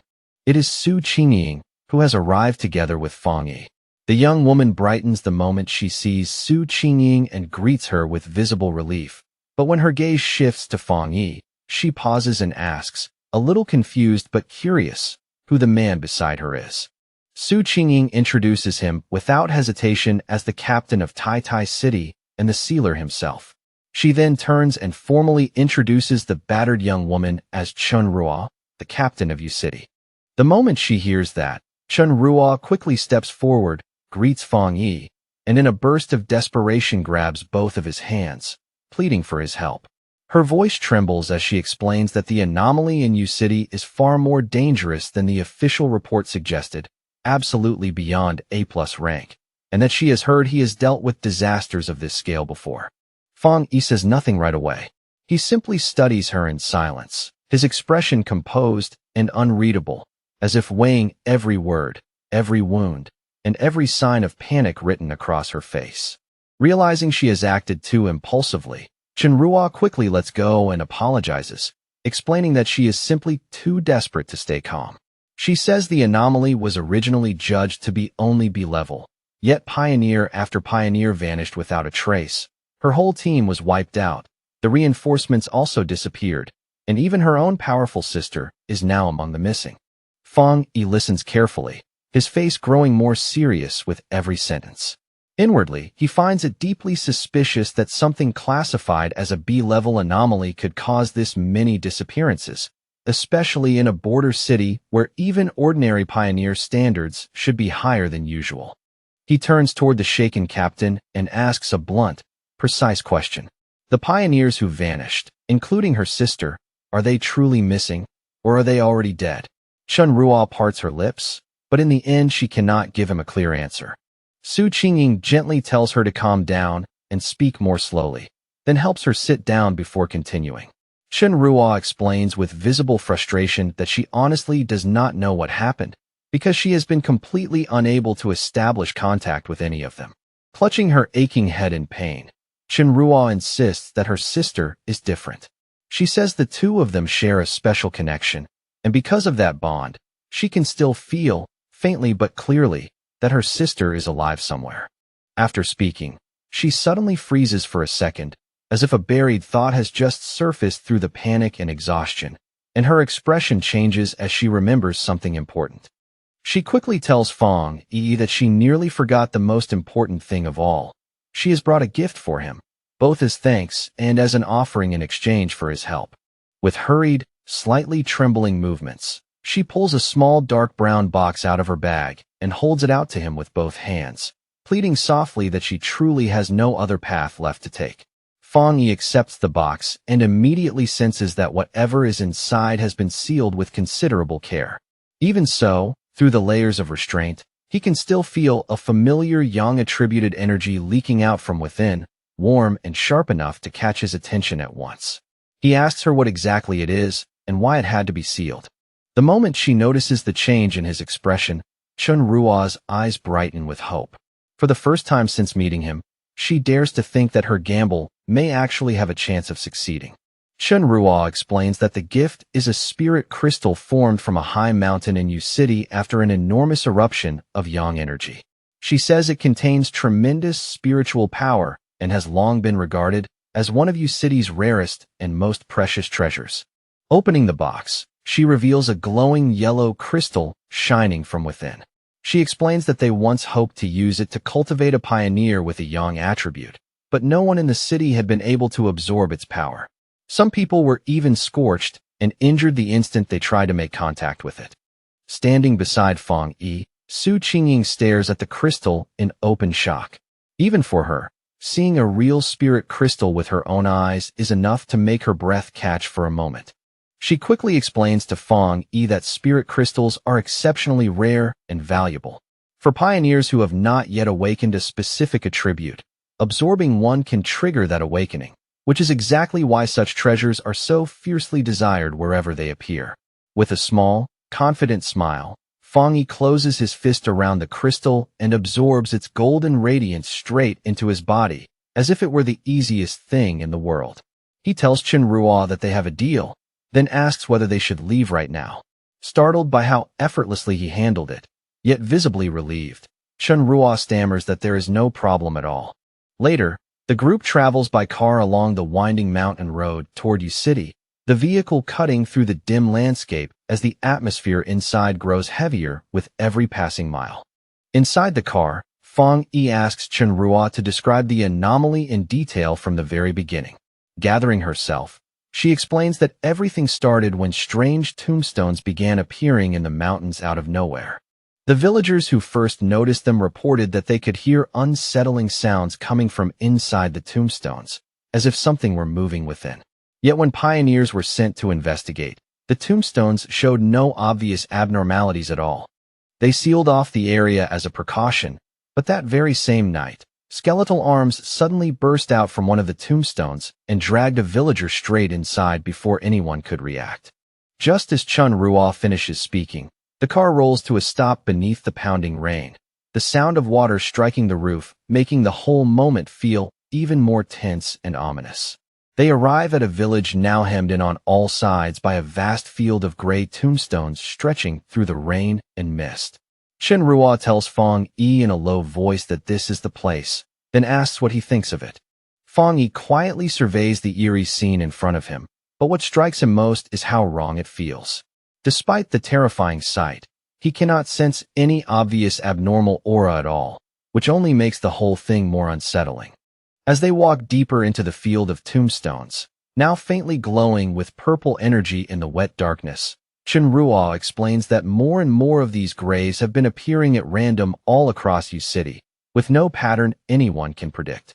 At completely unpredictable moments, skeletal arms reach out from the graves and drag living people inside. Chen Ruo glances around and goes pale with shock, realizing that in less than a day the number of tombstones has increased dramatically again. Forcing herself to stay focused, she tells Fong Yi and Su Qingying to keep following her to where the rest of her people are gathered. As they continue walking, Fong Yi reflects on just how strange this entire situation is. The concentration of the anomaly's energy is unbelievably low, so low that it almost feels deliberately hidden. He wonders whether that weakness is meant to make people drop their guard, or whether there is another deeper reason behind it. The more he thinks, the more it feels to him that these disappearances are not random attacks at all, but part of a deliberate ritual. Placing one hand on a tombstone, Fong Yi suddenly reaches a conclusion. He explains that anomalies are not always mindless monsters. Some of them can also carry out sacrifices in order to awaken or revive a far larger and more terrifying anomaly. He recalls the incident in Tai Tai, where bat-like anomalies slaughtered local residents in order to bring forth their anomaly king, using death and fear as part of the summoning itself. Hearing that, Chen Ruo abruptly stops walking. Horror spreads across her face as she asks in a strained voice whether the disaster in Yu City might also be some kind of sacrifice. Panicking now, Chen Ruo explains that the people living in the nearby mountain villages are extremely traditional and refused every evacuation order. Worse still, they are planning to hold a ceremony of their own the very next day. Before anyone can respond, she suddenly cries out that it is happening again, her voice sharp with alarm as she points ahead of them. A skeletal purple hand explodes out of the ground directly in front of Fong Yi, dirt and broken stones spraying into the air as it lunges toward him without warning. Fong Yi slips aside with effortless ease, avoiding the attack in a single clean movement. As he watches it, he calmly notes that the creature's power is not impressive at all, and is indeed only around the reported B level. Without hesitation, he summons his flaming sword, its heat flaring brightly in the rain, and brings it down in a swift strike that cuts the skeletal arm cleanly in half. But before the broken limb has even finished falling, Another skeletal hand bursts violently from the ground and clamps down around his glowing blade, stopping it with eerie precision. Fang Yi does not panic. He simply watches the movement with a sharp, focused gaze, carefully observing the reaction as if he has been waiting to confirm something. That skeletal hand is attached to something far worse, a much larger monstrous skeleton with multiple limbs, which tears its way up from underground in a brutal eruption of earth and grave dust. All around them, more skeletal creatures begin bursting from the ground one after another, rapidly closing in on Su Qingying and Chen Ruo from every direction. Chen Ruo shouts in stunned disbelief, unable to understand why these things are showing no fear at all toward Fang Yi's overwhelmingly powerful yang attribute. In the span of a few breaths, the entire area is flooded by a massive horde of glowing purple skeletons, their numbers swelling so fast that the grave field seems to come alive around them. Instead of looking troubled, Fang Yi's lips curve into the faintest smile. He thinks that his theory seems to be proving correct, though he still needs one final confirmation, and quietly remarks that this mission has suddenly become far more interesting than he expected. Amid the chaos, Chen Ruo raises her flute and plays through the storm of bones around her. Green blasts of spiritual energy burst outward with every sharp note, slicing through the surrounding skeletons and tearing them apart one after another. Chen Ruo says through clenched teeth that these skeletons are not especially high level, but they are terrifyingly relentless. Because they feel no pain and never hesitate, they keep coming forward like a tide that refuses to stop. Then she realizes with sinking despair that their numbers are far greater than before, so many that they seem impossible to fully wipe out. The hope in her eyes starts to dim as she cannot help wondering whether even the sealer might be powerless against something like this. Seeing her struggle and the fear rising in her face, Su Qingying kicks several skeletons away in one swift motion and tells her not to lose heart. Her voice is firm and steady, cutting through the panic like a hand dragging someone back from the edge. Suddenly, Su Qingying finds herself surrounded by a massive surge of hellish red flames that explode outward and burn the skeletons crowding around her to ash. She stares in shock at the blazing firelight, wondering what kind of terrifying new power this is. From the very center of the battlefield, Fang Yi unleashes his twilight fire domain. He rises into the air above a huge red sphere of energy, his figure suspended like the eye of a storm as blazing power pours out around him.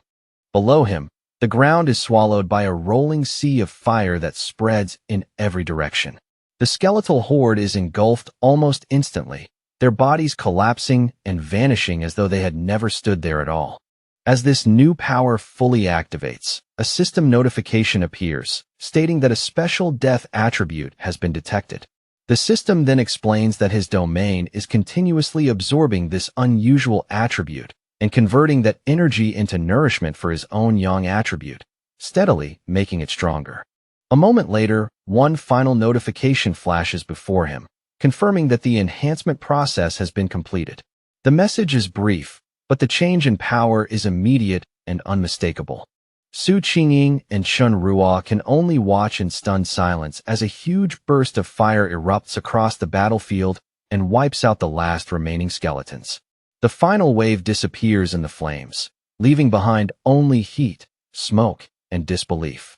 Chen Ruo is visibly shaken and impressed, admitting that Fang Yi's reputation as the sealer is absolutely deserved. Relief washes over her at last, and for the first time she feels that Yu City might actually be saved. She apologizes for her earlier behavior, then says she will take them to meet the rest of her team. Chen Ruo leads them back to a camp that now serves as the temporary base of the Yu City Spirit Association. As soon as she arrives, a group of tired, battered pioneers looks up and greets her at once, calling out to their captain with obvious relief. Chen Ruo quickly introduces Fang Yi and Su Qingying to them, explaining that she managed to bring back reinforcements. She tells them that the famous sealer himself has come, along with the captain of the Tai Tai Association. Her three teammates, Chen Feng, Chen Xing, and Chen Shi, all stare at Fang Yi in disbelief. They find it hard to accept that someone this young could really be the legendary pioneer who once resolved a disaster on his own. One of them comments in a low, uneasy voice that his age may not matter, But the problem here in U City is completely different. Whatever they are facing now is not something ordinary strength can solve so easily. The tension sharply rises when Chun Feng angrily scolds Chun Ruo for coming back and even bringing outsiders here to die with them. He shouts that almost nobody is left, that the city is about to be devoured whole, and that they were all tricked from the start and lured here only to become sacrifices. As Chun Ruo tries to explain that her team has already suffered enough and that she had no other choice, Feng Yi simply watches them in calm silence. His eyes move over their expressions, taking in every trace of fear, anger, and exhaustion. With a serious, unshaken look, Feng Yi finally speaks and says that he accepted this request, so he will do what he came here to do. His tone is steady and absolute as he declares that he will solve the problem in this place himself. Meanwhile, Chen Shi explains to the upset Chen Feng that their city is remote and cut off, and because of that, many local customs remain deeply traditional. When the people face troubles they cannot solve, they do what they always have done for generations. They pray to the gods for help. From a clifftop, Feng Yi looks down toward a village wrapped in strange purple mist drifting from the tombstones below. Watching the eerie scene in silence, he wonders whether the people there are preparing to hold some large ceremony to beg for blessings. As he thinks about those old customs and ritual practices, Feng Yi begins to suspect that these traditions are not unrelated background at all. In his mind, the connection between the village's beliefs and the strange anomaly becomes more and more likely. All at once, a strange wind sweeps through the forest, rustling the trees with an unnatural hiss that makes the atmosphere turn cold. The sudden movement startles Chen Feng and Chen Shi, both of them instinctively going tense. Following the direction of the wind, they soon reach a clearing and see a large crowd of villagers already gathered there. The people are packed together in silence and tension, clearly preparing for some kind of ritual. Chen Ruo immediately realizes that the ceremony is about to begin, and worry floods her face. She says it would turn into a complete disaster if the tomb anomaly erupts again right in the middle of all these people. Feng Yi, however, seems more intrigued than alarmed. With a calm, confident smirk, he asks who wants to go watch the whole thing from up close, then starts walking straight toward the crowd without the slightest hesitation. The group soon arrives at Yueyuan Square, where a huge bonfire is burning fiercely in the center. Firelight flickers across the stone ground and the anxious faces of the gathered villagers. The villagers are in complete despair, crying out to their god to look upon their suffering. One man, his voice breaking with grief, offers up his own life and begs that his children be spared instead. All around the square, people kneel and bow low to the ground, their foreheads nearly touching the stone as they plead again and again for the heavenly God's mercy. The whole place is filled with fear, desperation, and trembling faith. Then, without warning, the bonfire suddenly goes out. The stone platform beneath it shatters with a violent crack, and long fractures begin spreading across the square like something underneath is forcing its way upward. That is when the real horror begins. Skeletal hands start clawing their way out from behind the tombstones, and someone in the crowd screams that the monsters from the tombs are coming out again. Out of the swirling purple mist, several skeletons slowly rise into view, their red eyes glowing with a sinister light. They stand there staring at the terrified villagers like predators, choosing where to strike first. Panic explodes across the square. An old man trembles so badly he can barely speak, insisting that this must be some kind of test from their god, while the rest of the villagers break apart and run wildly in every direction. A mother clutches her crying child tightly against her chest, her face drained of color and filled with terror. Through tears, the child asks in a trembling voice whether their god is still going to save them. The chaos only gets worse as the skeletons suddenly charge into the crowd. The villagers scatter in total fear, stumbling over one another and screaming desperately for help as the square collapses into madness. In the middle of that panic, one skeleton slams into the mother and knocks her away, tearing her apart from her child in an instant. The little girl can only watch in horror, crying out for her mother with helpless, broken sobs. Just as the child is left standing there all alone, an even larger ghostly skeleton slowly emerges from the mist behind her. Its towering form feels far more terrifying than the others, like death itself stepping out of the fog. The creature stretches out its bony hand toward the crying little girl. The motion is slow but inescapable, casting a shadow over her as she freezes in terror. But before that skeletal hand can so much as touch her, the creature is instantly blown apart in a flash of golden light. The strike is so fast and overwhelming that it vanishes before anyone fully understands what happened. Right after that, a huge wave of holy fire surges across the square, sweeping through the attacking skeletons and burning them down where they stand. In a heartbeat, the entire area is transformed into a blazing inferno of sacred-looking flames. The surviving villagers gradually stop running, too stunned to move any farther. One by one, they turn back toward the burning square, unable to believe what they are seeing. Fear disappears from their faces and is replaced by pure awe as they recognize the flames. Some begin shouting that it is heavenly fire, and their despair instantly turns into wild joy as they raise their arms toward the sky and cry out in worship. As the flames continue to rage across the shattered square, Fong Yi descends and lands on the broken stone platform at the center. His arrival, framed by fire and smoke, silences the scene even more completely. Standing against the firelight, Fong Yi looks at the stunned crowd and tells them that their prayers are no longer necessary. His voice is calm, but it carries across the square with unmistakable force. With a cold and serious expression, he states the hard truth without softening a single word. There are no gods in this world, and no god is coming to save them. For a brief moment, the villagers fall completely silent.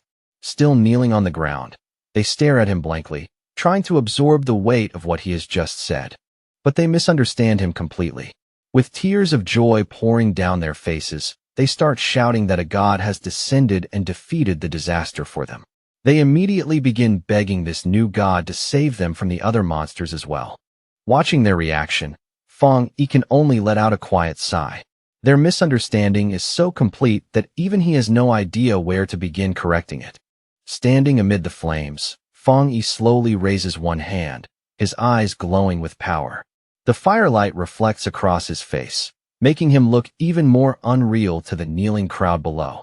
Then he activates his Twilight Fire domain once again.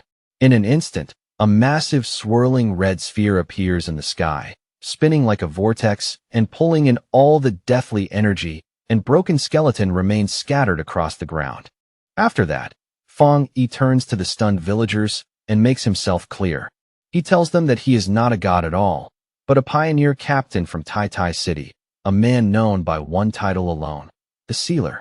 The villagers and Chun Rua's team can only stare at the terrifying red sphere hanging in the air, their faces frozen with shock. The sight is so strange, so overwhelming, that for a moment no one can even find the words to react. Still reeling from what he has just seen, Chen Feng asks in disbelief what Fong Yi is actually doing. Chen Rua, already frustrated by her teammates' doubts, snaps back that she warned them from the very beginning that Fong Yi was no ordinary pioneer. She goes on to explain that Fong Yi is the very person who single-handedly resolved the disasters in both Tai Tai City and Kong City. She reminds them that even the highest-ranking authorities treat him like an honored guest, which should be enough to show what kind of figure he really is.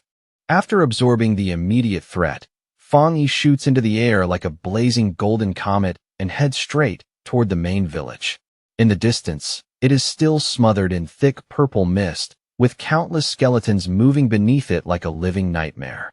At that moment, a system notification appears before him, confirming that the Twilight Fire domain has successfully absorbed a massive amount of the death attribute. As a result, his own Yang attribute has been strengthened even further, becoming noticeably more powerful than before. Looking down from above at the sea of skeletons crawling through the village below, Fong Yi narrows his eyes and quietly gathers his strength. He is already preparing to unleash the power he has just gained. He summons his blazing sword once more, and this time the flames burning along its edge are brighter and fiercer than ever. The weapon hums with heat, as if it too has become sharper after the recent surge in power.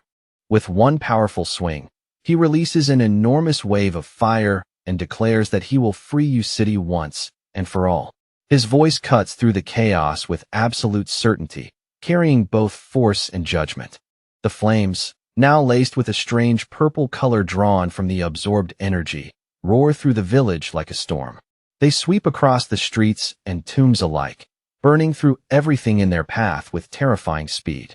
From a safe distance, a group of survivors watches the scene unfold in utter disbelief before bursting into cheers. They cry out joyfully that the tombstones and skeletons are gone, celebrating through tears that heaven has not abandoned their city after all.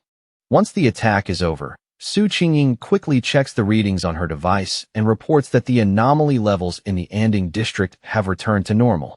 Her voice is steady, but there is clear relief beneath it.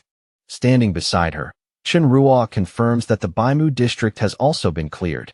She explains that only the Jinming district remains now, and that area has always had the highest concentration of the anomaly's power. However, just as they are about to move out again, Su Qingying's expression suddenly changes. The relief drains from her face and is replaced by sharp, unmistakable shock. She urgently asks whether none of them have noticed that something is terribly wrong. The tension in her voice is enough to make everyone's attention snap back toward the village at once. Pointing toward the village, she explains that the pillars of purple light have not disappeared at all. Instead, they have actually multiplied, which means the situation has not improved in the slightest and may in fact be getting much worse.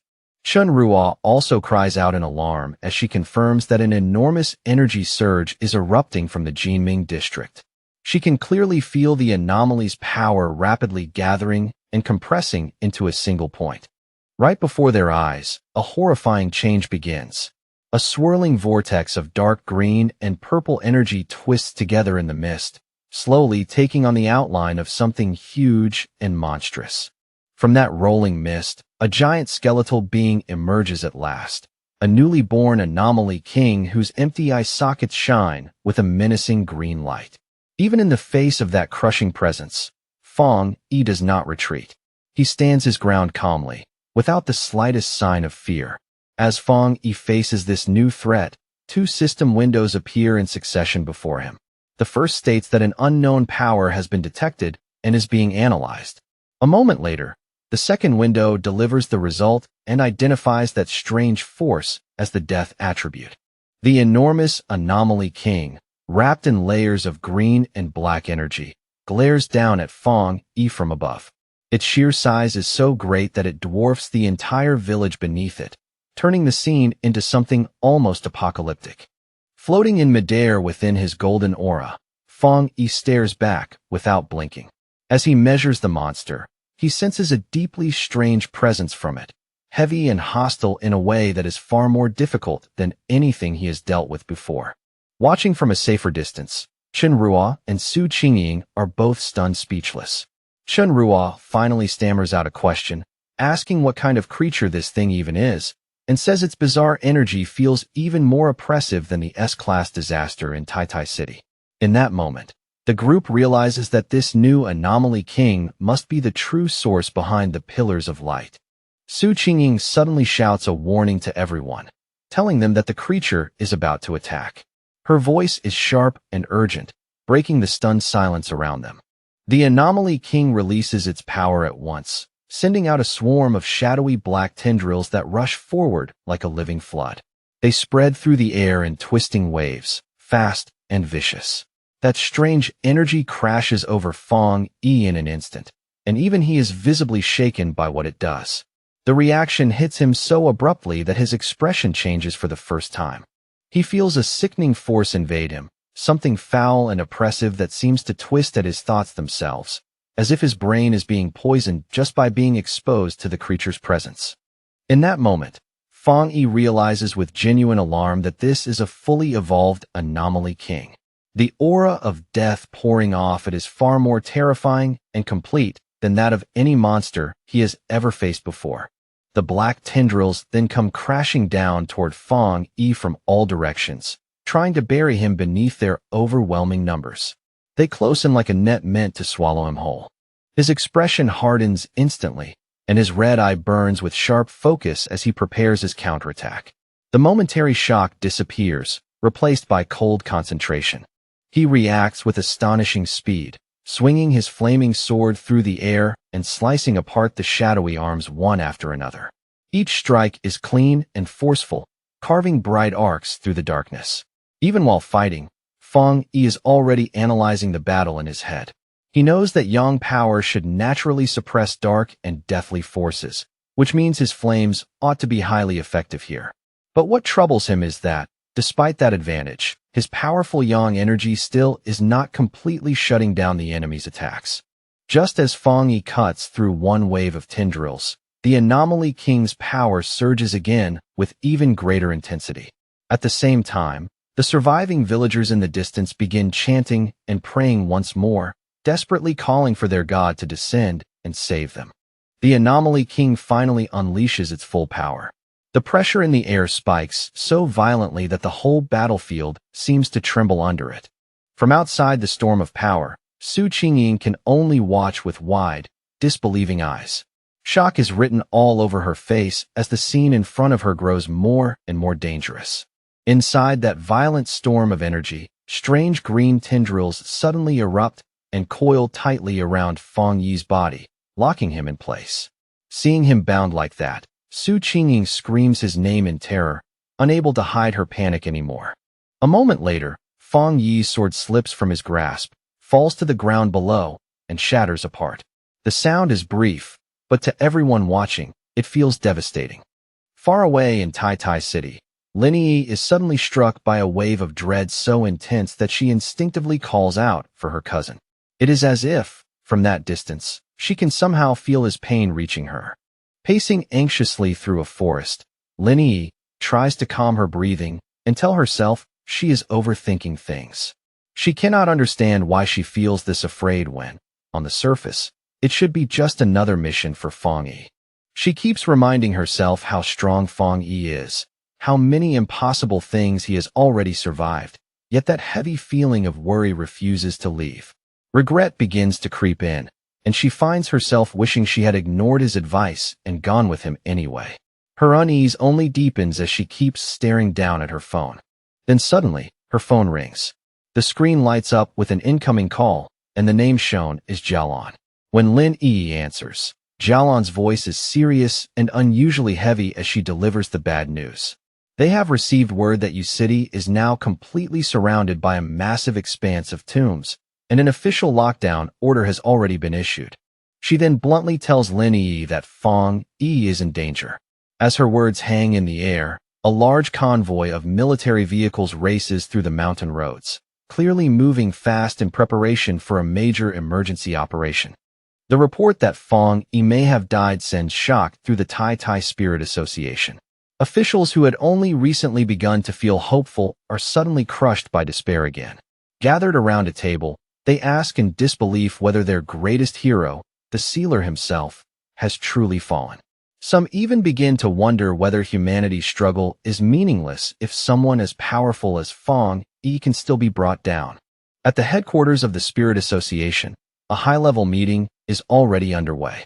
One senior official speaks with visible regret about what has happened in Yu City and says that the appearance of an anomaly king from what was originally a B-level threat confirms an important theory. Such kings must be eliminated before they are allowed to fully evolve. Before he can continue, Guyuro abruptly interrupts him. Rising from her seat, she asks coldly whether this is really the moment to be calmly discussing theories. She states without hesitation that she will personally go to Yu City.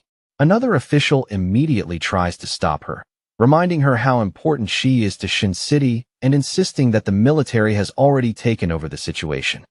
Guyuro turns her gaze away, her thoughts growing darker as she considers the cost of their current strategy. First, they had nearly lost Elder Wu, and now it feels as if they are prepared to sacrifice Feng Yi as well.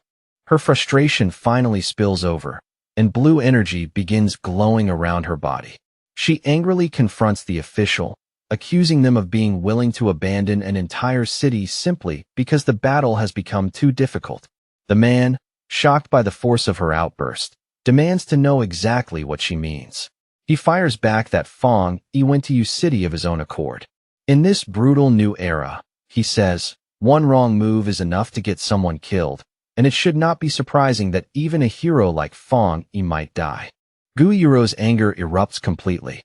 Her blue aura surges outward as she glares at the officials and demands to know what the point of fighting even is if all they are going to do is sit back and wait to die.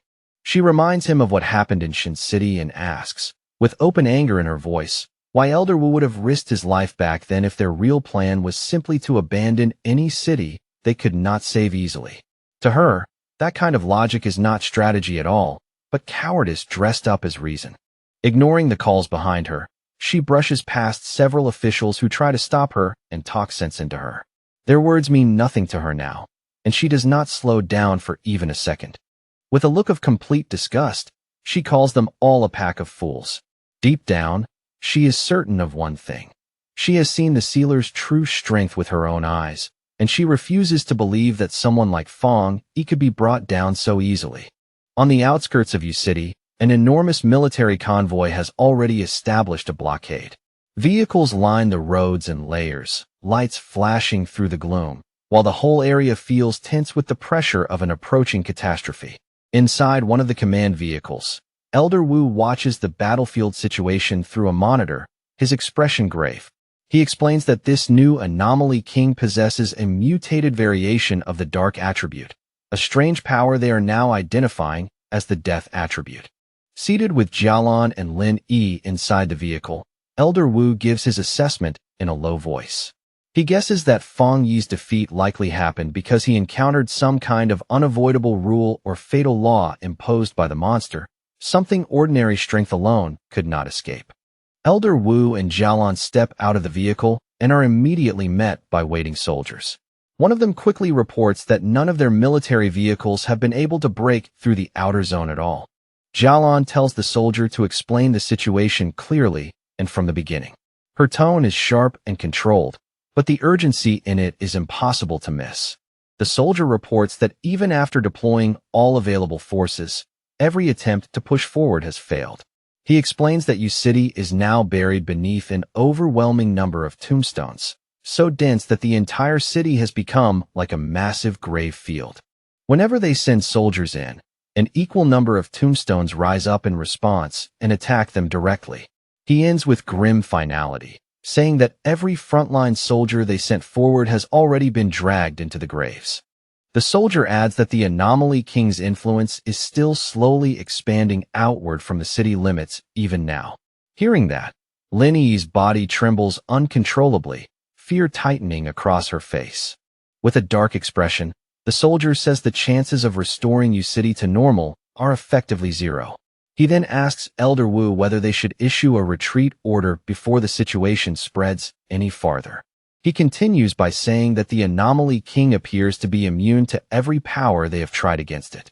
Worse still, it has already captured all the pioneers stationed at the front, including Fong Yi himself. The moment she hears that, Lin Yi lets out a sharp cry and refuses to accept it. The words hit her like a blade, and disbelief flashes across her face almost as fast as panic. She turns toward Elder Wu and Jialan, thanks them for everything they have done, then firmly declares that she will go back to Yu City by herself. She says she will not drag anyone else along on what she believes may be a suicide mission. Deep within the anomaly zone of Yu City, the land has already changed beyond recognition into a terrifying and silent graveyard. The whole place is soaked in eerie green light, making everything feel cold, dead, and far removed from the living world. The ground suddenly trembles, and massive tombstones burst violently from the earth one after another. Carved into these newly risen stones are two names that strike like a curse, Su Qingying and Chun Ruo. Above that ghostly graveyard, the Anomaly King manipulates the dense death energy like a weaver handling threads. The power twists and braids together in the air with sinister precision. As the energy continues to gather, it condenses into the shape of a stone coffin standing upright in the middle of the graveyard. It looks ancient, oppressive, and completely unnatural, like a tomb prepared for something that should never return. Inside that coffin, Fong Yi is trapped motionless, his body hanging limp. From the outside, he looks as though all strength has already left him. Ghostly green centipedes crawl over his body in clusters, coiling around him layer after layer. They bind him in place with a slow, horrifying persistence, as though determined to keep him sealed there forever. He appears utterly lifeless inside the monster-made tomb, sealed away like a corpse offered to death itself. His eyes are hollow and dark, making it seem, at least on the surface, that the sealer has truly died. But in the deepest darkness of that death-like silence, a system notification suddenly flashes to life. The death brand ability Fong Yi obtained earlier has now been successfully activated, and the system confirms that he has acquired a new power, infinite death. Not long after that, the system announces that the death brand trial has officially come to an end. The message is simple, but it carries the weight of something immense having just been completed. Fong Yi is completely exhausted, but he is awake. Letting out a long, strained breath, he thinks to himself that the death brand trial was far more intense and brutal than he had expected. He lifts his gaze toward the enormous green skull-like face of the anomaly king looming above him and notices, with dry irony, that the king of death now feels much less threatening than before. Even so, as power glows in his eyes, he admits to himself that he never wants to go through a rebirth trial like that ever again. Just before he was sealed inside the coffin, Fong Yi realized what had happened. The anomaly king had targeted him with an unavoidable death ability, a fatal rule that could not be dodged or blocked through normal means. Faced with certain death, he made a desperate gamble. He chose to manually implant the dangerous death brand skill into his own body, the same ability he had obtained earlier from the magma, but had hesitated to learn because of how risky it was. The system immediately confirmed that the implantation had begun and started the learning process. From that moment on, there was no turning back for him. A violent surge of red, agonizing energy then burst out from Fong Yi's body as the skill fused into him. The pain was explosive and overwhelming, as though something alive were being carved directly into his soul. While the system prepared to activate the skill fully, that terrible energy compressed tighter and tighter around him. Every second of it felt like being crushed from the inside out. At the same time, Fong Yi could only stand there before the anomaly king, unable to escape, as the monster calmly prepared to kill him. It was a brutal moment of helplessness balanced on the edge of death. Then the system informed Fong Yi that the anomaly king's inevitable death rule had begun to take effect. The warning came with cold precision, leaving no room for hope or misunderstanding. In the next instant, Fong Yi truly died. His eyes rolled back, his body went limp, and all signs of life vanished from him. The system confirmed his death and stated that step 1 of the ability had been completed. But because Fong Yi had been killed by the monster while bearing the brand, the system immediately identified the killer and announced that the death brand had been planted into the body of the king of death itself, completing step 2. As Fong Yi's lifeless body fell, wrapped in the monster's dark and deadly power, the system began its final phase. It activated the death trial while he was already dead, which is exactly how he was later able to return to life and why, even now, the exhaustion in his body feels so deep. Now, standing within the coffin's eerie green aura, Fong Yi has successfully endured the entire process. Though drained to the bone, he has crossed through death and come back. The system explains that the death trial he just completed was actually a triple trial meant to test whether the holder was worthy. To obtain the death brand's 3 abilities, Fong Yi had to survive 3 separate and terrifying ordeals. The first was the fire attribute trial, Mystery Yellow Spring, in which he was burned without end by hellish flames. Every moment of it felt like being thrown alive into a furnace from the underworld. The second was the poison attribute trial, Death Collapse, where his body was cursed to rot, crack, and break apart again and again without ever being allowed true release. It was a slow and merciless kind of torment. And the final one was the Earth attribute trial, Hell Evil Scene, where the gates of hell opened wide and tried to drag him down into a burial ground filled with evil spirits. That last descent felt like being swallowed by endless graves. As Fong Yi recalls it all, he thinks to himself that the pain had been so intense it became hard to tell what was real anymore.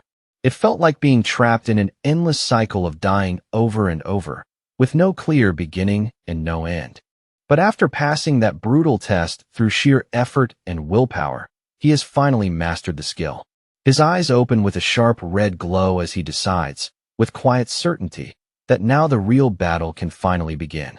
He looks up with a cold, focused expression and realizes that he is now resisting the Anomaly King's inevitable death rule. The very power that should have guaranteed his end is no longer absolute against him. Blue electrical energy suddenly begins gathering in his hand, crackling more and more violently as it builds. The disturbance is so sharp and unnatural that even the Anomaly King immediately senses it. The massive skeleton lowers its gaze in visible confusion, staring at the coffin as if it cannot understand where this sudden surge of power is coming from. For the first time, the monster seems uncertain. Then, without warning, a tremendous blast of blue lightning erupts from within the stone prison. The force tears straight through the coffin in a violent explosion of light and debris. Fong Yi smashes through the stone slab and breaks free, dropping heavily to the ground below. The impact is hard, but it is the kind of pain only the living can still feel. Through the thick green mist, the monster stares downward at him without moving. It watches its supposed prisoner escape from the tomb that should have held him forever. Fong Yi slowly walks out through the smoke and shattered debris, one hand covering part of his face as he gasps for breath. He is drained and clearly suffering from the cost of resurrection, but he is alive, free, and standing on his own feet again. The Anomaly King is left in a state of pure shock. It cannot comprehend how the human it had already killed with certainty is now standing before it once more, alive and ready to fight again. As Fong Yi stands facing it once again, the system reveals that the King of Death has already sensed his resurrection.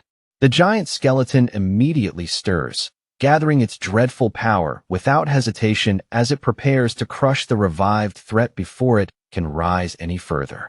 Giving Fong Yi no time at all to catch his breath, the Anomaly King attacks again at once. From high in the air, it launches a relentless barrage of massive green energy blasts, each one falling with the force of judgment. The attack slams into the ground with terrifying force, erupting into a huge explosion of green energy that swallows the exact place where Fong Yi had been standing. In an instant, the entire area is buried beneath violent light, smoke, and destruction. But when the dust slowly clears, Fong Yi is still there, crouched low on the shattered ground and completely unharmed. A grin spreads across his face as he realizes the truth at last. The monster's attacks no longer have any power over him.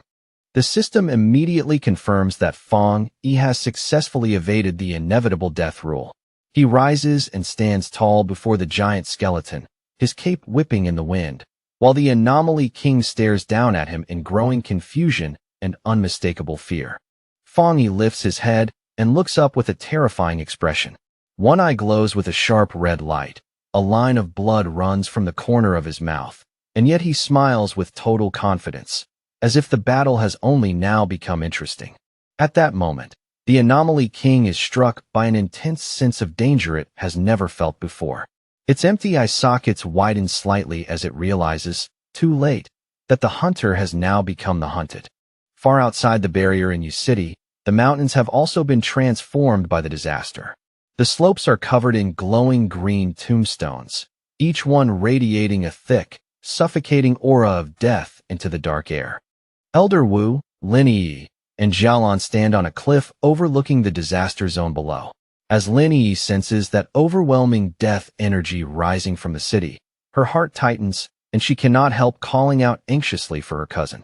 Xiaolan decides they can no longer afford to stand there and wait. Telling the others not to worry, she raises her hands and summons purple flames that coil around her palms, preparing to blast through the tombstones, break the barrier, and force a path to Fong Yi. But before she can release the attack, a massive surge of blue water tears across the air and cuts her off. The force of it is sudden and overwhelming, instantly interrupting her move. A woman descends from the sky wrapped in spiraling water energy, her arrival sharp and commanding. It is Gu Yuro, and the moment she lands, she announces without hesitation that she has come to fight alongside them. Xiaolan looks up in clear surprise, immediately recognizing the newcomer. She calls out that it is the sea mystic from headquarters, unable to hide her shock at seeing Gu Yuro appear here in person. Gu Yuro shouts that she will join the fight with them, and the two women act at once. Combining Gu Yuro's crashing blue water with Jialan's blazing purple fire, they unleash a huge joint attack straight at the barrier of tombstones. The combined strike detonates in a chain of massive explosions that tear through the darkness and light up the entire area. Fire, water, and shattered stone burst outward in a violent storm. When the explosion finally settles, two soldiers who had been buried under the rubble begin to stir. Weak and confused, they open their eyes and wonder in a daze what just happened to them. But the anomaly reacts immediately to the intrusion. The earth starts shaking violently, and enormous green tombstones erupt upward from the ground like jagged spikes, sealing off the area again in an instant. Gu Yuro, Jialan, and Lin Yi end up standing back to back, completely surrounded by a ring of towering tombstones. Jialan clicks her tongue in annoyance and says the trap has activated again. She warns the other two to stay extremely careful, explaining that this anomaly has the ability to drag any living being directly into the tombstones. Her voice is tense, knowing exactly how dangerous that power is. Without warning, skeletal hands burst out from both the ground and the stone surfaces around them. The sudden movement makes the whole grave field feel alive in the worst possible way. Then a swarm of skeletons drops from above, diving through the air to attack the three women all at once. Their numbers are overwhelming, and they descend like starving beasts. Yet right in the middle of their charge, the skeletons abruptly stop. Their bodies begin to tremble, and they look terrified, as though they have suddenly sensed something far more frightening than the enemies in front of them. Instead of attacking, the skeletons panic and throw themselves back into the ground and the tombstones, scrambling desperately to hide.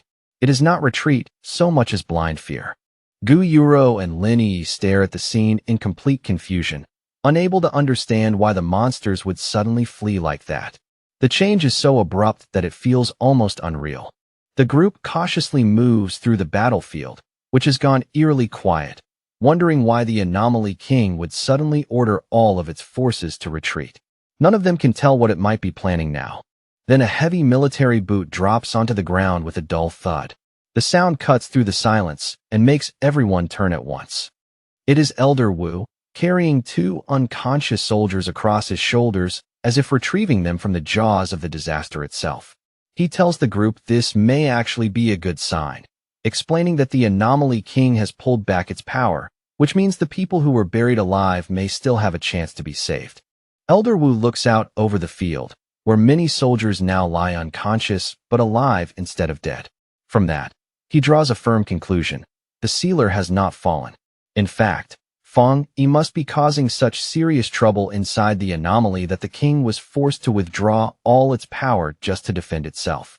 Back inside the battlefield, the smoke slowly parts, and Feng Yi's sharp red eyes appear through the haze with chilling calm. His gaze is steady, clear, and very much alive. He stands completely unharmed at the center of the ruined battlefield, as if the previous attack meant nothing at all. At that moment, the system updates his status and displays a new count, Death Count 2. The system explains that because the King of Death used its own power to kill Feng Yi, it has now been dragged into a cycle of death itself.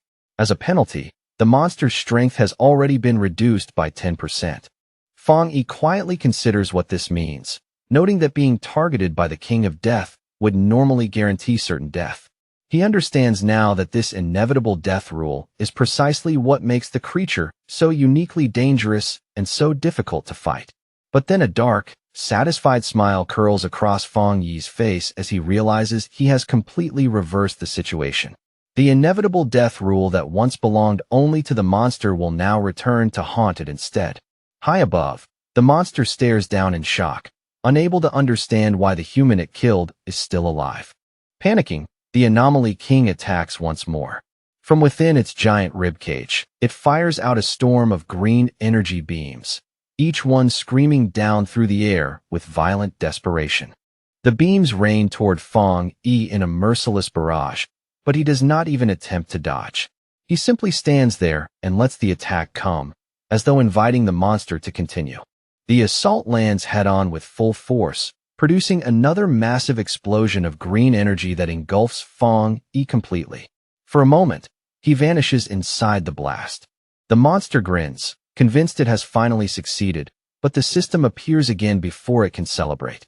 The death count rises to 3, and the system announces that because the king has killed Fong Yi again, its power has now been weakened by another 30%, and its body is beginning to collapse. At once, the monster's body starts to break apart under the backlash. Cracks spread across its face, and pieces of bone split loose and fall away from its massive frame. Then, out of the fading smoke, Fong Yi walks forward slowly. His body reforms as he moves, whole and unharmed, as though the explosion had done nothing but buy him another step forward. The monster stares in absolute horror, its green eyes widening with raw fear as it realizes the truth. Every attack it uses against Fong Yi is only destroying itself instead. With a crooked smirk, Fong Yi wipes the blood from his mouth and mocks the creature without mercy. He is fully prepared to keep repeating this deadly cycle until the monster is ground down and erased completely. Focusing his mind, Fong Yi gathers his power and fires a massive beam of energy straight at the monster. The attack tears through the air in a bright, violent line. However, the monster lifts one hand and easily knocks the beam aside, deflecting it with almost casual force. Even weakened, it is still monstrously strong. At that exact moment, a system notice appears and announces that a new mark has been activated. Instantly, red hellfire erupts across the monster's body, burning through and mixing with its eerie green aura. The monster glances down at its own arm in baffled confusion, as though it cannot understand when or how that fire attached itself to it. For the first time, it looks thrown off balance. Seizing that brief opening, Fong Yi leaps high into the air and draws his sword. The blade is blazing with intense fire, its heat flaring so violently that it lights the space around him. As Fong Yi closes in to strike, the system confirms that the monster has been afflicted with a hellfire burning debuff. From now on, it will continue taking damage without pause as the flames eat away at it. The monster glares down at Fong Yi with its glowing green eyes, furious at being forced back and wounded in this way. Rage rolls off it just as strongly as the death energy. Fong Yi brings his blade down with all his strength, unleashing his heavenly fire slash. The strike is fierce, direct, and filled with the kind of force meant to split the battlefield apart. The monster raises its huge hand and blocks the incoming slash head-on, and the collision explodes into a violent clash of power. Fire and death energy crash against each other in a storm that shakes everything around them. The blow lands with terrifying force, and for the monster, the impact is absolutely devastating, shaking its enormous body and sending a visible tremor through the entire battlefield. The system updates at once, cold and precise, showing that the death count has now risen to 4, while the monster's overall power has been brutally reduced by a staggering 45%.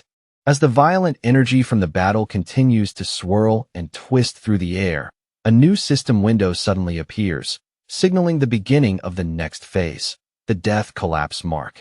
The effect hits immediately, sharp and merciless. Fong Yi's body begins to crack and splinter like fragile glass, making it painfully clear that the dreadful cycle of death has started once again. The monster, still refusing to surrender no matter how badly it has been damaged, lunges forward, seizes Fong Yi in its grip, and crushes him tightly with savage force. It drags him right up to its face, looming over him at close range, clearly trying to intimidate and terrify this human who somehow still refuses to die. But instead of fear, Fong Yi meets its stare with a calm, almost taunting smile. Even with blood and cuts across his face, he looks completely unfazed as he coolly tells the monster to take a good look at its own condition. The monster hesitates for a moment, visibly thrown off and confused by Fong Yi's eerie confidence, unable to understand why someone standing at death's door could still smile like that. Then, without warning, fierce flames burst out around Fong Yi in a violent surge of heat and light, yet he only lets out a faint smirk, standing untouched and completely unharmed inside the blaze. The flames quickly race along to the monster's hand, and it stares in horror as its own bones begin to blacken, crack, and crumble away into drifting ash before its eyes. The system confirms the next terrifying update. The death count has now reached 5, and the monster has been weakened even further, its strength dropping by a crushing total of 60%. Another system notice flashes into view, announcing that the Hell Evil Scene mark has been activated, accelerating the destruction of the monster's body with ruthless speed. The monster throws its head back and roars in blind fury, its voice full of rage and disbelief. But no matter how violently it struggles, it still cannot stop its body from crumbling apart. Outside the barrier, the giant tombstones surrounding the city begin to crack, tilt, and collapse one after another, as if the entire unnatural structure holding the disaster together is finally failing. Wang Lan stares in utter disbelief, quickly realizing that the anomaly itself is falling apart on a massive scale and that the whole cursed domain is beginning to break down. High above, the thick dark clouds start to scatter, allowing long-hidden light to pour through. Lin Yi lifts her head and smiles brightly, relief washing over her as she realizes her cousin is still alive. Elder Wu immediately powers up his armor and, without wasting a second, orders the team to move into the city, rescue any survivors they can find, and evacuate the wounded as fast as possible. With the mission now completely clear, Elder Wu, Wang Lan, Gu Yuro, and Lin Yi launch themselves forward and fly straight into the city without hesitation. Deep within the shattered ruins of the anomaly, a hand suddenly thrusts up from the ground, clawing desperately through the debris as someone struggles to escape. Su Qingying drags herself out at last, gasping hard for air, her whole body trembling with exhaustion as fear and lingering shock remain written all over her face.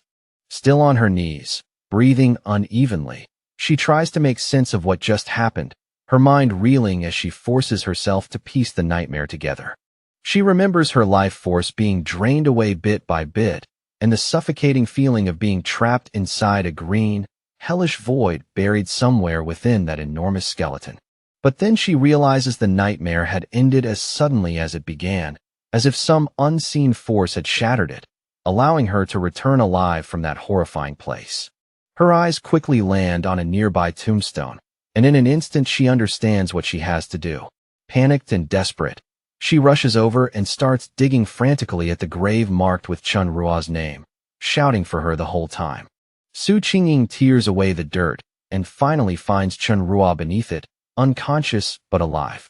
Relief floods through her when she sees Chun Rua is truly here, unlike Chun Rua's sister, whose body had once vanished without a trace. Then all at once, Su Qingying stops and looks upward, her expression changing as she senses an enormous shift spreading through the air around her.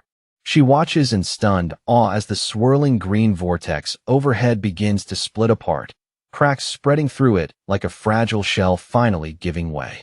Moments later, the monster's massive skull drops from above and slams violently into the ground with a thunderous crash that shakes the ruins. Even in that collapsed and ruined state, however, the monster still refuses to accept that it has been defeated. It glares upward with blazing hatred, declaring itself the noble king of death and demanding to know what kind of existence Fang Yi could possibly be to stand against it. More than anything, it is enraged that a mere human would dare look down on it. Then, from the surrounding darkness, Fang Yi's undead army appears, countless red-eyed shadow spirits emerging in silence. Their glowing crimson eyes burn through the gloom as they lock onto the monster. The system delivers another merciless update, announcing that the Hell Evil Scene mark has now weakened the monster by a crushing total of 80%. The monster goes completely rigid in shock, and more cracks spread across its face as the horrifying truth sinks in. It no longer has any real power left. Its destruction suddenly accelerates. The system progress bar surges all the way to 100%, and the monster's green soul finally shatters into nothing. The system confirms the final result. The monster's power has been completely stripped away, and that very ability has now been seized by Fang Yi. Fang Yi slowly opens his eyes, and they are no longer red. Now they shine with a strange, mystical purple glow that feels both distant and overwhelming. The system coldly declares the outcome for all to witness. The old king has fallen, and a new king has risen. Fang Yi stands in victory atop a high cliff, wrapped in swirling purple energy, the newly claimed power of the death attribute surrounding him like a living storm. Behind him, the dark clouds split apart as golden sunlight pours down upon the new king. From the churning purple energy in the sky, Fong Yi slowly descends. Divine light washes over his body as the dark clouds continue to part, making it clear that this long disaster is finally coming to an end. On the ground below, the survivors can only stare in stunned disbelief. Su Qingying supports the injured Chunruo, while Gu Yuro adjusts her glasses with trembling hands, still shaken by what she has just witnessed. She cannot understand how Fong Yi not only survived the Anomaly King's unavoidable death rule, but also seemed to summon hellish spirits that rose up and swallowed the monster whole. Elder Wu looks up at Fong Yi with awe in his eyes and a heavy realization in his heart, silently thinking that Fong Yi's true power may be far greater than any of them had imagined. Fong Yi has accomplished the impossible. Since he could not escape the rule of death, he shattered it instead and took hold of the very power that governs life and death itself. Gu Yuro turns to Elder Wu and asks in a shaken voice whether a human being should really be capable of wielding power on such an unbelievable level. As she stares at Fong Yi, she suddenly thinks she can see the ghostly skeletal face of the King of Death overlapping his own. Panic rises in her at once, and she wonders if the Anomaly King has awakened inside him. But Wang Lan steps forward with a calm, confident smile and tells Gu Yuro to stop panicking and look more carefully at the battlefield. Across the barren, ruined land, something miraculous is unfolding. The shadow spirits Fong Yi summoned are not attacking anyone at all. Instead, those who had been believed dead are slowly sitting up again, completely unharmed. The very power of death is now being used to save them. Amid the scattered rubble, the villagers discover Chen Xing. He looks battered, bruised, and barely conscious, but he is unmistakably still alive. As Chen Xing slowly wakes, still dazed and confused, he weakly asks whether he was not already dead, making it clear that he has somehow truly been brought back. All across Yu City, the surviving villagers lift their eyes toward the floating figure of Fong Yi, staring up at him as if they are witnessing something beyond human understanding. Some people in the crowd stare at the dark aura around Fong Yi and call him a god of death in frightened voices, while others immediately argue back that he is the sealer, the one who saved all of them when no one else could. Then, all of a sudden, the little girl he saved earlier cuts through the noise, raising her voice and blurting out that the title sealer sounds ugly and doesn't suit him at all. With a bright, innocent smile on her face, she remembers the golden flames that protected her before. To her, Fong Yi is not some cold title or distant legend. He is their god, the one who defeated the evil and brought them hope. High in the night sky, Fong Yi decides that it is finally time to put an end to this conflict once and for all. He slowly raises one hand, and a massive, jagged scythe formed from dark purple energy gathers into shape above him. His face turns cold and serious, and with one eye still glowing an ominous red, Fong Yi declares in a low, final voice that everything must end here and now.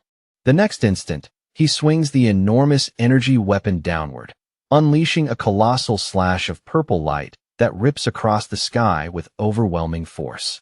On the ground below, the pioneers of Yu City, including Feng Chun, lift their heads in complete shock, their eyes wide as they watch this unbelievable display of power unfold above them. Fong Yi's attack crashes forward and tears straight through the dark energy barrier that had surrounded the city for so long, splitting it apart in one clean, terrifying strike. The slash does not stop there. It plows directly into the swarm of red, ghostly spirits in the air, shredding them apart and dragging them in with a frightening force that seems impossible to resist. Amid the chaotic storm of red and black energy, where light and shadow twist violently together and the air itself seems to howl, Fong Yi gives a calm but absolute command, ordering the spirits to return to the place where they truly belong and end this unnatural chaos. Then he shifts the flow of power inside his body and calls on his yang attribute to perform a large-scale purification. Extending his hand, he releases a blinding wave of golden light that sweeps across the battlefield and washes away the remaining death energy. The survivors can only watch in awe as that brilliant golden radiance tears through the darkness and lights up the night sky like a second sun rising over the ruins. As the technique finally comes to an end and the last traces of corruption fade away, Fang Yi lets out a quiet breath, deeply relieved that the battle is at last truly over. Nearby, Chen Ruo breaks down in tears and throws herself into Feng Chen's arms, overcome with joy and disbelief that the two of them actually survived this disaster. But Fang Yi knows very well that fighting the King of Death consumed an enormous amount of his spiritual power, and he cannot help worrying about what unknown side effects the death brand he absorbed may still carry. Fang Yi slowly descends from the sky after the battle, his figure lowering through the fading light before he lands softly among the broken ruins below. Before he can even steady himself, Fang Yi is suddenly caught off guard as Lin Yi rushes straight at him and slams into him with a fierce hug, crying out for her brother in overwhelming relief and leaving him momentarily stunned. He gently comforts his cousin, softly patting her on the head as she blurts out that she was terrified he had died. Fang Yi only smiles faintly and reassures her that everything is fine now and the worst is over.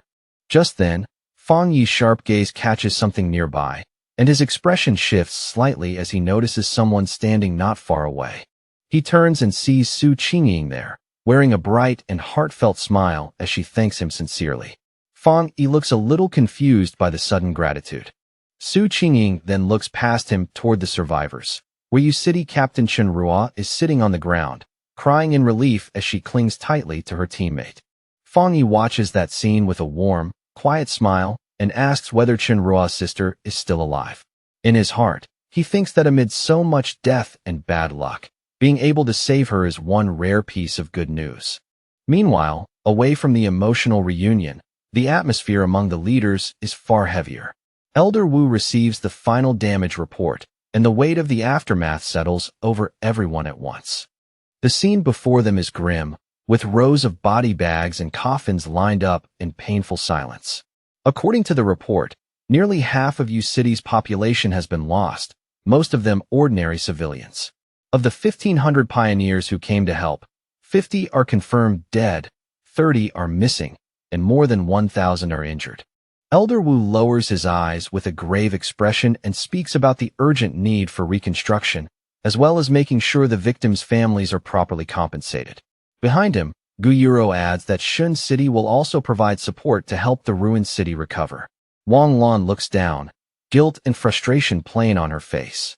She asks her teacher whether they can finally make the truth about spiritual energy recovery public, saying she feels painfully useless when they could not save everyone while still keeping so many secrets. Elder Wu looks at her with both kindness and firmness in his eyes, then explains that a decision of that scale is far beyond the authority of any of them.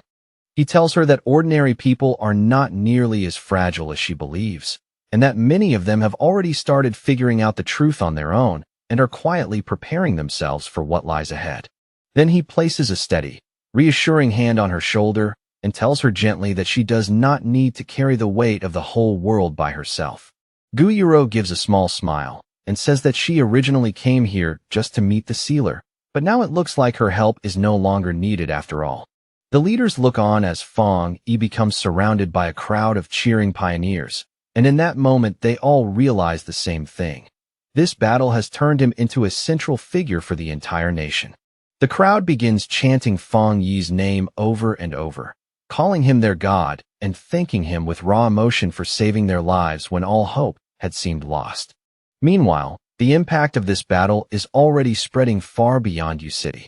Elder Wu understands that once it becomes public that Xia Nation's pioneer, the Sealer, defeated the Anomaly King, it will serve as a powerful warning to every other country. Spies from various nations immediately begin scrambling for information, growing more frustrated by the minute because they still know almost nothing about Fang Yi's true abilities. Elder Wu knows that once the details of the City incident are revealed, the entire world will believe Xia Nation has become the first to understand the king's deadly rule through Fang Yi, something no other nation has managed to do. Because of that fear and uncertainty, other nations will no longer dare act rashly against Xia Nation.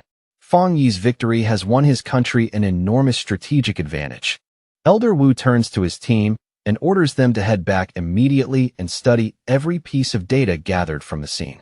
He gives them a firm, powerful reminder that the road ahead is still long, and they cannot depend on the sealer to solve every crisis for them.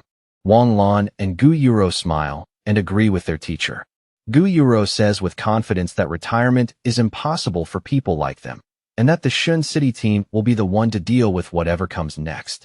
Later, back at his villa in Tai Tai City, Fang Yi is finally able to relax a little as he lies in a large bathtub, casually scrolling through his phone in the quiet aftermath. His thoughts drift back to the battle. After the area was cleared, the officials found a dark attribute spirit crystal left behind by the King of Death and gave it to him as a gift of thanks. Holding his phone in one hand, Fang Yi silently counts through the rewards he has gained.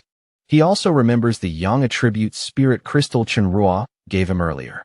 Soon, two glowing crystals appear before him, the purple dark crystal and the golden Yang crystal. Looking at them, he realizes that he now possesses two top-tier attribute crystals at the same time. Fang Yi rises from the water and makes up his mind to act immediately. Even though light and dark attributes normally clash with each other, he reasons that since the system recognized him as the new King of Death, absorbing the dark energy should not be a problem.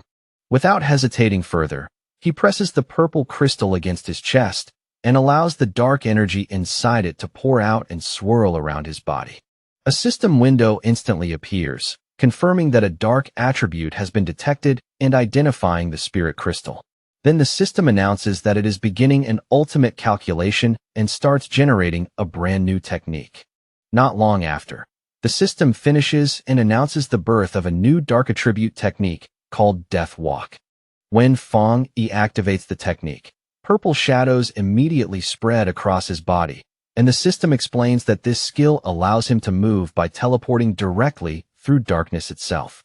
He thinks to himself that, mysterious name aside, it is basically a teleportation ability, just one with a much darker and cooler presentation. To test it, Fang Yi vanishes from the second-floor balcony in an instant and then reappears on the floor below as smoothly as if he had simply stepped through the air. He nods in satisfaction, recognizing right away that a skill combining mobility and evasion like this would be incredibly valuable in a real fight. Fang Yi then turns his attention inward and carefully checks the condition of his own body. He quickly realizes that after surviving the trial of the Death Brand, something fundamental has changed. His body can now directly absorb dark attribute energy, as if it were naturally made for it. He summons his skeletal avatar and immediately senses how much his control over dark spiritual power has improved. After absorbing the energy from the Anomaly King's spirit crystal, Fang Yi can clearly feel that he is now standing just one step away from breaking through into the legendary Jingang realm. His gaze then shifts toward a cabinet nearby, where a warm golden light is quietly shining. Inside rests the Yang attribute spirit crystal, the precious reward that Chenrua had promised to give him. Fang Yi recalls with a faint sense of amusement that after the battle, the city officials felt it was far too casual for Chenrua to hand over such a treasure in private. Because of that, they organized a grand formal ceremony just to present it to him properly, and he even heard that they had built a statue in his honor afterward. Setting that memory aside, Fang Yi reaches out and picks up the golden crystal, thinking to himself that possessing two top-tier spirit crystals at once is an unbelievably rare stroke of luck. He slowly lifts the crystal to eye level, watching the pure yang energy swirling inside it like liquid sunlight, bright, steady, and full of intense life. The moment he channels his own power into it, a fierce swirl of fiery red energy erupts around his body, filling the room with heat and a heavy, burning pressure. The system activates once again, instantly detecting the powerful yang energy. Just like it did with the dark crystal, it announces that it is beginning an ultimate calculation to derive a brand new technique from this source of power. Fang Yi focuses all of his energy on refining and processing the crystal, and after a tense moment, the system confirms that the new technique has been successfully created. Without warning, a blinding burst of golden light explodes from Fang Yi's body, radiating outward with such intensity that it shines as brilliantly as the sun itself. The system announces that he has obtained a new yang attribute technique called Sun God. Surrounded by roaring, swirling flames, Fang Yi releases the full force of this newly born power and feels its terrifying heat rise around him. The system explains that Sun God allows him to summon a solar avatar capable of burning through anything in its path. At the same time, a glowing golden mark appears on Fang Yi's forehead, shining with divine brilliance. High above the city, a gigantic golden bird made entirely of blazing fire suddenly appears in the night sky, spreading light in every direction and illuminating the darkness below. On the streets beneath it, a reporter hurriedly broadcasts the astonishing scene while online comments pour in by the second. People joke that the light is so bright they are getting blinded even in distant cities. The reporter tries to calm the citizens, suggesting that their guardian, the sealer, is simply becoming even stronger. Online, others speculate that the godlike figure who saved them before is now going through yet another terrifying trial. On a Pioneer forum, users quickly confirm that the event is happening in Tai City, and many recognize the familiar yang energy at once, guessing that the sealer has awakened yet another new ability. Elsewhere, in a dense forest glowing with strange spiritual light, a small group of pioneers is taking a break. Among them is Fang Yi's ex-girlfriend, Chu Qingli. One male pioneer in the group excitedly praises the sealer for being so overwhelming and for humiliating Country B. He angrily complains about a so-called great prophet from Country B who had confidently predicted that Xia Nation would not survive the first year of spiritual energy recovery. Chu Qingli looks uneasy and quietly asks whether that prophecy could still turn out to be true. The male pioneer immediately reacts with irritation and sharply dismisses the idea. But despite his confidence, Chu Qingli lowers her eyes and remains troubled, thinking to herself that many dangerous and unsettling things really have been happening across Xia Nation lately. The mood around the group quickly turns cold and hostile as several people begin aiming their frustration at Chu Qingli. The male pioneer openly mocks her for her weak cultivation level. Another man sneers and asks whether she is some kind of traitor, then ridicules her for still being stuck at the one-star Ghost Axe realm. He points out with cruel satisfaction that she used to be a rich young miss, but in this new world, she is the one everyone looks down on as trash. Chu Qingli folds her arms tightly, forcing herself to hold onto her pride. She fires back that their strength is nothing impressive compared to the sealers, and says they have no right to mock her unless they can first become as powerful as he is. The male pioneer bursts into laughter and mockingly asks whether she is seriously thinking about joining forces with the sealer. The three men laugh at her together and remind her that the sealer is famous for working alone. Then, without any hesitation, they coldly inform her that she is no longer part of their team. As the men start to walk away, Chu Qingli desperately reaches out and shouts after them that if they are kicking her out, then they at least have to give her the share of the reward she earned. The leader turns back with a greedy, contemptuous smile on his face and coldly tells her that she should be grateful they are not demanding payment from her instead. Without another word, he unleashes a blast of wind energy that slams into Chu Qingli and knocks her backward, while he yells at her to get lost and disappear. Chu Qingli trembles on the ground, her body aching with pain and her chest burning with humiliation and anger. In silence, she swears to herself that they will pay for what they did. At the same time, social media is overflowing with fear and panic as a great prophet from Country B publicly predicts that Xia Nation will be destroyed within a year. Inside the Tai Spirit Association office, a superior discusses the situation with Fang Yi, explaining that these spreading rumors are already having a serious effect on the morale of local pioneers. Su Qingying explains that Country B is clearly using psychological warfare, trying to shake the confidence of their people and weaken them before any real battle begins. The superior adds that news of Fang Yi's strength has already spread widely, and that this is exactly why Country B has started behaving so aggressively. There are even rumors that they secretly manipulated events behind the scenes and nearly caused a catastrophe in another city. The superior admits that the incident was deeply strange, because every sign originally pointed to the disaster happening in Country B, yet in the end it nearly wiped out their own elite forces instead. To counter the growing panic and stabilize public morale, the association decides that Fong Yi must make a public statement himself. Standing in front of a computer, Fong Yi calmly places his hand on the keyboard and sends out his message with a single, decisive keystroke. On his verified profile, Sealer5, he posts a short sentence, brief, sharp, and impossible to ignore. The apocalypse won't catch up to my speed of breaking through. The internet erupts instantly. Comments flood every platform as survivors step forward to confirm that they personally witnessed Fong Yi destroy the King of Death. In response, people begin openly mocking Country B's prophecy. In Fong Yi's view, the simplest and most effective way to silence all of them is to state one undeniable truth plainly. His strength speaks for itself. All across the nation, pioneers stare at their screens in shock as they realize Fong Yi is breaking through once again. They cheer for the god of Great Xia, knowing that even if the hell the prophet predicted truly comes to their land, Fong Yi will stand there to stop it. Meanwhile, at the enemy's headquarters, inside Country B's information center, the atmosphere has already fallen into complete chaos. Staff members work frantically in a panic, complaining bitterly about the sealer and the terrifying scale of his power. Even now, they still have not managed to obtain any real personal data on him.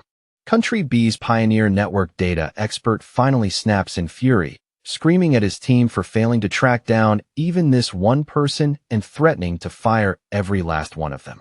Back at the Tai Tai Spirit Association, the situation has mostly settled down. Fong Yi tells the superior that his statement should be enough to quiet things for now, and the superior laughs in relief and thanks him. But then an assistant suddenly rushes in carrying a tablet, his face full of panic. He reports that a new restricted zone has appeared in Western Xia Nation after the collision of two extremely powerful attributes, and that the military has already sealed the area off. Fong Yi immediately asks what kinds of attributes are involved in this newly formed restricted area. The assistant explains that it is a collision between Yang attribute and Dark attribute. Because these two opposing forces are violently clashing, the area is unimaginably dangerous, but it may also contain tremendous opportunities. He adds that Sea Mystic and Gu Yuro from headquarters specifically sent this notice for Fong Yi, inviting him to head there the next morning. Fong Yi accepts without hesitation. Clenching his fist, he thinks that this is the perfect chance to test the limits of his two new abilities in a real environment. Not long afterward, in the barren and desolate lands of Western Xia Nation, a convoy of military vehicles moves steadily toward a swirling vortex known as the Black Sun Pool. One of the armored vehicles slowly grinds to a stop, and from it, Fong Yi and Jialan step out into the harsh, unsettled air, their arrival instantly drawing everyone's attention. Fong Yi quickly notes that so many people had to be brought here for monitoring because of the black wind and rain curtain, the natural barrier ahead of them that has to be broken through before anyone can enter safely. He stands calmly in front of the storm, his expression steady as he studies the magnificent yet chaotic collision of Yang and Dark attributes raging inside it.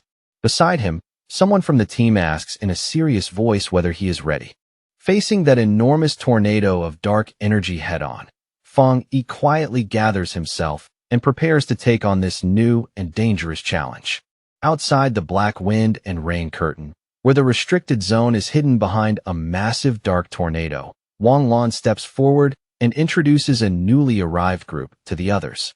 She explains that these newcomers are elite pioneers dispatched from headquarters in Shin City and Haisher City, all of them specially selected for a mission of this level. She goes on to note that these arrivals are top-tier geniuses just like Fong Yi, all standing at the 3-star spirit creation realm and widely expected to break into the Jingang realm in the near future. Behind her, the new team members step forward one after another, each radiating powerful spiritual pressure. A blue-haired man introduces himself as Wang Zhong, the new captain of Haisher City and a 3-star water attribute pioneer. Beside him stands a spiky-haired man named Song Yiming, an elite pioneer from Shin City who possesses powerful dual wind and fire abilities. Wang Zhong politely apologizes for arriving late. Wang Lan then addresses the whole group and reminds them of the rules inside the restricted area. She challenges them to rely on their own abilities to break through the dark curtain and enter the zone. Fong Yi remains silent, his red eyes faintly glowing as he notices that the two new captains are openly staring at him and sizing him up. Song Yiming lets out a dismissive snort, clearly unimpressed by Fong Yi at first glance and unwilling to hide it. Eager to prove himself, he immediately steps forward and declares that he will go first. With a sharp motion, he pulls a large blade from his back, ready to show everyone exactly what he can do. As he gathers his energy, he admits to himself that half the reason he accepted this mission was because of the sealer. He had heard rumors about Fong Yi's rare yang attribute, and came here wanting to measure his own strength against that legend. Flames burst from Song Yiming's body as he leaps into the air and activates both of his attributes at once. Blue wind energy coils around his blazing fire sword as he boasts that his fire attribute is the purest of all, while his wind power pushes its destructive force to the absolute limit. With one massive swing, he sends a roaring wave of fire and wind crashing straight toward the dark barrier in front of him. Watching closely, Wang Lan remarks that Song Yiming truly is a genius, someone who has already pushed both of his attributes close to their peak. Song Yiming lands as the force of his attack tears open a path through the energy ahead. He scoffs with obvious pride, saying that the dark barrier is nothing more than a bad imitation of foul weather and is easy for him to break. After seeing that, Wang Zhong decides it is now his turn to make a move. He activates his spiritual power and summons a sharp blue water construct, its surface shining coldly as it forms in his hand. Then he charges into the dark storm, forming a protective umbrella of water around himself, and using that defensive skill to force his way through the brutal environment. Inside the twisting darkness, the water shield gives off a bright blue glow, standing out sharply against the black storm surrounding him. Wang Zhong immediately feels the terrifying pressure of the dark climate pressing in from all sides, and he realizes with a chill that if he had entered this place right after first reaching the 3-star spirit creation realm, he might not have survived. He lifts his head in amazement, struggling to understand how the yang attribute and the dark attribute could truly exist together in one place without tearing everything apart. Ahead of him, a massive vortex of conflicting energies churns through the sky, swallowing light and shadow into one unstable, violent spiral. Nearby, Song Yiming holds a trace of dark energy in his hand and notes that it feels deathly cold and naturally repels the human body. To him, just enduring that force at close range is already impressive enough. Wang Zhong grows concerned and guesses that Fong Yi may only be handling the pressure this well because his fire attribute is naturally closer to the yang attribute than theirs is. He comments with a serious tone that simply passing through the curtain is already far more difficult than it first looked. At that exact moment, Fong Yi suddenly releases a burst of golden flame and cuts forward with a blazing slash, cleaving straight through the surrounding darkness. The force of it is so overwhelming that Wang Zhong and Song Yiming are both forced to leap away to avoid being caught in the path of the attack. Wang Zhong watches the golden figure streak past and cannot stop himself from trembling as he recognizes that unmistakable, pure yang attribute power. Fong Yi tears through the final layer of the barrier in one smooth motion, opening up a huge gap filled with blinding light. Then he stands there casually beside Jialan and greets the others as if nothing unusual happened, calmly saying that they have all been waiting a long time. Even standing still, his presence feels crushing. Song Yiming and Wang Zhong can only stare at him in total shock, stunned that the sealer moved through the deadly barrier as easily as if it were not there at all. Unable to hold back his curiosity, Wang Zhong asks Fong Yi how he is managing to keep the black wind and rain curtains split open like that. Holding a sphere of golden energy in one hand, Fong Yi calmly explains that the method is actually very simple. As long as someone uses a yang attribute stronger than the surrounding dark attribute, the darkness can be suppressed. He admits that it consumes a great deal of spiritual power, but says it can be sustained as long as the user has enough reserves. Song Yiming is immediately irritated that Fong Yi would describe something so ridiculous as simple. At the same time, Wang Zhong cannot help wondering whether Fong Yi is even truly in the same realm as the rest of them. Wang Lan only smiles and tells him that he will get used to it, because every genius pioneer reacts the same way after seeing Fang Yi's abilities for the first time. Fang Yi merely smiles back, completely unbothered by their stunned reactions and lingering disbelief. Then, without warning, the system sends him an alert that a source of pollution and an A-level dark anomaly have just appeared nearby. At the same time, the ground beneath them begins to shake violently. Song Yiming's eyes light up with excitement.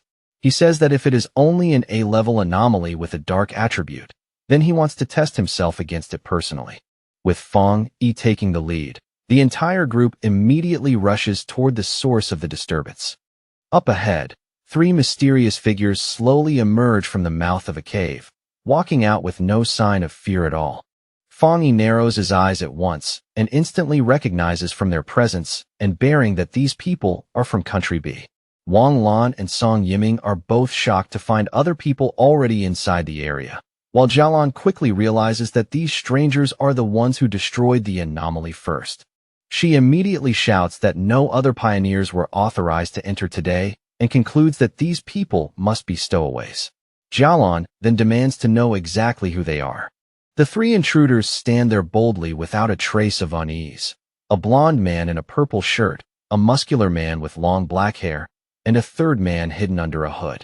The blond man smiles with open arrogance and introduces them as pioneers from Country B who have come here to train. Song Yiming is instantly furious. He shouts that this is Xia Nation's territory and that they have no right to enter a restricted zone without permission. Wang Lan supports him at once and orders the intruders to leave immediately, but the three outsiders remain where they are and coldly reply that the times have already changed. The blond man then arrogantly declares that if the people of Xia do not want to claim the resources here, then his group will take them instead.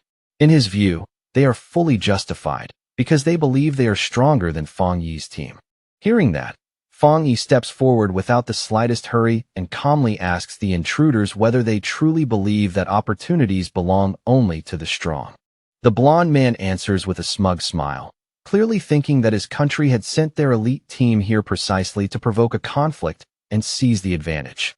Fang Yi looks at him with a cold, frightening smile, his red eye glowing like a warning in the dark, and tells them plainly that if strength really is the only rule here, then they can get lost. While Fang Yi stands off against them, Jialan quickly tries to report the situation back to headquarters, but before she can finish, the enemies suddenly launch an attack without any warning. The blond man throws out a surge of eerie green energy and sneers that they were given a polite offer, but since they refused it, there is no reason to keep pretending to be civil. Song Yiming and Wang Lan both react in shock, immediately realizing that the enemy is using the rare and highly dangerous dark attribute, something far worse than an ordinary opponent. The blond man laughs loudly and arrogantly, openly declaring that an environment overflowing with dark attribute power is the perfect home field for someone like him. Jialan studies the foul, sickening energy and quickly realizes what it is. With alarm in her voice, she identifies it as a nether poison attribute, a mutated power born from decaying corpses and dense death energy. Panic spreads through the team as she suddenly shouts that the enemy's attack has already destroyed all of their communication devices, cutting them off completely from the outside world. Fang Yi's expression sharpens at once as he understands the truth. These intruders never intended to negotiate at all. They came here planning to kill every one of them. Song Yiming refuses to wait even a second longer and charges straight ahead with his flaming sword in hand. He shouts that if they cannot absorb the dark attribute, then they will simply burn it away and destroy it. Wang Lan tries to stop him, but Song Yiming ignores the warning completely. With a furious roar, Song Yiming unleashes a massive fireball toward the enemy, sending blazing heat crashing into the dark air. But the attack does not work the way he expected. The green nether poison energy swallows the fire instead, twisting it out of shape before causing the fireball to explode violently and send a brutal shockwave crashing back towards Song Yiming. Even so, Song Yiming forces himself to hold his ground, his eyes wide with disbelief as he stares at the failed attack in stunned shock. That explosion immediately triggers a far more dangerous counterattack. A heavy wave of green energy surges toward the Xia team, and Jialan shouts a desperate warning as the deadly mist comes rushing in. The The green energy closes around them from every side. Wang Lan reacts at the last possible moment and throws up a large blue water barrier, desperately shielding the group from the toxic assault. Inside the barrier, the others are tense and on edge, but Fang Yi remains completely calm. His red eye glows steadily as he watches the enemy's power with cold focus, showing not the slightest trace of fear. The battle rapidly grows more intense as the blonde man from Country B presses forward and begins attacking Wang Lan's water barrier head-on. A huge shadowy claw suddenly rips through the shield, tearing it open with terrifying force, and Fang Yi steps forward at once, ordering the others to scatter and move. In the same instant, he releases a powerful slash of golden energy that tears through the dark mist, splits the pressure apart, and forces the enemy back. The blonde man is visibly caught off guard, clearly not expecting his attack to be stopped so cleanly and so quickly. He recovers fast and floats up into the air, mocking Fang Yi as nothing more than a fire attribute pioneer from Xia Nation. With open contempt, he adds that Fang Yi's teammates look even more useless than he does. Then, without warning, dark green vines burst out from the shadows and lash around Jialan, Wang Lan, and Song Yiming, trapping all three of them inside a spreading corrosive mist that eats away at both flesh and spiritual power. Wang Lan shouts a warning to Fang Yi, telling him that this enemy has been hiding his true strength the entire time and is at least at the second level of the Jingang realm. Seeing the Xia team trapped so easily, the blonde man throws his head back and laughs wildly, full of confidence and cruelty. Meanwhile, far outside the restricted zone, the military personnel can only watch helplessly as the massive black wind and rain curtain closes once again, sealing Fang Yi's team inside the deadly area. One of Wang Lan's subordinates anxiously studies a recording of the blonde man on a laptop and grimly remarks that the rumors were true after all. Someone from Country B really has mastered a dark attribute branch. After analyzing the footage, he concludes that although the enemy has not fully mastered pure dark attribute power, he possesses a lethal sub-attribute capable of inflicting wounds that simply cannot heal. The blonde man gloats shamelessly, saying that Fang Yi's companions have already been poisoned and will soon rot to death, and that all of their spiritual power will eventually become nourishment for him.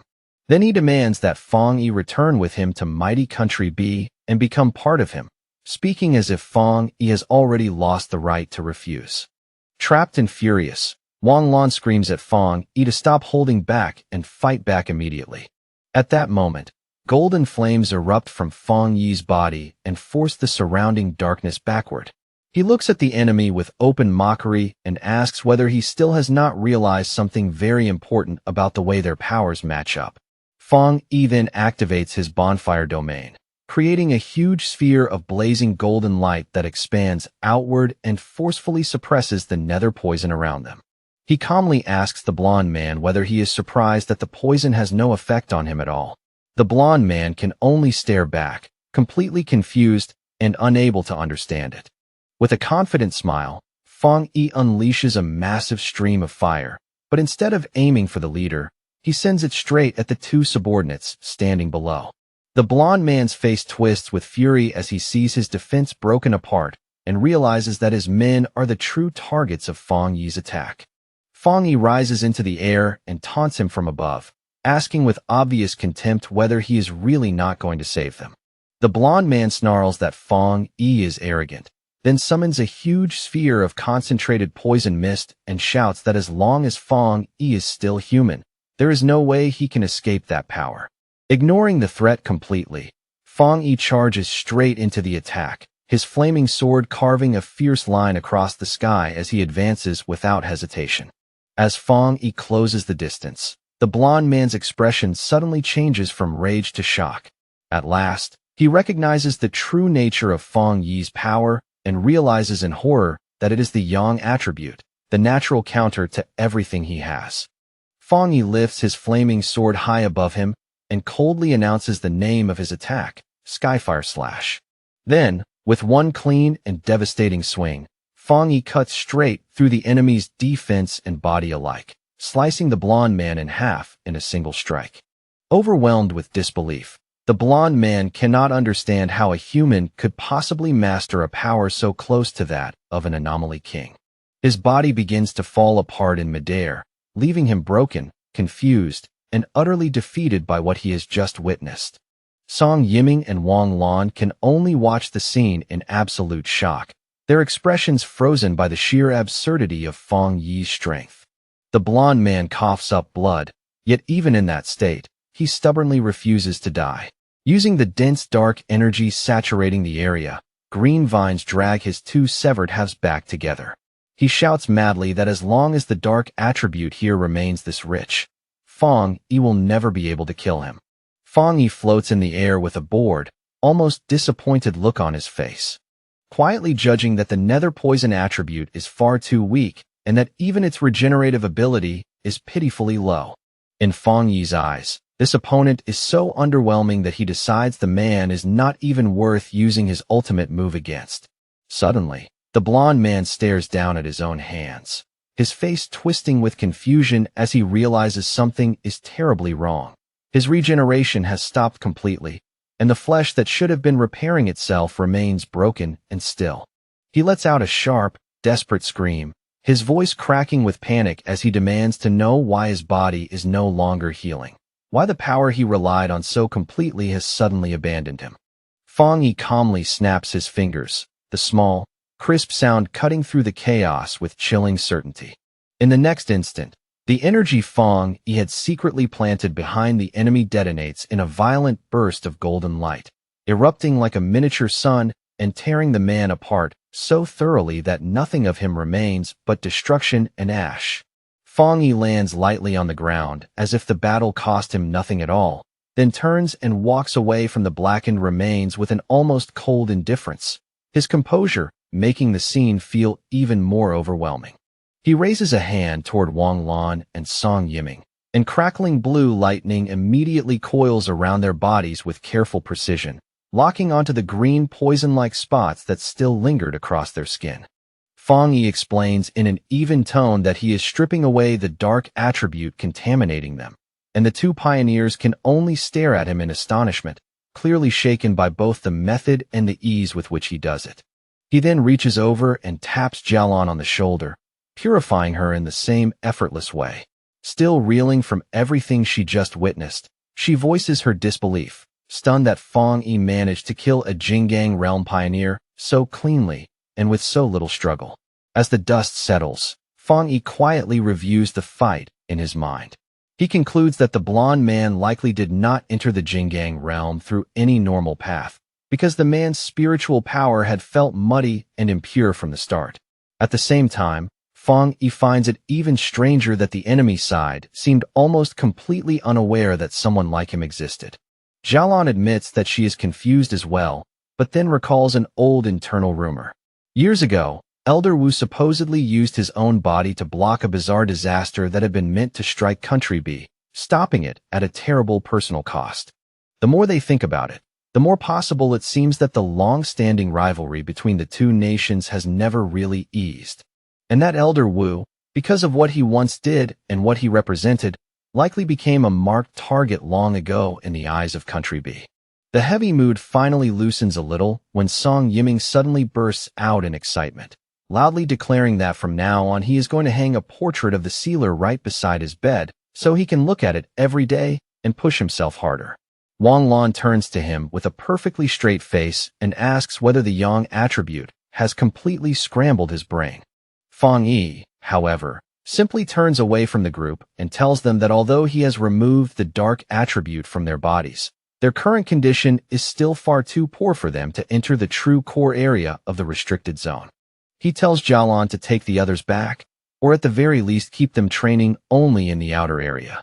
As he speaks, he walks forward alone into the swirling wind and dust without another glance, leaving the team standing behind him in silence. With his eyes glowing a deep, radiant gold, Feng Yi finally reveals what he truly wants, to see the real face of this restricted zone's core with his own eyes.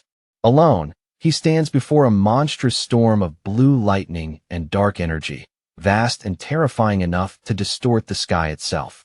Power cracks through the heavens as he prepares to step into the deadly center that no one else there can even hope to reach.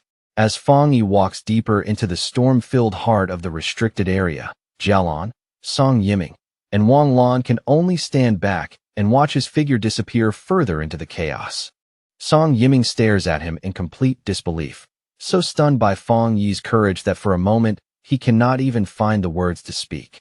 After a long pause, Wang Lan turns to Jialan and asks her in a low voice what their chances of success would really have been if they had come here alone, without Fang Yi. Jialan gives a bitter, self-mocking smile and admits that she once believed she was the strongest candidate to inherit Elder Wu's position. But ever since the sealer appeared, she has already come to terms with the fact that she can only stand in second place. Song Yiming and Wang Lan are both left visibly shocked. Neither of them expected their proud, fiercely competitive leader to speak with such calm acceptance, and the change in her attitude feels almost unreal. Without warning, the dark energy high in the sky suddenly begins to crackle and churn with violent intensity, as if the entire atmosphere is being torn open.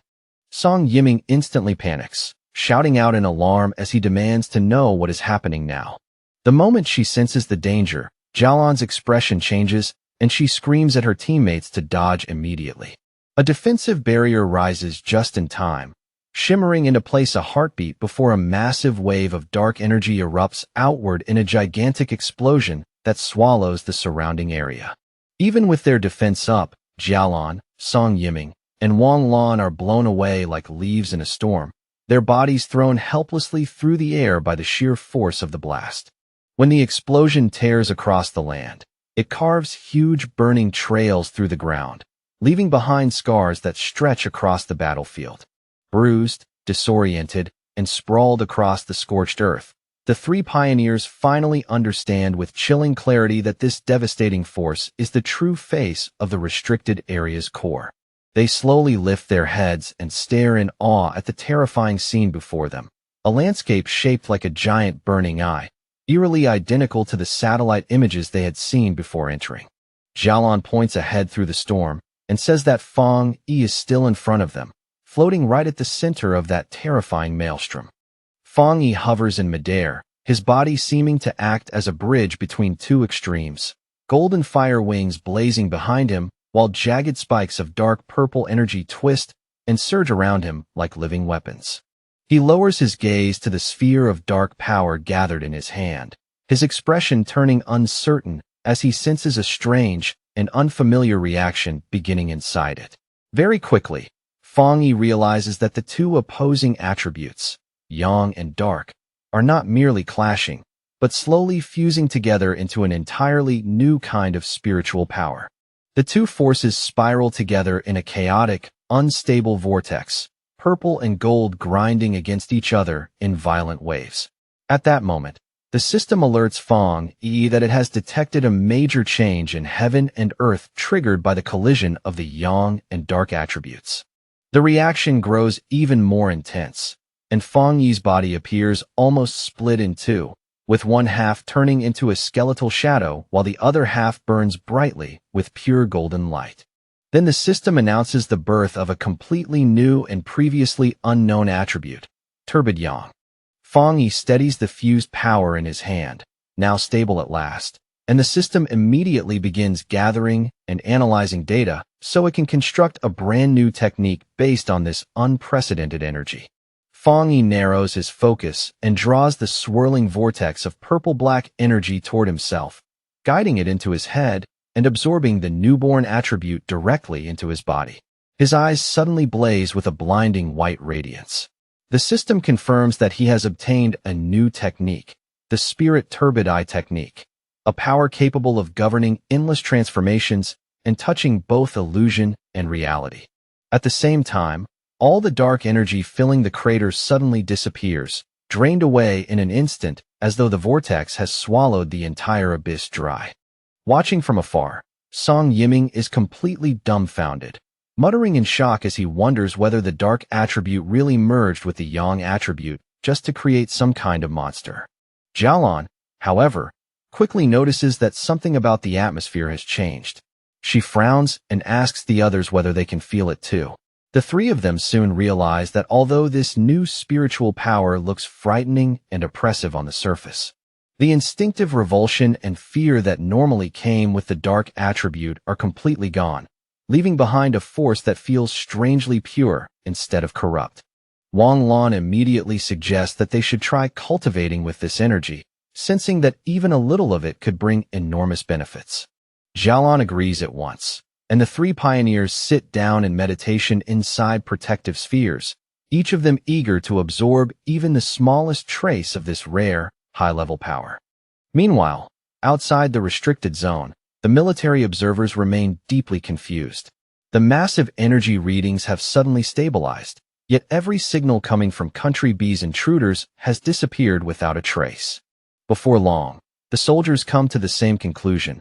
The sealer must have already wiped out the enemy forces inside. Thinking back on all the rumors surrounding Feng Yi's ruthless methods, they decide that Country B's intruders simply met the end they deserved. The soldiers hurry to contact headquarters, relieved that they managed to preserve video evidence of Country B's actions. In the diplomatic conflict that is clearly coming, that footage may become a powerful bargaining chip. Far away, inside the highest military intelligence office of Country B, a group of men in black suits stands in rigid silence, too nervous to breathe loudly. Then a blond man with a mustache slams his fist down hard and demands to know what happened to their strongest pioneer. He roars at his subordinates, his voice echoing through the room as he demands to know how their agent could have simply vanished without a trace, as if an entire person had been erased out of thin air. A man with long, wavy gray hair stands there in complete contrast to the panic around him and calmly suggests that their missing agents are most likely already dead, his tone so steady that it makes the conclusion feel even colder. With a dark, unreadable expression, he admits that their side suffered heavy losses this time and that they were thoroughly outplayed by Xiaogua, a fact that clearly leaves a bitter taste in his mouth. The leader of Country B slams both fists onto the table so hard the room seems to shake, then screams in disbelief over how their strongest force could lose so inexplicably to Xiaogua. Furious, he threatens the gray-haired man on the spot, demanding that he recover every benefit they had hoped to take from Xiaogua, and warns that if they fail again, he will cut off all funding to their organization. The gray-haired man lifts his eyes and stares back with a frighteningly sharp, icy gaze. Without lowering his head in the slightest, he assures the leader that they will repay this grudge in full and make Xiaogua return the debt with interest. Suddenly, a burst of green spiritual energy explodes out from his body, flooding the room with pressure so intense that the nearby guards instinctively recoil in fear. Rising to his feet, he coldly tells the leader that while he is indeed a proud citizen of Country B, he is not some dog to be ordered around like the bodyguards standing nearby. He says plainly that he despises threats and hopes the leader remembers that very well. The leader and his guards can do nothing but stand there, frozen between fear and anger, as the powerful pioneer turns his back on them and walks away without the slightest hesitation. As the gray-haired man leaves, the leader shouts after him in humiliation and rage, yelling that he will contact Xiaogua's leaders immediately and demanding that the pioneers teach them a brutal lesson they will never forget. Walking through a dim, silent hallway, the gray-haired man asks his subordinates for the latest results of their investigation. 3 figures in dark cloaks follow close behind him like shadows, and one of them reports that they were unable to enter Xiaogua's restricted zone and have completely failed to locate the second young master. The subordinate goes on to explain that the tracking instrument implanted inside the target's body was most likely destroyed, although they still cannot completely rule out the possibility that the enormous energy fluctuations in the area interfered with the signal. The moment he hears that, the gray-haired man's face twists with naked hatred. He finally accepts that the loss is real, and in that cold instant, he silently swears that Xiaogua will pay the price for it. Meanwhile, far inside the core of the restricted area, Feng Yi floats alone in the violent center of the storm, surrounded by unstable power and eerie silence. The system begins feeding him detailed information about his new ability, the Spirit Turbid Eye technique. It describes it as a terrifying illusion art capable of dragging any living creature into a realm of despair so deep they may never escape. The most frightening part, according to the system, is that Fang Yi does not even need to move. Once the technique is triggered, his enemies can be trapped in endless hallucinations until they die without ever understanding what happened. Fang Yi descends and lands, quietly thinking to himself that a power this convenient almost feels too good to be true, as though it came with a hidden price. But the instant his feet touch the ground, a sharp pain tears through his body without warning, locking him in place as the spiritual energy inside him begins fluctuating wildly and violently. He drops to one knee at once, coughing hard as his body strains to contain the newly formed power, every breath turning rough under the crushing pressure. Wiping the blood from the corner of his mouth, Fang Yi lets out a low remark about just how tyrannical and overbearing this dark power truly is. Dark purple energy surges around him in unstable waves, and Fang Yi quickly realizes that even though he successfully created a brand new attribute, that power is still resisting him from within and producing a severe backlash. And yet, despite the pain tearing through him, a twisted, excited smile slowly appears on Fang Yi's face. Rather than feeling intimidated, he finds the whole situation genuinely interesting and admits to himself that it has been a very long time since he faced a challenge this difficult and this stimulating. Inside a meeting room belonging to the Country B Pioneer League, the members are in the middle of a tense discussion over their recent failure. One of them says he still finds it almost impossible to believe that their so-called ultimate weapon was crushed by Xiagua, while another questions whether the defeat may have been caused by hidden side effects in the experiment itself. Before the discussion can continue, the gray-haired pioneer leader suddenly strides into the room, bringing with him a terrifying pressure that instantly silences everyone present. Without the slightest hesitation, the leader releases his power. Dark, ghost-like shadows lunge toward the members like living nightmares as he sneers sarcastically that they all seem to have such unique and clever insights now that everything has already gone wrong. He then points at one terrified subordinate and coldly orders that person to serve as bait in their next experiment, as though he were assigning a trivial task instead of a death sentence. The subordinate immediately drops into desperate pleading, begging for mercy, but the leader ignores every word. With complete contempt, he declares that the previous leader was nothing but a useless straw bag who deserved no respect. His voice growing colder, he vows that he will personally give Xiagua a proper display of power and make them understand exactly what they have provoked. Inside the Blue Star United Supreme Council Hall, the atmosphere is tense and heavy, with anger and suspicion hanging over the chamber like a storm about to break. A representative rises and angrily declares that Xiagua has gone far too far this time, his accusation ringing sharply through the hall. The envoy from the E-Federation follows with a formal condemnation, accusing Xiagua of killing important pioneers from another nation. He argues that in the face of a global disaster threatening all humanity, countries should not be destroying each other's elite forces like this. Then, without warning, loud laughter suddenly echoes through the chamber, and a voice openly shouts, "Killed well," leaving the representative stunned on the spot. Elder Wu, commander of Xiagua, walks into the hall wearing full combat armor, his presence instantly dominating the room. He sweeps a mocking glance across the representatives and casually orders his men to replace their drinks with chrysanthemum tea, saying they clearly need something to lower their internal fire and calm themselves down. The gray-haired pioneer leader is briefly startled to see Elder Wu appear in person, but he quickly suppresses that reaction and cuts past any formality, demanding an explanation for why his country's powerful pioneer died within Xiagua's borders. As he stares at Elder Wu, suspicion flashes through his eyes, and he cannot help wondering how Elder Wu managed to recover so completely. Elder Wu lets his golden aura flare outward and gives a scornful scoff, asking whether the gray-haired leader truly thinks he has the right, or the worth, to stand there and demand an explanation from him. He then accuses Country B's pioneers of attacking first, and says they are shamelessly pretending to be victims while acting as the real aggressors from beginning to end. The gray-haired leader asks for proof of those accusations, but underneath his outward calm, fear is already beginning to gnaw at him. If Elder Wu has really returned to his peak condition, then their plans may already be falling apart. Elder Wu calmly raises a remote control, and says that if proof is what the man wants, then proof is exactly what he is going to receive, right here in front of everyone. On the screen behind him, a video begins to play, clearly showing the blonde leader and his team and proving that Country B's pioneers illegally crossed the border to steal resources. Elder Wu narrates in an even, cutting tone that the intruders destroyed their own recording equipment afterward, but were ultimately killed in self-defense by Xiaogua's pioneers. He finishes by declaring that those arrogant invaders deserve to die. The audience is left visibly shocked by the solid, unmistakable evidence of Country B's treachery, and the mood in the hall shifts all at once. Elder Wu fixes the gray-haired leader with a hard stare and coldly quotes that those who commit injustice will bring about their own destruction.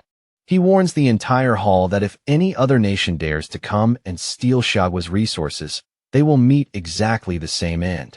Enraged by the humiliation, the gray-haired leader secretly gathers green energy in his hand beneath everyone's gaze, preparing a sneak attack.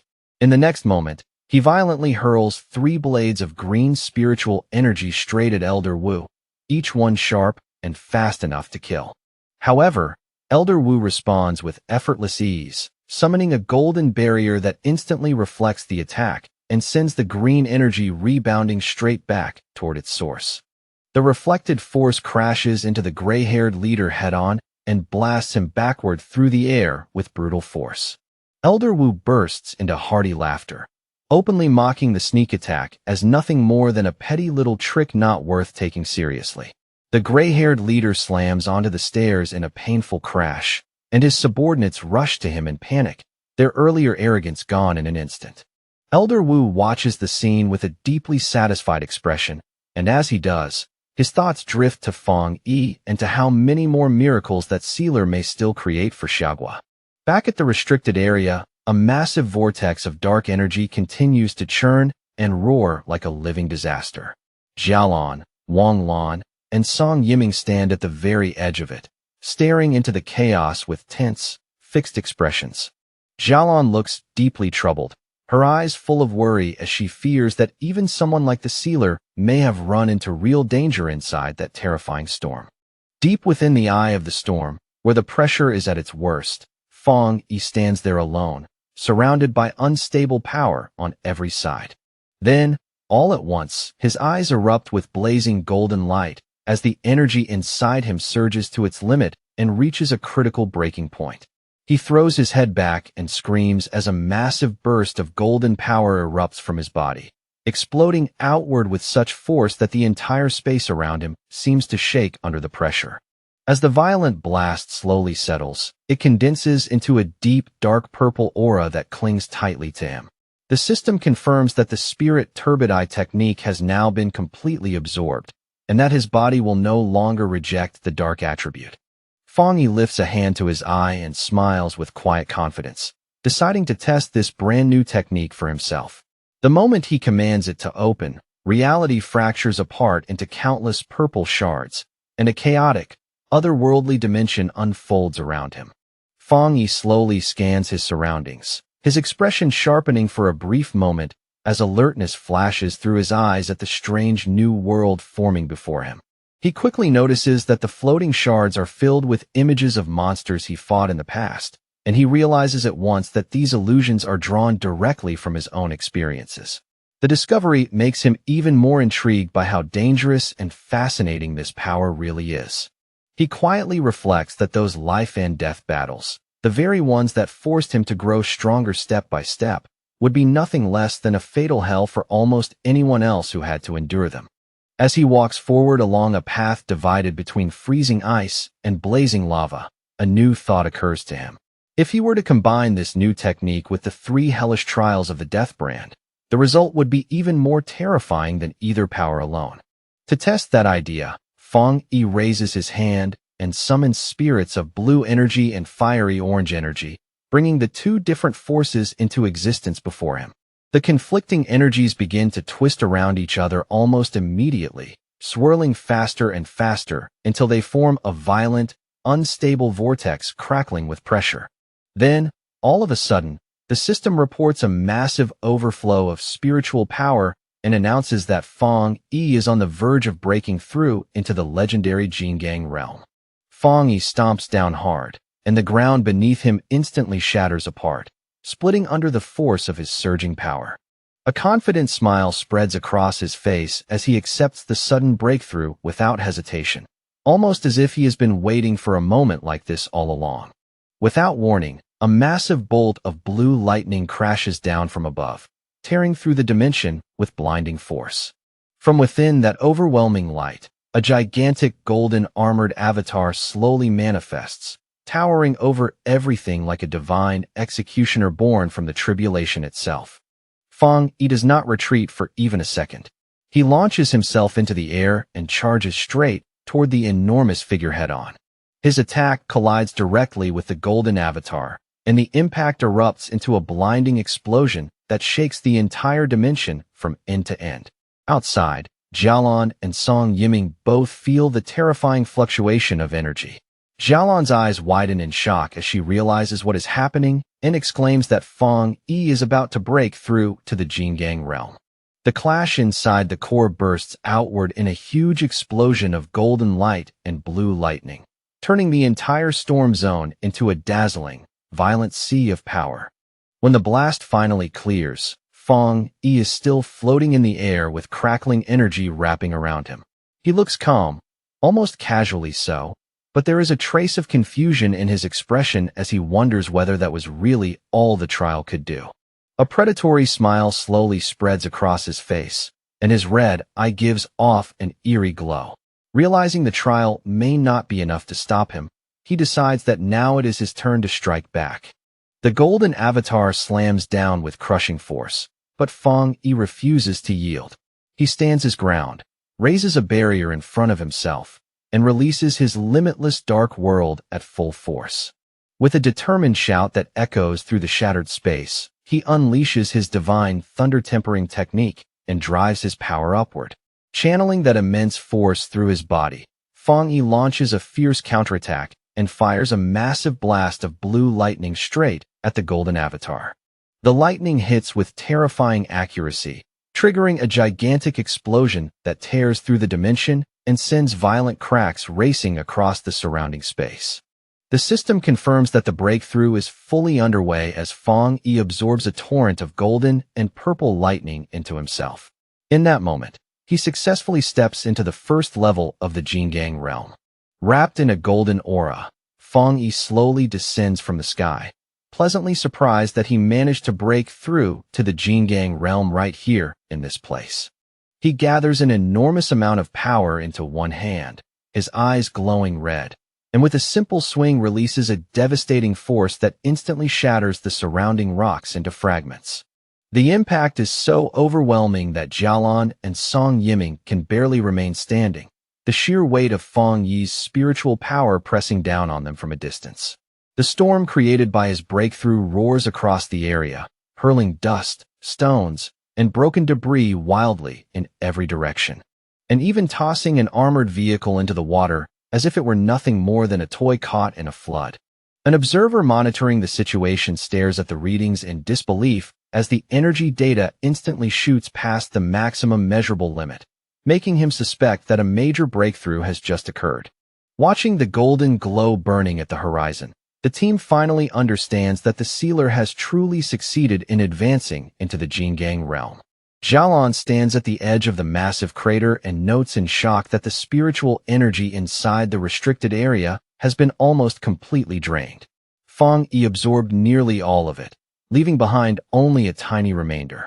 Wang Lan, visibly stunned, says that Fong Yi is like a bottomless pit when it comes to absorbing energy, but he also admits that it is still far better for the sealer to take that power than for the enemies from Country B to steal it. The three pioneers then move together and land near the center of the phenomenon, heading in to meet Fong Yi in person. But the moment they get closer, Song Yiming is completely shaken by the terrifying presence he suddenly feels pressing down on him.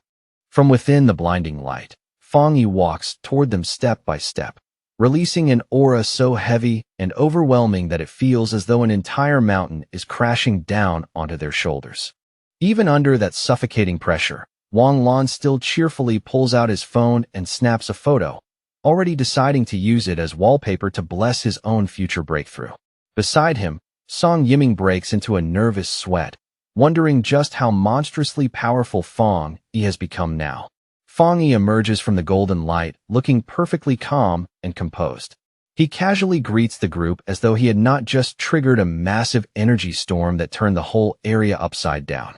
Xiaolan looks at him with deep admiration and quietly thinks that if he was once like a sharp sword, then now he has become something greater, a divine sword radiating terrifying and majestic power. The group can only marvel at what they are seeing, reflecting on how difficult it is for any pioneer to cross that half-step gap into the Jingang realm. Yet Fong Yi managed to become this powerful in such a short span of time.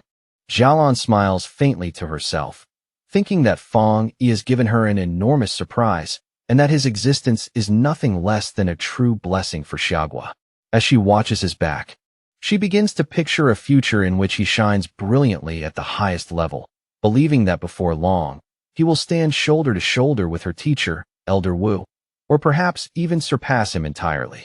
Meanwhile, news of the event explodes across the internet. Reports rapidly confirm that the sealer has broken through yet again in Xiagua's western region. Comments pour in non-stop as people realize that an S-level restricted area was practically sucked dry by him alone.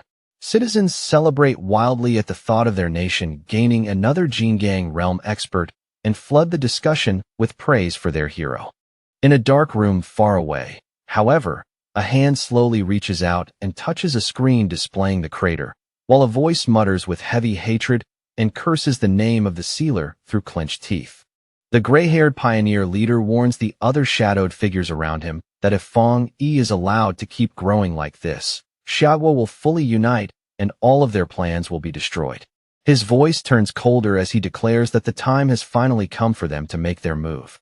He recalls with anger how the sealer ruined their operation in Tai Tai City and allowed that place to escape destruction, then vows that this time, none of their targets will be allowed to escape alive.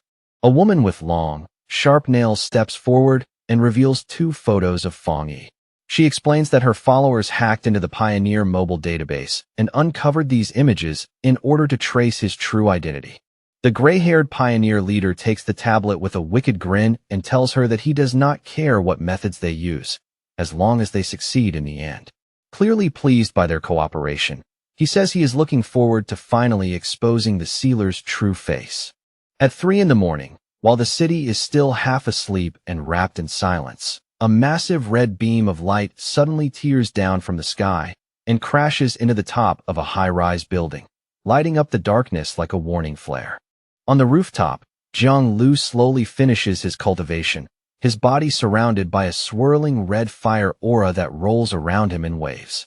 Feeling the power settling inside him, he looks deeply satisfied with the results of his hard work.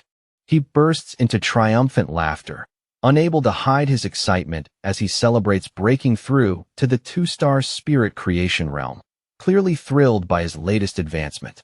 Overflowing with confidence, Jiang Lu quickly strikes a pose for a selfie, eager to see how people online are reacting and how many of them are already worshipping the huge phenomenon he just caused. But just as he is about to enjoy the attention, one particular notification suddenly catches his eye and pulls all of his focus away. He opens it and reads a news report about the sealer breaking through inside a restricted area, along with the huge commotion and heated discussion it has already stirred up across the internet. The moment he reads it, Jiang Lu blushes with amazement and disbelief, realizing that Fong Yi has grown stronger once again and widened the gap yet another step. Fired up by the news, he punches the air with renewed determination, telling himself that if a genius like the sealer is still pushing forward that hard, then he has no right to be satisfied with such a small breakthrough. Staring at Fong Yi's image on the screen, Jiang Lu feels a powerful surge of motivation and convinces himself that he is strong enough to follow in Fong Yi's footsteps one day. The next morning, Jiang Lu walks through the streets of Tai Tai City with obvious excitement written all over his face, shouting loudly that he has finally returned, as if announcing his comeback to the whole city at once. Still full of energy as he walks, he accidentally bumps into a woman wearing high heels, the collision making both of them pause. Instead of apologizing, Jiang turns around with an irritated look and aggressively asks her whether her mother never taught her the basic manners to say sorry after bumping into someone. The woman remains deceptively calm. With measured grace, she adjusts her sunglasses and offers him a polite apology, her tone so smooth that it almost makes Jiang look unreasonable. But hidden behind those dark lenses, a complex purple pattern quietly lights up in her eye. In the next instant, a strange wave of psychic force washes over Jiang before he even realizes what is happening. Before he can react at all, the hypnosis technique takes hold completely. His eyes dim and begin glowing with a dull purple light as his will is swallowed up, and he falls entirely under her control. A sinister smile curls across the woman's lips. Looking at the dazed Jiang she calmly orders him to follow her and tells him that someone has been waiting to see him. Now stripped of his own will, Jiang asks in a blank, obedient voice where they are going, but his feet keep moving after her without the slightest resistance. As she adjusts the brim of her hat, she quietly whispers the name of the organization she serves, the Heaven's Choice Cult. In her mind, she pictures their base, a dark, ominous cathedral that radiates cold authority, a place she reveres with absolute devotion as sacred holy ground. Her expression slowly turns serious, the earlier calm now replaced by a sense of purpose and cold resolve. As she leads her captive through a narrow, shadowy alley, cloaked figures leap silently across the rooftops above them, escorting the pair from the darkness. Inwardly, she reminds herself of her mission, to infiltrate Tai City successfully and not disappoint the leader she reverently calls father. The woman silently vows that Feng Yi's home ground will become their next territory, declaring with full conviction that the Heaven's Choice Cult will soon spread its light across the entire nation. Jiang wakes up in a dark and terrifying place, only to learn that he has been taken to the repentance room inside the Tai City headquarters of the Heaven's Choice Cult. He screams in agony as the torture continues, his voice cracking while he desperately shouts that he truly does not know the person they keep asking him about. Then he realizes in horror that he cannot even control his own mouth. Remembering the moment on the street, he understands that he was hypnotized and has already been brainwashed.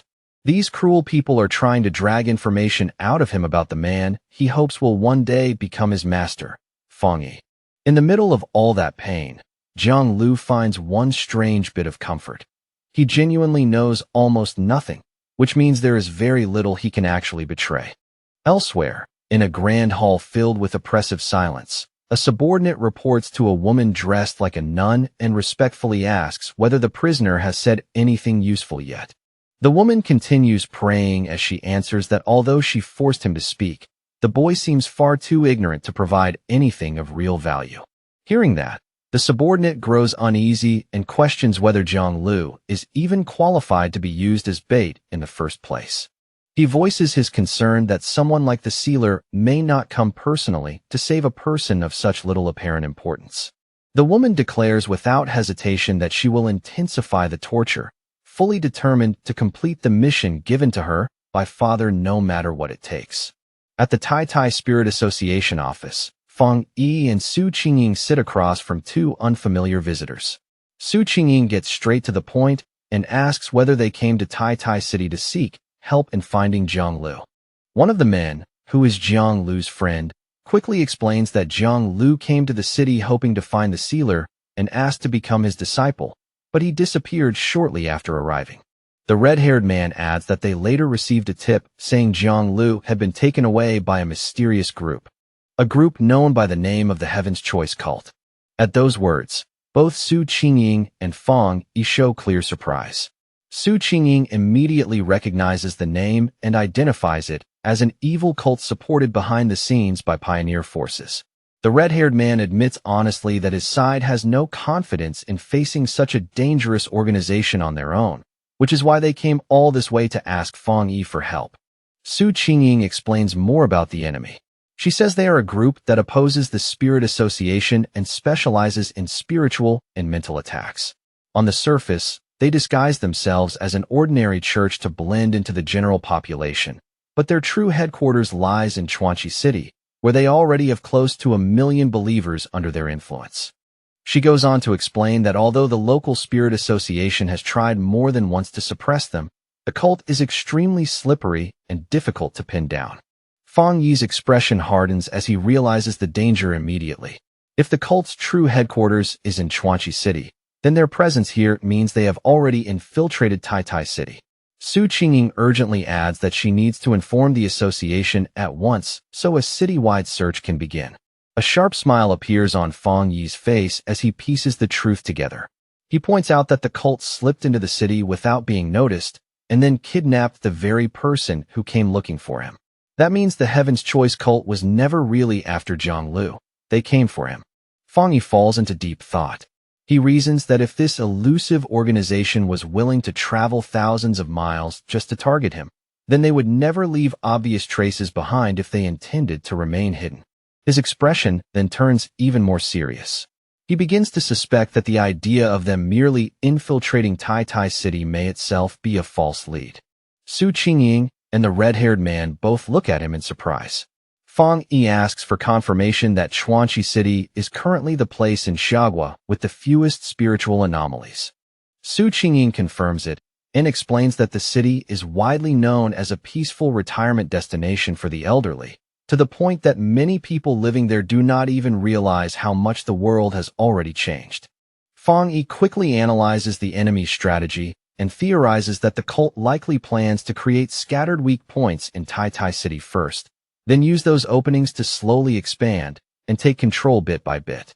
And in that whole plan, he realizes that his own existence is the single greatest obstacle standing in their way. Suddenly, Fang Yi rises from his seat and reaches a conclusion. Zhang Lu has most likely already been transferred to the cult's headquarters in Chuanchi City. Rather than waiting around for the enemy to move again, he decides to seize the initiative himself and orders Zhang Lu's friend to book the earliest possible tickets to Chuanchi City so they can confront the cult directly. The two men immediately agree, their faces lighting up with excitement as they eagerly declare that they are willing to follow Lord Sealer without hesitation. Fang Yi then turns to Su Qingying and tells her to notify her superiors as soon as possible, while also launching anti-cult propaganda across the city to keep the people alert and safe during his absence.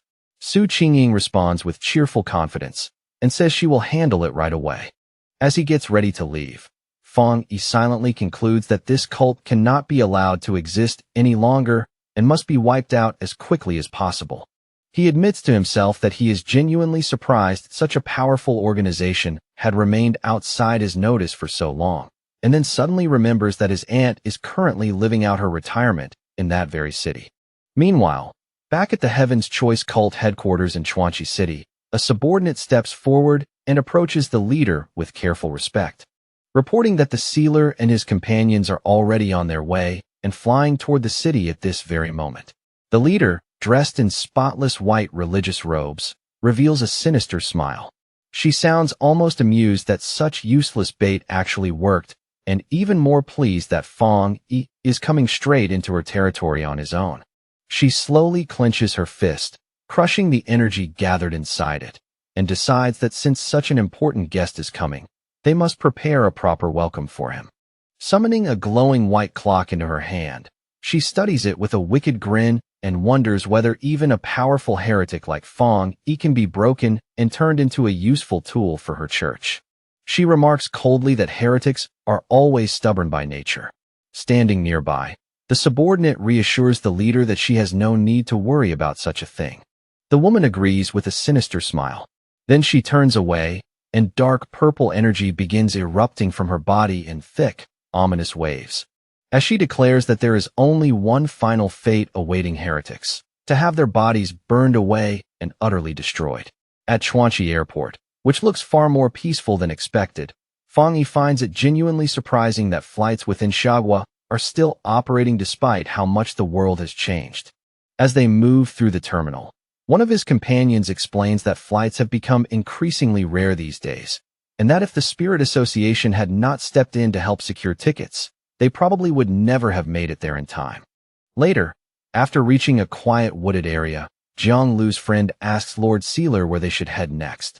Fang Yi calmly tells them that there is no need to go anywhere at all, they only need to wait. The two companions glance at each other in confusion, clearly caught off guard by such an unexpected order when they had been ready to keep moving. Fong Yi raises a single finger and signals for silence. His gaze sharpens as he tells the others to listen carefully, because he has already sensed the enemy's presence nearby. He calmly announces that their hosts have arrived.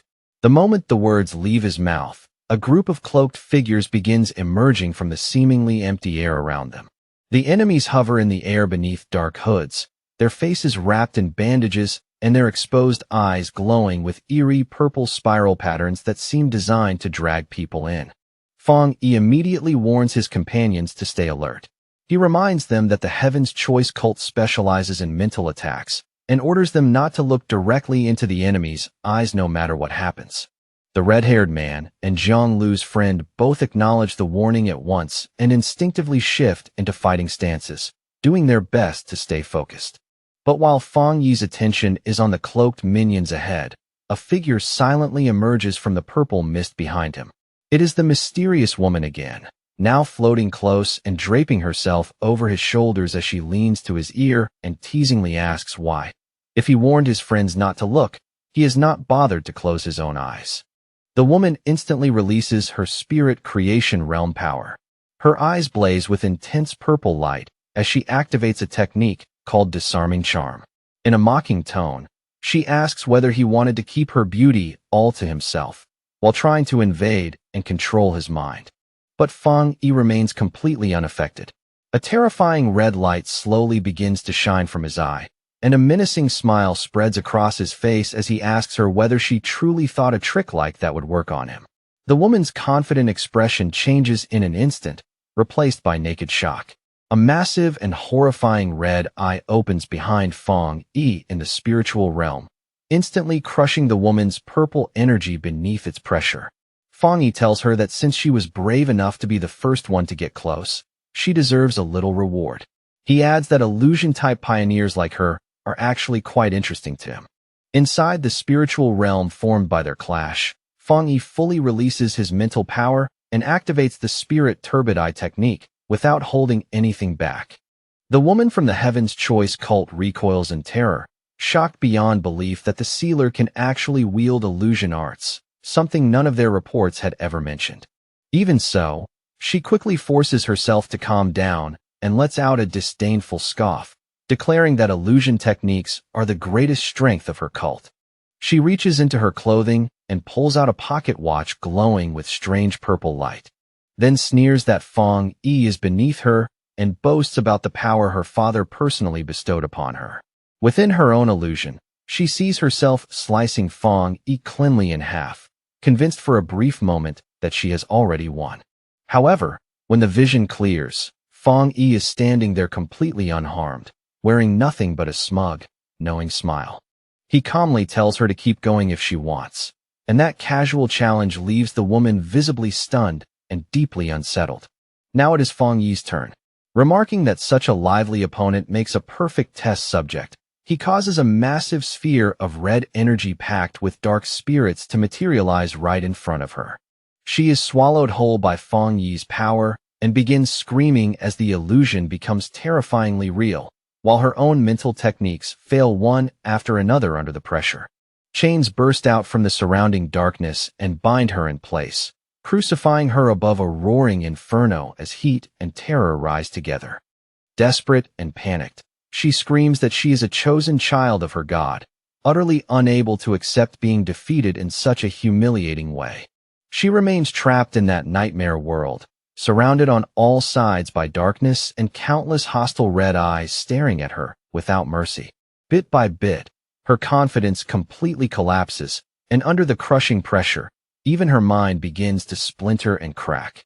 The illusion devours her sense of reality until she falls into total panic, forgetting even who she is as monstrous shadows gather around her from every direction. Fong Yi descends before her like a judge delivering final sentence, his presence so overwhelming that it crushes what little resistance she has left. In that moment, the woman realizes her own skills are far too weak, and that if she keeps resisting, she will absolutely die. With his red eye shining ominously, Fong Yi coldly demands that she tell him everything she knows about the Heaven's Choice cult's ultimate objective. And trembling uncontrollably, the woman reveals that father said the sealer must be removed before their grand plan can be completed. Fong Yi presses further, demanding details about the plan itself and the whereabouts of father, as well as Jiang Lu. Barely able to force the words out, she stammers that they are at the altar, but before she can continue, terror suddenly twists across her face. A restriction buried deep within her mind has been triggered at that very instant. Before she can say another word, a lethal force erupts from within her and kills her on the spot, cutting off everything she was about to reveal. Her body goes limp and collapses lifelessly in front of Fong Yi, all signs of struggle ending at once. Back in reality, the illusion rapidly falls apart and fades away. Fong Yi looks down at the corpse and immediately realizes that she activated a forbidden restriction left by father. From that, he deduces that any follower who tries to reveal truly sensitive information is executed from within. The forest grows quiet again. Fong Yi walks forward through the aftermath of the battle, where his companions lie defeated on the ground around him. Feeling a hidden gaze resting on him, Fong Yi calmly calls out toward the darkness and asks the unseen observer whether they were the one who just silenced their own subordinate. The cult's minions burst from the shadows one after another, their movements sharp and aggressive as eerie purple energy coils around strange clock-like devices in their hands, casting a sinister glow through the air. They shout furiously that they will seize Fong Yi and use his capture to make their cult's name thunder across the land. In the next breath, they close in from every side, threatening to slaughter his companions on the spot if he dares resist or refuses to surrender. Fong Yi lets out a cold, dismissive scoff, then raises his hand and summons a blade of pure fire, its burning edge roaring to life with a heat fierce enough to distort the air around it. Just as he gets ready to strike, the strange glow in his eye sharpens, calmly sweeping across every enemy in front of him as he studies them with frightening precision. On the surface, their power level looks impressive enough on paper, but Fong Yi quickly sees through it. Their foundations are unstable, their aura scattered, and all that apparent strength is nothing more than hollow force with no real substance behind it. The result leaves him visibly disappointed. Tightening his grip around the flaming sword, Fong Yi's expression turns even colder, as if these opponents are not even worth the effort. Then, with one enormous slash blazing like heavenly judgment, Fong Yi tears straight through their defenses in a flood of fire. As the attack crashes through them, he remarks with quiet contempt that their real combat ability is laughably pathetic. The cultists are blasted away by the overwhelming flames, their shrill screams echoing through the area as they tumble helplessly through the air, completely broken and utterly defeated in a single exchange. Fong Yi steps over one of the fallen cultists and looks down at him, his terrifying red eye still glowing, fixed on the man with a pressure so intense it feels heavier than the fire itself. The cultist trembles uncontrollably under that gaze, finally understanding just how monstrous the gap between them really is. Any trace of earlier arrogance vanishes, replaced by raw, instinctive fear. At that moment, another terrified subordinate slowly approaches, hands shaking as he presents a strange oval mirror wrapped in flickering purple energy, as though even he fears the thing he is carrying. Fong Yi turns his eyes toward it with a hint of curiosity. The instant he focuses, he senses a presence hidden within, and soon a dark silhouette begins to emerge from the mirror's murky glow. A voice then drifts out from inside the mirror and addresses the sealer directly, speaking in a composed tone as it claims that this whole matter is simply a misunderstanding. The voice goes on to insist that the heavenly chosen cult exists for one noble purpose alone, to save humanity. It even proudly boasts that they have already resolved 3 spiritual anomalies within Chuanchi City, as if presenting undeniable proof of their righteousness. With growing arrogance, the leader declares that compared with the cult's so-called sacred mission, the Spirit Association is useless, incompetent, and far beneath them in both vision and action. Fong Yi gives a mocking laugh, clearly unimpressed by the performance. He tells her bluntly not to get drunk on her own propaganda or start believing the lies she feeds other people. In a calm, almost casual tone, Fang Yi tears her argument apart piece by piece. He points out that Chuanchi City has long been classified as a secure zone with no record of beast-related disasters, which means the so-called anomalies they claimed to solve were never real to begin with. From there, Fang Yi exposes the truth of their scheme without hesitation. In his eyes, the cult manufactures fake crises, plays savior to frighten civilians, and uses that fear to gather followers and wealth for their own cultivation. He dismisses the whole operation as filthy, shameless, and utterly despicable. Hearing that, the woman inside the mirror lets out a low, condescending laugh, the kind that drips with disdain rather than amusement. Then she reveals a glimpse of her true power, taking what looked like an ordinary pocket watch and transforming it into a vessel brimming with thick, sinister, dark energy. Her voice turns sharp with fury as she declares that Fang Yi completely misunderstands their noble cause. In her eyes, pioneers like him, who keep risking their lives for the Spirit Association, are nothing but hopeless fools who have been brainwashed beyond saving. She sneers at the very idea of protecting ordinary weak people, questioning what logic there is in preserving burdens who cannot contribute. To her, they should simply be abandoned and left to die, while the strong pioneers rise up and rule instead. Her face twists more and more with fanatic obsession until she is nearly shouting, screaming that they are walking a glorious road of evolution and that history itself will prove them right. Fang Yi remains completely unmoved. Blue lightning begins to crackle along his flaming sword, weaving through the fire in violent arcs, and in the next instant he surges forward with such speed that he becomes little more than a blinding streak. The cultist holding the mirror lets out a terrified scream, nearly dropping it on the spot, while the leader watching through the connection can only stare in visible shock at Fang Yi's sudden charge. With an expression as cold as winter steel, Fang Yi says that if she truly believes the weak deserve to die first, then she should set the example and be the first one sent on her way. Without another wasted motion, he swings. His blade becomes a savage blur of fire and lightning as it cuts toward both the cultist and the mirror in one merciless strike. The leader watches in utter disbelief as Fang Yi's attack seems to slice through reality itself. The mirror explodes apart, their connection is severed on the spot, and even the sacred link she relied on is torn open like fragile glass. She screams in outrage and disbelief, unable to understand how Fang Yi managed to break an object they regarded as holy and untouchable. The woman jerks back instinctively as the fire slash appears to pass dangerously close to her, and for a brief second, even she is shaken by the sense of imminent death. Then, still reeling, she realizes the attack was not truly physical at all, but an incredibly powerful illusion. Even so, the shock lingers. She thinks with alarm that she had nearly been dragged fully into Fang Yi's illusion, and only luck spared her because her real body was not there in person. Inside her mind, the cult leader had already lived through a horrifying scene in which an enormous Fang Yi, red-eyed and monstrous, pulled her into his mental domain and decapitated her without mercy. Yet despite it being an illusion, the damage is not entirely false.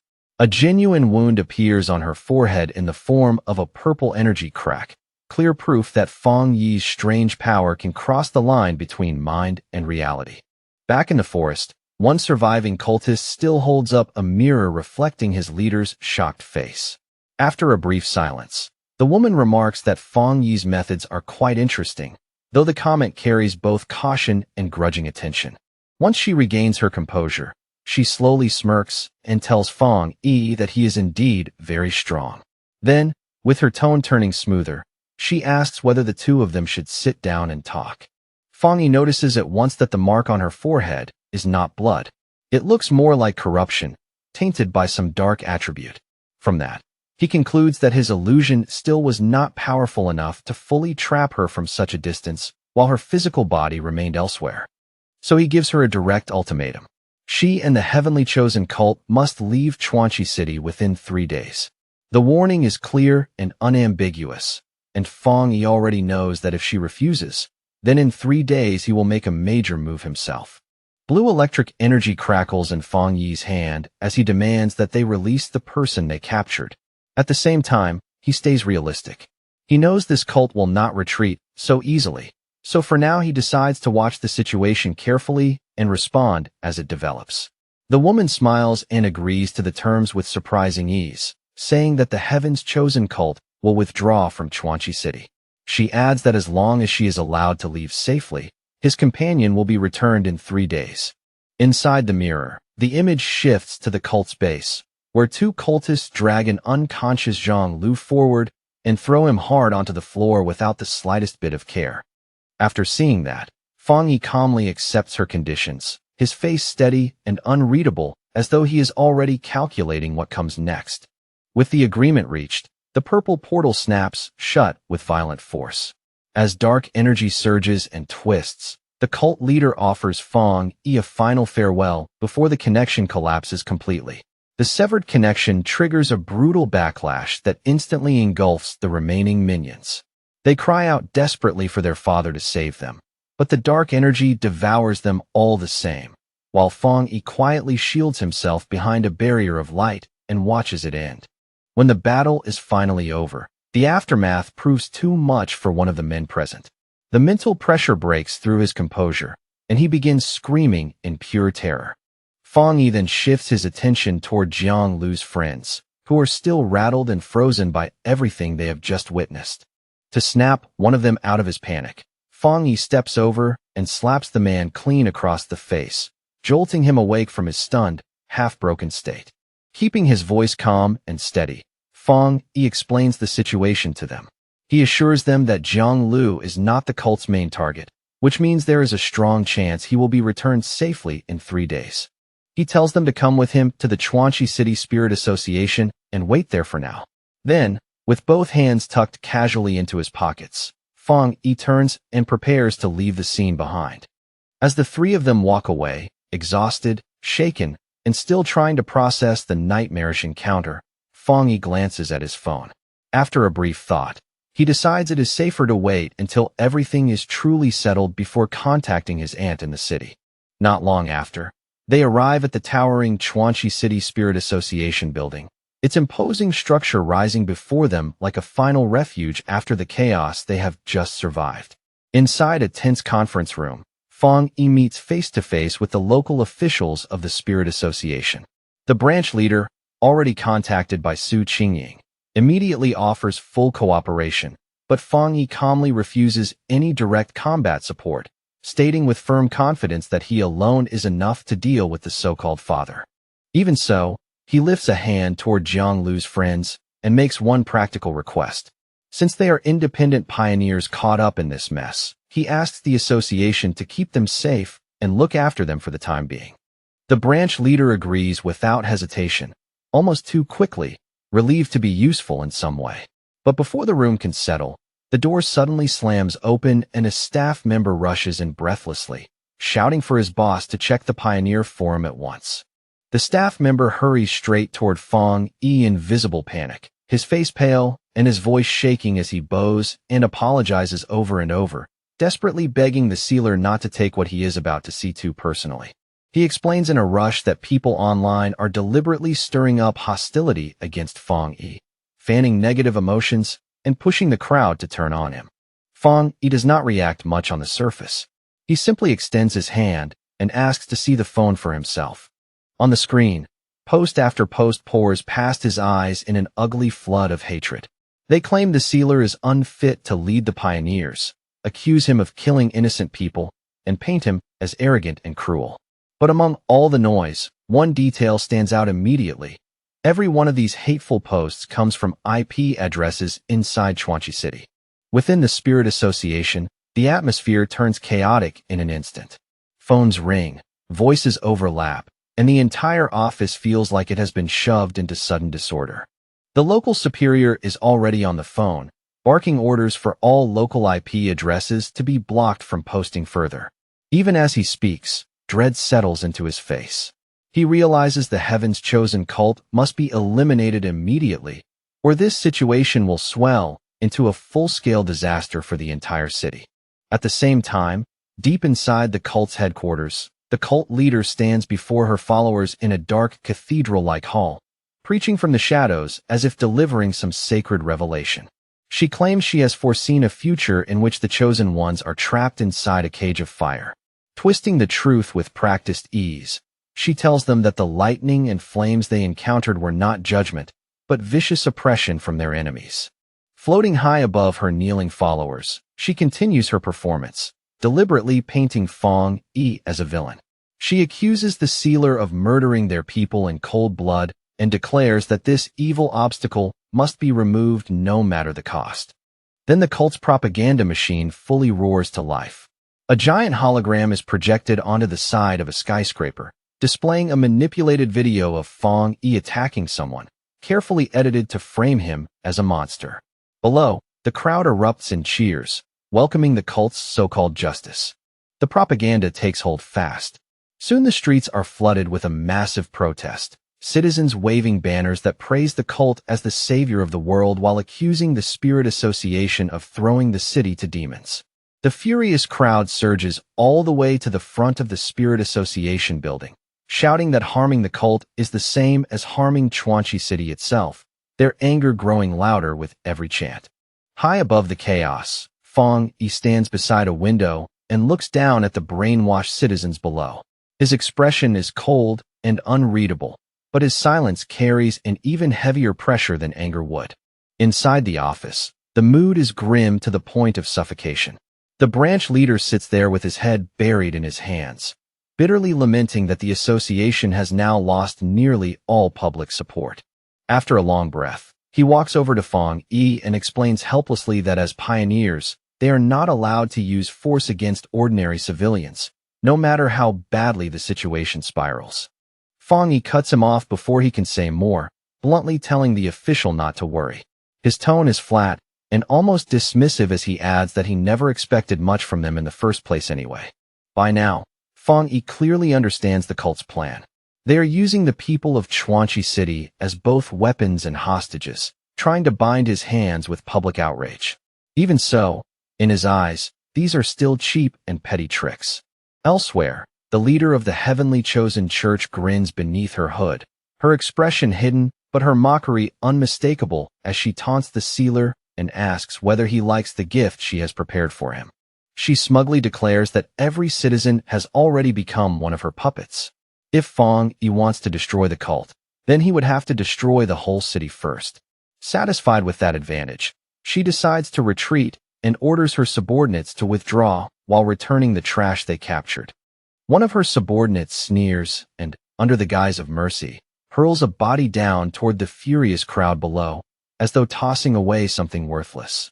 Before the crowd can even fully react, a violent explosion tears through the Spirit Association building, shaking the structure and blasting the windows apart in every direction.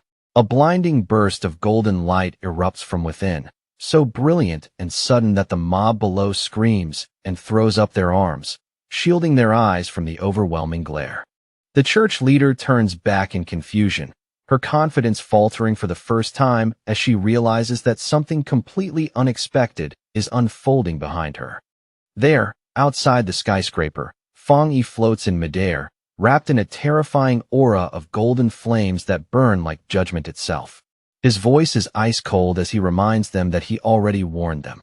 If they failed to leave within 3 days, they would face the consequences. The cultists can only stare upward in shock, their faces stiff with disbelief as they wonder whether he is truly not afraid of turning the whole scene into a massacre. At that moment, it becomes painfully clear that the cult leader has made a serious miscalculation. With violent energy twisting around her, she screams in frustration and blurts out that she should have killed the hostage earlier when she had the chance. Then she glares at Fong Yi and demands to know whether he truly does not care about all the lives surrounding them. Fong Yi responds with a mocking calm that cuts deeper than anger. He tells the cult leader there is one thing she still does not understand, then swings his sword down and reveals that his technique was built specifically to counter dark attribute anomalies. The woman is left stunned as the enormous fire slash crashes down and strikes her subordinate directly, shattering her expectations in a single instant. Then, using sheer speed, Fong Yi vanishes from sight and reappears behind her in the next breath, catching her completely off guard before she can adjust. Without giving her time to recover, He brings his sword down hard, forcing her to hastily summon a magical barrier just to block the crushing weight of the blow. Locked in that brief but deadly stalemate, Fong Yi stares straight into her eyes, his own glowing with a cold red light. A dangerous smile slowly appears on his face as he asks a chilling question and calmly deduces that she is not human at all. At once, the woman's expression changes. A crack splits open on her forehead, glowing with strange purple light, and she admits with reluctant admiration that she is impressed he managed to figure it out so quickly. The crack spreads wider and wider until it reveals a grotesque purple eye hidden beneath the skin. She stares back at him and admits that truly nothing escapes his sharp vision, fully exposing the fact that she is no longer human. The monster within her calmly admits that it has been a very long time since it last encountered a situation like this, as if Fong Yi has finally forced it into genuine seriousness. Then the creature inside the cult leader's body digs its fingers into its own face and tears at the skin, exposing a monstrous form underneath, layered with multiple eyes and a horror that no human body should contain.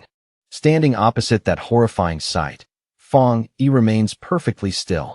His expression stays calm, steady, and utterly fearless, as though even this twisted revelation fails to shake him. In the next moment, the enemy explodes outward into a gigantic mass of jagged purple shadow. At the same time, a system notification appears before Fong Yi, warning him that dark intelligence has been detected. The system immediately explains that this thing is a self-aware subattribute known as grafting, a dangerous existence with intelligence of its own. It has no true physical body. Instead, it survives by stealing hosts and grafting itself onto different pioneers, feeding on them and growing stronger each time. In that way, it had taken over the leader of the heavenly chosen church and turned her into its vessel. A brief flashback flickers past, showing the destruction of the heavenly chosen church headquarters, the entire building collapsing into flames and ruin under the weight of the chaos it created. Back in the present, the giant shadow monster looms above Fong Yi like a living nightmare. It tells him that his body is perfect, rich with powerful spiritual energy, and demands with greedy hunger that he hand it over. The monster then calls out to its remaining followers, declaring coldly that the time has come for them to finally be used. At once, the cultists let out agonized screams as their life force is violently torn from them. Purple streams of energy burst from their mouths and eyes, ripped free in a brutal display that leaves no room for mercy. That stolen energy whirls through the air and rushes toward the monster, gathering above it and condensing into a massive sphere of dark power, dense and ominous enough to make the air itself feel heavy. Once the sphere is complete, the monster unleashes all of that gathered power in one devastating beam, firing it straight at Fong Yi with overwhelming force. Fong Yi does not step back even once. Facing the incoming destruction head-on, he raises his sword already coated in blazing fiery energy and swings without the slightest hesitation. The blade tears cleanly through the darkness with unstoppable force, slicing the massive sphere in half in a single stroke and severing one of the monster's enormous arms, as if the thing were far less solid than it wanted to appear. The creature stares blankly at its severed limb in stunned disbelief, as though it can barely process what just happened. Then, with a twisted voice full of shock, it mutters that the pain is far worse and far sharper than it expected. Flaming sword still burning in his hand, Fong Yi walks steadily toward the wounded monster without the slightest hesitation. His voice is calm but absolute as he says this level of damage is still not enough, and that he intends to clean this creature up completely. As he closes the distance, Fong Yi quickly pieces together the nature of this dark intelligence. It has been hiding a deeper trick all along, disguising itself as a human and slowly building an entire faction around that stolen identity. Fong Yi raises one hand slightly, his gaze sharpening as he reassesses the danger. He notes to himself that killing this thing may prove even more troublesome than taking down the previous anomaly king. Then, without warning, a gigantic claw formed from crackling blue electrical energy descends from the sky, ripping through the air with terrifying speed and pressure. From a nearby building, the branch leader and another pioneer watch the scene in horror. The truth hits them all at once. This dark attribute has developed genuine intelligence and can even graft itself onto pioneers. Realizing how serious that is, they decide headquarters must be warned immediately. The enormous lightning hand crashes down with overwhelming force and clamps tightly around the shadow monster, locking it in place with a violent burst of electric power. Fang Yi slowly clenches his fist, calmly controlling the giant energy construct as though crushing the monster is only a matter of will. But even within that crushing grip, the monster bears a menacing grin.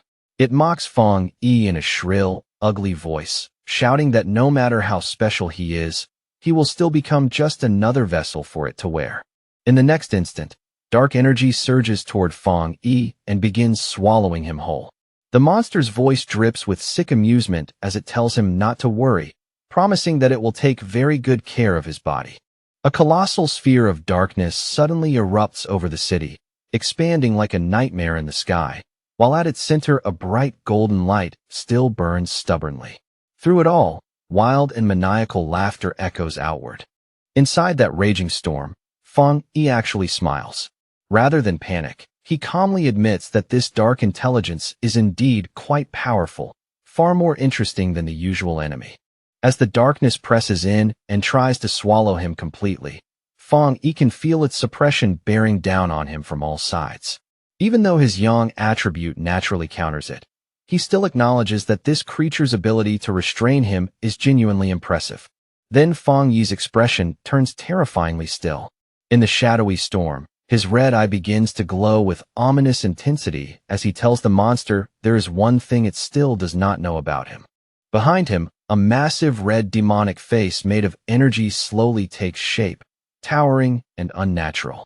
Fang Yi declares in a chilling voice that he cannot be killed, and the monster, sensing this sudden horror, screams in confusion and demands to know what he just said. The purple sphere of energy starts to churn violently, its balance suddenly collapsing as the situation reverses and the advantage begins slipping away from the monster's hands. Outside, panic spreads through the onlookers. The red-haired man shouts in disbelief, asking whether the sealer has really been swallowed. Beside him, Jiang Lu's friend clutches the injured Jiang Lu and stares upward in terror, while the woman forces herself to stay hopeful, insisting Fang Yi can survive even as she admits this dark intelligence is unlike any enemy they have ever faced. The branch leader raises his voice and cuts through the panic, shouting that they have no choice but to believe in Fang Yi. In the middle of that confusion, Jiang Lu finally wakes groggily and asks in a dazed voice what is going on. His first clear thought is pure fear. Looking around in alarm, he blurts out the question he dreads most, asking whether his master has already lost. But inside that chaotic purple dimension, Fang Yi is not dead, nor even cornered. He is alive and perfectly composed, walking calmly through the violent storm as if it cannot truly touch him. He glances around the distorted surroundings and quickly realizes where he is. He has not simply been swallowed by darkness. He is now inside the dark intelligence's body itself. A system window appears before him, confirming that his plan has worked exactly as intended. His death count rises to 1 and activates his death brand. Because he deliberately allowed himself to be devoured, the system applies a debuff to the enemy, weakening the dark intelligence's abilities by 20%. Fang Yi studies his own hand with a faint frown of confusion. Even though he is clearly inside a spiritual space, he realizes he is not existing here as a spirit body, which makes the situation even stranger. Then his glowing red eye catches something below, and his attention shifts sharply downward toward a faint cluster of movement in the dark. There, suspended in the blackness around him, Fang Yi finds himself surrounded by glowing blue ghostly figures drifting silently through the void like abandoned souls. Fang Yi steps toward one of the figures, his expression tightening as he recognizes the silhouette and begins to understand what he is looking at. He asks whether she is the pioneer most recently grafted by the monster, the very woman who once led the heavenly chosen church. The blue spirit does not answer with words. She simply floats there in silence, her face filled with sorrow and exhaustion. Then, all at once, the female spirit and the other blue ghosts surrounding her slowly sink to their knees, bowing before Fang Yi in a silent plea that speaks louder than words ever could. Fang Yi looks down at them, his red eyes narrowing as understanding settles over him. Without anyone saying a word, he can already grasp what they are trying to convey. In a low voice, he asks whether they are begging him to release them, to finally grant them freedom from the monster that has imprisoned them for so long. After taking in the scene, Fang Yi reaches a grim conclusion. These pioneers are already long dead. What stands before him now are only the remnants of their soul breaths, trapped and bound inside the monster's body. Fang Yi summons his sword again, fully acknowledging the cruel reality before him. These imprisoned souls and the monster now share the same life force. That means if he destroys the dark intelligence, he will also destroy what remains of them. He quietly gathers his strength and makes his decision. If there is any mercy left to offer, then burning them all away with his pure world divine fire is the only true release he can give them. With no hesitation left in his heart, Fang Yi swings the massive blade with all the strength he has, pouring resolve into the strike. The slash of fire carves straight through the darkness, clean and absolute, splitting the enormous shadow entity in two as the burning edge tears across its core. As that purifying fire washes through the space, the spirit of the female pioneer begins to fade. For the first time, peace softens her expression, and she disappears at last in quiet release. The dark intelligence shrieks in agony, but even then it refuses to surrender. Its form twists and morphs into a jagged, spiked shadow as it roars that Fang Yi's resistance is meaningless and threatens to tear off his limbs one by one. Yet another system window appears, calmly confirming that contact with such an enormous dark attribute has successfully triggered the Hell Evil Scene mark. The system announces that the monster's power is being drained at terrifying speed. First, its strength drops by 50%, and then, almost immediately, the weakening surges to an 80% reduction as the Hell Evil Scene swarms over the enemy. Unable to maintain its previous shape, the monster collapses into a chaotic sphere packed with writhing red eyes, its once threatening form breaking down into something unstable and desperate. The system declares that the weakening has now reached a critical 99%.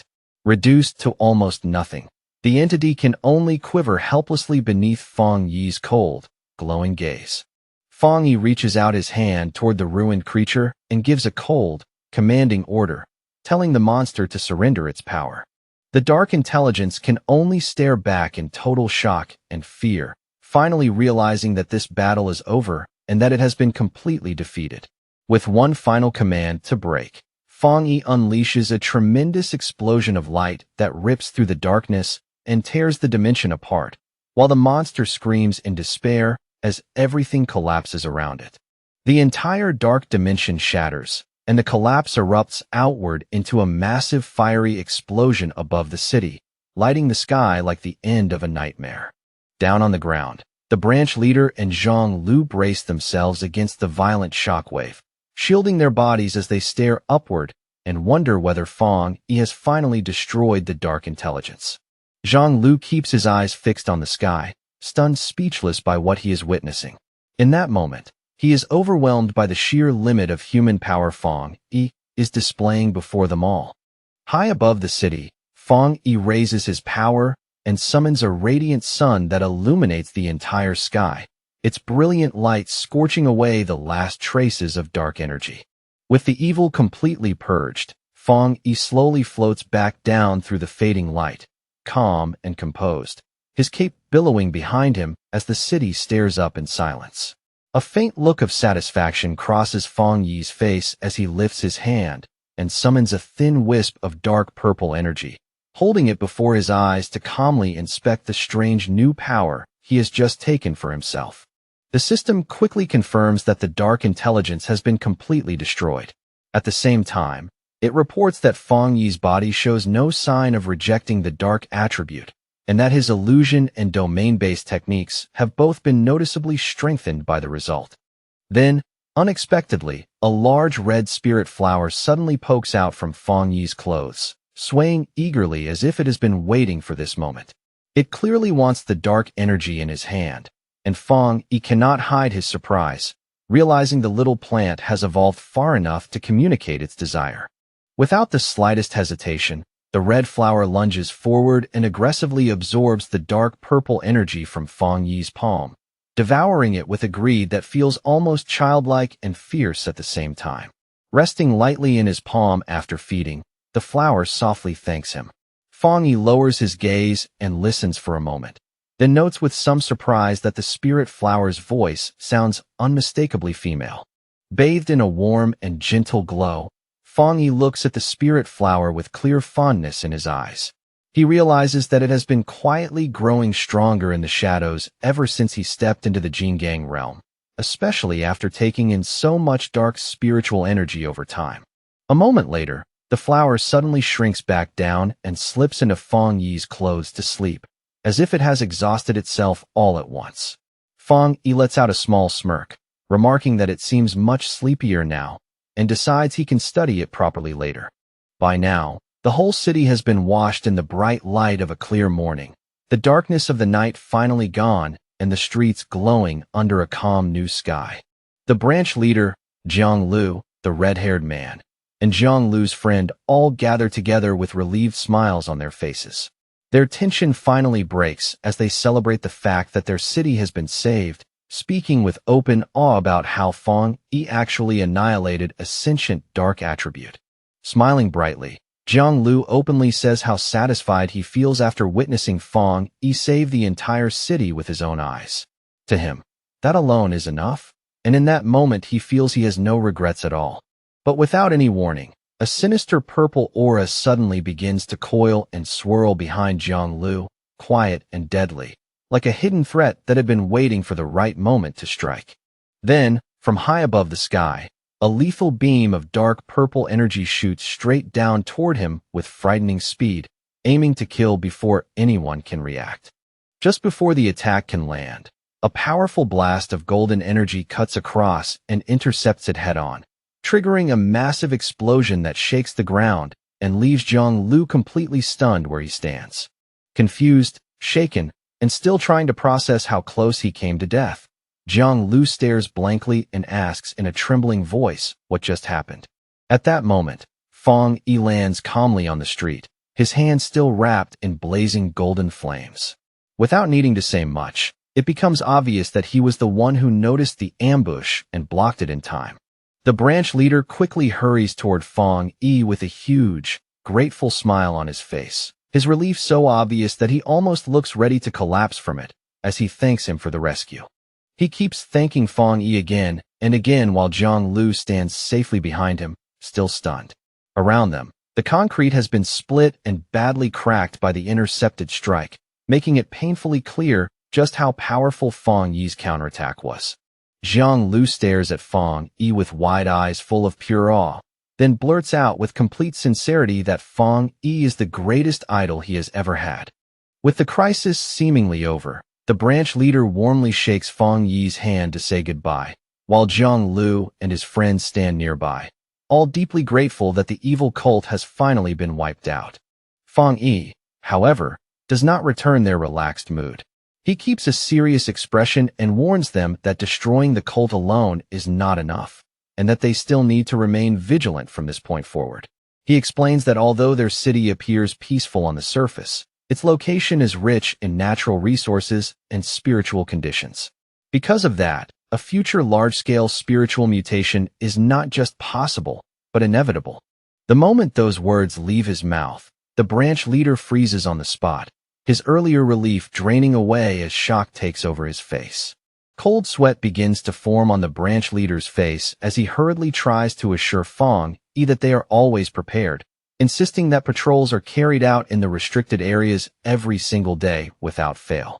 But before they can settle themselves, the branch leader, Jiang Lu, and Jiang Lu's friend are all stunned when Fang Yi reveals that a trace of the dark attribute had almost grafted itself onto Jiang Lu's body without anyone noticing. Without waiting for them to fully absorb the shock of that revelation, Fang Yi simply turns around, already moving on to the next matter. He walks away calmly and tells the branch leader to take him to the city's restricted mountain area at once, because he believes the approaching spiritual mutation is already close at hand. As he walks, Fong Yi checks his phone with a serious look and quietly decides to postpone visiting his aunt, choosing instead to deal with the threat in front of him before anything else. Not long after, an official SUV races up a dirt road that cuts through a lush mountain forest, its tires throwing dust behind it as it heads deeper into the highlands. Inside the vehicle, the branch leader drives while trying to lighten the mood, cheerfully asking Fong Yi whether he wants to see pandas or eat hot pot after they finish dealing with the mission. Sitting in the passenger seat with his eyes closed, Fong Yi politely refuses the suggestion and reminds him that they need to keep their attention on official business first. Even so, Fong Yi cannot help silently reflecting on how relaxed the locals seem. At the same time, he wonders whether this dense spiritual energy might one day cause even pandas to mutate into terrifying beasts. Then suddenly, a sharp flash of energy cuts across Fong Yi's forehead as his senses activate. His eye begins to glow red at once, signaling that he has picked up something unusual. He turns to look out the window toward a distant dark mountain peak, and a confident smile slowly spreads across his face as he confirms that he has found the exact location of the anomaly. Without any hesitation, Fong Yi throws open the door of the moving SUV and jumps out, startling the branch leader as he orders him to lock down the mountain highway immediately. Fong Yi dives down the steep cliffside with his red eyes fixed ahead, and as he descends, he firmly commands the branch leader not to follow him under any circumstances. Left behind alone, the branch leader parks the car and walks to the edge of the cliff, scratching his head in bafflement as he wonders what Fong Yi detected, since he himself sensed absolutely nothing. Meanwhile, Fong Yi lunges straight into the shadowy forest below, descending rapidly through the trees with clean, controlled speed. As he falls, his eye glows red and blue electricity begins to spark around his hand. He can sense an immense power nearby, and he notes that the resonance of the lightning aura is growing stronger and stronger as he nears the peak. With practiced agility and total control, Fong Yi lands lightly on a massive tree branch, his body settling as naturally as if he had stepped on his solid ground. The instant he straightens up, intense blue lightning surges up his arm and wraps around his entire body, giving him the look of a figure forged from stormlight. That raw power crackles loudly as it races down the enormous tree trunk, spreading a deep blue glow throughout the surrounding woods and making the whole forest tremble under its light. Fong Yi lifts his eyes and sees it at last, a terrifying, massive vortex of swirling purple and pink lightning hanging above like a violent wound in the sky. The system immediately confirms what he is seeing, identifying it as the detection of a massive thunder attribute boundary. Narrowing his eyes, Fong Yi slowly raises his glowing hand toward the violently churning sky, measuring the force above him with steady confidence. Then he unleashes his divine thunder tempering technique, firing a colossal blast of blue lightning upward with explosive force and absolute precision. His blue energy crashes violently into the descending purple storm clouds, and the collision triggers a spectacular explosion that lights up the heavens and shakes the entire mountain. But in the very next moment, Fong Yi's expression sharpens, because he immediately notices a dangerous and unnatural shift taking shape in the atmosphere. The purple storm clouds begin to whirl together more violently, tightening and compressing with an intensity that feels ominous even to him. The system suddenly issues a critical warning as a gigantic, spear-like bolt of purple energy plunges down from the sky. It identifies the attack as the legendary divine punishment thunder, an unstoppable force of destruction. Reacting instantly, Fong Yi slams his hand onto the tree branch beneath him and channels blue lightning into the wood to ground his body. Crouching low with fierce determination, Fong Yi grits his teeth and shouts a command, choosing not to evade the devastating heavenly thunder, but to draw that terrifying power directly into his own body. The apocalyptic purple lightning crashes down from the heavens like divine punishment itself, slamming head-on into the massive surge of blue lightning erupting up from the forest below, where Fong Yi stands firm and faces the impact without retreating a single step. The collision between Fong Yi's blue energy and the descending purple thunder instantly explodes into a blinding flash, so fierce and overwhelming that it seems to swallow the entire mountain in raw, violent light. That violent clash surges upward into a towering pillar of light, shaking the forest as it rises. At the center of it all, Fang Yi remains rooted in place, resisting the crushing force with unshaken resolve. Inside the storm of chaotic energy, Fang Yi's system detects an enormous concentration of thunder power and immediately begins processing it at high speed. In the next moment, it confirms that the absorption is working. The system announces that Fang Yi has gained a powerful new skill, one that allows him to summon thunder to strike his enemies and also absorb that same force to push beyond the normal limits of his own body. Fang Yi quietly repeats the idea of breaking his limits in his mind. Looking up at the raging storm with calm eyes, he knows better than most that every skill normally comes with a strict ceiling. To break through those limits usually requires extremely specific conditions and an enormous amount of spiritual power, and even then, such attempts often end in failure rather than success. Even so, a confident smile slowly appears on Fang Yi's face as he reaches out and firmly grabs a cluster of crackling purple lightning with his bare hand. He quickly realizes what makes this new skill so extraordinary. It bypasses the usual rules entirely. Standing there unharmed within the violent purple lightning, Fang Yi understands that he can now use heavenly thunder itself as fuel to keep making himself stronger. He also knows thunder is not some ordinary force, but a natural power that even most cultivators cannot resist, making it a terrifying weapon in battle. The thought leaves him genuinely pleased to have gained such a deadly trump card in what should have been an ordinary mountain. Then, just as his thoughts settle, a sharp warning tears through his focus. He suddenly senses an intense and unusual wave of energy coming from the mountain peak above. Now that the thunder energy no longer rejects him, Fang Yi wraps his body in crackling purple lightning and shoots toward the source at once, moving through the air like a bolt himself. He lands in a clearing where pink and purple energy keeps striking the earth in violent pulses. As soon as he arrives, the system detects a descending entity and identifies it with a single strange word, throne. As Fang Yi steps closer to the strange glow, the system continues its explanation. This is a thunder throne, and before his eyes, a throne formed entirely from pure purple energy slowly reveals itself. The system explains that these thrones contain ancient spiritual power and descend into the world in search of suitable masters.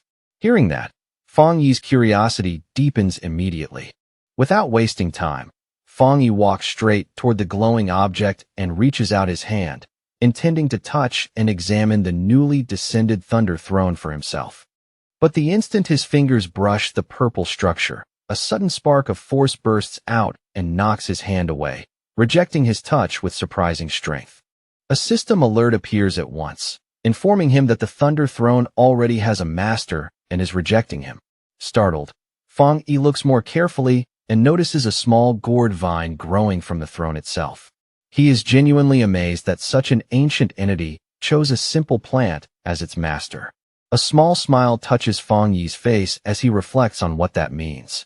In this new era of spiritual awakening, all living things, even something as ordinary as a flower or a blade of grass, can receive incredible opportunities and rise far beyond their original form. Just then, the red spirit flower pokes out from Fang Yi's coat and asks in confusion who is calling for it, as if it has suddenly heard a voice meant only for its kind. Fang Yi lifts the red flower toward the floating gourd vine and quickly guesses what is happening. The vine must have sensed the flower and started speaking to it directly. The glowing purple gourd sways happily in the air, its movements bright and lively, clearly greeting the red spirit flower with simple excitement. The flower then translates the gourd vine's message for Fang Yi. According to it, the vine is saying hello and wants to be friends, because they are the first beings like itself that it has ever encountered. Fang Yi is both amused and a little puzzled at being grouped into a plant circle of kin. Still, he quickly realizes why the gourd vine feels drawn to him. It probably likes him because he has just absorbed the same thunder energy that empowers the throne. The red flower explains that the vine cannot leave yet. It has swallowed a large amount of energy and now needs to enter a deep sleep in order to digest and refine it properly. Understanding this, Fang Yi realizes the vine has stumbled upon an extraordinary chance. Once it fully digests the Thunder Throne's immense power, it will likely evolve at an astonishing rate, just like his own spirit flower once did. With a relaxed and friendly smile, Fang Yi extends his hand toward the glowing vine, offering a handshake to the new master of the Thunder Throne as if greeting an equal. Fang Yi accepts the fact that he arrived too late to claim the throne himself, but he has no intention of stealing it by force. In his view, building a friendship with its chosen master is far better, especially since fighting over it would cost far too much for little gain. As he watches the vine gently brush against his flower in a playful, harmless way, Fang Yi notes that it is mild and friendly despite controlling such powerful thunder energy. That puts him at ease, because if it is willing to communicate, then it is far less likely to become a threat to humanity. Even so, Fang Yi's expression gradually turns serious. He understands at once that this throne cannot be the only one. The moment he imagines other thrones awakening around the world, securing one of them immediately becomes a top priority in his mind. He also sees the danger clearly. If a throne can choose a plant, then it could just as easily choose a vicious monster instead. At the thought of some lightning-born beast attacking a city after receiving such a blessing, Fang Yi knows humanity's survival would become far more difficult. Rising to his feet, he decides he must report the existence of these thrones to the Spirit Association and the military so they can begin monitoring them as soon as possible. At the same time, another thought crosses his mind. Can one person claim more than one throne? Before he can think any further, the red flower suddenly interrupts him and passes along another message from the vine, telling him to head west. Fang Yi lowers his gaze in surprise. The flower explains that the Thunder Throne has sensed another throne falling somewhere to the west, and that this one is a wood throne.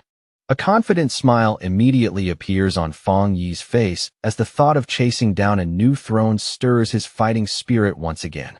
But just before he can take off, the green vine gently curls around his ankle and stops him, as if asking him not to rush away yet. Fang Yi looks down in confusion, and the red flower quickly explains that the vine wants him to stay a little longer and practice his new thunder skill here first. The vine explains that this area is saturated with exceptionally pure thunder energy, and that training here right now would bring Fang Yi enormous benefits. Touched by the gesture, Fang Yi smiles and agrees, deciding it would be rude to refuse such sincere kindness from a new friend. He sits down to meditate and slowly rises a little above the ground, wrapped in rippling purple lightning. As he begins training, Fang Yi feels a quiet sense of gratitude, knowing the vine is treating him like a real friend by sharing such a rich spiritual treasure with him. Fang Yi fully activates his new skill, Thunder Divine Limit, and the moment it starts, a vast storm of purple lightning begins spinning wildly around him like a living vortex.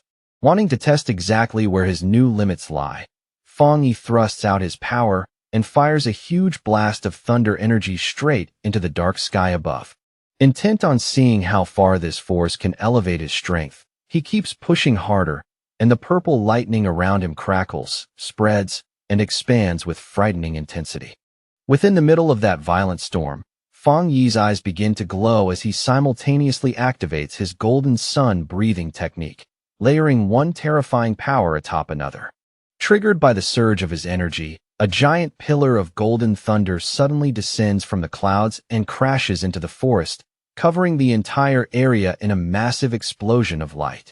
Sweat forms across Fang Yi's body under the immense pressure, and even he is struck by how terrifying the thunder's force truly is.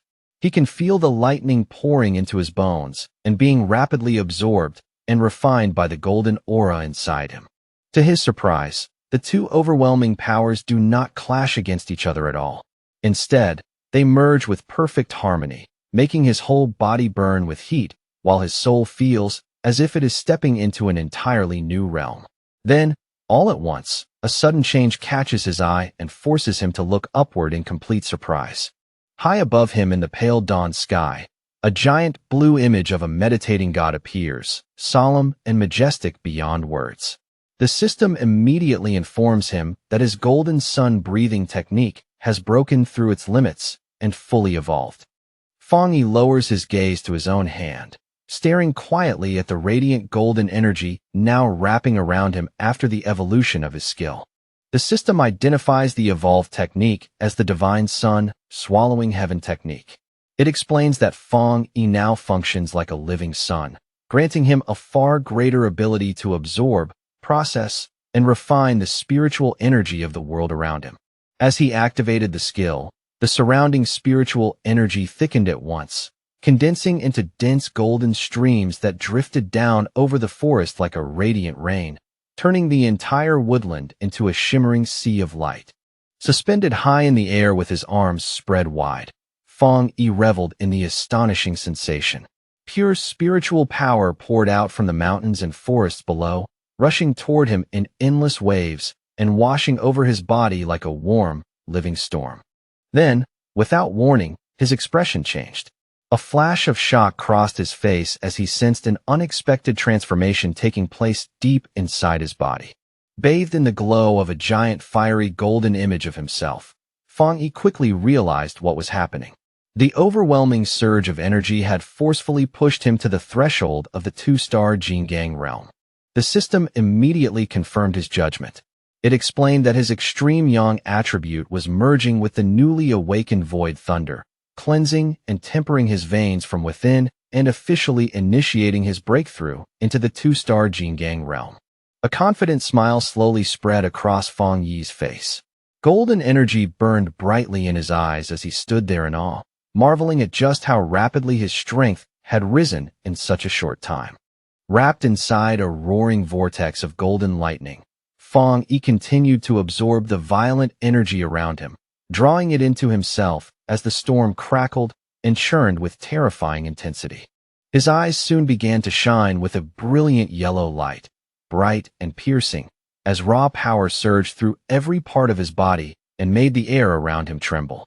At that moment, a towering golden silhouette of himself rose behind him like a divine shadow, majestic and overwhelming, clearly signaling that his breakthrough into the two-star Jingang realm had succeeded. Afterward, he descended lightly and landed in the golden forest below, where sunlight poured through the trees in dazzling sheets. Standing there among the glowing leaves, he quietly admired the reality of his new realm. Taking a slow, deep breath, Fong Yi began reflecting on the cultivation path of pioneers. He understood that although they could absorb spiritual energy from nature itself, not all of that power could be put to use the moment it entered the body. In his mind, he pictured the complicated circulation process needed to refine that energy properly. Only with superior cultivation techniques could the conversion rate be raised to a truly high level.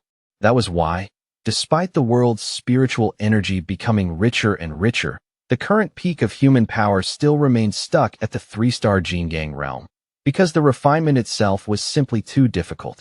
Thinking of that, he found it even more remarkable that he had managed to break into the two-star realm so quickly. But soon, his thoughts shifted away from his own progress and returned to the imposing dark throne he had discovered earlier. His gaze turned serious as the realization settled in. The era of accelerated spiritual recovery had clearly arrived far sooner than humanity had ever expected. Just as he was lost in thought, his attention was pulled downward. Looking below, he noticed his sentient red spirit flower swaying insistently, obviously trying to catch his attention. Through the flower, a message from the sentient gourd vine was conveyed to him. It first offered its congratulations, then explained that the throne also needed to begin its own cultivation process now that he had broken through. It gently urged him to leave soon as well, since it was deeply afraid of being discovered by other humans. Fong Yi agreed after a moment's thought, knowing his breakthrough had caused an enormous disturbance that could not stay hidden for long. He understood he had to report the throne to the Spirit Association and the military, yet he also worried that the harmless gourd vine would become prey for greedy people if word spread too carelessly. He knew all too well that the immense power of a throne would inevitably ignite fierce struggles, drawing pioneers into ruthless competition the moment its existence became known. Still, his expression hardened with quiet anger as another thought surfaced. Who had decided, with such arrogance, that powerful beings like this must automatically belong to mankind? Turning back to look at the glowing vine and his spirit flower, Fang Yi spoke in a steady, reassuring tone, promising his new friend that he would never allow humans to plunder its throne. Since the vine still could not leave this place, the two of them could only prepare to part for now. With an easy, casual salute made with 2 fingers, Fang Yi said goodbye to his new ally. Before leaving, he addressed the vine with a name that carried both respect and recognition, Lord of Thunder. At the Star God Combat Zone, a heavily fortified military outpost stood embedded directly into the side of a steep cliff, its harsh lines and steel defenses giving it the cold, imposing presence of a battlefield fortress.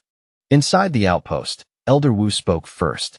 Headquarters, he said, had detected 2 massive spiritual energy fluctuations in Chuanqi City, and both were comparable to the level of the 3-star Jingyang realm.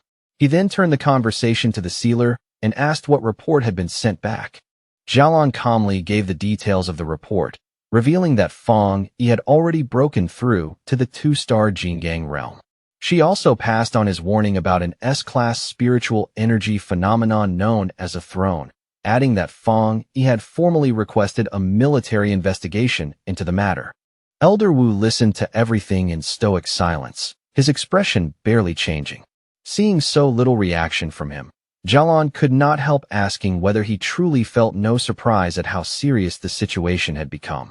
Elder Wu replied in an even, unhurried voice that the accelerated resurgence of spiritual energy was already a known reality.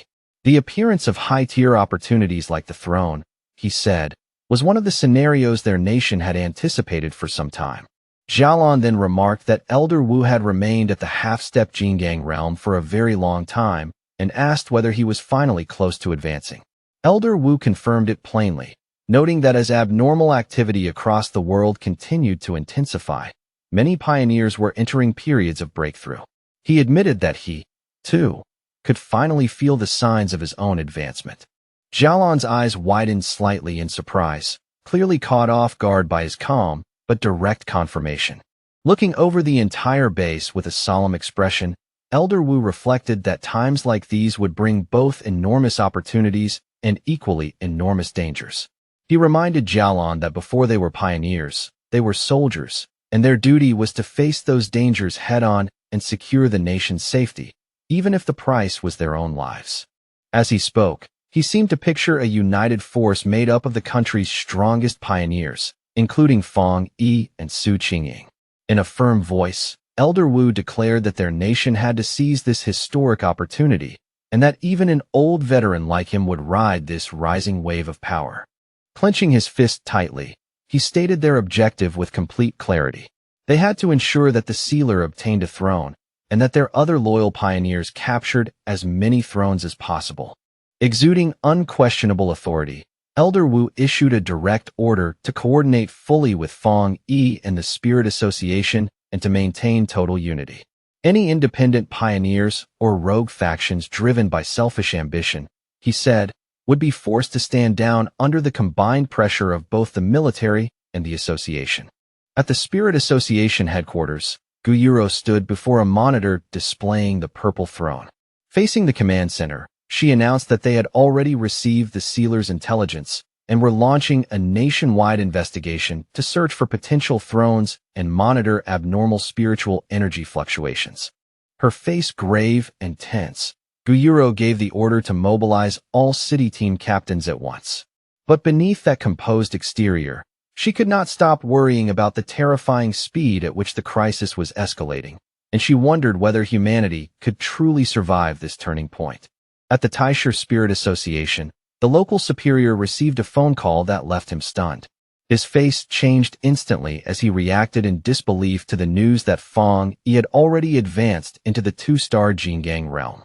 Beads of sweat appeared on his forehead as he quickly assured the caller that the Taisher branch would fully stabilize and manage its jurisdiction, allowing Fang Yi to act freely in Chuanqi without being distracted by problems from the rear.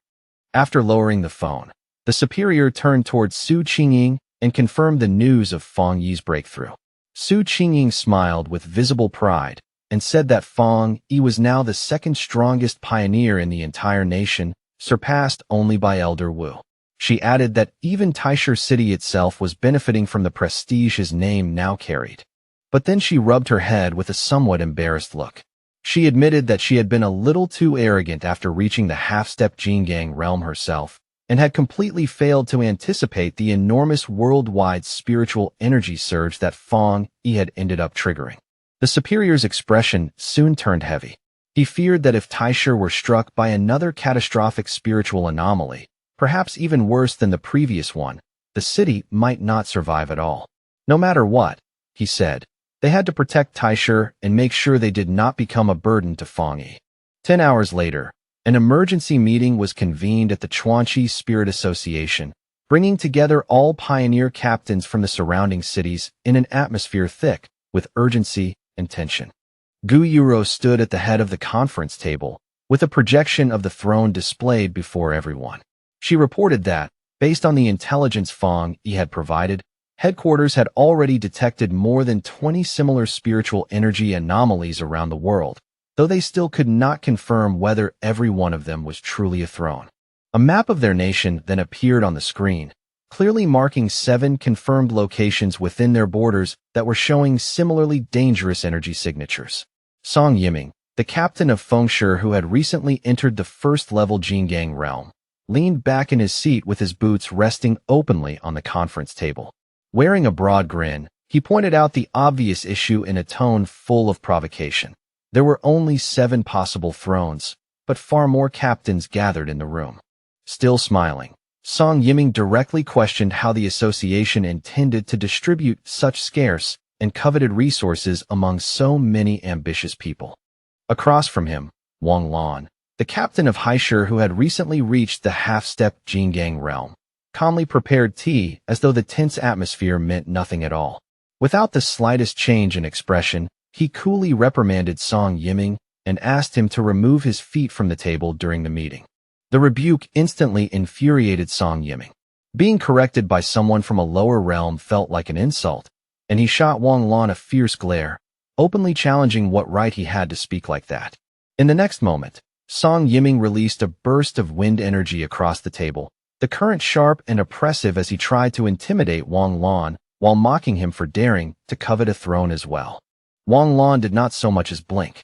He quietly channeled a spark of lightning energy into his teacup, stabilizing it against the violent gale, then calmly replied that everyone in the room wanted a throne, which made Song Yiming's little display completely pointless. Around the table, the other captains watched the confrontation in silence, saying nothing as the pressure in the room grew heavier and heavier. As the tension continued to rise, Chen Ruo, the captain of Yueshi, remained seated in complete silence, watching the conflict with a cold, unreadable gaze as though he were measuring every person in the room. Leaning forward with a malicious grin, Song Yiming kept pressing Wang Lan, his voice full of open contempt.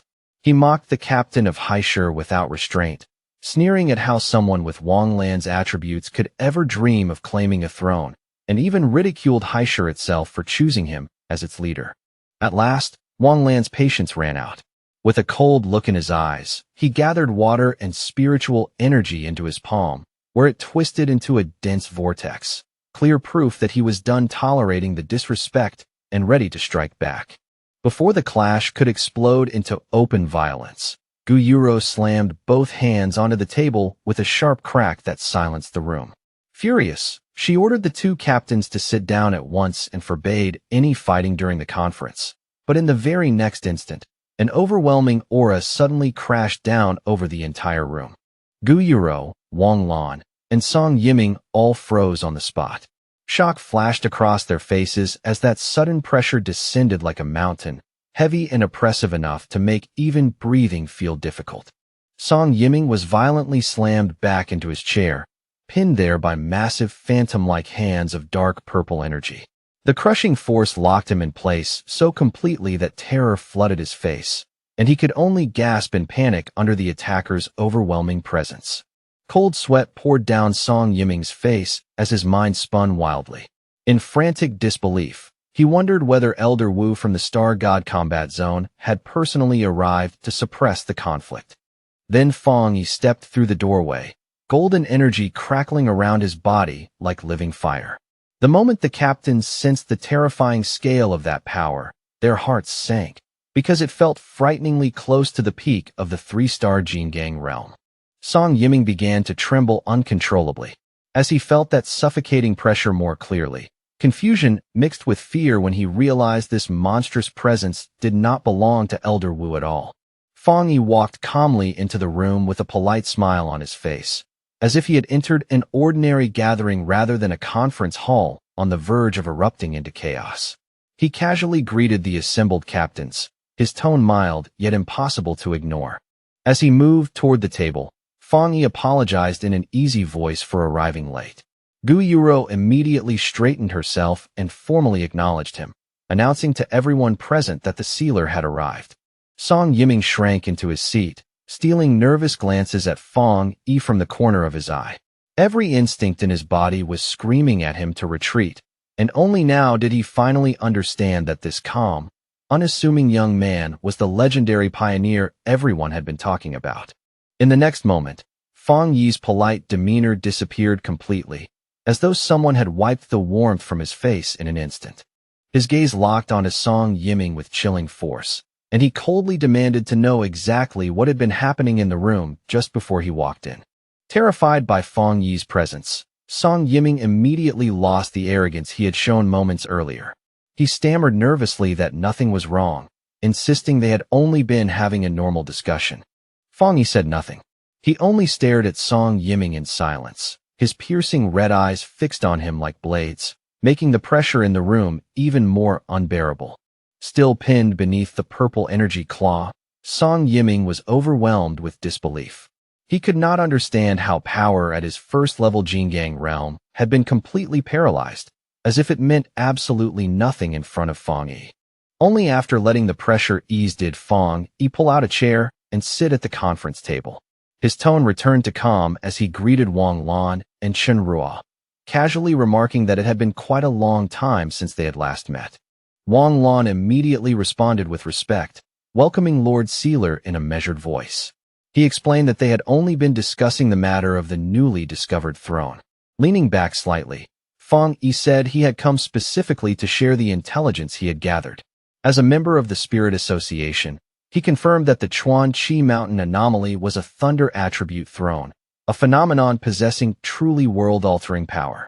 Then he revealed the most crucial detail of all.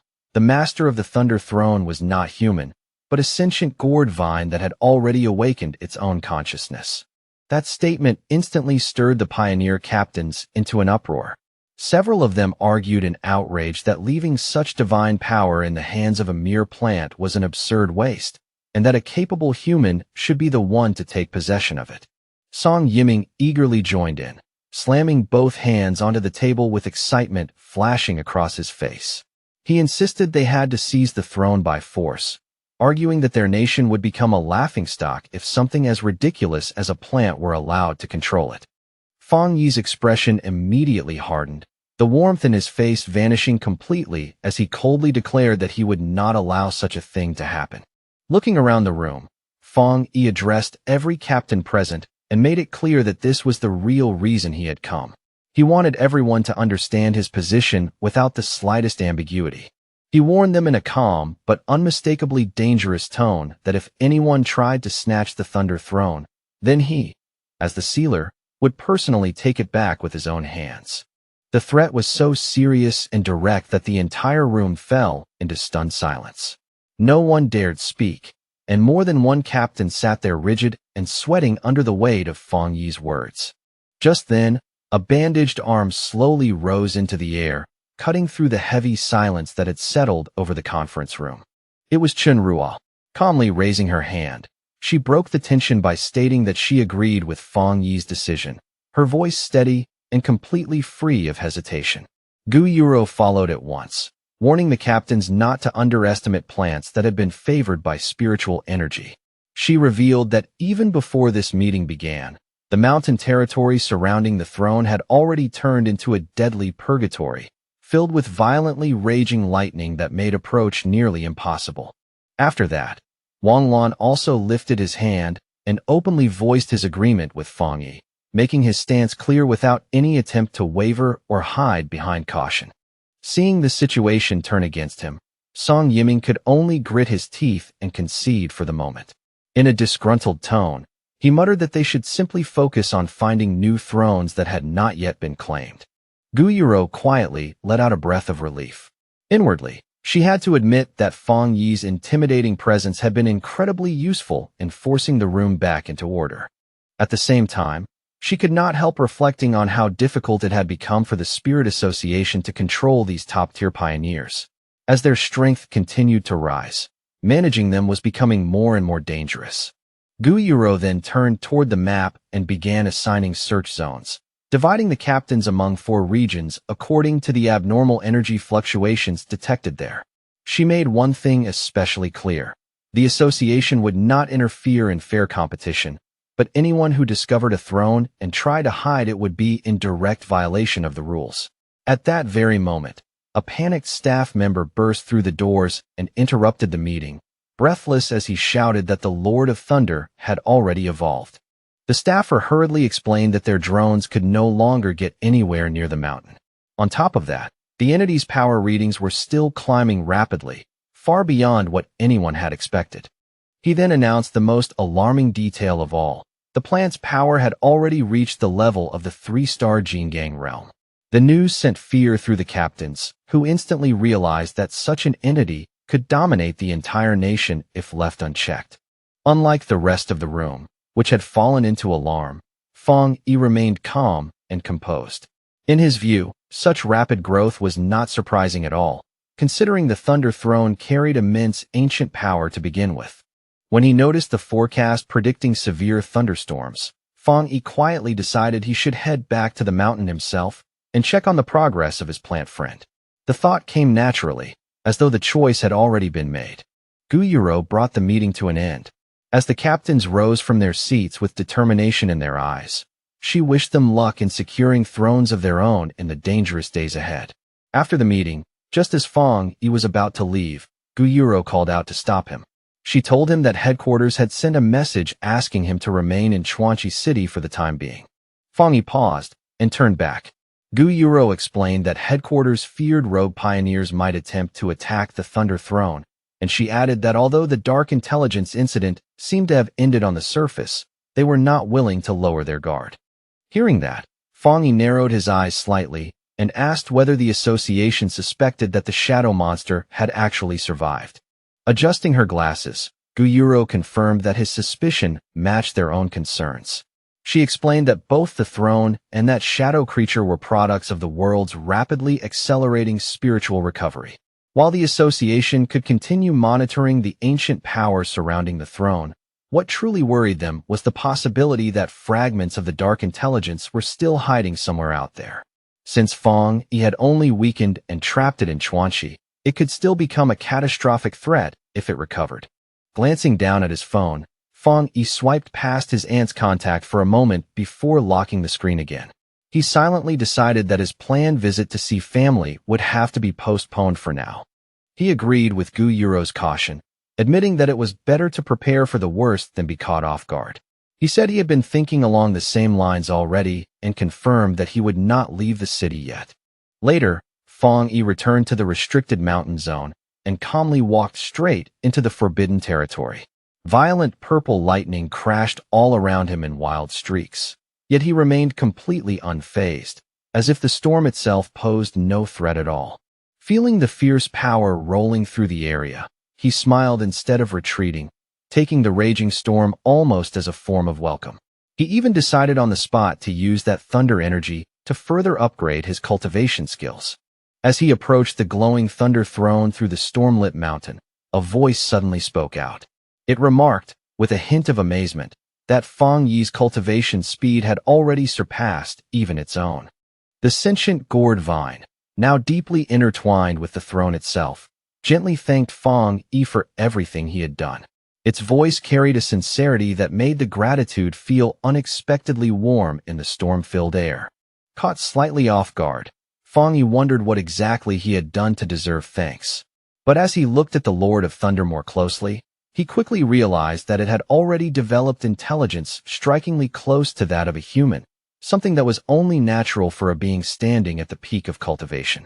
The vine explained that the throne's own awareness had told it what happened at the meeting and how Fong Yi had protected them from greedy hands. Wanting to repay that kindness, it offered him spiritual energy without hesitation, while honestly admitting that it had been worried he might never return. The moment those words were spoken, the sentient red spirit flower eagerly popped out from Fong Yi's clothes. It swayed excitedly in front of him, clearly wanting its own share of the rich spiritual energy being offered. Golden fire flickered softly in Fong Yi's hand as he smiled at the sight. In an easy tone, he admitted that he had already planned to include the little spirit plant in this round of training from the very beginning. Accepting the offer, Fong Yi sat down cross-legged without delay and entered meditation. Beside him, the red spirit flower settled in place as well, happily bathing in the throne's dense aura like a child soaking in sunlight. In response, the gourd vine began channeling its power in earnest.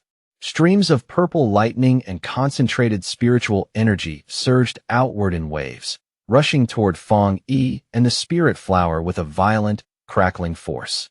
Inside that whirling vortex of power, the red spirit flower spun joyfully through the currents. It absorbed the fierce energy with surprising ease, using the intense spiritual pressure to feed its own rapid growth. Engulfed by lightning and a blazing golden aura, Fong Yi sharpened his focus completely. He deliberately used the crushing pressure of the environment to force his red fireblade technique toward its next stage. As power surged through him and lit up his glowing eyes, Fong Yi gave silent command to his weapon. In response, a fiery golden blade began to manifest above him, vast and radiant like a heavenly weapon taking shape in midair. The massive sword came down with overwhelming force, radiating blinding heat and violent pressure as it slammed into the storm itself, meeting thunder and lightning head-on in a spectacular clash. At once, a notification from the system appeared, reporting that an enormous influx of thunder power had been detected in the surrounding environment. As the blade continued absorbing the wild lightning pouring into it, the system confirmed that the red fireblade technique had finally reached the point where a true breakthrough was now possible. Keeping his mind steady, Fong Yi refined the chaotic power wave by wave, drawing order from violence. At the same time, the system announced that his blade technique was entering the process of evolution. He remained in deep meditation while pillars of golden fire and blue lightning rose around him like twin storms. The skill continued charging higher and higher until it was pushed right to its absolute limit. Then his eyes snapped open, blazing with fierce red light. At that exact moment, the system confirmed that the red fireblade technique had successfully evolved at last. Gripping his newly upgraded sword, Fong Yi swung it with devastating force. The technique had changed completely now, no longer pure fire, but a terrifying fusion of his flame power and the thunder attribute. The strike exploded outward in a monstrous blast of fire and lightning, roaring across the mountain and tearing through the ground in one terrifying sweep. Earth, stone, and scorched debris were obliterated under the sheer violence of his new strength. The system then informed Fong Yi that heavenly thunder had successfully tempered his blade technique, shattered its former limits, and evolved it into a fully fused thunder fire attribute skill. As Fong Yi raised the weapon and felt its transformed power humming through his grip, the system gave its final confirmation that the enhancement of the blade was now completely finished. The raw force released by that breakthrough triggered a huge and dazzling eruption of fire and lightning at the mountain peak. The explosion lit up the night sky so brightly that it looked like the mountain itself had awakened. Watching from a distance, Wang Lan and Chen Ruo immediately recognized the distinctive fiery display. Both of them stared toward the restricted area of the Thunder Throne, wondering what exactly Fong Yi was doing inside that forbidden zone. Not far away, an already agitated Song Yiming narrowed his eyes and suspected that Fong Yi had gone back on his word and returned to seize the throne for himself. But his subordinate quickly reminded him that Fong Yi did not treat that entity as prey at all, but as a friend. Back at the Spirit Association, red warning alarms began blaring through the building. Staff members hurriedly reported that the energy concentration inside the restricted zone had risen beyond observable limits, forcing them to pull back every surveillance drone they had deployed. The branch leader stood watching the distant glow with a heavy expression. The scene filled him with deep concern, and he could not help fearing that Fong Yi might already be locked in a brutal battle with the throne itself. Back on the mountain, Fong Yi tightened his grip around his newly evolved sword. The blade shone with an intense, almost unbearable brilliance, as though it had been reborn in the heart of the storm. With his eyes still glowing red, Fong Yi smiled in open satisfaction. The physical blade in his hand felt as though it had been reforged by a master smith, tempered and perfected by the overwhelming force he had just endured. The dense spiritual energy filling the area did not benefit Fong Yi alone.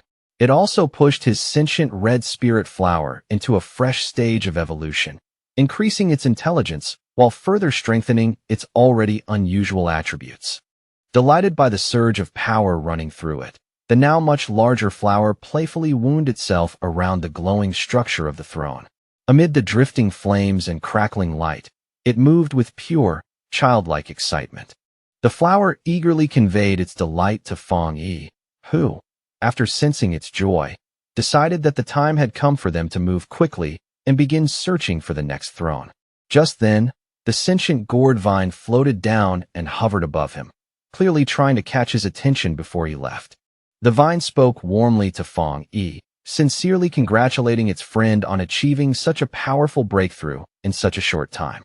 It then told him about a premonition it had received during cultivation. Very soon, another throne would descend, and the aura of that new entity shared a deep connection with his spirit flower, one that felt opposing in nature yet strangely complementary at the same time. Hearing about that unusual opposition and complement, Fong Yi quickly pieced the meaning together. In his judgment, the incoming entity had to be a wood attribute throne. The glowing gourd vine immediately confirmed his guess, telling him that the new throne was already descending somewhere in the distance even now. Then, sending a wave of green spiritual energy toward Fong Yi, the vine offered to share the general location it had sensed through the psychic connection linking them. Fong Yi closed his eyes and focused his thoughts, silently opening his mind to receive the vine's sensory transmission without resistance. A confident smirk slowly appeared on his face before he opened his eyes again, already certain that he had grasped the exact coordinates. The scene then shifted to a vast neon-lit metropolis at night, which Fong Yi immediately identified as Yuan City. He noted that Yuan City was an autonomous municipality located about a 2-hour drive from Chuanchi City. Across the nation, it was widely known for its extreme luxury, extravagant lifestyle, and dazzling reputation. But beneath that glamorous surface, another side of the city existed, one far uglier and far more dangerous. Hidden under all the glitter was a chaotic and brutal underworld. The city was infamous for the ruthlessness of its locals, and for years it had carried the notorious distinction of having the highest crime rate in the nation. When Fong Yi arrived in the downtown district, he walked calmly through the crowded streets under dim neon light. The city pulsed around him with noise, shadow, and restless energy. As he moved forward, Fong Yi recalled the intelligence reports from the Spirit Association.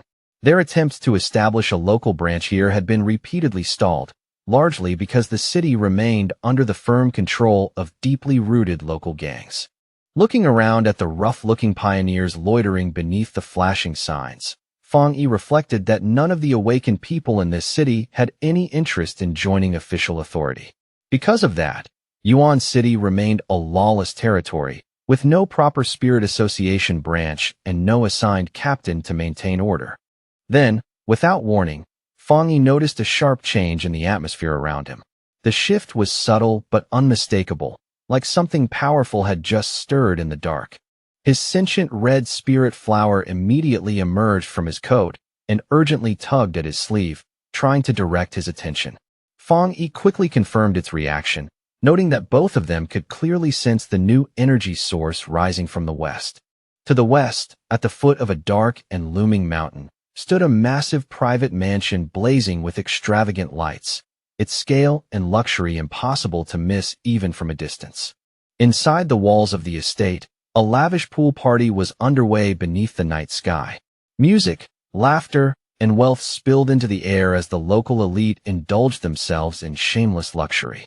A bodyguard wearing sunglasses stepped toward the host and leaned in to quietly report some news. The host raised an eyebrow at once, visibly intrigued by the report that other pioneers had appeared nearby. That host was Zhang Jinsheng, the notorious kingpin of Yuan City. He let out an arrogant laugh and flung open his jacket as he boasted that in his territory, no one had the right to make waves without his permission. His arrogant laughter was cut off almost instantly when a blinding burst of green light exploded from the mountain directly behind his estate. The sudden radiance tore through the night like a second sunrise, forcing everyone present to look back in shock. A colossal sphere of pure green energy, the descending wood throne, slammed into the mountain peak with overwhelming force. The impact unleashed a devastating shockwave that tore across the surrounding area and sent the entire mountainside trembling. The sheer force of that collision reached the mansion in the next instant, shattering glass and sending debris flying through the air. Zhang Jinsheng stood there visibly stunned as his guests broke into terrified screams and the luxurious party collapsed into chaos. Snapping out of his shock, Zhang Jinsheng's face twisted with fury. He immediately marched toward the mountain with his bodyguard at his side, aggressively swearing to find out who had the nerve to cause trouble on what he considered his property. 2 minutes later, Zhang Jinsheng and his bodyguard were already making their way up the forested mountain. The entire slope was now swirling with thick, lingering green spiritual energy, turning the dark woods into an eerie and unnatural landscape. Before they could go much farther, Feng Yi appeared and calmly blocked their path, standing in that strange green glow as if he had been waiting for them. In an even tone, he noted that the true source of the disturbance was just ahead. Infuriated by the sight of an outsider in his way, the bodyguard exploded into motion and lunged through the air at Feng Yi. He shouted furiously, demanding to know who dared trespass on young Master Zhang's so-called private property. As the heavy punch came speeding toward his face, Feng Yi merely let out a dismissive scoff. To him, the arrogant talk of private territory in a place like this sounded not just absurd, but laughable. Without even bothering to take his other hand out of his pocket, Feng Yi casually reached up and caught the bodyguard's fist in midair. The man's full momentum died on the spot, and the sudden, effortless stop left him completely stunned. His eyes glowing red in the dark, Feng Yi looked at them coldly and spoke like he was correcting children. He told them that this mountain was national land, belonging to all the people of Yuan City, and firmly declared that from this moment on, the area fell under the strict jurisdiction of the Yuan City Spirit Association. The next second, Feng Yi released a burst of fiery power from his palm and blasted the bodyguard away with ease. As the man was sent flying, Feng Yi coldly mocked their ridiculous claim that they could treat public land like private property. Meanwhile, deeper in the forest, Zhang Jinsheng was already confronting the newly descended wood throne. He fought violently against the dark green vines the sentient entity was using to repel him, struggling in open frustration as they wrapped and lashed around him. Refusing to accept rejection, the arrogant kingpin shouted furiously that the throne had no right to resist him. In his mind, the fact that it had landed in his territory meant it should naturally submit. Forcing his way through the thick vines with brute aura alone, Zhang Jinsheng stubbornly insisted that the seat of power belonged to him. He even threatened to destroy the ancient relic completely if it continued refusing to acknowledge him. Watching that pathetic struggle from the side, Feng Yi let out a faint, amused scoff. The whole display was so ugly and desperate that he could not even be bothered to hide his disdain. Startled by the sound, Zhang Jinsheng spun around at once, fury flashing across his face. He shouted into the dark and demanded to know who was hiding there and laughing at him. Feng Yi then walked past the local boss as casually as if the man were invisible. In a calm voice, he explained that high-tier treasures possessed their own awareness and chose their own masters, then bluntly informed Zhang Jinsheng that he simply did not have the qualifications to command the wood attribute. The word struck Zhang Jinsheng like an insult to his core. He stood there fuming in disbelief, while Feng Yi calmly moved closer to the throne, stepping toward the chaotic mass of swirling green energy without the slightest hesitation.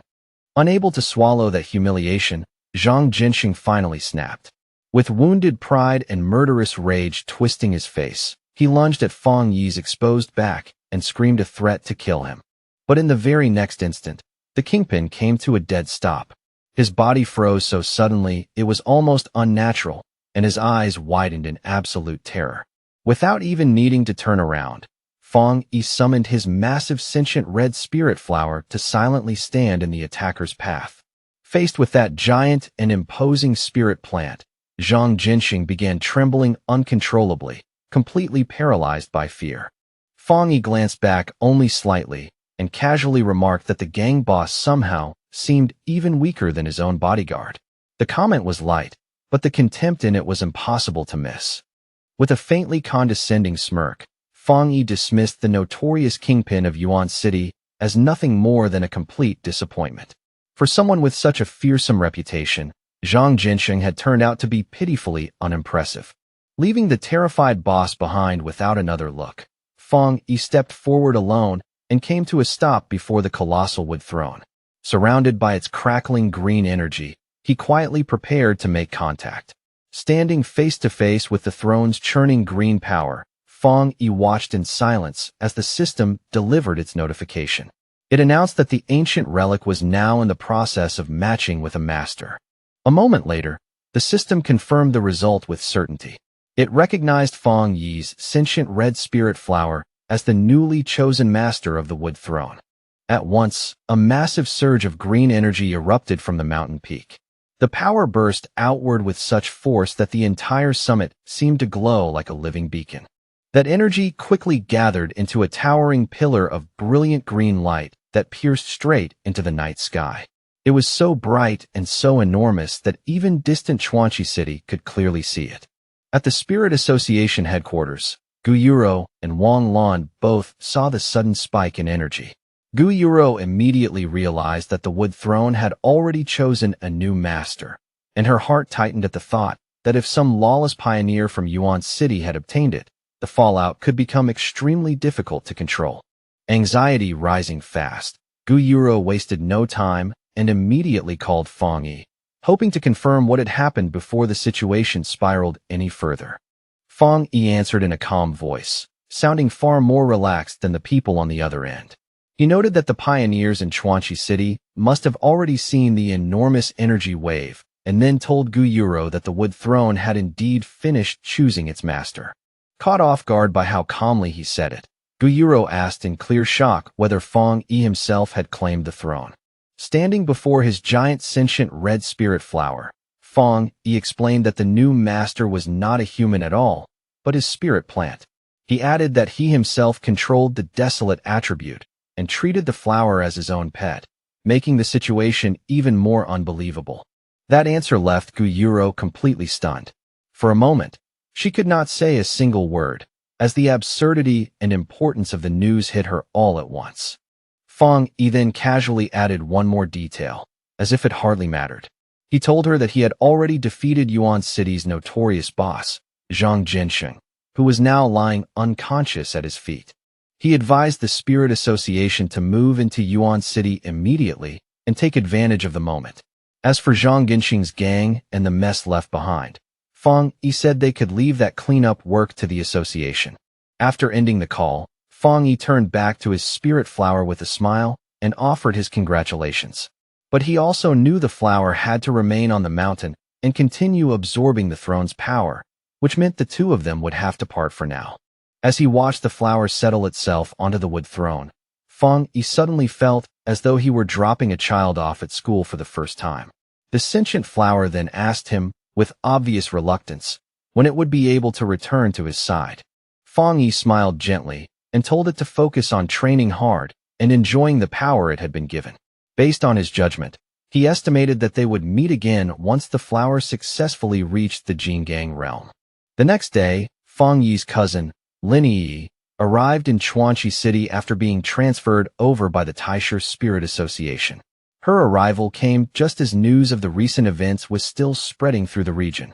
Walking through the neon-lit streets, Lin Yi reflected on how the news of her cousin's spirit flower becoming the master of the wood throne had already spread throughout the pioneer community. She was even more amazed that Fong Yi had revealed his rare desolate attribute to the public so casually. as if it were no big deal at all. She thought back to a recent meeting where the Spirit Association had asked her to take over as Yuan City's new captain. Even though the officials had promised full support, the sudden promotion felt so abrupt and heavy that she could not help feeling hesitant. Letting out a long, heavy sigh, Linyi tried to calm herself and clear the clutter from her mind as she kept walking beneath the city lights. Rubbing her temples, she decided that before making any firm choice, she should first observe the situation and judge whether she was truly ready for that level of responsibility. For the moment, she pushed work aside and chose to visit her mother instead, assuming she was still living a quiet and peaceful life in Chuanchi City.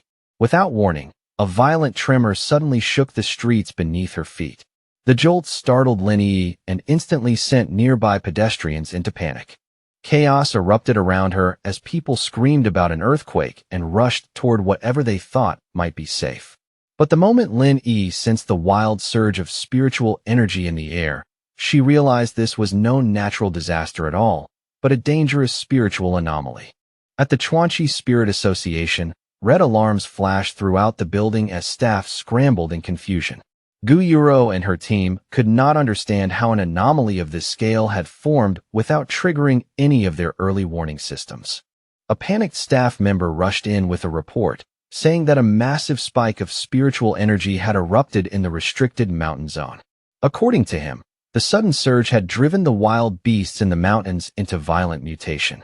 Soon after, a terrifying horde of mutated beasts poured out of the forest and rushed toward the Chuanchi urban district. Among them were giant armored flying creatures and enormous predators covered in savage spikes, each one looking like a living nightmare. The monsters swarmed straight into the city streets, smashing through buildings and tearing apart everything in their path. All around them, terrified civilians screamed desperately for their lives as the urban district fell into chaos. Caught in the middle of the chaos, Linyi reacted instantly, her body moving on instinct as she narrowly dodged a savage strike from a huge beast covered in multiple staring eyes. The creature's attack tore through the air where she had been standing only a heartbeat earlier. While weaving desperately between the rampaging monsters, Linyi tried calling her mother again and again, only to find the connection completely dead. Then, as a shadowy beast silently rose behind her, her heart dropped and she realized with chilling clarity that her mother was now in terrible danger. The monster lunged at her with violent force, its jaws thrown wide open and its glowing eyes fixed on her like a predator that had already chosen its prey. Linyi turned her head sharply, and the moment she saw the beast closing in, her eyes widened in shock. The attack was too close, too sudden, and for one brief instant it seemed impossible to avoid. But right before the beast could reach her, a blinding arc of purple energy came crashing down and sliced the monster cleanly in half. The familiar spiritual power hit her at once, and Linyi recognized it immediately. Fang Yi stepped out through the dust and debris, calm even in the middle of disaster, and observed that Chuanchi City had already fallen into a mutation outbreak. Relief flooded Linyi so hard it almost broke her, and she ran straight to him in panic, begging him to help find her mother since the phone lines were no longer working. Elsewhere in the ruined Chuanchi urban district, inside a shattered supermarket, a trembling little voice called out weakly for a father in the dim, broken silence. Not far away, beneath a collapsed metal shelf, a man lay completely motionless. Nearby, the same small voice cried again, this time calling desperately for a mother. A terrified young boy stood alone among spilled groceries, fallen packaging, and flickering overhead lights, his face pale with fear as he looked around and wondered where his parents had gone. Overwhelmed by the horror around him, the boy trembled from head to toe while tears streamed helplessly down his face. At last, unable to contain his fear any longer, he dropped to his knees and began crying loudly into the empty supermarket, his voice echoing through the wreckage. Suddenly, a woman rushed over and gently covered his mouth before the sound could carry farther. It was Fang Yi's aunt, Linyi's mother, and she pulled him close as she whispered that crying that loudly would attract the beasts wandering nearby. The boy looked up at her with wide, tear-filled eyes, still trembling badly as he whispered that he missed his parents and did not know where they had gone. Trying to calm him down, Fong Yi's aunt forced a warm smile onto her face and reached into the scattered goods beside her. From the mess, she pulled out a bright yellow packet of a popular snack. The boy's eyes lit up at once. Kneeling beside him, she softly promised that if he stayed quiet and waited bravely for rescuers to come, he could have the snack as a reward for being strong.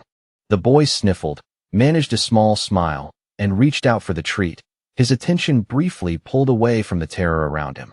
But just behind Fong Yi's aunt, a frightening shadow wolf with glowing red eyes silently stepped into the aisle. The wolf let out a low growl and bared a mouth full of sharp teeth, its crimson eyes locking tightly onto the pair like it had already decided how the hunt would end. The instant the beast charged, Fong Yi's aunt sensed the danger behind her. She scooped the little boy into her arms without hesitation and sprinted down the aisle as fast as she could. But in her frantic rush, her foot caught on a discarded bottle buried in the debris. She crashed hard to the floor and instinctively curled her body around the little boy, shielding him completely with herself. The wolf beast sprang forward at once, extending its sharp claws and lunging in for the kill with savage speed. Bracing herself for the worst, Fong Yi's aunt squeezed her eyes shut and prepared to give up her own life if that was what it took to protect the child in her arms. Just before those claws could reach her, a brilliant streak of golden energy tore through the darkness and cut the beast cleanly in two. Blood and shadow scattered apart before the attack had even fully landed. Fong Yi arrived at exactly the right moment, stepping forward with his flaming sword in hand and placing himself protectively in front of his aunt like an immovable wall. Glancing back over his shoulder, Fong Yi calmly asked whether they were hurt, his tone steady even though danger still filled the ruined store. Then his expression shifted with surprise as something familiar caught his eye. He looked down and saw the terrified boy safe in his aunt's arms, still clutching that yellow snack packet tightly. The sight of that small treat stirred a deep wave of nostalgia in him, sudden and powerful enough to momentarily drown out the chaos around him. He remembered a painful scene from his childhood, when he had stood crying in front of a gravestone while his aunt stayed quietly by his side through his grief. In that memory, she had gently stroked his head and handed him that exact same snack, using something simple and warm to comfort him when words could not. Back in the present, his aunt slowly looked up at him in disbelief. Then her eyes widened with overwhelming relief as she finally recognized that the one who had saved them was her nephew. Fong Yi's expression softened noticeably, and he quietly asked his aunt about the child she had just risked her life to protect. Smiling despite everything she had just gone through, she explained that the boy had been separated from his parents during the chaos in the supermarket. No matter what, she said, she could not leave a child like that behind for the monsters. That tender moment was suddenly interrupted by a familiar voice crying out for her mother. Fong Yi's aunt turned in surprise just as Lin Yi rushed into the ruined supermarket. With tears already spilling down her face, Lin Yi threw herself straight into her mother's arms and choked out that she had been terrified something had happened to her. Smiling gently, her mother stroked Lin Yi's hair again and again, comforting her in a soft voice and assuring her that she was safe now. Fong Yi stood quietly to the side and watched the emotional reunion between his aunt and his cousin, a faint, warm smile appearing on his face despite the disaster around them. Then his attention shifted downward when he felt a small hand tug lightly at the sleeve of his clothes. Fong Yi lowered his gaze in mild surprise, curious about what the child wanted from him. The little boy looked up at him with bright, hopeful eyes and called him a superhero. Then, holding out his yellow snack with all the courage he could gather, he offered it as a reward and asked if the hero could take him home. Clearly touched, Fong Yi knelt down with a warm smile and accepted the snack. He told the boy to make a wish on it and promised that somehow, some way, it would help him find his family again. But then an alert suddenly flashed through Fong Yi's mind. The warmth vanished from his face at once, replaced by a deadly glare as he sensed a massive spiritual presence rapidly approaching. Shouting for everyone to get back immediately, Fong Yi grabbed the little boy and leaped away just as a giant claw smashed through the building and sent heavy debris crashing down all around them. The ceiling collapsed in a thunderous crash, tearing the ruined supermarket wide open and exposing the wreckage to the cold night air outside. Staring upward through the dust with glowing red eyes, Fang Yi felt the overwhelming aura of the new enemy pressing down over the shattered store. As the smoke gradually cleared, a towering, heavily muscled monster came into view, with a wild mane, glowing red eyes, and massive prayer beads hanging from its body. Fang Yi's face turned grim as he realized this was no ordinary monster at all, but the Beast King leading the mutated horde. At once, Fang Yi released a powerful surge of golden energy and formed a barrier around his aunt, Lin Yi, and the little boy, shielding them from the danger closing in. Because his own spiritual energy was by far the strongest present, Fang Yi understood that he would become the anomaly's primary target. That gave the others a better chance to escape and greatly reduced the danger to them. He told Lin Yi to take the other two and run at once, because he could not fight at full strength while also protecting them. Lin Yi immediately understood and quickly agreed. As they prepared to flee, the colossal Beast King towered above Fang Yi and released a deafening roar that shook the ruined building and the streets beyond. Fixing his eyes on the monster, Fang Yi sensed that it carried both thunder and wood attributes. The coincidence felt far too exact, since those were the same attributes as the two thrones that had only recently descended. The Beast King moved first, smashing its enormous fists down into the ground with brutal force. Fang Yi reacted instantly and leaped backward, swiftly evading the devastating blow.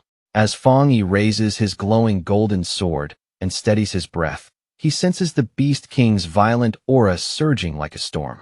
In that instant, he realizes the creature has already been tainted by a dark attribute, its power twisted into something far more dangerous. Fang Yi's blazing slash tears through the air and strikes true, carving a searing wound beside the monster's blood-red eye. The burn glows fiercely against its flesh, lighting the beast's furious face with fire. Even after taking the hit, the enormous Beast King shows no fear at all. Instead, it lowers its body, gathers force through its massive frame, and prepares to launch yet another brutal attack with terrifying momentum. The monster lunges straight at Fang Yi with its jaws wide open, fangs flashing like blades. Fang Yi remains calm under the pressure, then lightly kicks off the ground and leaps backward with practiced ease. Suspended in midair, Fang Yi twists his body and swings his flaming sword down with overwhelming force. The arc of fire trails behind the blade like a burning comet, fierce and unstoppable. The strike lands with explosive power, forcing the giant beast to stumble backward under the impact. The blow finally drives a clear gap between them, giving Fang Yi a brief but crucial bit of space. At the front of the retreat, Lin Yi runs while projecting a protective green energy shield around them. Her mother stays close behind, clutching the little boy tightly as they push forward in panic and desperation. Their escape comes to a dead stop when another massive shadowy beast suddenly emerges in front of them. Its glowing blue eyes shine through the darkness, blocking their path like a living wall.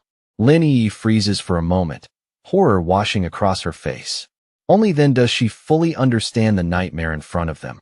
They are not facing one Beast King, but two. The second Beast King towers above them, its glowing blue eyes filled with cold menace, and its aura so heavy it is hard to breathe. Lin Yi immediately raises her green energy shield higher, planting herself in front of her mother and the terrified boy. Knowing there is no time to hesitate, Lin Yi forces herself to stay steady and reassures her mother in a low, urgent voice. At the same time, she begins gathering her power, her expression tightening with resolve. To keep her family safe, Lin Yi suddenly leaps away from the civilians and rushes toward the towering monster instead. By throwing herself into danger, she deliberately pulls the Beast King's deadly attention away from them. The Beast King responds at once, opening its massive jaws until they seem large enough to swallow her whole. Deep inside its mouth, a dense, swirling sphere of greenwood attribute energy begins to gather and compress. A devastating beam erupts from the monster's jaws with violent force. Lin Yi meets it head-on, her own green aura flaring brightly as it collides against the beast's overwhelming breath attack in a violent clash of power. Driven to the edge of her limits, Lin Yi strains against the crushing force of the beam. Every second feels heavier than the last as the pressure threatens to break through her defense. Fear grips her heart, and the strain burns through her body, But Lin Yi still refuses to give way. Behind her, her mother and the little boy huddle in terror, making retreat impossible. Her mind races as she judges the situation with painful clarity. Since both she and the monster are using wood attribute energy, she has no elemental advantage at all, and if her shield breaks even for a moment, her mother and the child will die instantly. Faced with that cruel reality, Lin Yi makes a desperate decision. She resolves to offer up her spiritually rich body to the beast, believing it would gain nothing from devouring ordinary humans, and hopes to trade her own life for theirs.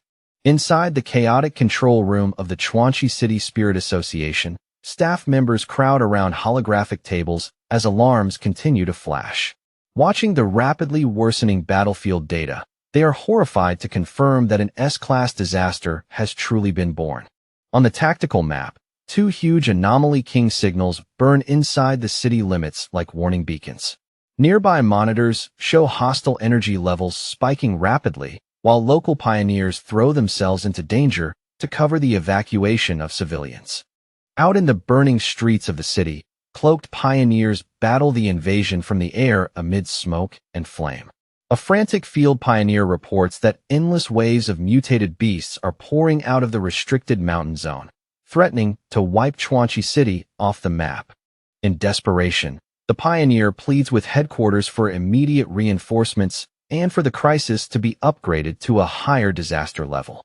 Even in the middle of the panic, he suddenly recalls the warning once given by the sealer. He turns his eyes toward the distant mountains, where a colossal pillar of purple lightning is piercing through the storm clouds. At once, he realizes that this terrifying energy surge is coming from the exact territory where the Thunder Throne descended. Elsewhere, Fang Yi easily suppresses another beast, pinning its massive snout to the ground without much effort. As he questions whether it fled from the restricted mountain, he recognizes the intelligent gourd vine involved in the situation. Before he can get a proper answer, a vortex of crackling purple lightning suddenly twists across the sky above him. Fang Yi looks up and begins to suspect that his plant friend, the new master of the Thunder Throne, may have accidentally triggered the beast stampede. He quickly thinks through the implications and feels the problem growing heavier. If claiming a throne can cause this much destruction, then every pioneer who approaches one is facing extreme danger, which completely clashes with his system's claim that thrones are beneficial, leaving him wondering what hidden issue has been overlooked. The second Beast King lifts its enormous claw high into the air, murderous intent rolling off it like a wave. It is clearly preparing a lethal strike meant to crush Lin Yi where she stands. Lin Yi grits her teeth and fiercely pours more power into her green barrier, forcing it to thicken and harden against the descending blow. Even now, she refuses to let the monster devour her without a fight. She steals a quick glance over her shoulder and feels a flicker of relief. Her mother is crouched behind the barrier, shielding the boy from the falling rocky debris with her own body. The frustrated monster lets out a furious roar that shakes the air around them. Still, Lin Yi does not move an inch, her green aura burning brighter and brighter as it rises to meet the beast's savage pressure. Gathering every last bit of strength she has left, her eyes shining with fierce light, Lin Yi declares that the beast will have to step over her corpse before it can touch her family. In that moment, she fully commits herself to a fight to the death. Then, without warning, a surge of purple lightning rips apart the darkened sky. The desperate battle is abruptly interrupted by a force so overwhelming that everything seems to pause beneath it. A colossal pillar of thunder crashes down from the heavens with blinding brilliance. From within that descending light, the glowing form of the sentient gourd vine slowly emerges, majestic and impossible to ignore. Not far away, two members of the Spirit Association look up and freeze in absolute shock. The moment they feel that overwhelming energy, they understand at once that the Lord of Thunder Throne has arrived on the battlefield. They can only stare in awe as the massive radiant purple vine unfolds above the city. Its majestic presence dwarfs everything below, making the entire battlefield seem small beneath its power. Fang Yi lifts his gaze to the sky and falls silent. For a brief moment, even he simply watches, taking in the unbelievable scene above him. But instead of attacking under that terrifying pressure, the ferocious beast kings suddenly falter. Their bodies begin to shrink back and whimper, completely overwhelmed and intimidated by the presence hanging over them. Watching the beast kings tremble before the giant vine, Fang Yi finally pieces the truth together. The beasts were never following the throne's orders at all. They had only absorbed its leftover energy, mutated because of it, and now stood frozen before the true master of that power. From that, Fang Yi reaches a clear conclusion. Neither the throne itself nor the sentient gourd vine intentionally caused the beast stampede that threw the city into chaos. Huge glowing purple gourds hang from the ancient vine's branches, each one pulsing with dense and astonishing spiritual power. Their light washes over the battlefield with an eerie but magnificent glow. Without warning, one of the gourds splits open and releases a swirling stream of green energy. The current lashes through the air like a living ribbon and coils tightly around the raging beast kings. That mystical energy begins purifying the corrupted monsters on contact. In an unbelievable transformation, the terrifying beast kings lose their menace and turn into harmless, fluffy creatures. A softly glowing gourd lowers itself in front of Fang Yi, as if approaching him with care. Through their psychic connection, the sentient gourd vine apologizes for causing such a disaster, explaining that it had only just completed its breakthrough and wanted to leave the mountain. While dangling the newly transformed, helpless little animals in front of Fang Yi, the vine gently asks for mercy on their behalf. Rather than killing them, it wants permission to take them back into the mountain and keep them as pets. Back inside the Spirit Association control room, the staff stare at the satellite feed in open disbelief. They are stunned to witness the Lord of Thunder apologizing to Fang Yi, confirming that the entire disaster was nothing more than an accident. One of the monitoring staff members breaks into a nervous sweat as he marvels at the throne's terrifying power, which allowed a mere plant to purify S-class anomalies with ridiculous ease. Standing behind him, a younger staff member can only look on with envy and mutter that he wishes he could be chosen by a throne too. At last, the officials arrive at a deeply shocking realization. Seeing an existence as powerful as the Lord of Thunder act so respectfully toward Fang Yi, they understand that the Spirit Association must completely reassess the sealer's true strength and status. At the headquarters of the Chuan Qi Spirit Association, the conversation quickly turns to how fast the world is changing. Inside, the branch leader tells Fang Yi, Lin Yiyi, and Fang Yi's aunt that the peaceful days people once knew are over. Even so, he assures them that the combat zones and the Spirit Association will keep protecting the public no matter what happens. Hearing that, Fang Yi's aunt finally voices the fear she has been holding in and asks if humanity is really heading toward extinction.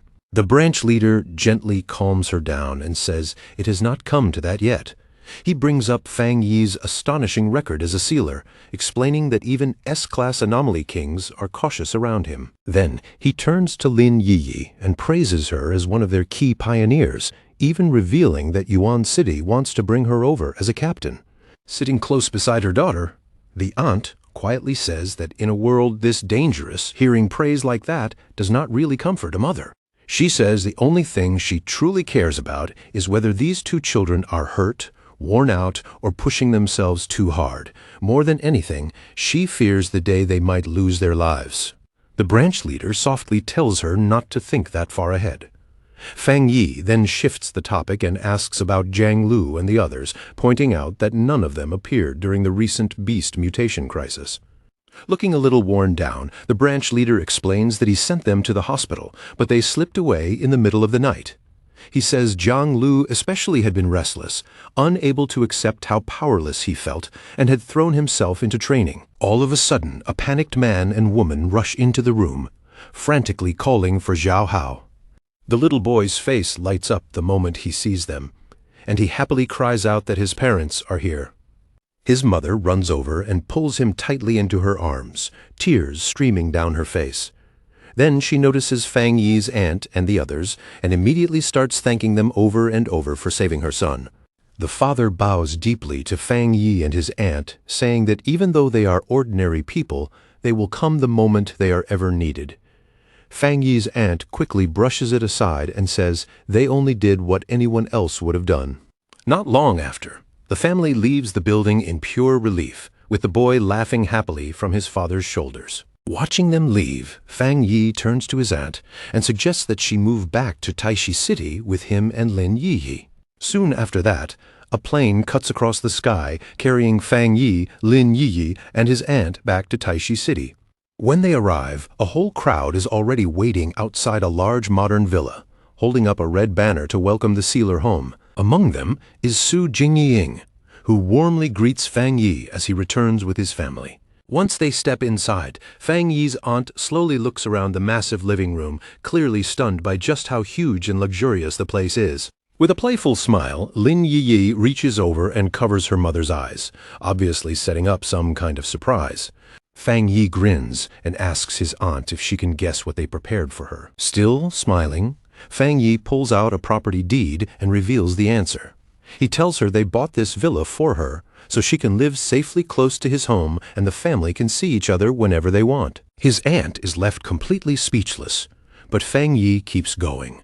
He explains that they also bought her another home in Chuanxi City, so even if Lin Yiyi accepts the transfer to Yuan City, she will still be able to live comfortably. Deeply moved, the aunt says she could not be prouder of them.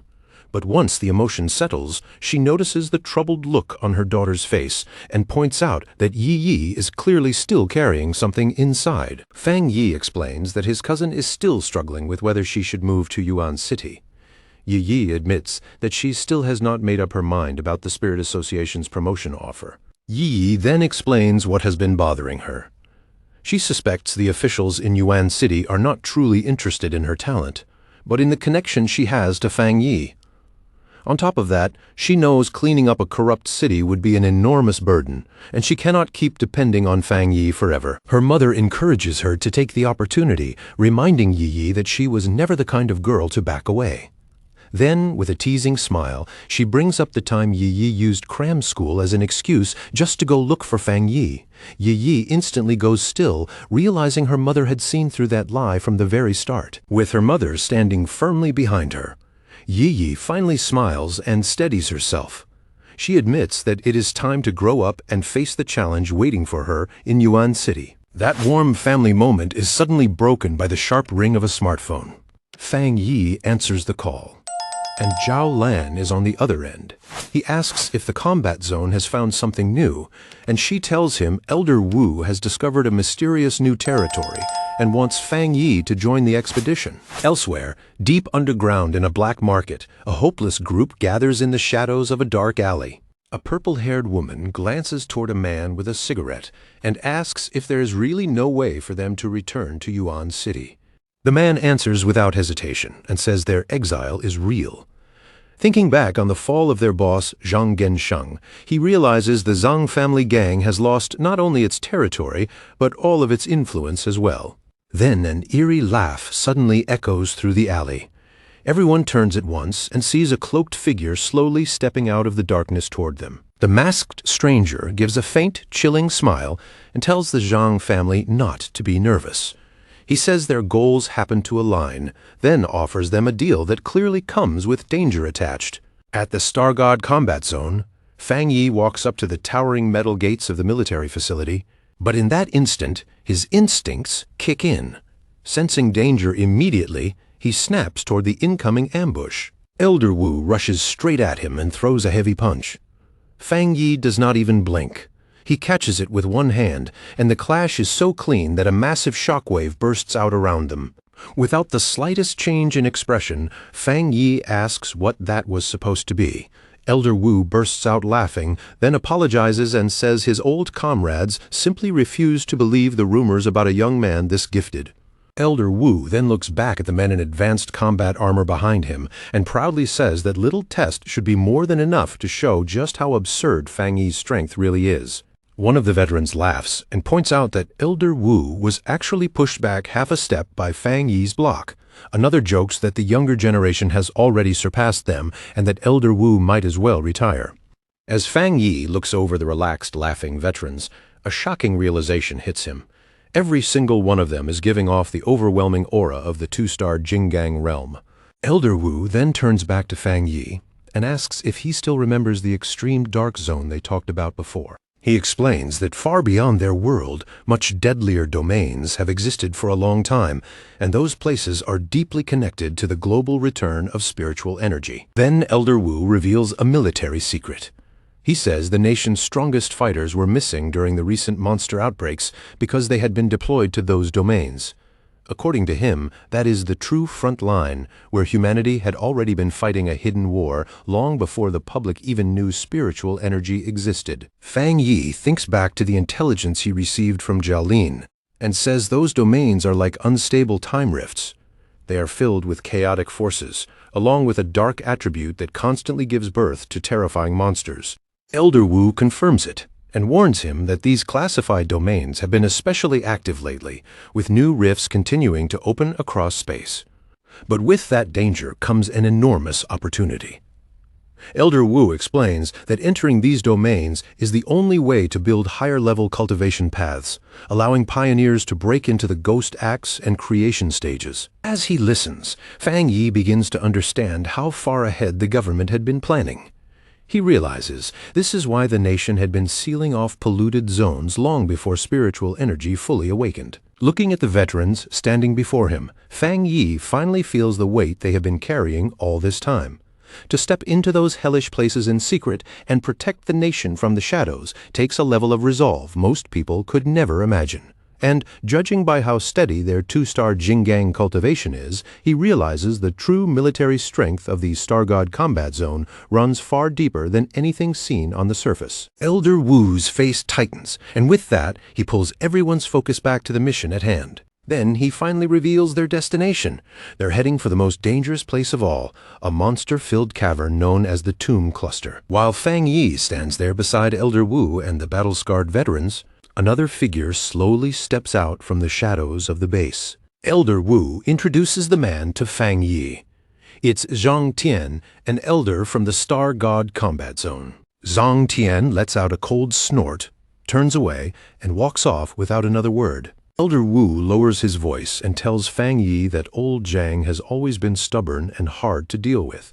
Even so, no matter how rough his attitude is, Elder Wu says Zhang Tian is still one of the 3 strongest people here. Elder Wu explains that they brought him along as an extra safeguard because one thing about Zhang Tian has never been questioned: his loyalty. Fang Yi stays calm and says he has nothing but respect for veterans willing to risk their lives for the country.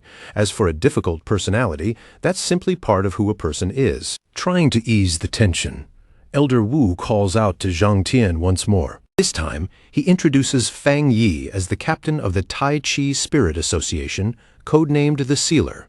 He also adds that Fang Yi recently handled an S-class disaster completely on his own.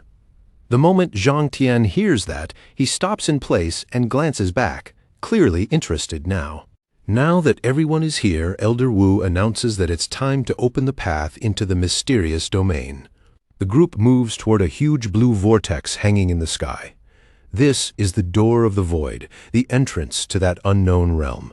Fang Yi studies it for a moment and notes how plain it looks on the surface, despite the terrifying power hidden inside. As Elder Wu leads them closer, Fang Yi notices a spiritual seal set on the gateway. That alone tells him this rift was repaired by someone before. The instant his hand touches the swirling blue light, he feels how unstable the place really is, and quietly reminds himself not to relax for even a second. What catches him even more off guard is just how dense and violent the energy pouring out of the vortex really is. A powerful force drags the entire group upward into the massive blue tunnel. As they drift through it, Fang Yi wonders if the strange sights around them are just distortions caused by the overwhelming energy. But then he feels something far deeper than that. Inside the void, he catches flashes of warped space and ghostly shapes resembling enormous whales.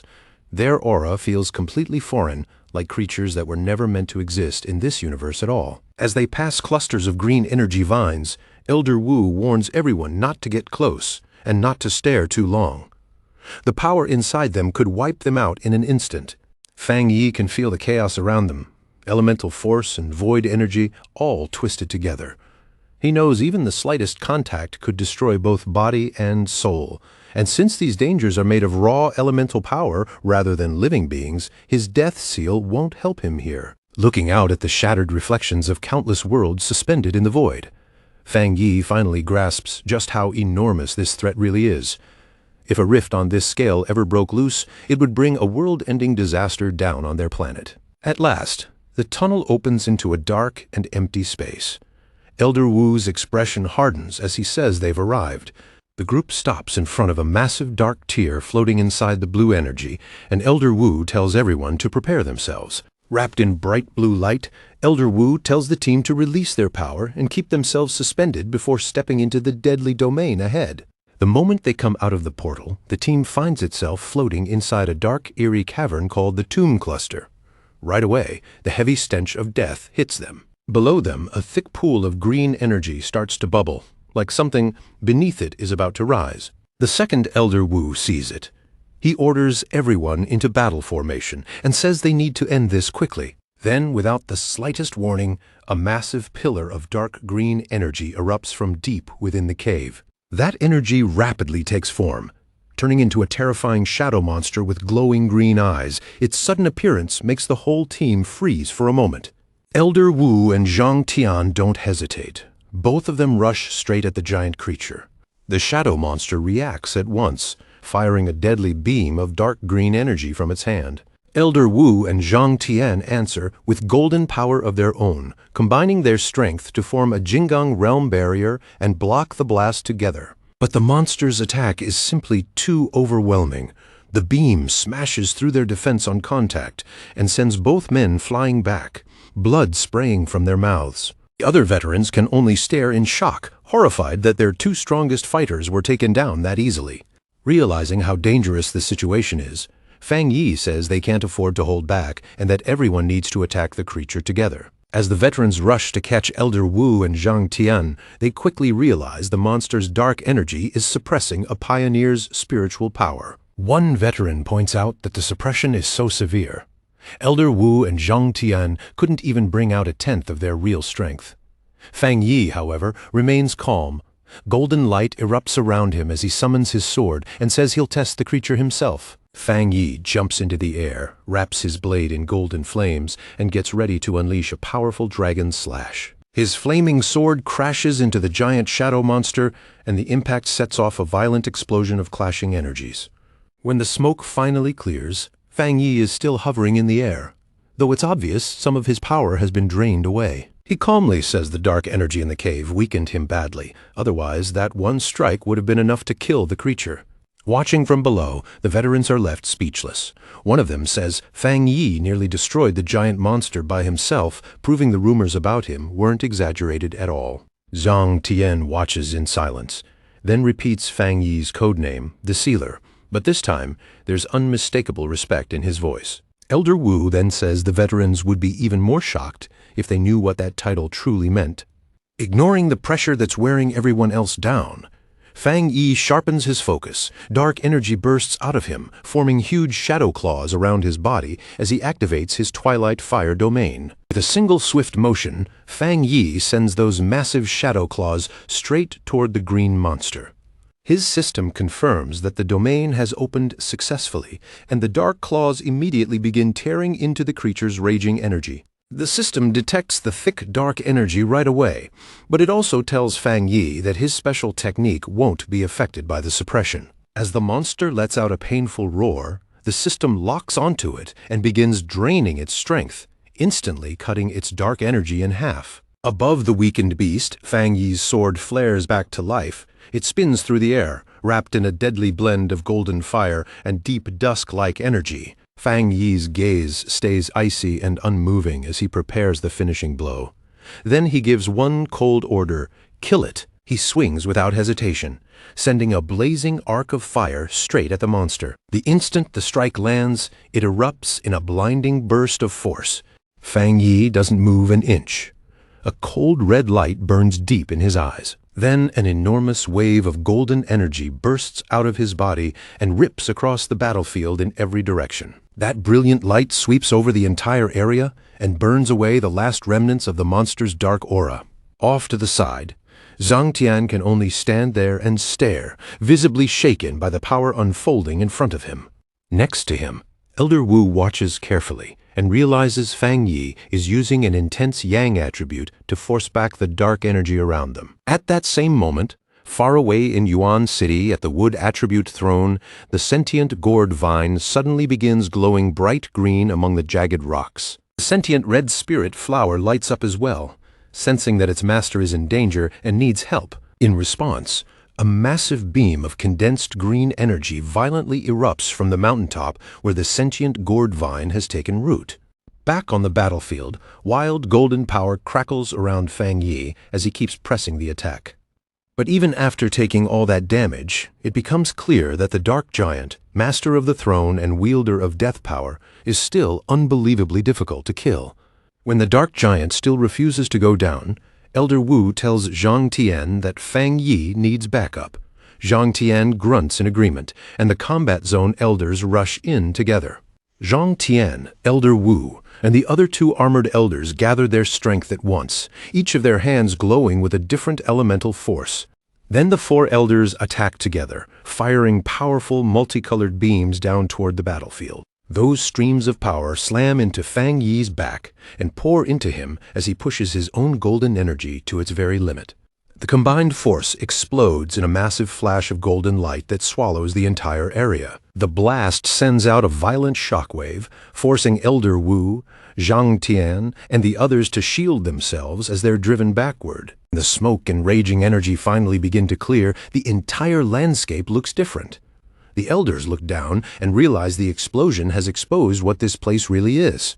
Deep inside the torn open chasm lies a vast and gloomy burial ground packed with countless tombstones. Fang Yi walks back over to the group and politely thanks the seniors for stepping in when they did, admitting that without their help, bringing down the Dark Giant would not have gone nearly so smoothly. He also admits he misjudged the enemy earlier, then asks if anyone was hurt in the blast afterward. Caught off guard by Fang Yi's humility, Zhang Tian awkwardly apologizes for how hostile he was before and sincerely thanks Fang Yi for saving his life. Elder Wu smirks at the scene and jokes that Zhang Tian must have been possessed because that stubborn old man actually said thank you for once. But that brief moment of relief disappears in an instant when the ground suddenly splits open and skeletal hands glowing with eerie green light burst out of the earth. A horrifying swarm of green glowing skeletons crawls out from the freshly exposed graves and starts closing in on Fang Yi and the stunned elders. Still calm, Fang Yi asks Elder Wu if he remembers the mutated natural disaster in Moon City. Elder Wu grimly says yes, then suddenly goes still as he realizes they're looking at that same nightmare all over again. The moment Zhang Tian sees the undead, disgust flashes across his face. He steps forward without a second thought, yellow energy gathering in his hands as he declares that he'll make the first move. A second later, he unleashes a barrage of explosive energy blasts straight into the advancing skeleton horde. Not about to stand and watch Elder Wu and another combat zone elder charge in right alongside him, Zhang Tian shoots high into the air and forms an energy sphere crackling with fierce yellow lightning, then boldly declares that part of the battlefield his. He drives that destructive power straight down into the skeletons below. The combat zone elders collide head-on with the undead, tearing through the horde with heavy energy slashes and sharp, piercing beams. Right in the middle of the chaos, Fang Yi's glowing red eye narrows. Something has already drawn his attention away from the battle in front of him. Then the system suddenly warns him that a powerful dark attribute fluctuation has appeared nearby and tells him to touch the source so it can compile a new technique. After warning the elders about the dark energy, Fang Yi immediately rushes toward it. As they follow his movement, Elder Wu notices a huge structure looming through the murky distance and asks what it is, while another elder wonders if they're only seeing some kind of illusion. Elder Wu quickly shuts that idea down, pointing out that the giant stone tablet is actively releasing dark energy, even if he has no clue why it suddenly appeared. Fang Yi concludes that it must be a physical form created by the area's dark power and decides to move in closer. Ignoring Zhang Tian's warning shout, Fang Yi launches himself straight toward the towering monolith. Wrapped in his golden protective aura, Fang Yi cuts through the dark mist and heads straight for the target. He reaches the massive weathered face of the stone tablet, its surface surrounded by swirling shadows that feel deeply ominous. The moment Fang Yi presses his hand against the cold stone, dark red energy reacts at once and coils around his fingers. The system confirms that a dark attribute technique is now being compiled automatically. The process finishes, and Fang Yi obtains the Great Hell Saber method. The system explains that with a single slash, the technique can summon undead from the burial grounds to fight for him for 3 minutes, and their strength will scale directly with his own. Fang Yi quickly reviews the dark attribute techniques he already has. There's the Boundless Dark Realm, which traps enemies and wears them down over time, and the Hellish Evil Scene, a dangerous move that only works by triggering his own death to call forth spirits. He also realizes that his illusion-based eye technique works best against enemies with high intelligence, which makes it far less effective against a mindless horde of skeletons. As a blade of red energy forms in his hand, Fang Yi feels the overwhelming power of this ancient burial ground and instantly understands that the undead here are far stronger than the ones they faced in Moon City. He realizes it almost right away. This new saber technique is absurdly powerful. It can control those terrifying creatures, and as his own strength keeps climbing, their power can rise with it too, with no clear limit in sight. While Feng Yi is still trying to wrap his head around that new ability, the elders from the combat zone gather around the huge stone tablet. The moment they figure out it was formed from condensed dark energy, they decide to take a piece back to the research institute. Zhong Tian is especially excited. To him, if they can fully study this thing, it might change everything going forward. But just as he gathers energy into his palm and gets ready to strike the stone, Feng Yi notices what they are about to do and immediately feels a bad premonition. Zhong Tan slams a heavy punch into the monolith, and beside him, Elder Wu is already thinking ahead. If they can recover even a fragment of this never-before-seen solid dark energy, it could push their research forward and give them a better way to deal with dark attribute threats in the future. But the instant that punch lands, the whole cavern lurches violently, and everyone goes still. Elder Wu's expression changes on the spot. Realizing they have made a huge mistake, he panics and shouts that the stone tablet was never supposed to be touched. Cracks race across the massive structure, and a moment later, huge slabs of dark stone start splitting apart and crashing down.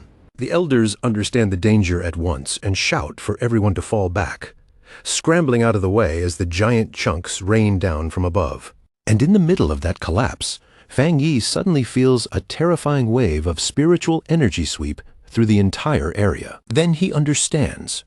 In that instant, he finally sees the real and catastrophic source behind the Black Sea anomaly. From the broken remains of the tablet, a monstrous surge of red and black malevolent energy erupts upward like a tidal wave. Without realizing it, they have just released an ancient dark tide from beyond this world, and the destructive force pouring out of it is beyond anything they have ever faced. That massive wave of dark red and black power, the dark tide blasts straight out from the ruins. The second Zhong Tian sees it, he instantly shouts the first rule of exploration. If you encounter the dark tide, retreat immediately. The dark energy quickly twists into shape, forming terrifying shadow beasts that flood the area. The elders of the combat zone pull back at once, cutting through the swarm as they retreat. Amid the chaos, Elder Wu turns and yells for the sealer to wait. But Feng Yi does not move. He stays exactly where he is, standing motionless in front of that towering wave of destruction. As the red energy surges closer, Elder Wu desperately shouts at Feng Yi, demanding to know what he is doing and ordering him to get back. Feng Yi ignores every warning. He just keeps staring into the tide with that glowing red eye.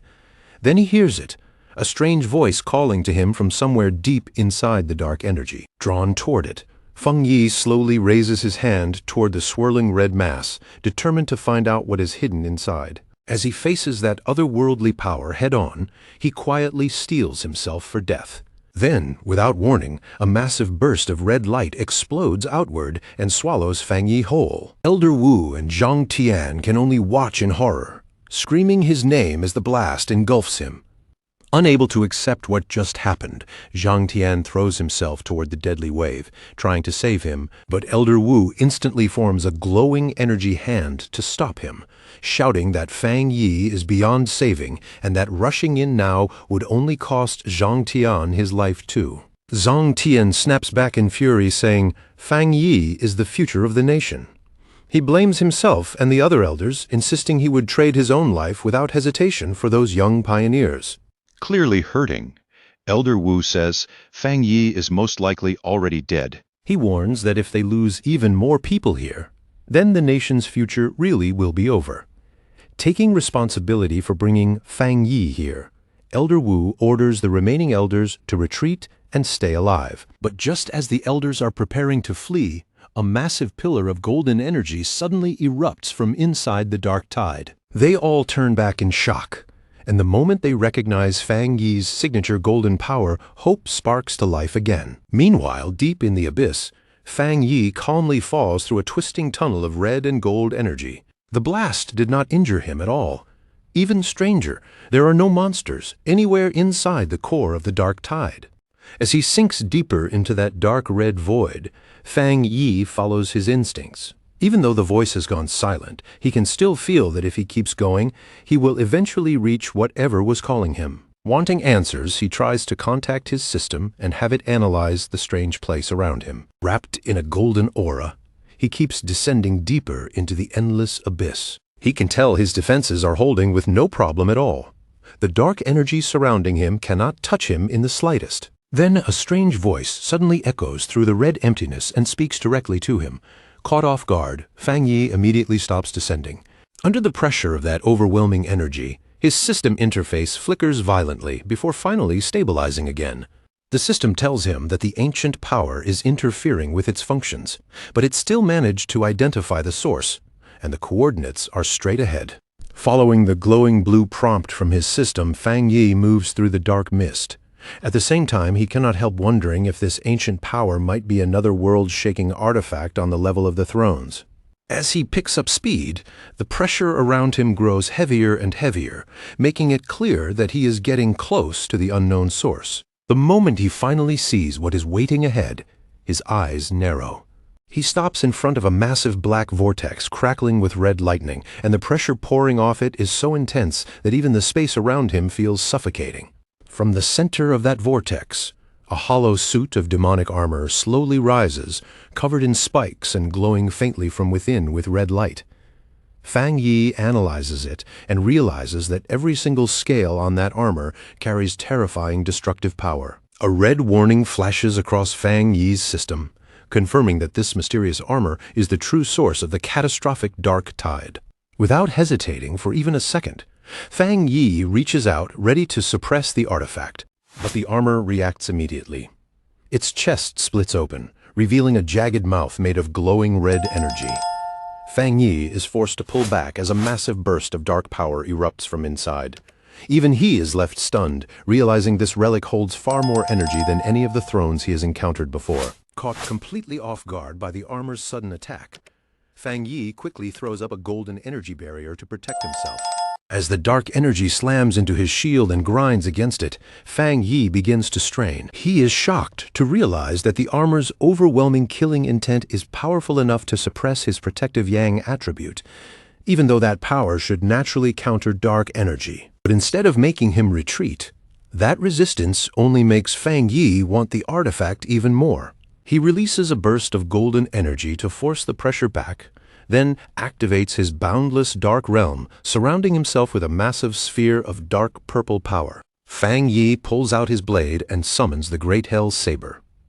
In the very next second, the abyss rips open, and a legion of glowing red undead comes flooding out, each one radiating a brutal, ghostly presence. With a single command from Fang Yi, that shadowy army plunges from the sky and slams down toward the floating demonic armor in one perfectly timed strike. Fang Yi stares straight at the impact without even blinking, but the confidence on his face starts to crack the instant the armor moves. A violent burst of razor-sharp red tendrils suddenly erupts from the armor and rips clean through the spectral legion, wiping them out in the blink of an eye. Watching his strongest move get crushed that easily, Fang Yi finally realizes just how terrifying this thing is. Its dark aura is on a completely different level, so overwhelming that it can forcibly suppress his techniques. The demonic armor does not give him a second to recover. It immediately unleashes a lightning-fast storm of red energy slashes and blasts Fang Yi backward. Even after seeing power like that, Fang Yi still refuses to retreat.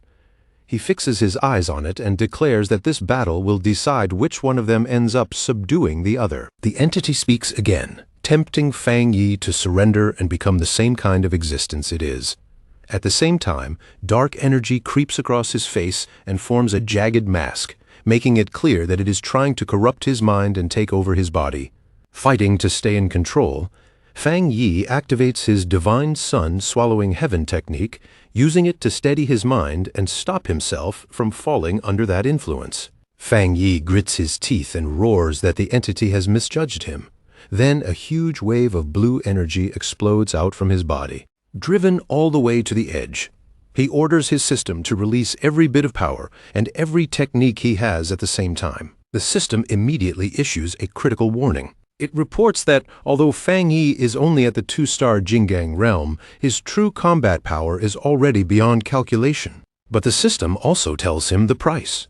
If he forces all that power out at once, his body will almost certainly collapse, with a 99% chance of complete destruction.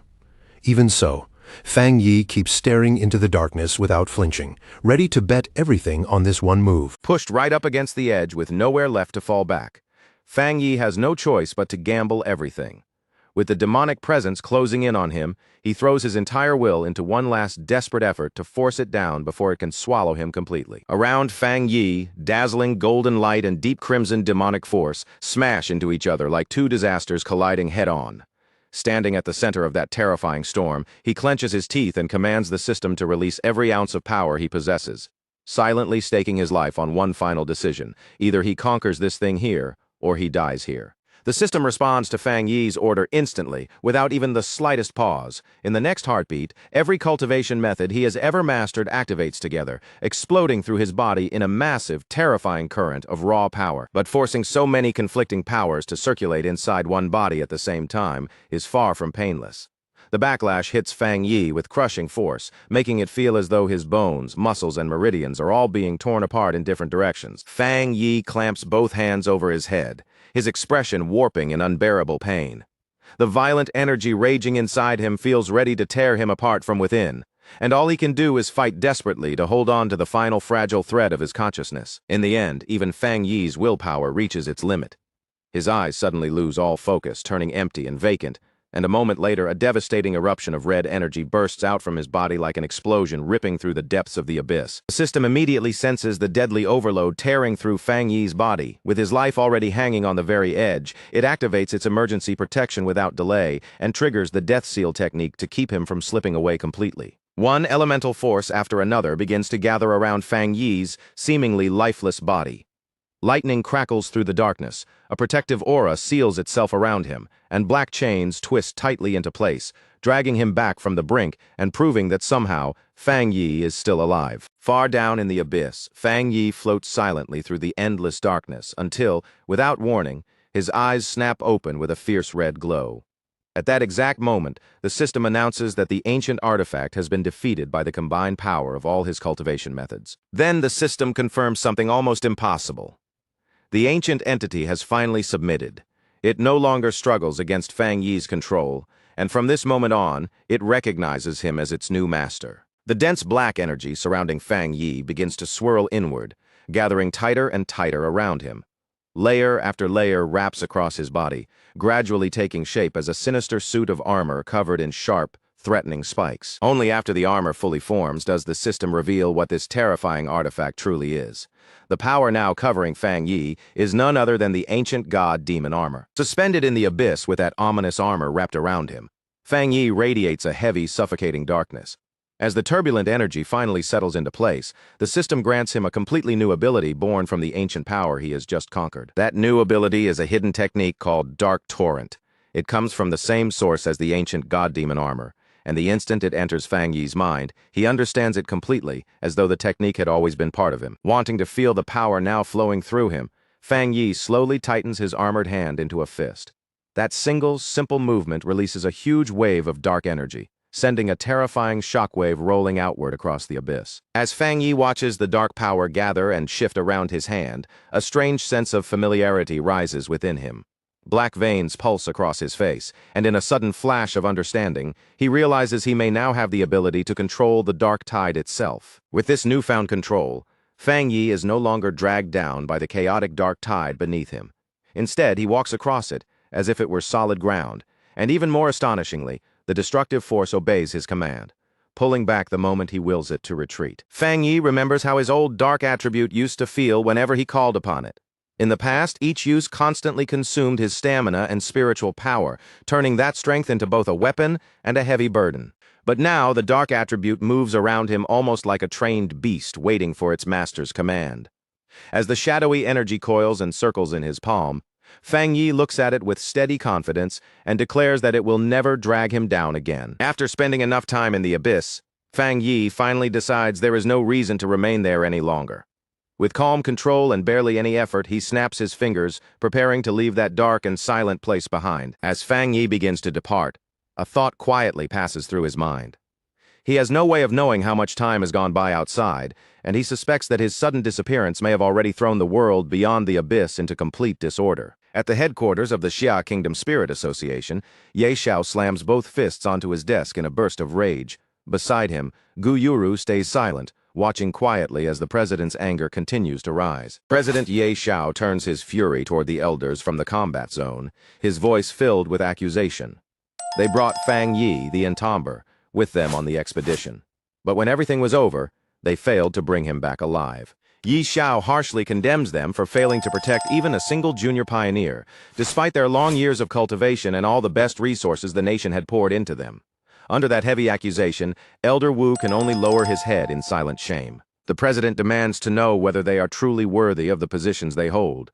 After depending on Fang Yi to escape with their own lives, how could they possibly face the Xia Kingdom now that Fang Yi was the one left behind? Outside the office, Galan stands still, clearly hearing every word from inside. After listening long enough to understand the full weight of Ye Xiao's anger, she finally decides that staying silent is no longer an option. Galan walks straight into the office, stepping into the middle of President Ye Xiao's furious reprimand with her own view of what happened. Nearby, Elder Wu and Elder Zhang sit with heavy faces, looking completely drained by the weight of their failure. To Galan, Fang Yi was never someone so weak that he would be trapped if he truly wanted to escape. She believes he must have chosen to remain behind because he discovered something extremely important hidden within the abyss. President Ye Xiao does not answer her immediately.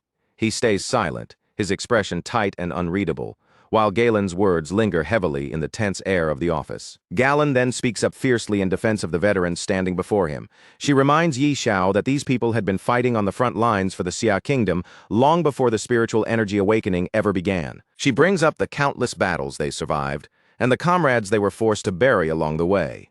Fang Yi may be a once-in-a-generation genius, but Galan reminds Ye Xiao that Elder Wu and the others also felt crushing despair when Fang Yi disappeared into the void. Galan insists that if there had been even the smallest chance to save him, Elder Wu and the others would not have hesitated.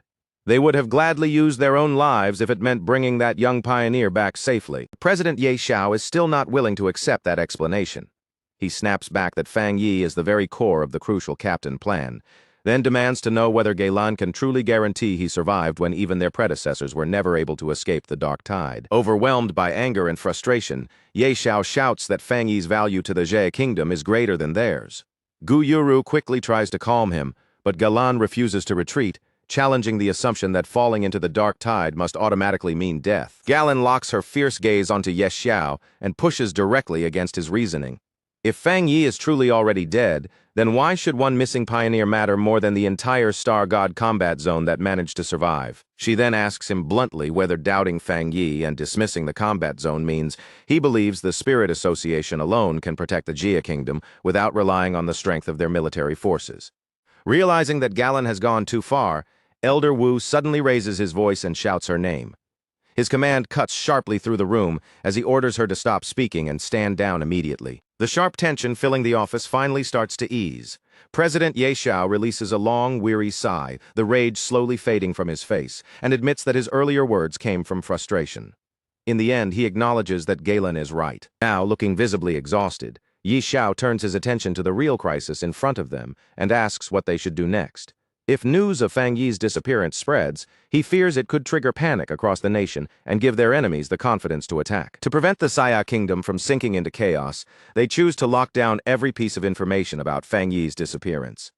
The entire matter is placed under the highest security classification, leaving no opening for rumors to leak out. 1 week later, inside the Fang family villa, Lin Yiyi's anxiety has only grown stronger with each passing day. The silence throughout the house makes her worry feel even heavier and harder to ignore. Her cousin, Fang Yi, still has not returned from the mysterious domain. With every hour that passes, his absence feels less like a normal delay and more like a warning that something may have gone terribly wrong. When Lin Yiyi hears movement near the door, hope immediately lights up across her face, and she calls out for her cousin without hesitation. But as the door opens, the person who steps in is not Fang Yi at all, it is only her mother. Her mother notices that Fang Yi has already been gone for far too long and points out that his silence has dragged on quite a while. In a gentle voice, she suggests that Lin Yiyi should try giving him a call. Lin Yiyi explains that this time is not like the previous times at all. The place Fang Yi entered is far too dangerous, and on top of that, there is no signal there, which means an ordinary phone call would never be able to reach him. Her mother agrees that even considering all of those circumstances, the situation still feels abnormal. For Fang Yi to remain completely unreachable for such a long time is not something they can simply dismiss as nothing. Then her mother asks about Lin Yiyi's new assignment as Tai City's captain. Lin Yiyi explains that she had been waiting for Fang Yi to return so they could do a trial run together. But now that he is missing, even the association has suddenly fallen silent. That strange silence only makes Lin Yiyi's unease grow deeper. Nothing like this has ever happened before. In the past, Fang Yi always came back quickly. But this time, Captain Su knows nothing, and Geylan has not answered even one of her messages. Unable to keep sitting around and waiting, Lin Yiyi suddenly tells her startled mother that she is going out. The decision comes so abruptly that her mother barely has enough time to react. Lin Yiyi rushes through the pouring rain, her thoughts spiraling more wildly with every step she takes. If something truly happened to her cousin, then the entire Xia kingdom could be thrown into turmoil, and the captain plan itself might collapse together with him. Lin Yiyi pressed a hand near her chest, trying to steady the anxious feeling tightening there. She kept reminding herself that someone as overwhelming as Fang Yi shouldn't be in any real danger. Tai City was still intact. The streets hadn't collapsed into complete chaos, and for the time being, everything around her looked almost unnervingly calm. But that thin layer of reassurance broke apart almost immediately. Far above the city's skyscrapers, the dark storm clouds suddenly flashed with violent purple light, and massive arcs of unstable lightning tore wildly across the sky, twisting and branching as if the heavens themselves had been ripped open. Lin Yiyi stopped dead in place, her pupils shrinking as she stared upward in disbelief. All around her, people on the street began screaming and running, scattering in every direction as something like a blazing meteor ripped through the storm clouds and plunged straight toward Tai City. The moment it struck, a blinding explosion of light burst outward, forcing Lin Yiyi to throw up both arms and shield her face from the glare. Yet through that violent flash, she felt a familiar pressure spread through the air, and in an instant she understood another ancient throne had descended. From the point of impact, an enormous pillar of blue energy roared straight into the sky. Its eerie glow washed over the entire skyline, making the rain-drenched buildings and streets look as though the whole city had been swallowed inside a supernatural beacon. Not far away, from a higher vantage point overlooking the city, several captains stood motionless in the rain. Their dark silhouettes were outlined against the storm as they quietly watched the towering blue pillar rise in the distance. The artifact's arrival didn't only catch the eyes of Tai City's defenders. In the darker corners of the city, hidden figures began to stir one after another. Red eyes glowed from the shadows, cruel smiles slowly spread across their faces, and to them this newly descended throne was not merely a mystery, it was a bloody opportunity to seize power. Meanwhile, inside that chaotic blue void, Fang Yi was still moving through the strange space, leaping from one floating fragment of debris to the next. A dark red aura clung around his body like flickering living flame, but the endless domain surrounding him still felt like a maze with no entrance and no exit.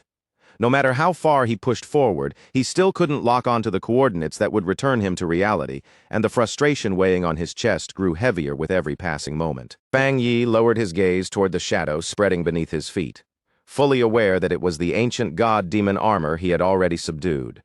His eyes sharpened, and with a cold, questioning look, he asked whether even it was struggling to find a way out of this place. But no answer came. The system stayed exactly as silent as before, giving him nothing. Not a voice, not a signal, Not even the slightest hint that could explain what had gone wrong or where the exit might be. Fang Yi's brows drew together as several possibilities crossed his mind. Perhaps forcibly dragging the ancient god-demon armor out of this mysterious domain had triggered some unpredictable butterfly effect. Or, more troubling than that, maybe some unseen force was intentionally keeping both of them trapped inside this space. Just then, the dark aura coiled around him suddenly flickered, pulsing as if it had reacted to his thoughts. Fang Yi immediately turned his attention toward it and questioned it, but the shadowy figure hurriedly shook its head, almost anxiously denying that it had caused any of this. Fang Yi's gaze narrowed even further as another doubt surfaced in his mind. He asked why the entity had suddenly lost the ability to speak, especially when it had clearly used a human voice before to lure him toward the dark tide. The shadow could only tremble where it was, its unstable form wavering in the air as if it understood every word, but had no way to respond. No explanation came from it, only an uneasy silence that made the situation feel even stranger. Fang Yi exhaled quietly and decided not to force the issue any longer. Whatever had happened to the armor's voice would have to wait, because right now, their only true priority was finding a way back out of this endless domain. At that moment, the red glow in Fang Yi's eyes suddenly sharpened, and his expression changed. Beyond the surrounding chaos, he finally sensed something faint, a thin, fragile connection leading back toward the outside world. Back in reality, the storm clouds above Tai City split apart as a massive beam of blue energy came crashing down from the sky. It slammed into the city with terrifying force, marking the arrival of yet another mysterious throne. Heavy rain poured over the streets while terrified pedestrians fled in every direction, but Lin Yiyi pushed against the chaos instead of running away. Her figure cut through the curtain of rain as she sprinted straight toward the place where the energy had fallen. Lin Yiyi knew exactly how dangerous the timing was. Fang Yi was missing, and now a throne had suddenly appeared in Tai City. If this wasn't handled quickly, the entire city could be thrown into disorder. Even with the risks clear in her mind, she decided she had to investigate the situation herself. Her shoes splashed hard through puddles as she raced across the wet pavement, rain streaming around her with every step. But before she could make it much farther, her instincts suddenly flared, warning her that someone nearby was lying in wait to strike. A sinister-looking man carrying a knife stepped out onto the road ahead, blocking her path with a smug, unsettling grin. He addressed her as Miss Lin with far too much confidence, and Lin Yiyi stopped at once, shifting her stance defensively as she demanded to know who he was. Then, through the curtain of rain, more armed thugs began emerging one after another, cutting off the paths around her. Lin Yiyi swept her gaze across them and gave a cold, mocking remark, calling them fools for daring to wander into Tai City at a chaotic time like this. Her eyes turned sharp as she demanded to know what they were after.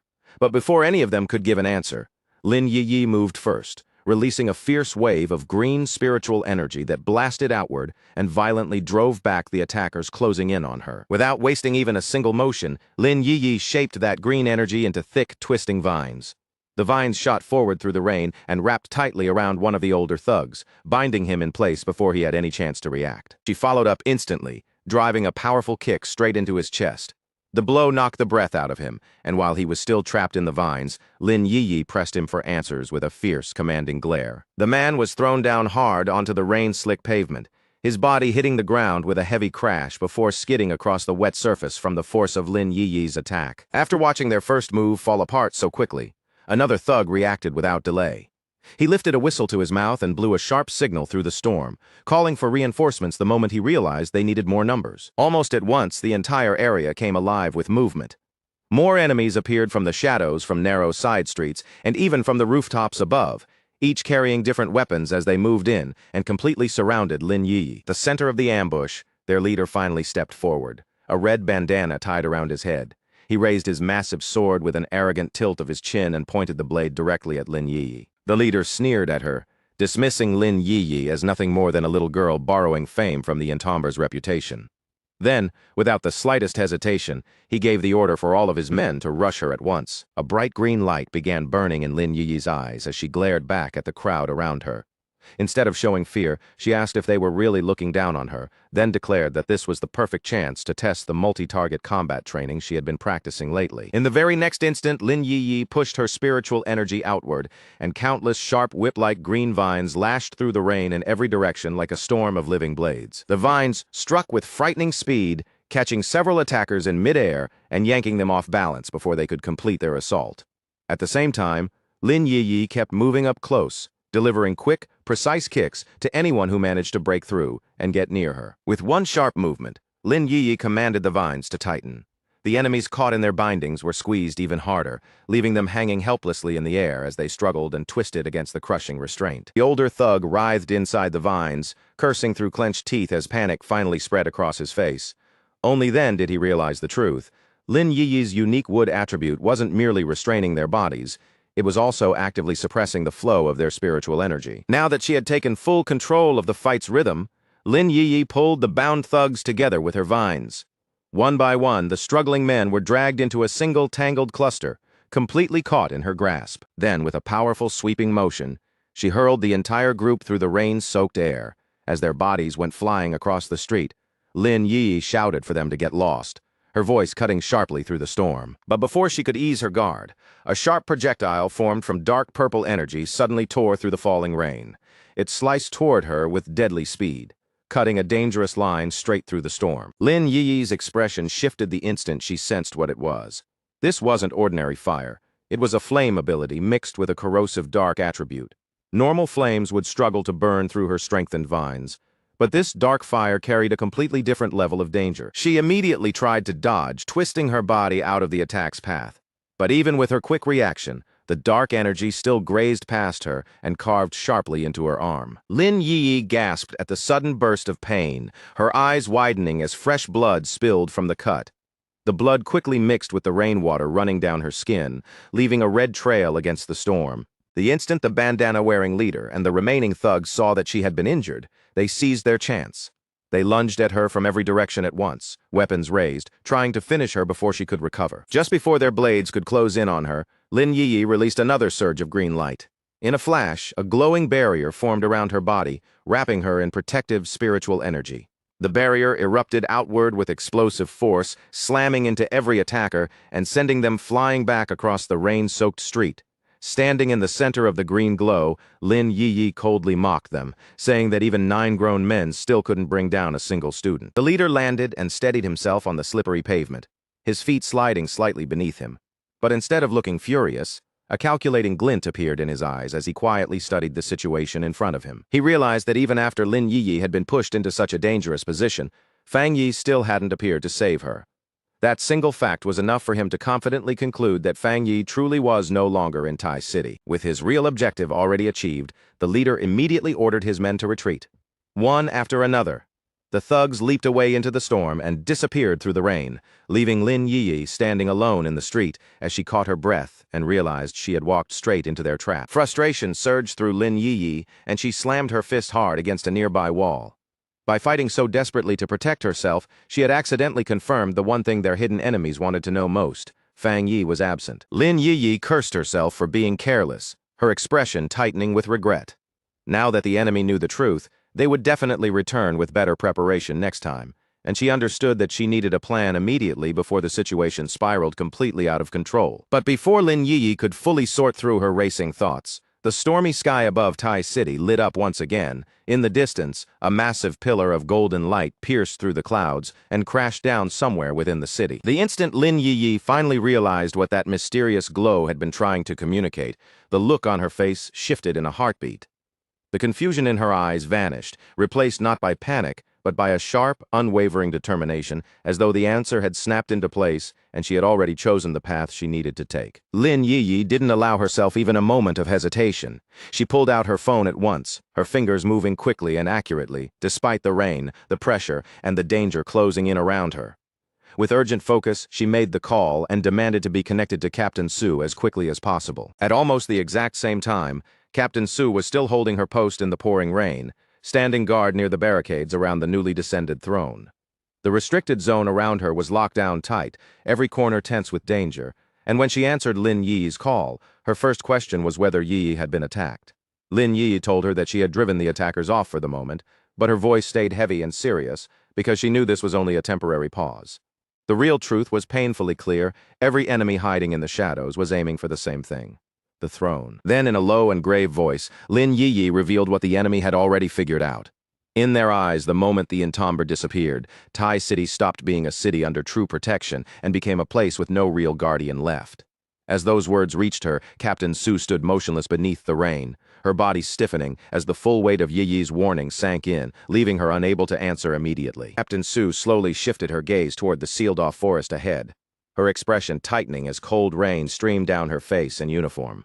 On the other side of the call, Lin Yi's voice grew calmer, steadier, and far more resolute, carrying the weight of a decision she had clearly made and could no longer back away from. The young pioneer stated that she would go to the artifact herself and make it acknowledge her as its new master. It was a bold, dangerous declaration, reckless enough to make anyone's heart clench.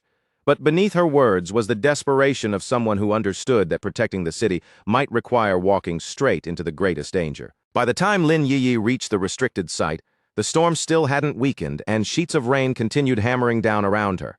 Standing before the oppressive aura of the artifact ahead, she spoke with firm determination, saying that if she wanted to protect Tai City, then there truly was no other choice left for her. The moment Captain Su realized what Lin Yi was planning, she rushed forward through the rain and pulled her into a tight, desperate embrace. Holding Yi close beneath the cold downpour, Captain Su scolded her for being foolish, her voice shaking with both fear and anger. She warned her that this newly descended artifact carried the metal attribute, which meant its power was terrifyingly sharp and lethal, far beyond the anomalies they had faced before, possibly 100 times more dangerous. Captain Su forced Lin Yi to understand that her wood attribute would offer almost no defense against a metal attribute power of that level. Facing it directly would be no different from stepping willingly toward death. Tears gathered in Captain Su's eyes as she pleaded with Yi not to sacrifice herself, begging her not to throw away her life on something that looked less like bravery and more like a suicide mission. But that painful, emotional moment was broken apart almost immediately. A guard came sprinting toward them through the rain in a state of panic, his face drained of color, his breathing ragged, and the urgency in his voice making it obvious that another disaster had just struck. The guard quickly reported that large numbers of underground organizations and neutral factions were rapidly converging on their location. Worse still, even registered pioneers had started pouring into Tai City in waves, turning the crisis into a disaster pressing in from every possible direction at once. Meanwhile, in the shadowy corners of Tai City, countless rogue pioneers and mutants were gathering together like a storm about to burst. The rumor that the Entomber had died had spread through them like wildfire, stripping away their fear of both the military and the Spirit Association. To them, Tai City had become an open battlefield with no law, no order, and no one strong enough to stop them. Driven blind by greed, they prepared to rush the restricted zone, convinced that whoever claimed the throne would become the next absolute ruler of Jia. At the same time, far away from Tai City's growing chaos, a rescue team passed through a swirling portal and stepped into the mysterious domain. Their objective was simple but urgent. They had to find the exact location where Fang Yi had disappeared. Elder Wu and Ye Xiao emerged into a vast white desert, the pale sand stretching endlessly beneath an unusually clear sky. The brightness of the place felt almost unnatural, making the entire domain seem empty, silent, and strangely unreal, as if they had walked into a world that had been wiped clean. Elder Wu confirmed that this was indeed the same place where the dark tide had once swallowed the Entomber. But as his eyes swept across the transformed landscape, confusion slowly appeared on his face, because the scene before him no longer matched the terrifying place he remembered at all. He could not make sense of it. The oppressive dark energy that had once filled this domain, along with the ancient tombstones that carried such a horrifying aura, had all disappeared completely. Everything was gone so cleanly that not even the faintest trace seemed to have been left behind. Then, without the slightest warning, the sky above them tore open. From that crack, a terrifying rush of dark energy exploded outward, rolling across the air like a black tidal wave, and every member of the rescue team stared upward in shock as that overwhelming force poured down before their eyes. From inside the dark rift, Fang Yi suddenly fell through and landed on the white sand below. His arrival was abrupt and powerful, cutting through the silence of the pale desert and sending a wordless shock through everyone watching. Even Fang Yi looked surprised to find himself in this strange place. He had only been tracing the energy signature of the newly descended throne, using that thread of power as a guide to return to reality, and he clearly had not expected the trail to bring him here first. When Elder Wu and Ye Xiao saw the golden aura surrounding Fang Yi, their eyes widened at once. It was him. Fang Yi was alive, but what stunned them even more was the spiritual power surging from his body, a force so immense and transformed that it seemed to have surpassed Elder Wu's own strength by an almost unbelievable distance. Elder Wu felt the pressure of Fang Yi's aura spreading through the air and immediately understood that the young pioneer had experienced a staggering transformation. The power surrounding him had already climbed far beyond the third level of the Jingang realm, reaching a height that should have been impossible so soon. When Fang Yi heard someone calling his name, he slowly turned his head toward the direction of the voice, his attention shifting with calm alertness. His glowing red eye fixed on the figures descending from above, and as they approached through the air, he recognized them as elders from the combat zone. Yi Xiao was the first to step forward, his expression carrying both warmth and clear relief. He reached out and firmly took Fang Yi's hand in greeting, as if the simple sight of Fang Yi standing alive before him had finally lifted a heavy burden from his chest. He introduced himself as Yi Xiao, the president of the Ixi Nation Spirit Association, speaking with a sincerity that was impossible to miss. Then he told Fang Yi that they had come all this way for one purpose, to bring the entomber back home. Fang Yi accepted the greeting with a calm expression, though his thoughts were already moving quietly beneath the surface. Since he had never heard Yi Xiao's name before, he naturally guessed that this man must have taken up the position during the time he had been missing. Yi Xiao suggested that the strange spatial disturbances were likely connected to the newly descended throne. Fang Yi then explained that after being trapped inside the domain, he had wandered aimlessly without any way to locate Earth's coordinates until by chance he encountered their rescue group. A sudden urgency tightened inside Fang Yi, and he immediately asked to return to Tai City without even a moment's delay. Elder Wu and the veteran pioneers agreed at once, their faces bright with eagerness, proud that they had the chance to personally assist such an extraordinary young pioneer. No one wasted any more time.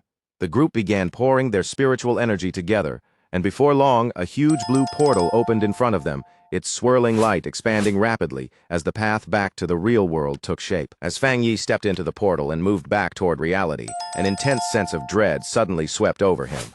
A dark premonition struck deep in his heart, making him fear that his cousin, Lin Yi, might be facing deadly danger, and all he could do was hope with everything he had that the feeling was only his imagination. Inside the swirling blue void, the group rushed forward at incredible speed, streams of light twisting and flowing around them from every direction. Elder Wu kept his expression controlled, forcing himself to remain silent, even as questions pressed heavily inside his mind. Still, Elder Wu could not stop thinking about what he had just witnessed. How had Fang Yi survived the catastrophic dark tide at all? And even more unbelievable than that, how had he come out of it with such a tremendous breakthrough in cultivation? Far from the portal, Tai City had already descended into complete disorder. Heavy rain continued pouring over the city, drenching the streets, while smoke drifted through shattered roads and broken buildings, like the aftermath of a battlefield. Across those ruined streets, the defending pioneers were fighting with everything they had left. They stood their ground desperately, trying to stop the overwhelming tide of hostile invaders that kept flooding into the city from every side. At the front line of the battle, the Spirit Association's lead official raised a golden shield, just in time to block the attack of a cloaked rogue. As the enemy sneered and mocked their stubborn resistance, the official's expression darkened. He could see clearly just how arrogant these underground factions had become, willing to tear down the entire order of the city simply to seize power for themselves. With a fierce movement, the lead official released a blazing golden shockwave that hurled the attackers backward. He immediately ordered his people to launch a counterattack, but right in the middle of the chaos, a frantic report reached him. The defensive perimeter surrounding the newly descended throne had already been broken through. Realizing just how dangerous the situation had become, the official commanded his subordinates to hurry and reinforce the squads holding the throne's front line. He declared that he would defend this position alone, then raised his power once more and unleashed a barrage of golden flames, cutting off the assassins as they leapt toward him. When one of his subordinates hesitated, clearly unwilling to abandon him there, the official snapped a stern command and ordered them to obey. Then he touched his earpiece, and his expression hardened, not only with determination but with a fresh glimmer of hope. He revealed that crucial news had arrived. As long as they could survive this wave of attacks, victory would be guaranteed. Elsewhere, in the rain-soaked streets of Tai City, two defending pioneers were barely managing to hold their position against the enemy forces. Just then, Wang Lan and Song Yiming appeared through the downpour, and the exhausted defenders turned toward them with hopeful eyes, asking whether headquarters had finally sent reinforcements. Song Yiming calmly explained that every pioneer had their attention fixed on Tai City's exposed resources, now that the city appeared vulnerable. Wang Lan, however, wore a faint smile as he spoke, making it clear that they had not come for those reasons. They were here to repay a favor. Without saying anything more, Song Yiming thrust his fist forward and unleashed a blazing punch straight into the attackers. Flames roared through the street in an explosive wave, engulfing the enemy forces and scattering them in a devastating blast. As the enemies crumpled beneath the force of the attack, They laughed at how pathetically weak the invaders really were. They mocked them for struggling so desperately over the entomber, a man all of those fools believed had already died. Song Yiming then stated coldly that a weak, chaotic, and disorganized mob like this had no right to even dream of taking control of the newly descended throne's immense power. When the opposing pioneers arrogantly shouted that the metal attribute throne belonged to them, Wang Lan didn't bother answering with words. Instead, he released his water abilities in a violent strike, and in the next instant, the enemies were frozen solid where they stood, their bodies turning into rigid ice sculptures beneath the rain. The wave of invasion soon reached Fang Yi's private villa. Outside the residence, a group of armed thugs gathered together and quickly realized they had discovered the entomber's home. One scarred thug laughed with greedy excitement, already imagining Fang Yi's possessions falling into his hands, and his expression became even more disturbing when he mentioned the two defenseless women inside. But before the thugs could force their way through the doors, a haunting melody suddenly floated through the rain. Nearby, a pioneer raised a glowing green flute and began to play, sending out rippling waves of magical sound. The power struck the invaders immediately, making them scream and dance uncontrollably, their faces twisting in terror as they realized they had been trapped by terrifying mind control. The person who stepped in was Moon City pioneer Captain Chen Ruo. She stood calmly on a nearby rock, looking down at the struggling thugs with cold, unreadable eyes, her posture steady despite the storm around her. As Chen Ruo watched the thugs writhe helplessly under the control of her melody, her thoughts drifted back to something her mother had once taught her. People who were weak but still consumed by endless greed could, in their own way, become truly frightening. At the foot of the restricted mountain, a massive burst of blue energy suddenly erupted upward into the storm-dark sky. The brilliant surge tore through the falling rain, instantly catching the attention of countless rogue pioneers swarming in the nearby area. Above the gathered crowd, an invader wrapped in roaring flames floated high in the air. He laughed wildly into the storm, overflowing with confidence as he declared that the throne was already his. Without warning, a blinding pillar of fierce blue radiance dropped straight into the restricted zone, splitting the air as if some heavenly punishment has come crashing down from above. The instant that light touches the ground, a savage shockwave detonates outward, smashing into the advancing invaders and driving them back before they can force their way any closer. The rogues freeze in terror because the pressure bearing down on their bodies is unmistakable. It is the crushing, overwhelming power of the metal attribute throne. In that moment, the invaders understand that the artifact is not simply defending itself anymore. Its power is strong enough to repel even the most dangerous fighters among them, which means someone inside Tai City has already reached the throne first. Fury spreads through the bloodthirsty crowd like wildfire. Their eyes turn vicious as they glare toward the city below, deciding that the Spirit Association must be wiped out, and everyone connected to the entomber must be slaughtered before Tai City can truly fall into their hands. Then, through the roar of flames, screams, and chaos, a calm voice cuts across the battlefield with chilling clarity. Fang Yi asks who has been calling his name before the crowd can even turn properly. His figure appears behind them without the slightest warning, standing there as dark red energy coils around his body like a living storm, wrapping him in an aura so terrifying that the air itself seems to tighten. The invading group goes completely stiff, as if every muscle in their bodies has locked up at once. Their faces lose all color, and the confidence they had just moments ago is swallowed by pure fear. One by one, their voices begin to shake, and they can barely force the words out as they recognize the man they were certain had already died, the entomber. Fang Yi calmly lifts his hand, and a swirling dark red portal opens beside him like the mouth of an abyss. From within it, his enormous sword slowly slides into his grasp, its presence alone making the atmosphere feel heavier. As he activates the Great Hell Saber technique he has only just acquired, a cold, murderous pressure spreads from him. The invaders can only stare in horror, frozen in place, while a terrifying killing intent gathers around him like a storm about to descend. Fang Yi does not waste a single breath on hesitation. He tightens his grip around the massive blade, plants himself firmly on the battlefield, and swings once with overwhelming force.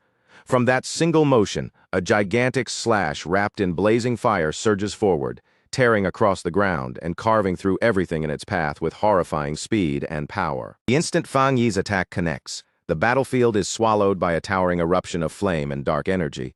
The rogue pioneers are caught inside before they even have a chance to scream, their figures disappearing into the violent blast. In the space of a single breath, the entire horde is wiped out completely, leaving only scorched earth, waves of unbearable heat, and fierce flames crackling across the ruined ground. As the raging fire begins to die down and the smoke rolls across the battlefield, Fang Yi slowly turns his eyes toward the restricted mountain peak in the distance.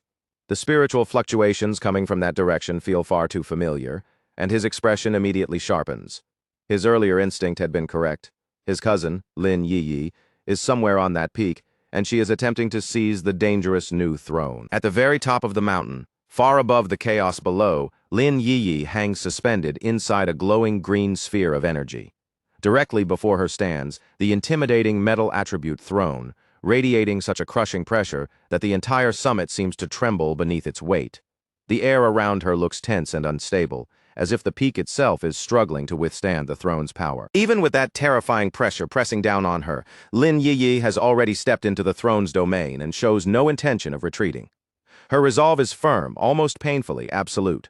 She is prepared to put her life on the line and even sacrifice everything she has if that is what it takes to protect Tai City from the disaster unfolding around it. Below the peak, Captain Su is pouring every ounce of strength she has into keeping the protective barrier around Lin Yiyi intact.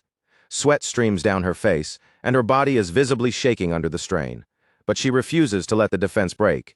Even if maintaining it means burning through her own life force, she is determined to shield Yiyi until her spiritual power is completely exhausted, silently praying that the young pioneer can succeed. Suddenly, Fang Yi tears straight through the green barrier and enters the protected space by force, the impact instantly throwing the defensive formation into chaos. Captain Su's eyes widen in alarm, and she shouts out as the barrier trembles violently around them. She can hardly process what is happening, desperately trying to understand who could have slipped through their perimeter so easily. The breach immediately sends a violent backlash rippling through the barrier. That force surges straight into Captain Su before she has any chance to defend herself. Her body jerks sharply from the impact. Her breath catches in her throat, and in the very next moment, she coughs up a mouthful of blood. As Captain Su's strength finally gives way and her body starts to fall, her blonde guard rushes in and catches her before she can hit the ground.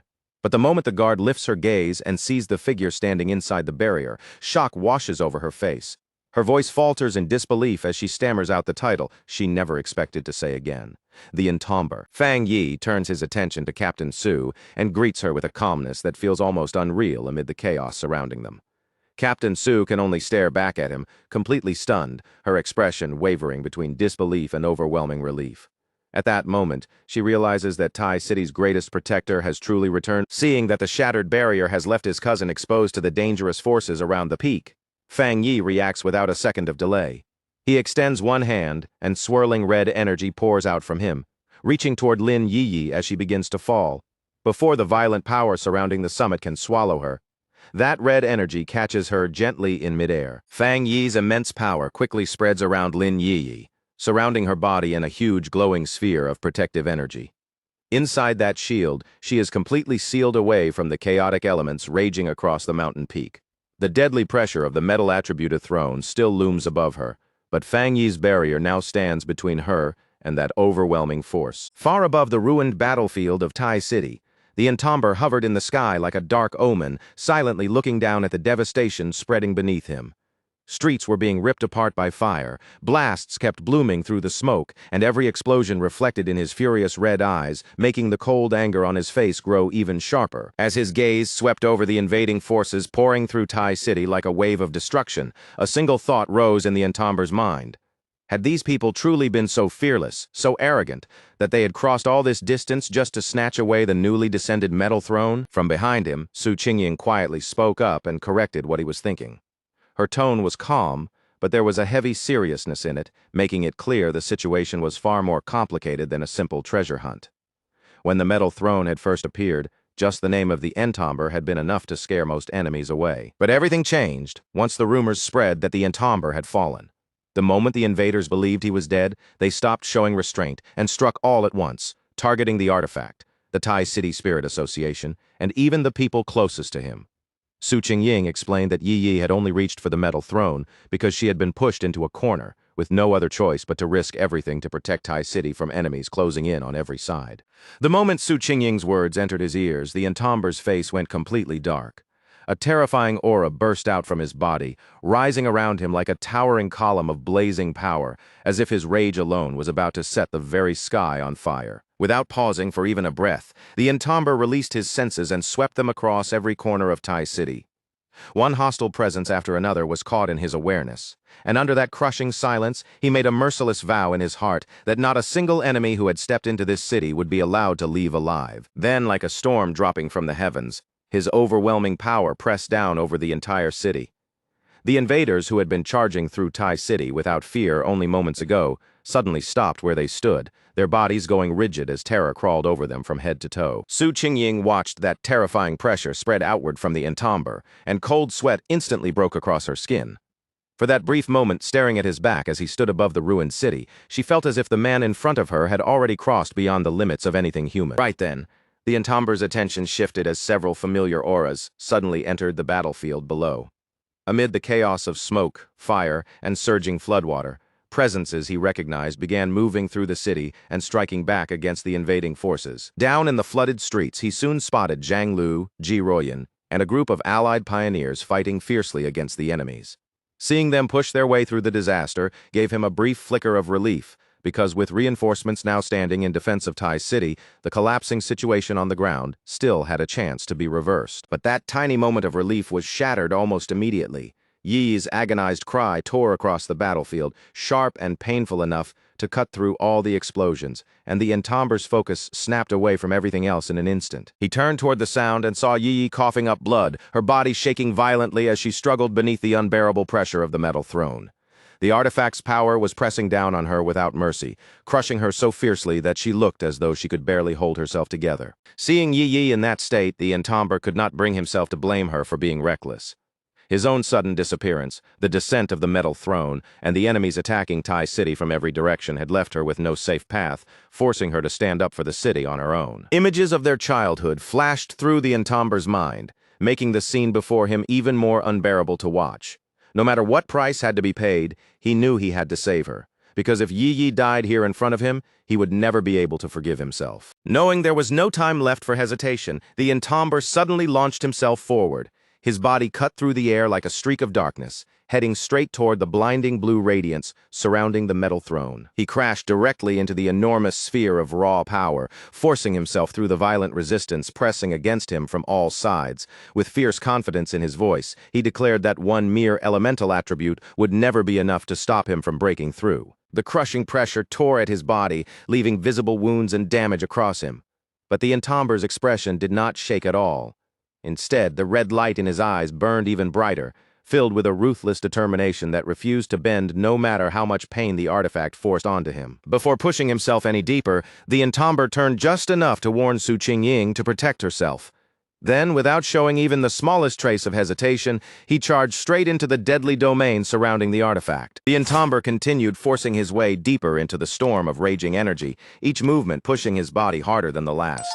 Su Qingying could only stare in stunned silence, unable to believe that he was throwing himself so fearlessly against a power that should have crushed anyone else the moment they entered it. As the metal throne's force kept ripping into him, the entamber's system immediately activated a healing technique to keep his body from breaking apart. A brilliant green glow wrapped around him, pulling vitality from the surroundings and rapidly mending his injuries almost as fast as the artifact could tear them open. Bathed in that restorative green light, the entamber allowed a faint smirk to rise on his face. He understood at once that this was the perfect time to use such a life-giving technique, because against the metal throne's brutal assault, that healing power was exactly the counter that could keep him standing. His forceful entry into the artifact's domain immediately triggered a violent reaction. A massive eruption exploded outward from the metal throne, and a blinding pillar of blue energy shot straight up, tearing through the storm clouds above Tai City. Far away from the center of the blast, Zhang Lu and the other defenders all looked up toward the sky in shock.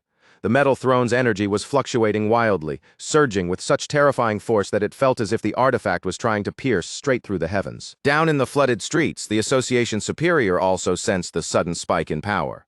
The instant he recognized that unique energy signature, he understood that the crucial moment had finally arrived, and without wasting a single second, he ordered his men to begin their strategic plan. Back at the very center of the disaster, the entamber stood firm within the storm of blue energy roaring around him. Step by step, he pushed through the violent force, refusing to be driven back, until he finally reached the glowing metal throne itself. With a calm, almost mocking tone, the entamber casually offered an apology for the interruption. Then he raised his hand and placed it firmly on the artifact, making direct contact with the source of that overwhelming power. The system instantly detected the dense metal attribute contained inside the throne and began compiling a brand new technique. Within only a few seconds, the entomber's dark energy surged over the artifact's essence, swallowing it into himself, and the system confirmed that the extraction had been completed successfully. From that extracted power, the entomber obtained a metal attribute technique that could multiply his attack strength and allow him to strike 3 full tiers above his current level. The drawback was dangerous, since the cooldown would leave him vulnerable to metal attacks, but the power also gave him the ability to grant an object or person a metal physique and strengthen them directly.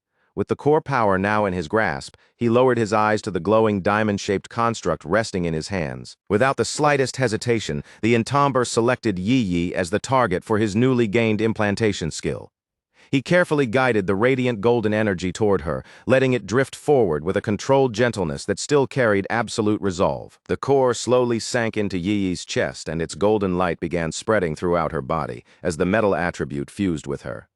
The same terrifying power that had nearly crushed her moments earlier now started flowing into her in a stable, controlled form. As that light wrapped around her, the pain twisting across Yi Yi's face gradually began to disappear.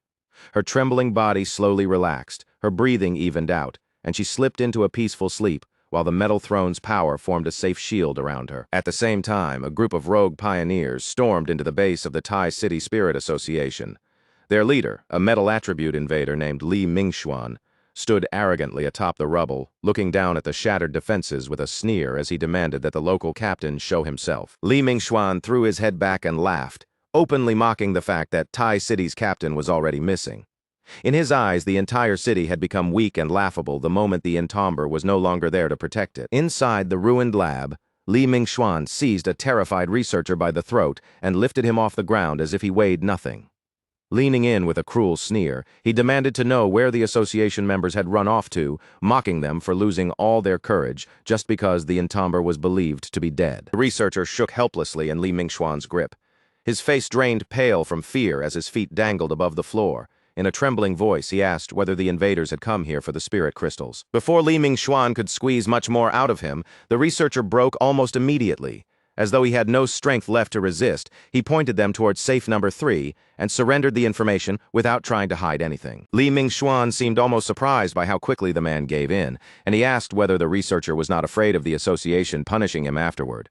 The researcher cried out that staying silent would only get him beaten, and that the invaders would find the crystals sooner or later anyway. Satisfied with that answer, Li Mingxuan tossed the researcher aside without the slightest concern.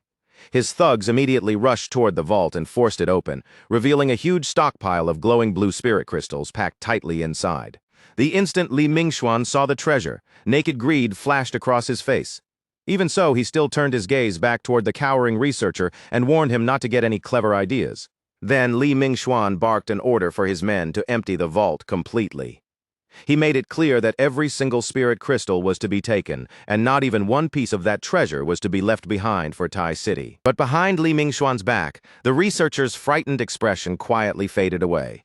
His eyes turned cold as he watched the greedy thieves scramble for the crystals, silently seeing them as nothing more than ignorant fools walking straight into a trap. Li Mingxuan casually lowered himself onto a couch, already behaving as if the destroyed lab had become his personal territory. He even planned to turn the place into their permanent base, while his subordinates gathered around him and flattered him, claiming the metal throne rightfully belonged to him and urging him to teach Tai City's pioneers a brutal lesson. Li Mingxuan laughed smugly at their praise, saying that ancient artifacts only submitted to people who were truly worthy of owning them. He confidently pointed out that the entomber's relative still had not conquered the metal throne, and to him, that only proved the artifact had already rejected her. One of the thugs added that, according to the rumors, that pioneer was nothing more than a young girl. The group immediately burst into mocking laughter and began discussing how they would ambush her later, completely unaware that a swirling dark void had silently opened on the ceiling above them. Their laughter suddenly began to fade when Li Mingxuan caught the sound of something strange dripping nearby. The faint, eerie noise echoed through the ruined room, cutting through their smug celebration like a warning none of them understood. Li Mingxuan frowned and slowly looked around the broken lab, confusion tightening his expression. For a brief moment, he wondered whether the damaged ceiling above them had started to leak. Then he raised his eyes, and his expression changed in an instant. From the darkness overhead, sharp tendrils of black energy were descending like deadly rain, dropping straight toward him and his men. The dark liquid pierced through Li Mingxuan's subordinates before they even had time to react. Screams exploded across the room as the highly corrosive energy burned into their bodies, devouring them alive in horrifying agony. From inside the swirling shadows above, the entomber calmly stepped down into the wrecked lab. His entrance was quiet and unhurried, but the overwhelming pressure he carried instantly swallowed the entire room. The moment Li Mingxuan recognized the legendary pioneer standing in front of him, every bit of arrogance drained from his face. His eyes widened with pure terror. His body locked in place, and fear overwhelmed him so completely that he could no longer move. His voice shook so badly that the words barely came out in one piece, each phrase breaking apart as he stared at the figure in front of him.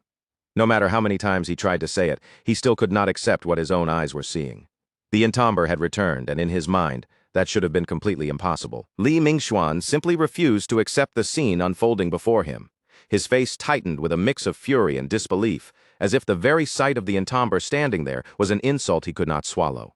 Gritting his teeth, he gathered his power into one hand, coating his clenched fist in a blazing blue light. Then, without holding anything back, he shot forward in a violent burst, roaring as he charged straight at him and demanding to know who dared to stand in his way. But the entomber did not move back, not even by half a step. As Li Mingxuan rushed in with all that force, the entomber calmly raised one hand and seized him directly by the face, stopping his entire attack in an instant, as though it carried no weight at all. With Li Mingxuan trapped there, he leaned closer, lifted a single finger to his lips, and gave him a silent, chilling warning to shut his mouth. While Li Mingxuan remained locked in his grasp, unable to break free, the entomber looked down at him with those sharp, blood-red eyes. His face showed no anger, no hesitation, and no mercy, only a cold, absolute calm. Then he made the judgment clear. Anyone who dared to trespass into Tai City had only one fate waiting for them: death. Fang Yi looked down at the intruders with an expression so cold it seemed to freeze the air around him. Then his voice sank, sharp and merciless, as he delivered Taishi City's absolute law without the slightest hesitation. Anyone foolish enough to trespass on this land would pay for that choice with their life. Li Mingxuan barely even had time to catch his breath or steady himself before Fang Yi moved. The strike landed with terrifying force, smashing into him so violently that the man's face twisted in panic as his body was thrown backward and sent crashing hard onto the ground. Fang Yi stepped forward over the fallen leader, his presence looming like judgment itself. As he stood above Li Mingxuan, a brilliant golden sword slowly took shape in his hand, its radiant light burning brighter and brighter as overwhelming power poured from it. Flat on the ground, Li Mingxuan stared up at Fang Yi with wide, trembling eyes. Sweat streamed down his face as fear overtook every part of his expression, and his voice shook so badly he could barely speak while stammering out the sealer's title, unable to believe that the man he thought was dead was standing right before him. Fang Yi's eyes glowed with a dangerous crimson light, making his already cold expression look even more terrifying. There was not a trace of mercy on his face as he dismissed Li Mingxuan with chilling indifference, as if the man in front of him had already been reduced to nothing but ashes. The very next moment, golden flames erupted with a deafening roar and swallowed Li Mingxuan completely. His screams were drowned beneath the raging fire as the invading leader was burned alive, consumed under Fang Yi's merciless blaze before he had any chance to resist. When the final sparks drifted through the heated air, Fang Yi slowly shifted his calm gaze toward the remaining thugs.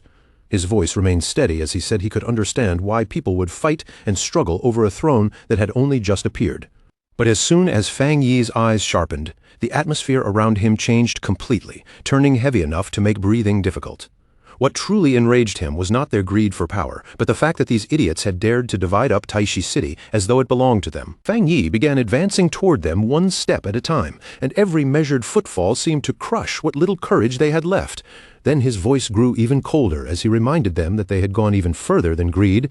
They had actually dared to reach their hands toward his family. The killing intent in Fang Yi's glare was so heavy that the entire room felt locked in place, as if even the air had stopped moving. With no emotion in his voice, he delivered their final sentence. Not a single one of them would be allowed to leave this place alive. A violent surge of power burst from Fang Yi, and in the next instant, a blazing fire dragon tore through the room. Its flames swept over the invaders with terrifying speed, engulfing them before they could even scream and erasing them from existence in a single overwhelming strike. Outside the building, Taishi City was still drowning beneath the storm, its streets soaked and chaotic. Jianglu stood together with his allied pioneers, facing hostile forces from every direction as the tension around them continued to tighten. Then, from the direction of the Spirit Association building, a massive explosion of fire suddenly shot into the sky. The golden blaze tore through the dark storm clouds, spreading its light across the rain-soaked city and illuminating everything beneath it. The enemy thugs froze in place the moment they saw it, their faces draining pale as fear spread through their ranks. In that instant, the truth struck all of them at once. The sealer had really returned. Panic crashed through the invaders when Li Mingxuan's aura disappeared without a trace. Realizing they had been tricked by false rumors, they cursed themselves for believing the sealer was dead, and even more for having the nerve to step foot inside Taishi City. The moment Zhang Lu saw their morale fall apart, he threw his head back and burst into a triumphant laugh. He mocked them for having the courage to invade Taishi City, but not the courage to face what came after, then charged straight into battle just as the thugs began shouting for a desperate retreat. The invaders' formation collapsed instantly, and they scattered in every direction like terrified beasts fleeing a hunter. Every single one of them understood the same thing deep down. Once they crossed paths with the sealer, the only road waiting for them was death. Seeing that the perfect moment had arrived to crush them completely, the lead official of the Spirit Association raised his voice and gave the order to pursue. He made it clear that none of these invaders could be allowed to escape, regroup, and bring danger back to the city again. But before the fleeing rogues could put any real distance between themselves and the battlefield, a vast wave of fire swept across the streets. It crashed straight through their escape route and burned through them with horrifying speed. Captain Chen Ruo looked up as the flames descended from above, and the instant that overwhelming pressure washed over him, recognition flashed across his face. This devastating power was something he knew far too well. Wang Lan and Song Yiming stood frozen, staring in shock as the destruction unfolded before their eyes. When they saw even powerful Jinggang realm pioneers being wiped out in the blink of an eye, they both understood that only the sealer could unleash such a terrifying attack. Su Qingying looked out across the battered city, and confidence returned to her gaze as the pressure on their side finally lifted.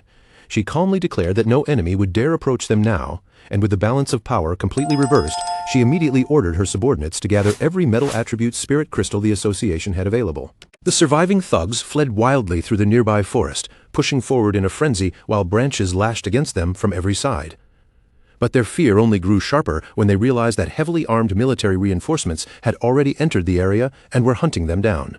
President Ye Xiao arrived with Elder Wu Guyuru and the military forces moving alongside him. Without wasting even a second, Ye Xiao ordered the troops to capture every last invader, making it clear that the sealer himself would decide what fate awaited them. Completely cornered, exhausted, and stripped of all their earlier arrogance, the surviving rogue pioneers fell to their knees and begged for mercy. They swore that if their lives were spared, they would join the Spirit Association and dedicate themselves to protecting the Xia nation from then on. Guyuru looked down at the kneeling men with open disgust in her cold eyes.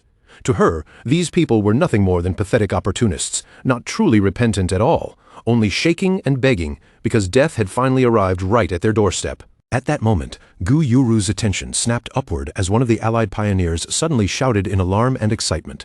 His voice cut through the battlefield as he announced that the sealer had arrived. A towering pillar of fire crashed down into the street in front of them, roaring upward with incredible force.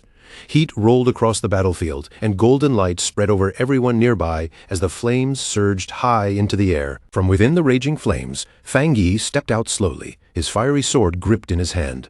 His expression remained cold and impossible to read as he glanced over the scene and asked whether these were the remaining invaders. The instant the trapped rogues faced Fang Yi's overwhelming presence directly, the last pieces of their courage nearly shattered. With death pressing down on them from every side, they desperately wondered whether fighting to the bitter end might still give them even the smallest chance of escaping. But fear had already frozen their bodies in place, leaving none of them able to take even a single step. In complete desperation, one of the thugs screamed that this was unfair, cursing Taishi City and blaming their approaching deaths on the false rumors that had claimed the sealer was already dead. Fang Yi did not waste a single word answering their miserable excuses. He only raised one hand, and above him, a terrifying mass of fiery energy began to gather, swelling with deadly pressure. Guru watched with shock in her eyes as that power continued growing larger and larger. The raw spiritual energy pouring out of Fang Yi felt strong enough to flatten the entire city, and what stunned her most was that he possessed such frightening strength even without claiming the newly appeared throne. Then, Fang Yi brought his hand down with ruthless calm. A colossal wave of fire surged forward at once, crashing over the remaining invaders and engulfing them instantly, reducing their bodies to ash before they could fight back. As the flames slowly faded, Gu Yuru stared at the scorched aftermath and came to a chilling realization. Fang Yi's strength had already surpassed even Elder Wu's. Elder Wu had become a legend for saving an entire city on his own. Yet if Fang Yi had not deliberately restrained this attack, the flames would have destroyed everything in their path. Yi Xiao could only marvel at the sight before him. The invaders, who had nearly overwhelmed their entire force, had been eliminated by Fang Yi with effortless precision. And despite the terrifying scale of the attack, not a single ally had been hurt. A smile slowly appeared on Yi Xiao's face as he looked over the battlefield.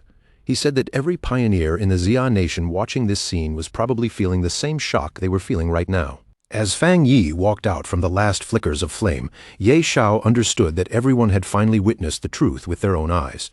The distance between ordinary pioneers and the sealer was not merely large, it was impossibly vast. Fang Yi's ruthless display had saved Taishi City and crushed any chance of future rebellion in one decisive strike. Fear was necessary to restore order, because showing mercy to these invaders would have been an insult to every person who had died protecting the country. After that, Fang Yi approached the group and apologized for arriving late. He thanked Yi Xiao and the others for defending Taishi City while he had been absent. But almost immediately his expression turned serious again as he asked them to help him with one final urgent matter. Fang Yi explained that his cousin Lin Yi Yi had tried to subdue the metal attribute throne by herself in order to protect the city. When he arrived, he had already infused her with protective spiritual energy. But even then, he could still sense that her condition was worsening at a frightening speed. Inside the metal attribute throne's spatial domain, Lin Yi Yi pushed her energy to its absolute limit, desperately trying to force the glowing artifact to submit. But the sentient throne only mocked her with contempt, calling her a foolish human and refusing to accept someone it saw as weak trash as its master. The throne demanded a stronger master, its voice filled with arrogance and furious disdain. Then it violently ordered Lin Yi Yi to get lost, releasing a massive blast of blue energy straight toward her. Lin Yi Yi reacted as quickly as her battered body allowed, bringing both arms up and crossing them tightly in front of herself. She braced her stance, trying to withstand the incoming strike head-on. The impact slammed into her with crushing force. Her body was hurled backward through the air, and blood burst from her mouth as the blow tore through her defenses. Even though sweat covered her face and her injuries had already taken a terrible toll, Lin Yi Yi forced herself to lift her gaze and glare fiercely at the throne. No matter how arrogant the artifact was, she refused to let it look down on her. The artifact finally ran out of patience and declared that she would die right there at its feet. Its cruel words promised that her corpse would remain forever inside its domain, groveling before it even in death. But just before the throne could unleash the final blow, a warm golden energy suddenly appeared and wrapped itself around Lin Yi Yi's battered body. That protective aura caught her in mid-air, holding her steady before she could fall any farther. At the same time, it shielded her from the crushing pressure of the artifact's deadly power. Lin Yi Yi's face immediately brightened with relief as she felt that familiar power surrounding her. In that instant, she understood the truth without needing anyone to say it. Her cousin had finally returned. The instant the artifact sensed the spiritual energy surging out from Fang Yi, its entire attitude flipped as if a switch had been thrown. This was not the kind of power it had been prepared for. The energy was unbelievably pure, crushingly vast, and so far beyond its expectations that the artifact could no longer maintain even a trace of its former arrogance. Its shock quickly turned into open reverence, and without the slightest hesitation, it cast aside everything it had said before, declaring with complete conviction that this newly arrived Fang Yi was the only one truly qualified to stand above it as king. A boom laugh erupted from the sentient metal throne, ringing out across the space with the harsh, victorious sound of steel crashing against steel. Before that terrifying artifact, Lin Yi Yi remained suspended in silence inside the golden sphere shielding her, while the ancient throne proudly announced that after waiting for so long, it had finally discovered someone worthy of inheriting its dreadful power. The ancient artifact could barely restrain the excitement surging through its voice. Its attention locked completely onto Lin Yi Yi, and it declared that it wanted to witness her real limits with its own senses. If she truly possessed the potential it had detected, then it would be the one to personally test just how far that strength could go. The instant the throne came crashing downward, a massive shockwave detonated from its landing point and swept outward with brutal force. Taishi City trembled beneath the impact. Streets rattled violently, buildings shook on their foundations, and the pressure released by the artifact surged through the city like an unseen tidal wave. From the direction of the back mountain, an enormous dome of blue energy suddenly swelled upward, stretching high into the sky.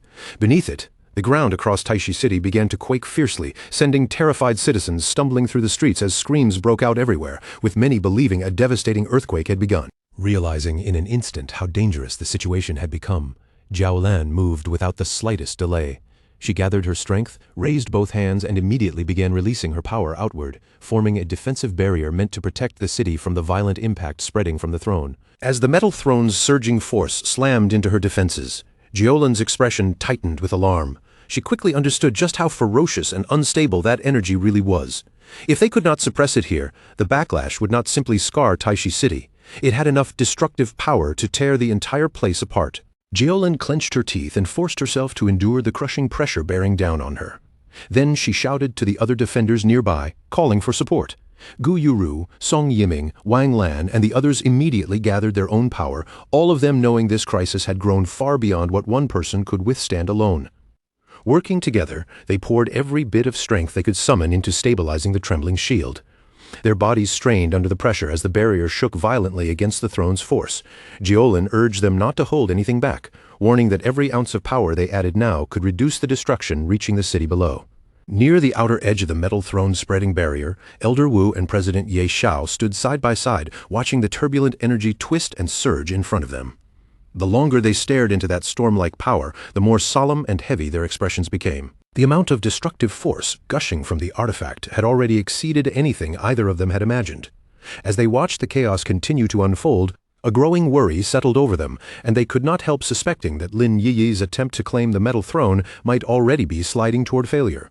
Ye Xiao suddenly turned toward Fang Yi, his face drawn tight with alarm. In a tense voice, he warned him that if those violent energy spikes kept erupting like this, then not only would Fang Yi's cousin be in danger, but the whole of Taishi City could be pulled into disaster with her. Fang Yi narrowed his eyes and fixed his gaze on Lin Yiyi, who was still floating far away inside the chaos. A slow frown appeared on his face, but it was not fear that changed his expression. What troubled him most was the strange confusion rising from what he was seeing. He understood clearly that taming the throne was ultimately Lin Yiyi's own trial, and no one else could walk that path in her place. But the metal core he had given her should not have provoked such a violent reaction. More importantly, from what Fang Yi could sense, Lin Yiyi's current condition did not seem bad enough to explain this kind of eruption. Then, without even the faintest warning, a playful voice filled with amusement drifted out from the dark red energy curling inside Fang Yi's shadow. It was as if the sound had risen straight from the darkness beneath him, calm, entertained, and completely unbothered by the chaos raging all around. From within that crimson shadow, the ancient god-demon armor finally spoke, revealing the real reason behind the throne's bizarre behavior. According to the ancient entity, the metal throne was not actually putting Lin Yiyi through a true test at all. Instead, all of this terrifying commotion had been created for one simple reason. The artifact wanted Fang Yi to notice it. The metal throne had already turned its attention toward him, and in its own willful way, it had chosen Fang Yi as the master it truly desired. The moment Fang Yi heard that explanation, surprise flashed across his face. In the next breath, he understood exactly where the problem lay. The throne's own desire to choose him had disrupted his original plan, interfering with Lin Yiyi's chance to become its rightful master. Knowing he could no longer simply stand on the sidelines and watch, Fang Yi turned his focus toward the demonic armor within his shadow and asked for its assistance. The ancient being, clearly delighted to finally have a chance to move, accepted immediately without even pretending to hesitate. Fang Yi seized that opening and summoned the ancient god-demon armor onto his body. Piece by piece, jagged plates of dark metal spread across him, locking into place, while crimson energy glowed through the gaps like veins of fire burning beneath the armor's surface. A confident smirk slowly appeared at the corner of Fang Yi's mouth as the armor fully settled around him. To him, stepping in was not only a rescue attempt for Lin Yiyi, it was also the perfect opportunity to test whether this legendary armor could truly endure the overwhelming might of the metal throne. Fang Yi told Elder Wu and the others to remain where they were, explaining that there was something he needed to test personally. Then, without the slightest trace of fear in his posture, he moved forward and calmly advanced toward the swirling blue barrier surrounding the metal throne. Just before he entered that violently surging field of energy, Fang Yi glanced back at his companions and warned them again not to leave their positions. Even if something unexpected happened once he was inside, he told them not to lose their judgment and charge in after him recklessly.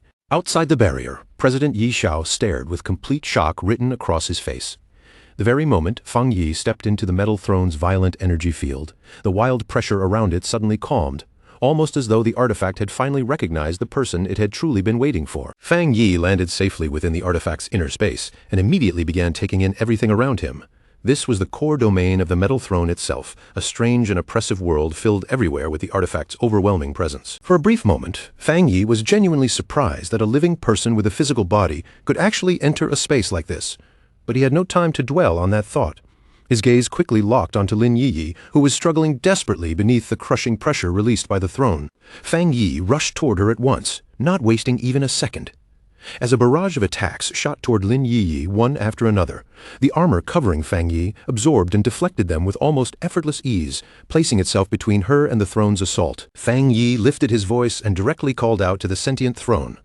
The artifact responded with unmistakable excitement, its tone eager and almost impatient, saying it had been waiting for this moment and had long wanted the chance to properly speak with him. Still floating in the middle of that chaotic space, Lin Yiyi stared at Fang Yi as if she could hardly believe what she was seeing. Confusion and shock crossed her face, and she called out to her cousin, asking how he had possibly managed to enter the barrier. The metal throne paid no attention at all to Lin Yiyi's question.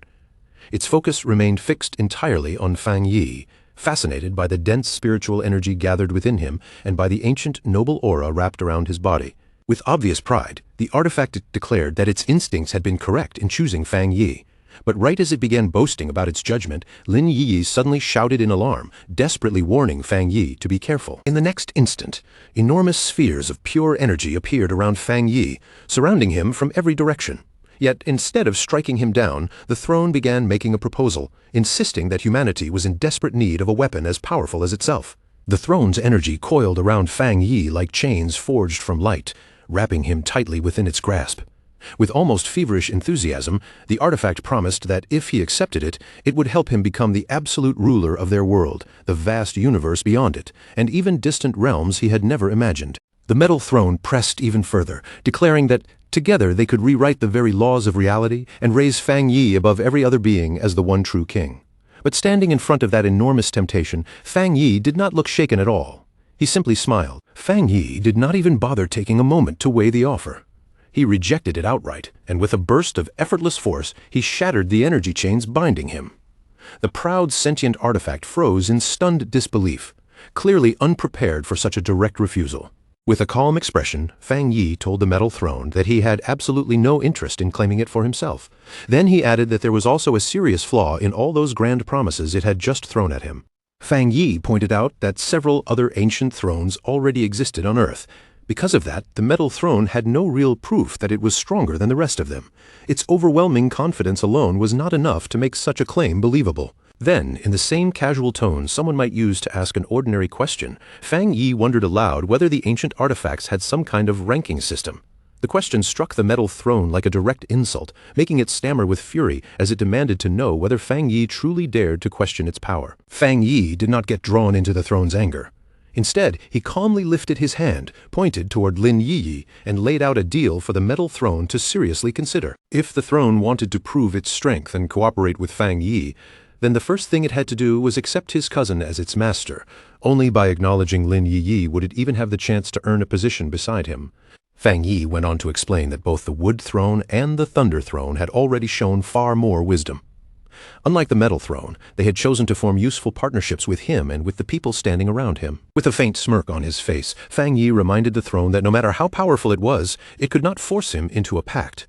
If it truly wanted to fulfill its own purpose, then it needed to abandon those impossible standards and carefully think over the offer being placed in front of it. When the Metal Throne suddenly fell silent, Fang Yi felt a small flicker of disappointment pass through him. The artifact's quiet reaction was not exactly what he had expected after provoking it so directly. After all, the Metal Throne was known for its violent and aggressive nature.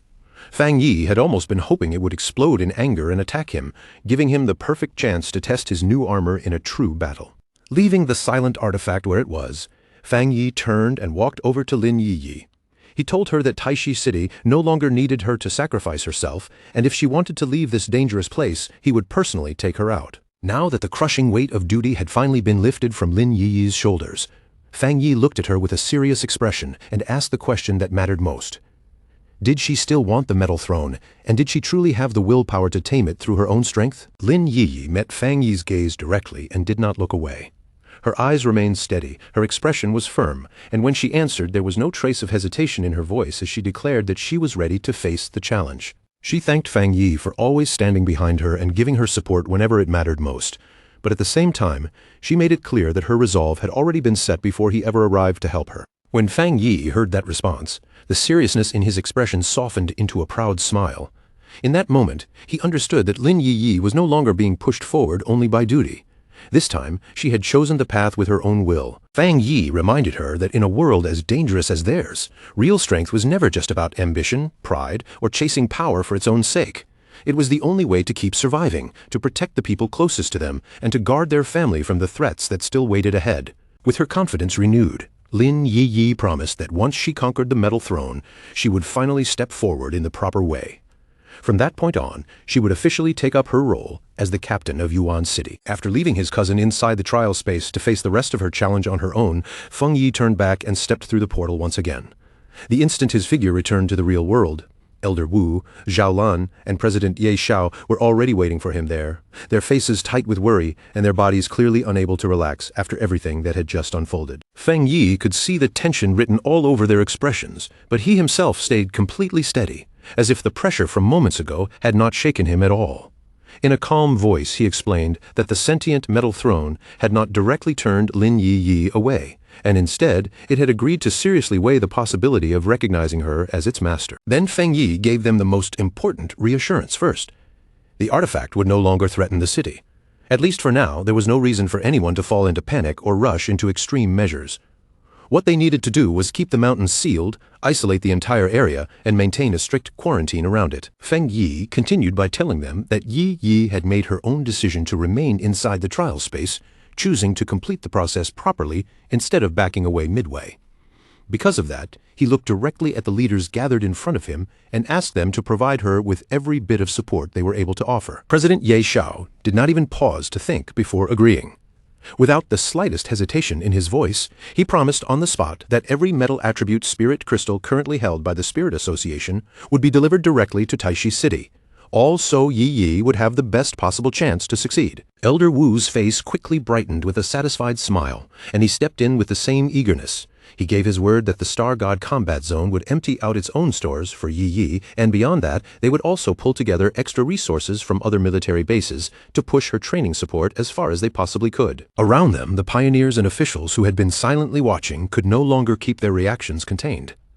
Low whispers began spreading through the crowd, and again their eyes shifted toward Feng Yi, filled with stunned admiration, deep shock, and the kind of disbelief that came from witnessing something far beyond common sense. From their point of view, everything Feng Yi had accomplished was almost too unbelievable to accept. He had endured the terrifying dark tide, wiped out wave after wave of monsters, and even spoken with a godlike throne as though he were negotiating with an equal. Yet after all of that, he had actually turned around and refused to take the throne for himself. Now that the immediate danger hanging over the city had finally been lifted, Feng Yi's expression gradually turned solemn once more. He shifted his gaze toward Elder Wu and told him that there was still one last matter left to handle, an extremely important task that he needed to entrust to both Elder Wu and Zhang Tian. With city finally out of danger, Feng Yi's face loses its earlier ease. His gaze settles on Elder Wu, and in a low, serious voice, he says there is still one final matter left, something extremely important that he needs Elder Wu and Zhang Tian to handle for him. Feng Yi turns to the two seasoned veterans, Elder Wu and Zhang Tian, and asks them to help him test a new item he managed to bring back from the dark tide, an item whose true power still needs to be measured. Nearby, Zhao Lan catches their conversation. Her eyes shift toward Feng Yi, and she quietly wonders what kind of request would make him speak with such a serious expression. After a moment, Zhao Lan understands the reason behind it. The elders still feel guilty over Feng Yi's brush with death, and if they can exchange blows with him directly, even in a controlled spar, it may finally ease the weight pressing on their hearts. She also remembers how terrifying the dark attribute is, a power that devours life force itself. That thought only makes her more curious about what kind of divine artifact Feng Yi could have pulled from such a deadly place. Zhao Lan's thoughts drift to the rumors surrounding mysterious domains. Those places are said to be horrifying beyond imagination, and the artifacts that emerge from them do not even belong to their universe, carrying powers far beyond normal understanding. Elder Wu accepts without the slightest hesitation. His eyes brighten, and he bursts into laughter, saying he has always wanted a proper spar with Fang Yi and is actually grateful that Fang Yi is giving him this chance. At that moment, Fang Yi thinks of his cousin, Lin Ye, who is still at the restricted mountain. Though worry flickers in his heart, he decides to believe that her connection with the metal throne will lead her toward the fate meant for her. With confidence in Lin Ye's success, Fang Yi looks back at everyone and tells them it is time to move. The group then heads straight for the elite training center in the Star God Combat Zone, a special facility built to endure terrifying levels of destructive force. Once they step inside the facility, Elder Wu looks around the reinforced space and gives a satisfied nod. For a test involving Fang Yi's new artifact, this place could not be more suitable.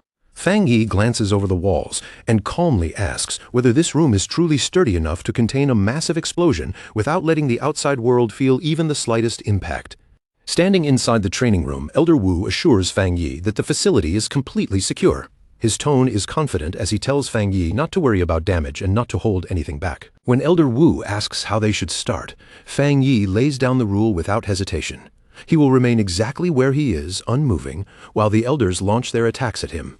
The moment he finishes speaking, a deep, dark energy surges around Fang Yi's body. He stands at the center of it all and challenges the veterans to attack him together, using every bit of strength they have. Zhang Tian feels the pressure rolling off Fang Yi like an ancient force awakening. His expression tightens, and with a trace of nerves in his voice, he asks whether Fang Yi is already using some kind of defensive artifact. Another veteran grins as his own energy begins to gather around him.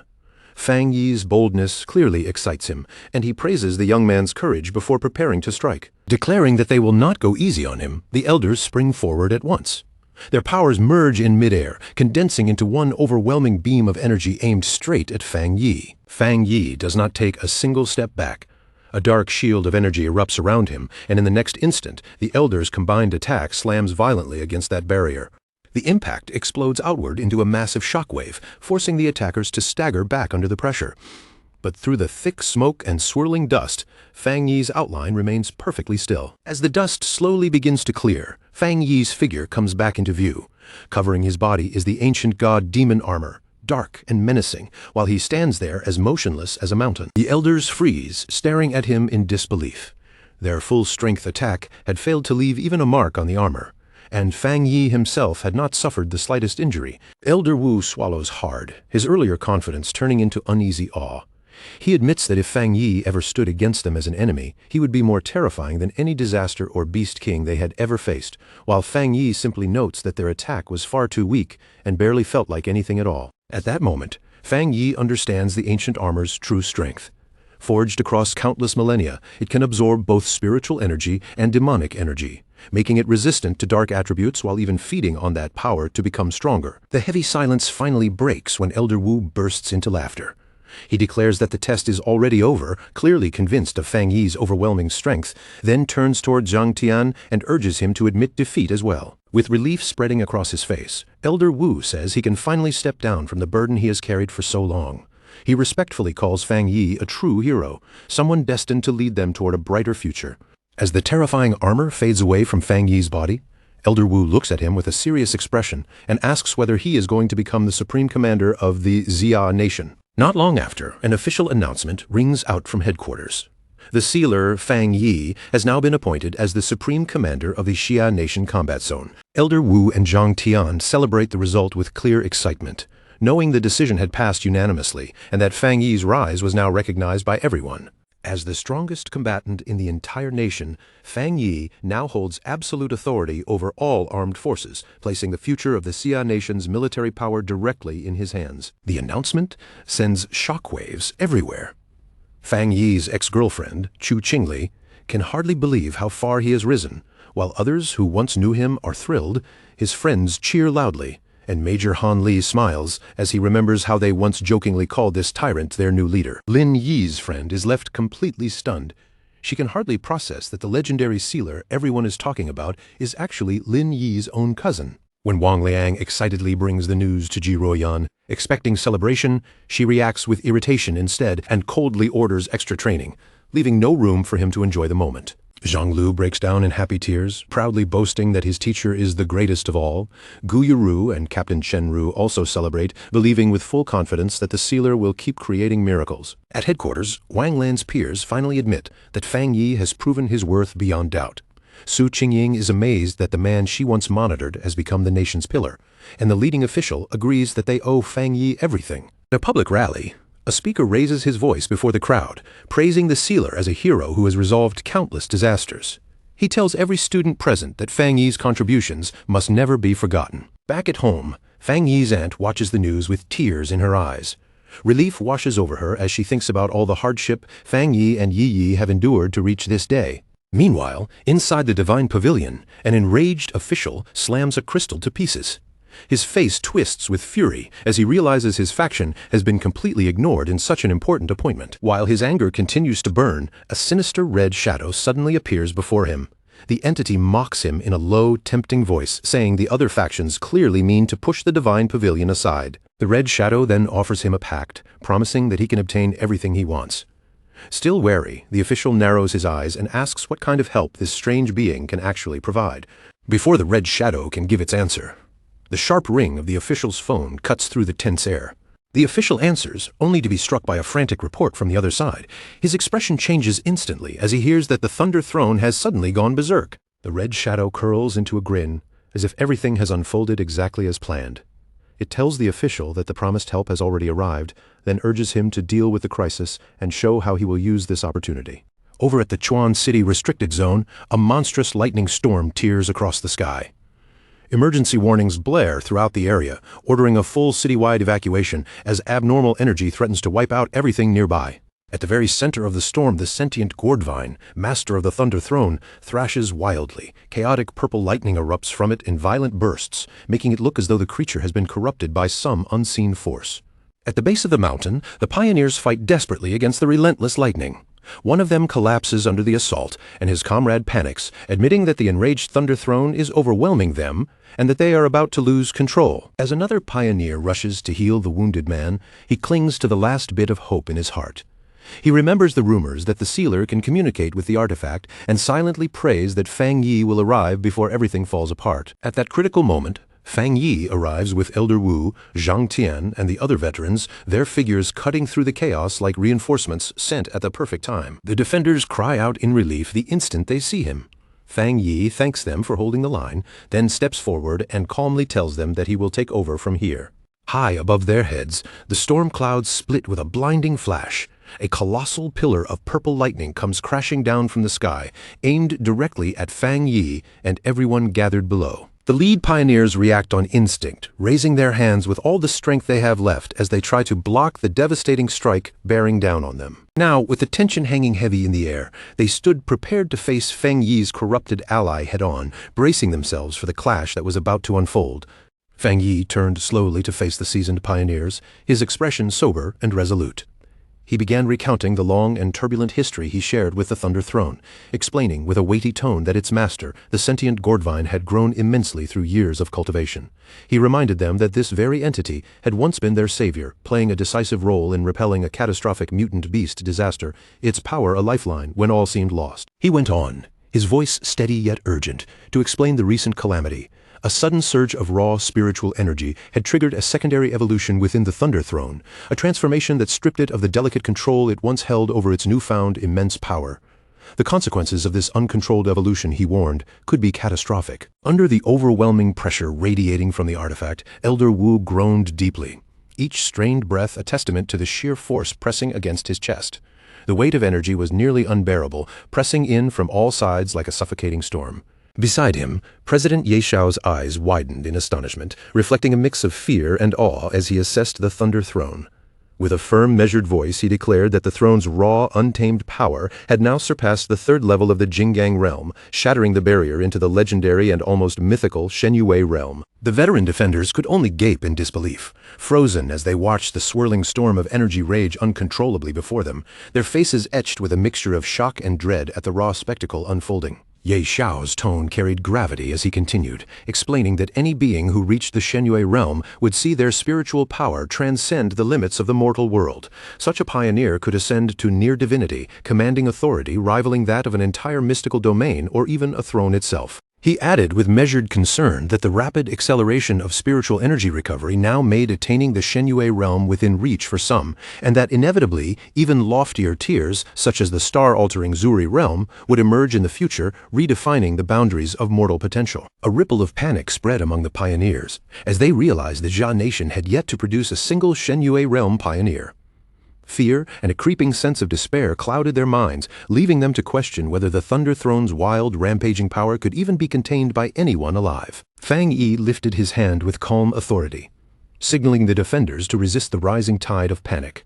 His gaze was steady, unwavering, radiating a quiet confidence that urged them to hold their composure despite the storm around them.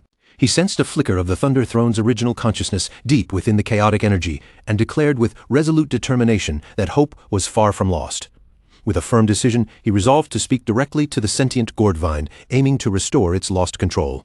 Drawing upon his inner reserves, Fang Yi activated the Thunder Domain Divine Limit. A luminous spiral of energy appeared on his forehead, glowing brightly as he focused with unbroken intensity, channeling the erratic currents of the throne toward himself in a daring attempt to stabilize the chaos.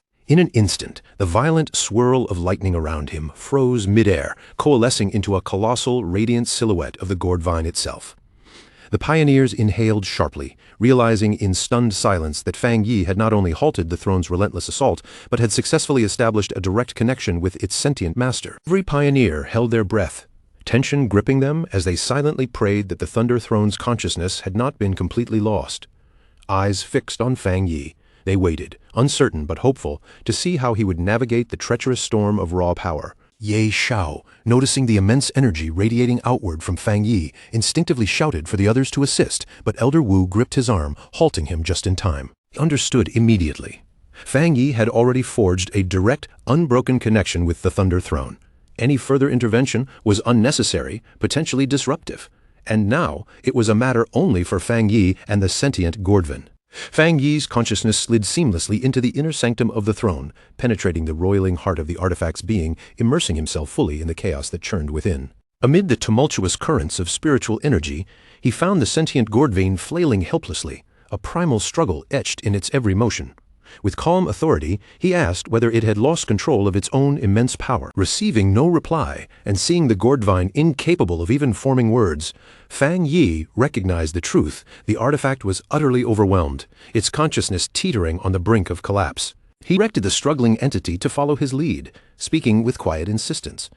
Fang Yi guided it to perceive its own spiritual energy as a tranquil lake, the turbulent waves gradually calming under its careful control. A violent surge erupted from the Thunder Throne, lightning scattering like a ferocious storm, yet Fang Yi moved with effortless grace, dodging every bolt while maintaining unshakable focus. He knew with acute awareness that if the gourdvine failed to regain control, soon the risk of complete descent into madness loomed dangerously close. Radiating a calming aura, Fang Yi guided the throne patiently, encouraging the entity to soothe the turbulent lake that raged within its spiritual core. He instructed it to flow with the energy instead of resisting, to accept the spilling spiritual power and shape it with precision, bending it gently yet firmly to its will. Step by step, the once wild currents began to subside, slowly retreating and being absorbed back into the sentient gourdvine under Fang Yi's careful, steady direction. Fang Yi offered words of praise as the gourdvine regained control, and the sentient artifact, relief evident in its aura, thanked him,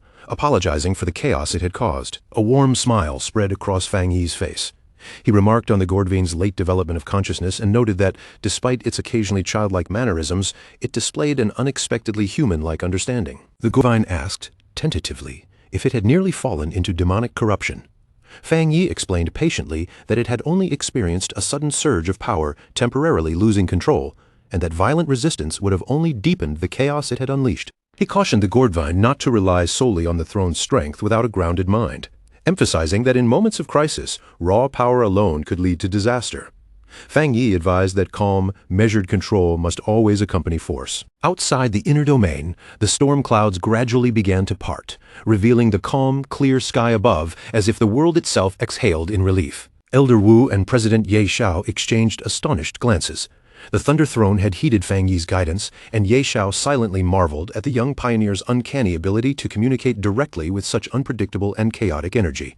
Zhang Tian's eyes followed Fang Yi's descent, disbelief written across his features. He murmured in astonishment, questioning whether a human could truly command such control over a throne and whether Fang Yi could still be considered fully human at all. He reflected further, realizing that Fang Yi protected the Xia nation with a fierceness surpassing that of all veteran elders combined. Yet he still wondered aloud why this extraordinary young pioneer had not yet advanced to the next realm, despite the overwhelming power he wielded. Fang Yi exhaled, the tension and exhaustion washing over him in equal measure. Guiding the Thunder Throne had been far more draining than any cultivation challenge he had faced. Muttering to himself, he admitted that teaching or guiding others was infinitely more troublesome than cultivating one's own power, a lesson steeped in newfound respect for mentors. With the crisis behind him, Fang Yi descended gently from the sky, landing gracefully before Elder Wu, Zhang Tian, and President Ye Xiao. Every movement was controlled, deliberate, his presence calm and reassuring. A helicopter roared nearby, its blades slicing through the air, shattering the brief moment of reunion with the mechanical intrusion of rotors and dust. 3 cloaked figures stepped from the helicopter, each exuding an air of authority that commanded immediate attention, their presence imposing and deliberate. The lead figure moved forward, confirming Fang Yi's identity as the legendary sealer. Introducing himself as Zheng Huiren of the Divine Pavilion, he projected authority and scrutiny. Confused, Fang Yi turned to Zhang Tian, asking quietly who these men were. Zhang Tian dismissed them with a derisive sneer, labeling them as corrupt bureaucrats who had amassed wealth and influence long before the spiritual awakening, their motives tainted and self-serving.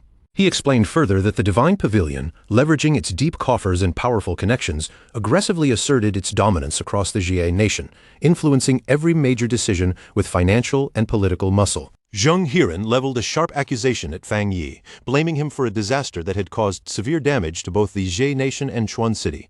Unshaken, Fang Yi calmly challenged him to clarify the specifics of his claim, his demeanor collected and unflappable. Fuming, the official shouted that Fang Yi had possessed the power to communicate with the Thunder Throne, but had deliberately delayed intervention, jeopardizing countless lives.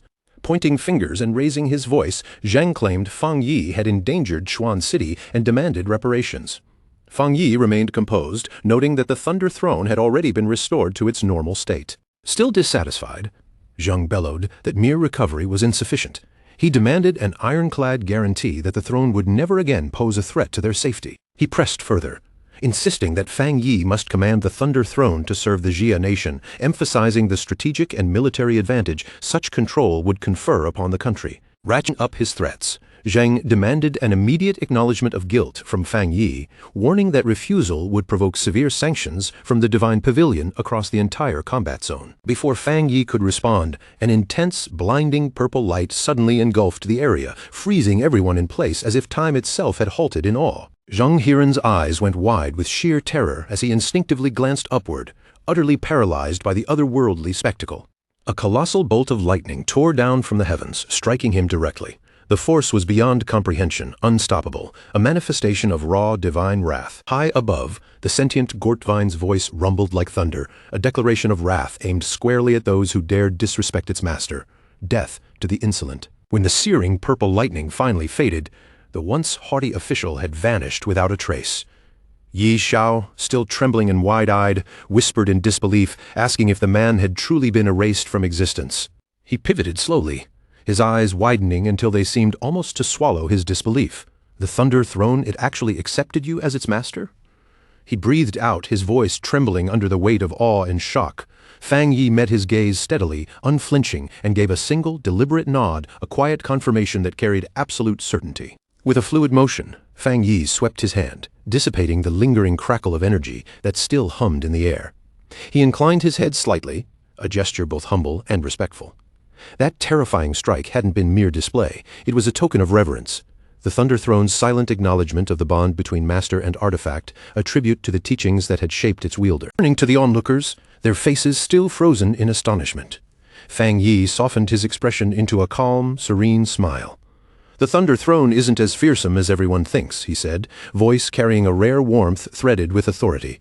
"It is loyal, obedient, and harbors no ill will toward most people. His gaze swept over the group, and with a lighter tone he added, "And it learns faster than anyone could even imagine."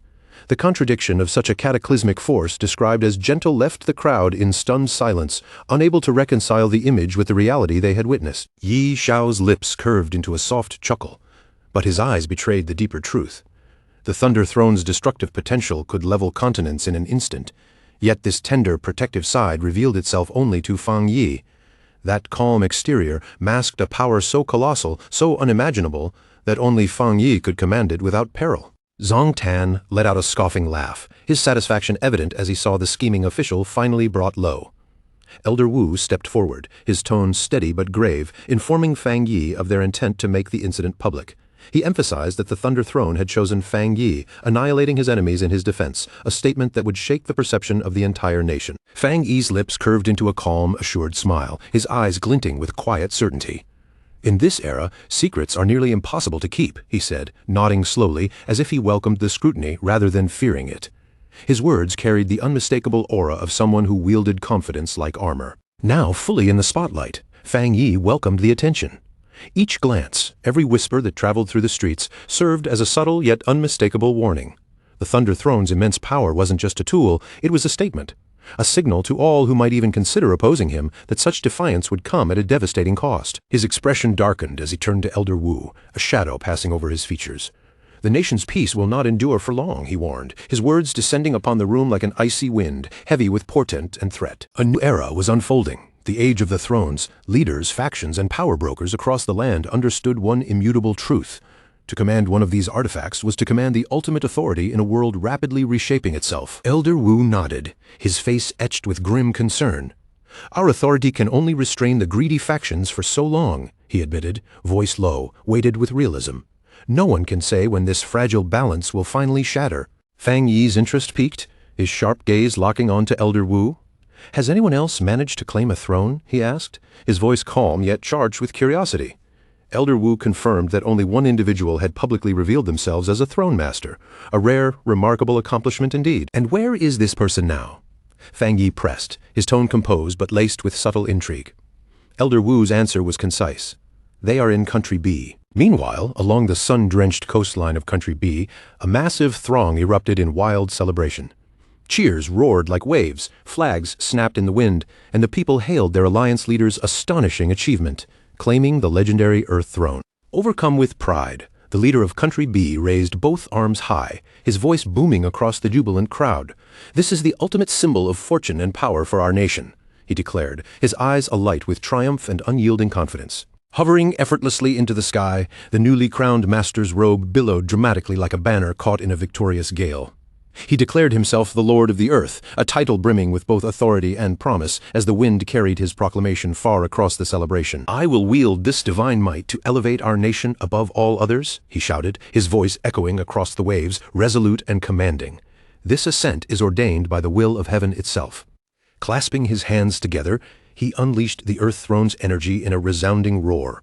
Massive boulders erupted violently from the ocean, spinning and smashing into the sky as if the sea itself had been rent apart, a breathtaking display of raw power. The crowd watched in wide-eyed awe, mouths hanging open as colossal stone monoliths erupted from the waters. The sheer scale of the throne's might left them trembling, a terrifying yet exhilarating spectacle that they would never forget. The Country B leader turned sharply to his followers, barking orders to capture every moment. This event would broadcast the nation's strength to the world. He lauded the unmatched power that only a throne master could command, eager to immortalize their dominance on every screen. Facing the cameras, the pioneering leader issued a brazen challenge, his grin laced with arrogance.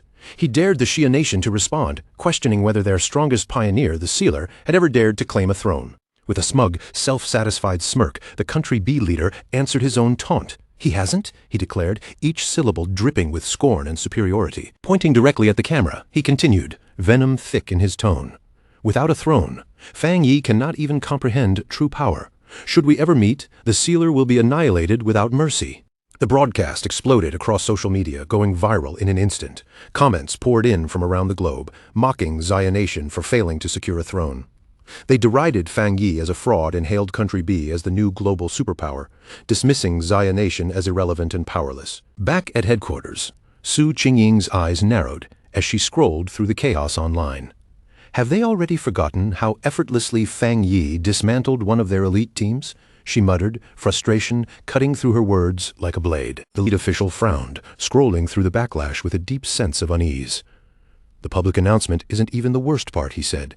They're manipulating public opinion to make Jia Nation appear weak, merely because we have no officially recognized throne master. Su Qingying's gaze hardened, unwavering. Fang Yi's combat ability alone has always been enough to neutralize any internal threat, she said firmly, even without an artifact in his hands. The lead official let out a bitter laugh, shaking his head.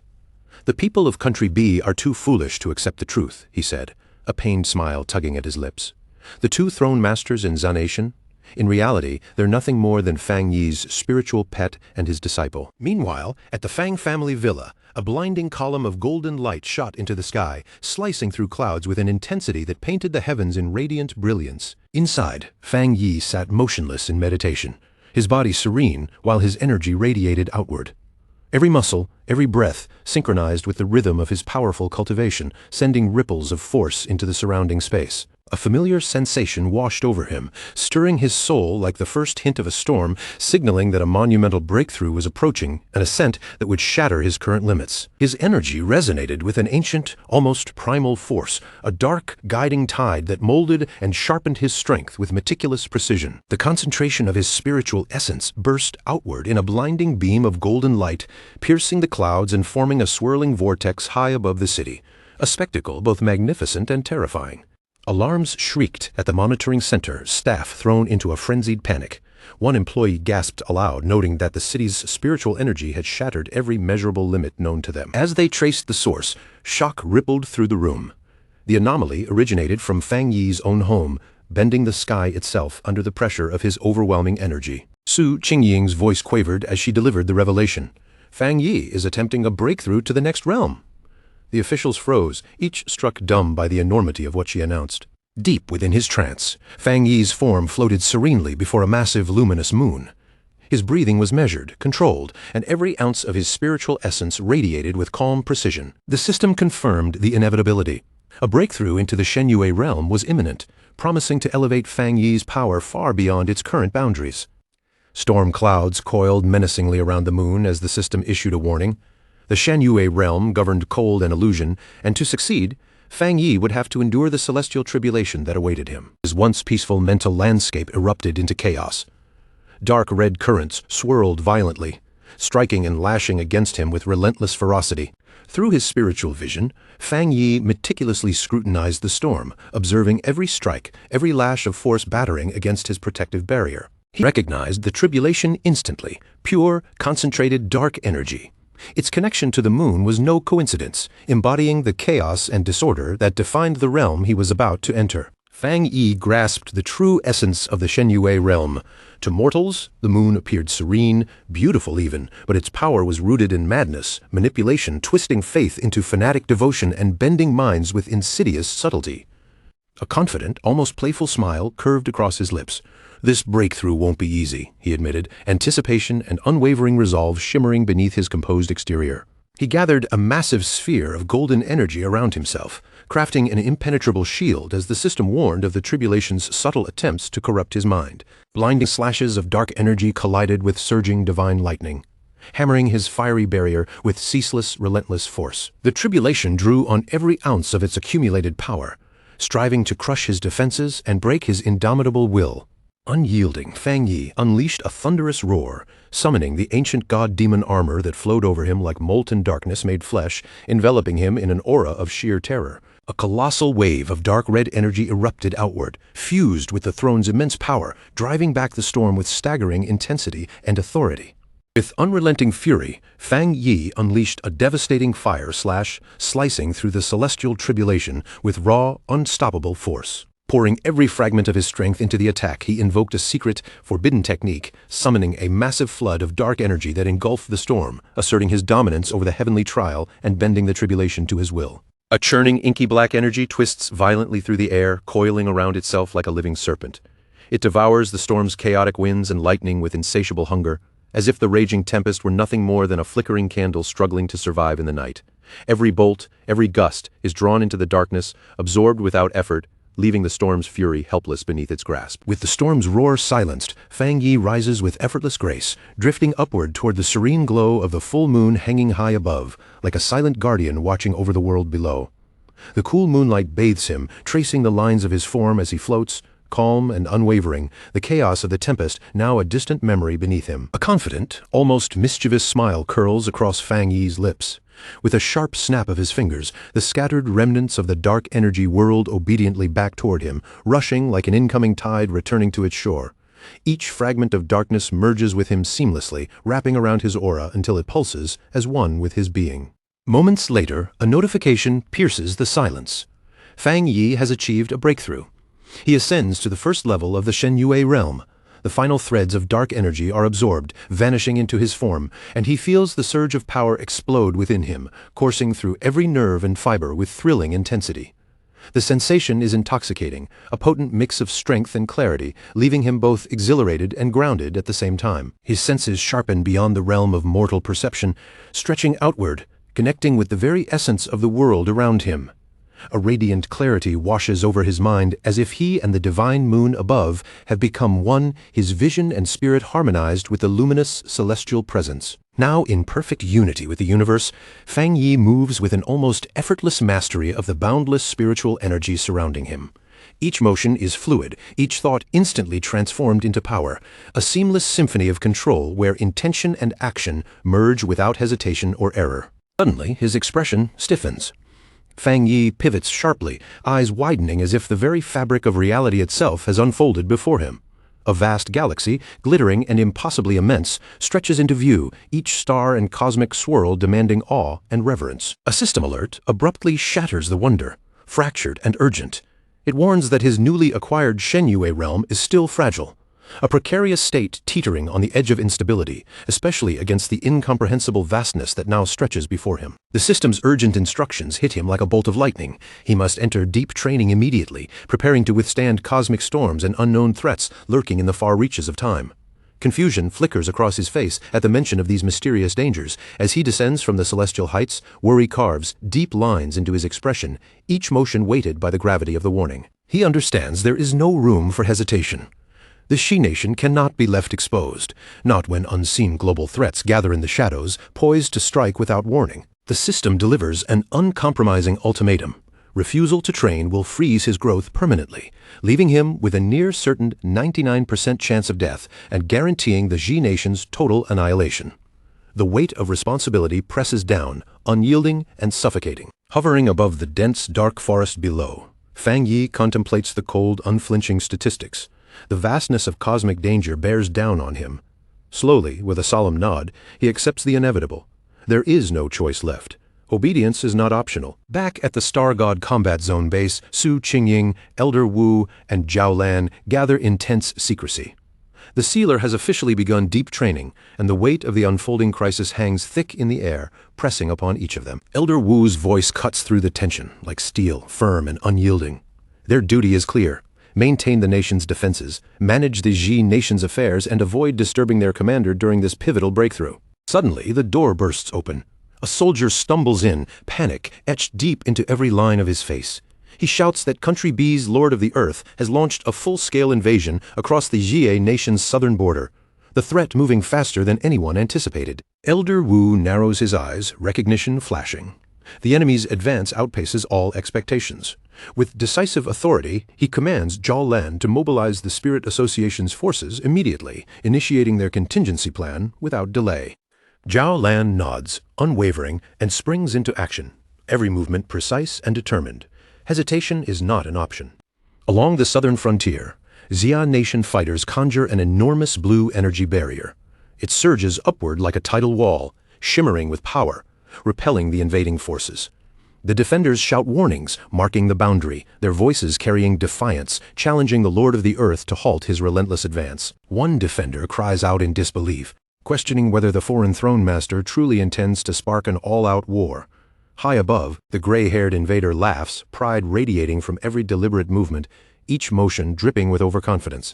The Lord of the Earth declares his reason for the assault: vengeance. He accuses the sealer of killing 3 Country B fighters, including his own brother, twisting the confrontation into a personal vendetta. Fury ignites among these Jia defenders. They counter sharply, insisting that the intruders were nothing more than criminals trespassing into forbidden territory. They mock him openly, deriding the throne master for treating thieves as martyrs. Incensed by their audacity, the Lord of the Earth lashes out with verbal scorn, insulting the Jia nation's defenses. How dare mere guards speak to him with such boldness? Swearing vengeance, he channels his immense power into the ground beneath him. Massive stone spikes explode upward, jagged and merciless, lashing toward the Jia fighters with devastating force. The rocky columns tear through the coastline, forming an intimidating wall of earth. In response, a specialized squad of Jia fighters, clad in green, surges forward, their resolve unshakable as they prepare to meet the threat head-on. Their squad leader rallies the team, praising their courage and declaring it is now their moment to protect the nation, igniting their determination to face the oncoming assault. Above them, the Lord of the Earth glares down, confusion flickering across his expression.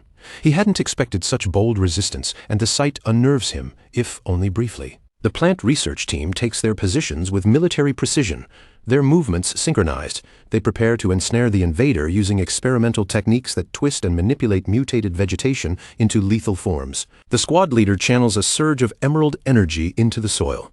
Instantly, a massive plant erupts upward, twisting violently toward the sky with raw, primal strength, growing at a terrifying speed that defies natural law.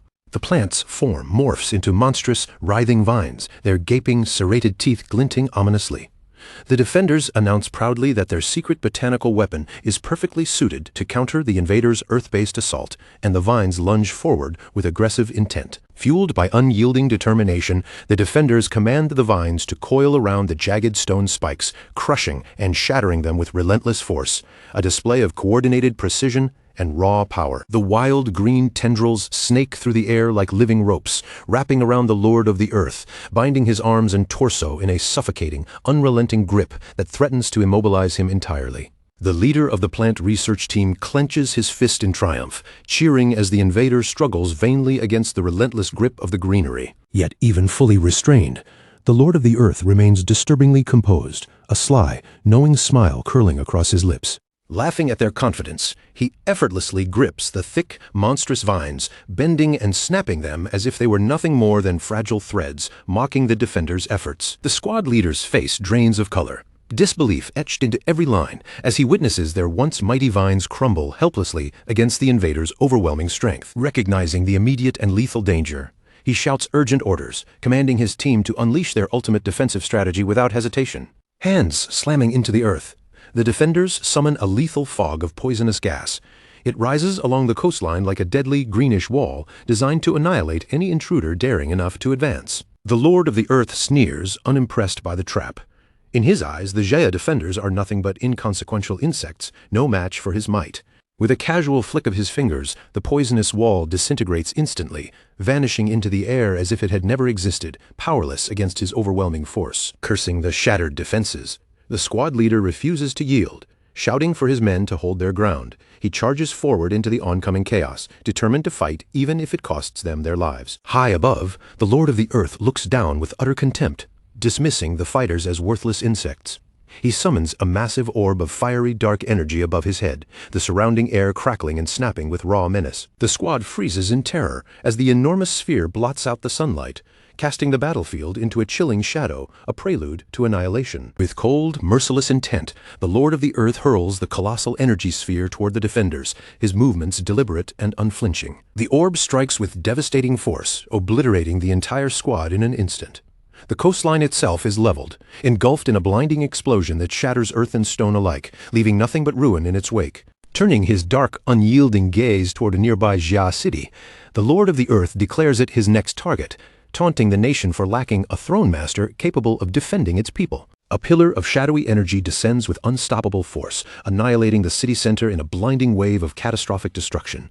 Buildings crumble instantly, leaving the area in smoldering ruins. Within the wreckage, terrified citizens huddle together, their cries piercing the smoke-choked air. Amid the chaos, a lone local fighter steps forward, bracing against falling debris. He swears to protect them, vowing that the defenders have not abandoned the city, even as devastation surrounds them. Far away, in the quiet sanctity of his private training chamber, Fang Yi sits in deep meditation beneath the moon's radiant glow.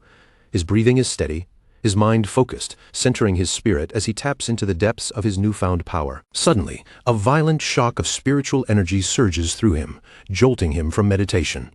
Pain streaks his body as blood trickles from his mouth with a harsh cough, yet he pushes through, ignoring the injury. Instinctively, he knows that he must break off his training and intervene immediately before the catastrophe escalates beyond control. Soon, at the Shaya nation's southern border in Nanming City, a sudden attack leaves the streets in flaming ruins. The Lord of the Earth laughs as he uses his powers to rip chunks of the city's infrastructure into the sky, sending panicked civilians falling toward the ground. Sweeps of green energy catch the falling civilians. Elder Wu and Zhang Tian arrive on the battlefield. After saving the civilians, Elder Wu orders the defenders to focus on protecting the crowd while his team handles the enemy. Impressed, the Lord of the Earth complains about facing a bunch of old men and demands to know where the sealer is hiding. Elder Wu retorts that the sealer does not need to show up, declaring that their veteran group is enough to deal with him. Suddenly, a spike of green energy shoots upward at the invader, but the Lord of the Earth blocks the strike by summoning a giant rock. He mocks the defenders as weak ants who overestimate their strength, but a new presence distracts him. Bai Su and Zhao Lun arrive on the battlefield, and Bai Su announces he is ready to join the fight. Elder Wu calls out to Bai Su, relieved that he has finished his training. He jokes that he thought the young pioneer would stay in seclusion until he became a fossil. Amazed by the display of power, he asks Bai Su what technique he used to immobilize the Lord of the Earth. Zhao Lan steps in beside Bai Su. She explains that she layered her mutation abilities over his bamboo-forming technique to double their control. She warns that they must remain cautious against someone of his caliber. With the Lord of the Earth encased in sharp green growths, Jialin suggests using his captured body to negotiate with Country B. A chuckle echoes from inside the casing. The Lord of the Earth mocks the defenders, asking if this hold is the limit of their Jingang realm power. Elder Wu realizes the danger and shouts for the team to fall back. The prison shatters as the Lord of the Earth rips it apart with his bare hands. His body has mutated into a decayed monster with glowing green eyes. Bai Su freezes in disbelief. While Zhao Lan realizes the invader has undergone forbidden body modification, Elder Wu deduces that Country B never abandoned their illegal biological experiments, making the Lord of the Earth a product of their research. The mutated Lord of the Earth laughs, denying that his state is a crime. Instead, he proclaims his modified body is Country B's greatest masterpiece. Gathering a storm of chaotic energy, he boasts that this research will guarantee Country B becomes the ruler of the planet. He fires a blast at the Jia defenders, stating that the sacrificed test subjects should thank him for giving their lives value. Force of the strike pins the defenders to the ground. Struggling against the weight, Zhang Tian uses his abilities to turn the solidifying rock into loose sand, shocked by the might of the throne's power. Seeing the earth threatening to entomb the veterans, Zhao Lan leaps in. She fires blasts of purple energy to shatter the rocks forming on Elder Wu and Zhang Tian, warning them not to let the dirt set. The Lord of the Earth locks his green eyes onto Zhao Lan. Intrigued by her power, he declares her mutant attribute is suited for him to devour. Declaring she will be his first victim, he unleashes a barrage of sharp energy spikes at her. But before they hit, a roaring fire dragon intercepts the attack. Soon, multiple fire dragons materialize, surrounding the Lord of the Earth in a vortex of flames. Feng Wei enters the fray, gripping his sword as he readies a heavy strike. He drives his dark red blade into the Lord of the Earth, triggering an explosion that engulfs the battlefield. Elder Wu and the other defenders cry out in relief, recognizing the arrival of the sealer. They ask in shock why he interrupted his training. Fang Yi orders everyone to fall back, warning the veterans that they are no match for this opponent. The Lord of the Earth walks out of the crater, laughing that the sealer is nothing special. He shatters his rock armor and declares that without the power of a throne, Fang Yi's flames cannot harm or contain him. Fang Yi leaps toward his enemy. Observing the mutated form, he taunts the Lord of the Earth, asking if his appearance is the result of a failed breakthrough and energy backlash. The Lord of the Earth ignores the insult, and the two clash. Fang Yi launches a flurry of blade strikes against the invader's rock defenses. Watching from a distance, Zhao Lan notices that Fang Yi's condition seems off. She debates with Elder Wu whether they should intervene, but decides to trust his orders and stay back to avoid becoming a burden. The Lord of the Earth lands a strike on Fang Yi's back, causing him to note that the invader's assumptions about his power are not accurate. Coughing up blood, Fang Yi realizes the Shen Yue realm's energy is volatile and dangerous to manage. Then the system flashes alerts that his current cultivation realm is unstable. Overwhelmed, Fang Yi screams in pain as red energy erupts from his body. Struggling to rein in the chaotic aura, he realizes the consequences of halting his seclusion. Because he interrupted the process, he cannot access his post-breakthrough strength and suffers physical side effects. The Lord of the Earth capitalizes on his vulnerability. Mocking the sealer for fighting during an energy backlash, he summons 2 massive pillars of stone. With a grin, the Lord of the Earth sentences the sealer to death and clasps his hands together. 2 colossal slabs of earth slam shut, crushing Fang Yi between them. The southern border of the Xia nation, the spot where Fang Yi had been smashed down and buried, no longer resembled a normal pile of battlefield debris. The earth had compressed and fused together, forming layer after layer of enormous stone slabs until they stacked into a towering boulder, standing there like a cold, brutal monument in the middle of the ruined battlefield. Zhao Lan, Elder Wu, and the few pioneers who had managed to survive could do nothing but stare at the empty battlefield in absolute silence. Their eyes remained locked on the place where Fang Yi had disappeared, as if, even now, their minds were still struggling to accept that everything had truly happened right before them. Bai Su stood rooted in place, his entire face filled with disbelief. His voice shook as the words came out in broken pieces, saying this could not be real, because someone as legendary as the sealer should never have fallen so easily. A heavy wave of grief spread through the remaining pioneers as they slowly gathered together, their shoulders sinking and their faces turning pale. Elder Wu lowered his eyes with deep regret, blaming himself for failing to hold the front line just a little longer and protect the commander they all respected from the bottom of their hearts.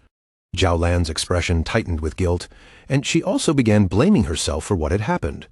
In her heart, if they had only been stronger, Fang Yi would never have been forced to break away from his meditation, and he would not have needed to risk such a dangerous breakthrough in the middle of a deadly battle. But Zhang Tian and Elder Wu refused to simply stand there in despair. Almost immediately, the 2 of them moved into action, working together to launch a massive signal flare into the sky, letting the tragic news blaze upward where everyone could see it. Far away at headquarters, President Ye Xiao suddenly raised his head and looked through the storm-darkened sky. When he saw that bright signal tearing straight through the heavy clouds, his expression turned grave in an instant, because that flare meant the worst disaster they had feared had finally arrived. For a brief moment, President Ye Xiao steadied himself and forced down the crushing weight rising in his chest. Then, with his face hardening in firm resolve, he gave the order for the Spirit Association to activate their absolute final backup plan. His voice echoed through the room with a heavy finality, as he declared that the sealer had already given his life for the Xie nation. And precisely because of that sacrifice, there was no longer any path of retreat left for them. From this moment forward, they were stepping into a true battle of life and death. President Ye Xiao ordered every branch of the Spirit Association to hold their ground and defend their homeland until their very last breath. No matter what price they had to pay, they were to fight the Lord of the Earth to the bitter end. Su Qingying, Gu Yuru, and the officers responded without the slightest hesitation, their voices ringing out together in firm unison.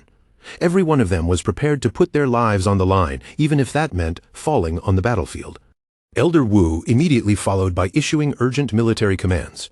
He ordered the Eastern, Southern, and Star God battle zones to combine their forces and launch a full-scale counterattack against the Lord of the Earth, while every remaining unit was mobilized to strike across the entire territory of Country B, and the commanders accepted the order at once.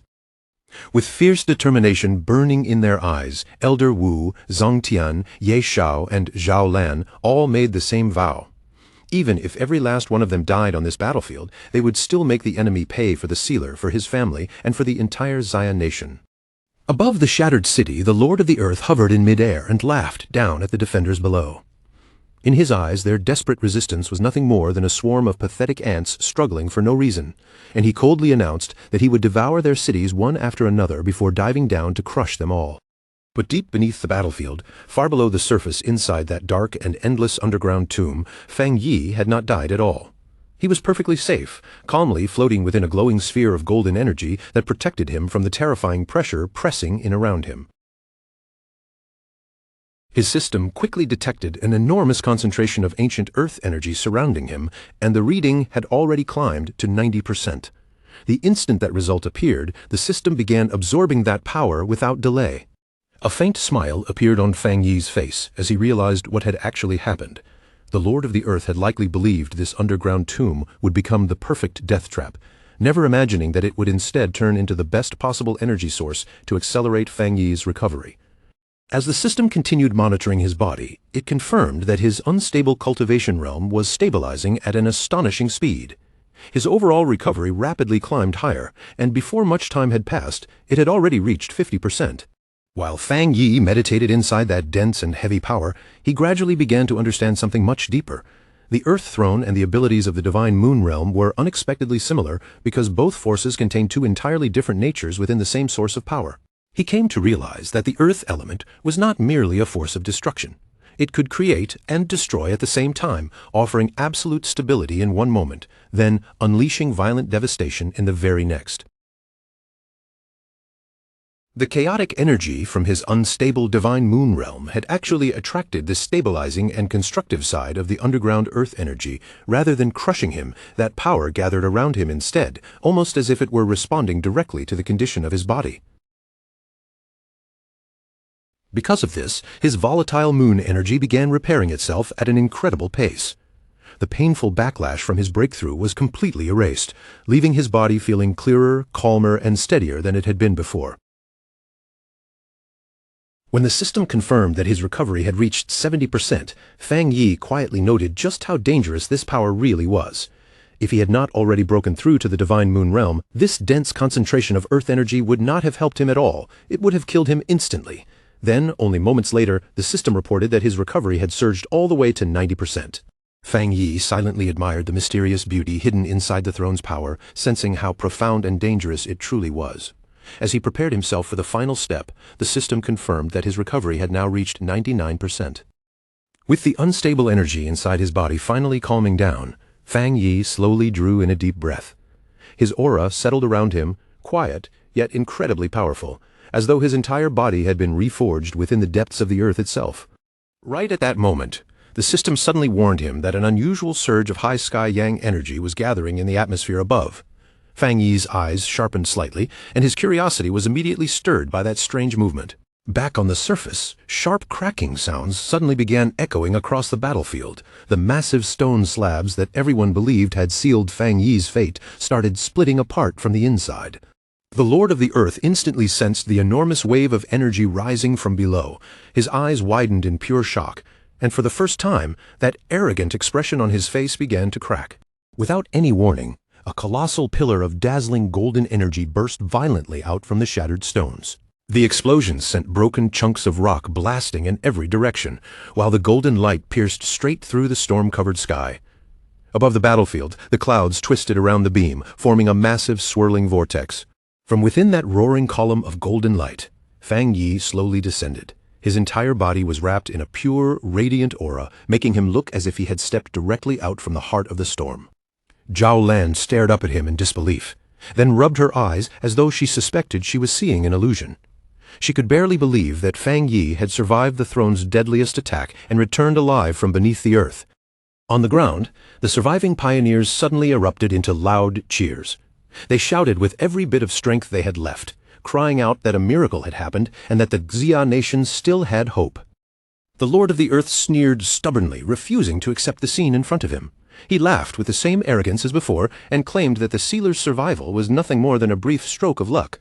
Then he crossed his massive arms, and a terrifying pressure began radiating from his body. He was ready to unleash his full strength and show everyone present what true, absolute power really looked like. With a furious roar that shook the battlefield, the Lord of the Earth triggered a massive eruption from the ground beneath him. Giant, jagged stone spikes ripped upward through the battlefield, tearing the earth open as they surged toward Fang Yi. From every direction, they seemed determined to surround him and crush him completely. The Lord of the Earth grinned wildly as he watched the attack unfold, his expression twisting with the excitement of someone who was already certain of victory. The mutated Lord of the Earth then launched a rapid barrage of burning rock projectiles, each one ripping through the air with terrifying force. But Fang Yi moved through the sky with effortless precision, dodging every attack without showing even the slightest hint of panic. Even as the attacks screamed past him, Fang Yi never once looked away. His gaze remained locked on his enemy, calm and focused, as though every movement had already been seen through before it happened. Next, the Lord of the Earth raised his power again and summoned an enormous boulder from above. Like a meteor falling out of the sky, it came crashing down directly toward Fang Yi. When Fang Yi saw this, he almost looked amused. He quietly muttered to himself, wondering if this invader was really just repeating the same basic move all over again. But this time, Fang Yi did not dodge at all. Instead, he shot upward like a blazing beam of golden light, charging straight toward the enormous boulder plummeting down from the sky. As he rushed higher, Fang Yi pulled his fist back and gathered his strength for one overwhelming strike. Then, with complete confidence in his voice, he commanded the barrier to break. His fist smashed directly into the giant stone structure. In the next instant, a massive explosion burst outward, and the entire boulder was completely vaporized beneath the force of his punch. The Lord of the Earth stared at the scene in stunned disbelief.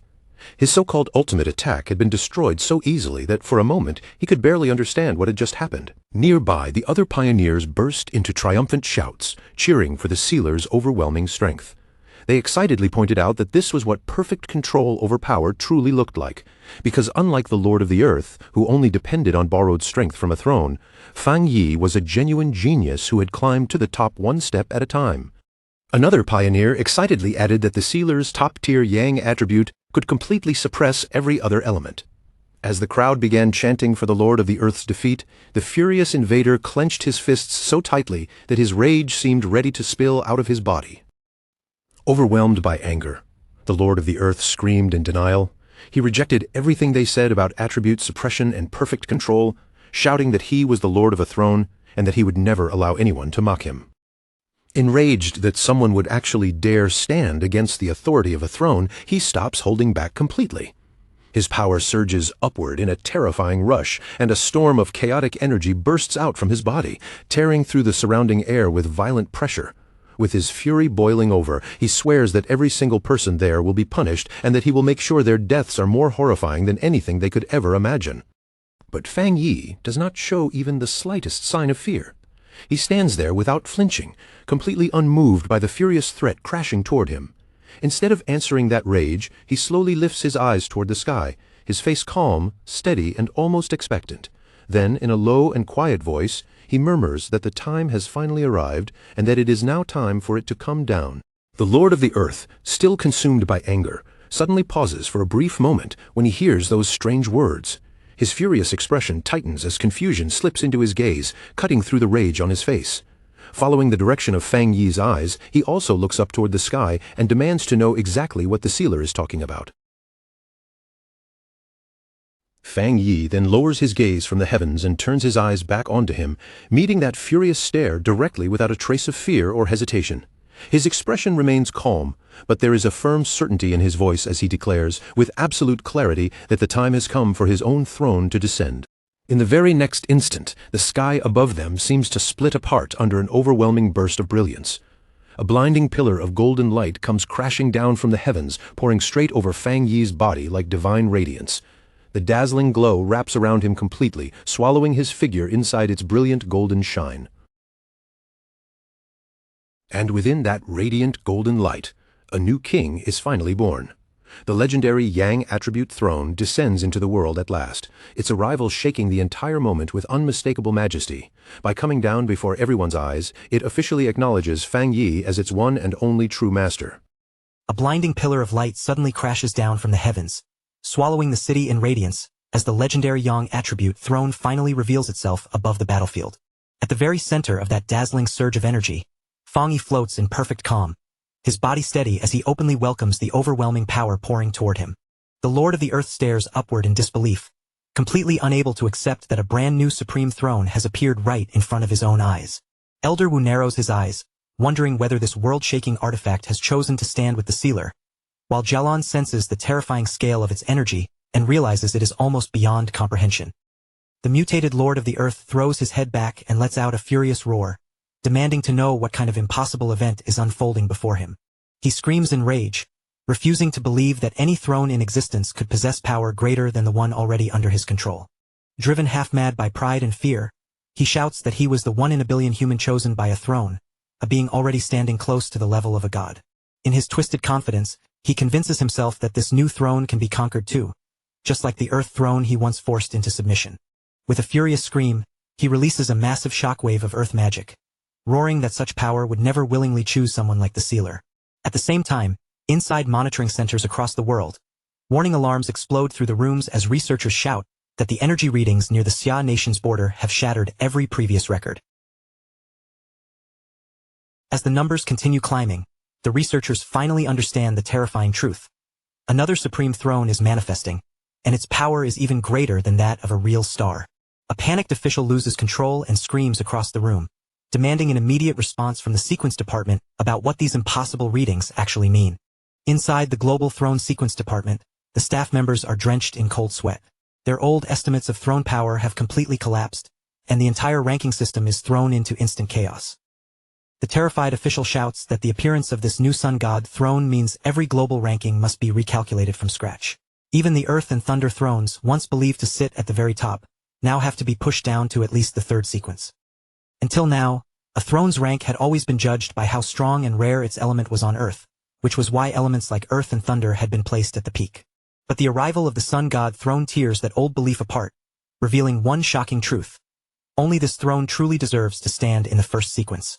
Meanwhile, at the Xia Nation Spirit Association Research Center, the director bursts with pride, declaring that the foreign standards were wrong from the very beginning. The energy of this new throne is more than 200% stronger than the old first sequence, proving that all previous data has to be thrown away. One research analyst speaks with absolute confidence, saying that a true first sequence power can only be something as terrifying as pure yang or absolute darkness. A female analyst is overjoyed, realizing that the entire balance of power has been overturned, because the sealer has now become the only master of the ultimate yang attribute. But the moment her eyes return to the live data on the screen, the smile on her face slowly fades away. Her voice begins to tremble as she stammers that the sun god throne did not appear by coincidence, and it did not simply choose the sealer on its own. Elder Wu soon understands the real reason behind it. The sealer was not passively waiting to be selected. Instead, he had used an active, overwhelming summoning to force the solar artifact into the world, guaranteeing complete mastery from the start. Even the Lord of the Earth is struck with surprise, his furious expression briefly cracking under the weight of what he has just witnessed. Still refusing to accept reality, the mutated invader bursts into wild laughter, screaming that no throne could ever be purer or stronger than the one he already controls. He gathers a violent storm of earth energy around his fist and insists that because the earth attribute is so highly desired, he remains the rightful king of the first sequence. Forcing out the last of his strength, the Lord of the Earth launches himself toward Fang Yi, roaring that he will never allow the sealer to claim mastery over the sun god throne. But before he can even close the distance, a blinding ray of pure solar energy shoots straight toward him. Caught completely off guard, the invader's crazed expression twists in an instant, and raw panic flashes across his face. He throws up his massive, stone-hardened arms to block the attack, then tries to gather enough force to strike back.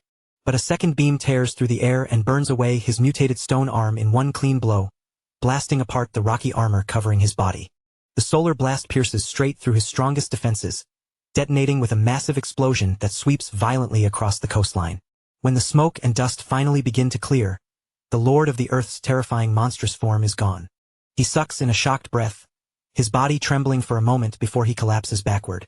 Blood bursts from his mouth as he coughs violently, one hand clutching his chest while he struggles to breathe.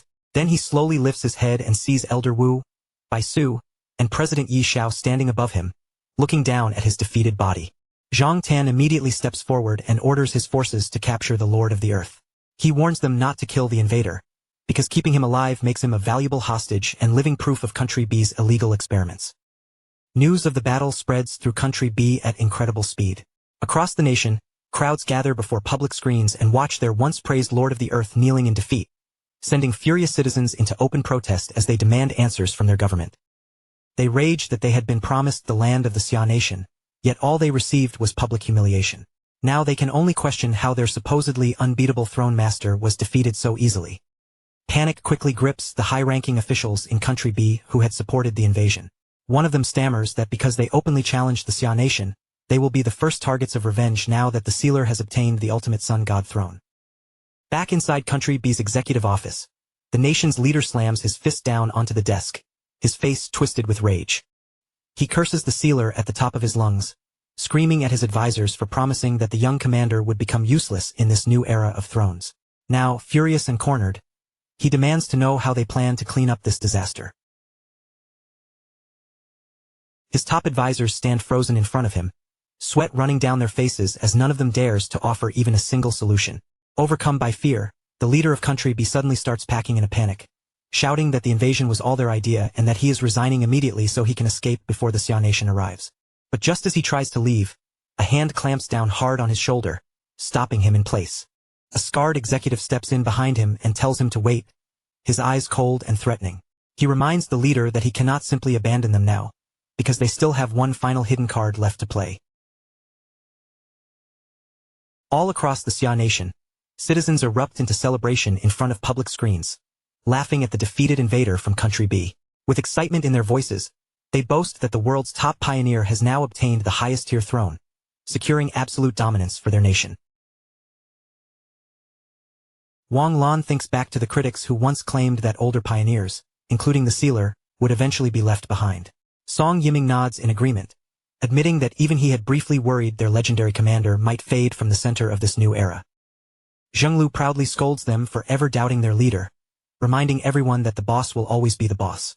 Captain Chen Ruo then adds with excitement that the Xia nation now possesses the strongest throne master in the entire world. Su Qingying remains silent, watching everything unfold without saying a word. Then the sky erupts once more with blazing solar energy, and everyone realizes that the sealer is about to enter the core of the sun god, throne to finish claiming complete mastery. Everyone watching can't help but wonder what kind of final trial and artifact this terrifyingly powerful will place in front of him. The moment Fang Yi steps into the swirling golden void inside the throne, his eyes slowly open, glowing with a sharp crimson light in the darkness. He scans the fiery, shadow-filled space around him, quickly realizing that the interior of the sun god throne is nothing like its blazing, radiant appearance from the outside. As he drifts forward through the silent darkness, Fang Yi studies the strange dark energy flowing around him, and he can faintly sense a mysterious link, almost like the aura of the dark tide. Thinking back on his own powers, Fang Yi realizes something strange. The pure yang force of the sun god throne and the corrupted darkness within his ancient god-demon armor should be complete opposites. Yet somehow, deep beneath the surface, they seem to come from a similar origin. A faint smile rises on Fang Yi's face, because the more he senses that hidden connection, the more fascinating it becomes to him. At that moment, the legendary first sequence sun god throne descends from the heavens, and its blazing golden radiance tears straight through the storm clouds like a divine blade. As that enormous pillar of light crashes down from above, top-level defenders such as Su Qingying and Xiaolan react instantly, surrounding the area with powerful barriers to protect the sealer during his transition. Su Qingying knows very well that ordinary people would never even be able to approach an artifact with this level of absurd power. But even so, she firmly believes that preventing any outside interference from reaching the young sealer is their absolute responsibility. And she is far from the only one feeling tense. Zhao Lan and the nation's battle-hardened elite veterans all carry the same heavy, ominous feeling in their hearts, which is exactly why powerful pioneers from across the entire country have been gathered here for guard duty. In truth, countless eager volunteers had practically begged for a chance to join the protection team, but the higher-ups immediately eliminated most of them from consideration for one simple reason: they could not be trusted enough. A mission on this scale requires loyalty that leaves no room for doubt, especially when old traitors and hidden spies could still be waiting in the shadows, ready to create another disaster like the chaos that once destroyed Taisher City. And right as those worries hang over everyone's hearts, they suddenly become real. Far in the distance, a sinister flash of purple light erupts, instantly setting off the sharp instincts of Su Qingying and Jialan. The moment a wave of hostile energy shoots directly toward the golden beam, Jialan's expression tightens, and she immediately understands that this is a secret technique aimed specifically at disrupting the sealer's breakthrough. Jialan throws herself into action at once, warning the others that these drum-like sound waves might do absolutely nothing to ordinary people, but for someone standing at such a critical stage of breakthrough, they are no different from a death sentence. If those vibrations shake the sealer's concentration at this moment, the result could be a fatal backlash, causing his inner energy to spiral out of control and tear him apart from the inside. What makes the situation even worse is that normal defensive barriers cannot stop this technique at all, because the acoustic frequency slips straight through spiritual arrays as if they are not even there. Looking out over the rain-drenched city, Jalen forces herself to steady her breathing, knowing that her only choice now is to locate the hidden spellcasters as fast as possible and eliminate them before the damage becomes irreversible. But before Jalen can even begin searching, a sudden burst of blinding light explodes across the sky, catching her completely off guard. It is the sun god throne itself. The divine artifact releases a deafening roar, and its golden energy surges violently, as if it has become furious that someone would dare try to interfere with its new master. Meanwhile, Deep within a dark mountain cave hidden far from the battlefield, the true culprits finally appear. A group of cloaked traders, rhythmically striking a cursed drum to send out those mind-shattering waves. One of the operatives marvels at the strange power of the drum, even expressing disbelief that native Xia traders would willingly work with Country B to sabotage their own homeland. But before he can say more, the leader snaps at him coldly, ordering him to shut his mouth and keep drumming. The leader is completely confident, boasting that this acoustic weapon is perfect for crippling the defenders without forcing them into direct combat, and he believes their hiding place is impossible for anyone to trace. Clenching his fist in resentment, the lead trader burns with anger as he thinks about how the Sealer and the Spirit Association ruined his earlier plans, vowing that now, with their target's luck finally running out, he will take everything back. Convinced that they have already done enough to threaten the Sealer's critical breakthrough, the leader prepares to slip away before reinforcements can arrive, leaving his accomplices behind to continue the operation. But the mercenaries watching him depart are not loyal to him either. One of them sneers at the native trader's stupidity and reveals that he has secretly brought elite powerhouses from Country A, planning to seize control of the entire operation for themselves. Before they can even enjoy their scheme, however, one of them suddenly senses an overwhelming danger closing in. He turns toward the cave entrance, only to see 3 blinding lights ignite across the dark sky outside. In the very next instant, 3 colossal pillars of golden solar energy descend from the heavens like divine missiles, locking directly onto their hidden cave with terrifying precision. The hidden operatives immediately scream in terror. They recognize the suffocating aura of the sun god thrown at once, and panic grips them as they wonder how a godlike artifact could possibly have found their secret location. Desperate to survive the strike that is about to fall on them, the elite experts from Country A quickly gather their power together, trying to form layers of defensive shields around the cave. But the instant they feel the true force of the incoming attack, the traders lose all courage. They scream for everyone to retreat and try to activate their final backup plan, right as the solar beams finish locking onto them. A split second later, the sunbeams crash down. A blinding, world-shaking explosion erupts across the mountain, and the entire peak is completely vaporized in the devastating blast. Xiaolan raises her arm to shield her eyes from the shockwave, and in that terrifying moment, she finally understands the true wrath of the sun god throne, an artifact capable of pulverizing mountains with what feels like a casual strike. Around her, the defenders stare in stunned silence, their faces filled with awe and dread as they realize just how powerless ordinary humanity is when standing before divine power on this level. But that stunned silence does not last long. Chun Rua suddenly rushes over with urgent news. The massive energy shockwave has damaged their restraining arrays, and during the chaos, the captive lord of the earth has escaped. Meanwhile, deep inside the core of the sun god throne, Fengyi walks toward a brilliant orb glowing like a miniature sun. As strange, bird-like cries echo through the dark space, he wonders whether his trial has truly begun. Fengyi slowly reaches out toward the radiant light, noticing that this trial feels nothing like the chaotic and violent struggle he once endured with the metal throne. As his body floats calmly within the warm golden glow, he realizes there is not even the slightest trace of hostility or danger around him, which only makes him more curious about what kind of test the supreme throne has prepared. Even so, as Fengyi continues deeper into the blinding golden void, he does not let his guard down for even a moment. Then, without warning, the legendary Fusong tree appears before him, its radiant form shining like a small sun suspended in the middle of the void. High above, perched among its glowing branches, a majestic 3-legged golden crow raises its head and releases a deafening cry that echoes through the space. Fengyi immediately realizes that this mythical bird is the true incarnation of the sun god throne itself, embodying the pure and absolute essence of the sun. But the colossal creature does not attack him. There is no hostility in its gaze at all. Instead, it looks down at Fengyi with an immense warmth, almost as if it is welcoming someone of its own bloodline. Trusting the instinct rising within him, Fengyi steps forward and gently stretches out his hand toward the magnificent sunbird. The instant they touch, the golden crow bursts into a massive vortex of solar energy, and Fengyi begins absorbing the overwhelming power of the throne into himself. Moments later, his system confirms that the sun god throne has officially answered his call and recognized Fengyi as its true master. As the confirmation process begins, Fengyi's eyes blaze with dazzling golden fire, and he channels the endless solar energy flowing through him with effortless control. Once the notification appears, confirming that his mastery is complete, the system immediately starts compiling a custom technique designed specifically for him. With the compilation completed successfully, a flaming crown formed from pure solar energy appears above Fang Yi's head, sealing his bond with the supreme throne forever. At last, the system delivers his reward, a brand new God-tier Yang attribute cultivation technique known as the East Heaven Divine Crown Secret Technique, pushing his already terrifying power to an entirely new level. Within the blazing space of the Sun God Throne, the system suddenly presents Fang Yi with a brand new technique, the East Heaven Divine Crown, and makes it clear that once he masters it, his battle strength will rise by an enormous margin.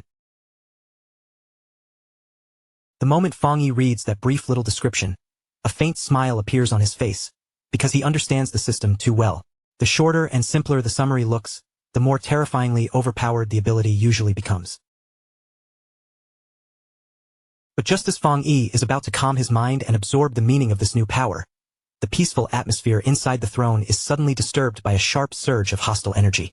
Meanwhile, outside the throne, two figures wrapped in dark cloaks silently slip past the defenses. In their hands is a strange experimental artifact shaped almost like a staring eye, and both of them are stunned when it actually helps them pass through the supreme barrier. Wang Lan slowly lowers his hood, his expression tense as he explains that this bizarre artifact is the only thing giving them a chance to enter the throne and interrupt the breakthrough ceremony before it succeeds. Song Yiming nods with a grim look, reminding his companion that the person they are targeting is the strongest fighter in the entire nation, so even one tiny mistake could cost them everything. As the two of them inch forward in silence, Song Yiming can only pray that the artifact's stealth field is powerful enough to conceal them from the sealer's frighteningly sharp perception. But their careful plan collapses in an instant when a cold voice suddenly comes from behind them, asking who exactly they are trying to hide from. The two men freeze on the spot as golden light spills across their backs, revealing Fang Yi descending right behind them. Panic floods their faces, but they force out stiff, nervous smiles and try to pretend nothing is wrong, desperately claiming that Elder Wu sent them here as a private guard detail. Their excuse falls apart immediately. Fang Yi's overwhelming pressure crashes down on them like a mountain, freezing their bodies in place, and only then do they realize in horror that the sealer has already conquered the supreme throne faster than anyone could have imagined. Fang Yi gives the trembling pair a calm, almost amused chuckle, casually pointing out that their so-called disguise has no meaning in front of him. With only a brief release of his aura, an invisible force tears through their cloaks in an instant, shredding the fabric apart and exposing their true faces completely. The fake Song Yiming goes pale with shock, stumbling over his words as he struggles to understand how their hidden setup and stealth protection were broken through so effortlessly. Before either saboteur can make another move, Fang Yi raises his power and sends out a burst of golden flame, scorching both of them at once and blasting them flat onto their backs. Even the strange experimental eye artifact cannot withstand the heat. Under the golden fire, it is burned away completely, leaving nothing behind except scattered ash. As the smoke slowly disperses, the majestic spirit of the golden crow emerges around Fang Yi, its radiant form circling him in perfect harmony with his energy. The divine beast moves close and rubs against him with surprising affection, and Fang Yi smiles faintly as his power finally settles into a stable state, preparing him for the next step of his breakthrough. High above the mountain range, the enormous pillar of solar energy begins to fade little by little, announcing that the first stage of the throne's integration has finally been completed. Knowing that the timing and conditions have reached their perfect state, Fang Yi takes a slow, steady breath, closes himself off from the outside world, and begins his deep cultivation training. After some time passes, a groggy Song Yiming finally stirs awake and shakes his partner beside him, while the dazed Wang Lan squints in discomfort and complains about the blinding light around them. Their confusion does not last long, because Jaelin is already standing over them, her presence immediately pulling both men back to reality. Song Yiming quickly warns her that invaders have broken in, but Jaelin only smiles calmly and tells him there is no need to worry, because the danger has already been dealt with. When the recovered pioneers look into the distance, their eyes widen as they finally understand that the overwhelming solar radiance is not coming from the throne itself, but directly from the sealer. Still stunned, Song Yiming asks whether the commander has truly succeeded, and Jaelin answers with clear pride that Fang Yi is now the official master of the first sequence Sun God Throne. She then explains that Fang Yi is already pushing past his own limits and stepping into the next realm, while the two suspicious people they encountered earlier were not allies at all, but hostile spies. Those spies included a traitor from the Xia Nation and a mercenary, and both of them had been carrying advanced disguise equipment along with a secret artifact designed specifically to infiltrate throne spaces. Just then, A massive shockwave of golden energy explodes outward from Fang Yi's position, rolling across the surroundings as the real breakthrough begins. The soldiers stationed nearby erupt into cheers, their faces filled with awe as they watch the sealer ascend to the second level of the Shenyue realm, calling him their eternal god. The terrifying pressure of his divine moon aura spreads through the air, cracking the space around him as his ascension reaches completion.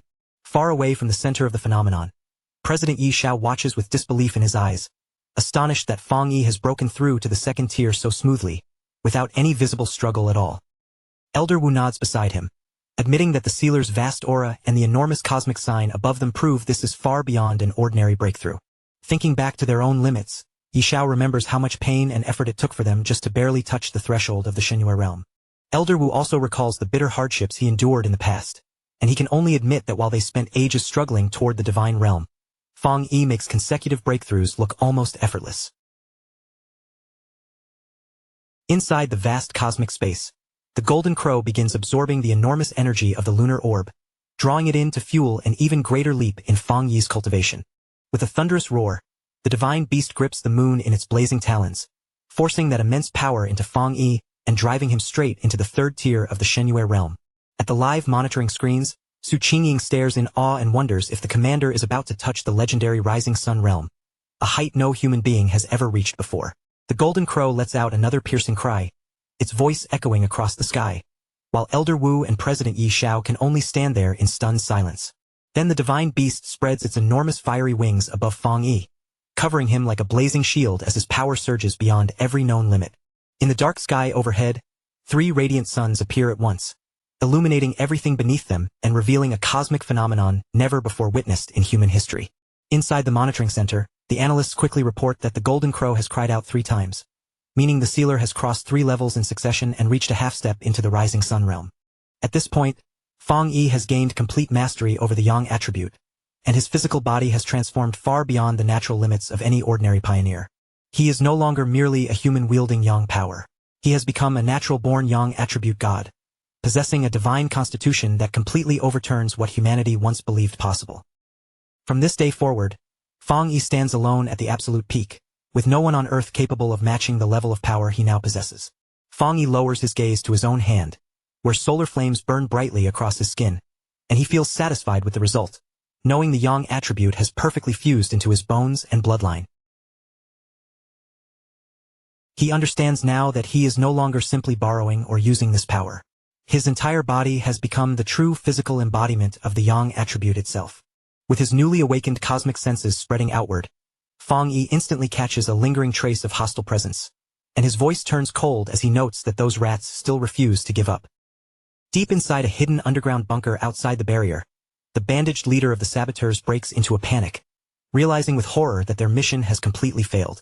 Terrified by the thought that Fang Yi has already absorbed the throne's power, he frantically activates a teleportation circle and screams for everyone to retreat before it is too late. But his partners immediately grab onto him, refusing to let him abandon them and escape alone, angrily insisting that if they are doomed, they will all go down together. None of their arguing matters anymore.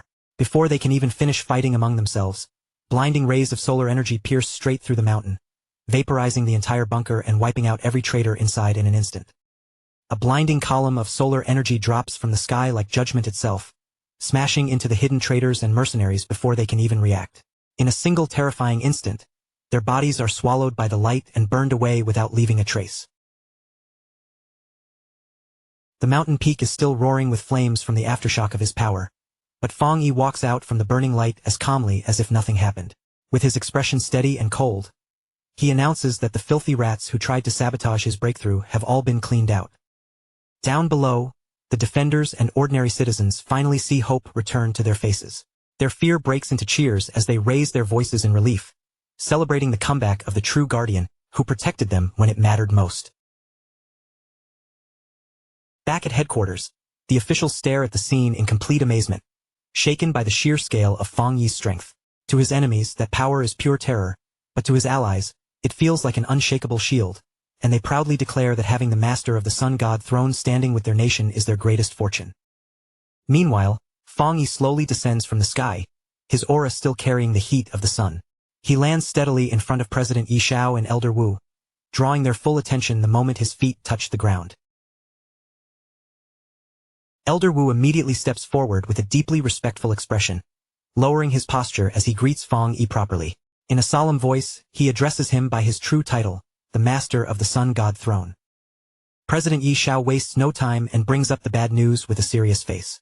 They had already captured the Lord of the Earth, but during the chaos caused by the Sun God Throne's descent, that villain managed to slip away, so Yi Shao asks Fang Yi how he views the situation now. Fang Yi calmly admits that the enemy's invasion has damaged their nation's dignity and thrown the people into panic. But even so, his tone stays completely confident, because in his eyes, that mutated invader is nothing more than a fake monster putting on a show, not a real threat. As footage of his victory spreads across screens throughout the entire country, Fang Yi's gaze turns colder than ever.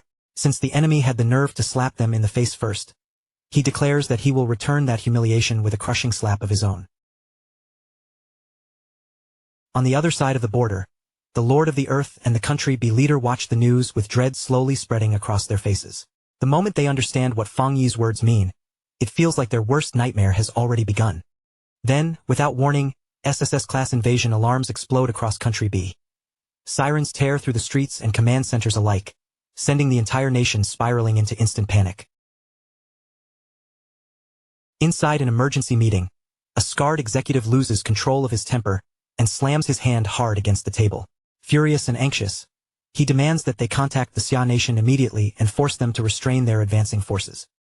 His anger only grows as he shouts that the Xia nation has crossed the line completely. First, they treated the Lord of the Earth like a captured prisoner of war, and now they are actually marching toward Country B's borders. The Country B leader's face darkens as he delivers the grim update to everyone in the room.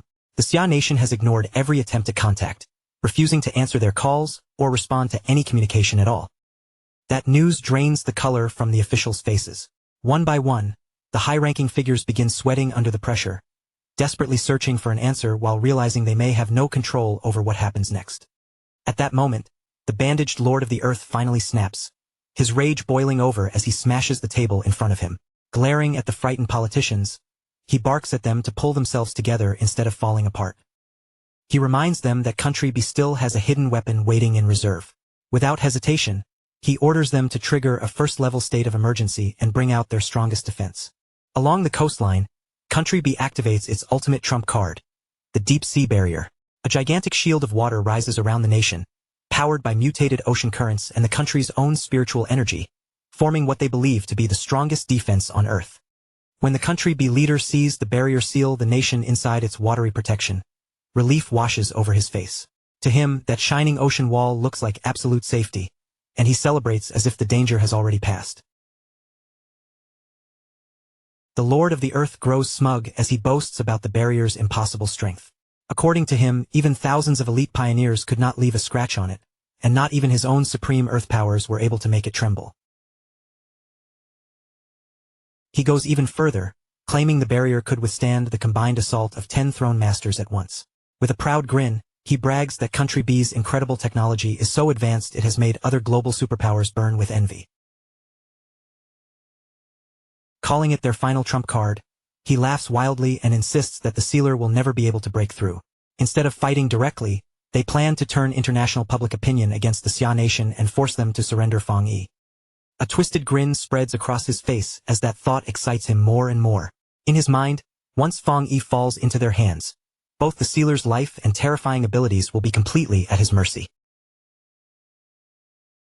Across Country B, the citizens begin mocking the sealer's warning with arrogant confidence. Trusting fully in their so-called impenetrable barrier, they complain that the Xia nation is acting like a bully, and some even fantasize about personally executing Fang Yi themselves. But far away from all that noise, out on the wide open ocean, a familiar figure finally appears. His arrival is quiet at first, but the pressure he brings with him is impossible to ignore. Wrapped in roaring golden flames, Fang Yi hovers high above the barrier Country B is so proud of. Looking down at their precious defense, he wears a cold, knowing smirk, as if he has already seen how this will end. The massive ocean barrier does not shake Fang Yi's confidence in the slightest. Floating calmly above it, he begins preparing a strike powerful enough to tear through their false sense of safety. At the same time, the Lord of the Earth appears in a live-streamed press conference, surrounded by cameras and reporters. With dramatic seriousness, He explains that the deep-sea barrier was always one of Country B's most closely guarded secret weapons. Then he shamelessly starts playing the victim in front of the entire world. Facing the cameras with a pitiful act, he cries about how the ruthless Xia nation tried to assassinate him and how he barely managed to escape with his life. Just as Fang Yi raises his hand and gathers a storm of solar energy above the sea, the Lord of the Earth continues speaking boldly. Still trusting the barrier completely, he welcomes the sealer to come and try his luck. The arrogant fool even dares Fang Yi outright, telling him to try breaking through if he thinks he can.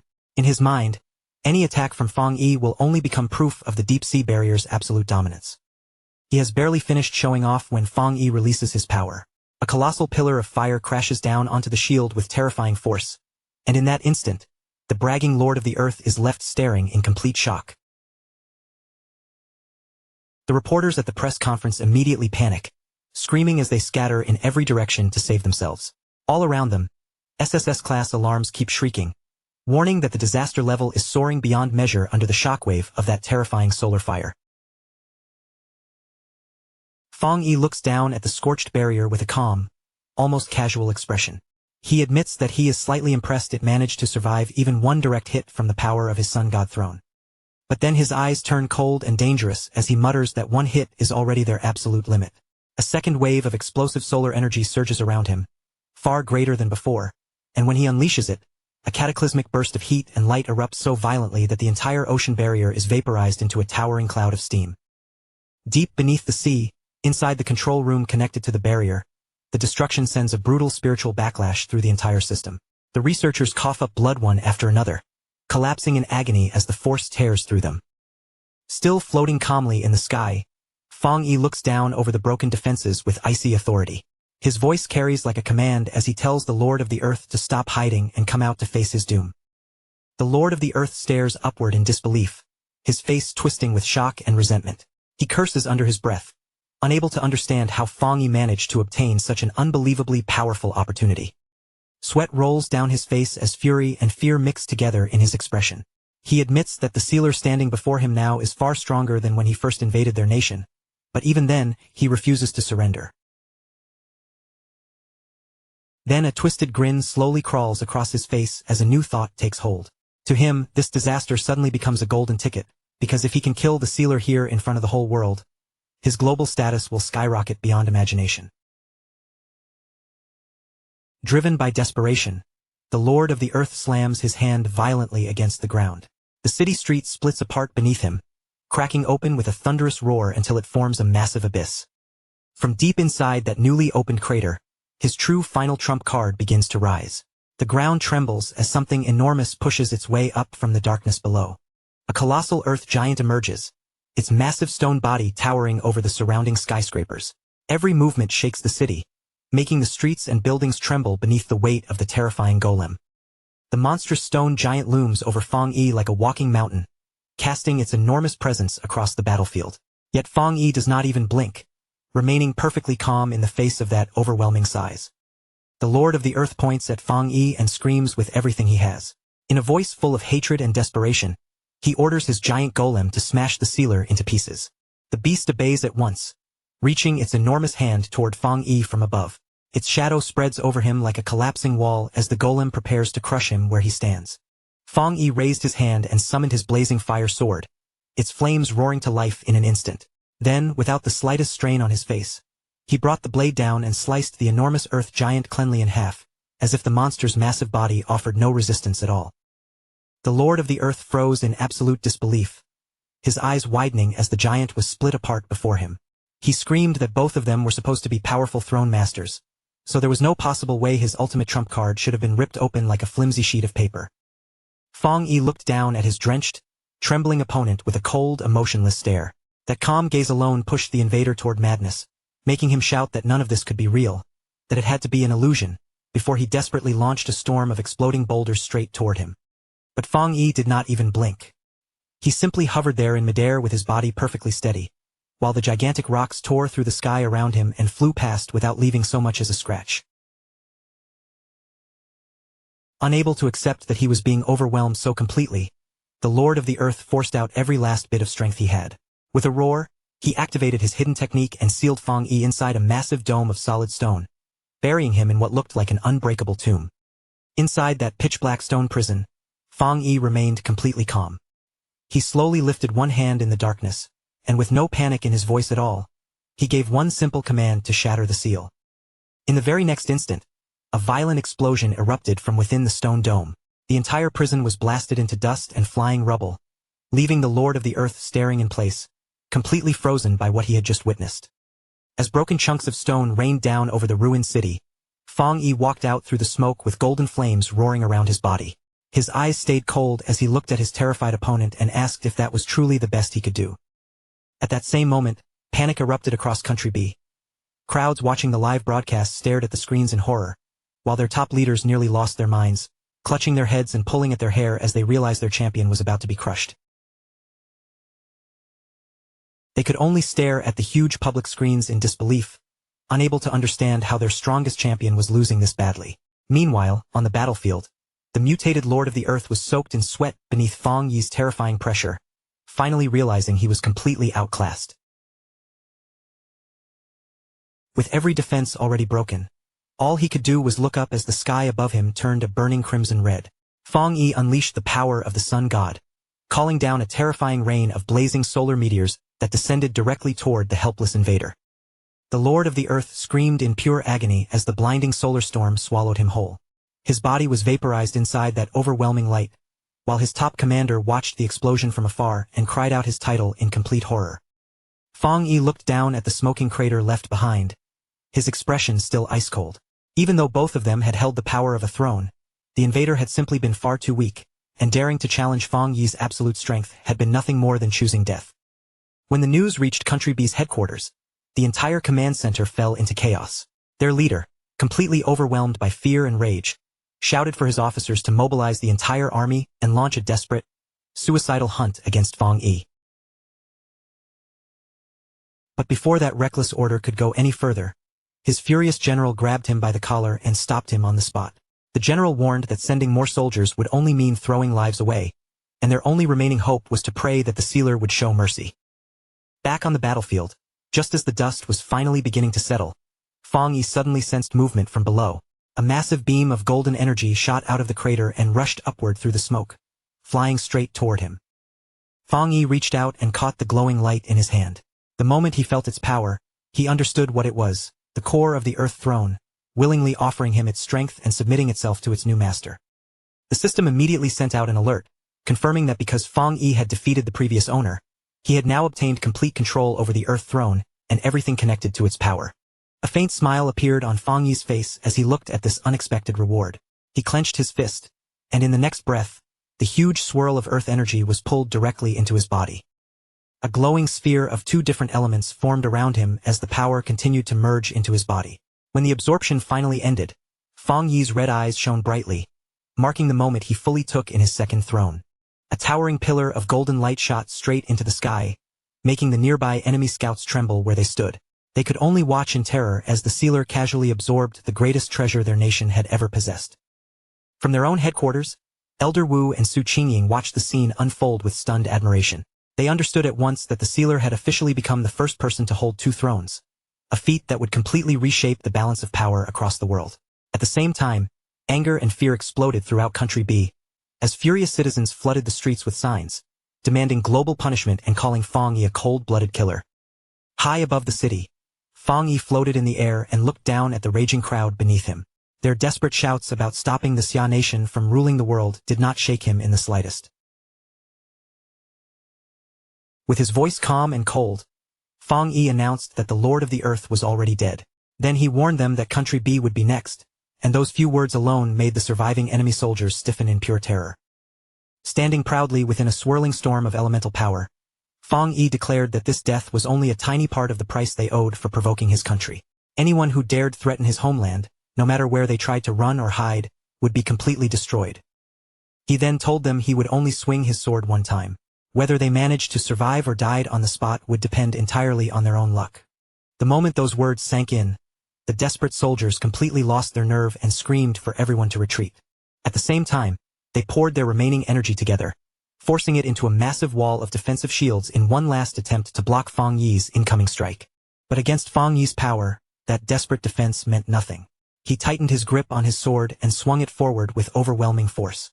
From the blade erupted a gigantic wave of blinding golden fire, a slash so massive it seemed to tear the sky itself apart as it surged toward them. The devastating blast smashed into their strongest shields and shattered them instantly, breaking through the entire defense as if it had never existed. The fleeing soldiers were swallowed by the golden flames before they could escape.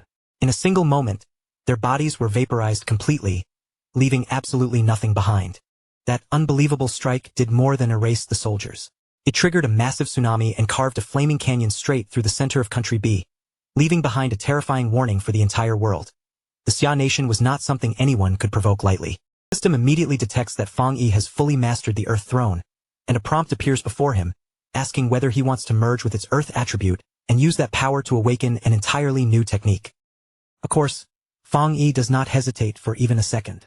Our boy gives his approval right away, and the system instantly begins operating, smoothly drawing the powerful Earth attribute into his body and completing the fusion without any resistance. Once the Earth attribute settles completely inside him, the system wastes no time moving on to the next step, beginning the process of forging a brand new custom skill that belongs only to Fang Yi. And just like that, Fang Yi successfully awakens his new custom skill, an overwhelming technique known as the Gravity God technique. This ridiculous ability allows Fang Yi to control gravity itself, pushing it all the way up to 100 times normal force.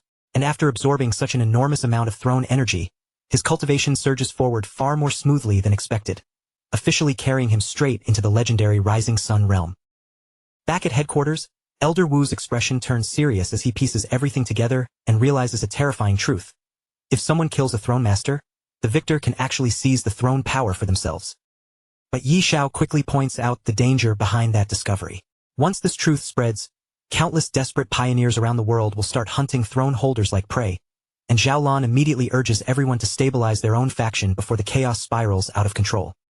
Meanwhile, Jiang Lu stands before a roaring crowd of citizens, feeding their excitement as cheers erupt all around him. With a mocking tone, he ridicules Country B's fallen leader for daring to challenge the legendary sealer in the first place. The public joins in without holding back, laughing at Country B's defeated champion and treating his invasion as nothing more than a ridiculous joke that ended in total humiliation. At home, Fang Yi's aunt stares at the broadcast in complete disbelief, her eyes locked on the screen as she finally realizes that the legendary warrior everyone is talking about is actually her own nephew. Then, as she looks down at a family photo on her phone, emotion wells up inside her. Seeing Fang Yi's face there, she understands just how much he has silently done to protect their family. Across the world, the broadcast announces the birth of Earth's first dual throne holder, openly declaring that the sealer now stands almost like a god, with power strong enough to shatter the balance between nations. But that same announcement also lights a dangerous fire in the hearts of every power-hungry pioneer, because now they all understand that a throne can be claimed by killing the one who currently holds it. Inside Country A's executive office, the nation's leader listens to the changing global situation with obvious delight, his face brightening as he begins plotting his next move. A twisted grin spreads across his face as he decides to spread the truth about stealing throne power, deliberately throwing every faction on Earth into a bloody struggle for survival. Behind him, the mysterious advisor with red eyes watches with smug satisfaction and agrees. Although the sealer's sudden rise was beyond their expectations, Fang Yi's actions have ended up pushing the world exactly where they wanted it to go. The advisor even remarks that they should be grateful to the sealer, because Fang Yi has forced all of humanity to face the brutal reality of this new spiritual era. The leader calmly points out that once pioneers begin fighting each other for thrones, their own faction will have a much easier time stepping in later and taking everything for themselves. Together, the conspirators relish the thought of letting the entire world weaken itself through endless conflict, while Country awaits for the perfect chance to seize control of every throne. After raising their glasses and clinking them together in a quiet toast, the leader brings his drink to his lips and calmly takes a sip. The advisor then gives a careful warning. Since the sealer is far too powerful right now, they should not confront him directly, even with their own strong forces prepared, and instead should maintain a friendly appearance on the surface. But the leader already has another idea in mind. Rather than challenging Fang Yi head-on, he suggests that they move first and steal the other thrones before the Xia nation can claim them. The advisor smiles at that, saying that in this new era, survival of the fittest is the only rule that matters. All they need to do is sit back and watch as pioneers across the world slaughter each other for power. At the same time, deep in the back mountains of Taimu City, A massive vortex of golden spiritual energy swirls around Fang Yi's cousin, Lin Yi, as she sits in focused meditation. Then Lin Yi slowly opens her eyes, now glowing with brilliant golden light, and a towering pillar of energy erupts from her body, shooting straight up into the sky.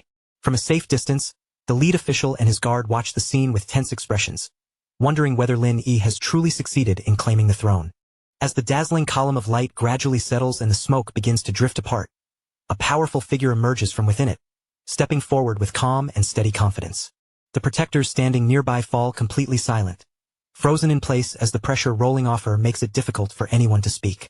Lin Yi steps forward and sincerely thanks the team for guarding her during the trial. Then, with quiet strength in her voice, she announces that she has successfully claimed the metal throne and promises that she will stop their enemies. The lead official looks at her gently and explains that she no longer needs to worry, because the chaos in Taimu City has already been dealt with. With visible happiness, he tells her that her cousin wiped out the invaders, protected the entire city, and has now become Earth's first dual throne holder in the Rising Sun realm. Lin Yi is left stunned, her expression freezing for a moment as she tries to process just how unbelievably fast her cousin has grown. The official continues, explaining that while she was focused on claiming her own throne, country B launched an invasion. But Fang Yi crushed their champion with ease and even split their nation in half. He adds that because of what happened, the entire world now knows the shocking truth. A throne's power can be taken by killing its master. Right now, Fang Yi is probably busy meeting with the top leaders and planning their next steps, because finding the remaining thrones and protecting the ones they already have will be an enormous challenge. Their current allies, the masters of the Thunder Throne and Wood Throne, have instantly become high-priority targets, and the nation must protect them before enemy factions make a move. Lin Yi's face darkens as the weight of the situation sinks in. The world's enemies may not dare to provoke her cousin directly, but weaker throne masters like her will almost certainly become their next targets. She tightens her fists in frustration, realizing that even after risking her life to claim a throne and protect her family, she is still not strong enough and may still have to depend on Fang Yi. But at that exact moment, Fang Yi casually walks out from between the trees, his presence calm and confident as he tells his cousin that with him watching their enemies, no one will dare step into their country. The moment Lin Yi sees him, her worry melts into pure joy. She rushes forward and throws her arms around her cousin, overwhelmed with relief that he is safe. Fang Yi gently pats her head, teasing her for feeling so insecure when she is already a dual attribute pioneer and the rightful master of the metal throne. Lin Yi looks up at him with a bright smile and asks whether he was the one who helped her survive the trial. Fang Yi confirms it with a relaxed smile, lightly scolding her for being so reckless. Lin Yi proudly answers that he was the one who taught her to seize opportunities with her own hands, and she wanted to become strong enough to stand beside him instead of always hiding behind him. Clenching her fist with fierce determination, she admits that she had been so prepared to risk everything that she even wrote her will before entering the trial. After hearing that, Fang Yi claps his hands together with a sly grin, then announces that he has already prepared a brutal training program for her, and they are going to begin immediately. The sudden announcement sends Lin Yi and the guards into instant panic. Caught completely off guard, she nervously asks what kind of training program he is talking about. But when Lin Yi sees the knowing smirk on Fang Yi's face, a terrible feeling rises in her chest, and she realizes that the nightmare waiting for her may be far worse than she imagined.